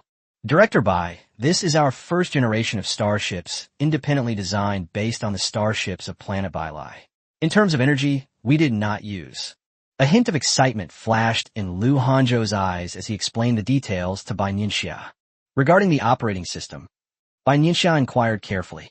The two exchanged questions and answers, and before they knew it, more than half an hour had passed. Overall, it's pretty good, but you need to improve the starship's attack power. A starship is not just a means of transportation. It can also be a weapon of attack when necessary, Bai Nianxia reminded. Okay. Lu Hanzhou took Bai Nianxia's opinion to heart. Let's go, Elder Jiang, Bai Nianxia said, turning to Elder Jiang. You've all worked hard. Go back and get some rest. Old Jiang nodded and said to the researchers in the laboratory, it was already very late. Lu Hanzhou nodded nonchalantly, but in reality, he was focusing all his attention on the information he had just recorded. Bai Nianxia knew that it was pointless for Old Jiang to say those words. Mr. Jiang, don't you know your student? Bai Nianxia teased. Yes, Old Jiang said helplessly. He had personally trained Lu Hanzhou, so he knew his temperament well. That kid's probably not home for days to come, Old Jiang said, rubbing his temples and shaking his head. Next, Professor Jiang and Bai Nianxia went to the laboratories of Academician Lu Weixian and Academician Shen Hanqing. Similarly, both laboratories are still operating. By the time Old Jiang and Bai Nianxia left, it was already past 2 a.m. Professor Jiang, you and the Academy of Sciences don't need to feel too much pressure, Bai Nianxia said gently, looking at the pitch-black night sky. If the sky falls, we'll hold it up. The two stood at the entrance of the Academy of Sciences, and Bai Nianxia's cool voice reached Old Jiang's ears. Bai Nianxia knew that scientific research required time and luck. This is not pressure, but the driving force that propels us forward. To give an example, before the apocalypse, our vision of future technology was only the size of a single room. But then the apocalypse came, and monsters appeared. This showed us the vastness of technological development. Our current imagination is as big as several football fields. Only by knowing our own insignificance can we catch up with the vastness of the future. A glint flashed in old Zhang's eyes as he slowly spoke. They learned of the existence of other extraterrestrial beings and the development speed of other civilizations. A genuine desire to catch up is a good thing for the Chinese Academy of Sciences. Okay, let's work together. A smile flashed across Bai Nianxia's face. A united and determined China will not lose. For the next 2 days, Bai Nianxia was either at the military region or at the Academy of Sciences. We're heading to planet Bai soon. Inside the conference room, Old Tang looked at Bai Nianxia. Yes. Bai Nianxia nodded. It was almost time for her to leave. Here, take this. Old Jiang handed the memory card to Bai Nianxia. Whether Blue Star can pull off this deception depends on this little thing. These contain the latest research findings from the Academy of Sciences. Take them with you. In addition to the memory card, Old Jiang also took out a spatial button and gave Bai Nianxia several copies of the latest weapons. I'll say it again. Your safety is the top priority. Old Tang said seriously to Bai Nianxia with a solemn expression. If anything goes wrong, retreat immediately. China will always be behind you. This is a promise made by Mr. Tang as a leader of China. Okay. A warm feeling welled up in Bai Nianxia's heart, and she smiled and agreed. Will Sangming still come with you? Yu Zhihui asked. Yes, Sangming will come with me. Should the military region bring a few more people? Yu Zhihui then asked, as there was more than one simulator. No. Bai Nianxia shook her head gently. She didn't know how ordinary monsters could enter Bai Star. Furthermore, the planet Bilace remains fraught with danger, and taking away China's high-end combat forces would pose a threat to China's security. Lin Lin and the others should stay and guard Blue Star, Bai Nianxia said in a deep voice after glancing at Lin Lin. Yes. Lin Lin stood up and answered loudly. Let's go, we'll see you off. After the meeting ended, Old Tang stood up and personally opened the door to the room. The group arrived by car at the location where the starship was stored. Listen to Director Bai. Yu Zhihui rubbed Sangming's head. Fresh fish and shrimp have been placed in your space, along with healing ointments and pills. I've already taught you how to use them, Lin Lin added from the side. In the past 2 days, Lin Lin gave Sangming an emergency training in first aid. Oh, Sangming nodded obediently and lowered its head to let Yu Zhe pet it. Be good, be careful. Yu Zhihui concealed the reluctance in his eyes and said softly. Chapter 150, Arrival at the Battlefield. Goodbye. Bai Nianxia led Sangming onto the starship and said to the people who were seeing them off outside. Old Tang waved goodbye until the starship had completely disappeared before slowly lowering his hand. After a long while, Old Xiu patted Old Tang on the shoulder and said softly, Let's go. Inside the starship, Bai Nianxia pondered what she should do after returning to Bai Star.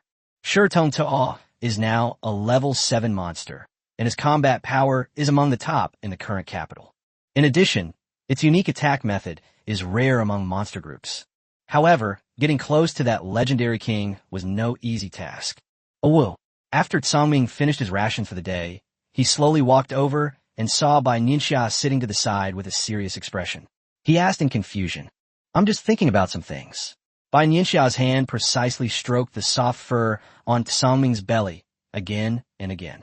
Hearing Bai Nianxia's words, Sangming seemed to understand, but not quite, his eyes fixed on Bai Nianxia. He then lay down and sat next to Bai Nianxia.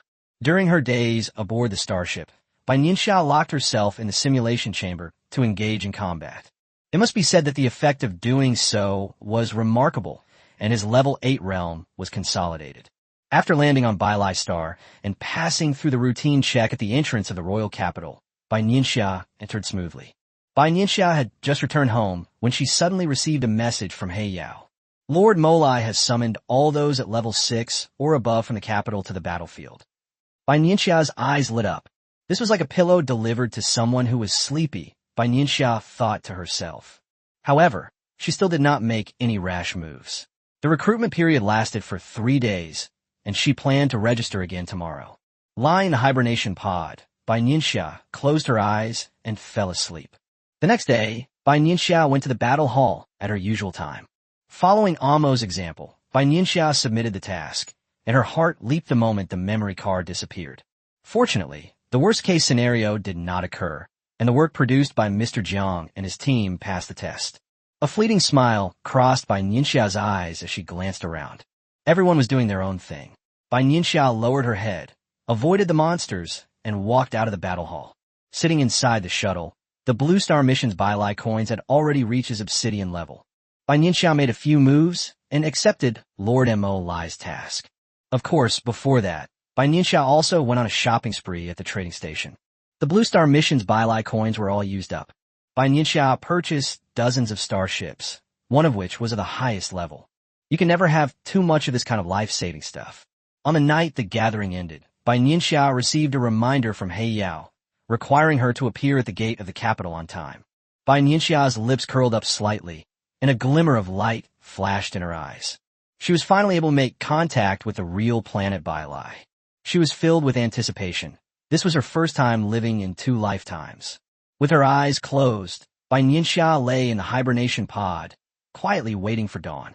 As dawn broke, Bai Nianxia sat inside the airship and arrived at the designated location. The moment Bai Nianxia stepped off the airship, she suddenly sensed 2 pairs of eyes fixed on her. Bai Nianxia didn't turn around, but stood at the edge, as if she knew nothing. She's already at level 7. Cahill said in a low voice, a few dozen meters away from Bai Nianxia. Sure, Tong Tuoff? A familiar voice came from inside. Bai Nianxia looked up and saw it was Amosai. You're already at level 7? Amosai asked in surprise, his eyes widening. Yes. Bai Nianxia nodded, already used to accepting Amo's friendly interactions and his sticky tentacles touching her.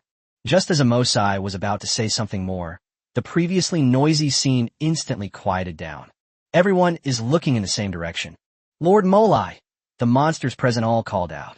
The monster that arrived was Mo Lai, whom Bai Nianxia had met once before. Was he leading the team? Bai Nianxia pondered to herself. Amosai had previously said that this Mo Lai was the one guarding the capital. Let's go. Mo Lai glanced around, nodded, and waved his hand. A huge starship appeared from the spatial twist. Bai Nianxia's pupils dilated slightly. Her breathing became heavier, and her mind went blank for a moment. Whether it was stolen from the 2-headed monster or bought from the trading post, none of them could compare to the starship before them.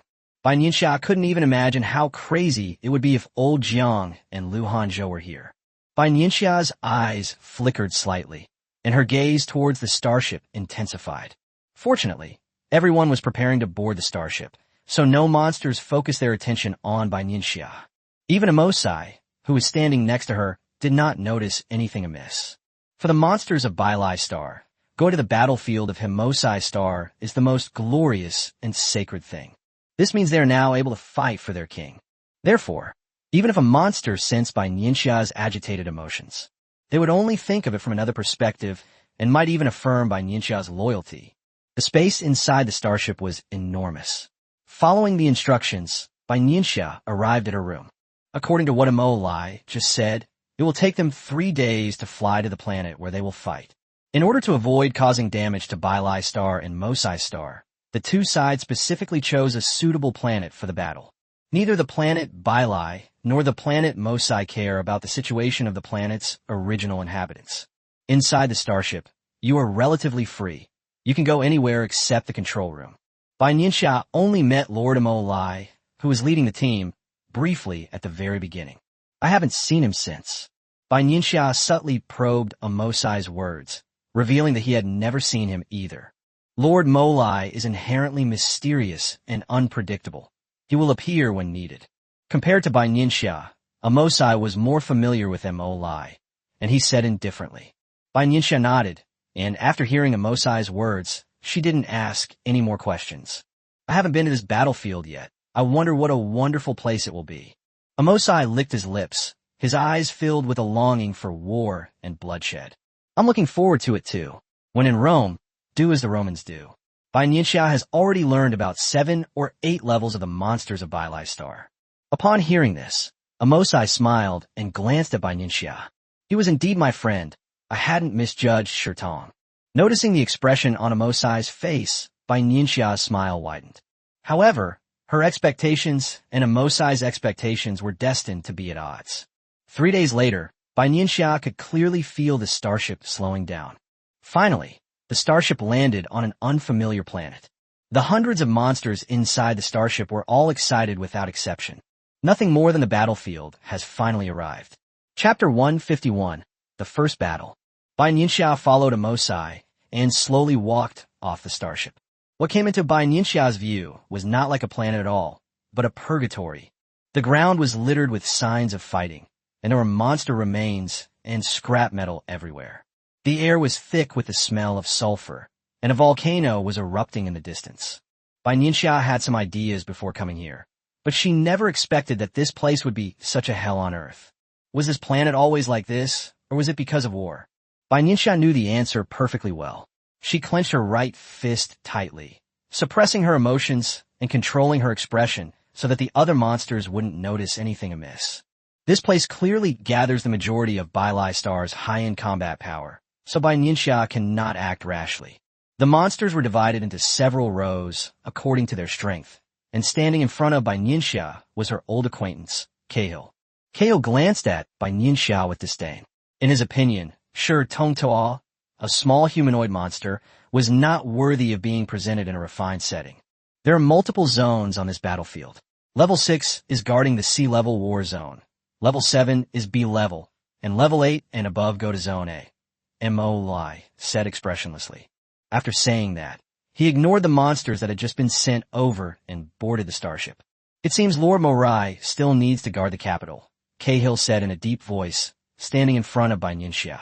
A glint of light flashed in Bai Nianxia's eyes, but she simply watched quietly. The specific locations guarded by each monster have been sent over. As luck would have it, Bai Nianxia and Cahill teamed up, and they needed to work together. Upon seeing the message in Obsidian, Cahill's face turned ashen, and he was breathing heavily, clearly very dissatisfied. But on this battlefield, he had no right to resist. I hope you won't hold me back.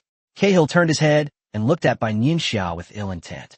Bai Nianxia's lips curled up into a standard fake smile as she extended her antennae and patted Cahill's shoulder. Cahill dismissively brushed away Bai Nianxia's tentacles, took out an airship, and headed towards Sector B. Bai Nianxia followed suit and ordered the airship to follow Cahill. Each region has its own territory, which is more like a large nest used to house hibernation pods than a territory. Bai Nianxia randomly chose one and mischievously placed it next to Cahill. She wasn't familiar with the other monsters, and besides, she and Cahill were in the same group.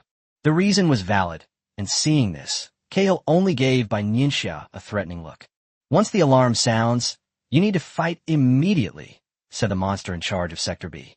Bai Nianxia lay in the hibernation pod, secretly recalling the scenes she had witnessed.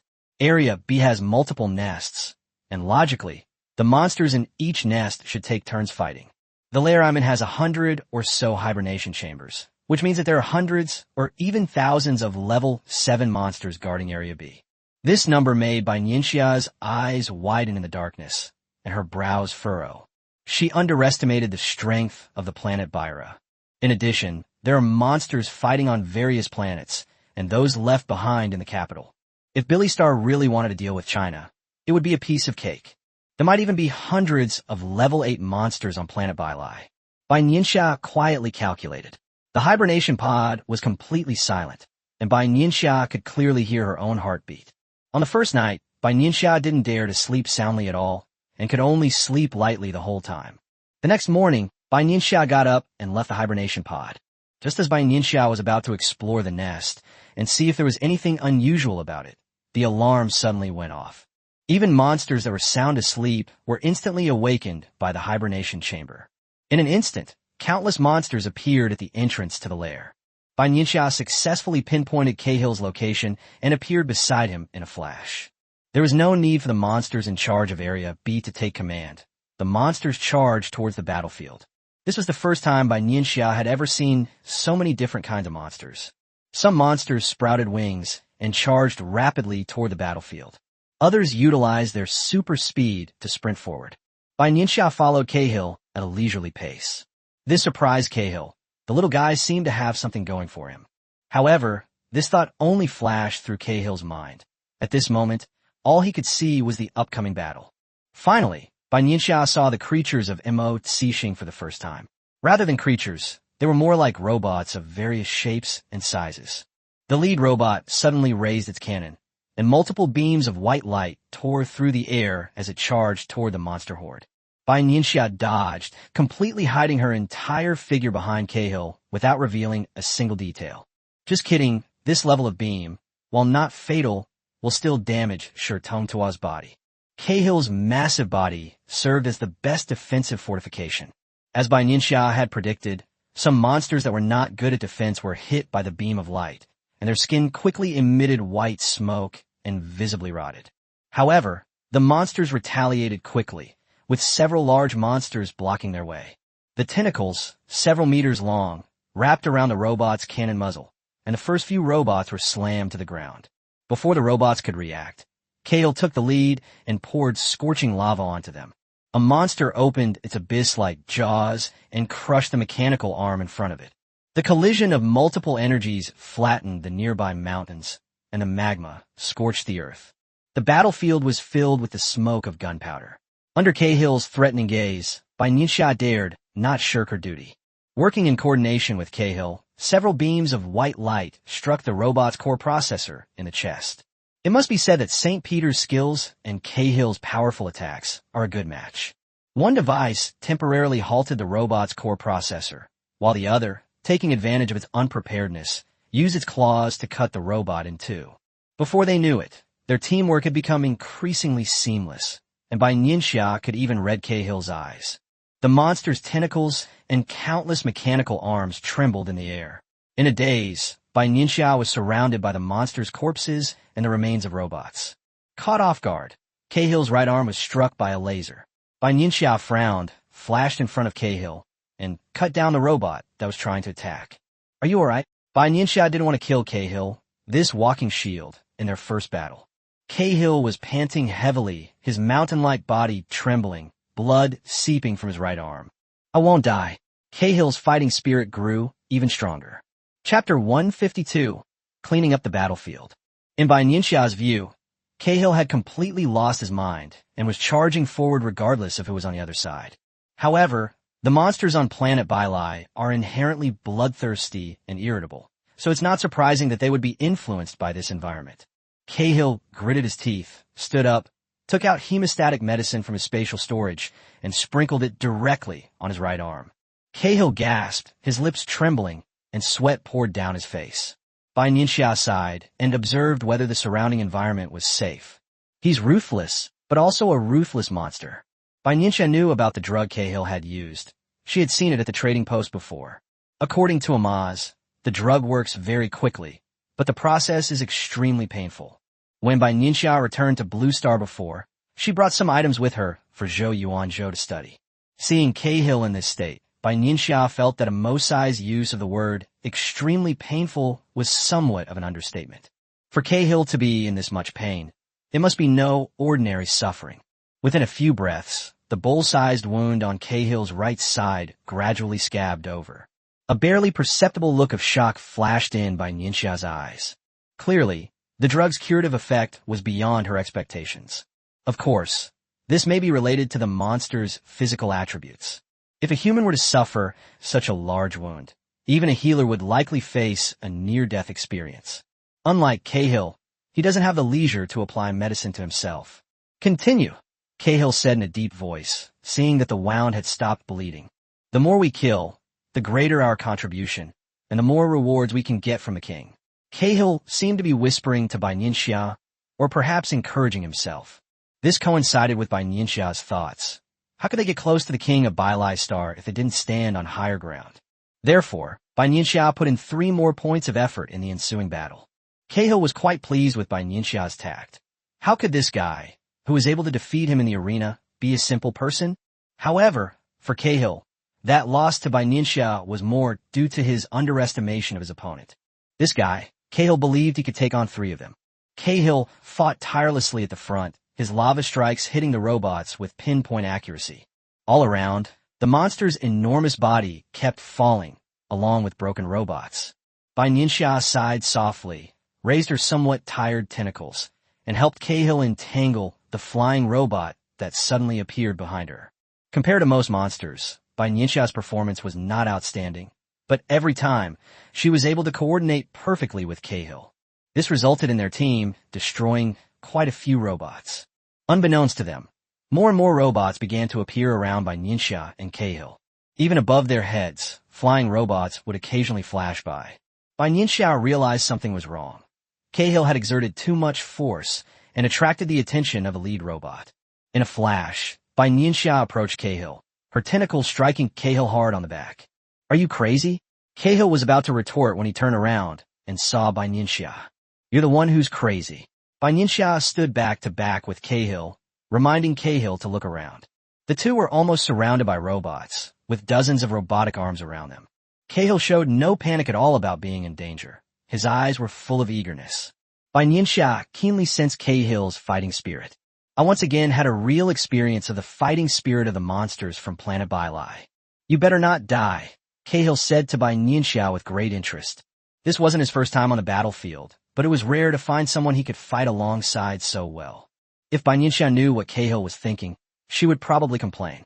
That's because the monsters on planet Bai only know how to attack, and no one is willing to play a supporting role. "I'll give you that same sentence too."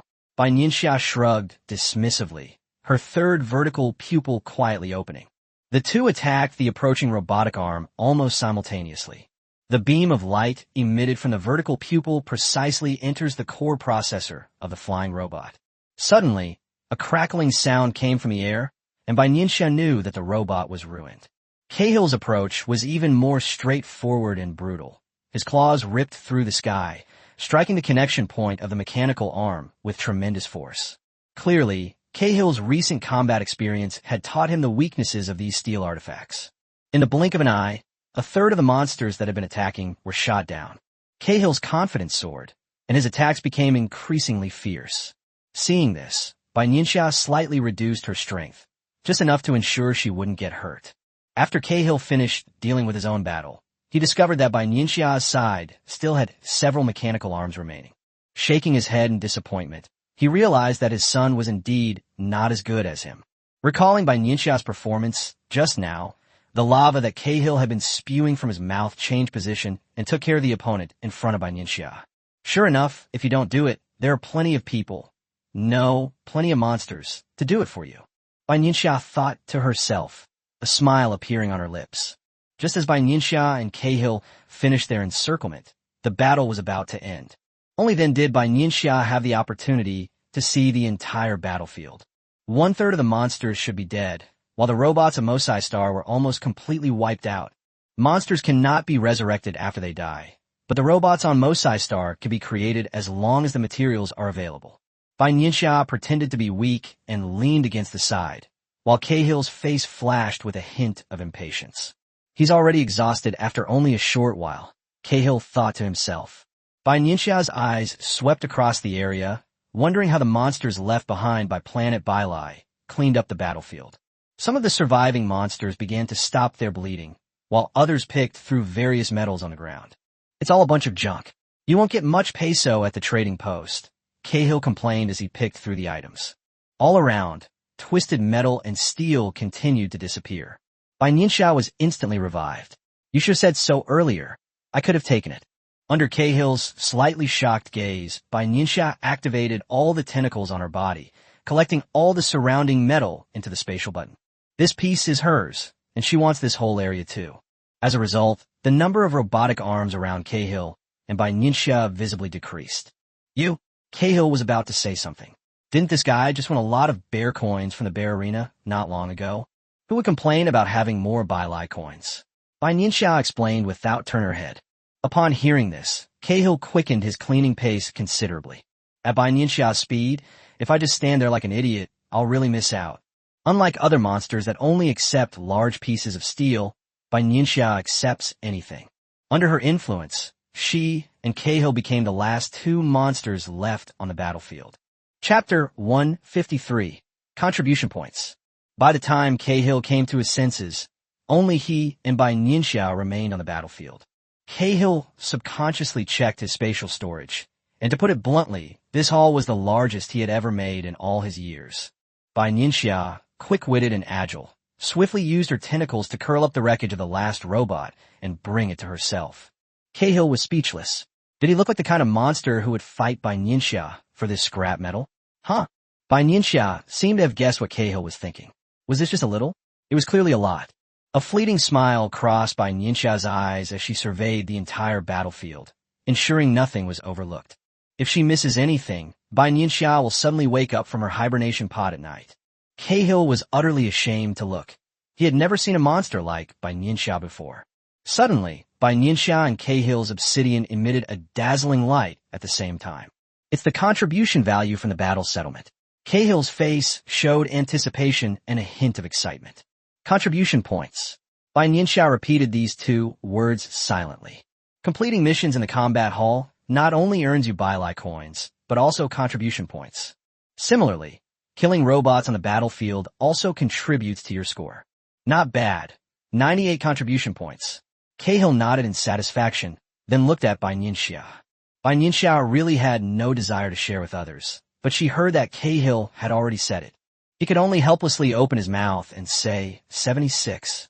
The moment Bai Nianxia saw her contribution value, she understood that it was calculated based on the number of opponents defeated.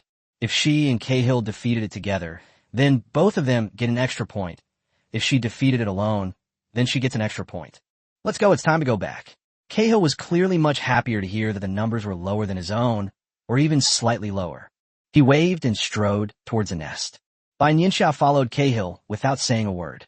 When Bai Nianxia returned to the nest, she discovered that the number of people who had been reduced was beyond her expectations.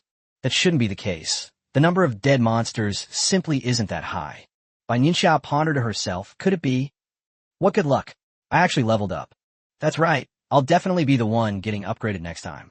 That's not necessarily true. Bai Nianxia overheard the monster's discussion, a knowing glint in her eyes. Just as I had guessed, the battle ended, and some monsters leveled up and headed to Area A. Some were seriously injured and returned to the capital or went to Zone C.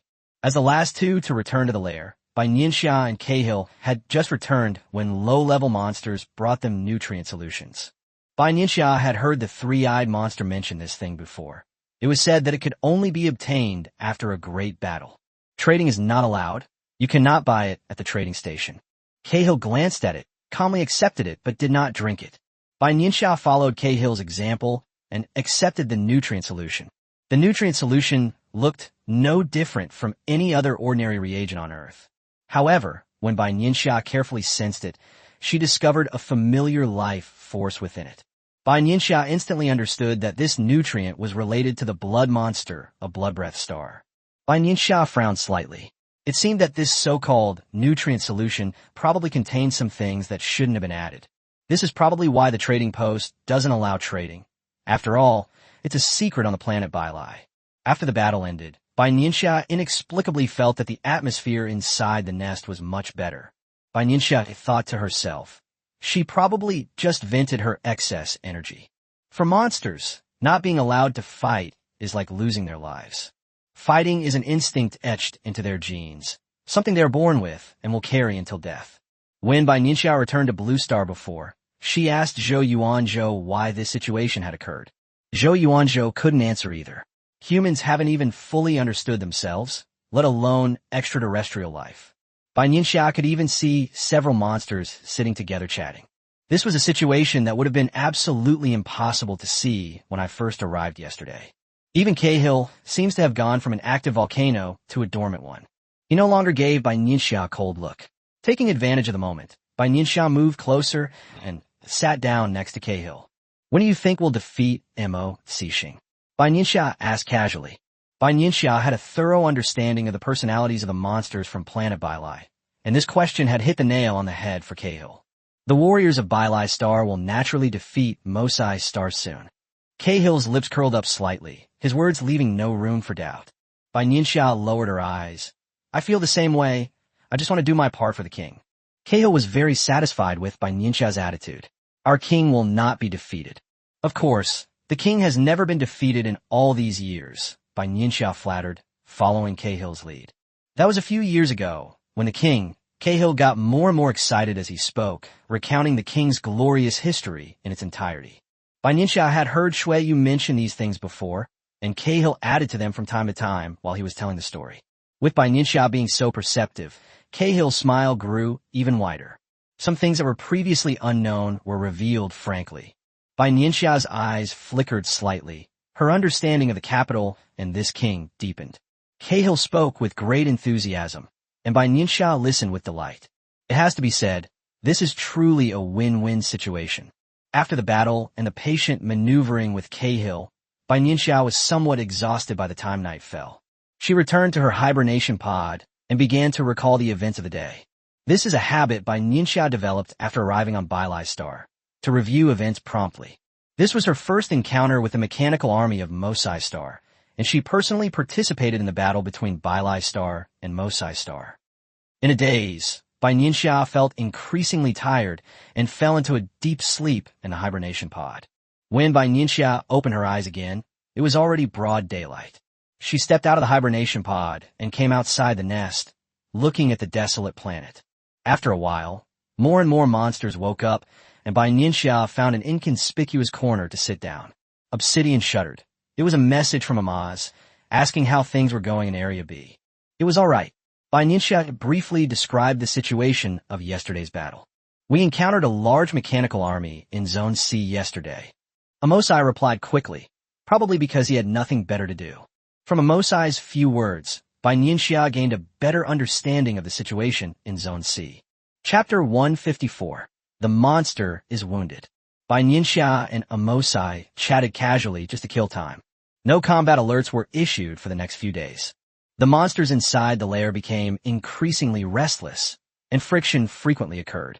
Just as Bai Nianxia was once again trying to avoid Cahill, a piercing alarm sounded. Bai Nianxia reacted quickly.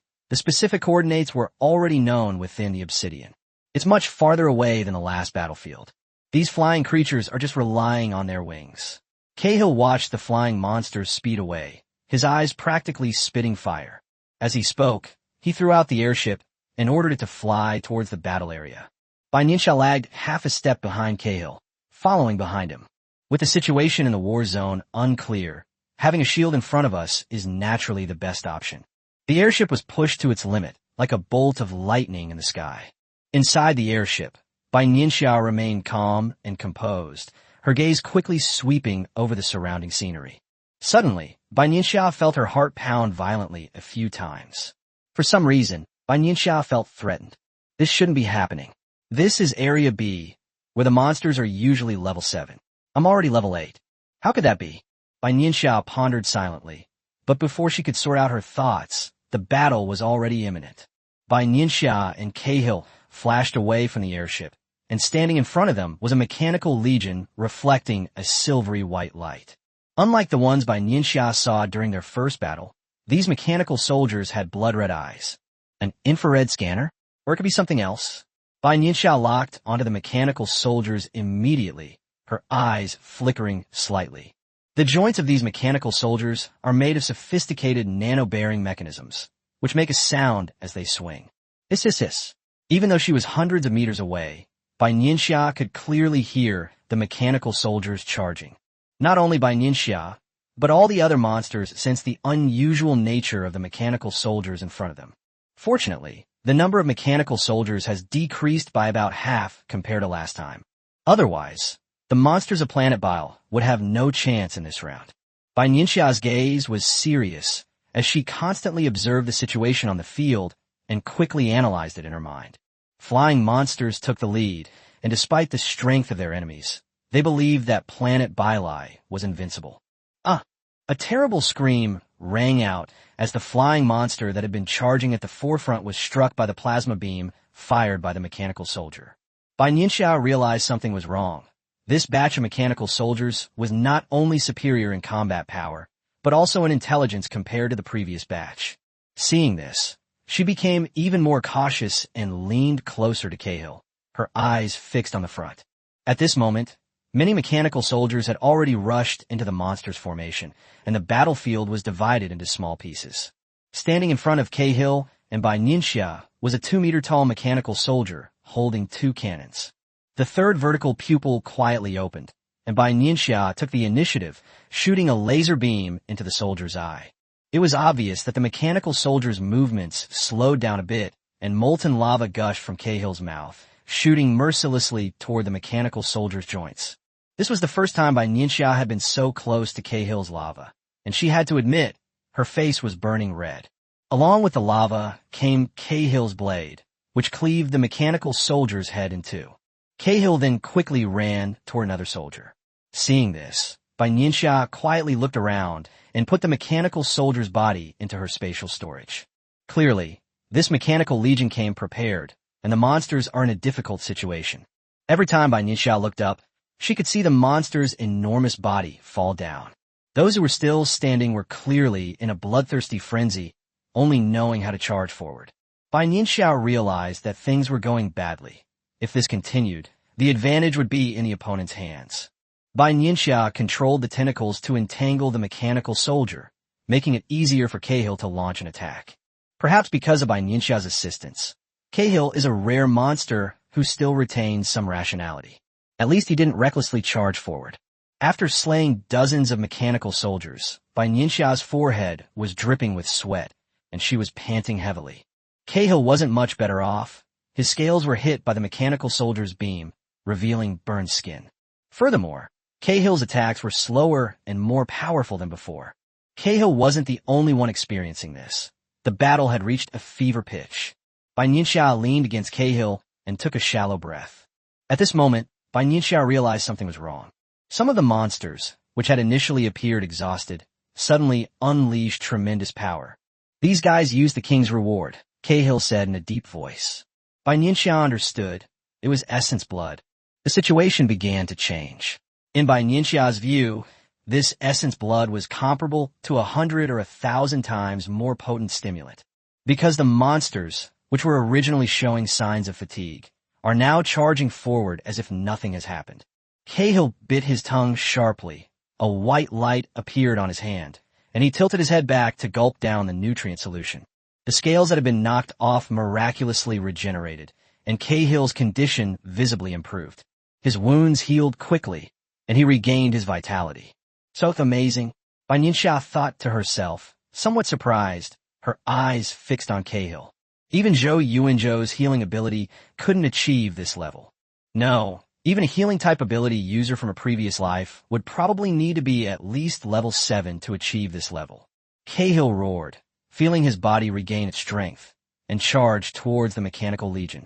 Bai Nianxia sighed helplessly. Her own defensive shield was gone, so she could only follow behind Cahill. The mechanical soldiers seemed to have sensed the monster's abnormality and intensified their attacks. A dense barrage of plasma beams was emitted, and before Bai Nianxia could react, she felt a burning sensation on her right arm. Bai Nianxia frowned, using Cahill as cover for herself. Not good. Bai Nianxia dodged and suddenly looked in a certain direction. There, it seemed that immense terror was brewing. Cahill, seemingly oblivious to everything, continued his fight with a mechanical soldier in front of him.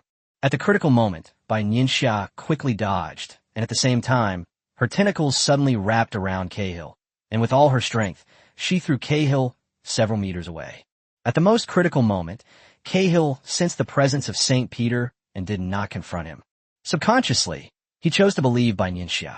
In an instant, the spot where Cahill had been standing was leveled, and a massive shockwave knocked the surrounding monsters to the ground.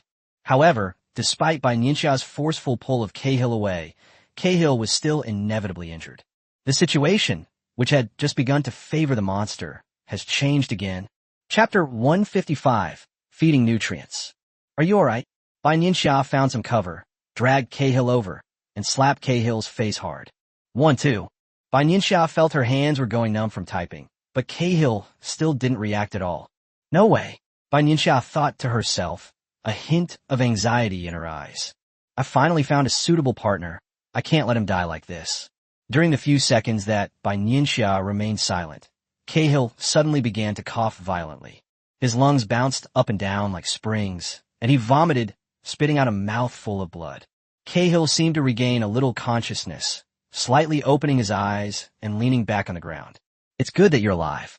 Bai Nianxia breathed a sigh of relief, looked around, and took out the familiar nutrient solution from her spatial button. Bai Nianxia roughly poured the nutrient solution into Cahill's mouth. This nutrient was of little use to her, especially since she had already left a sample backup yesterday. Given Cahill's condition, it was clearly not good. After much deliberation, Bai Nianxia decided to take out the nutrient solution. Cahill gradually regained consciousness, and the familiar sensations told him what Bai Nianxia had fed him. The internal wounds healed rapidly, the bleeding stopped, and his eyes gradually cleared. Meanwhile, the situation on the battlefield became deadlocked, and this level of attack should be very difficult for mechanical soldiers as well. The monsters on planet Bai seemed to be provoked and charged forward headlong. Within a few breaths, at least to the naked eye, Cahill did not appear to have any major injuries. Continue. Cahill knew it wasn't the time to talk yet, so he stretched and said to Bai Nianxia. Bai Nianxia nodded, keenly noticing that Cahill's attitude towards her had improved considerably. While feeding Cahill the nutritional supplement, Bai Nianxia also recovered some of her strength. The battlefield had reached a point of life and death, and no one was holding back. The mechanical soldiers unleashed plasma beams and rays without regard to cost. On the planet of Bai, waves of monsters charged forward. Bai Nianxia and Cahill cooperated in the battle, with one taking the lead in attack and the other providing support. In addition, Bai Nianxia's perception ability makes her much less likely to get injured compared to others. After swiftly dispatching another mechanical soldier nearby, Bai Nianxia flicked her tentacles. The battlefield, which was originally full of mechanical soldiers and monsters, now only has a few dozen monsters and a dozen or so mechanical soldiers left. Bai Nianxia moved swiftly, restraining the mechanical soldier's arm to facilitate Cahill's attack. Finally, before dusk, all the mechanical soldiers were cleared out. Looking at the monsters lying on the ground, barely able to move, Bai Nianxia staggered to her feet and began cleaning up the battlefield. Cahill watched Bai Nianxia's actions with a helpless expression. Even now, he still couldn't understand why this small figure was always interested in these junk items. However, Cahill still used his large hands to help herd the surrounding machinery together, making it easier for Bai Nianxia to collect them. After resting for a while, the monsters also started to move, and the battle was extremely fierce. There should only be 1/3 of the monsters left in the lair. Of these, many were seriously injured. However, considering the powerful healing abilities of the nutrient solution, these injured monsters should be able to recover. Unless he was truly half dead, Bai Nianxia quickly collected her spoils, thinking to herself, when it comes to cleaning up the battlefield, no monster can compare to Bai Nianxia. Bai Nianxia was incredibly quick-witted and agile, using her small size to weave through the corpses of monsters and dig up the remains of mechanical soldiers. The smile in Bai Nianxia's eyes grew even stronger. All of this belonged to her. Her gaze toward the fallen mechanical soldiers grew increasingly gentle. This isn't an enemy. It's clearly a money-giving boy. Resources offered to us should not be refused. It wasn't that Bai Nianxia was greedy. It was just that the resources were so attractive that it would be a waste if she didn't take them. Rather than falling into the hands of a monster, it's better to keep it for yourself. In about half an hour, Bai Nianxia cleaned up the entire battlefield. After making sure nothing was missed, he nodded with relief. Unlike the last time, when only she and Cahill were left. This time, some of the monsters were seriously injured and are still lying on the ground recovering. All right, let's go back, Cahill said in a deep voice after observing that Bai Nianxia had finished her work. Bai Nianxia nodded, took out the airship, and flew towards the nest. Inside the airship, Bai Nianxia roughly assessed her spoils. There's only one word to describe it: a bumper harvest. Bai Nianxia smiled more, tapping her fingers on the airship's seat with satisfaction. When the airship landed at the nest, the low-level monsters, as usual, delivered nutrient solutions. Bai Nianxia had just received her share when she felt something flying towards her. Bai Nianxia subconsciously reached out and caught it. Here you go, Cahill said, looking up at her. He knew that Bai Nianxia's nutritional supplements had saved his life on the battlefield. It's only right to return one to her. Bai Nianxia was somewhat surprised. After all, she had never thought that Cahill would return it to her. Aren't these monsters always focused on resources? But since it was thrown right in front of her, Bai Nianxia calmly accepted it. Seeing that Bai Nianxia had accepted it, Cahill slowly left and returned to his hibernation pod. His wounds have mostly healed, but he still needs some time to recover. Many others did the same thing as Cahill. The first thing they did upon returning to their lair was to go to their hibernation pods to heal their wounds. Bai Nianxia moved her body a bit. She didn't have any major injuries, but she had a lot of minor ones. Just kidding. Given how fierce today's battle was, wouldn't it be conspicuous if I didn't have some injuries? In addition, Bai Nianxia could only exert the strength she was supposed to exert, and if she hadn't been quick to adapt and hide in Cahill's direction whenever she encountered danger. Bai Nianxia thought to herself, This body probably isn't in much better shape right now. As usual, I carefully put away the nutrient solution and took out some as backups. Although they are both nutritional supplements, what if there are any differences between the two? Better safe than sorry, Bai Nianxia thought to herself as many ideas flashed through her mind. As darkness slowly descended, unlike the daytime fighting, everything seemed to be hidden in night. Bai Nianxia returned to the hibernation pod, relaxed her body, and let the hibernation pod nourish her wounds. As the dull pain in her body gradually disappeared, Bai Nianxia's smile widened. After the fierce battle, Bai Nianxia was exhausted and fell into a deep sleep. Chapter 156. Level 8. Bai Nianxia slept for 2 whole days. The hibernation pod was always set to be the most suitable, and her body needed time to recover, which is why she slept for 2 long days.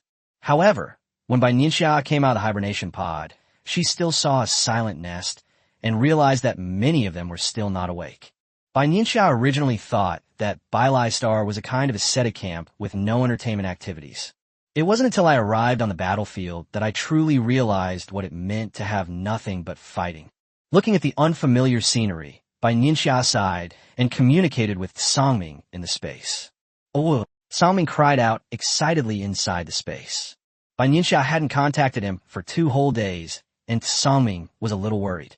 Ah! Songming exclaimed, gesturing wildly. Upgraded.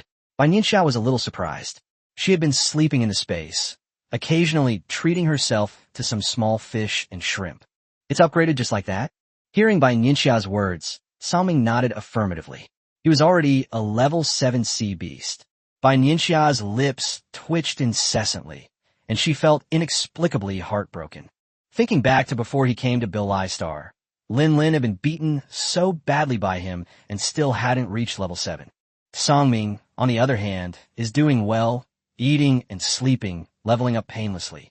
Not bad, Bai Nianxia praised. Songming, overjoyed by Bai Nianxia's praise, ran around excitedly in the space like a child. Fortunately, Bai Nianxia's spatial territory was large enough for Songming to move around.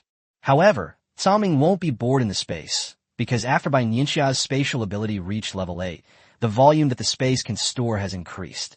Yu Zhe was worried that Songming would be bored in the space, so in addition to providing fish and shrimp, he also thoughtfully prepared a lot of living and entertainment facilities for Songming. They have everything from specially made beds to large balls and beanbags. Sometimes, looking at the carefree Songming, Bai Nianxia was genuinely envious.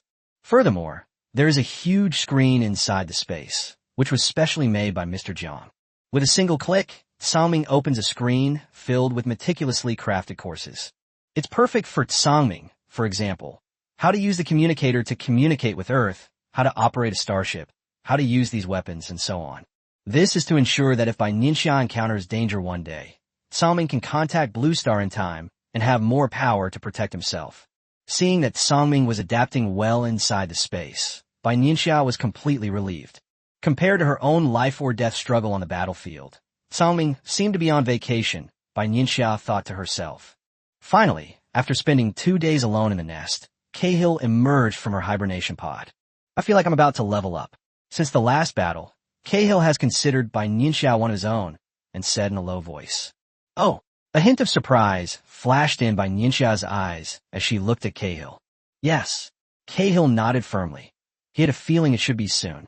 Bai Nianxia lowered her eyes to conceal the glimmer in them, her antennae excitedly touching Cahill.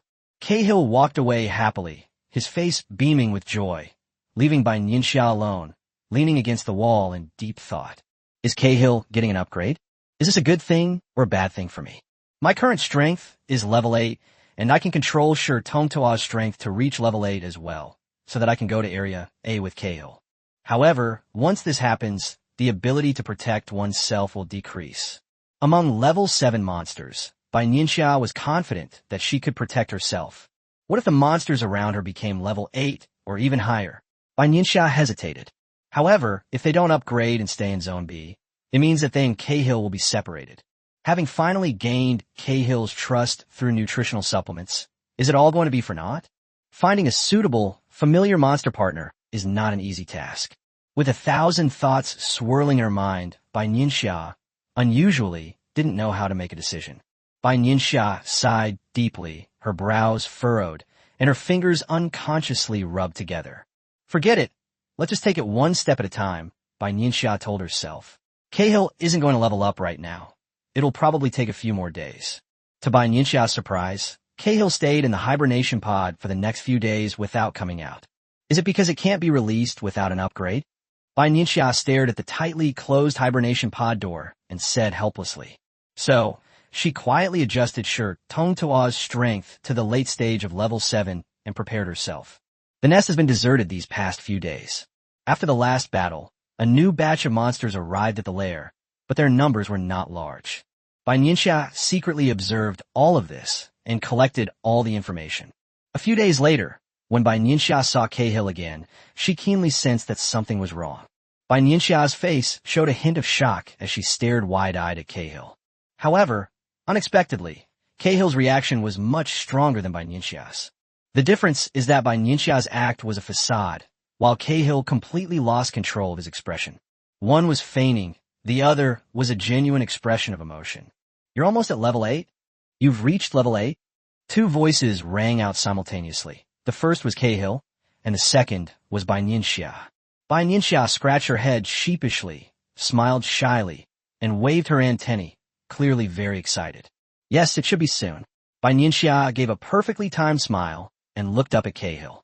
Cahill stared at Bai Nianxia with his mouth agape, as if he could fit 2 basketballs in it, his eyes unwavering.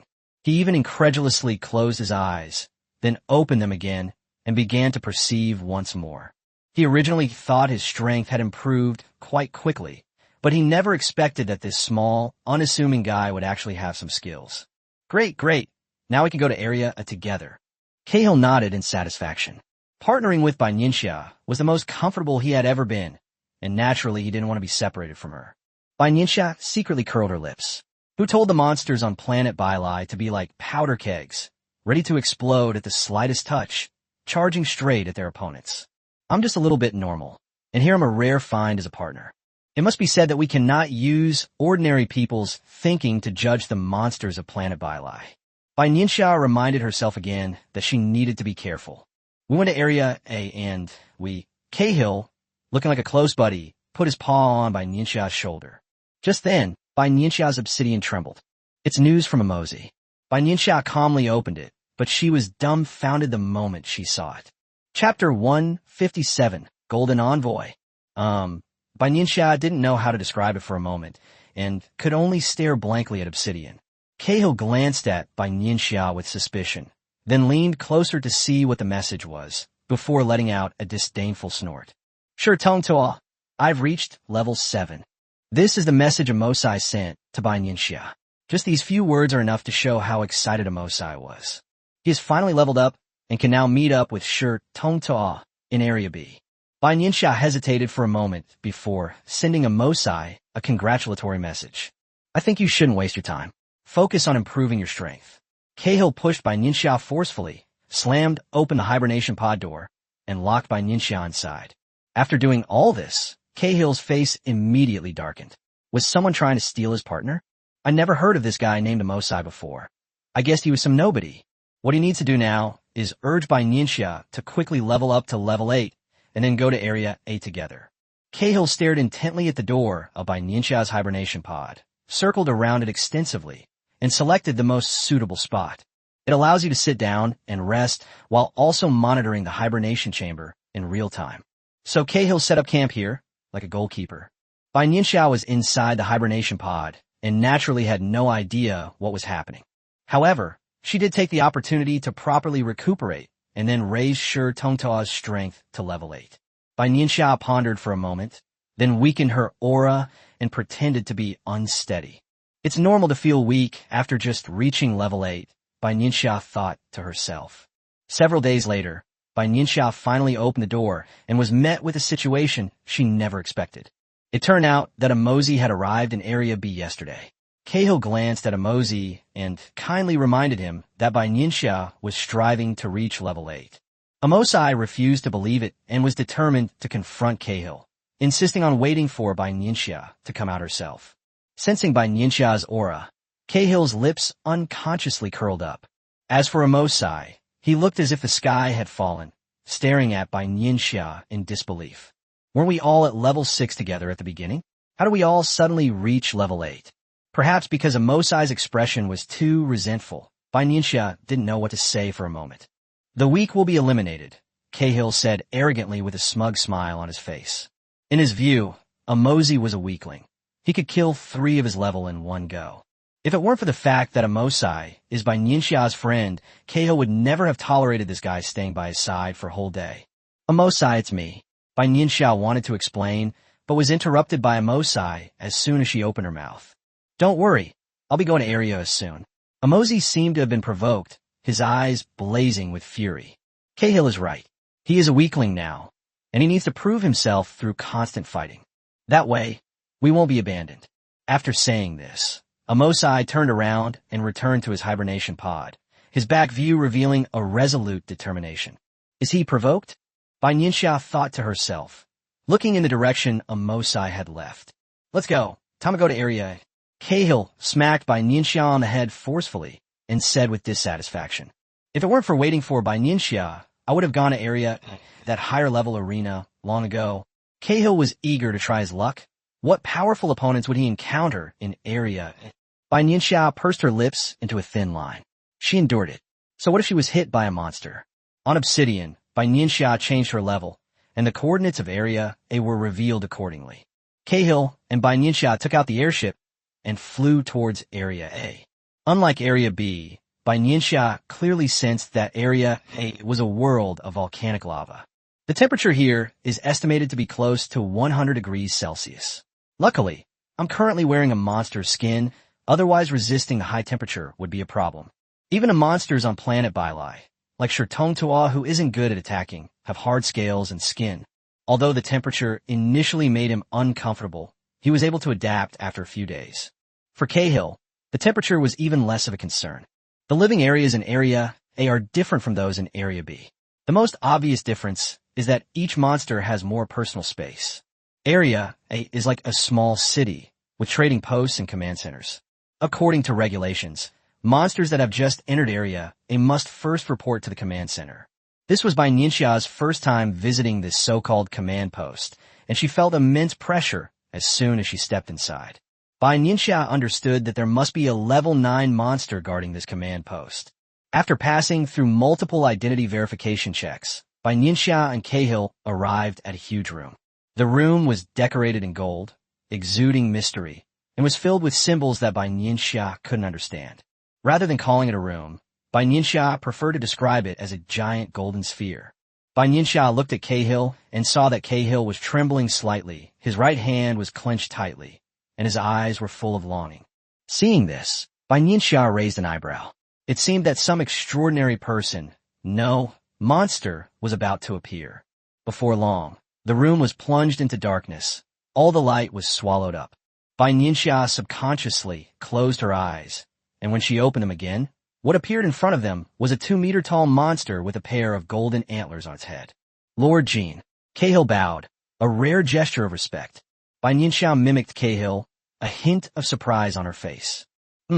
Cahill, not bad. You've reached level 8. Jin's tone remained unchanged, but Cahill seemed to have received a huge encouragement, his face full of excitement. Upon hearing Cahill utter the words, Lord Jean, Bai Nianxia immediately understood the identity of the monster opposite her. They're the 4 envoys under the king, and one of the 4 strongest people on the planet Bailai, besides the so-called king. Shuiyu had mentioned these 4 monsters to him in detail, warning him to be extra careful when encountering the 4 envoys. Bai Nianxia never expected that she would actually run into one of them in Area A this time. She carefully controlled her breathing, trying to mimic Cahill's breathing as closely as possible. You two, head to the A1 war zone, the Golden Envoy said, glancing thoughtfully at Bai Nianxia and Cahill. Yes. Cahill nodded respectfully in agreement. Even after leaving the command post, Cahill was still excitedly gesturing and unable to control himself. Chapter 158, Taking the Initiative. On her way back to her room, Bai Nianxia had heard about Lord Jean countless times. Bai Nianxia subconsciously picked at her ear, listening helplessly as Cahill expressed his admiration for the Golden Envoy. Are you familiar with this A1 war zone? Bai Nianxia interrupted and asked. I don't know. Cahill shook his head, indicating that he didn't know either. However, Obsidian's notice says we're going to the A1 war zone tomorrow, so we'll find out then, Cahill said nonchalantly. For him, it didn't matter which war zone he went to. Where he fought didn't matter. Bai Nianxia couldn't bear to look at Cahill's nonchalant attitude, so she waved and went back to her room. The rooms in Area A are no different from those in the capital, and most importantly, the hibernation pods inside are the same. Bai Nianxia leaned against the wall, her lips pressed into a thin line, recalling the appearance of that Gene envoy. Golden envoy. Bai Nianxia lowered her eyes, concealing the glint in them, and silently repeated. This is a good thing, meaning she's one step closer to the core monster of Planet Byra. Bai Nianxia closed her eyes, recalling her conversation with Shuiyu on Bloodbreath Star. Very little is known about the 4 envoys of Bylai Star. All I know is the name. I know almost nothing else about the rest. These 4 envoys were the confidants of King Bylai, and each of them possessed a strength of up to level 9. After reviewing the information in her mind, Bai Nianxia lay down in the hibernation pod. When it got light the next day, Bai Nianxia opened the door. Not far away, Cahill was seen fully prepared and ready to depart. Looking at the radiant Cahill, who would have thought he was going to the battlefield? Anyone who didn't know better would think they were on vacation, Bai Nianxia thought to herself. Cahill had no idea that Bai Nianxia had already thoroughly criticized him in a short time. As soon as he saw Bai Nianxia, he took out the airship. Let's go, let's go. Cahill urged Bai Nianxia as he jumped onto the airship. Bai Nianxia sighed softly and followed behind Cahill. Not only Bai Nianxia and Cahill, but many monsters also took airships to their respective war zones. It would take several minutes for the airship to reach the A1 war zone. Bai Nianxia turned her head to look outside and saw huge craters left by battle everywhere and volcanoes everywhere. The red lava flowed like a stream along the crack in the ground, and for some reason, Bai Nianxia felt that the scene looked just like a painting. Soon they arrived at the A1 war zone. Bai Nianxia's eyes narrowed slightly as she warily scanned the area. Unlike Area B, which has nests, the rest areas in Area A should all be located in the same place. All the monsters here rest anywhere, and some may have purchased supplies in advance. Bai Nianxia discovered several monster protective pods. These are common supplies found in trading posts. Most monsters will purchase them when they arrive on the battlefield. The protective pod offers a degree of protection, is heat-resistant, can be customized in size, and is easy to carry. It's practically the best equipment for going into battle. When Bai Nianxia returned to China, she left several sets for the Academy of Sciences to study. Cahill casually chose a spot and set up his protective pod. Bai Nianxia's eyes flickered slightly, and she calmly chose to stand behind Cahill. It has to be said that having a big guy like Cahill in front of you provides a sense of security. Bai Nianxia and Cahill had just finished setting up the protective pod when they were notified to go to a meeting. Meeting? Bai Nianxia repeated these 2 words. Bilexing actually holds meetings? It really is a level 8 monster. Its level of intelligence is different. The monsters Bai Nianxia encountered in Area B all only knew how to charge forward blindly. It seems that there are still significant differences between Area A and Area B. Dozens of monsters of varying sizes accompanied her. Bai Nianxia silently sensed them and found that most of them were stronger than herself. Seeing this, Bai Nianxia subconsciously glanced at Cahill, then lowered her head and stood in the corner. Shitong, what do you suggest we do? A monster shouted, looking at Shitong, who was standing in the middle. Taking advantage of the cover provided by the surrounding monsters, Bai Nianxia glimpsed the monster named Shitong through a gap in the gap. Shitong's entire body is fiery red, with hard scales on its back, and its left eye seems quite special, being completely black. With just one glance, Bai Nianxia knew that the monster in front of her was not easy to deal with. The mission given by Envoy Jean is to launch an offensive. Shitong's voice was somewhat rough, like grit in his mouth. As soon as the words were spoken, the dozens of monsters became excited, eager to rush to the place where Mo Cixing was stationed and have a big fight. I called you all here to assign tasks. Shitong's gaze swept over each of you. Bai Nianxia held her breath, her eyes filled with eager anticipation, just like the other monsters. Shitong was very satisfied with the monsters' reactions. These were the true warriors of Bylai Star. All monsters divide into 3 groups and attack the base on Mosai Star in 3 different directions. Shitong waved his right hand, and a map of the Mosai Star base appeared on the screen. The next second, the map was transmitted to everyone's obsidian. Bai Nianxia clicked on the screen and found that she and Cahill were in the same group, along with 3 other monsters. They were in charge of the offensive in the east. These are nutrient solutions. Shi Tong handed out a nutrient solution to each monster. Bai Nianxia carefully put it away. In a critical moment, it could save her life.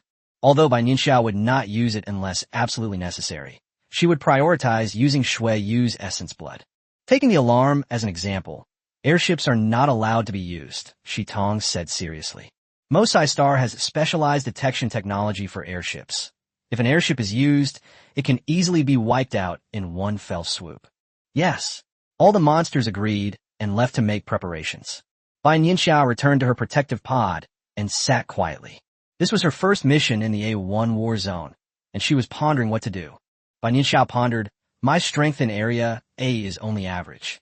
I can't rush things. I have to take it slow. In that case, all I need to do in this battle is to bring out the corresponding strength. They weren't outstanding, but they weren't among the last few either. Just as Bai Nianxia closed her eyes to rest, Cahill arrived outside Bai Nianxia's protective pod. Bai Nianxia sensed Cahill's arrival and came out. Bai Nianxia looked up at Cahill with a puzzled expression. Was there something wrong with his sudden visit?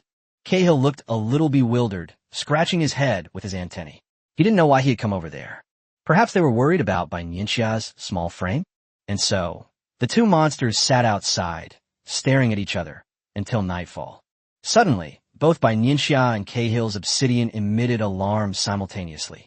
The 2 exchanged a glance, and then ran off in the same direction.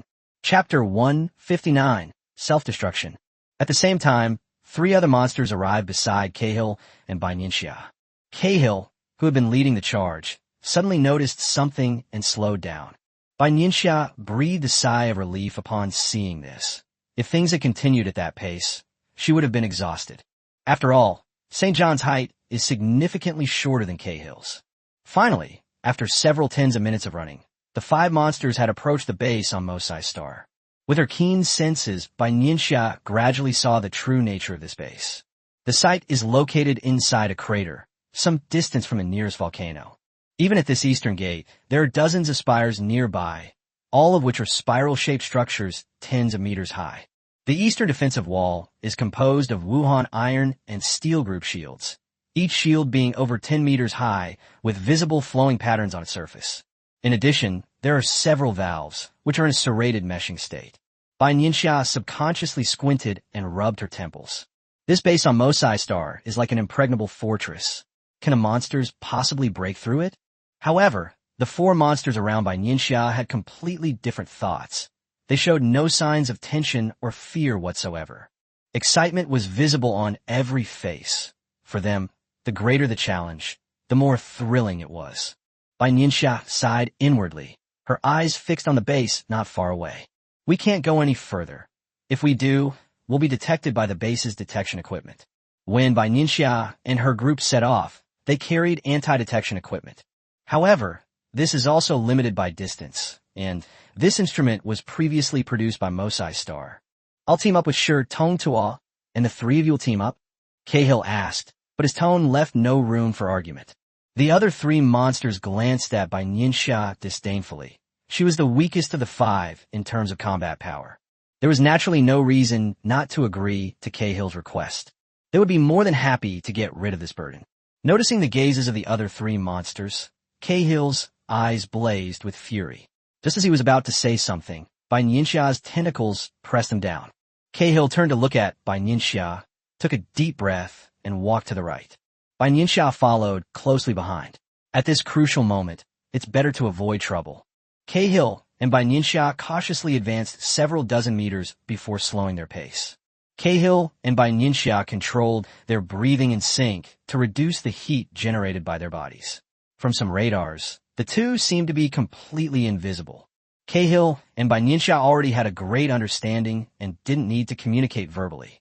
As Cahill spewed molten lava toward the spire, Bai Nianxia's 3rd vertical pupil suddenly opened, and a blinding white light shot towards the detector on the shield.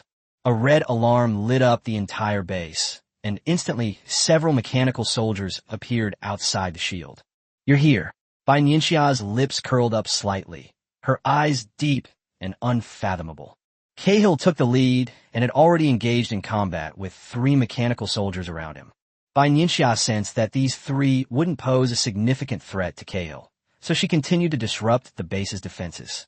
Suddenly, white smoke billowed from the equipment on the spire, as Bai Nianxia's vertical laser beam continuously sliced through it. Furthermore, it maliciously used its tentacles to curl up the creature and take it into its own space. Just as Bai Nianxia finished doing all this, Cahill also cleanly and efficiently dealt with the 3 mechanical soldiers who were leading the charge.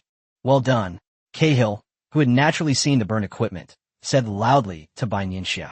Bai Nianxia's expression remained unchanged as she cautiously observed her surroundings.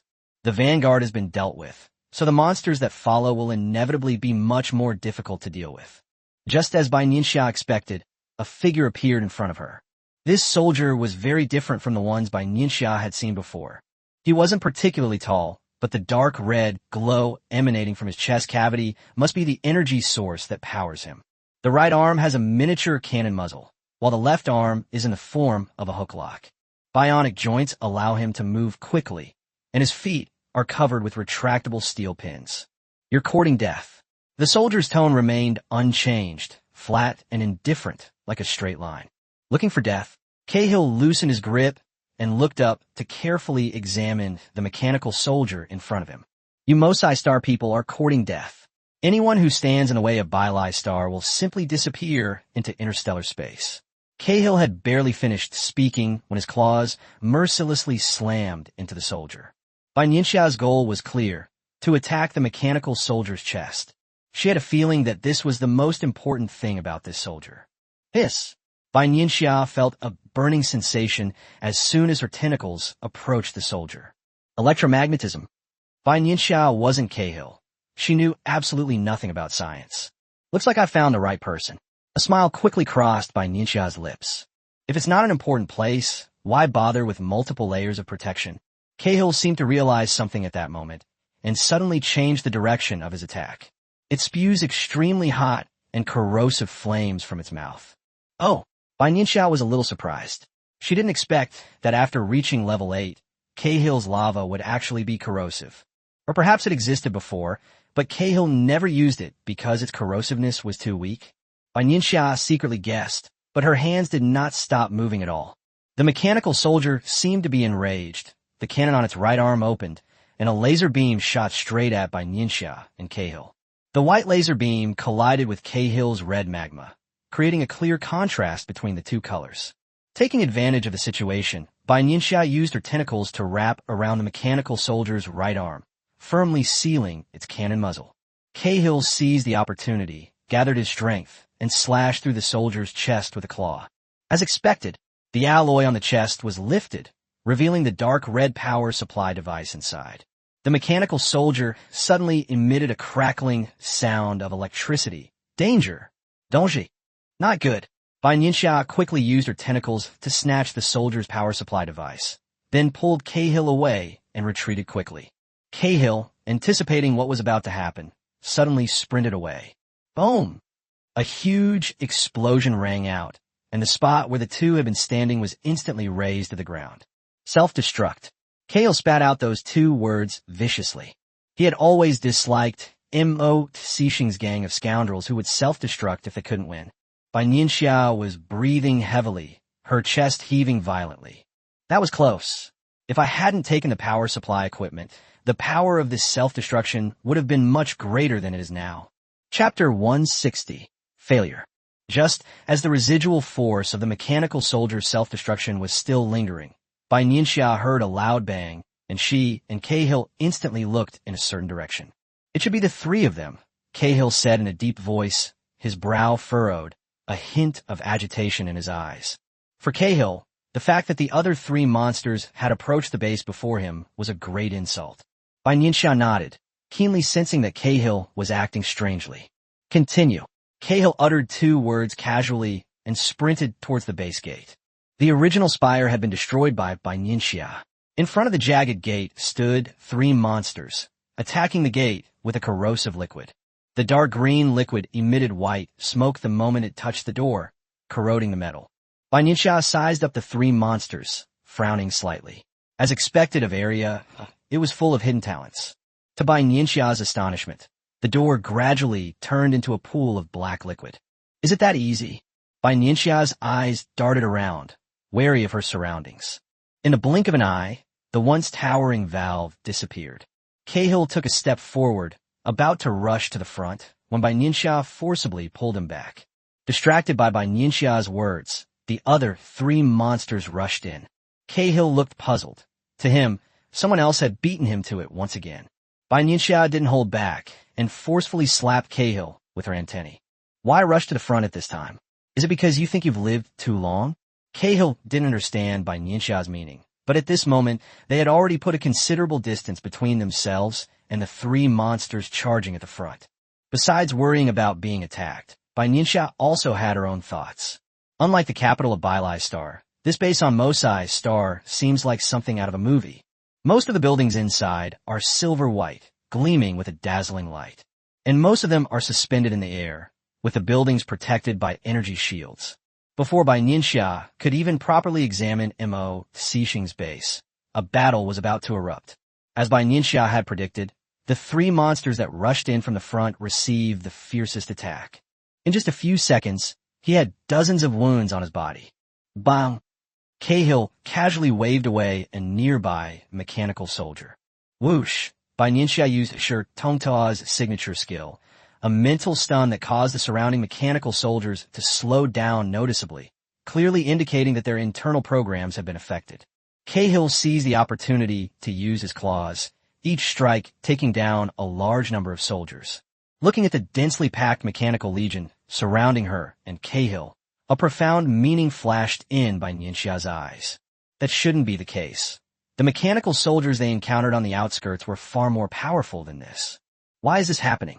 Even if three groups of monsters are attacking at the same time, the base's strength should be comparable to that of the monsters. How could this happen? Many thoughts flashed through Bai Nianxia's mind, racing.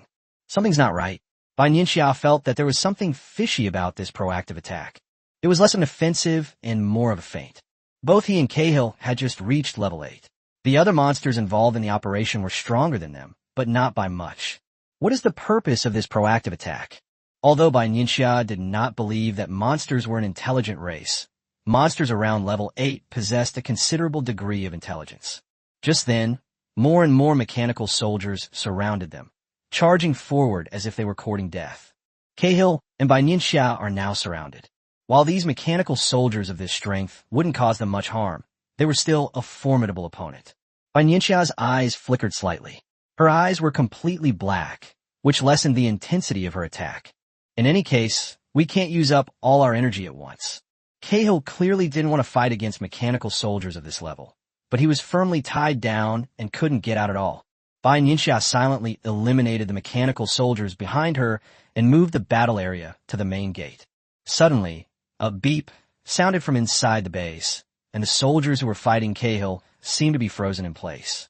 Cahill, defiant, swung his claws a few times, and the soldiers fell to the ground. Let's go. Bai Nianxia didn't care about anything else and dragged Cahill outside. Something's not right. Something's very wrong. This was the only thought in Bai Nianxia's mind. Cahill hesitated for 2 seconds, but reason prevailed, and coupled with his trust in Bai Nianxia, he followed Bai Nianxia and rushed out of the base. Just as the two approached the base entrance, a massive shockwave struck. With a loud bang, Bai Nianxia and Cahill were both thrown dozens of meters away. Hiss! Feeling a sharp pain in her back, Bai Nianxia gritted her teeth. All the mechanical soldiers that had been standing still chose to self-destruct. The energy generated by so many soldiers self-destructing in an instant was beyond what Bai Nianxia and Cahill could handle. If Bai Nianxia hadn't pulled Cahill out in time, the two of them would have been reduced to ashes in this self-destruction. Cough, cough, cough. Cahill coughed a few times. His condition was much worse than Bai Nianxia's, mainly because he was the one covering the rear and also because he was still attached to the battlefield. His efforts in running were not in vain. Cahill was somewhat stunned, staring intently at the location of the Mosai starbase. Blood seeped from Cahill's back, flowing to the ground and pooling into tiny streams. Just as Bai Nianxia was pondering what to do next, a familiar figure appeared. Lord Jean, Kale hurriedly bowed and called out, his eyes full of surprise. That cunning Mo Tsixing, he truly deserves to die. Jianxia clenched his fists, his eyes blazing with fury. Given his strength, he could clearly sense that, apart from Cahill and Bai Nianxia, all the other monsters who participated had died in their self-destruction.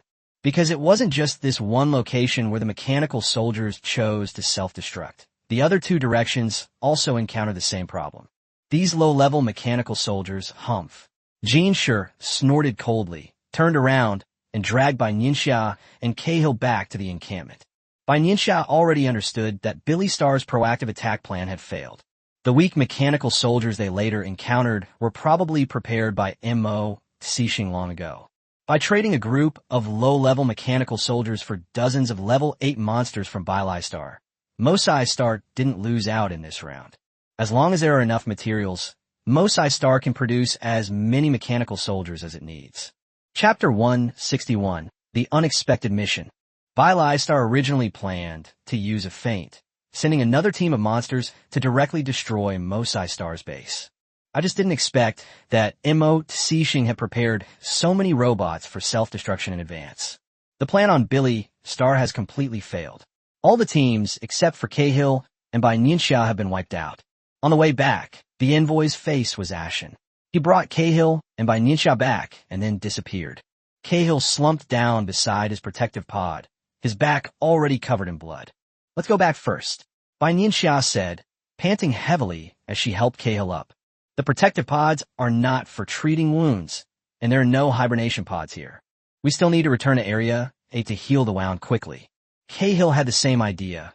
Although the injury was severe, he wouldn't die anytime soon. It would be a loss to waste a nutrient solution because of this. Even for a level 8 monster like Cahill, nutrient solutions are extremely precious. The missions in the regular battle lobby do not offer any nutrient solutions. Nutrients are only distributed for missions like fighting against Mo Tsixing. Cahill took the airship out of his spatial storage, controlled it to descend, and then, grimacing in pain, climbed onto it.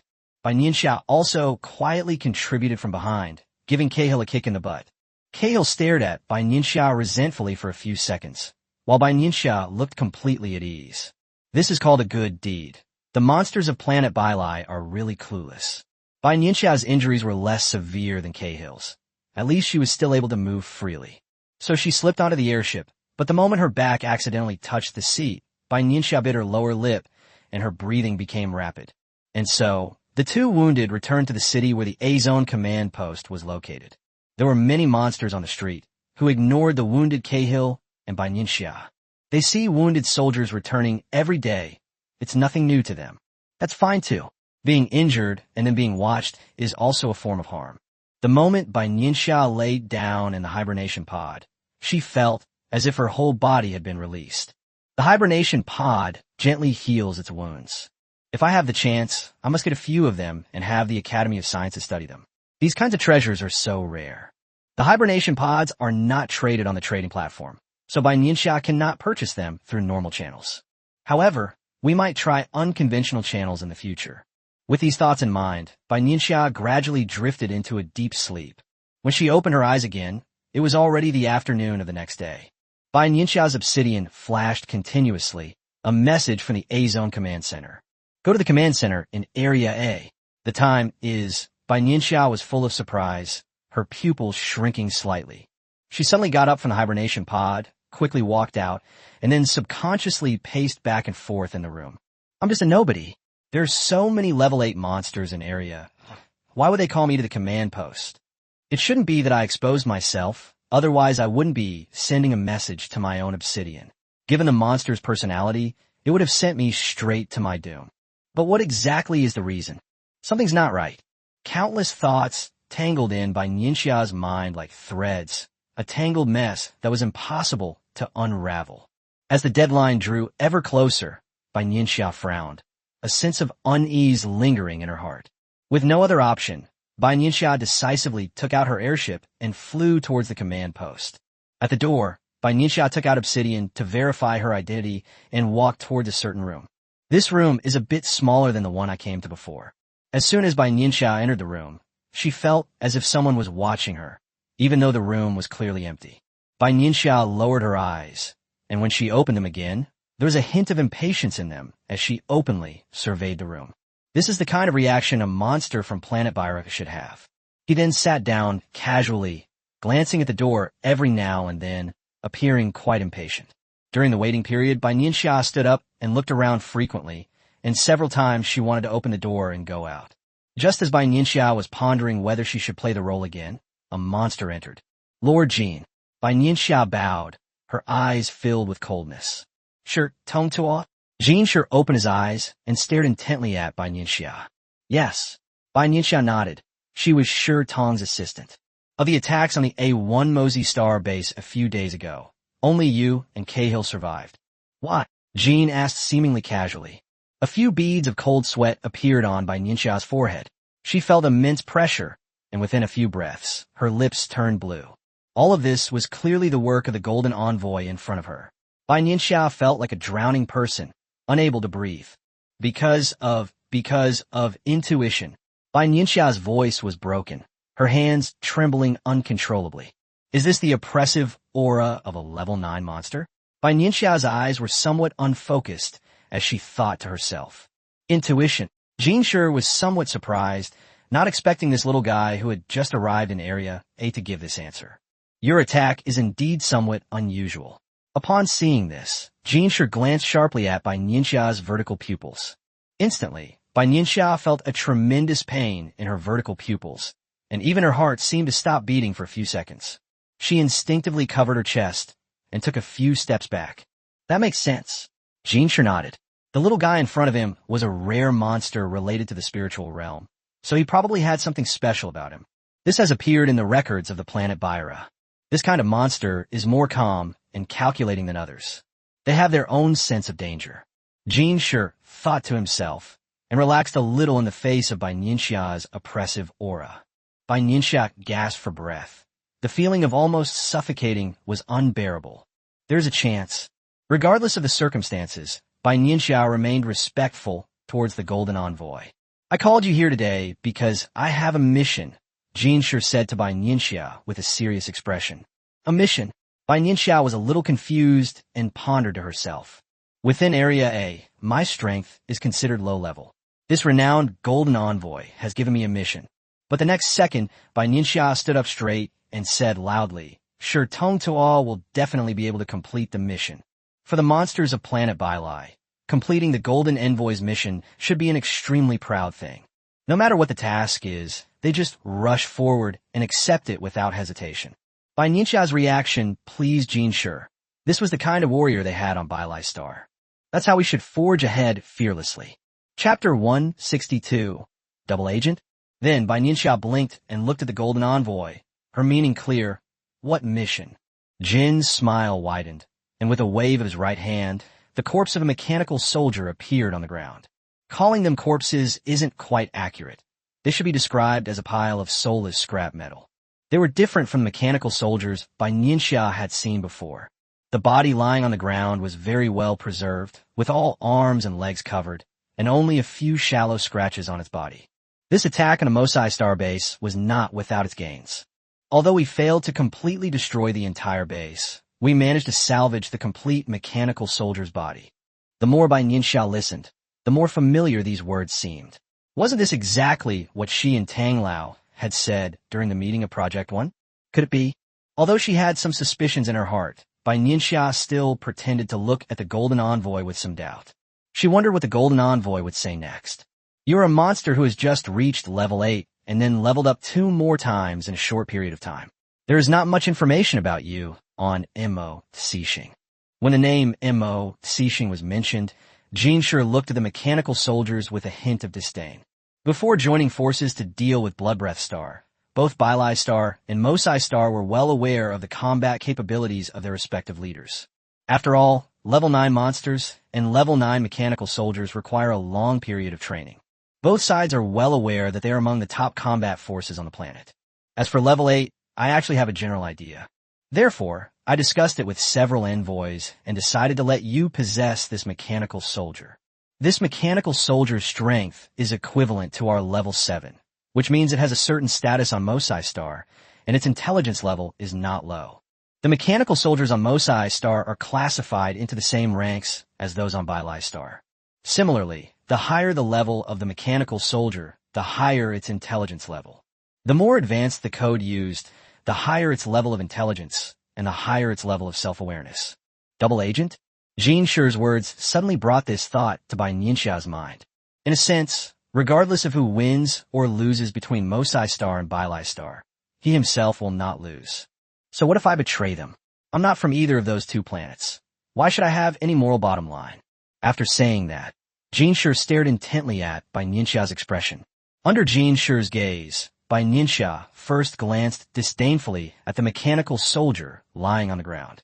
For the monsters of Bai Lai, possessing the mechanical soldiers of Mosai Star must have been a humiliation. This is a provocation against themselves. This is also the king's will, and it is a great honor. Sensing Bai Nianxia's resistance, Jin Shi's tone was no longer so forceful. In Jin Shi's view, this was indeed asking too much of them and made the warriors of Bai Lai Star feel wronged. Everything is for the king, for victory. Upon hearing Jin Shi's words, Bai Nianxia's expression softened, though a hint of hesitation flashed in her eyes. Lord Jin, am I the only infiltrator? Bai Nianxia asked, pretending not to know anything. Don't worry, there are other soldiers with you. Jin Shi patted Bai Nianxia on the shoulder. Feeling the force coming from her shoulder, Bai Nianxia felt a ripple of emotion. This is a good opportunity to get close to the higher-ups on Bai Lai Star, and at the same time learn about Mosai Star. There are quite a few level 8 monsters on planet Bai Lai, and above level 8 there are level 9 monsters and the 4 great envoys. How long must I stay on the battlefield to get close to that so-called king? Perhaps by the time I improve my strength and reach a high-ranking position on Bai Lai Star, the great war between Bai Lai Star and Mosai Star will be over. Now that such a great opportunity is in front of me, I can't miss it. Besides, I wasn't the only one selected to participate in this mission. There must be other monsters that have been chosen as well, so that they won't be the only ones standing out, and they can take this opportunity to stand out. Many thoughts flashed through Bai Nianxia's mind. Then her eyes hardened as she stared intently at the golden envoy. From Bai Nianxia's expression, Jin Shi already understood her choice. I'm willing to be king and fight for victory. Bai Nianxia spoke this lofty and unrealistic slogan with resounding force. Good, Jin Shi said excitedly, his eyes almost overflowing with satisfaction. Well done, Jin Shi continued. All 4 envoys recommended that monsters infiltrate the relevant war zones. He didn't know how things were going with the other 3, but he had successfully persuaded one of them. In any case, it's a good start. Rest assured, Billy Star will not mistreat its warriors. But you still need relevant training. Those devices on Mosai Star aren't so easily fooled, Jin Shi continued. Training? Bai Nianxia frowned slightly and said in a deep voice. That's right. Although Mosai Star is not as good as our Bai Lai Star, it's not so easy to infiltrate it. This mechanical soldier is just the most basic requirement. Besides that, you need to know everything about Mosai Star and imitate the combat style of the mechanical soldiers to rise rapidly on Mosai Star, Jin Shi explained. Okay. Bai Nianxia nodded firmly. This wasn't training at all. It was clearly a resource package delivered to her doorstep. What is this? Bai Nianxia felt herself being surrounded by a force. She did not resist and let the force take her away. Then I found myself in an unfamiliar space. The training space is specially prepared by us. Here, you'll undergo rigorous training. Jin Shi's voice was very faint, as if it came from a distance. Time passes very slowly here. One day here is equivalent to a month outside. Here, you have plenty of time to study.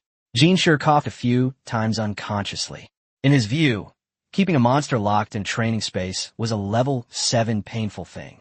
Thinking of this, Jin Shi added, you will receive essence blood every month. Seeing this, Bai Nianxia covered the speechless look in her eyes. What did she want this thing for? However, Bai Nianxia knew that essence blood was extremely important to the monsters of Bai Lai Star. Then thank you very much, Envoy Jin. Bai Nianxia didn't know if Envoy Jin could see the scene in the training space, but she still bowed respectfully. Jin Shi was clearly very satisfied with Bai Nianxia's words. For some reason, he had great confidence in Bai Nianxia. He firmly believed that Bai Nianxia could successfully complete these studies and infiltrate Bai Lai Star. Bai Nianxia waited quietly for several minutes, but the golden envoy's voice did not come again. Lord Jean, Lord Jean.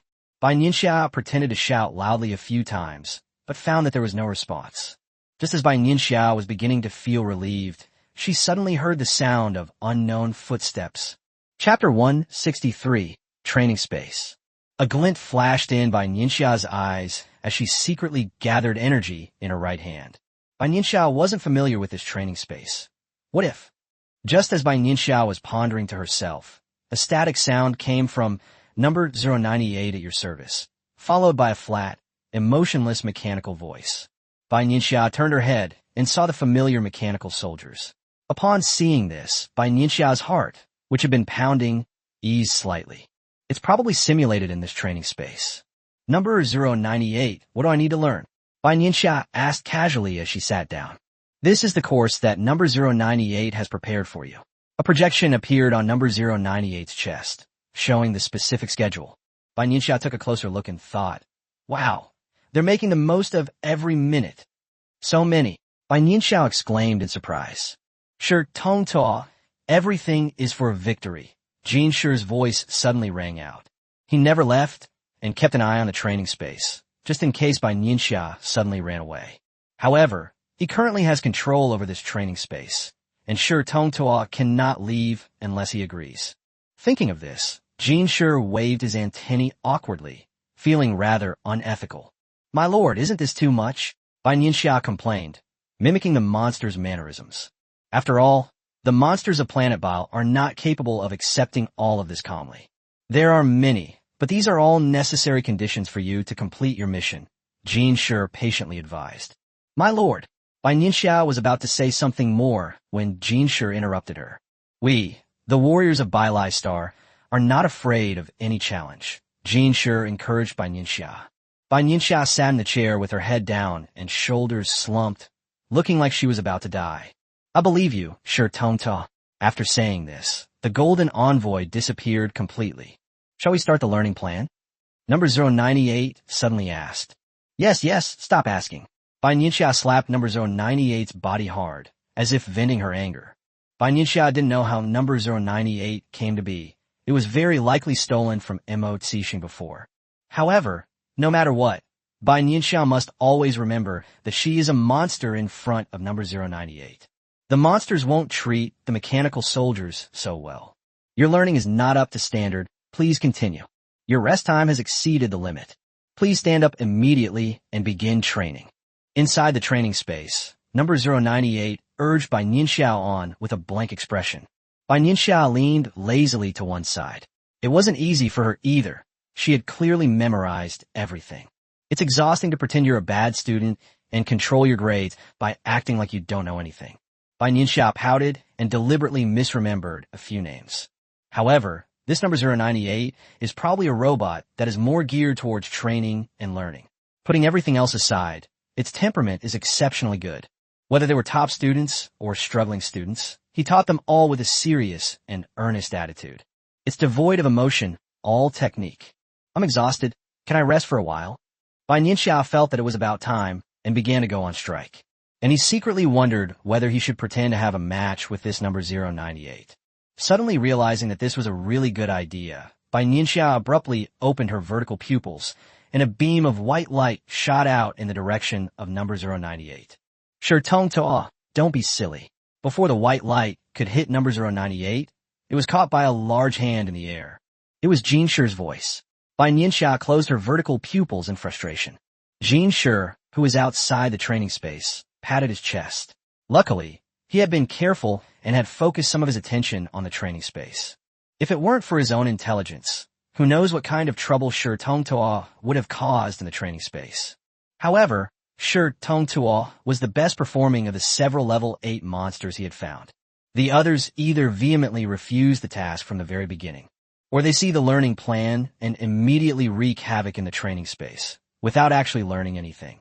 This is why he focuses most of his attention on Shi Tong Toa, who may be his only son. My lord, this is really too difficult.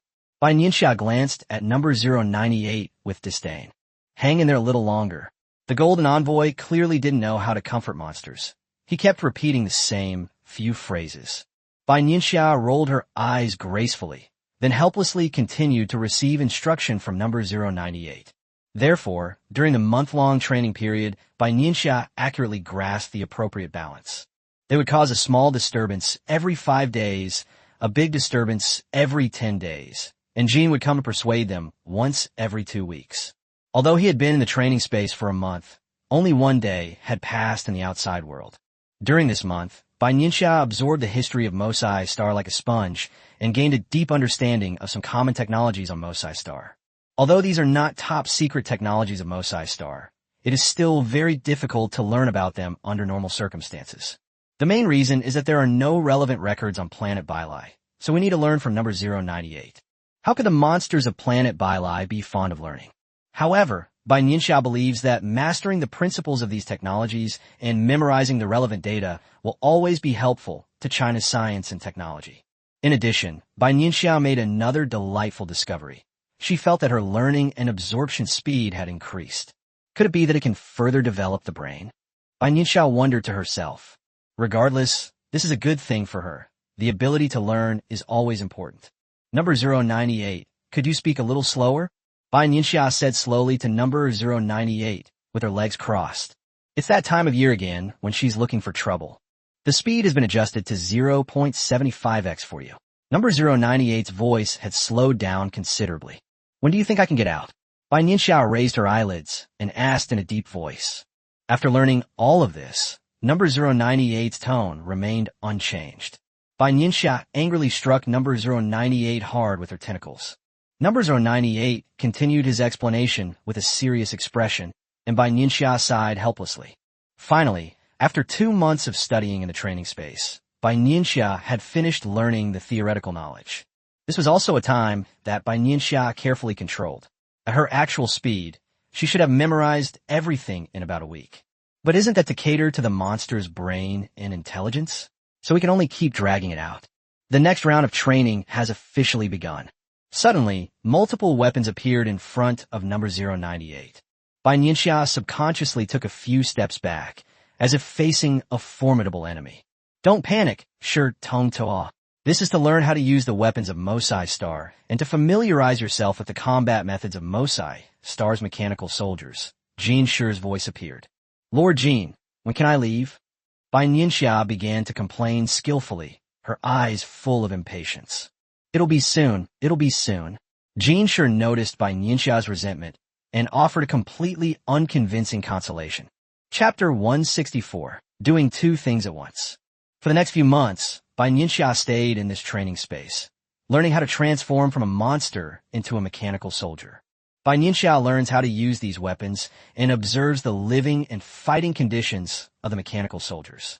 Finally, after Bai Nianxia caused trouble more than 10 times, the study plan came to an end. Bai Nianxia breathed a bitter sigh of relief. Playing the fool was no easy task. Jean Shi also relaxed his brow, which had been furrowed for several days, as he was now the only one capable of carrying out this mission. He couldn't say anything to her, nor could he scold her. All the encouraging words he had given over the decades were dedicated to Bai Nianxia. Even towards the king, he was only respectful, but towards Bai Nianxia, he offered countless words of comfort. However, Jean Shi sincerely felt that Bai Nianxia was very pitiful. After all, she had been trapped in the training space for several months. If it were any other monster, it might have gone crazy. Having learned from Bai Nianxia's learning achievements from 098, Jean generously released Bai Nianxia. Bai Nianxia looked utterly hopeless, lying sprawled on the ground as if she had lost half her life. In the past few months, Bai Nianxia and Jean Shi's relationship has progressed rapidly. Seeing Bai Nianxia like this, Jean Shi patted Bai Nianxia on the shoulder, which was rare for him. Keep it up, Shi Tong Toa. You're already amazing. This one sentence alone was the most complimentary thing Jean Shi had ever said in his life.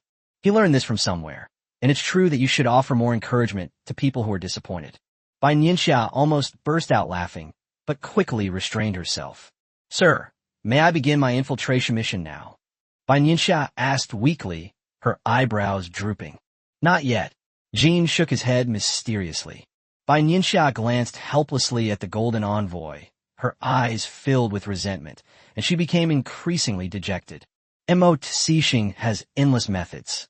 If you want to pass their inspection, there is one more important thing. Jean waved his hand, and something the size of half a fingernail appeared out of nowhere. What is this?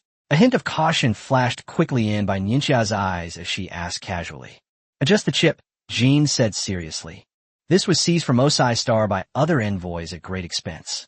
It can conceal the monstrous aura on your body and help you better control the mechanical soldier's body, the Golden Envoy explained. In addition, it also has the full force of Mai and the other 3 envoys, which can save your life at a critical moment. A level 9 monster's full force attack can destroy a city. Thank you, sir. Bai Nianxia nodded and took the chip, but she didn't know how to use it. Jean scratched his head. They only care about grabbing it, not how to use it. Can you sense it? Seeing Bai Nianxia holding the chip in her hand, Jean sure hesitated for a moment before asking. Bai Nianxia shook her head, looking bewildered, as if she had sensed something. Then it should be injected into the body. Taking advantage of Bai Nianxia's inattention, Jean sure slashed Bai Nianxia's arm with a sharp blade. Bai Nianxia instinctively tried to resist, but by the time she realized it, she was already bleeding. Don't worry. Seeing Bai Nianxia's nervous expression, Jean sure habitually reassured her. After all, he had been doing this for the past few months, and he couldn't immediately project the imposing aura of an envoy. Bai Nianxia was secretly shocked. Was this the strength of the 4 envoys? Even though Jean sure had already restrained his strength, and it was clearly just an ordinary strike, he didn't even have the ability to retaliate. Bai Nianxia stared blankly at the small wound on her arm, then inserted the chip into it.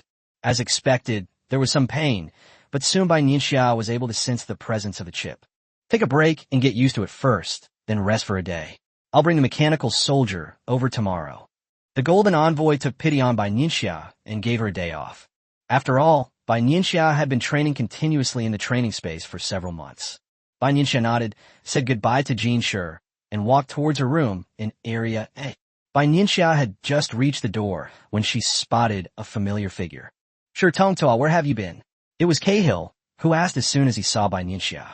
Something has come up, so we probably won't be able to work together anymore, Bai Nianxia said calmly, her eyes lowered. What? Cahill's voice carried a hint of anger. Who is it? Who is this blind fool? I challenge him to a duel. Cahill clenched his fists, his eyes practically spitting fire, and gritted his teeth. Cahill's reaction was unexpected and somewhat surprising to Bai Nianxia. Nobody. Bai Nianxia decided to brush it off for now. She didn't want to ruin her relationship with Cahill. After all, level 8 battlefield shields aren't easy to find. Who exactly is it?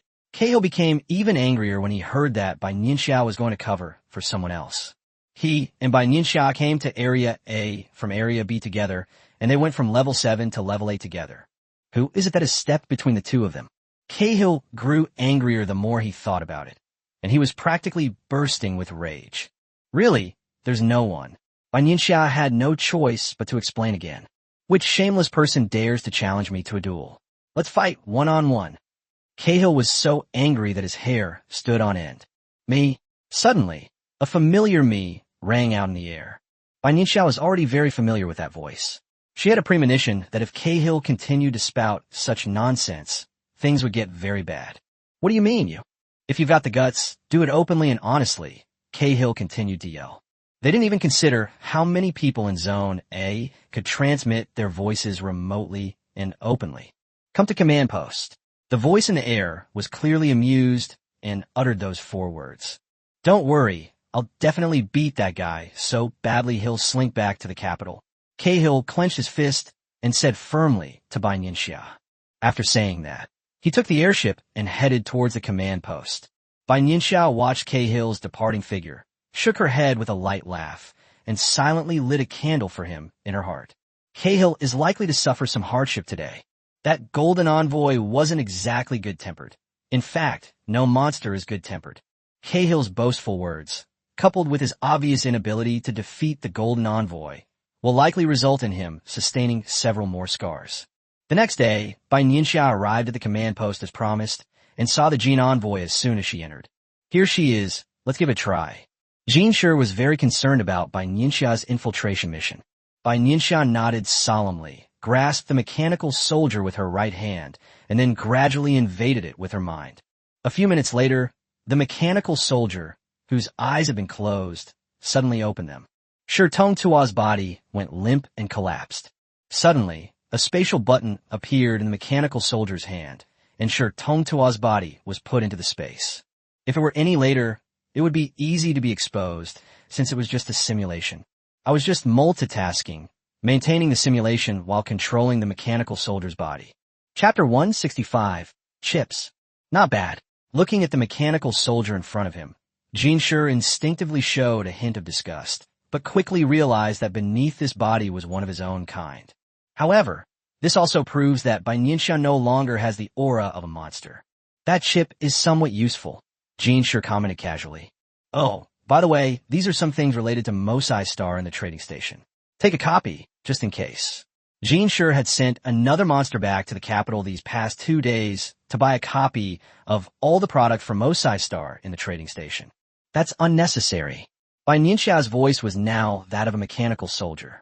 Because she was a level 7 mechanical soldier with emotional simulation capabilities, her tone carried a hint of disdain. I know you look down on Mo Txixing's inventions, but we still need to be on the safe side, Jinshi advised.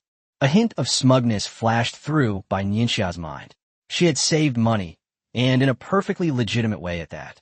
However, she pretended to refuse a few times before finally accepting it. Seeing that Bai Nianxia accepted it, Jinshi breathed a sigh of relief. How do I infiltrate that base? Bai Nianxia finally asked the crucial question. What reason should I give enter the base of Mosai Star in the A1 war zone? After the last battle, I had them harass the base on Mosai Star from time to time. Every starship launched by Mosai Star was intercepted. Their base is short-staffed and needs to be transferred from the rear. Your current status is that of a level 7 mechanical soldier with your own starship. You can simply blend into the main force. Jean pointed to the virtual screen not far away, gesturing for Bai Nianxia to approach. This is it. Jinshi pointed to a planet not far away, where a large force of mechanical soldiers had blended in. 3 days later, we will ambush you here with a feigned attack and contact you using obsidian. Upon hearing Jinshi's arrangement, Bai Nianxia nodded. It was indeed a viable solution. This would both explain the small wounds on the body and allow them to blend in. So you need to set off for this planet immediately. It's an unclaimed planet, and it will take a day to get there, so you have 2 days to prepare. According to records, the highest level of life on this planet is no more than level 5. Due to the disproportionate investment and returns in development, neither we nor Mosai Star have occupied it. Jean explained to Bai Nianxia, his tone slightly disdainful. A planet where the highest level of biological motivation is only level 5, a planet with no development value. Bai Nianxia nodded solemnly. Yes, sir. She said seriously. Once the mission is complete, and we destroy the base and defeat Mo Txixing, I will report to the king and celebrate your victory. Jinshi quickly patted the mechanical soldier's shoulder, his gesture revealing his undisguised disdain as he encouraged Bai Nianxia. Yes, Bai Nianxia said loudly. Her mission was to first infiltrate Base A1, and if possible, then infiltrate Mosai Star. However, Bai Nianxia only planned to complete the first stage. After all, there were risks involved in infiltrating Mosai Star, and she would not go if she did not reach level 9. Many thoughts flashed through Bai Nianxia's mind quickly, and she made a decisive decision. Go. The planet Bailai awaits your return, Jinshi said in a deep voice, looking at Bai Nianxia, whom he had carefully chosen. Bai Nianxia took out the starship prepared by Jinshi, flashed into the starship, and disappeared into the sky in a flash. Sangming. Bai Nianxia arrived at the starship's control room and called out to Sangming in the space. Oh, Sangming immediately responded loudly. I'm going to disguise myself as a mechanical soldier from Mosai Star now, Bai Nianxia said to Sangming. Sangming scratched his head in confusion, his eyes full of bewilderment. Wasn't he supposed to be a monster on Bailai Star? Bai Nianxia briefly explained the whole story to Sangming. Sangming nodded, indicating that he understood. You've mastered the use of weapons within the space, right? Bai Nianxia asked. Sangming proudly raised his head, indicating that he had learned it all. Okay. Bai Nianxia had an idea and released Sangming. This is the control room of a starship. Generally speaking, Bai Nianxia began to teach Sangming about starships. Sangming was somewhat excited. It was finally his turn to show his skills. After teaching for most of the day and making sure Songming had fully learned it, Bai Nianxia nodded with satisfaction. Oh, Songming asked, is there anything I need to do? You're already at level 7. You should be able to speak the languages of both Planet Lai and Planet Lawn, right? Bai Nianxia ruffled Songming's soft fur. Yes. Songming spoke in human language, his voice a clear, youthful tone. What about the planet Bai Lai? Bai Nianxia then asked. I will, but I don't want to use it. Just as Bai Lai's star looks down on any other planet, Songming also dislikes Bai Lai's star. So even though he's already at level 7, he still uses the language of the sea beast race when communicating with Bai Nianxia recently. Jean sure plans to use this attack to let me infiltrate the mechanical legion of Mosai's star, so you can naturally take the opportunity to become a monster and enter Bai Lai's star. Bai Nianxia revealed her plans, and this was an excellent opportunity. Furthermore, since it's an opportunity that Bai Lai's star actively creates, it's even less likely to be discovered. Oh, Songming shouted, a good. However, we still need to discuss this matter with Elder Tang and the others. The starship had already traveled more than halfway, and Bai Nianxia opened the communication with China. A few seconds later, a familiar figure appeared in front of Bai Nianxia and Songming. It's Elder Jiang, Elder Jiang said with a smile, looking at the unharmed Bai Nianxia and Songming. I've already gone to inform Elder Tang and the others. At the same time, I feel that I am really lucky. Otherwise, Bai Nianxia would have sent me messages several times when it was my turn. Okay. Bai Nianxia nodded, her smile becoming much more pronounced. Songming, too, waved and greeted Old Jiang with great enthusiasm. A few minutes later, Old Tang, Old Qiu, Yu Zihui, and others arrived. Are you on another mission aboard the starship? Yu Zhe asked worriedly. Only when she was on the starship would Bai Nianxia video chat with Lan Xing. Otherwise, they communicated via text. Well, I have a new task. As soon as Bai Nianxia finished speaking, the people opposite her visibly tensed up, their eyes fixed on her. What mission? Elder Tang and Elder Qiu asked almost simultaneously. Possess the body of a mechanical soldier on Mosai's star and infiltrate Mosai's star's base. That short sentence left the people opposite them speechless and utterly astonished. There was silence for a long time. Finally, Old Tang reacted the fastest. You mean Billy Star asked you to impersonate a mechanical soldier and infiltrate Mosai's star? In just a few words, Old Tang spoke repeatedly. Chapter 166, A Series of Schemes. Amidst the incredulous gazes of the others, Bai Nianxia nodded firmly. At this moment, Songming, who was originally standing next to Bai Nianxia, rushed forward and raised his paw to pat himself. Won't Songming also get a share? Yu Zihui understood Songming's personality and reacted quickly. Yes. Bai Nianxia was somewhat surprised, not expecting Yu Zhe to be so familiar with Songming. Tell me in detail, Old Tang said, his eyes swirling with emotion, though he feigned composure. As for Old Qiu, he gasped a few times, his eyes widened, and he was somewhat stunned. Among them, Old Jiang reacted the fastest. Possession, interesting. How did you manage to hide it from Immo Cixing? Old Jiang's focus was different from everyone else's. He was deep in thought. Seeing this, Bai Nianxia recounted the whole story in detail. The 4 envoys. Level 9. As Bai Nianxia continued her story, Old Tang's face grew increasingly serious. Level 9. The highest level in the entire country right now is Bai Nianxia, who is level 8. A level 9 monster. Old Tang couldn't imagine how dangerous it would be if Bai Nianxia really faced it. Wait, do you mean you've learned the common techniques and weapons used on Mosai's star? Just as Bai Nianxia was talking about the training space, Elder Jiang suddenly interrupted her. Old Jiang was so excited that he completely lost control of his expression, his mouth agape. Yes. Bai Nianxia's tone carried a hint of a smile. Sigh. Old Jiang lamented again, wondering why he hadn't gone along. Don't think about it, Yu Zihui said irritably, knowing what Old Jiang was thinking. Neither Tang Lao nor Bai Nianxia would agree to Jiang Lao taking the risk unless absolute safety could be guaranteed. Bai Nianxia continued speaking from where she left off. It sounds feasible, but what about Songming?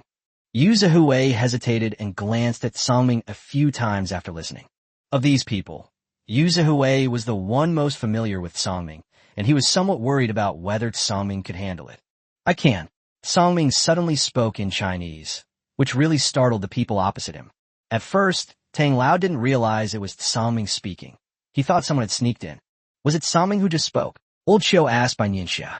Although the question was directed at Bai Nianxia, the answer came from Sangming himself. Yes. Only then did everyone realize that it was Sangming speaking human language. Old Zhang's gaze toward Sangming grew increasingly intense. Fortunately, Zhou Yuanzhou wasn't there. Otherwise, being able to see but not study, it would have been incredibly frustrating. How could Sangming do that? Old Tang asked. It should be at level 7, Yu Zihui said in a deep voice. When Sangming first arrived at the military region, only Bai Nianxia could communicate with him. At that time, Bai Nianxia mentioned that it was level 7. Yes, level 7 is a watershed. As she said this, Bai Nianxia glanced at Yu Zihui. Yu Zihui understood what Bai Nianxia meant and shook his head helplessly. Lin Lin is still at the late stage of level 6. If he knew that Sangming was already at level 7, he would probably have to put him through extra training again, Yu Zihui said with a wry smile. Neither he nor the military region personnel expected that Lin Lin would stay at level 6 for so long. He and Bai Nianxia used to be one grade apart, but now the gap is widening. Bai Nianxia frowned slightly, which was actually related to her arrival on Bailai Star. While he was fighting every day on planet Bailai, Lin Lin was left alone on Blue Star. There is no one in China stronger than Lin Lin. In the past, Bai Nianxia and Sangming accompanied Lin Lin in training. Now Lin Lin is the only one practicing on others. Only through actual combat can he improve. The monsters haven't gone to Bailai Star recently, so where has the actual combat come from? Tell Lin Lin, don't rush, Bai Nianxia reminded him. Lin Lin is among the top tier in terms of both talent and willpower. Reaching level 7 is only a matter of time for him. There's no need to be reckless. Bai Nianxia was afraid that Lin Lin would recklessly force his way through again, leaving hidden injuries on his body. I wish I could record what you said and play it on repeat for Lin Lin every day. Yuze scratched his head, a hint of helplessness flashing in his eyes. He had seen Lin Lin's hard training during this period. Too much of a good thing is bad. Old Tang said calmly. Lin Lin is the strongest person besides Bai Nianxia, and he cannot be allowed to get into trouble. Don't worry, Lin Lin knows what he's doing. Old Zhang had great confidence in Lin Lin. In his view, Lin Lin's reckless breakthrough last time was because Bai Nianxia was there and someone was there to support him. But the situation is different now. Bai Nianxia is going to execute plan number 1. Lin Lin was well aware that Lin Lin was China's most elite fighting force. Hearing what Elder Jiang said, everyone felt a little relieved. I think so too, Old Xiao added. The captain of Jiaolong wouldn't be a reckless person. So you want to take advantage of the opportunity of infiltrating Bailai Star into Mosai Star to infiltrate Sangming into Bailai Star? Old Tang raised his eyes and looked at Bai Nianxia seriously, asking her a question. Yes, Sangming speaks the language of Bailai Star. Although he has been in space recently, he is still aware of some of the situations on Bailai Star. Bai Nianxia nodded. She had been worried that if something really happened to her, Sangming wouldn't be able to go back. Whenever she had free time, Bai Nianxia would stuff knowledge into Sangming's head. But Sangming, Yu Zihui looked at Sangming, who was standing to the side, eager to try, and felt a little worried. Compared to Bai Nianxia's astute judgment and cautiousness, Sangming seems like a naive and innocent girl. Sensing that Yu Zihui didn't trust him, Sangming snorted coldly and elegantly rolled his eyes at Yu Zihui. Actually, Sangming is more suited to the monsters of Bailai Star, and Sangming is currently level 7. If we were to simulate him, I would have him simulate a level 6 monster. He has the ability to protect himself. Bai Nianxia patted Sangming's head to comfort him and explained. When Sangming heard Bai Nianxia praise him, he proudly raised his head and looked at Yu Zihui, who had just questioned him. This, Old Tang and Old Xiao exchanged a glance, both of them hesitant. It's dangerous for Bai Nianxia to possess a mechanical soldier and infiltrate the base on Mosai Star. It's also dangerous for Sangming to simulate a monster and infiltrate alone. I can do it. I can do it. Sangming noticed their hesitation and shouted anxiously.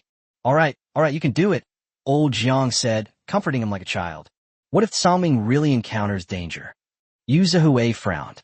Sangming is, after all, a sea beast race. What if? I will leave a spatial mark on Sangming, which is unique to spatial ability users, Bai Nianxia replied, already prepared. Spatial imprint? The people opposite asked in unison, clearly puzzled by this new term. It means that I can always contact Sangming. except for the kind of devastating disaster that occurs in a very short time. As long as Tsangming has even a moment to react, I can directly contact the space and hide in it, Bai Nianxia explained in detail. That's a good idea, Old Tang said thoughtfully, a glint in his eyes. Then what about this spatial imprint? Yu Zhihui suddenly asked, as if he had just thought of something. Chapter 167, Indigenous Peoples. I know what you're thinking, but it's difficult, Bai Nianxia said helplessly, noticing the eagerness in Yu Zhihui's eyes. Once the spatial imprint is activated, it requires extremely high physical fitness from the other party. After all, not everyone can withstand the pressure of instant teleportation. It would be extremely dangerous. As a sea beast, Tsangming's body naturally possesses extremely strong defensive capabilities, and its physical strength far surpasses that of human superhumans. Even Lin Lin, who is at level 7, might not be able to withstand this level of strength among our superhumans. Bai Nianxia explained in detail that it would be great if the spatial imprint could really move freely. However, the universe has its own laws governing its operation. Hearing Bai Nianxia's words, Yu Zhe sighed with regret. It was a good thing, but the requirements for using it were also high. Will this spatial imprint cause you any harm? Old Jiang asked Bai Nianxia with concern. Upon hearing this, everyone's attention turned to Bai Nianxia, including Tsangming. No, Bai Nianxia shook her head with a light laugh. At most, it would just waste some of her superpower when using it, but it's nothing serious. Seeing this, the group felt relieved. Since you already have a plan, then proceed according to your plan. However, both you and Tsangming need to prioritize your own safety.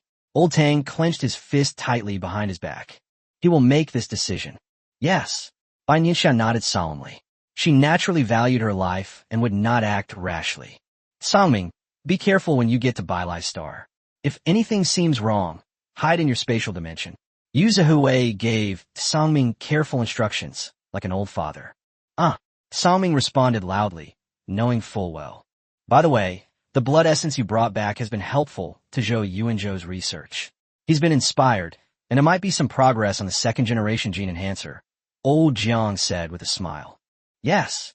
Bai Nianxia and Old Jiang exchanged a cryptic question. What she wanted to know was whether something had been extracted from the blood essence. No. Old Jiang shook his head seriously. Bai Nianxia had reminded him before that essence blood could only be used for research and could not be used directly. It was extracted from a certain plant. Old Jiang reassured Bai Nianxia that he knew what he was doing. Yu Zhihui looked at Old Jiang with a puzzled expression. When did this guy become so in sync with Director Bai? Be extra careful. Bai Nianxia's expression relaxed a little, and her eyebrows and eyes relaxed. Mr. Jiang nodded seriously, indicating that he understood. The study of semen and blood must be conducted with great care, and similarly, semen and blood must be strictly preserved. Bai Nianxia chatted with the others for a bit about the recent situation in China before hanging up. Inside the Huaguo conference room, Director Bai, you're really bold, Old Qiu exclaimed more than once, marveling at Bai Nianxia's audacity. For those with supernatural abilities, cultivation is something that requires courage and boldness to achieve, Old Jiang said, taking a rather open-minded view. He felt that cultivating superpowers was similar to their scientific research, except that they were both doing their best to find a possibility. Old Tang, I have other matters to attend to at the military region, so I'll be leaving now. Yu Zhe glanced at the time, said goodbye to the elderly men, and immediately departed. He's probably going to give Lin Lin some pointers, Old Tang said helplessly, watching Yu Zhihui's hurried steps. Essence blood? Then, Old Tang turned to look at Old Jiang and asked. The reason Bai Nianxia didn't explain clearly just now was because Yu Zhihui was there. No one in the military region knew that essence blood could quickly increase strength, including Yu Zhihui. Yu Zhihui only knew that essence blood might be beneficial to the cultivation of superpowered individuals, but he did not know that the effect of essence blood was so exaggerated. Director Bai repeatedly reminded us before he left that the essence blood should never be used directly. Everyone knew that the essence blood used by Billy Starr contained toxins. Although Shui Yu repeatedly assured that what was given to China was not, who could be sure? No matter what, Blood Breath Star is still a powerful planet from long ago, with a foundation far stronger than that of Blue Star. Furthermore, given that Blood Breath Star was able to retain a backup plan under those circumstances, its strength should not be underestimated.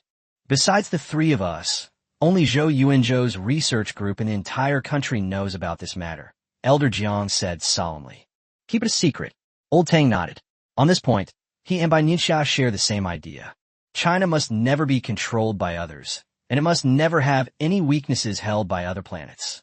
Otherwise, you won't even know how you died. Meanwhile, inside the starship, Bai Nianxia's right hand emitted a mysterious white light, and suddenly a wisp of white light entered Songming's body. Songming felt that there was a strange connection between himself and Bai Nianxia. You could try communicating with me in your mind, Bai Nianxia said softly. Songming tried calling Bai Nianxia's name a few times in his mind and received a response. So amazing. Songming's eyes sparkled, as if he had received some fun toy. If you encounter danger, remember to return to the space immediately. Although this may cause some damage to your body, it is all recoverable. Bai Nianxia was worried that if Songming encountered danger and didn't retreat immediately, he would lose his life. Oh well, Songming indicated that he understood. The sea beast race was still waiting for him. It's good that you can figure it out. Bai Nianxia patted Songming's big head and smiled gently. You should know the situation in the capital, right? Bai Nianxia, still feeling uneasy, took advantage of the remaining time to give Songming a further explanation. She wasn't sure whether the monster sent by the Golden Envoy to feign an attack would eventually return to the capital or the war zone. However, regardless of the circumstances, Songming needs to understand the basic situation. As Bai Nianxia spoke, she took the opportunity to stroke Songming soft for a few times. Finally, the starship arrived at this unfamiliar planet, where she would need to stay for 2 days. Bai Nianxia was still simulating Tong Ta. The moment the starship opened its doors, Bai Nianxia met the native inhabitants of this planet. An elf. The thought immediately flooded Bai Nianxia's mind. The natives stared intently at Bai Nianxia as she descended from the starship. Their clothing appeared to be made from plants from another planet. Their hair colors varied, and their eyes were an extremely rare green. Most of them have a pair of thin wings on their backs, but of course, the most eye-catching feature is the emerald green inscription on their foreheads. Who are you? The language of the elven race is different from that of Bailai Star and Mosai Star, but Bai Nianxia is already level 8, so she can naturally communicate. For the next 3 days, I hope you will find a place to hide, Bai Nianxia said earnestly after thinking for a while. Neither the monsters of planet Bailai, nor the mechanical soldiers of planet Mosai, are creatures who value life above all else. Chapter 168. The Elf. Why? Came a weak voice from the elves, full of confusion. There's no reason why. Bai Nianxia raised her eyes and carefully observed the situation on this planet. It's less like a new planet and more like a primeval forest. Bai Nianxia turned on the miniature camera and carefully recorded everything, knowing that old Jiang would be very interested in this information. You foreign invaders. Suddenly, the largest tree closest to Bai Nianxia shook violently, scattering countless leaves. Bai Nianxia could sense as soon as she arrived on this planet that Jin Shi had indeed not deceived her. The highest level of life on this planet is no higher than level 5, and none of them possess strong offensive capabilities. Seeing this, Bai Nianxia raised her hand and shot out a beam of light, instantly calming the trembling tree.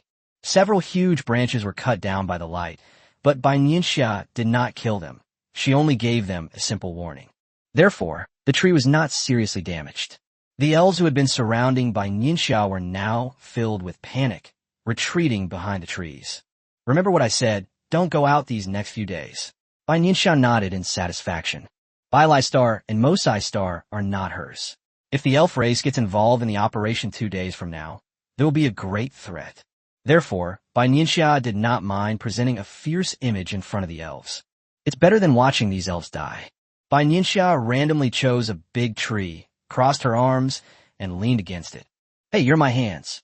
A strange, ancient voice rang out. Oh, Bai Nianxia looked up after hearing this, but only gave a few perfunctory words and did not leave. There's no threat from the creatures here, so there's no need to take out the protective pod. It's better to find a tree to lean against. I'll borrow your neck to rest on later, Bai Nianxia said lazily. You are shameless. Bai Nianxia calmly accepted the title of shameless. You. Bai Nianxia thought to herself. The creatures on this planet really don't know how to swear. It's all the same old story, you what you. Tell your people I'm serious. Protect yourselves in 2 days, and you'd better move over somewhere else. Just when the big tree thought Bai Nianxia was asleep, it suddenly heard these words. Even if I can move, what about the saplings? The big tree's words were full of anger. This wasn't the first time they'd encountered foreign invaders. They'd encountered them many years ago. At the time, the invaders simply disliked their planet for lacking development potential.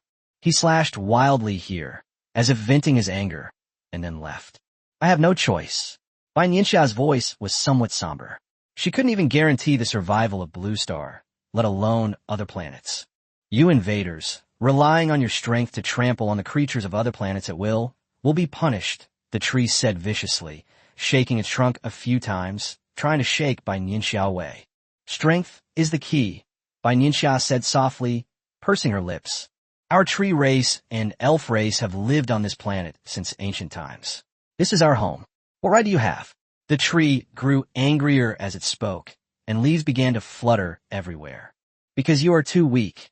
Bai Nianxia let the leaves fall on her shoulders without stopping them. Because I'm too weak, Bai Nianxia added softly, but only she could hear it.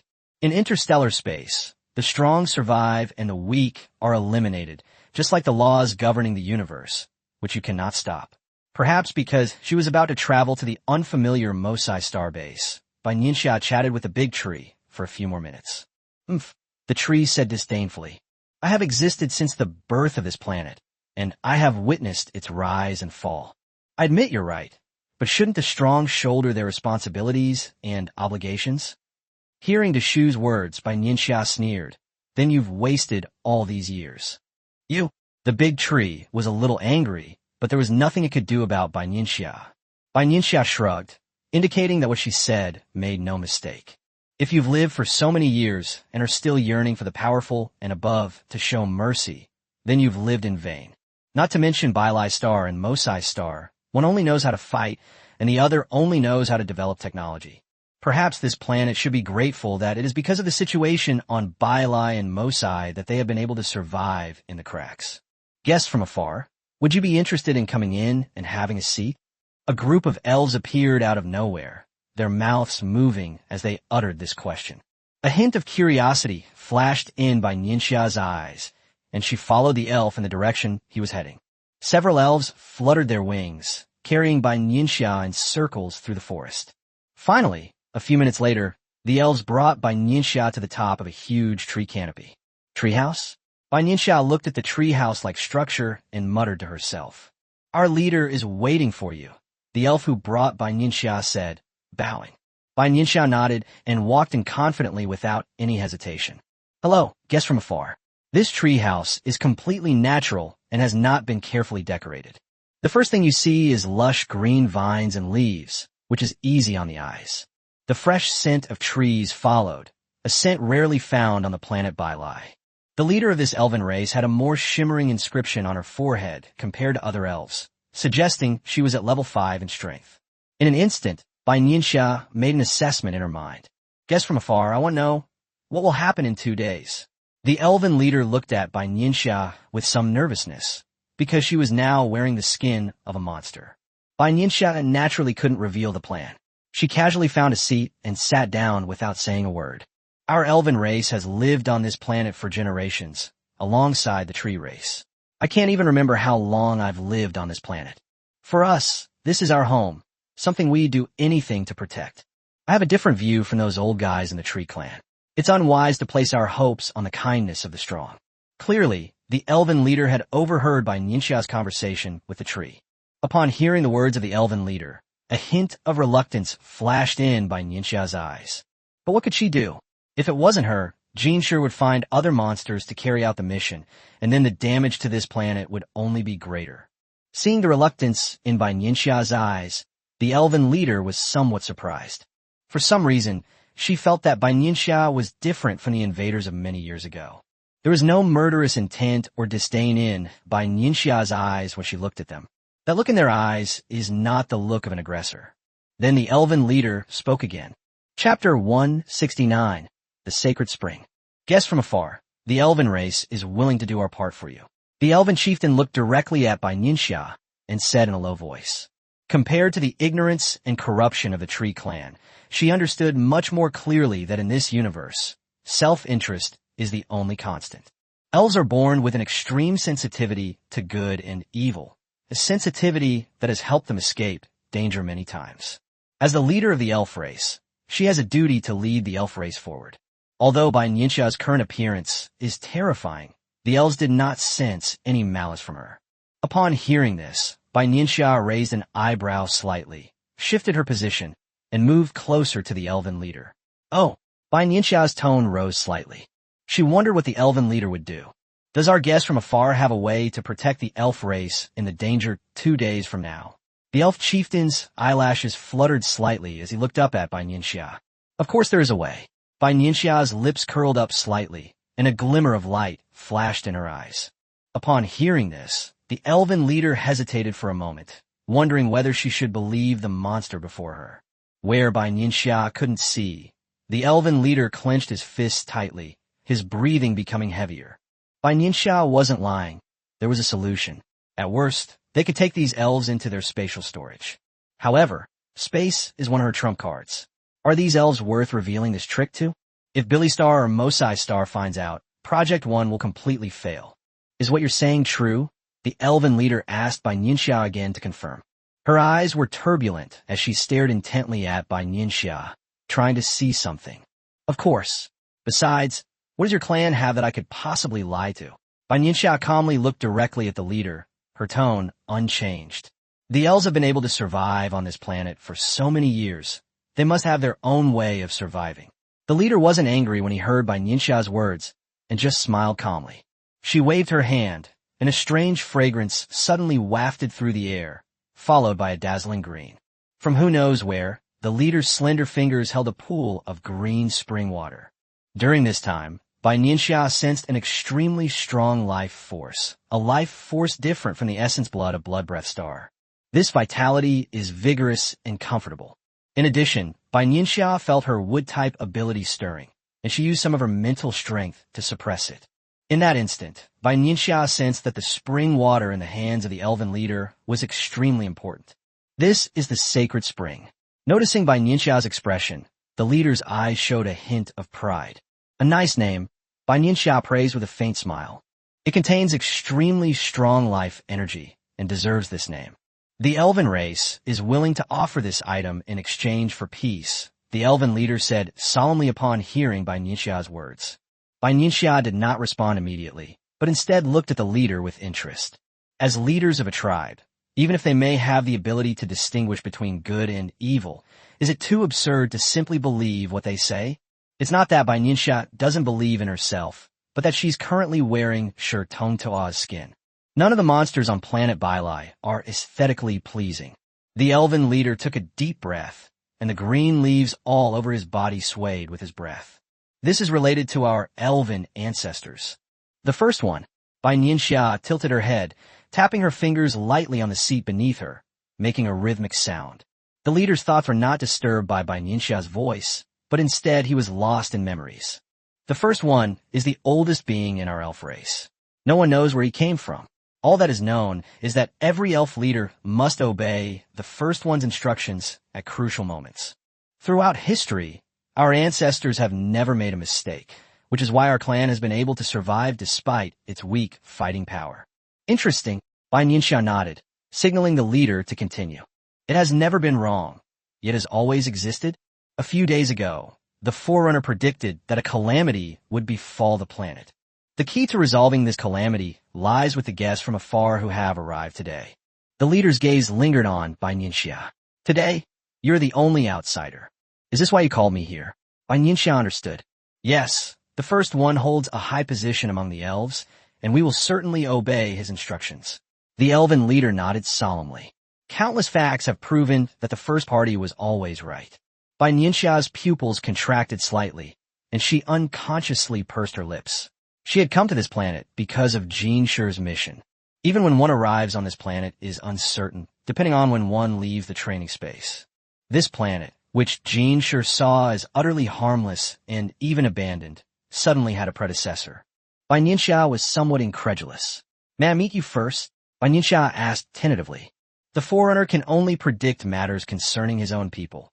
He cannot answer your questions, guest. And the first one will only contact the leader of the elven race. The elven leader refused without hesitation. Bai Nianxia nodded. If she were the leader of the elves, she wouldn't agree either. After all, his current strength is above theirs. If he were to accidentally kill that predecessor, then... Therefore, Bai Nianxia understood the concerns of the elven leader. Let's talk about the sacred spring in detail then. Bai Nianxia shifted her attention away from the pioneer and towards the sacred spring. This is a treasure of our elven race. Each drop is made by the elven race by absorbing the spiritual energy of heaven and earth. The leader generously handed Bai Nianxia a drop. The closer Bai Nianxia got, the more comfortable the aura it contained became. Bai Nianxia knew that the holy spring should be very helpful to her wood-type ability. Even if you're not a wood-type ability user, taking it will have great benefits. Our elven race is willing to offer half of the holy spring in exchange for peace, the elven chieftain said, noticing the change of heart on Bai Nianxia's face. After saying that, a miniature version of the holy spring appeared in the leader's hand. Bai Nianxia roughly sensed it and found that there were at least tens of thousands of drops inside. 2/3, Bai Nianxia declared, quickly raising the price. The holy spring is a renewable resource for the elven race, and Bai Nianxia doesn't believe that what's in front of her is only half of their reserves. The elven leader took a deep breath to calm himself, and after a long while, he slowly spoke. Chapter 170, More Than One. All right, the elven leader said, shrugging his shoulders with a pained expression. However, upon hearing the leader agree, Bai Nianxia suddenly felt that she had been too hasty. Why do I feel like I've been cheated? Upon seeing this, the elven leader immediately handed the remaining holy spring water to Bai Nianxia. What preparations do we need to make? The elven leader asked. Bai Nianxia hesitated for a moment. She had originally planned to take these elves into her spatial storage. But after learning that the elves had so-called ancestors, she changed her mind. With a slight pang of regret, he took out a spatial button and placed it in front of the leader. Do you recognize this? Bai Nianxia asked. The elven leader shook her head in confusion, but she could sense something unusual about it. This is a spatial button, an invention of Mosai's star, Bai Nianxia explained to the leader of the elf race. Space button, the elven leader murmured to himself, a glimmer of light appearing in his eyes. There's a starship inside. Find a spacious place that's not easy to spot. Bai Nianxia couldn't just take the starship out. How could this treehouse possibly fit it? Furthermore, Bai Nianxia also needed to have the elven leader assess whether the starship could accommodate their people. The elven leader nodded, his thin wings fluttering slightly, and led Bai Nianxia to a certain place. Bai Nianxia silently followed behind the elven leader, secretly observing the surrounding situation. The further you go, the denser the trees become, but strangely, they're all just ordinary trees. This is our agreement with the tree clan, the elf leader suddenly said, turning around. Understood. Bai Nianxia nodded. Finally, they arrived at a wide, open space, which seemed to be the heart of the forest. Bai Nianxia could sense that there were many spirits guarding the area. Bai Nianxia smiled, a hint of amusement in her eyes, and took out the starship. Then he stared at the elven leader with great interest. Her lips trembled, her eyes were filled with shock, and her body stiffened involuntarily, as if she might collapse to the ground at any moment. Bai Nianxia nodded in satisfaction. It seemed that Elder Jiang and Lu Hanzhou had managed to restrain themselves when they first saw the starship. At least they didn't lose their composure like this elven leader. This is normal, though, as China's technological level is already superior to that of the elves. This is... The elven leader's face was flushed with shock, as if a dish of condiments had been spilled, and he was also a little embarrassed. Starship, Bai Nianxia repeated. Was this also an invention of Mo Cixing? The leader of the elf race had not forgotten that Bai Nianxia had just mentioned that the space button was an invention of Mo Cixing. Yes, Bai Nianxia nodded gently and said in a deep voice. Incredible, truly incredible, the elven leader exclaimed repeatedly. Do you think this starship can accommodate your elven race? Bai Nianxia asked. Yes. The leader looked at the enormous device in front of him and gave an affirmative answer. Let's go up and take a look first, Bai Nianxia said, leading the leader inside. Inside were devices that the elven leader had never seen before. Looking at these devices, a hint of envy and a touch of fear flashed in the eyes of the elves. How was it? Bai Nianxia asked again as she stepped off the starship. If you take something from someone, you have to do something for them. Furthermore, Bai Nianxia did not want to do business with the elves only once. The sacred spring is a wonderful thing, Bai Nianxia thought to herself. Can. Hearing the affirmative answer once again, Bai Nianxia finally felt relieved. Although it's not the largest starship in her space, it's still quite large. If that doesn't work, and we need to get a bigger one, Bai Nianxia will feel a little bad. Have your people pack their things and board the starship before they attack. I will program the starship to leave this planet, and then you can come back. Bai Nianxia told the leader of the elves about her plan. But this must be done discreetly, Tree Clan, Bai Nianxia reminded her. Rest assured, we elves will keep this secret to the death, the elven leader said solemnly. This starship can accommodate the elf race, but not the tree race. The two races have been keeping each other in check on this planet for many years, and the one who understands the Tree Clan best is her, the leader of the Elf Clan. Furthermore, the Tree Clan has always believed in the mercy of the strong, and is extremely arrogant, so they don't care about the actions of the elves. It's good that you understand. Bai Nianxia gave the elven leader a meaningful look. Compared to that guy from the Tree Clan, she was much smarter and more cunning. By inviting herself in and offering the sacred spring as a condition, her wisdom is evident. Prepare well, because when you return to this planet, it won't be the same as it is now. After Bai Nianxia finished speaking, the elven leader looked somewhat sad. Would you like a treehouse prepared for your stay? The elven leader asked, as Bai Nianxia was planning to remain there for 2 days. No need, that big guy's neck is pretty good. Bai Nianxia waved her hand dismissively and walked back the way she came. Why are you back again? The big tree looked at Bai Nianxia, who arrogantly jumped onto its branches, and said helplessly, You're more comfortable here. Bai Nianxia found a comfortable spot and leaned back. It seems the elves haven't convinced you either, the tree asked, shaking its leaves. A long time passed without a reply. She actually fell asleep? Big Tree was a little exasperated and wanted to shake Bai Nianxia awake, but he didn't dare. Bai Nianxia is stronger than me. If I anger her, I will be the one who suffers. When Bai Nianxia opened her eyes again, it was already noon the next day. It even has a sleep-aiding effect. Bai Nianxia smiled and glanced at the big tree. At this point, the big tree no longer wanted to communicate with Bai Nianxia and made no move whatsoever. Unlike Bai Nianxia, who had plenty of free time, the elves were constantly busy, counting heads and organizing supplies. Finally, late at night, Bai Nianxia arrived at the location where the starship was located. Is everything ready? Bai Nianxia asked casually. Yes. The leader of the elven race nodded solemnly. Okay. Bai Nianxia finished setting up the starship's program and gestured for them to go inside. By the way, this is a communicator. You can contact me, and I'll reply when I see it. Bai Nianxia handed the elven leader a communicator made in China and explained how to use it. The elven leader held it tightly, and Bai Nianxia instructed again, after you're done using the starship, remember to put it back in the space lock as soon as possible. It would be such a waste if the starship were to be scrapped. The elven leader agreed, then looked around with lingering affection. Bai Nianxia didn't urge her. She understood that feeling. Once the last item was unloaded, the elven leader boarded the starship. The starship headed toward its designated flight path. However, what the elven leader didn't know was that Bai Nianxia had sent more than just this one starship. Chapter 171, Success. One starship led the elven race on a journey of hiding, while another, carrying more than half of the holy spring carefully selected by Bai Nianxia, headed towards Blue Star. She had already sent a message to Elder Jiang via communicator. Bai Nianxia inexplicably felt that Shang Quan could bring great opportunities to China.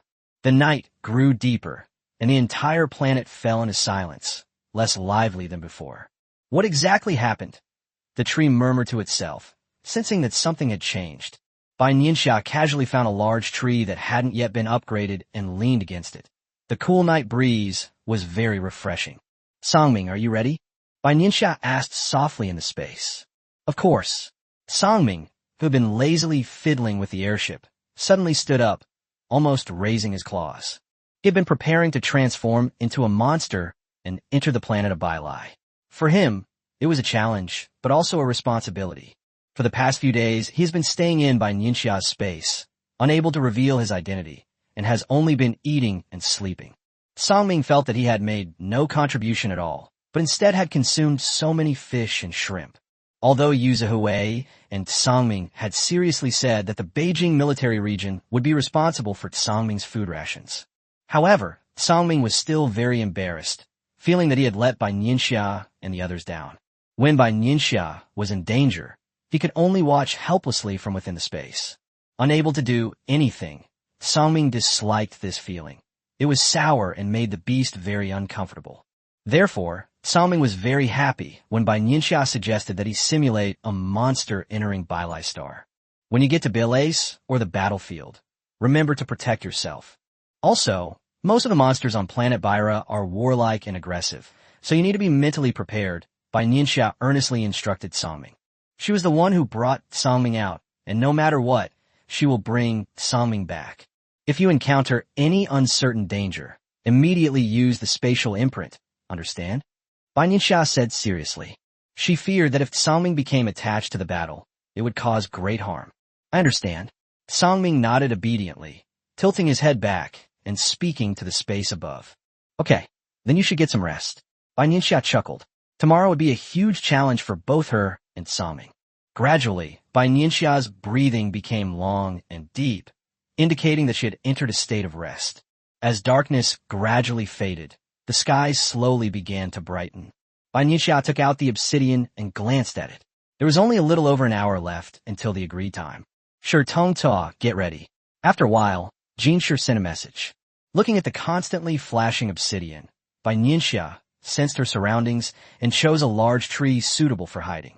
It'll be soon, Bai Nianxia said to Songming and also to herself. She had already sensed the aircraft, and it was moving in extremely fast speed. It should be Mosai Star, Bai Nianxia guessed based on the speed she sensed, because it was faster than the speed of the airships on Bai Star. Just seconds after this thought crossed her mind, Bai Nianxia spotted the MOCI Star spacecraft in the sky above this planet. Just as the spacecraft was about to fly over the planet and head to its destination, an accident occurred. The starship appeared, and a large number of monsters from the planet Bao launched an attack on the spacecraft. In an instant, chaos erupted as the mechanical soldiers of Mosai Star were forced to operate their aircraft to land on this planet. Ah, my branches and leaves. Bai Nianxia clearly heard the tree's mournful cry. Why are you invading our planet? Many of the tree race members shouted angrily. However, neither Billy Star nor Mosai Star took them seriously. The increasingly angry voices of the tree folk gradually diminished and then disappeared. Why don't you help us? The tree asked loudly, puzzled. Bai Nianxia curled her lips. These old fogies, even at a time like this, they're still thinking about helping. How can there be a free lunch in this world? The gifts of the strong always come with a hidden price tag. The tree race doesn't want to give anything, so how can they expect to receive help? Bai Nianxia quickly assessed the situation. Jin Shi's assessment of this group of mechanical soldiers was quite accurate. The monsters and mechanical soldiers sent out were evenly matched, which effectively kept the situation at a stalemate. Songming, hurry. Just as a monster was about to be taken down by a mechanical soldier, Bai Nianxia reacted quickly and put the monster's body into her spatial storage. Songming then took the opportunity to emerge from the space and simulated the monster from before. The mechanical soldier who witnessed everything became a victim of Bai Nianxia, struck by a laser and completely destroyed. The other mechanical soldiers and monsters were too busy fighting to notice this side. Seeing that Songming had completed the simulation, Bai Nianxia felt much relieved. She was more worried about Songming than about her own mission. Bai Nianxia found a large tree as cover, and when she reappeared, she was already in the form of a mechanical soldier. Bai Nianxia successfully accepted the information from this body and fought alongside the other mechanical soldiers. At the same time, Bai Nianxia sent a message to Jin Shi, who then ordered the monsters to retreat. Assemble. This command suddenly flashed through the mind of the mechanical soldier possessed by Bai Nianxia. Bai Nianxia, relying on what she had learned in the training space, almost instinctively followed orders and stood with the other mechanical soldiers. The leading mechanical soldier was probably level 8, his scrutinizing gaze sweeping over everyone. Bai Nianxia forced herself to remain calm. She should have had the chip implanted. Strictly speaking, she should have become one with this body. Furthermore, this method of infiltration is even less likely to be detected than simulation. Speed up. Without any unnecessary words or hesitation, the leading mechanical soldier immediately issued the order. The planet had completely changed. The once towering trees were now almost cut in half. Even newly sprouted saplings suffered varying degrees of damage. Bai Nianxia could faintly hear the tree race's wails, but they quickly disappeared. Bai Nianxia found her aircraft and quickly entered. However, just after everyone boarded the spacecraft, the leading mechanical soldier threw something onto the planet. Instantly, a huge roar was heard, flames shot into the sky, and most of the tree houses and trees became fuel for the fire. The expression of the mechanical soldier remained unchanged. Bai Nianxia was somewhat moved, but she quickly recovered and secretly observed the aircraft. Both in terms of speed and comfort, it surpasses the Bile Star airship. Bai Nianxia looked around and made a note of the aircraft's specific appearance. Perhaps the Academy of Sciences could replicate it someday, Bai Nianxia thought to herself. Chapter 172, Progress Bar Value. Bai Nianxia didn't know exactly how long the aircraft had been flying until everything went black. Bai Nianxia guessed that they had arrived at the so-called base. That's right by the door is the wall that Bai Nianxia is familiar with, and the marks on it were left by her and Cahill together. Thinking of Cahill, Bai Nianxia smiled for once, wondering how he was doing now. Just how badly was he beaten by Lord Jean? With many thoughts flashing through her mind, Bai Nianxia controlled the mechanical soldier to step off the aircraft. Routine check, the leading level 8 mechanical soldier shouted, a red light flashing on his chest, illuminating the mechanical soldiers who had arrived at the base. Bai Nianxia was a little nervous, but the body she was possessing did not show any abnormalities. Looks like I've passed the first hurdle, Bai Nianxia thought to herself as she glanced at the soldier withdrawing the red light. Rest. The level 8 mechanical soldier relayed the order. Bai Nianxia knew what Mo Tsixing meant by rest. It meant finding his own recharge station and starting to replenish his energy. Comfortable. That was Bai Nianxia's first instinctive response to her body. Her tired body replenished its energy in this way after a long day. Level 7 mechanical soldiers possess a high level of intelligence and have basic emotional perception. However, this method is rather boring for Bai Nianxia. Her original body is still inside the space. She's just currently possessing this body. She cannot use her superpowers. If she did, it would mean she would be exposed. It wasn't just one identity that was exposed. It was the whole truth. Therefore, on Mosai's star, Bai Nianxia had to be more careful than on Bailai's star. Because she finds it difficult to use power beyond her own body, which is only at level 7, Bai Nianxia can only bring it to the highest level of level 7. They cannot surpass level 7 and fully utilize their original level 8 abilities. Bai Nianxia thought about it with great boredom, and with no other choice, she could only force herself to calm down. Finally, the body's charging was complete, and the charging station showed that it was at 100% energy. Instantly, the mechanical soldier received its next mission, patrol. Since the attack on planet Bailai, the base has increased its patrols, with level 7 and 8 mechanical soldiers patrolling each gate. The body that Bai Nianxia possessed was called K11, which sounded like a code name, but it would accompany this mechanical soldier forever. K11 began its operation according to the calculated optimal patrol route. However, for Bai Nianxia, this was a good idea to actively explore the base. Bai Nianxia and Cahill had rushed in for a while, but they were still unaware of the interior of the base. But now, Bai Nianxia has truly experienced the level of development of Mo Tsixing.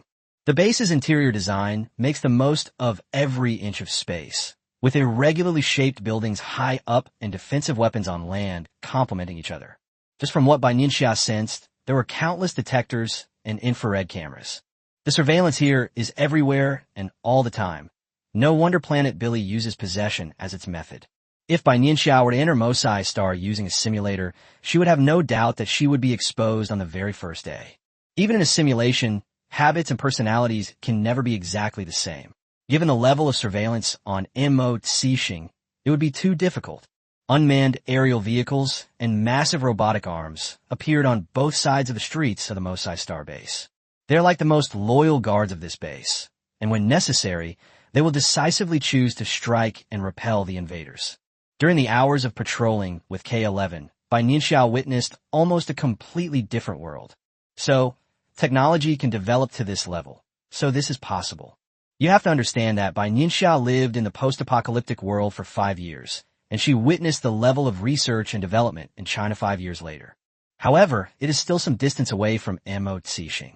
If it weren't for Blood Breath Star leaving behind a fatal code attack at a crucial moment after the Great War, in Bai Nianxia's view, it was only a matter of time before Mo Zixing defeated Bai Leixing. It could be 5 years, or it could be 10 years. Victory belongs to Mosai Star. Although the Biological Institute of Planet Bailai can cultivate a continuous stream of embryonic sacs, not every embryo will eventually develop into a high-level monster. They need to go to another planet for training, day after day, until they reach level 5 before they can come to the capital. But Mosai Star is different. All they need are resources. As long as they have resources, their combat power is limitless. This is absolutely terrifying. This was Bai Nianxia's only thought after patrolling for several days.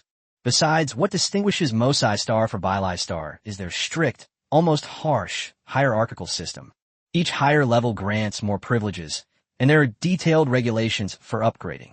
The mechanical soldier has a progress bar or something. Bai Nianxia checked K11's progress bar and found that it was still a while before it reached level 8. The daily patrol missions barely accumulate any progress bar points. Combat is still necessary, Bai Nianxia thought. So she sent Jinshi a message that her infiltration had been successful and reported on her situation on Moci Star. The envoy only sent 2 words, continue. One inconsiderate guy. Upon seeing those 2 words, Bai Nianxia instinctively wanted to roll her eyes, but she managed to control herself. As a result, a rather strange scene unfolded with K11. One eye was closed while the other was open. When it was K11's turn to be on duty, Bai Nianxia arrived at a gate on the south side and carefully scanned the surroundings with the scanner in her eyes. Just when Bai Nianxia had gained nothing, an alarm suddenly sounded. A monster from planet Bailai. Bai Nianxia immediately prepared for battle, her right hand secretly gathering energy, ready to unleash a beam. These aren't monsters. They're just the progress bars for her leveling up. Furthermore, all the surrounding mechanical soldiers look the same, with only their internal core code being different, so the monster has no way of knowing that it is a fake. Sure enough, a few seconds later, the monsters from planet Bailai began attacking the south gate. Great, awesome! Bai Nianxia cheered. After being idle for so many days, she was really bored out of her mind. Whether they are monsters or mechanical soldiers, they are all her enemies.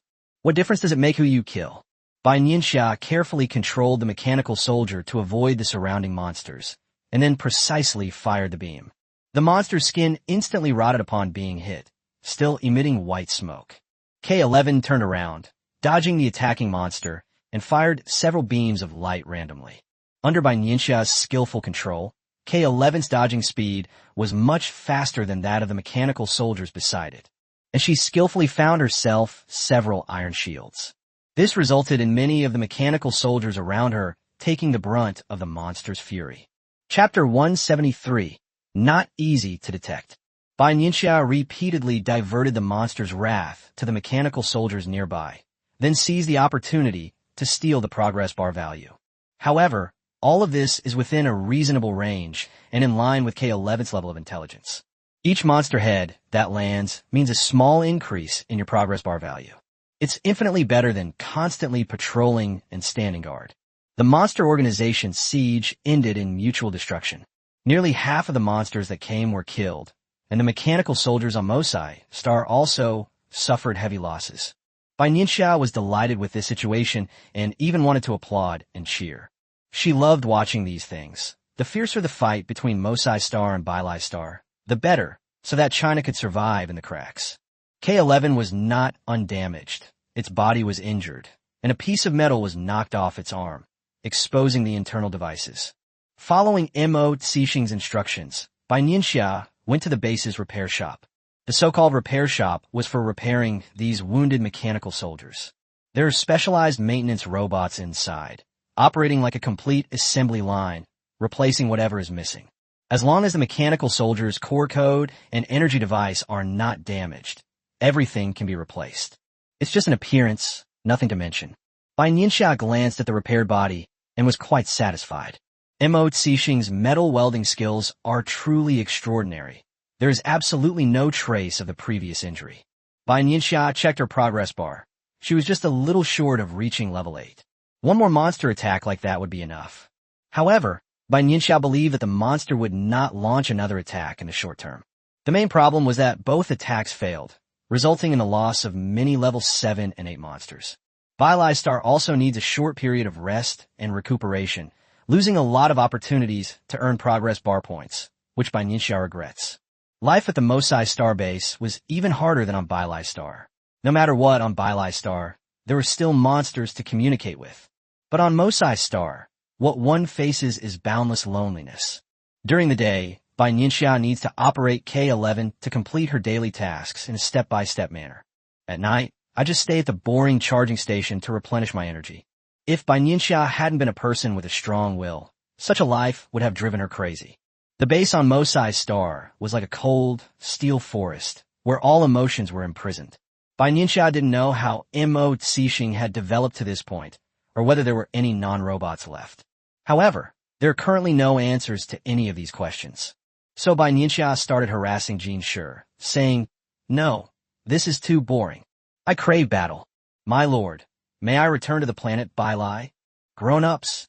Jin Shi originally didn't respond to Bai Nianxia's daily harassment and complaints.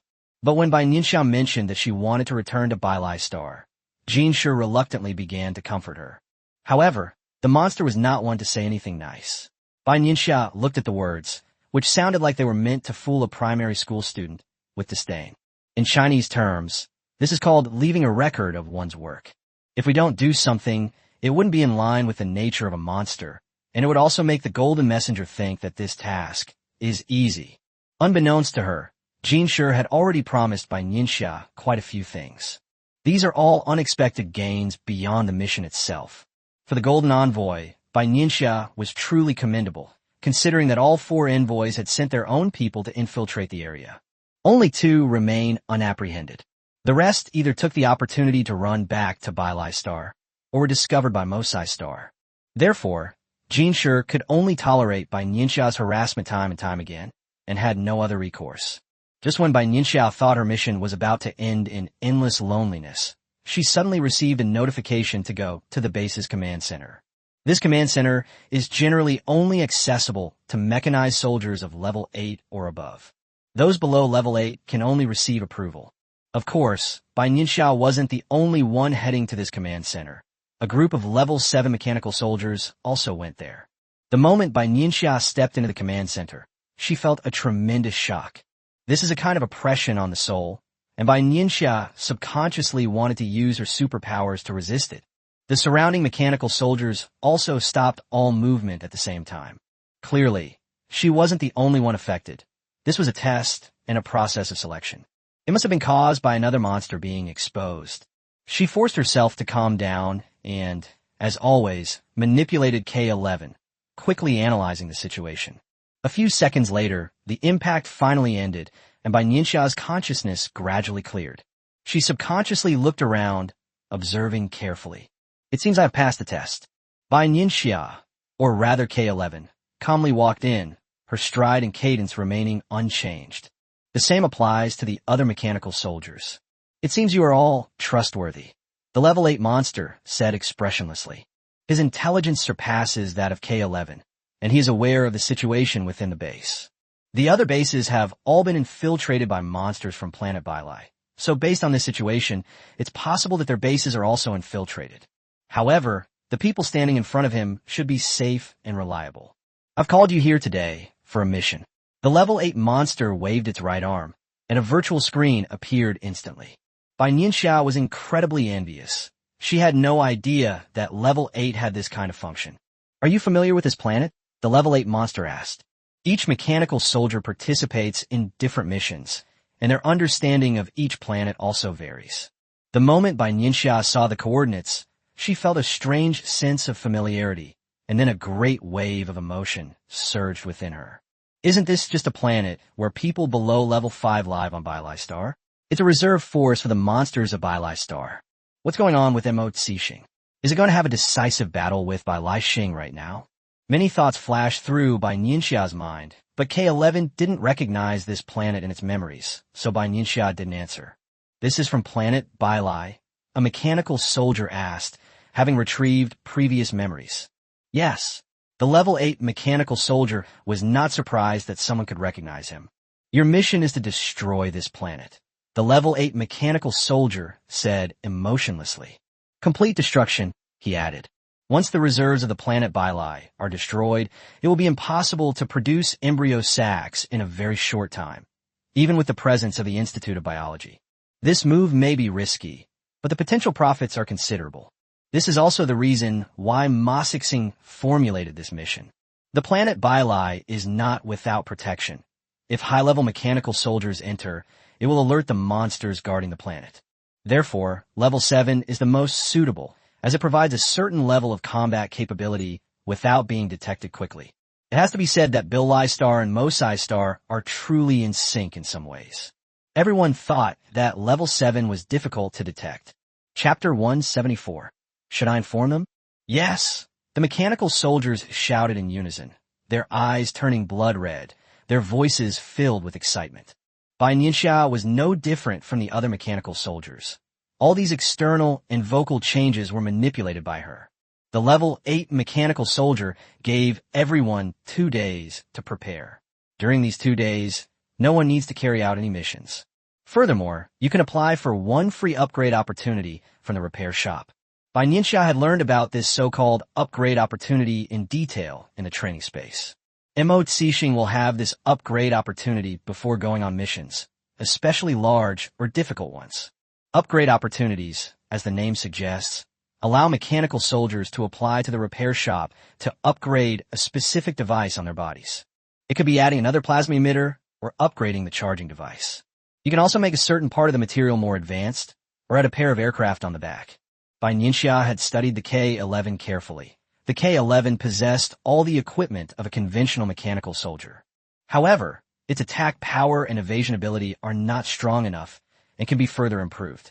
But this so-called upgrade opportunity only comes once, and Bai Nianxia pondered secretly where to use it. Soon, Bai Nianxia received a message from the maintenance depot, instructing the mechanical soldiers participating in the mission to make their selections. Enhanced aircraft, plasma emission arm, core defense shield, laser cut eye. The projects listed above are dazzling, and Bai Nianxia really wants them all. What should I choose? What will allow me to remain safely and permanently infiltrate Mosai Star? Countless thoughts flashed through Bai Nianxia's mind, and she began to eliminate possibilities for herself. Enhanced aircraft are ruled out first. The K-11 is capable of flight. Although its speed is not fast enough, it is sufficient. A plasma-emitting arm? That's not bad. It can increase attack power, but the defensive shield, I wonder how effective it will be. It might even kill you after just one try. Laser eye surgery? That sounds interesting, but after a long time, Bai Nianxia finally made her decision. This is it. Partial body replacement. Bai Nianxia clicked on this option on the virtual screen and confirmed. Body part replacement, although it doesn't sound as amazing as the previous ones. However, Bai Nianxia had previously fought against these mechanical soldiers of Mo Xixing as a monster. Knowing exactly where the monster would attack the mechanical soldier, it was nothing more than the joints between the various parts and the energy device on its chest. In that case, why not install an extra layer of protection for the energy device in your chest? In this way, the security of the K-11 can be improved, making it less likely to be destroyed and killed instantly. For mechanical soldiers, as long as the energy device and code function properly, there's a glimmer of hope. Even without it, Bai Nianxia will fight her way out. Having made her choice, Bai Nianxia slowly walked towards the charging station to replenish the energy in her body. Being unable to move your body, but having your mind constantly thinking is definitely one of the most cruel forms of torture for humans. Sangming, how are you? Bai Nianxia sent a message to Sangming through the spatial imprint. When Sangming successfully entered Bai Lai Star, he called Bai Nianxia to let her know he was safe. However, in the subsequent encounters, either Bai Nianxia was on duty or Sangming was on the battlefield, and they never met again. Bai Nianxia waited listlessly, originally thinking the message would disappear without a trace, but Sangming replied quickly. Nutritional supplements? Upon hearing Sangming mention nutritional supplements, Bai Nianxia subconsciously thought of Blood Breath Star. Oh, perhaps afraid that Bai Nianxia would worry, Sangming sent another message. telling Bai Nianxia that he was being good and had not used any nutrient solution. On the starship, Bai Nianxia solemnly reminded Songming that the kind of rapid strength enhancement methods used on Bai Lai Star were basically products of Blood Breath Star and should not be used. "How are you? Are you injured?" Bai Nianxia asked with concern. Whoa. Although Songming was already able to speak human language, he subconsciously chose the language he was most familiar with when facing Bai Nianxia, whom he was close to. Songming excitedly told Bai Nianxia that he had participated in 2 battles without being injured. Songming was very happy that he was able to personally subdue the mechanical soldiers of Mosai Star, because both Bai Lai Star and Mosai Star are enemies of Blue Star. Yes, great. Even though she couldn't see Songming's expression, Bai Nianxia could imagine how excited he was. Woo-hua! Songming sent another message, saying that he would be careful and that he had grown up and didn't need Bai Nianxia to worry about him anymore. At the same time, Songming reminded Bai Nianxia to be careful. In Songming's view, Bai Nianxia's situation was far more difficult than his own. Bai Nianxia reminded Songming a few more times before ending the chat, and then waited for the long night to end. Finally, dawn broke at the base, and the charging stations finished their work. Bai Nianxia arrived at the repair shop. This was her second visit, but each time she was amazed by its design. Large, gleaming pieces of metal and equipment flashing red light always inspire endless imagination. Following the instructions of the robotic arms, Bai Nianxia lay down on the cold, specially made metal. A burst of white light appeared, and a complete scan of K11 was performed first. "Please confirm if this is a body part replacement." A mechanical voice sounded, and Bai Nianxia selected confirm. Then she closed her eyes and let the robotic arms operate on K11's body.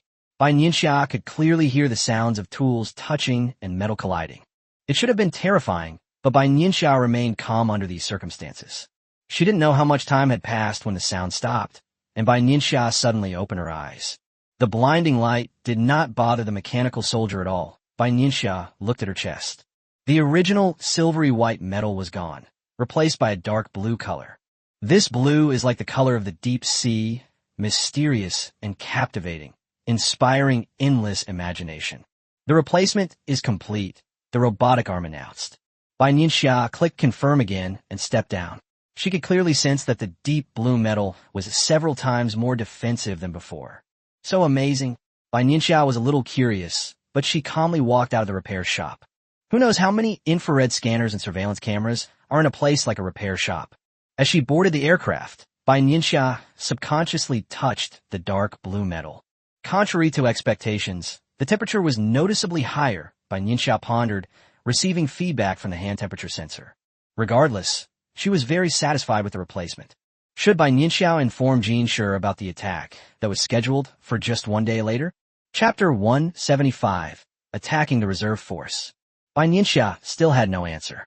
If Bai Lai Star is not informed, and Bai Lai Star's reserves suffer heavy losses, then Mosai Star's advantage on the battlefield will expand infinitely. But if I tell Billy Star, will I be exposed? Numerous thoughts swirled in Bai Nianxia's mind like threads, impossible to unravel. During the hours that K11 was at the charging station, Bai Nianxia's consciousness drifted aimlessly as she kept thinking about what to do. Bai Lai Star's repeated attacks on the base have failed. If this backup force is not available, the situation will only get worse. For China, the mutual restraint between the planets Bai Lai and Mosai is essential for its survival in the cracks between them. If one company truly gains a monopoly, the situation will only worsen. The development of China and the growth of its superhumans require time.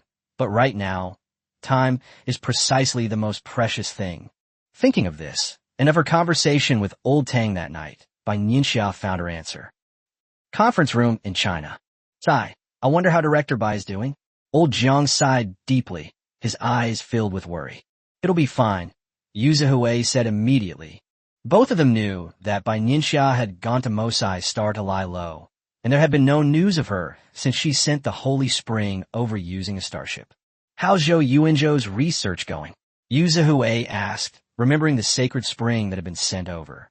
When Bai Nianxia delivered the sacred spring, she left a message stating that the sacred spring was primarily for research by the Academy of Sciences. Although Yu Zhe would be itching to use these sacred springs, he still needed Elder Zhang's permission to do so. No toxic substances were detected in the holy spring. Not even Director Bai's special ability detected anything, old Jiang said softly. Does that mean that the holy spring can be used by superhumans in China? Yu Zhihui clenched his fists excitedly, his tone somewhat excited. Yes. Old Jiang nodded affirmatively.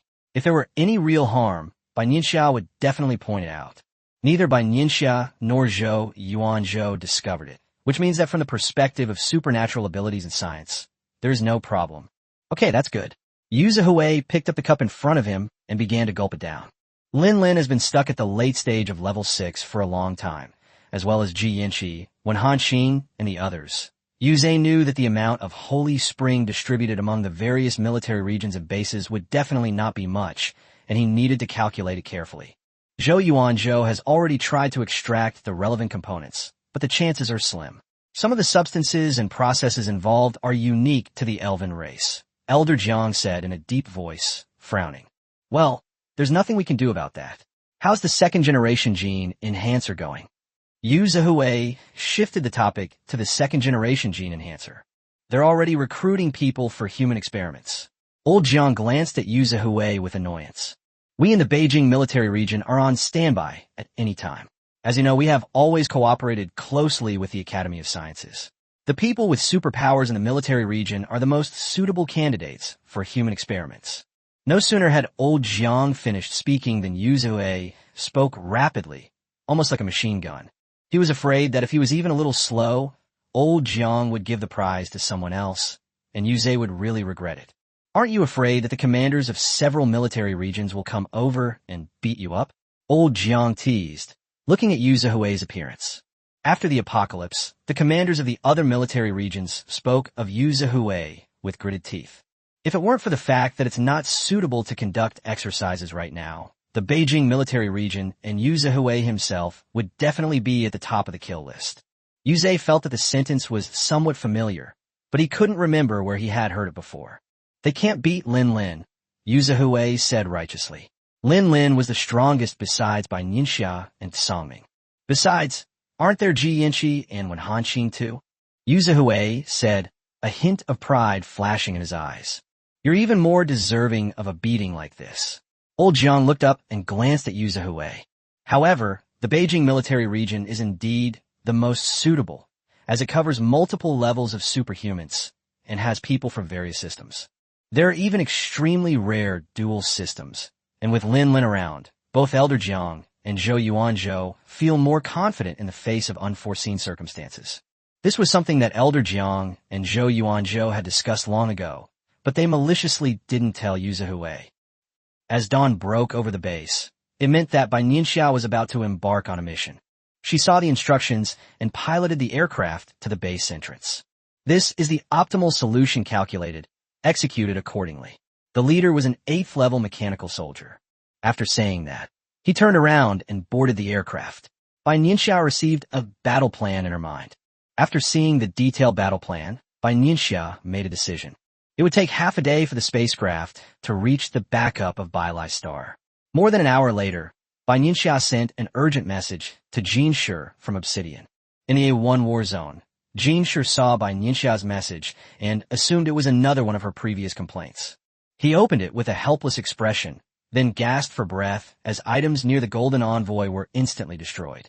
The Golden Envoy's eyes blazed with fury, its fists clenched, and its tentacles stood erect like a fireball. The overwhelming sense of oppression made the monsters around Jin Shi feel threatened, and they began to move away from Jin Shi. Bai Nianxia's message to Jin Shi was simple. Emote Xixing was attacking the reserve forces. These 8 words were enough to drive Jin Shi completely mad. He took out Obsidian and contacted the nearest monsters, ordering them to go to the reserve for support. The areas closest to the reserves are C and B, with level 6 and 7 monsters. It takes some time to get past high-level monsters. He could only guard the A1 war zone. If he left, Mosai Star would definitely launch a major attack. After arranging everything, Jin Shi calmed down a bit and realized that he had not felt any large-scale changes in energy. That means Emote Xixing wouldn't send high-level mechanical soldiers. Otherwise, he would definitely have noticed. Level 9 monsters and mechanical soldiers were kept at bay, and level 8 monsters were also under close surveillance. The large-scale mobilization of level 8 mechanized soldiers could not escape his notice. Billy Star wasn't completely unprepared for the reserve forces. Even a level 7 mechanical soldier would need time to force their way through the reserve forces' defenses. Hopefully, the monsters in Area B will arrive in time. Jinshi had many thoughts running through his mind, and then told the other 3 envoys the news. However, the strongest beings from Bai Star and Mosai Star are currently locked in a fierce battle, and the outcome remains uncertain. The king did not want these things to interfere with their king. Their king doesn't need to worry about these trivial matters. The battlefield where the king is what matters most. Jinshi secretly thought that this was also an agreement among the 4 envoys. Unless something extremely serious happened, they should not interfere with the king. Chapter 176, The Hunt. Jinshi had no idea where the mechanical soldiers from Moci Star were. So he sent a message to Bai Nianxia. Bai Nianxia said that she learned about Mo Cixing's plan by chance, that she did not participate in the mission, and that she did not know the exact location of the mechanical soldiers. This was also part of Bai Nianxia's plan. If Jinshi knew that she had participated in this event, no matter what, she would still have a grudge. No one can accept harming their own kind. What if they were the next one to do so? In that case, it's better to keep it a secret from the beginning. A few minutes later, the mechanical soldier put away the aircraft and began to cautiously approach the planet. According to the battle plan, K-11 should be positioned to provide support, which Bai Nianxia was very satisfied with. Assisting is great. It allows for both offense and defense, and if danger arises, there's still a chance to evacuate. Although he had not completed the mission assigned by Jinshi to infiltrate Mosai Star. But I've done Jinshi such a big favor. It's enough to report back to me. Bai Nianxia still had the leisure to think about it. Just then, the planet's alarm was triggered, detecting the presence of mechanical soldiers, and the entire planet went into defensive mode. These monsters have finally developed brains, the leading level 8 mechanical soldiers sneered. Given the nature of the planet bile, they would disdain using such technology for defense. What the level 8 mechanical soldier didn't know was that this was something Jinshi had just arranged when Bai Nianxia reminded him. Upon seeing the message from Obsidian, Jinshi knew that the information provided by Bai Nianxia was correct. Mosai Star really did attack the reserve forces of Bai Star. Jin gripped the Obsidian tightly in his hand, his eyes blazing with undisguised fury. Mo Cixing's actions are utterly despicable. If they succeed, Belize will essentially lose its reserve forces. Although the Institute of Biology can nurture embryonic sacs, not every low-level monster can grow into one. This requires constant resources and training. Mo Cixing, you've really gone too far. Jinshi's disgust for Mo Cixing reached its peak. If he hadn't already been a level 9 monster and still retained some rationality, preventing himself from easily leaving this war zone, he probably would have directly stormed into the base. Just as Jin was filled with boundless rage, the battle officially began. A massive defensive shield rose above the planet, enveloping the entire planet. The protective shield emitted a faint white light, giving it a somewhat mysterious appearance. Bai Nianxia's eyes lit up. A planetary defense shield. What a great thing. She wanted one too. Just as Bai Nianxia was feeling sentimental, the mechanical soldiers began to move. Countless plasma beams struck the planet's defensive shield like a shower of flowers. Focus your attack on one point, the level 8 mechanical soldier commanded. This defensive shield is a product of Mosai Star, and the level 8 mechanical soldiers are well aware of its weaknesses. Upon hearing the command, all the mechanical monsters aimed their cannons at the dimmest spot.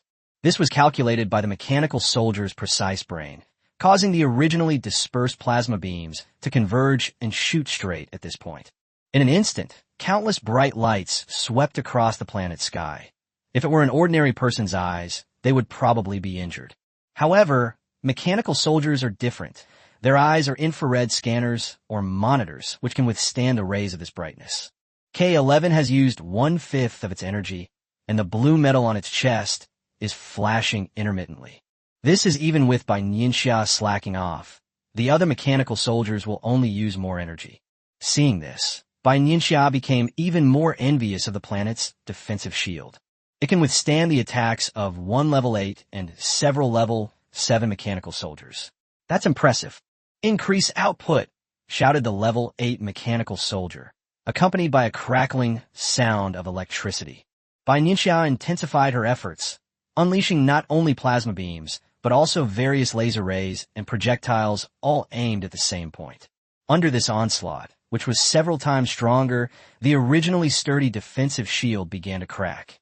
Then, in the next second, with lightning speed, the defensive shield cracked.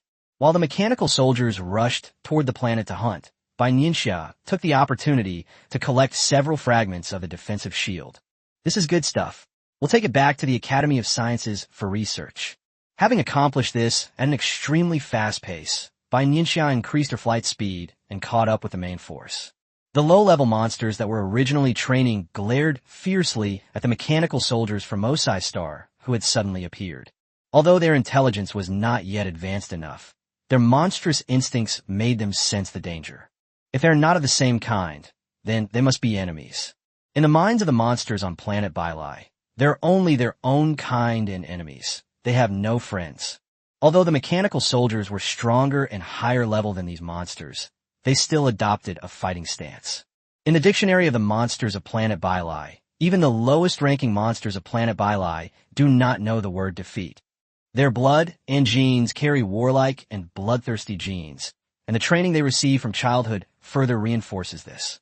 Let's get started and hurry up, the level 8 mechanical soldier said, leading the charge. Upon seeing this, the other mechanical soldiers simultaneously raised their arms, and several beams of light shot out from the cannons on their arms. Each beam of light meant the death of a monster. There is absolutely no sense of accomplishment. These low-level monsters had no chance of survival against the level 7 mechanical soldiers.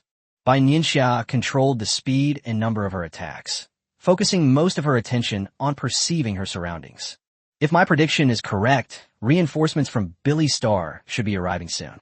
The surrounding area was filled with the howls of monsters, and green pus and blood stained K-11's body. Bai Nianxia was somewhat disgusted, but there was nothing she could do. The mechanical soldiers of Mosai Star, who were the main attackers, spared no effort. No longer satisfied with plasma beams, they had begun emitting laser clusters. Each laser beam takes the lives of hundreds of monsters. However, the laser beam consumes a great deal of energy from the mechanical soldiers. Bai Nianxia was merely an accomplice. She would never have done such a thing. It is visibly clear that the number of reserve monsters is decreasing, and this planet is about to become a hellish inferno. Every second, monsters are dying, but they keep charging up wave after wave to fight against the mechanical soldiers. This kind of combat awareness is terrifying. Bai Nianxia thought to herself as she looked at the blood-red eyes of the various monsters. Some of the monsters charging at the front already had wounds the size of bowls on their bodies. Some had several tentacles cut off, their eyeballs hanging on their faces, yet they still staggered to their feet. Just as Bai Nianxia was feeling sentimental, she keenly sensed something. Chapter 177, Immo Tseishing, has arrived. The reinforcements from planet Bylai have arrived. Just as Bai Nianxia realized this, the level 8 mechanical soldier leading them also sensed that something was wrong. Retreat quickly. The level 8 mechanical soldier took the lead and threw several highly destructive high-energy particle weapons.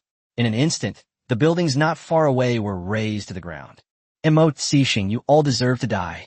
The monsters from planet Bylai have arrived, led by a level 7 monster, followed by hundreds of level 6 monsters.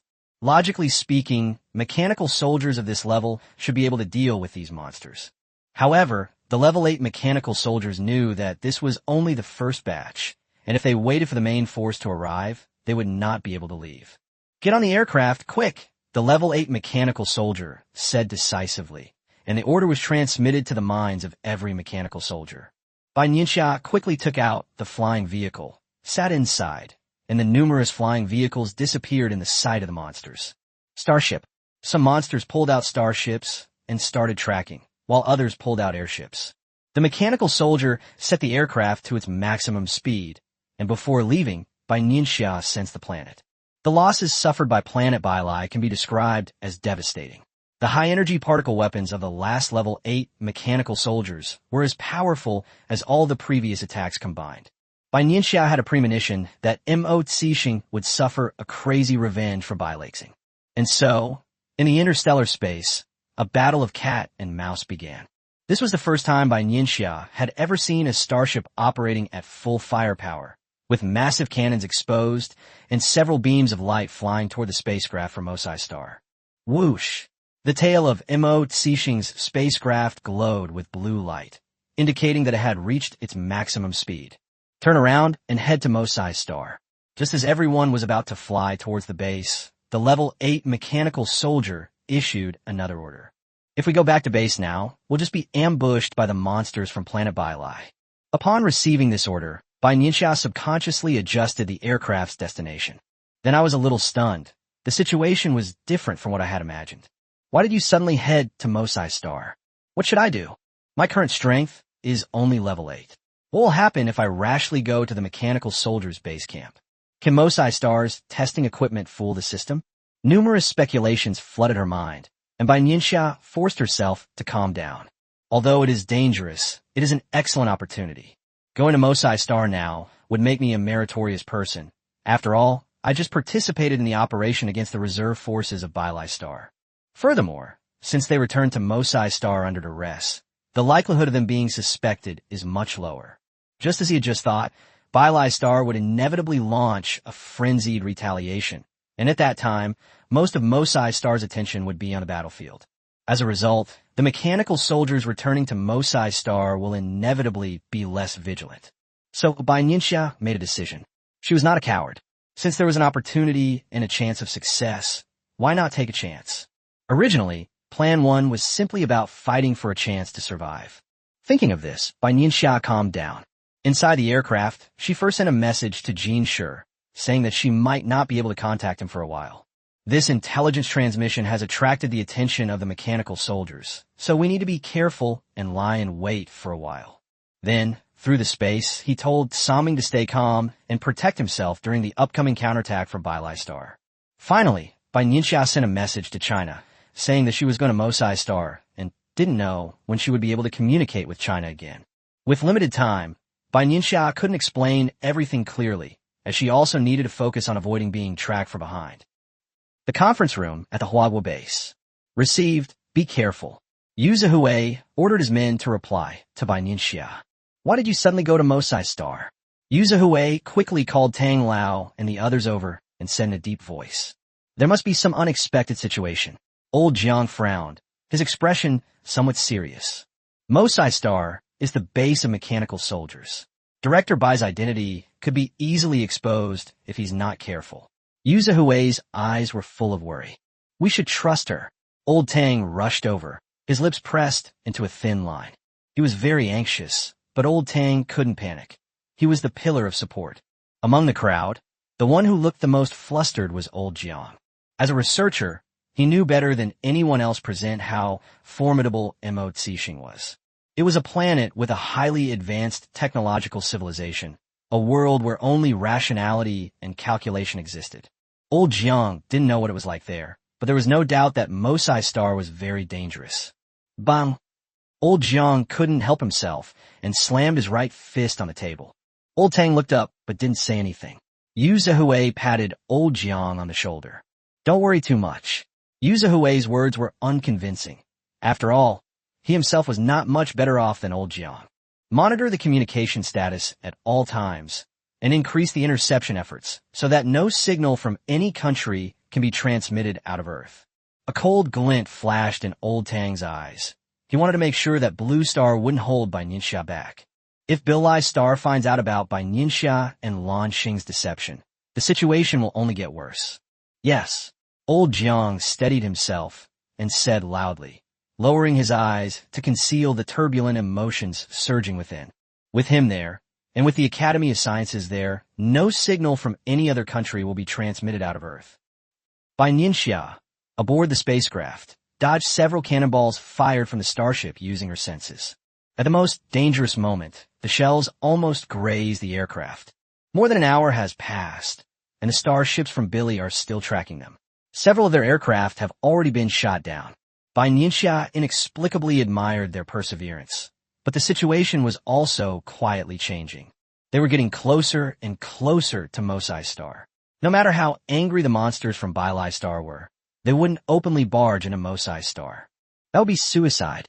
No matter how meticulously the mechanical soldiers of Mosai Star are arranged, it is impossible for them to break into the capital of Bai Star before the battle is over. Their plans and arrangements were all aimed at the reserves. Mo Tsixing wouldn't dare to target the capital. So, just 1 hour before we were about to reach Mosai Star, the number of cannonballs behind the aircraft suddenly increased. This was more like the impotent rage of Billy Star. They knew in their hearts that they could no longer pursue the matter. Trash is trash. Through the aircraft's communication channel, Bai Nianxia heard the level 8 mechanical soldiers' disdainful words. Bai Nianxia's expression remained unchanged. She needed to prepare herself for the challenges to come. What exactly is Mo Tsixing like? Mo Tsixing Bai Nianxia has arrived. Chapter 178, Arrival on Mosai Star. Finally, the spacecraft drew ever closer to Mosai Star. Bai Nianxia also began to glimpse the true nature of this mysterious planet. From the outside, Mo Tsixing appeared to be shrouded in a layer of black mist, mysterious and dangerous. Compared to other dazzling planets, Mosai Star is not particularly outstanding. But it was on this very planet that advanced technology and civilization were born, Bai Nianxia thought with some emotion. As they drew closer, Bai Nianxia clearly sensed the dense array of weapons deployed above the planet. Bai Nianxia didn't know the specific names and functions of these weapons, but as an 8th level ability user, she felt extremely threatened. Countless rays of light swept across Bai Nianxia's aircraft, making her inexplicably nervous. In fact, the launch port was already aimed at them when they approached Mosai Star. This is one of the reasons why Bai Nianxia just felt threatened. The aircraft's speed began to decrease spontaneously, preparing for landing. The spacecraft hovered in the sky above Mosai Star, and then flew off in a certain direction. Bai Nianxia knew that they were looking for a suitable charging device. Finally, the spacecraft landed, and Bai Nianxia was able to catch a glimpse of the entire Mosai Star. It looks like a planet made of metal, with a shimmering silver-white color. Unlike the sky of Blue Star, there is a huge device in the sky of Mosai Star. It's like a shell enveloping the city. Bai Nianxia had learned about this in the training space before. It was a defensive device that could detect intrusions by foreign spacecraft, and was an important line of defense for Mosai Star. The buildings on Mosai Star are much taller than those on Bai Star, and each building is covered with a liquid metal coating. It should be able to provide some minor repair, but I don't know how effective it will be. Compared to when she was on Earth, Bai Nianxia now has a deeper understanding of these technologies. Even if she doesn't fully understand them, she can guess most of them. The cabin door of the aircraft Bai Nianxia was opened, and Bai Nianxia, like the other mechanical soldiers, quickly stepped out. Overall, this mission was quite successful. Now that we're home, everyone can get some rest, the level 8 mechanical soldier said calmly. Since the mechanical soldier's expression didn't change at all, even Bai Nianxia couldn't tell whether it was a real success or a fake one. Everyone dispersed, and Bai Nianxia's mind conjured up a topographical map of Mo Tsixing City. This was also obtained in the training space previously. Bai Nianxia looked at Mo Tsixing's buildings with great interest, while overhead was a neatly arranged river of drones. It should be a cargo drone, Bai Nianxia quickly judged, because these drones operate according to predetermined programs, have a very low level of intelligence, and cannot fight independently. In addition, there are several huge structures in the city, and Bai Nianxia intuitively felt that these structures were very important. There is no other reason than that I sense several dangerous auras around me, most likely guarded by level 8 or even level 9 mechanical soldiers. Energy device. This was Bai Nianxia's first reaction. It couldn't possibly be the storage location for core code. It was too blatant. Furthermore, these devices are too large to be easily hidden and are unsuitable for storing core code. That should be an equally important energy device, and it might even carry a destruction system. Many thoughts flashed through Bai Nianxia's mind. These devices were dangerous, and at least she couldn't get close to them right now. The rest schedule has been finalized. Bai Nianxia clicks to view it. The first task for Bai Nianxia after returning to Mosai Star was to go to the repair shop for inspection. It was probably more than a simple inspection. The attack on the reserve forces did not go as smoothly as Ma Xixing had anticipated and calculated. Mo Tsixing couldn't possibly be completely without suspicion. Calling it an inspection was more like a screening. Bai Nianxia returned to the K11 charging station and thought to herself, the energy value of K11 continues to rise. After this battle, the progress bar is about to reach its maximum, which means that K11 is about to upgrade to level 8. For Planet Bylai, this battle resulted in the loss of many low-level monsters. For Mosai Star, the next thing that is bound to happen is the crazy retaliation from Bylai Star. But so what? It's beneficial to Bai Nianxia and to China. In this situation where the combat power of Bylai Star and Mosai Star is being depleted from each other, Bai Nianxia only hopes that there will be as many as possible. It was another extremely silent night, and Bai Nianxia waited for the day to come as always. Bai Nianxia was curious about what the repair shop on Mosai Star was like, but she knew even more clearly in her heart that this was a test for herself. Before going in, Bai Nianxia lowered her mental activity, trying her best not to give herself away. The maintenance facility on Mosai Star occupies a vast area, and the overall color of the building is black. As soon as Bai Nianxia got close, she inexplicably felt a chill. She clearly felt several devices and beams of light sweeping across K11's body. She had no doubt that if she made any wrong move, she would be killed instantly. The repair shop only contains constantly running robotic arms and repair robots. Bai Nianxia controlled K11 to lie on a specially made metal bed, and it was transported to the appropriate place by a conveyor belt like a commodity. Beep. Identity verification successful. Conduct a second verification. Upon hearing this so-called re-verification, Bai Nianxia held her breath, controlling herself to not reveal the slightest abnormality. Hopefully, the chip can slip through the cracks. Verification successful. Scanning in progress. Scan successful. Number K11, level 7, 19% of right arm damage back. Bai Nianxia felt K11 enveloped in a burst of white light, followed by a series of crackling sounds. The sounds of metal rubbing and instruments colliding were heard, but at this moment, K11's eye scanner was removed, which was equivalent to temporary blindness. In the special place of the repair shop, Bai Nianxia dared not use her senses and could only silently endure it. At this moment, it's as if all 5 senses are shut down, which is frankly an extremely dangerous situation. Bai Nianxia could only calm herself down and wait patiently. I don't know how much time passed, but in the darkness, people's perception of time always varies slightly. Repair complete. Finally, the mechanical voice that Bai Nianxia had previously found annoying now sounded incredibly beautiful. Finally, the infrared scanner was reinstalled, and Bai Nianxia regained control of K11's body. Bai Nianxia quickly got off the metal bed.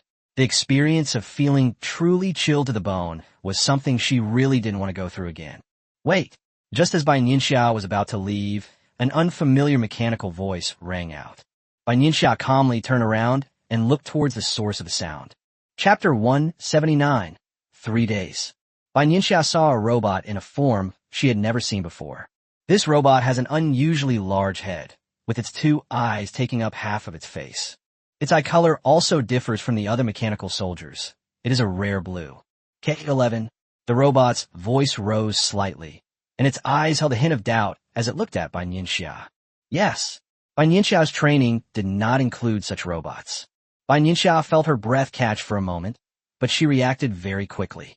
You cannot have any flaws. Take a few steps forward, the robot said calmly.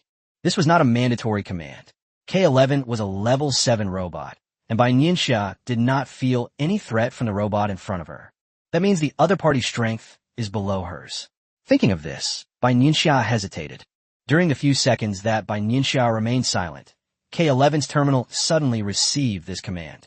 Helpless, Bai Nianxia could only follow the robot's instructions and move forward. Bai Nianxia had some guesses about the identity of the robot in front of her. If it's not due to combat strength, then it must be due to research and development capabilities. After all, Mosai Star is a technological planet. The robots in front of us are not strong in combat, but they have higher authority, which must be related to this. Bai Nianxia had just positioned herself in K11 when she felt a beam of laser shot towards her. Instinctively, I activated my defenses. Don't resist. The robot in front of me stared straight at me. With all defensive measures abandoned, Bai Nianxia was forced to accept the laser beam's pursuit. It wasn't just about the exterior, it also penetrated deep into K11's body, because Bai Nianxia detected traces of lasers inside K11's body. Fortunately, a chip was injected. This was Bai Nianxia's only thought at the moment. The existence of the chip would allow her to control K-11's body more smoothly. Not only that, it will also greatly reduce the risk of exposure. Thanks to the chip, no matter what Bai Nianxia was thinking, her body would not undergo any major changes. Strange. The robot standing in front of Bai Nianxia looked at the seemingly normal numbers on the virtual screen and said in a low voice, "That shouldn't be the case. I detected a trace of aura on this mechanical soldier that doesn't match Mo Cixing's. Where did you come from?" Despite his high level of authority, he couldn't arbitrarily probe the missions carried out by the mechanical soldiers. In the reserve operations of planet Bai Nianxia replied obediently, "There's nothing to hide. On Mosai Star, this is something to be proud of." That's also a possibility. Seeing this, the robot withdrew its beam and nodded slowly. He knew about this operation. Countless low-level monsters on planet Byra had died. Perhaps it's because I killed too many monsters and it's become tainted with some unclean energy. The robot, being exceptionally sensitive to these auras, nodded and waved for Bai Nianxia to leave. Bai Nianxia decisively left the repair shop. "Team leader, is there a problem?" A voice came from the surroundings right after Bai Nianxia left. "These are robotic arms that have just been inspected. Most of them are level 2 or 3, and they have basic intelligence." "No." The robot, referred to as the team leader, shook its head and didn't say anything more. Although he is not of high rank, his intelligence far surpasses that of high-ranking mechanical soldiers. This is because a bug appeared in his core code during operation. However, he was lucky enough that this loophole made him extremely intelligent and allowed him to learn things much faster than other robots. So he was assigned to the repair shop. He believed in the power of technology. If the beam penetrated deep into the mechanical soldier's body and found no problems, then there were no problems. In this group leader's cognitive structure, nothing can exist that contradicts science. Everything is subject to the eyes of technology, so there's nothing wrong with K-11. Bai Nianxia walked out of the repair shop at her usual pace. "Fortunately, I am now in the body of a mechanical soldier. If I were still in human form, given the situation just now, it would be impossible for me not to have any physiological changes.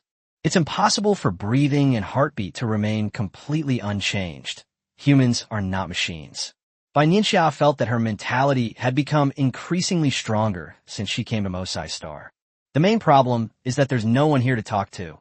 It's even more isolated and helpless than on planet Byra.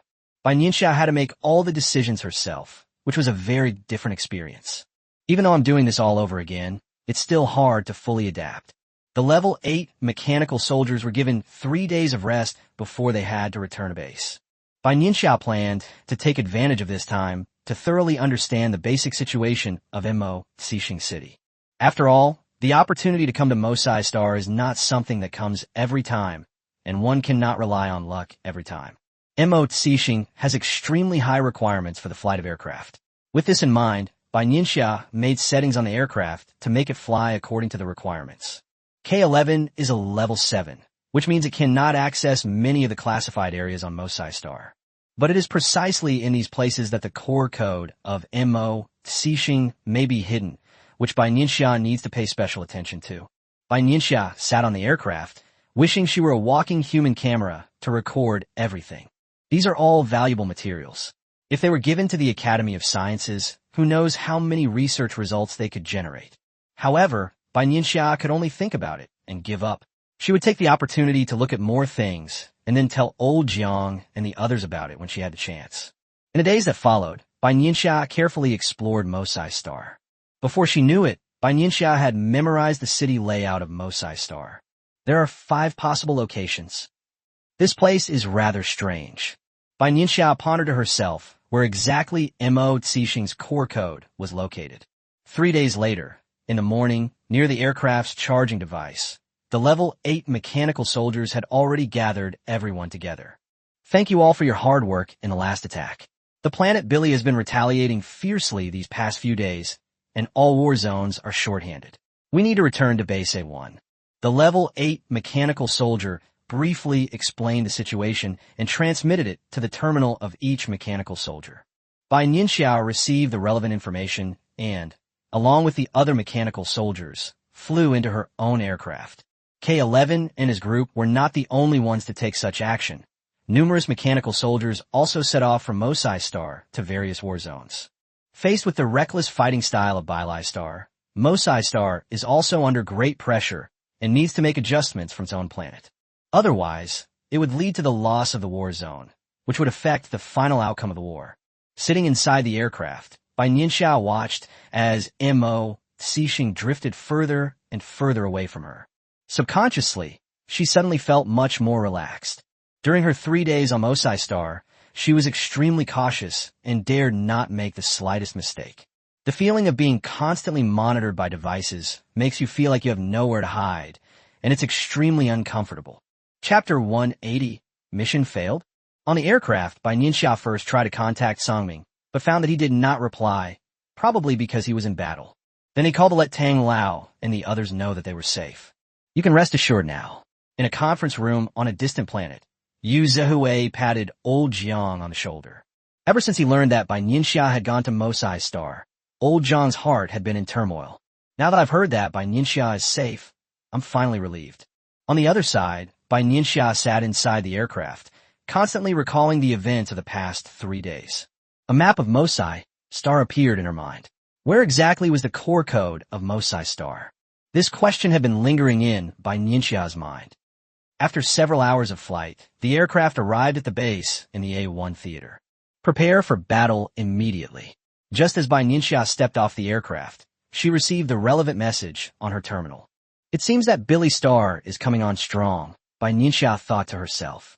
Bai Nianxia's prediction was correct. The 4 envoys were furious and launched fierce attacks in various war zones. The remaining soldiers were filled with righteous indignation upon learning that the reserves had been attacked. The once valiant warriors of Bai Star are now charging forward with even greater ferocity. Bai Xing's fearlessness and disregard for injury drove Mo.Ci Xing mad. A battle where costs are disregarded is impossible on Mosai Star. Although Bai Xing's rage was within Mo.Ci Xing's expectations, Mo.Ci Xing did not anticipate it to be to this extent. Outside the base gates, monsters from planet Bai are launching an attack.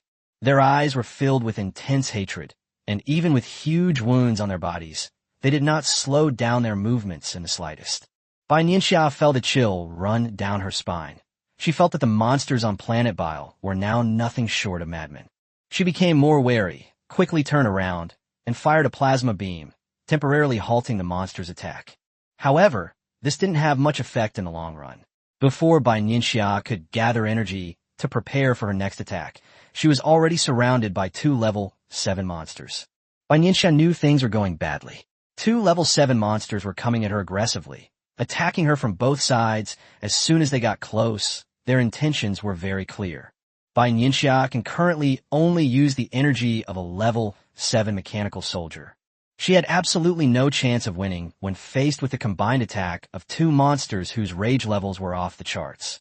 Left with no other choice, she could only use laser weapons to fight off the monsters while searching for other mechanical soldiers to help her.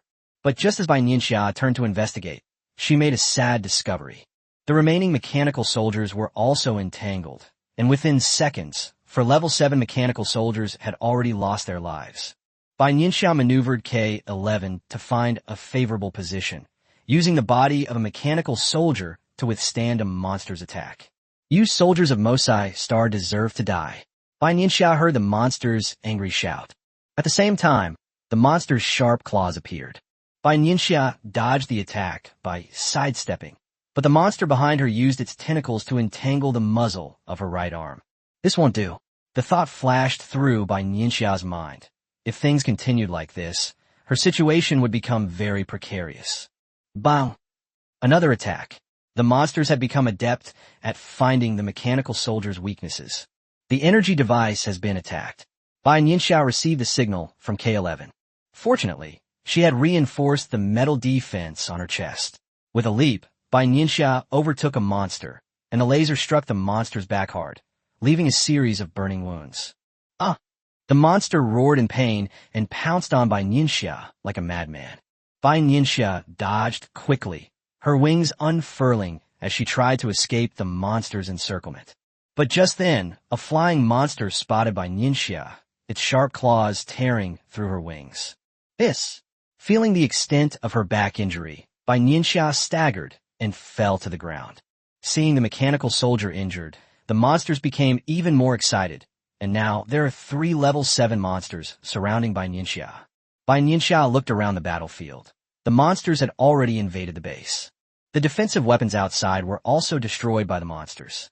Bai Nianxia's mind raced as she tried to figure out what to do. Just then, a stream of dark green viscous liquid shot towards Bai Nianxia's chest with lightning speed. The blue metal on her chest made a hissing sound and softened slightly in Bai Nianxia's incredulous gaze. Corrosive? Bai Nianxia sensed that the energy device had been damaged, and K11's body had suffered severe injuries. My control over this body is constantly weakening. Bai Nianxia was startled when she recalled what Jinshi had told her. Without further hesitation, she turned around abruptly, took the chip out of K11's body, and threw it toward the base's gate. A tremendous noise reached everyone's ears, and the mechanical soldiers and monsters, who had been locked in fierce combat, all turned to look in the direction of the base. The crumbling gate was completely destroyed, and many buildings within the base were damaged. As expected of a level 9 monster's full-force attack, the mechanical soldiers and monsters near the base were all injured to varying degrees. However, the most severely damaged were definitely the mechanical soldiers of Mosai Star, because they were the closest to the location of the attack. The moment the chip was taken out, K11's body vanished instantly. While everyone's attention was focused on the attack, Bai Nianxia quickly transformed into Shi Tongtua's appearance. Charge! Charge! The roars of monsters came from somewhere, and all the monsters, like small mountains, rushed towards the base on Mosai Star. Bai Nianxia took out an airship from her spatial button and piloted it towards Area A. Inside the airship, Bai Nianxia clutched her chest, panting heavily. Although she was only possessing K11's body, the action she had just performed had taken a heavy toll on Bai Nianxia. Inside the command center in Area, Jinshi suddenly opened his eyes, seemingly sensing something. Then he quickly stood up and looked in a certain direction. This power felt strangely familiar, Jinshi thought subconsciously. The monsters and mechanical soldiers in the A1 war zone could not possibly possess such power. What could it be? Just as Jin was guessing, he sensed Shi Tongtua's aura. How could that be? We've been discovered. Jinshi now understands that it was a means he left for Shi Tongtua to save his life. The combined attack of 4 level 9 monsters could indeed break through the defenses of the Mosai Star base. It seems that Zone A1 belongs to planet Byra. Finally, Bai Nianxia's airship appeared in Area A and headed towards the direction of the Golden Envoy. What exactly happened? Before Bai Nianxia could even stand up straight, Jinshi asked anxiously. Did the only seedling I sent to Mosai Star fail? Upon hearing this, Bai Nianxia looked at the Golden Envoy with a resentful expression. Chapter 181, Complaining. What happened? It's because the monsters under your command attacked too fiercely, and K11 couldn't withstand them at all. My lord, just now, Bai Nianxia chattered on, recounting the entire incident. Of course, in Bai Nianxia's account, she was passively defending against the monster. Bai Nianxia could barely hide the grievances in her eyes as she spoke. What's going on here? What a terrible teammate. Absolutely terrible teammate. Bai Nianxia was speechless, utterly unable to express her anger. Who would have thought that after painstakingly infiltrating Mosai Star's base, he would end up being injured by his own people? After listening to Bai Nianxia's story, Jinshi's face turned as colorful as a palette. It was colorful, but eventually turned into pitch black. He clenched his right fist, wishing he could give the monsters who were besieging Bai Nianxia a good beating. My lord, I finally managed to... Bai Nianxia began to recount her painful life at the base. Sir, do you know that the charging device cannot be moved at all? If I had known it would turn out like this, I shouldn't have taken on this mission.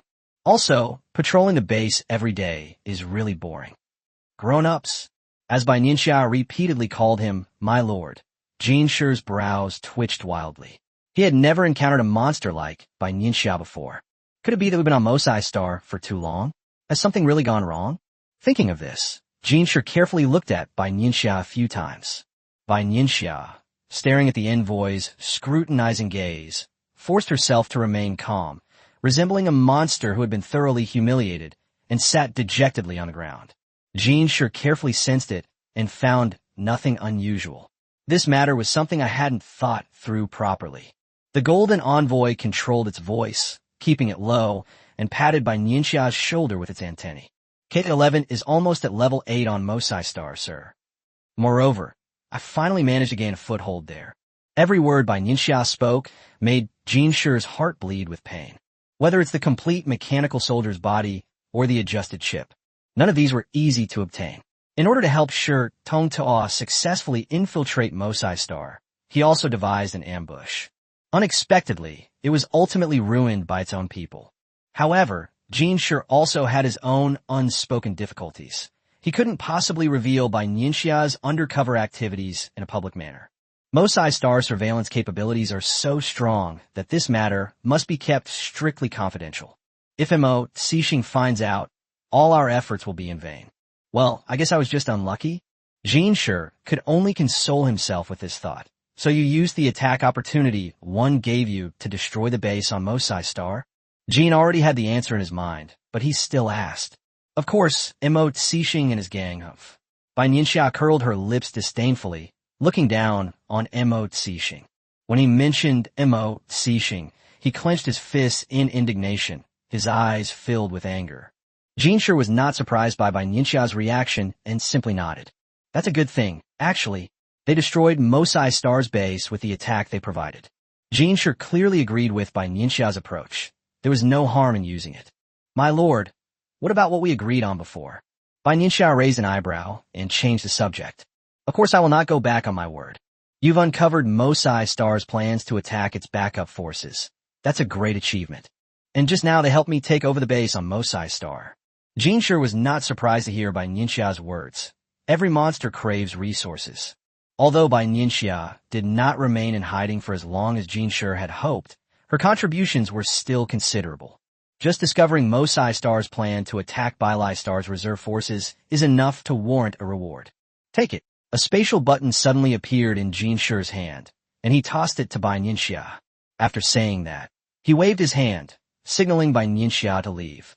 The base on Mosai Star in a one-war zone has been captured, and he needs to carefully analyze the situation that follows. Bai Nianxia got what she wanted and obediently bowed as she left. She quickly returned to her room and eagerly opened the space button. I received it. I received it. Bai Nianxia looked at the densely packed supplies in her spatial storage, her eyes full of smiles. Moreover, these supplies were not stolen by themselves, but were obediently delivered by the Golden Envoy. Thinking of this, Bai Nianxia became even more satisfied. Isn't it better to have supplies delivered to your door by the enemy? Bai Nianxia looked at each item one by one, including the hibernation pods promised by the Golden Envoy. Because this item wasn't traded on the trading platform, Bai Nianxia specifically requested a dormant storage unit. For Jin Shi, hibernation pods were not important. Bai Nianxia wanted them, and he even generously gave her two. Besides that, there were all sorts of equipment, dozens of airships, and several starships. These were all small things in Jin Shi's eyes, and he gave them in very generous quantities. Looking at the few drops of blood essence shining brightly in the spatial button, Bai Nianxia frowned slightly. She sighed deeply. Giving this thing would have been worse than giving more equipment. But these thoughts could only remain in his mind. For the Golden Envoy, essence blood was the most precious thing. He was able to produce these few drops only after discussing them at length with the other three envoys. I only gave it to him because Bai Nianxia provided the information. If he knew that Bai Nianxia disliked the essence blood he valued so much, he would be furious. After organizing the supplies, Bai Nianxia took out obsidian and saw the increase in Bai Lai coins and contribution points inside. To put it bluntly, Bai Nianxia is probably one of the monsters with the most Bai Lai coins and contribution points on the entire Bai Lai Star right now. For the intelligence he provided, Jin Shi gave Bai Nianxia tens of thousands of Bai Lai coins and thousands of contribution points. To earn this amount of contribution points, one might have to kill hundreds of mechanical monsters. Seeing this number, Bai Nianxia smiled with satisfaction. Not bad, not bad. These tens of thousands of peer coins are enough for me to splurge for a while. On her first night back, Bai Nianxia lay in her hibernation pod and closed her eyes contentedly. Bai Nianxia slept for a long time, and when she opened her eyes, it was already bright daylight. Bai Nianxia piloted the airship to the trading station in area where there were many monsters that had just come down from the battlefield. Most of the monsters were injured. Those with minor injuries gritted their teeth and endured until they reached the hibernation chamber, while those with serious injuries used nutrient solutions. The trading post in Area A was naturally not as complete and luxurious as the one built in the capital. However, for Bai Nianxia, anything that can be exchanged is fine. At the trading station, Bai Nianxia first exchanged all the unfamiliar items.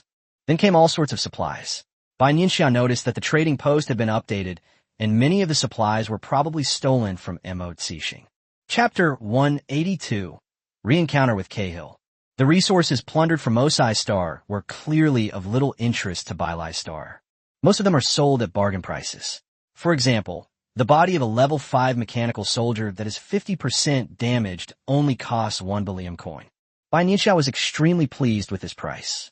Who benefits from this? She's the one who got the good deal. The monsters of Bailai Star's lack of appreciation for value, or their arrogance, are, to some extent, only beneficial to Bai Nianxia. With this in mind, Bai Nianxia swept all the supplies in the trading station clean, and surprisingly still had more than 1,000 bear coins left. Sure, Tong Tua? Hearing a monster calling her, Bai Nianxia turned around in confusion and saw a familiar figure. Cahill, you're injured. Bai Nianxia quickly retracted her spatial button, her eyes full of concern. Cahill's situation at this point seemed really bad. His right tentacle had been severed, and he had a huge scar on his left arm. It's nothing. I'll just lie in a hibernation pod for a few days and drink a nutrient solution, Cahill said nonchalantly, despite the pain. If you ignored Cahill's grimacing as he spoke, Bai Nianxia would really believe he was all right. Then what are you doing at the trading post? Bai Nianxia asked Cahill, puzzled. He's already half dead. Why is he coming to the trading station at this time? Seemingly reminded by Bai Nianxia's words, Cahill quickly rushed to the exchange screen and started clicking on something. Bai Nianxia lowered her eyes, concealing the turmoil within them, and waited quietly. Luckily, it wasn't swapped out. Cahill came out shortly after, showing off what he was holding. Bai Nianxia took a closer look, barely managing to suppress her laughter, though her lips twitched.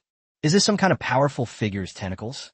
Bai Nianxia cleared her throat, raised her voice, and asked with a smile. Yes, this was left behind by Lord Jean in one of his battles. I've finally collected all the bereaves. Cahill looked at the half-tentacle with great reverence. Bai Nianxia was at a loss for words. Should she buy something to replenish what she needs? And Cahill's tentacles were also missing half of their length? Just as Bai Nianxia was having a wicked thought, Cahill stared at her with great interest. You really got me into big trouble. Cahill still felt lingering fear when he talked about it. Bai Nianxia scratched her head subconsciously, her antennae gently touching Cahill. She knew what Cahill was referring to. Had he gotten a really bad beating? Noticing Bai Nianxia's gaze, Cahill, panting heavily, let out a cold snort. But I had a mission to complete at the time, Bai Nianxia explained sheepishly. And now, Cahill stared intently at Bai Nianxia. In recent battles, Cahill has had different partners, but none of them have worked well with Bai Nianxia. Although Bai Nianxia wasn't very aggressive in her attacks, she would often hide behind him. However, she has a strong ability to observe, which allows her to save her life in critical moments. Besides, Bai Nianxia's cooperation with him was the smoothest, and she didn't steal the credit. You're not waiting for that level 7 guy, are you? Cahill's eyes grew increasingly hostile. He wasn't a good-tempered, easygoing monster. He just suppressed some of his temper in front of Bai Nianxia for various reasons. A level 7 guy? Bai Nianxia couldn't immediately recall who Cahill was referring to. It wasn't until he saw the disdain in Cahill's eyes that he realized it was Amos. No, Bai Nianxia said, and Cahill's expression softened considerably upon hearing this. What about your original partner? Bai Nianxia asked thoughtfully. Of course we'll replace it, Cahill replied without hesitation, his words utterly matter-of-fact. Bai Nianxia fell silent and didn't speak for a moment. My partnership with him was originally just an emergency measure. Cahill didn't know why Bai Nianxia hadn't agreed yet. Having already taken the initiative to invite him, Cahill's face showed a hint of impatience. Among level 8 monsters, Cahill is extremely sought after because of his powerful attack. Monsters are attracted to strength and hope to cooperate with powerful companions. So, in Cahill's view, since he had taken the initiative to invite her again, shouldn't Bai Nianxia quickly agree? Cahill's reaction was exactly what Bai Nianxia had expected. Oh, Bai Nianxia said indifferently. Cahill was so anxious he was practically scratching his head. Oh, what does that mean? Should he agree or not? He couldn't help but circle around Bai Nianxia a few times, wondering if she was possessed by something. Go ask around. I'm in high demand, Cahill said, further promoting himself. Cahill was angry at Bai Nianxia's reaction and then somewhat worried. Could this guy have actually found another partner? Are other soldiers looking for you? Cahill pursed his lips, his massive body slightly bent, his eyes fixed on Bai Nianxia. Despite the intimidating gaze, Bai Nianxia remained remarkably calm. In terms of presence, Cahill was naturally no match for Jin Shi, and Bai Nianxia was already used to it. Bai Nianxia crossed her arms, tilted her head back, raised her chin, and looked at Cahill, uttering 2 words, guess. Bai Nianxia spoke those 2 words with such force that Cahill instantly became like a powder keg that had been ignited. Who? Cahill was already certain in his mind that there must be some undesirable person running in front of him. Who is it? Cahill said through gritted teeth, his brows furrowed. Aren't you afraid of getting beaten up? Bai Nianxia suddenly teased, a hint of a smile flashing in her eyes. It can't be Lord Jean. Cahill snorted. He wasn't stupid. It was impossible for Lord Jean to partner with an 8th-level monster. Sure, Tong Ta. You need to understand. We are the most suitable partners, aren't we? Cahill tried to persuade him, his tone softening slightly, though his face showed obvious discomfort. Clearly, it is extremely rare for Cahill to speak like this. Bai Nianxia pursed her lips, raised her antennae, and patted Cahill's shoulder. You should focus on recovering from your injuries first. After saying that, Bai Nianxia left the trading station. Cahill stood there, stunned. Yes, he was injured now, and even if there were other monsters, he might not be able to defeat them. No, this can't be done. Cahill clenched his fists, watching the direction Bai Nianxia had left in. He was determined to recover well and win Bai Nianxia back. In fact, Bai Nianxia had no intention of cooperating with the other monsters. She just disliked Cahill's attitude. Bai Nianxia knew Cahill well. Cahill's combat strength was indeed impressive, a walking shield. She wouldn't give up on him easily. But only when there is a sense of crisis will people take it seriously, right? What is easily obtained is not cherished. Bai Nianxia didn't mind making Cahill a little nervous. Chapter 183, Control Room. Bai Nianxia returned to her room and area when suddenly Obsidian flashed, revealing that Mo Cixing's base had been completely occupied by Bai Leixing. The Golden Envoy is currently gathering monsters to go to the base and carry out a cleanup. Bai Nianxia joined without hesitation. She was willing to do such a good job. There's no danger, and you might even find something good. This also allows for a comprehensive exploration of the base, even though I had lived there for a period of time before. But that experience is best left unmentioned. It's unspeakable. Apart from the area I was patrolling, I know absolutely nothing about the rest. This mission can be launched at any time. Upon seeing this, Bai Nianxia immediately took out the airship and headed to the base on Mosai Star in the A1 war zone. Sigh. Sitting in the airship, Bai Nianxia sighed slightly. The airships of Bai Lai Star are indeed not as useful as the aircraft of Mosai Star. But if I dared to openly use the flying machine among the monsters, I'd probably get killed, right? Bai Nianxia thought about it with great interest. With that in mind, she probed her spatial button to check on K11's situation. That's right. In a previous emergency, Bai Nianxia took the opportunity to store K11's body into her spatial storage. Although K11 was damaged, it was not serious and was much better off than the mechanical soldiers that were scrapped on the battlefield. Regardless of any unforeseen circumstances or whether it is brought back to Earth for research, K11's body will still have value. Bai Nianxia will not give up on bringing all the good things back to China. Whether it belongs to planet Bai Lai or planet Mosai, as long as it's in our hands, it belongs to Earth and China. Songming, how are you? While on the airship, Bai Nianxia contacted Songming again. This time, Songming replied, "It's all right. It's just 3 simple words."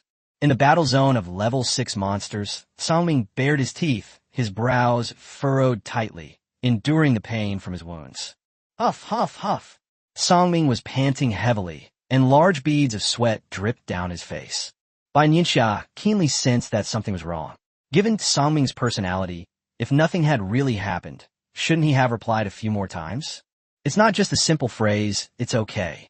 Back in China, Songming had mastered Yu Zihui's nagging perfectly, and he specifically targeted Bai Nianxia with it. Bai Nianxia subconsciously groped her fingers a hint of worry in her eyes. However, she did not continue to send messages to Songming to inquire. Since Songming was able to reply, it means he is still safe and has a certain ability to protect himself. If it really comes to a critical moment, Bai Nianxia believes that Songming will know what he's doing and will use the spatial imprint. Bai Nianxia comforted herself, knowing that Songming was the son of the chieftain of the Sea Beast clan and had come to Bai Lai Star with her. Songming needs to have the ability to handle things independently. Previously, whether in the space or back on Blue Star, Yuze had found professional, battle-hardened warriors to train Songming. You must have faith in the vast ocean. Thinking of this, Bai Nianxia's worries lessened considerably, and she rhythmically tapped the control panel of the airship with her fingers. On the other side, Songming struggled to maintain his physical strength and did not use any essence blood or nutrients. He always remembered Bai Nianxia's instructions. Do not use these things unless absolutely necessary. Avoiding the monster's location, Songming walked a short distance away, took out the diluted holy spring water from his spatial button, and drank it down in one gulp. Feeling the vitality and restorative power emanating from his internal organs, Songming patted his chest with satisfaction. Afterwards, Songming returned to his hibernation pod to repair his body. In Area A, Bai Nianxia piloted an airship that sped towards the base on Mosai Star. On the way, Bai Nianxia sent some other monsters. However, the number was much less than I had expected, so it seems that there aren't many monsters from Bai Lai Star who have accepted this mission. However, upon further reflection, Bai Nianxia could understand. The monsters of Bai Lai Star were inherently warlike, and for them, going to the base on Mosai Star was not as good as fighting a few more battles. They always just focus on fighting and don't care about what happens afterward. Finally, the airship arrived at the base. The base no longer has the familiar metal gate that Bai Nianxia knew. The weapons and equipment at the entrance were all destroyed in a single blow from the 4 envoys. Bai Nianxia was somewhat dazed before slowly walking into the base. Infrared scanner, not bad. A few broken robotic arms, please. Bai Nianxia collected items as she went. What other monsters saw as scrap metal was valuable to Bai Nianxia. If these are brought back to China, the Academy of Sciences can refine them and make them usable. Afterwards, Bai Nianxia arrived at the location of the charging station. Sigh. Bai Nianxia sighed regretfully, looking at the destroyed device in front of her. Self-destruction? Bai Nianxia murmured to herself. Yes. A deep voice sounded, and Bai Nianxia turned her head sharply. He hadn't even noticed that there were other creatures nearby. It's me. Jinshi noticed Bai Nianxia's expression and walked out from behind the collapsed buildings not far away. There are no more mechanical soldiers from Mosai Star here, so you don't need to be so nervous. Jinshi thought Bai Nianxia was making a fuss because of her undercover mission. So it's Lord Jin. Bai Nianxia forced a smile, but it was a typical, insincere one. My lord, you are unaware of this, but I have never closed my eyes in this base. Hearing that Jinshi had this misunderstanding, Bai Nianxia didn't mind letting his misunderstanding deepen a little. Upon hearing this, the golden envoy raised its tentacles, controlled its strength, and touched Bai Nianxia's shoulder. The king will remember your contributions. The golden envoy comforted him. He knew that infiltrating Mosai Star would be a double blow to any monster, both mentally and physically. You've come, sir. What brings you here? Bai Nianxia didn't dwell on the matter of being undercover. She touched on it briefly and quickly changed the subject. Jinshi raised his eyes and glanced at Bai Nianxia. She was a good warrior, loyal to Bai Lai Star, and never sought credit. Bai Nianxia was unaware of all the speculation Jinshi had made up his mind, and looked at Jinshi with a puzzled expression. Although the base has been destroyed, the mechanical soldiers of Mosai Star cannot destroy everything themselves. They don't have the time. Let me look for anything left behind, Kim said righteously, without even changing his expression. Only he himself knew the truth. It was the other level 9 guys who refused to come. It was said that as the envoy in charge of Area A, he should fulfill his duties. And he plans to fight multiple opponents against one, because even if he is strong, he can't fight multiple opponents at once. So I was forced to take on this mess. Jinshi, I learned in the training space that every base has a core control room. I don't know about this base. Bai Nianxia pretended to have just remembered something and asked loudly. Chapter 184, M1. This base should have one too. Jin nodded. That was why he had come. Since you've been here before, you must be much more familiar with it than we are. You can come with me, Jinshi said slowly, glancing at Bai Nianxia indifferently. "My lord, what is this?" Bai Nianxia scratched her head, feigning embarrassment, and looked around. She was a little worried. What if Jean Shi and she took a fancy to the supplies around them? Jean Shi was amused by Bai Nianxia's expression and snorted coldly. "I'm not going to fight you for this scrap metal." After saying this, Jean Shi glanced disdainfully at the surrounding scrap metal. Bai Nianxia chuckled a few times unconsciously and quickly put the damaged charging piles into her spatial storage. If I remember correctly, the central building is the core of this base, and the control room is likely located there. Bai Nianxia pointed to the building not far away and spoke earnestly. "Even a level 7K11 cannot enter freely here. To enter, unless it is a special mission, you need a level 8 or higher mechanical soldier. In addition, it has the most robotic arms and monitoring equipment, making it virtually airtight." Jean Shi closed his eyes, sensed it briefly, and agreed with Bai Nianxia's judgment. Indeed, the mechanical soldiers there are the strongest. Although the mechanical soldiers are now useless bodies, they can still be sensed by the powerful strength of a level 9 gold envoy. Bai Nianxia walked quickly ahead to lead the way for the Jean envoy, collecting the supplies she saw along the way. Jean Shi walked behind, his lips twitching slightly. He looked on helplessly as Bai Nianxia swept away the mechanical soldiers' bodies with each wave of her hand. It seems he has truly been tormented terribly by Mo Cixing, Jean Shi thought to himself.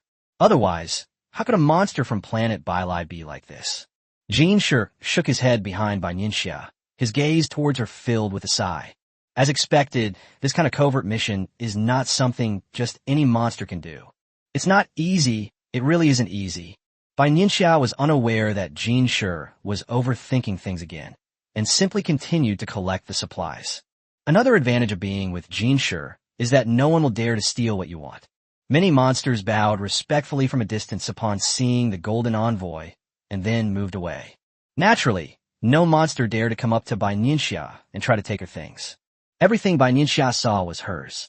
This feeling is just too wonderful, Bai Nianxia thought to herself. Finally, after Bai Nianxia filled an entire space with buttons, she and Jean Shi arrived at the base's control room. The golden envoy waved its long tentacles and swept away the collapsed metal wall in front of it. "So this is what it's like inside. It's nothing special." Bai Nianxia pouted and muttered softly. "Indeed, it's nothing special." Jean Shi wholeheartedly agreed with Bai Nianxia's words. Clearly, compared to when she first arrived on planet Bai Nianxia is now much better at understanding the monster's thoughts. "What is this?" Bai Nianxia walked up to a virtual screen, which was shaking and making a buzzing sound. Just as the golden envoy approached, the previously scattered screen suddenly reassembled, emitting a thumping sound. Bai Nianxia flashed and stood next to the golden envoy. "Level 9, very strong, very reassuring. Just a low-level scheme." With a wave of his hand, the thumping sound instantly disappeared. "You people on planet Bai are still as arrogant as ever." Suddenly, the figure of a mechanical soldier appeared on the virtual screen. Unlike the mechanical soldiers Bai Nianxia had seen before, this mechanical soldier's shell was not simply made of metal. Even with the naked eye, Bai Nianxia could tell that the mechanical soldier's skin was made of a higher-level bionic material. It doesn't look like a robot, but rather a biomimetic creature. "M1, it really is you." Jean Shi crossed his arms and looked up at the virtual screen opposite him. "You Mosai Star will pay the price for your actions." Jean Shi's tone was full of anger. Bai Nianxia had no doubt that if this M1 stood in front of Jean Shi would have slapped him across the face. "Golden Envoy, let's talk this out. Didn't you also destroy one of our bases?" M1 suddenly looked at Bai Nianxia, who was standing next to the Golden Envoy. Bai Nianxia's eyes narrowed, and she silently moved closer to the Golden Envoy. One base is far from enough." Upon hearing M1's words, Jean Shi clenched his fists. "Golden Envoy, we've known each other for a long time, and we've been keeping each other in check for so long. How about we play something fun next? You guys for Bai Star, don't disappoint me." After M1 finished speaking, the virtual screen completely collapsed and disappeared from Jean Shi and Bai Nianxia's sight. "My lord, they are far too arrogant." Bai Nianxia looked up at the Golden Envoy with righteous indignation. "However, he's not quite the same as the mechanical soldiers I've seen before," Bai Nianxia murmured to herself. "Didn't you learn this in the training space?" Jean asked, turning his head. Bai Nianxia looked puzzled. Shouldn't she have learned this before? Oh, then it seems it wasn't included in the curriculum. Jinshi also seemed to have forgotten what Bai Nianxia had learned back then. He only remembered that during those days, he had to focus part of his attention on the training space and deal with Bai Nianxia's occasional strikes. M1 is one of the 4 highest-ranking mechanical soldiers on Mosai Star, besides the leader. The 4 mechanical soldiers, M1 through M4, are all being held back by our 4 envoys. This must have been left behind by M1 beforehand. Its true form couldn't possibly be here, Jinshi said. Upon hearing Jinshi's words, Bai Nianxia nodded. It seemed that he was a figure similar to the 4 envoys of Bai Star. After saying that, Jinshi went to a panel in the control room. A ball of flame appeared in his hand and rushed towards the panel. This is the base's control panel, and it's the most important thing in the control room, Jinshi explained, noticing Bai Nianxia's confusion. Actually, he didn't have the habit of explaining things to low-level monsters. It was just that he was familiar with it in front of Bai Nianxia. After all, he had said so many encouraging words to this subordinate whom he thought he could kill with a single slap. He had almost lost count of how, to the Golden Envoy, Bai Nianxia was different from the other monsters. Perhaps it took more effort than other monsters? So this is where the codes for all the mechanical soldiers in the base are hidden. Bai Nianxia asked, feigning ignorance.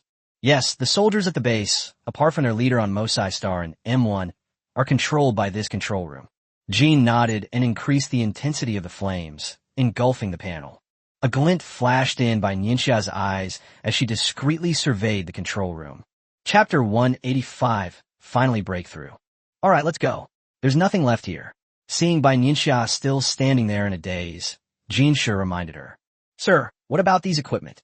Bai Nianxia pointed apologetically to the discarded panels and equipment in the control room. You really are. Jinshi didn't know what to say for a moment, and could only sigh helplessly. Take it, take it. The Golden Envoy waved his hand and disappeared in a flash. He was unwilling to admit that this monster was one of his men. Mo Cixing is indeed a scourge, Jinshi thought to himself. It must be Mo Cixing who corrupted Shirtong. Seeing the Golden Envoy leave, Bai Nianxia quickly took out her spatial button and put everything visible into it. The most important one has already been destroyed. The rest are probably not of much value. However, this only applies to Jinshi. For Bai Nianxia, even mosquito meat is still meat. What exactly is it that Mo Cixing is talking about that is so interesting? Bai Nianxia sat on the airship on the way back, her fingers unconsciously fidgeting as she pondered. The high-level mechanical soldiers on Mosai Star would never speak falsely. If these words had come from a monster on planet Bai Nianxia would have been somewhat skeptical. But since they were spoken by a mechanical soldier from planet Mosai, Bai Nianxia couldn't help but ponder them deeply. What exactly does it mean? Bai Nianxia frowned, still completely clueless. I've spent quite a bit of time on Belay Star, and I've also been a Mosai Star. I could say I understand these 2 planets, but I still have no clue what to do. Since she couldn't figure it out, she decided to take it one step at a time. Bai Nianxia gently shook her head and told herself that. On the airship, Bai Nianxia suddenly received a communication from China. She was a little confused because China had never sent her any messages on its own initiative. She was always the one who contacted them. She pursed her lips, quickly clicked the link, feeling a little nervous, wondering what had happened. Lin Lin has reached level 7. Bai Nianxia stared at those 6 short words for a long time. She closed her eyes, a slight smile playing on her lips, which unconsciously turned upwards. Lin Lin has finally reached level 7. This is a great joy for China, meaning that China's top combat power has been further enhanced. Beijing base, China. How are you? Are you alright? Ever since Lin Lin told Yuze that he would be going into seclusion to try and break through to the 7th level a few days ago, his heart had been pounding. Lin Lin had just come out of the training room when Yuze rushed over. Commander, I'm really fine. Seeing Yuze making a move to help him up, Lin Lin's lips twitched involuntarily, and he refused. Isn't this shortening my lifespan? Lin Lin thought to himself. I've had someone invite team leader Zhou over. Let's go to the treatment room first. Yuze said in a deep voice. He was worried, so after learning of the unusual activity in the training room, he immediately sent someone to fetch Zhou Yuan Zhou. Meanwhile, several doctors were on standby in the treatment room. Lin Lin reluctantly agreed. He knew his own situation well. Although his aura would be unstable after the breakthrough, there was no major internal damage. Inside the treatment room, Zhou Yuanzhou had just come out of the Academy of Sciences, still wearing his lab coat. He had already learned the basic situation on his way here, and his eyes were fixed on the door of the treatment room. Not long after, Lin Lin and Yu Zhe will push the door open and come in. At this moment, Lin Lin gave Zhou Yuanzhou a very different feeling.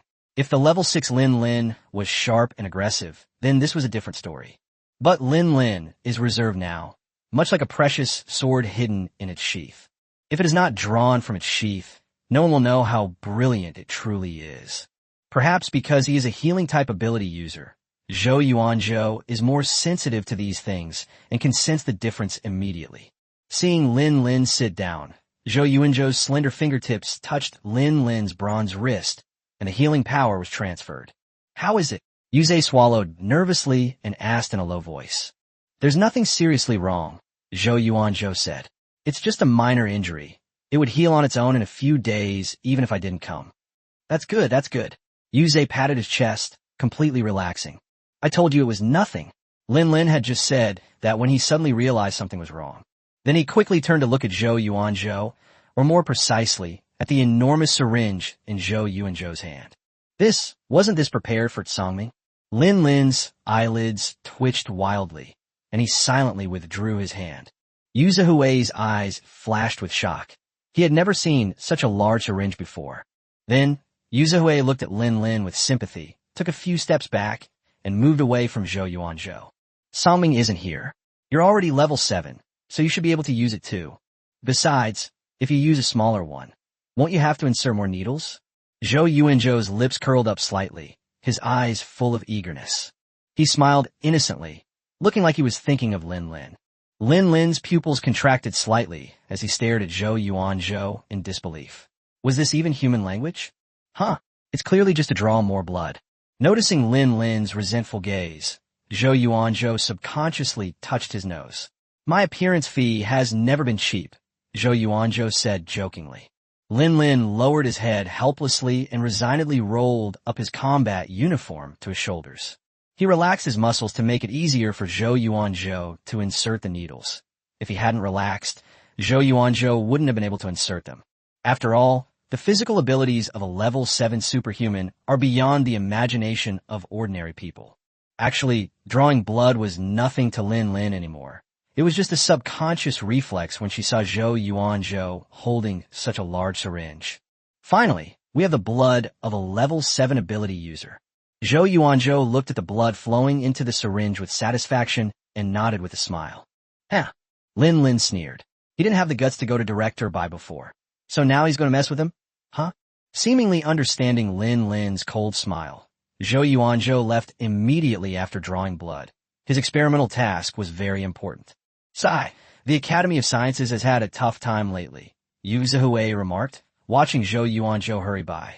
If I hadn't specifically mentioned that Lin Lin was undergoing a breakthrough and might be in danger, I probably wouldn't have been able to get Zhou Yuanzhou to come. Hey, where you going? Yu Zihui quickly stopped Lin Lin when he saw him about to leave. I'm going to the training ground. Lin Lin looked at Yu Zihui with a puzzled expression. Wait, the rest of the tests haven't been done yet. Yu Zihui pointed to the enthusiastic doctors behind him and gestured for Lin Lin to sit down.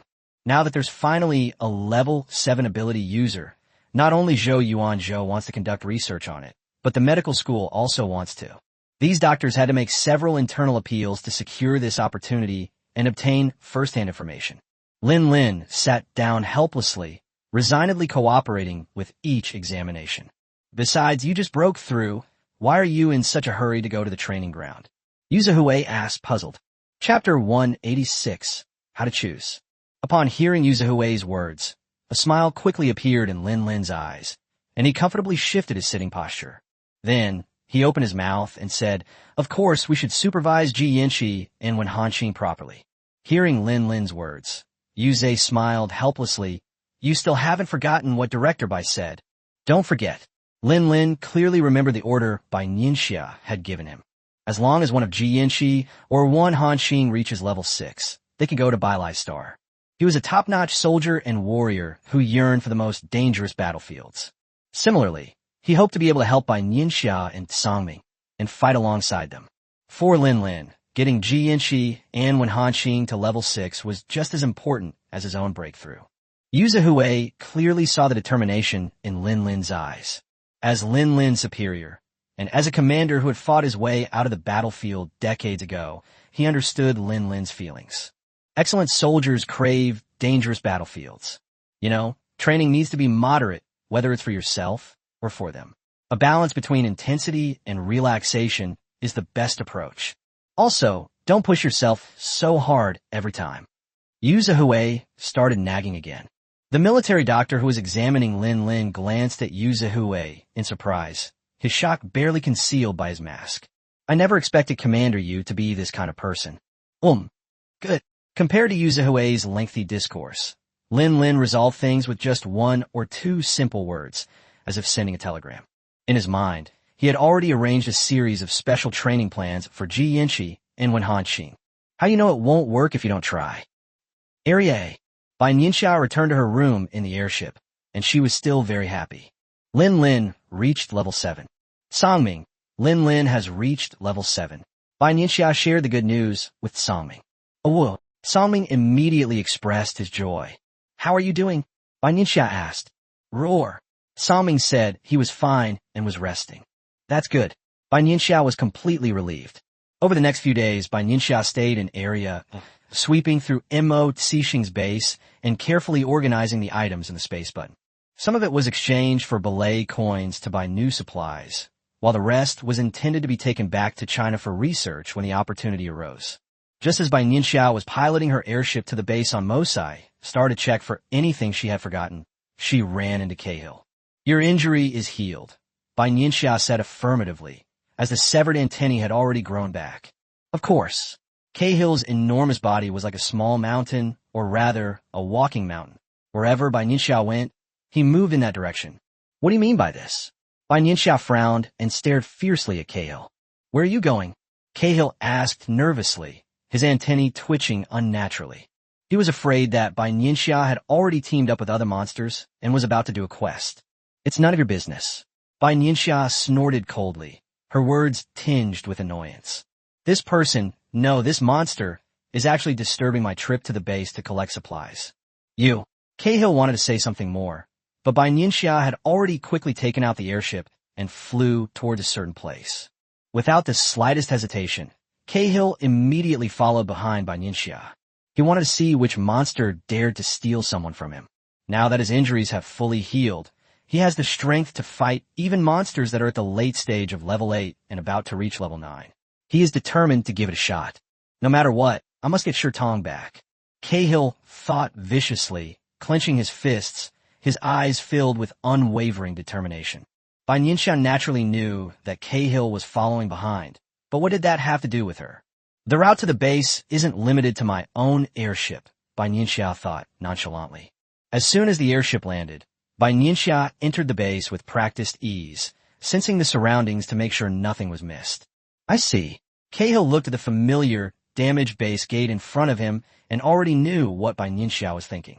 He had partnered with Bai Nianxia before and knew her interest in these scrap metal pieces.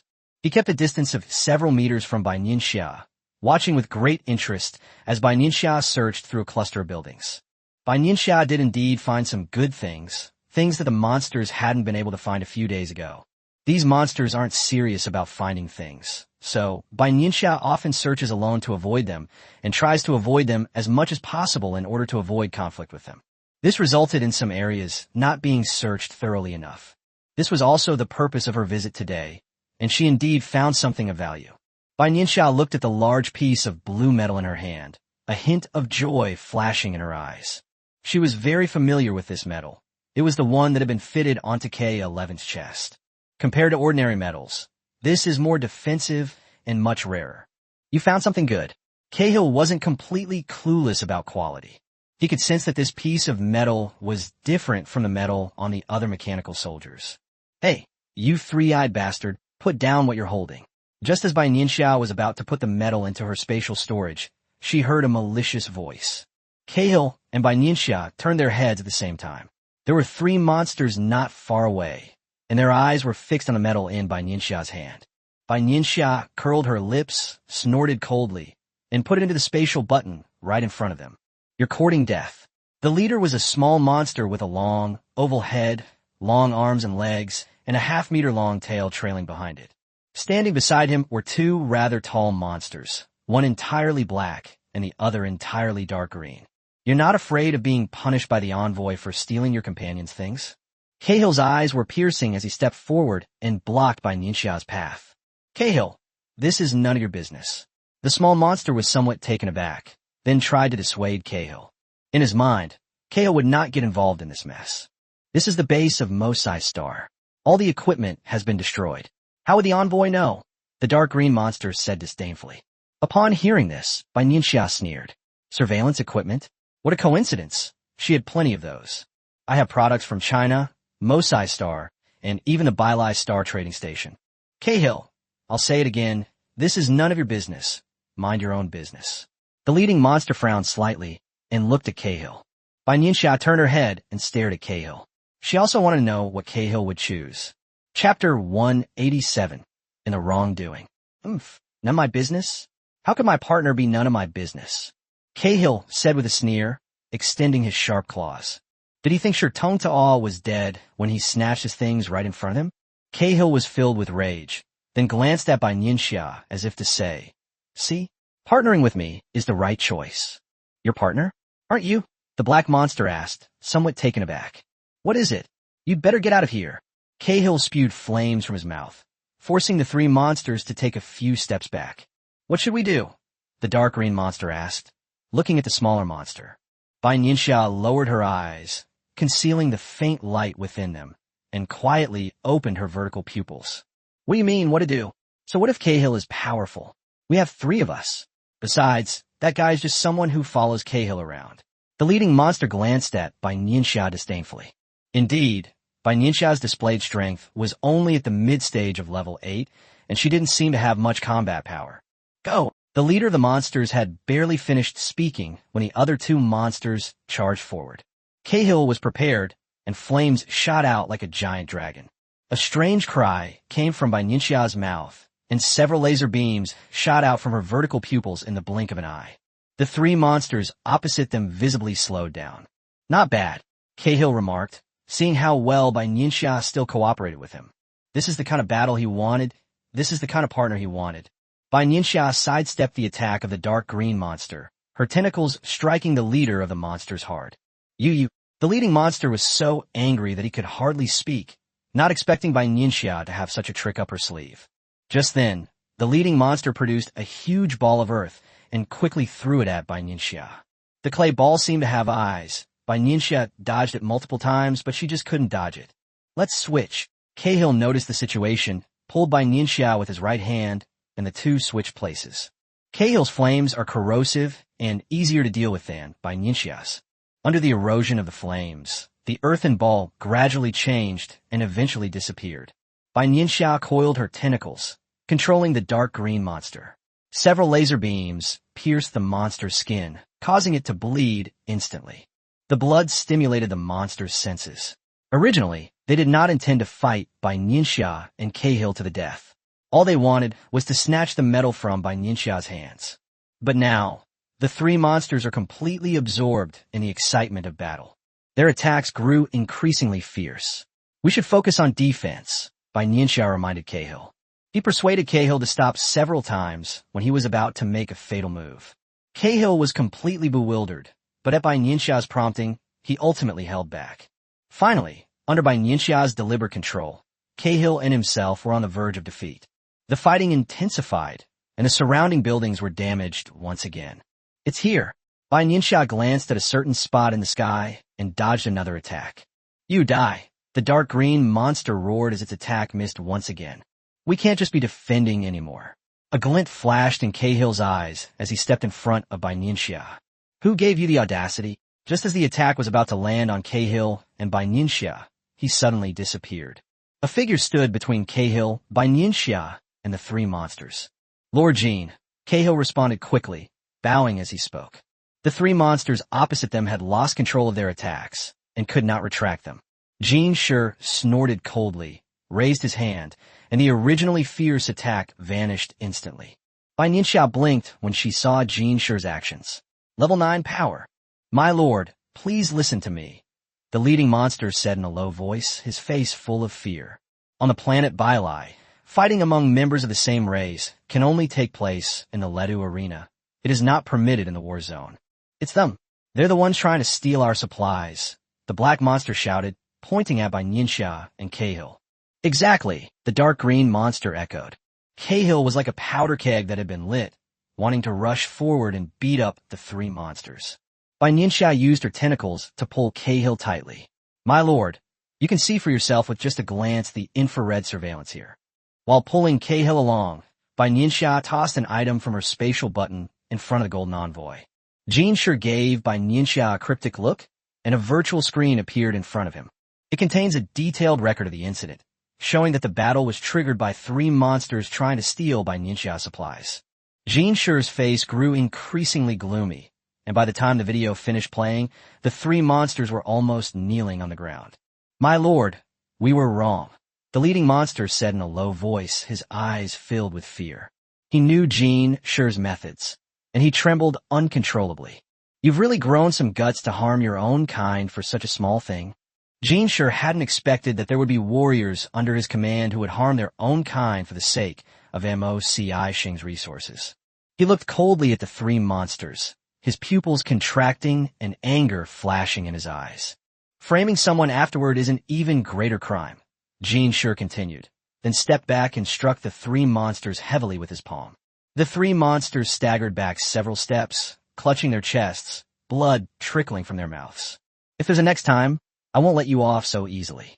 You'll have to fight back and then go to the live fighting arena to compete. Jean Shure's eyes swept over them like blades, and he waved for them to leave. Where did you pick up this bad habit?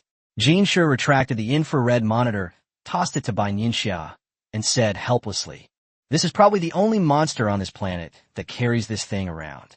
That's not, Bai Nianxia almost blurted out, but noticed Cahill standing next to her, stopped herself, and looked at the golden envoy. Jean Shure had no doubts. It must be MOCI Xing. Sigh, are you just gonna let them go like that, sir? Bai Nianxia forcefully flipped Cahill's arm over, revealing the almost healed wound. Cahill looked completely taken aback, not expecting Bai Nianxia to be so bold, especially since the person standing in front of them was none other than the golden envoy. Cahill instinctively hid his hands behind his back and tugged at Bai Nianxia. My lord, let's leave first. Before Cahill could finish speaking, Jean Shure pulled out a spatial button from somewhere and handed it to Bai Nianxia. Bai Nianxia accepted it without hesitation and even examined it. It must have belonged to the three monsters from earlier. Bai Nianxia's idea was correct. These belonged to the three monsters just now, and were simply taken by the golden envoy. Since these people like to steal from their companions, let them experience what it's like to be robbed. Are you satisfied now? Jean Shure felt that he was always at a disadvantage when facing Bai Nianxia, so he lowered his voice and asked. Chapter 188. The Four Envoys. Cahill looked at the golden envoy in astonishment. Yes, it was the golden envoy he knew. But something feels different. Lord Jean is impartial and ruthless. This person is completely different from the one who deliberately lowered their voice in front of me. They are like two different monsters. Satisfied, very satisfied. Thank you very much, sir. Bai Nianxia smiled and nodded vigorously. All right, I'm leaving now. Jean Shure glanced helplessly at Bai Nianxia and then disappeared. Goodbye, sir. Cahill said with utmost respect. How did you know that Lord Jean would come? Cahill turned to Bai Nianxia as soon as he saw the envoy disappear completely. Also, you were clearly not very familiar with the adults before. So why are you now? Why does Lord Jean treat you differently? Cahill was somewhat shocked, and questions came one after another. You have so many questions. Which one should I answer first? Bai Nianxia said with a smile as she looked down. Cahill crossed his arms and stared intently at Bai Nianxia, his meaning clear. Answer. I didn't know the golden envoy would come. I just didn't want you to kill them and get yourself into trouble. However, as the golden envoy was about to arrive, I sensed something was amiss. Bai Nianxia explained, her words containing a mixture of truth and falsehood. She had actually guessed that Jean Shure would come because the three monsters on the other side had made the situation very complicated. Jean Shure, as the envoy in charge of Area A and a level 9 monster, had just captured the base on MOCI Star. If they suddenly sense that several level 8 creatures are fighting, they will definitely come over to investigate. but she couldn't possibly tell Cahill everything. I see. Cahill nodded and said in a low voice. Then can we continue working together? Cahill suddenly thought of something and revealed the wound that he had been trying so hard to hide, which was now mostly healed. Okay. Bai Nianxia lowered her eyes, concealing the deep meaning in them, and chuckled softly as she spoke. Not bad. Cahill was delighted and slapped Bai Nianxia's shoulder hard with his big hand. Feeling the impact on her shoulder, Bai Nianxia couldn't help but roll her eyes at Cahill. A reckless fool, a complete reckless fool.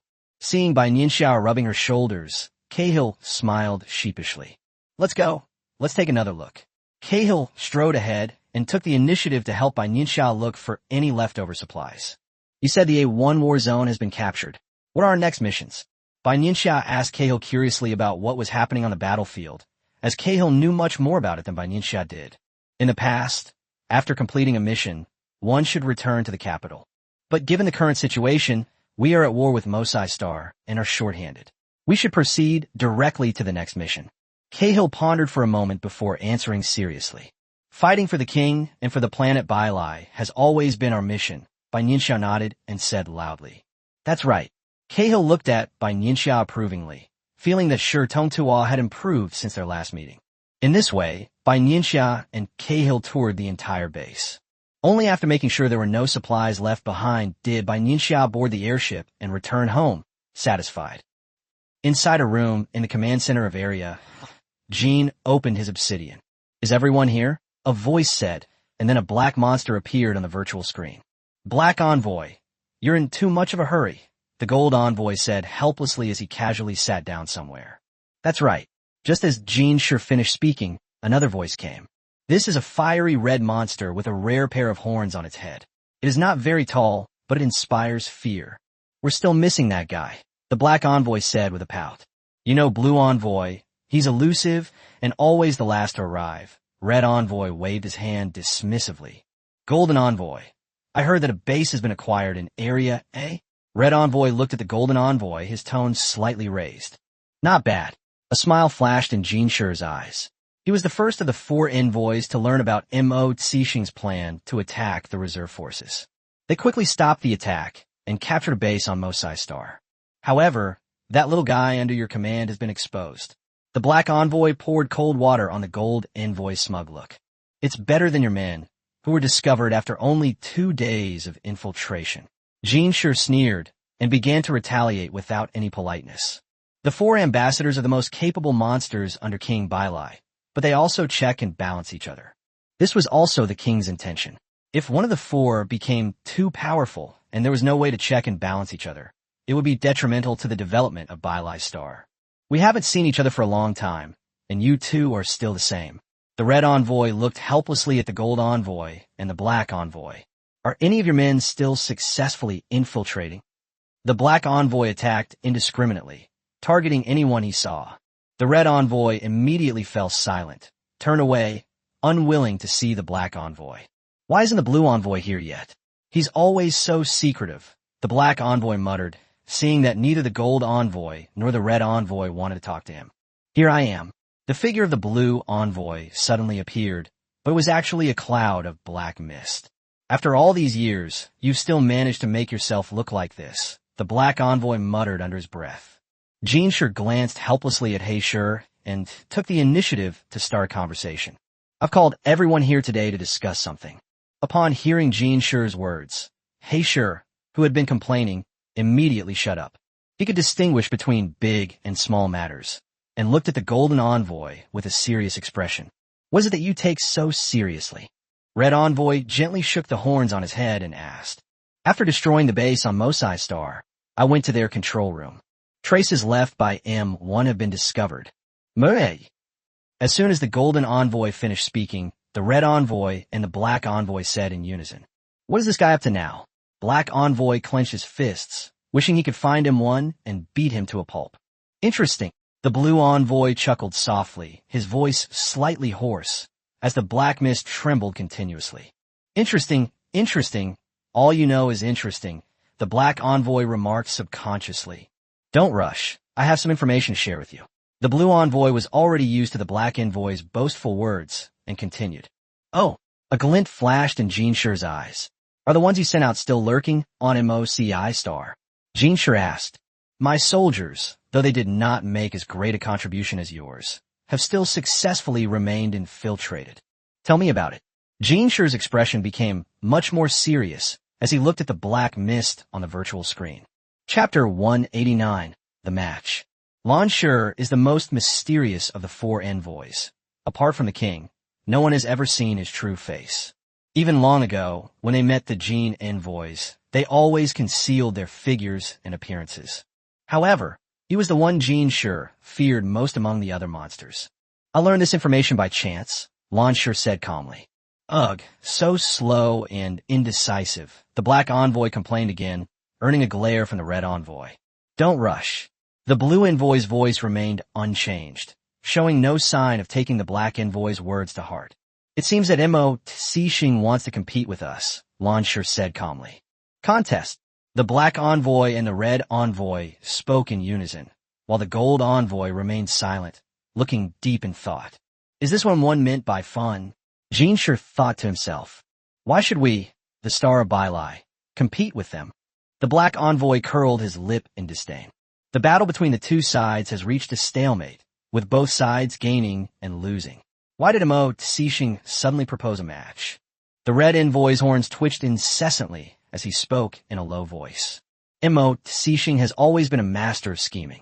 What's the point of this competition? No way. The black envoy waved his hand, panting heavily, and said fiercely. Since it's a competition, what's the prize? Jin asked, calming down. Do we, the planet Bai, lack this little bit of prize money? Upon hearing the words of the golden envoy, the black envoy stood up abruptly, brandishing his fist. Can you calm down a little? Red envoy looked at him with disbelief. So many years have passed, and all we've gained is strength, not intelligence. No wonder the king doesn't trust the black envoy for some important missions, the red envoy thought to himself. Of course there's a prize, the blue envoy suddenly spoke, his tone rising slightly. This prize must be quite substantial, otherwise you wouldn't have brought it up specifically, Jinshur asked casually, a glint of light in his eyes. Of course. The figure of the blue envoy, shrouded in black mist, paused for a second, then chuckled softly. Do the 3 of you still remember that great battle? The blue envoy's eyes flickered slightly, a deep meaning flashing in them. A major battle?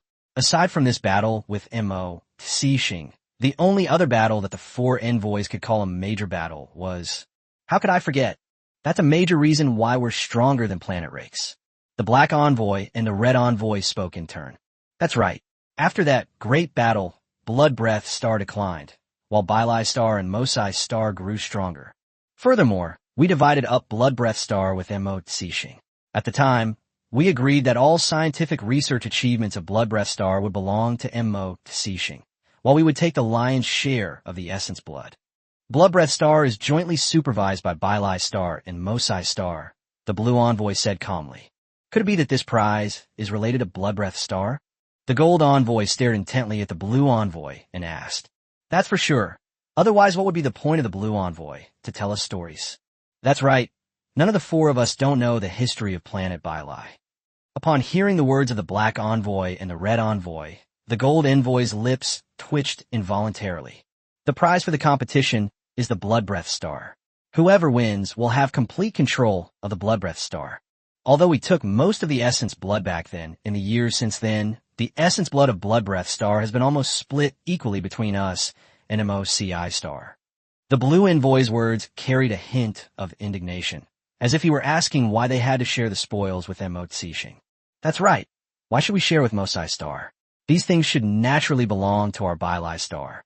The black envoy said arrogantly. The other 3 envoys, unusually, did not stop them. They thought the same thing. The planet Billy deserves all the best resources. This is the truest thought in every monster's heart. All that is precious in the galaxy should belong to Belay. Mo Tse thought the same thing, which is why he proposed this competition, Lan Shi continued. MOCI Star is different from us. They focus on developing technology. The essence of Blood Breath Star shouldn't be that useful to them, right? Jinshur asked with doubt in his eyes. You may not know this, but Mo Tse is currently developing a new material that can repair itself and it requires the essence blood of Blood Breath Star, the blue envoy explained to the gold envoy. That makes sense. The golden envoy nodded and didn't ask any more questions. What are your thoughts on this competition? The blue envoy asked, looking at the other 3 envoys. Should we consult the king? The red envoy asked hesitantly. Before we came, we consulted the king, and he said that we should make our own decisions. This shows the king's trust in us. The blue envoy's tone suddenly rose a few notches.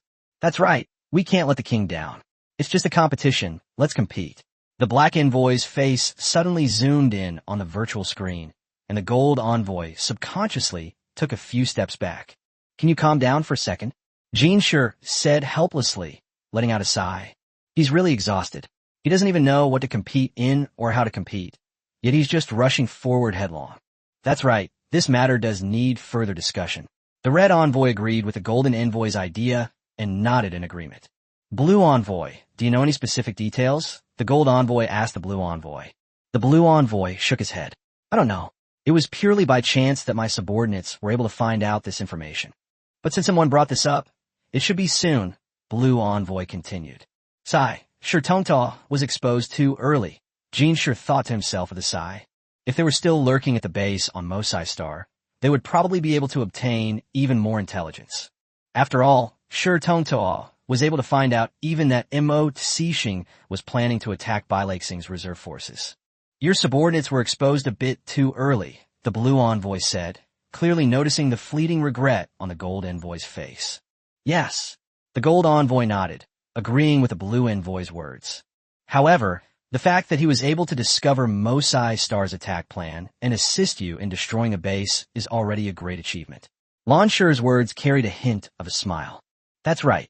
Recalling Bai Nianxia's habit of carrying an infrared monitor and picking up trash at the base every day, Jinshi inexplicably felt that Bai Nianxia's discovery wasn't entirely without its advantages. That MOCI star is simply not a place for monsters. Bai Nianxia has only been there for a few days, and she has already been ravaged like this. Let's consider this a brief exchange. Mo Tsixing will likely come knocking on our door soon, so be careful. After saying this, the blue envoy vanished.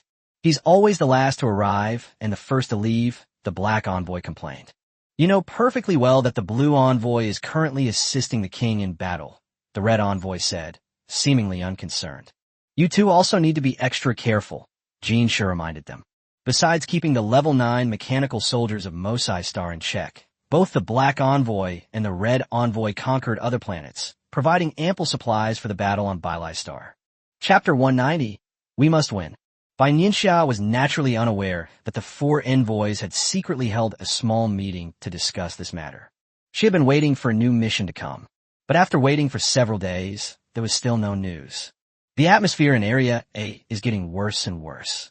The monsters are not very patient. Without intense battles to drain their energy, small and large skirmishes occur frequently. Stop glaring. Seeing that Cahill was about to fight another monster again, Bai Nianxia quickly grabbed him. Why haven't we had any new missions yet? These monsters have been idle here for 5 or 6 days, and they're almost at their limit. Fortunately, they are all level 8, which means they have improved intelligence and self-control compared to lower-level creatures. Bai Nianxia had no doubt that if they were in their 5th or 6th grade, they would have been in several fights by now. Has this never happened before? Bai Nianxia asked. How could that be? It's never happened. Cahill rubbed his hands together, firmly refusing. Bai Nianxia stood aside, frowning. It was indeed a bit strange. What could be the reason? Logically speaking, with Mosai Star and Bai Star at war, personnel mobilization should be very rapid. Leaving these nearly 100 level 8 monsters idle is a huge waste. The situation around us isn't great. Another monster fight is about to break out. The Golden Envoy must have his own plans, Bai Nianxia said in a low voice. Upon hearing this, the Golden Envoy, who had been walking quickly towards them, smiled slightly.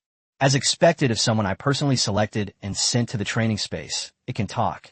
Lord Jinshi. The monsters gathered around saw Jinshi and bowed to greet him. Jin gave Bai Nianxia an approving look and walked to the center. What's wrong, sir? Shouldn't you be angry? Cahill asked, puzzled. Bai Nianxia's lips curled up slightly, her eyes filled with smug cunning, as she glanced at Cahill. What are you laughing at? Cahill was completely bewildered, looking at Bai Nianxia with a helpless expression. Sure enough, monsters have no sense of human relationships, Bai Nianxia thought to herself, shaking her head. Who doesn't like to hear nice things? Even a monster. Stop looking. Jean sure probably has something to say. Bai Nianxia tugged at Cahill, signaling him to be serious. What's all the noise and commotion? Jean Shure's sharp eyes silenced the monster who wanted to lead the fight. Many monsters that were swept by the golden envoy's gaze lowered their heads. My lord, when shall we continue the battle? This feeling is just too unbearable, a monster asked. Upon hearing this, most of the monsters, including Cahill, stared intently at the golden envoy. 3 days from now, a competition will be held in area. The teams will be paired up, and the winning team will receive a special reward. Prepare yourselves well. The golden envoy exuded immense pressure, and his voice reached the ears of every monster. A competition? Bai Nianxia's eyes narrowed, and her brows furrowed slightly. Why was there suddenly a competition? The competition that took place during wartime made Bai Nianxia think a lot. It must be related to Mo Xixing, but what exactly is the reason? A multitude of thoughts flashed through Bai Nianxia's mind, leaving her somewhat dazed. All right, everyone disperse. Jean waved his hand, signaling everyone to leave and make proper preparations. Sure, Tong Tuo, come here. Just as Bai Nianxia was about to leave, Jean Shure's voice suddenly came. Bai Nianxia gestured for Cahill to go first, and quickly came to Jean Shure's side. I don't care who you team up with in this competition, you must win, Jean Shure said casually. Ah, sir. Bai Nianxia's eyes widened immediately, and she opened her mouth in surprise. What are you all about? You're a warrior from planet Bailai. Jean Shure couldn't stand Bai Nianxia's appearance, which reminded him of some unpleasant memories, such as how much effort he had to put in to persuade Bai Nianxia to persevere in the training space. But we are all warriors from planet Bailai, Bai Nianxia muttered in rebuttal. The final winner of this competition will be Mo Xixing. Of all the warriors on planet Bailai, you understand planet Mosai the most. Jean explained helplessly that this was also the reason he asked Bai Nianxia to win.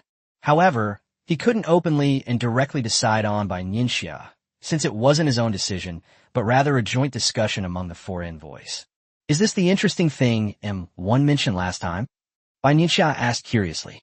Yes, so you need to prepare well. Jean Shure nodded, quite pleased with Bai Nianxia's quick reaction. The training in the training space was definitely worthwhile. Cahill's combat strength is quite good among level 8. If you cooperate well with him, it's not impossible.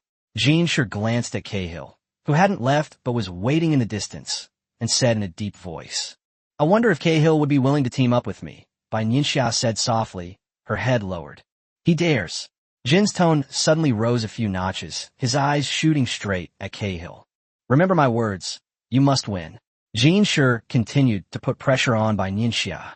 Jean Shure believed he knew this level 8 subordinate in front of him somewhat. I need to push him a little. If I push him a little, he'll be able to keep going, Jean Shure thought to himself. Yes, sir, but if I win, is there any extra reward? Bai Nianxia asked shamelessly. You should win first. Jean Shure waved his hand, signaling Bai Nianxia to leave quickly and get out of his sight. Sigh. Watching Bai Nianxia's departing figure, Jean Shure sighed softly. This guy, the competition hasn't even officially started yet, and he's already thinking about the reward for winning. What does Jean want with you? Why do you have to glare at me like that? Cahill asked quietly as he saw Bai Nianxia approaching. As an 8th level monster, he could clearly see the glare Jean Shure gave him. No, Jean Shure was just encouraging you, Bai Nianxia said dismissively. What are your thoughts on this competition? Bai Nianxia asked Cahill. What do you mean by how we've thought it through? Of course, it's just the 2 of us participating together. You're not thinking of changing partners, are you? Cahill is like a powder keg. The thought of changing partners could set him off at any moment. No, Bai Nianxia said helplessly, reminding herself that she hadn't mentioned changing partners. This has nothing to do with changing partners, Bai Nianxia said, patting Cahill with her antennae. That's good. Don't even think about changing partners. Cahill snorted.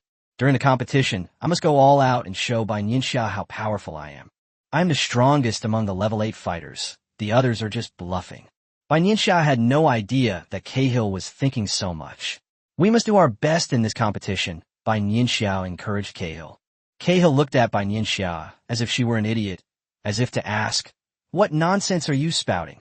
Bai Nianxia subconsciously touched her nose, encouraging the monster from planet Bailai, realizing she had truly been foolish.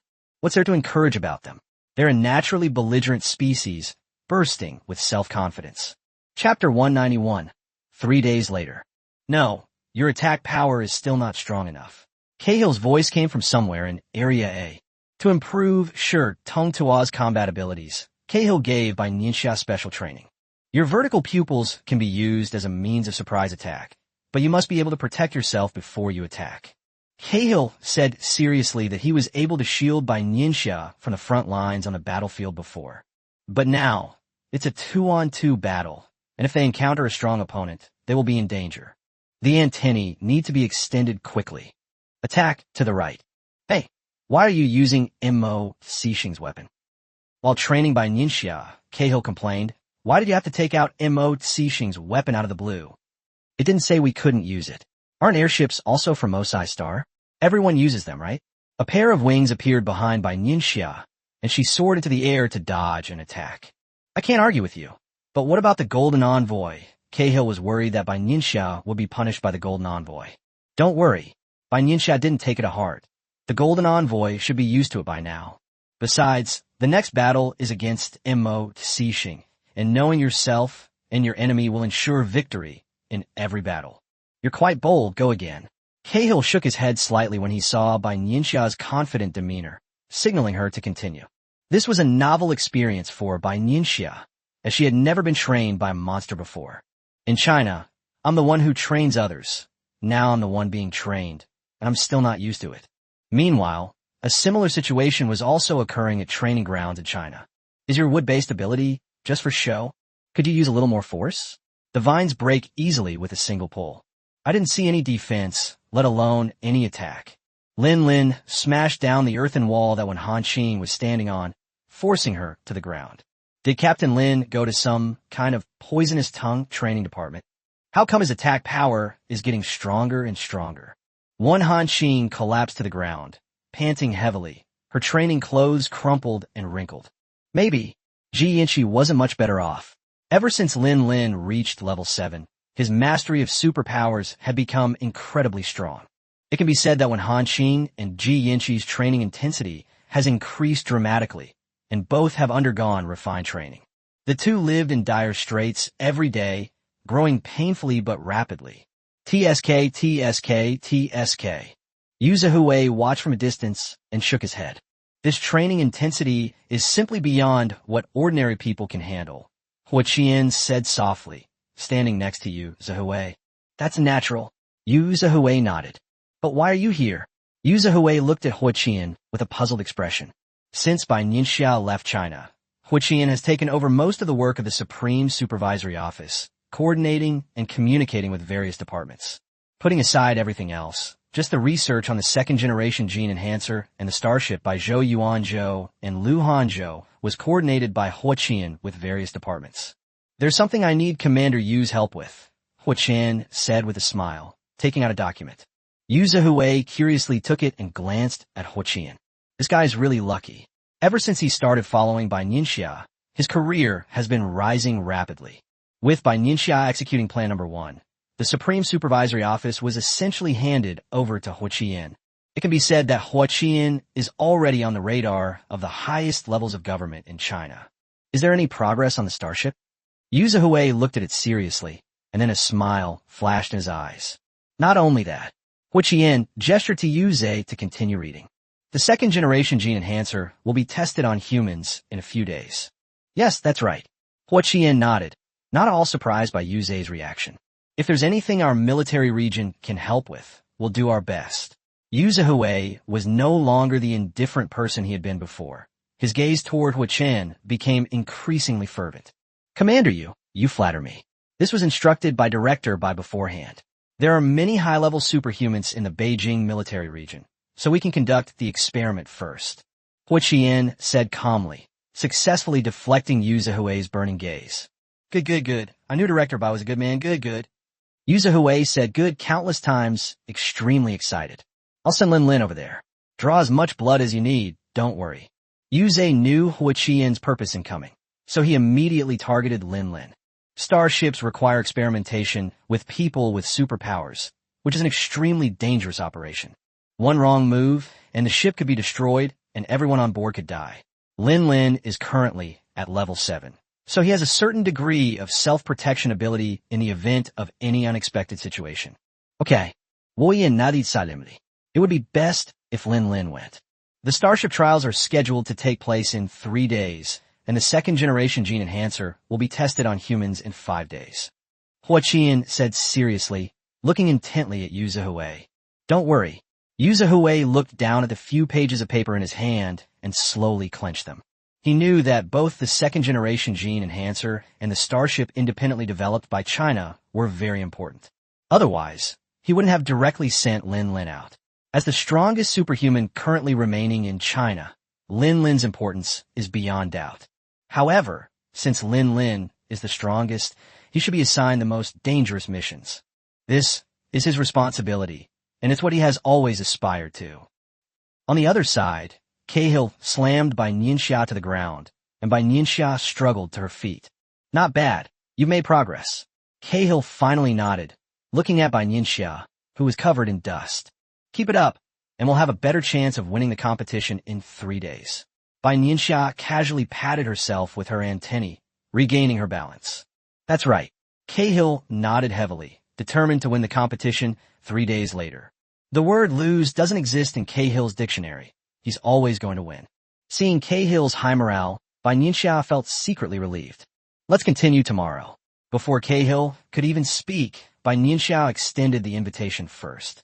Just kidding, it's the enemy's masterclass, free, one-on-one instruction. This is a rare find, 1 in a million. So how could Bai Nianxia possibly refuse? Good. Cahill looked at Bai Nianxia with increasing satisfaction. Unexpectedly, Shi Tongtoa, who is not aggressive enough on the battlefield, is so dedicated to training. I knew I hadn't misjudged him. He shared the same fighting spirit as me. Bai Nianxia's eyes darted around. She sensed that Cahill was acting strangely, wondering what he was imagining again. Let's go back. Bai Nianxia took out the airship first and flew towards the room. This whole day has been quite tiring. Chapter 192, Reborn. For the next few days, Bai Nianxia underwent Cahill's grueling training. Every day, I returned to the hibernation pod exhausted, with minor injuries all over my body. Finally, on the largest open space in Area A, the competition is about to begin. Jean Sure stood at the highest point, waved his hand, and a huge defensive shield appeared in the sky. Bai Nianxia blinked. This must be a product of Mo Cixing, right? Bai Nianxia guessed correctly. This was a defensive shield produced by Mo Cixing, and it was of a very high level. Jean Sure was also worried that if these monsters got too carried away in the fight, they might damage the surrounding buildings. That's why this treasure was brought out. You should know that even the 4 great envoys don't have many defensive shields of this level. This competition is divided into 2 halves to be determined by drawing lots. Jean Sure's voice clearly reached everyone's ears. The red one is for the first half, and the blue one is for the second half. Each one has a number on it. Jean continued, and instantly several numbered balls appeared before everyone's eyes. You come first. Bai Nianxia gestured to Cahill to draw the ticket. Cahill nodded and chose the one closest to him. Blue, number 6, Cahill said, handing the numbered ball to Bai Nianxia. Okay. Neither of them cared about what they drew. Their goal was to be number one among everyone. Don't use your laser yet. Let's seize the opportunity, Cahill said to Bai Nianxia, looking down at her. Bai Nianxia's laser can play a significant role at crucial moments. And the weapons of Mosai Star too, Cahill added, though he looked down on Mosai Star's weapons. However, Bai Nianxia seemed to know everything about Mo Cixing's weapons, and some of them were even more powerful in her hands. I know, Bai Nianxia nodded. She was confident and wouldn't panic. All right, number 1 begin. The golden envoy looked around, and the red number 1 stood at the very front. The first match officially began, and Bai Nianxia watched with interest, her arms crossed. There's still a long time before I and Cahill go on stage, so I can take this opportunity to observe these monsters. This was a great opportunity for Bai Nianxia, as she wouldn't normally have been able to learn such detailed information about the attack characteristics of these monsters. Even on the battlefield, Bai Nianxia would only know about 1 or 2 groups of monsters, instead of knowing all the level 8 monsters like she does today. These are all valuable materials. Knowing yourself and your enemy will ensure victory in every battle, and Bai Nianxia understands this principle well. The four monsters on the field were essentially fighting independently, with very little coordinated action. Seeing this, Jinshi shook his head in disappointment, a hint of helplessness in his eyes. Bang! A loud sound rang out as one of the monsters knocked down its opponent and was vigorously pounding its chest to display its strength. Foolish laughter. Cahill's comment was spot on. Shouldn't the first thing to do be to help his partner? Indeed, and the timing of the attack was not precise enough. We should have struck while they were off guard. Bai Nianxia narrowed her eyes and said calmly. However, to Jin's delight, only the first group was like this. The subsequent groups showed more or less cooperation. At least they were no longer fighting alone. Bai Nianxia lowered her eyes to conceal the turmoil within them. As expected of an 8th-level monster, its intelligence was not to be underestimated. Finally, the first half ended, and 8 groups of monsters were selected. The second half began immediately, and Cahill stood on the sidelines, eager to get started. Meanwhile, cheers from monsters could be heard from time to time, bringing the atmosphere to a climax. Liebelin. Go, Reborn. Upon hearing the name, Bai Nianxia's pupils constricted slightly as she retrieved information about the monster from her mind. Reborn, a level 8 monster that has long been famous on the planet Reborn, is said to have been hovering at level 8 for many years, just one step away from level 9. This is also one of Bai Nianxia and Cahill's biggest rivals. Reborn's weapon is a pair of giant fists, which are said to have been used to break the body of an 8th-level mechanical soldier from Osai Star. His partner was another monster with several tentacles. The two were clearly very experienced, with Reborn in front and the tentacle monster behind. The match began, and Reborn attacked first, his fists swinging mercilessly at his opponent. Hiss! Bai Nianxia was secretly shocked. Given Shi Tongtua's physical strength, if he were hit by that punch, he would probably be seriously injured. Meanwhile, the tentacled monsters helped Reborn restrict his opponent's movements, their tentacles tightly binding the two monsters like ropes. Roar! The monster opposite roared in helpless fury, its body struggling to break free of the tentacle's restraints. Just as he was about to break free of his restraints, Reborn's fist arrived. One of the monsters screamed, bending over at almost a 90-degree angle, with a huge dent appearing in its chest. If it weren't for the defensive shield that Jinshi had set up beforehand, this monster might have been blasted dozens of meters away. Unlike Bai Nianxia, whose eyes betrayed worry, Cahill's face was full of eagerness. He couldn't wait to know whether his blade or Reborn's fist would prevail. One has already been dealt with, and the other monster is naturally no match for Reborn and the tentacle monster. Reborn and his partner won the game without any doubt.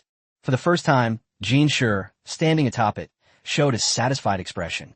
He truly lived up to his reputation as a veteran level 8 monster from planet Bailai. Her strength and grasp of the fighter jet were both outstanding. Thinking of this, Jinshi glanced at Bai Nianxia. Reborn will be Bai Nianxia and Cahill's biggest rival, without exception. Jinshi chuckled, looking forward to it. Come here. With 4 groups still competing, Bai Nianxia pulled Cahill over. Cahill was staring blankly at Reborn's back when Bai Nianxia suddenly pulled him forcefully, and he was actually moved. What's wrong? Cahill asked, puzzled, when he saw Bai Nianxia lead him to a quieter place. In a moment, you will... Bai Nianxia gestured for Cahill to bend down and whispered something in his ear. No, that won't do. Cahill immediately refused, his eyes full of resistance. That's definitely not allowed. Cahill shook his head vigorously in protest. Do you want to win? Bai Nianxia looked at Cahill intently, her eyes unwavering. Yes. Cahill swallowed hard. How could he not want to win? If you want to win, do as I say. Bai Nianxia patted Cahill on the shoulder, encouraging him. But Cahill hesitated, his face showing struggle. Okay. Finally, under Bai Nianxia's gaze, Cahill nodded sharply, making up his mind. Chapter 193, The First Battle. Before long, it was Bai Nianxia and Cahill's turn to go on stage. Among all the monsters present, only Jinshi noticed that Bai Nianxia had just pulled Cahill out. What new ideas does she have now? Jinshi thought to himself. In his opinion, Bai Nianxia was not a monster who only knew how to charge forward blindly. Those who are able to accept the training space and successfully infiltrate Mosai Star to discover important intelligence are no fools. Speaking of idiots, Gene sure looked at the first group of performers with a hint of disdain and shook his head speechlessly. Most of the monsters present focused their attention on Cahill. Cahill became famous at level 7 and rose to level 8 at an extremely fast pace. If Cahill knew what the monsters around him were thinking, he probably wouldn't be able to resist refuting it. You call yourself fast? The person next to you went from level 6 to level 8. Of course, a small number of people also noticed the petite Bai Nianxia, as they knew about the metal theft from the base a few days ago. Their gazes toward Bai Nianxia held a hint of curiosity. With such skinny arms and legs, why is Cahill so unwilling to change partners? The competition officially began, and Bai Nianxia quickly hid behind Cahill. Cahill charged ahead, the flames in his mouth like a giant dragon, towards the two monsters opposite him. The two monsters opposite were both just level 8 and didn't have as much combat experience as Cahill. Furthermore, Cahill maliciously added a corrosive substance to the flames, causing the monster's tentacles to feel both pain and burning sensation upon contact with the fire. Bai Nianxia leisurely followed behind Cahill, who blocked all the attacks. All Bai Nianxia did was use her tentacles to slightly restrain the opponents when Cahill was surrounded. Aside from that, it seems there has been no other contribution. This guy, Gene sure chuckled to himself. He didn't know what Bai Nianxia was doing, but he knew in his heart that the upcoming competition would be even more interesting. This little thing has been holding Cahill back. I don't know why Cahill teamed up with him. It's embarrassing.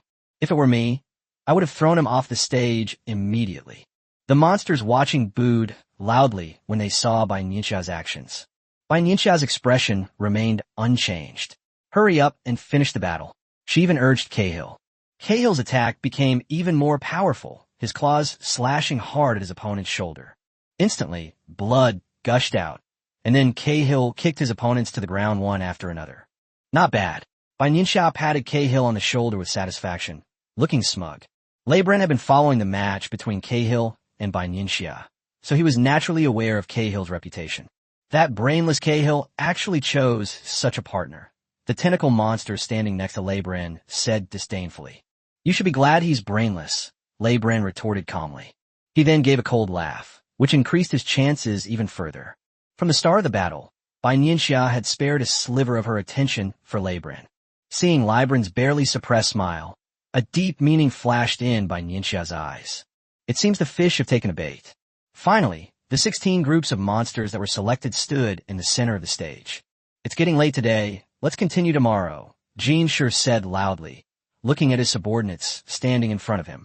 Some of the monsters are injured, so this is a good opportunity for them to rest. Yes, everyone obeyed the order, and the monsters that had been watching dispersed. Let's go, let's continue. Bai Nianxia and Cahill stayed until the very end, and after all the monsters around them had left, Bai Nianxia patted Cahill on the shoulder. What are you standing there for? Go train. Seeing that Cahill hadn't moved, Bai Nianxia urged him. Oh, working so hard. Gene Shure's strange voice came, with a hint of amusement in his words. Bai Nianxia looked in the direction where Cahill was staring blankly, only to see that the golden envoy, who had left long ago, had somehow reappeared. Bai Nianxia touched her nose sheepishly, then raised her head with a righteous air, meeting Gene Shure's teasing gaze head-on. All right, go ahead. Gene waved his hand, signaling them to leave. Bai Nianxia pulled Cahill hard, and this time Cahill finally moved. You saw the golden envoy, but didn't even remind me, Bai Nianxia complained as she walked. Aren't you not afraid? Cahill said helplessly. Besides, how could he remind him in front of the golden envoy? It wasn't that I wasn't afraid, it was that I respected them. Bai Nianxia thought of the perfect word for herself. Cahill rolled his eyes at Bai Nianxia speechlessly. She was the most shameless monster he had ever met. Don't forget what I told you before tomorrow, Bai Nianxia reminded her again, still worried. Don't worry, Cahill said, scratching his head. Cahill and Bai Nianxia then trained until late at night before returning to their hibernation pods. The next day, all the monsters got up very early and arrived at the competition venue early in the morning. Upon seeing Bai Nianxia and Cahill enter, boos and discontented voices arose from the surrounding area.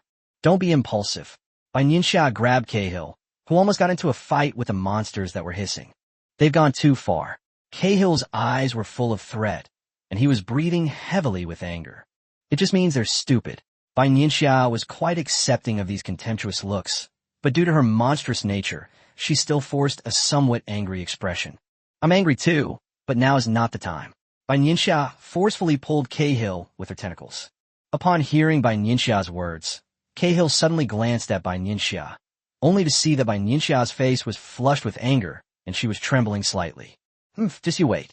Cahill uttered harsh words, his right fist clenched tightly. The draw has begun. Bai Nianxia gestured for Cahill to look at the location of the Golden Envoy. The draw for the round of 16 to 8 has officially begun. Bai Nianxia and Cahill were equally tense, their eyes fixed on the number in Jin Shi's hand. Phew. Seeing the final result, Bai Nianxia patted her chest. Not facing Reborn in the first match was good news for her. He's better at defense, so you can go for a strong attack. Bai Nianxia quickly told Cahill about his opponent. Understood. Cahill's face was serious, and he stood in front of Bai Nianxia as soon as he came on stage. It's a complete disgrace. What level 8 warrior is as shameless as him, afraid to fight? Upon seeing Bai Nianxia and Cahill's stance, a chorus of curses erupted from the surrounding crowd. Bai Nianxia raised an eyebrow disdainfully, looking around as if to say, "Go ahead and hit me if you dare."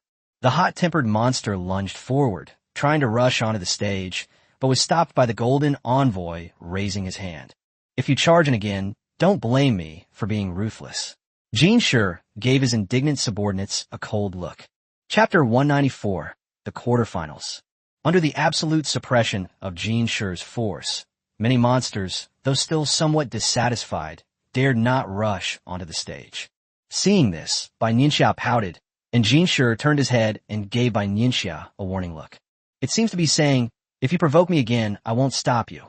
Bai Nianxia smiled ingratiatingly, but put on a serious expression, as if the person standing in front of her was some powerful enemy. "All right, let the competition begin." Jin Shi waved his hand and announced loudly. As before, Cahill was once again leading the charge. Both monsters on the other side were extremely good at defense, and Cahill's first wave of attacks did not cause them any damage. Since Bai Nianxia only played a minor supporting role, Cahill was honorably injured after several encounters. The monster's weapon struck Cahill in the abdomen. Hiss! Cahill clutched his stomach, looking like he was in serious trouble. "What's the deal with this Shi Tong Toa? Can you fight? If not, come down." The monsters watching the battle grew increasingly dissatisfied. After yesterday's encounter, they no longer referred to Bai Nianxia as Little Thing, but instead knew her name, Shi Tong Toa. "We must finish this quickly." Taking advantage of everyone's inattention, Bai Nianxia quietly approached Cahill and said quickly, "A strong attack." Cahill clutched his abdomen, seemingly struggling to stand up, but in reality, he was secretly gathering energy in his right hand. "Yes." Bai Nianxia seemed startled by the attack and stepped aside, creating distance between herself and Cahill. One of the opponents immediately darted to Bai Nianxia and Cahill's side. Bai Nianxia made a quick decision and used her tentacles to restrain the monster. Cahill is fighting on two fronts, using his sharp blade to slice through the monster's tough scales. On the other side, the flames in its mouth were unleashed without reservation, rushing straight towards another monster not far away. With two opponents attacking from both sides, they were unable to coordinate their attacks, so Cahill intensified his assault. He gritted his teeth and unleashed an even fiercer attack of flames, the intense heat causing the surrounding monsters to frown. Cahill's flames seemed to have eyes, chasing straight after the monster, which frantically thrashed about, letting out a terrible scream. As for the monster controlled by Bai Nianxia, it wanted to break free from Bai Nianxia's tentacles and avoid Cahill's blade attacks, but in the end, it all came to nothing. "All right, stop now." Just as the flames were further eroding the monster's scales, the Golden Envoy intervened, cutting off Cahill's attack. In this round, Cahill and Stunto are the winners. Jin Shi glanced at Cahill and said in a deep voice, "If Cahill continues to attack like this, that monster will really die." "Yes." Bai Nianxia pulled up Cahill, who had collapsed to the ground from exhaustion, and said in a low voice. Bai Nianxia helped Cahill stagger off the stage. They had successfully advanced to the quarterfinals. Every game from now on is extremely important. Just as Bai Nianxia and Cahill were about to step off the stage, Jin smiled enigmatically. "Those two guys are quite the actors." Jin Shi had already figured it out. Cahill's exhaustion was feigned. He knew Cahill's level, It was impossible for him to be this weak after just one match. I think this Cahill is nothing special. The tentacle monster noticed Bai Nianxia's actions and Cahill's heavy breathing and said to Reborn with a smile, "Don't let your guard down." Reborn's eyes remained fixed on Cahill and Bai Nianxia. He always found it strange that a highly praised level 8 monster shouldn't be like this. It's normal to take some damage when fighting two opponents at once. The tentacle monster and Reborn were old partners, so they naturally knew what Reborn was thinking. Maybe. Reborn nodded to himself, focusing his attention on the upcoming match. Move over a bit. Bai Nianxia pushed Cahill away with a hint of disgust. Why was this guy so heavy? Didn't you tell me to pretend to be exhausted? Cahill asked, looking at Bai Nianxia with a puzzled expression. In Cahill's view, exhaustion means lying on the ground, unable to move at all. Bai Nianxia sighed speechlessly. Forget it. She wouldn't bother arguing with an idiot. This monster is skilled at attacking with its tail, and it is said that its tail is poisonous. This one is good with water. If we face off against him, you must be extra careful. The competition continued, and Bai Nianxia kept rambling on and on. Cahill was a little annoyed. To him, it didn't matter what kind of opponent he would just go up and fight. Slap. Bai Nianxia slapped Cahill hard, signaling him to listen carefully. However, Bai Nianxia also knew in her heart that this was the nature of monsters, and Cahill was destined not to listen to much. Cahill is now completely immune to Bai Nianxia's attacks. If it were before, Bai Nianxia would have dared to hit him like that. Cahill would have retaliated without hesitation, but now he can only sigh in despair. Cahill was even a little panicked, because he was one of the very few monsters who knew that Bai Nianxia was making rapid progress. What if Bai Nianxia reaches level 9 before me and goes to another battlefield? Therefore, Cahill has recently intensified his training and combat efforts. All I can say is, roll it up like a cabbage, and roll it up as hard as you can, as long as you don't die. If Bai Nianxia knew Cahill's thoughts, she would probably be furious and impotent. Why bother? Was she just provoking the enemy to become even stronger? Finally, the quarterfinals are over, and there are still 8 monster teams left on the field. Another round of drawing took place, and Cahill won again. Bai Nianxia keenly noticed that Cahill's expression was somewhat off after receiving the draw. She had a bad feeling. She guessed it was... Indeed, after Cahill returned, he said in a deep voice, "Our next opponent is Reborn and his team." Bai Nianxia wasn't surprised to hear Cahill's words. After all, there's a high probability of being drawn in the quarterfinals, which is to be expected. Upon hearing Jinshi announce the upcoming match list, a commotion erupted around him. Reborn, crush them. Reborn, charge. Charge. Charge. Reborn. Clearly, Reborn, as a veteran monster, is more favored by the other monsters. Of course, Bai Nianxia definitely deserves credit for this, since she slacked off during the previous competition. Their match against Reborn was the first one, and Bai Nianxia and Cahill strode onto the stage. The Golden Envoy, who had been lounging around, sat up a bit straighter, his eyes filled with anticipation. "Let's do it the way we agreed," Bai Nianxia said, her voice serious and leaving no room for argument. "Okay." Cahill nodded emphatically, agreeing. Chapter 195, Entanglement. Just like the previous 2 matches, Cahill was in front and Bai Nianxia was behind. The monsters around them were clearly familiar with their plan. Although they curled their lip in disdain, they no longer rushed onto the stage in a swarm like before. A fleeting smile crossed Reborn's eyes as he glanced at Cahill. Cahill was not affected by Reborn. His entire focus was on the upcoming match. "Let's begin." At Jin's command, the tentacle monster took the lead, trying to seize the initiative and attempt to bind Cahill with its tentacles. A glint flashed in Bai Nianxia's eyes as she produced a plasma emitter from who knows where, and countless beams of light severed the tentacles of the tentacle monster. This is a product of Mosai's star? How can we use the weapons from Mosai's star? This is not fair. Instantly, the surrounding monsters began to stir and roar angrily. Many of the monsters had eyes full of rage, their gazes seeming as if they wanted to devour Bai Nianxia. The tentacle monster clutched its tentacles in pain, large beads of sweat dripping down its face. It was clear to the naked eye that his injuries were quite severe. "Why not?" Bai Nianxia glanced around calmly and said loudly, Are you still a warrior of our planet, Bai Lai?" "Exactly, it's so embarrassing." Hearing these words, Bai Nianxia's expression did not change at all. She even thought to herself, I was never a warrior of your Bai star. Countless gazes turned to the golden envoy, who glanced helplessly at Bai Nianxia. Have you carefully read the competition notices in Obsidian? It did not state that weapons from Mosai Star could not be used. If this beam of light counts as a weapon of Mosai Star, then what about the flight wings and shield from the previous matches? Jianxia stood up, his tone calm, yet authoritative, silencing the dissenting voices. Deep down, Jianxia also looked down on Mo Cixing's weapons, but he wouldn't stop the monsters from using them. Moreover, this selection is for warriors who will compete against Mo Cixing. Only by being familiar with Mo Cixing's weapons can they win the competition. Jianxia wouldn't openly admit these reasons, but he knew them perfectly well. All right, let's continue. Jean waved his hand, signaling the match to continue.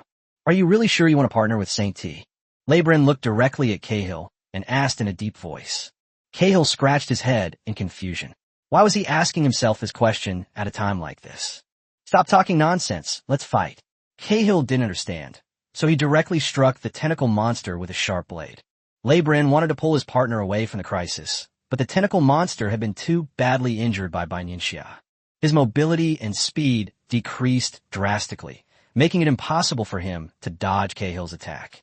Taking advantage of the opportunity, Bai Nianxia used her tentacles to forcefully knock the tentacled monster off the stage. According to the rules, he had been eliminated. At this moment, it's a 2-on-1 situation on the field. You've gone too far. Leibren glared angrily, his brows furrowed and his lips pressed into a thin line. He was like a raging lion, wishing he could kill Cahill and Bai Nianxia as soon as possible. Leibren's fur suddenly stood on end, and his two enormous fists were poised to strike. Cahill did not let his guard down and continued to make preparations. Leibren had been a formidable rival to him and Bai Nianxia from the very beginning. He knew very well that such a veteran level 8 opponent would definitely not be easy to deal with. Therefore, eliminating the tentacle monster was a strategy that Bai Nianxia and Cahill had discussed long ago. Only in this way can the two of them focus all their attention on Leibren. The enormous fist swung through the air, leaving after images, and collided head-on with Cahill's blade. Cahill's face was serious, his teeth clenched, and he refused to back down an inch. Roar! Bai Nianxia let out a strange sound, and several laser beams shot towards Leibren. This was the first time many of the monsters present had witnessed Bai Nianxia's attack. The laser left several bloody marks on Leibren's body. No, that's not right. Leibren shook his head vigorously. Something's not right. He then focused some of his attention on Bai Nianxia. I underestimated you. Even on the planet Bailai, you rarely encounter a monster that can launch such mental attacks. Monsters of this type generally possess a higher level of intelligence than those of other monsters at the same level. It seems that Shirtong Toa is interfering with Leibren. One of the monsters watching the battle whispered that Cahill should have been at a slight disadvantage. But now, it is Leibren who is retreating slightly. A smile appeared on Jianxia's lips as he nodded in satisfaction. Bai Nianxia's timing for the attack was extremely accurate. She truly lived up to the reputation of being trained in his training space. Roar! Cahill let out a huge roar, and countless flames rushed towards Leibren. This time, he went all out. The flames were corrosive and could penetrate the skin. Hiss! The moment Leibren's giant fist touched the flames, he couldn't help but gasp. He looked up in alarm, his eyes filled with obvious panic as he stared at Cahill. Clearly, the intensity of Cahill's attack was beyond his expectations. I underestimated you too. Feeling the pain in his body, Leibren casually wiped the blood from Bai Nianxia's laser attack from his face. Take this. Leibren took a step back with his right foot, leaned his whole body forward, and a blur emerged from his body. A clone. Bai Nianxia stared wide-eyed at the scene before her, in disbelief. Let's finish this quickly.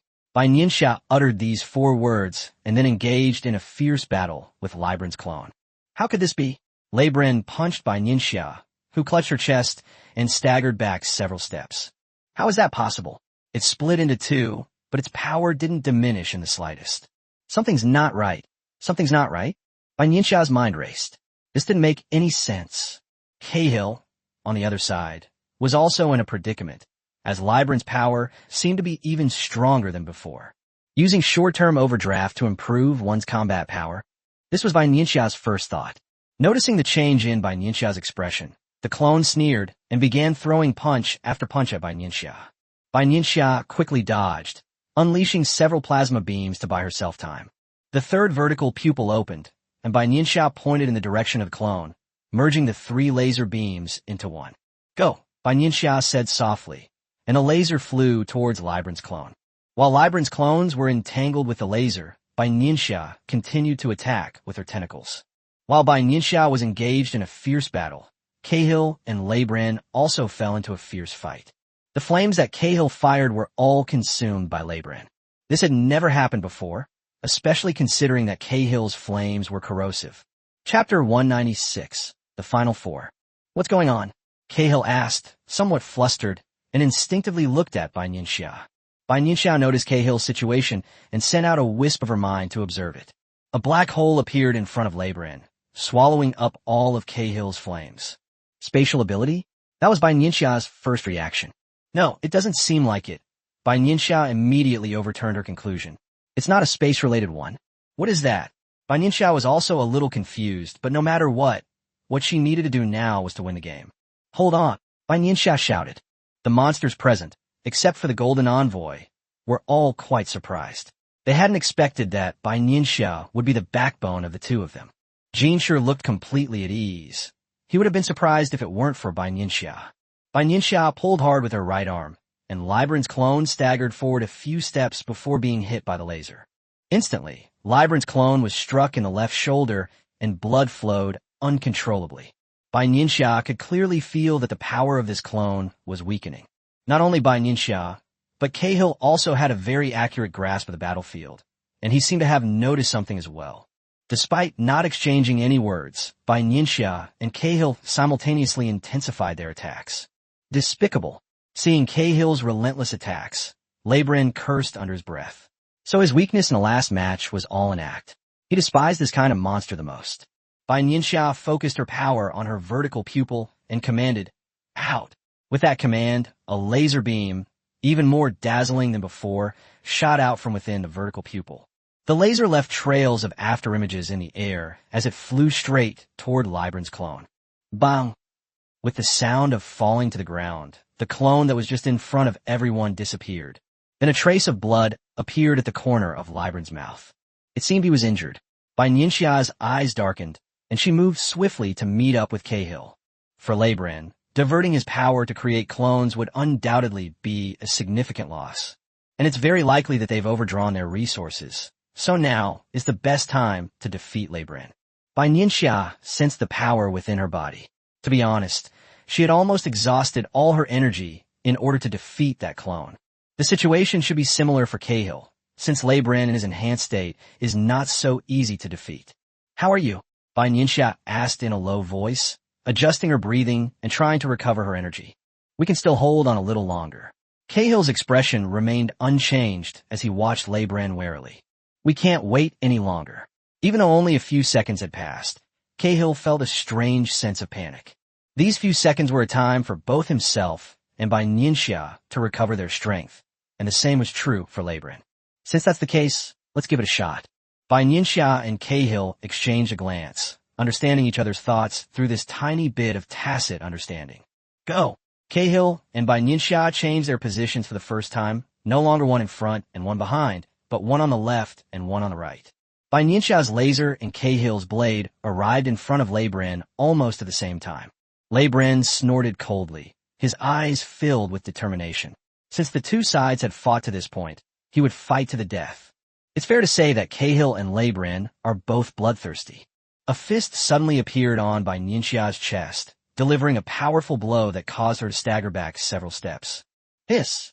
A sharp pain shot through her chest, and cold sweat poured down her back. Bai Nianxia gasped. Fortunately, he had put on Mo Cixing's metal shield beforehand. If he hadn't, this attack would have been enough to take half his life.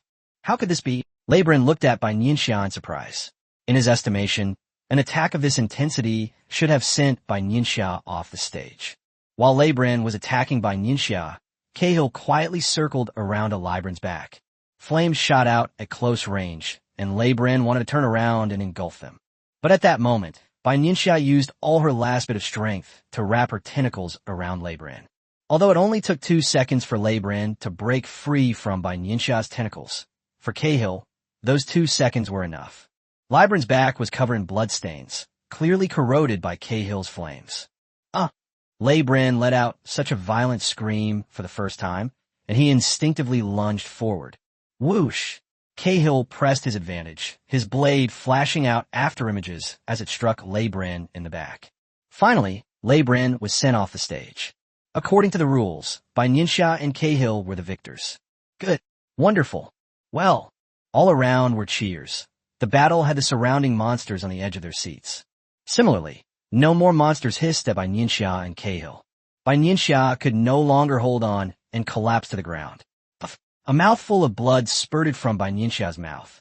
Libran's blow to Bai Nianxia's chest was still too severe. Cahill wasn't much better off than Bai Nianxia. In fact, Cahill was even more exhausted. Jean shook his head helplessly, and a gentle force lifted them up and carried them off the stage. You've won, go back now. Jean sure hadn't expected them to fight Libran to this extent. This is only the first round of the quarterfinals.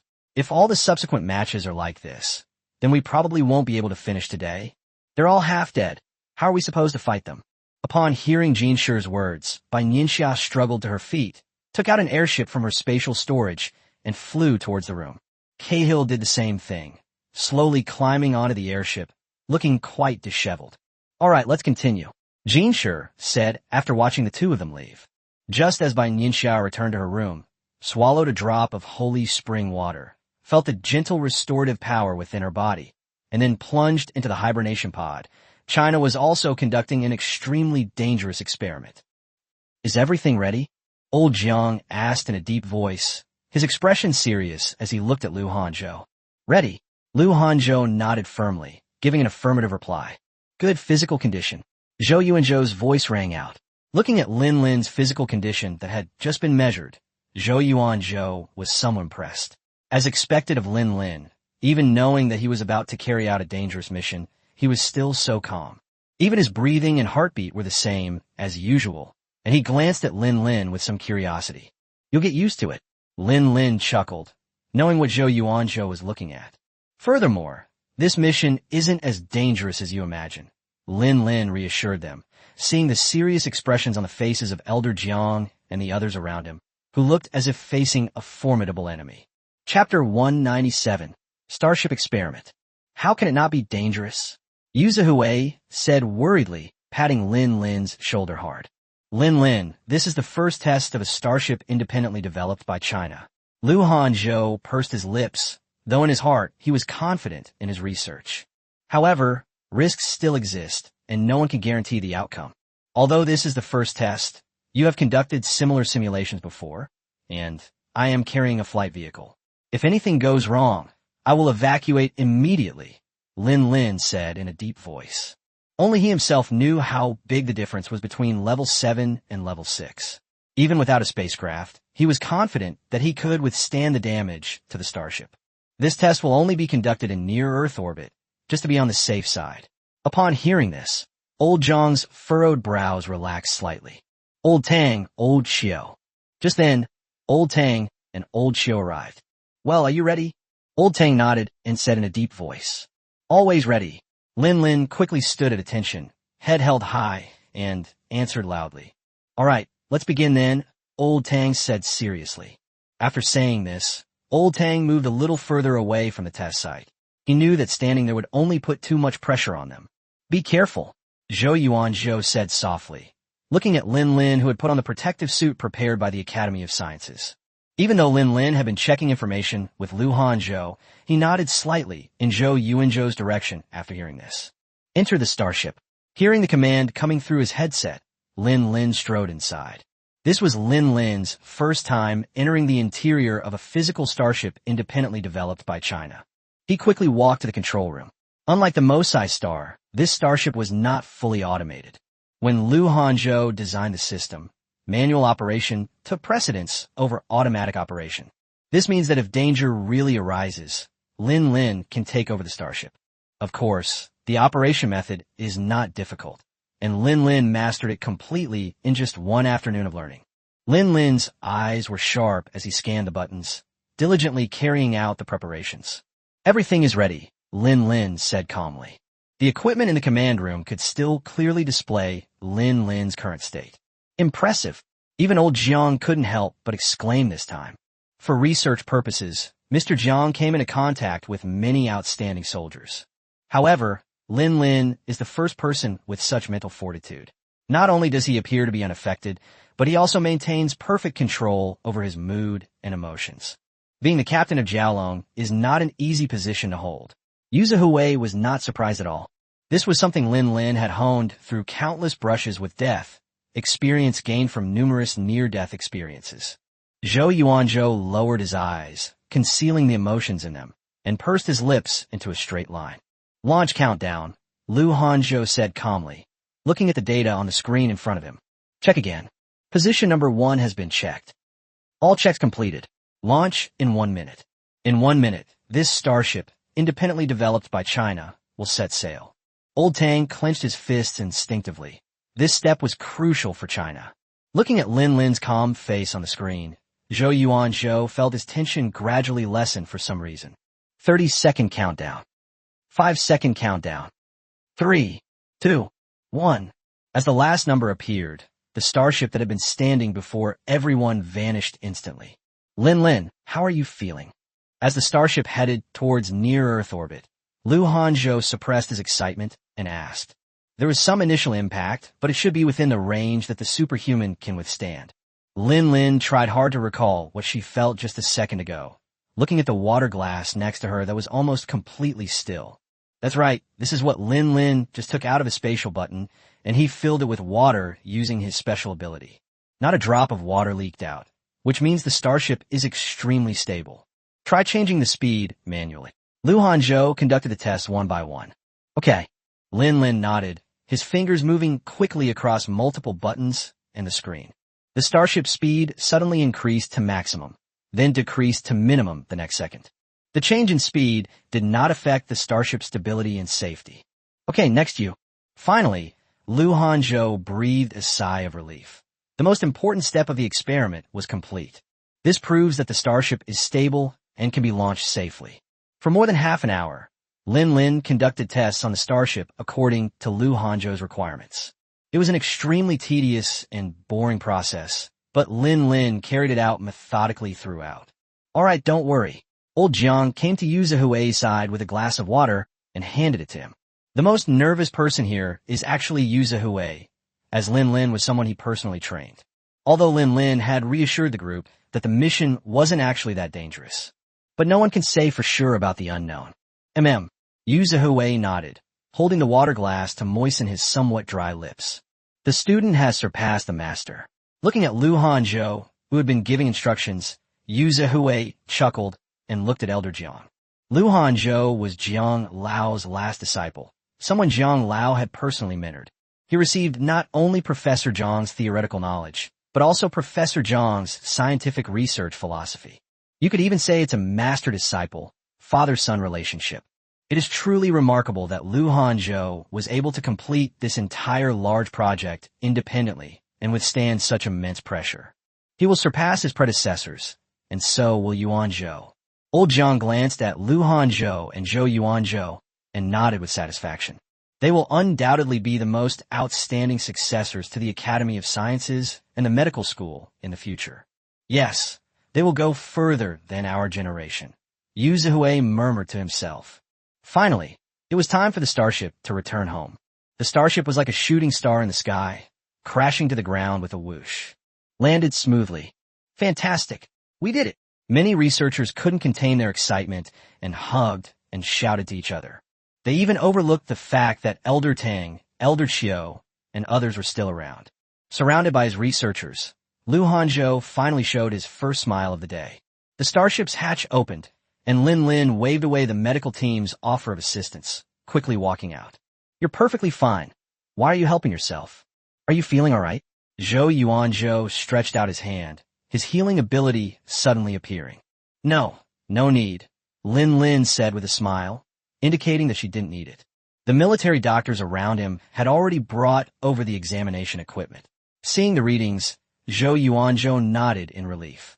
No, it's definitely not necessary. He's stronger than an ox.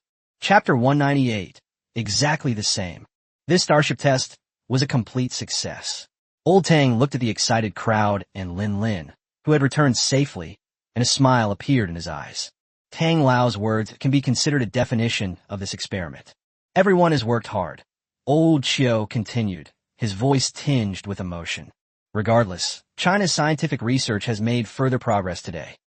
Area A. Bai Nianxia didn't know how long she had been in the hibernation pod. She only knew that she had been forcibly awakened. Before even entering, Bai Nianxia had already set a timer, afraid of missing the upcoming competition. When Bai Nianxia stepped out of the hibernation pod, it was already broad daylight, but it was still a little early. She silently sensed her own body and had to admit the holy spring was truly very effective. That single drop completely healed his wounds, and subtly, his wood-based abilities seemed to have become even stronger. Since it was on Bai Lai's star, Bai Nianxia had no way to verify it, but this feeling was unlikely to be wrong. Phew! Bai Nianxia let out a long sigh and checked the items in her spatial storage, thinking about what could be used in today's battle. Time was running out. The competition would begin in an hour. Bai Nianxia had sent a message to Cahill's Obsidian earlier, but hadn't received a reply. Could it be that this guy is too comfortable in the hibernation pod and has forgotten about this? Bai Nianxia thought to herself as she walked towards Cahill's room. Before Bai Nianxia could even reach her, Cahill appeared before her. How could I forget the time? Upon seeing Bai Nianxia's expression, Cahill understood immediately and subconsciously pursed his lips. All right, let's go. Bai Nianxia walked quickly ahead. Many monsters stared at Bai Nianxia and Cahill with a hint of curiosity in their eyes.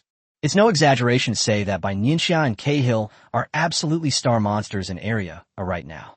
Bai Nianxia, in particular, can be described as a rising star who became famous overnight. The little monster, who was originally unknown and thought to be clinging to Cahill's coattails, unexpectedly made it into the top 4 in yesterday's battle and even defeated Libran's clone. Cahill was somewhat used to these intense gazes, but Bai Nianxia was not so comfortable with them. Imagine a bunch of tall, strangely shaped monsters staring at you with enthusiastic expressions. No normal person could stand that. Bai Nianxia considered herself to have normal aesthetic sense, so she quickly walked to the competition venue. Cahill grinned at the onlookers, the same monsters who had mocked him and Bai Nianxia yesterday. Today, well, Cahill tilted his head back disdainfully, a look of smug satisfaction on his face. No one in the monsters present had any objections to Cahill's performance. Monsters all admire strength. In yesterday's battle, Cahill displayed an extremely high level of combat skill. Most of them were no match for Cahill, so they would naturally listen to him. All right, today we will determine the final winner. Seeing that everyone had arrived, Jin Shi cleared his throat in a pretentious manner and announced loudly. This time, there's no need for a draw. Bai Nianxia and Cahill's opponents are two identical monsters. What's going on?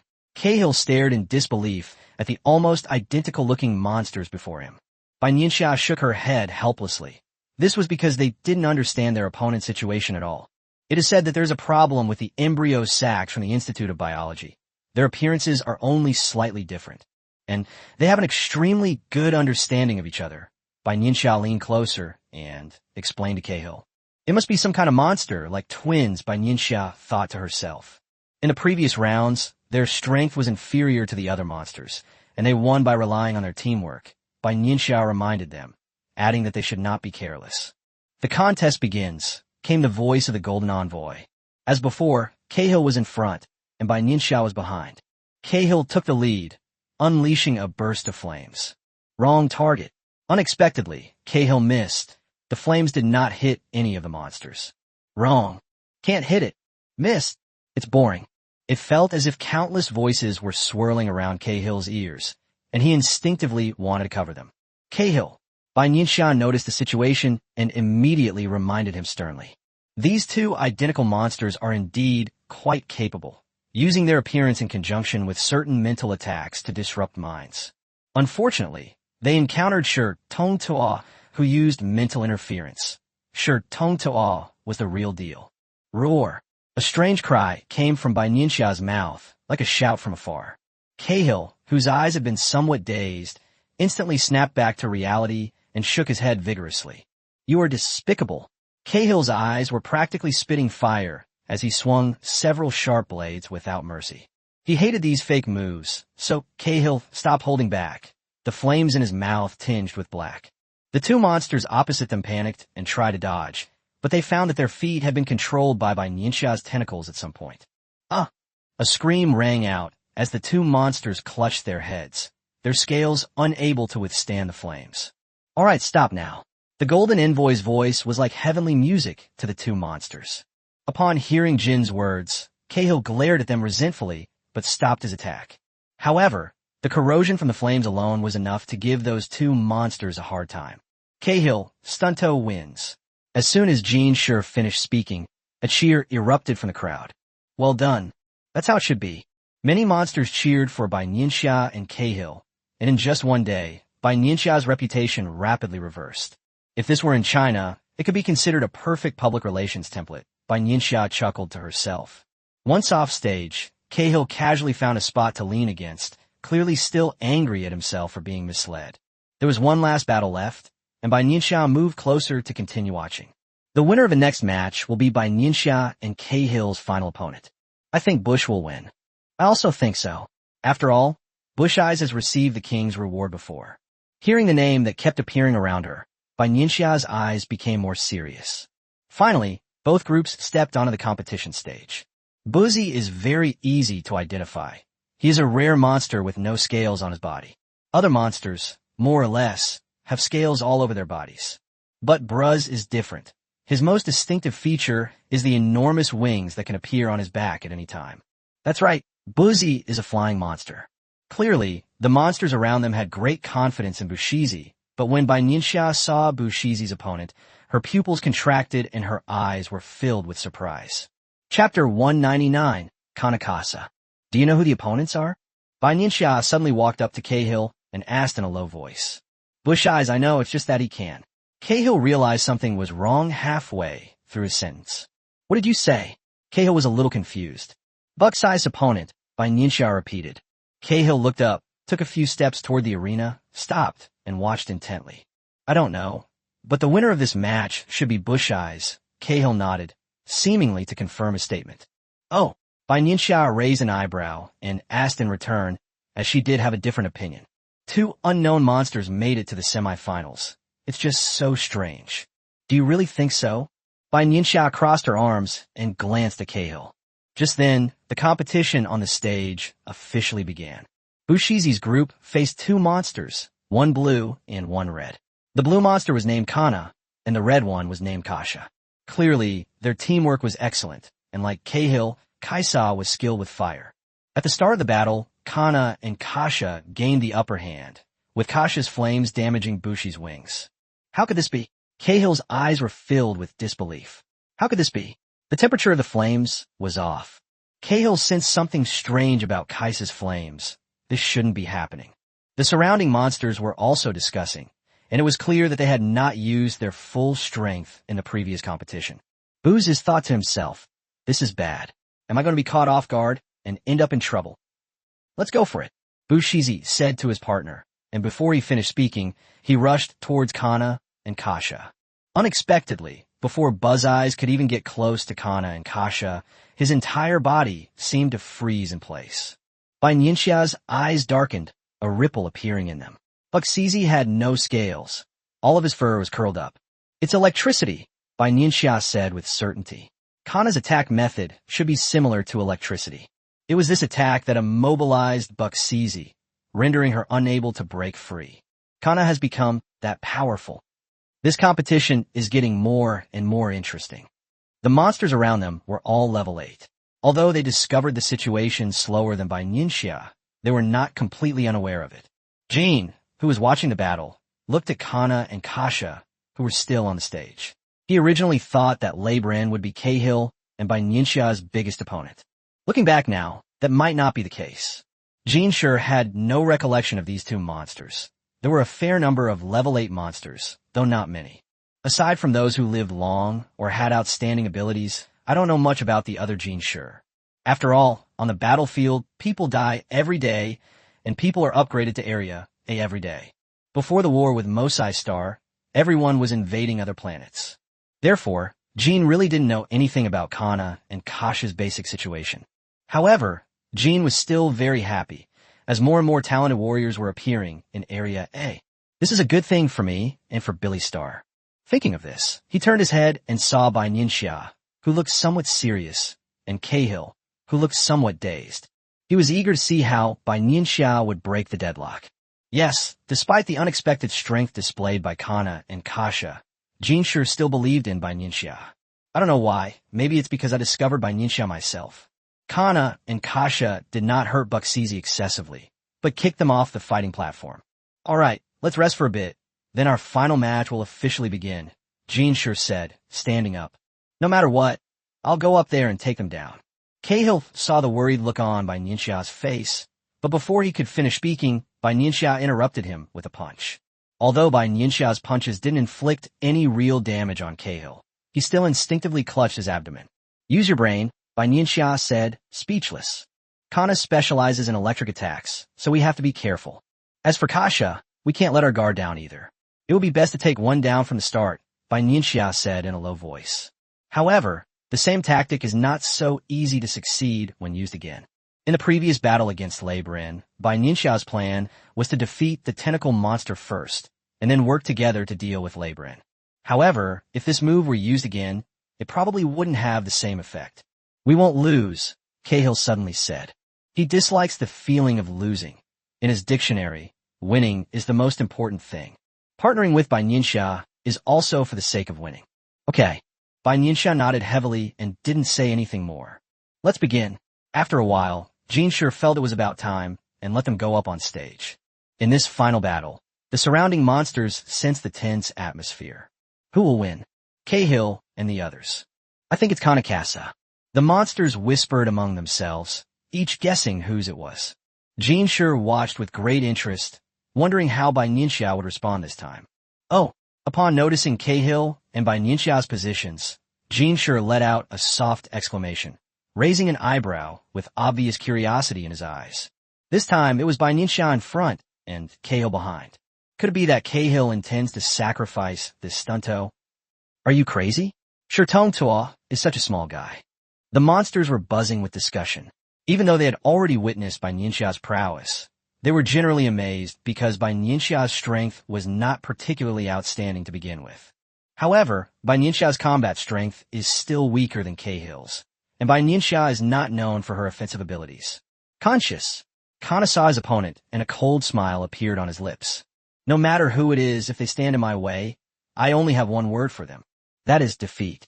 Cahill saw the same arrogance in Kana's eyes, and the competition officially began. Casa struck first, a wave of heat rushing towards Bai Nianxia and Cahill. Standing on the stage, Cahill finally understood why Kaisa had been able to damage Bruh's wings. The temperature of her flames was even higher than his own. Your flames can corrode. Then what I have is destruction. Anything that comes into contact with the flames will be destroyed, Kasha sneered arrogantly. However, she certainly has the ability to do so, and her power should not be underestimated. Just when everyone was about to be seriously injured because Bai Nianxia was the first to be hit, Bai Nianxia suddenly disappeared. Chapter 200, the final. Kana and Kasha were both stunned for a second. Where did Bai Nianxia go? Just as everyone was searching, Bai Nianxia suddenly appeared behind Kana.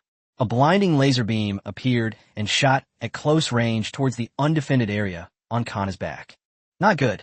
Kana sensed something was wrong and tried to turn around to defend himself, but it was too late. Kana gritted his teeth and cried out in a low voice. You deserve to die. A thumb-sized wound appeared on Kana's back, and it was bleeding. Kana trembled all over. Clearly, Bai Nianxia's carefully prepared attack had caused him considerable damage. A chilling dark blue light appeared on Kana's right hand as he gathered energy, intending to attack Bai Nianxia.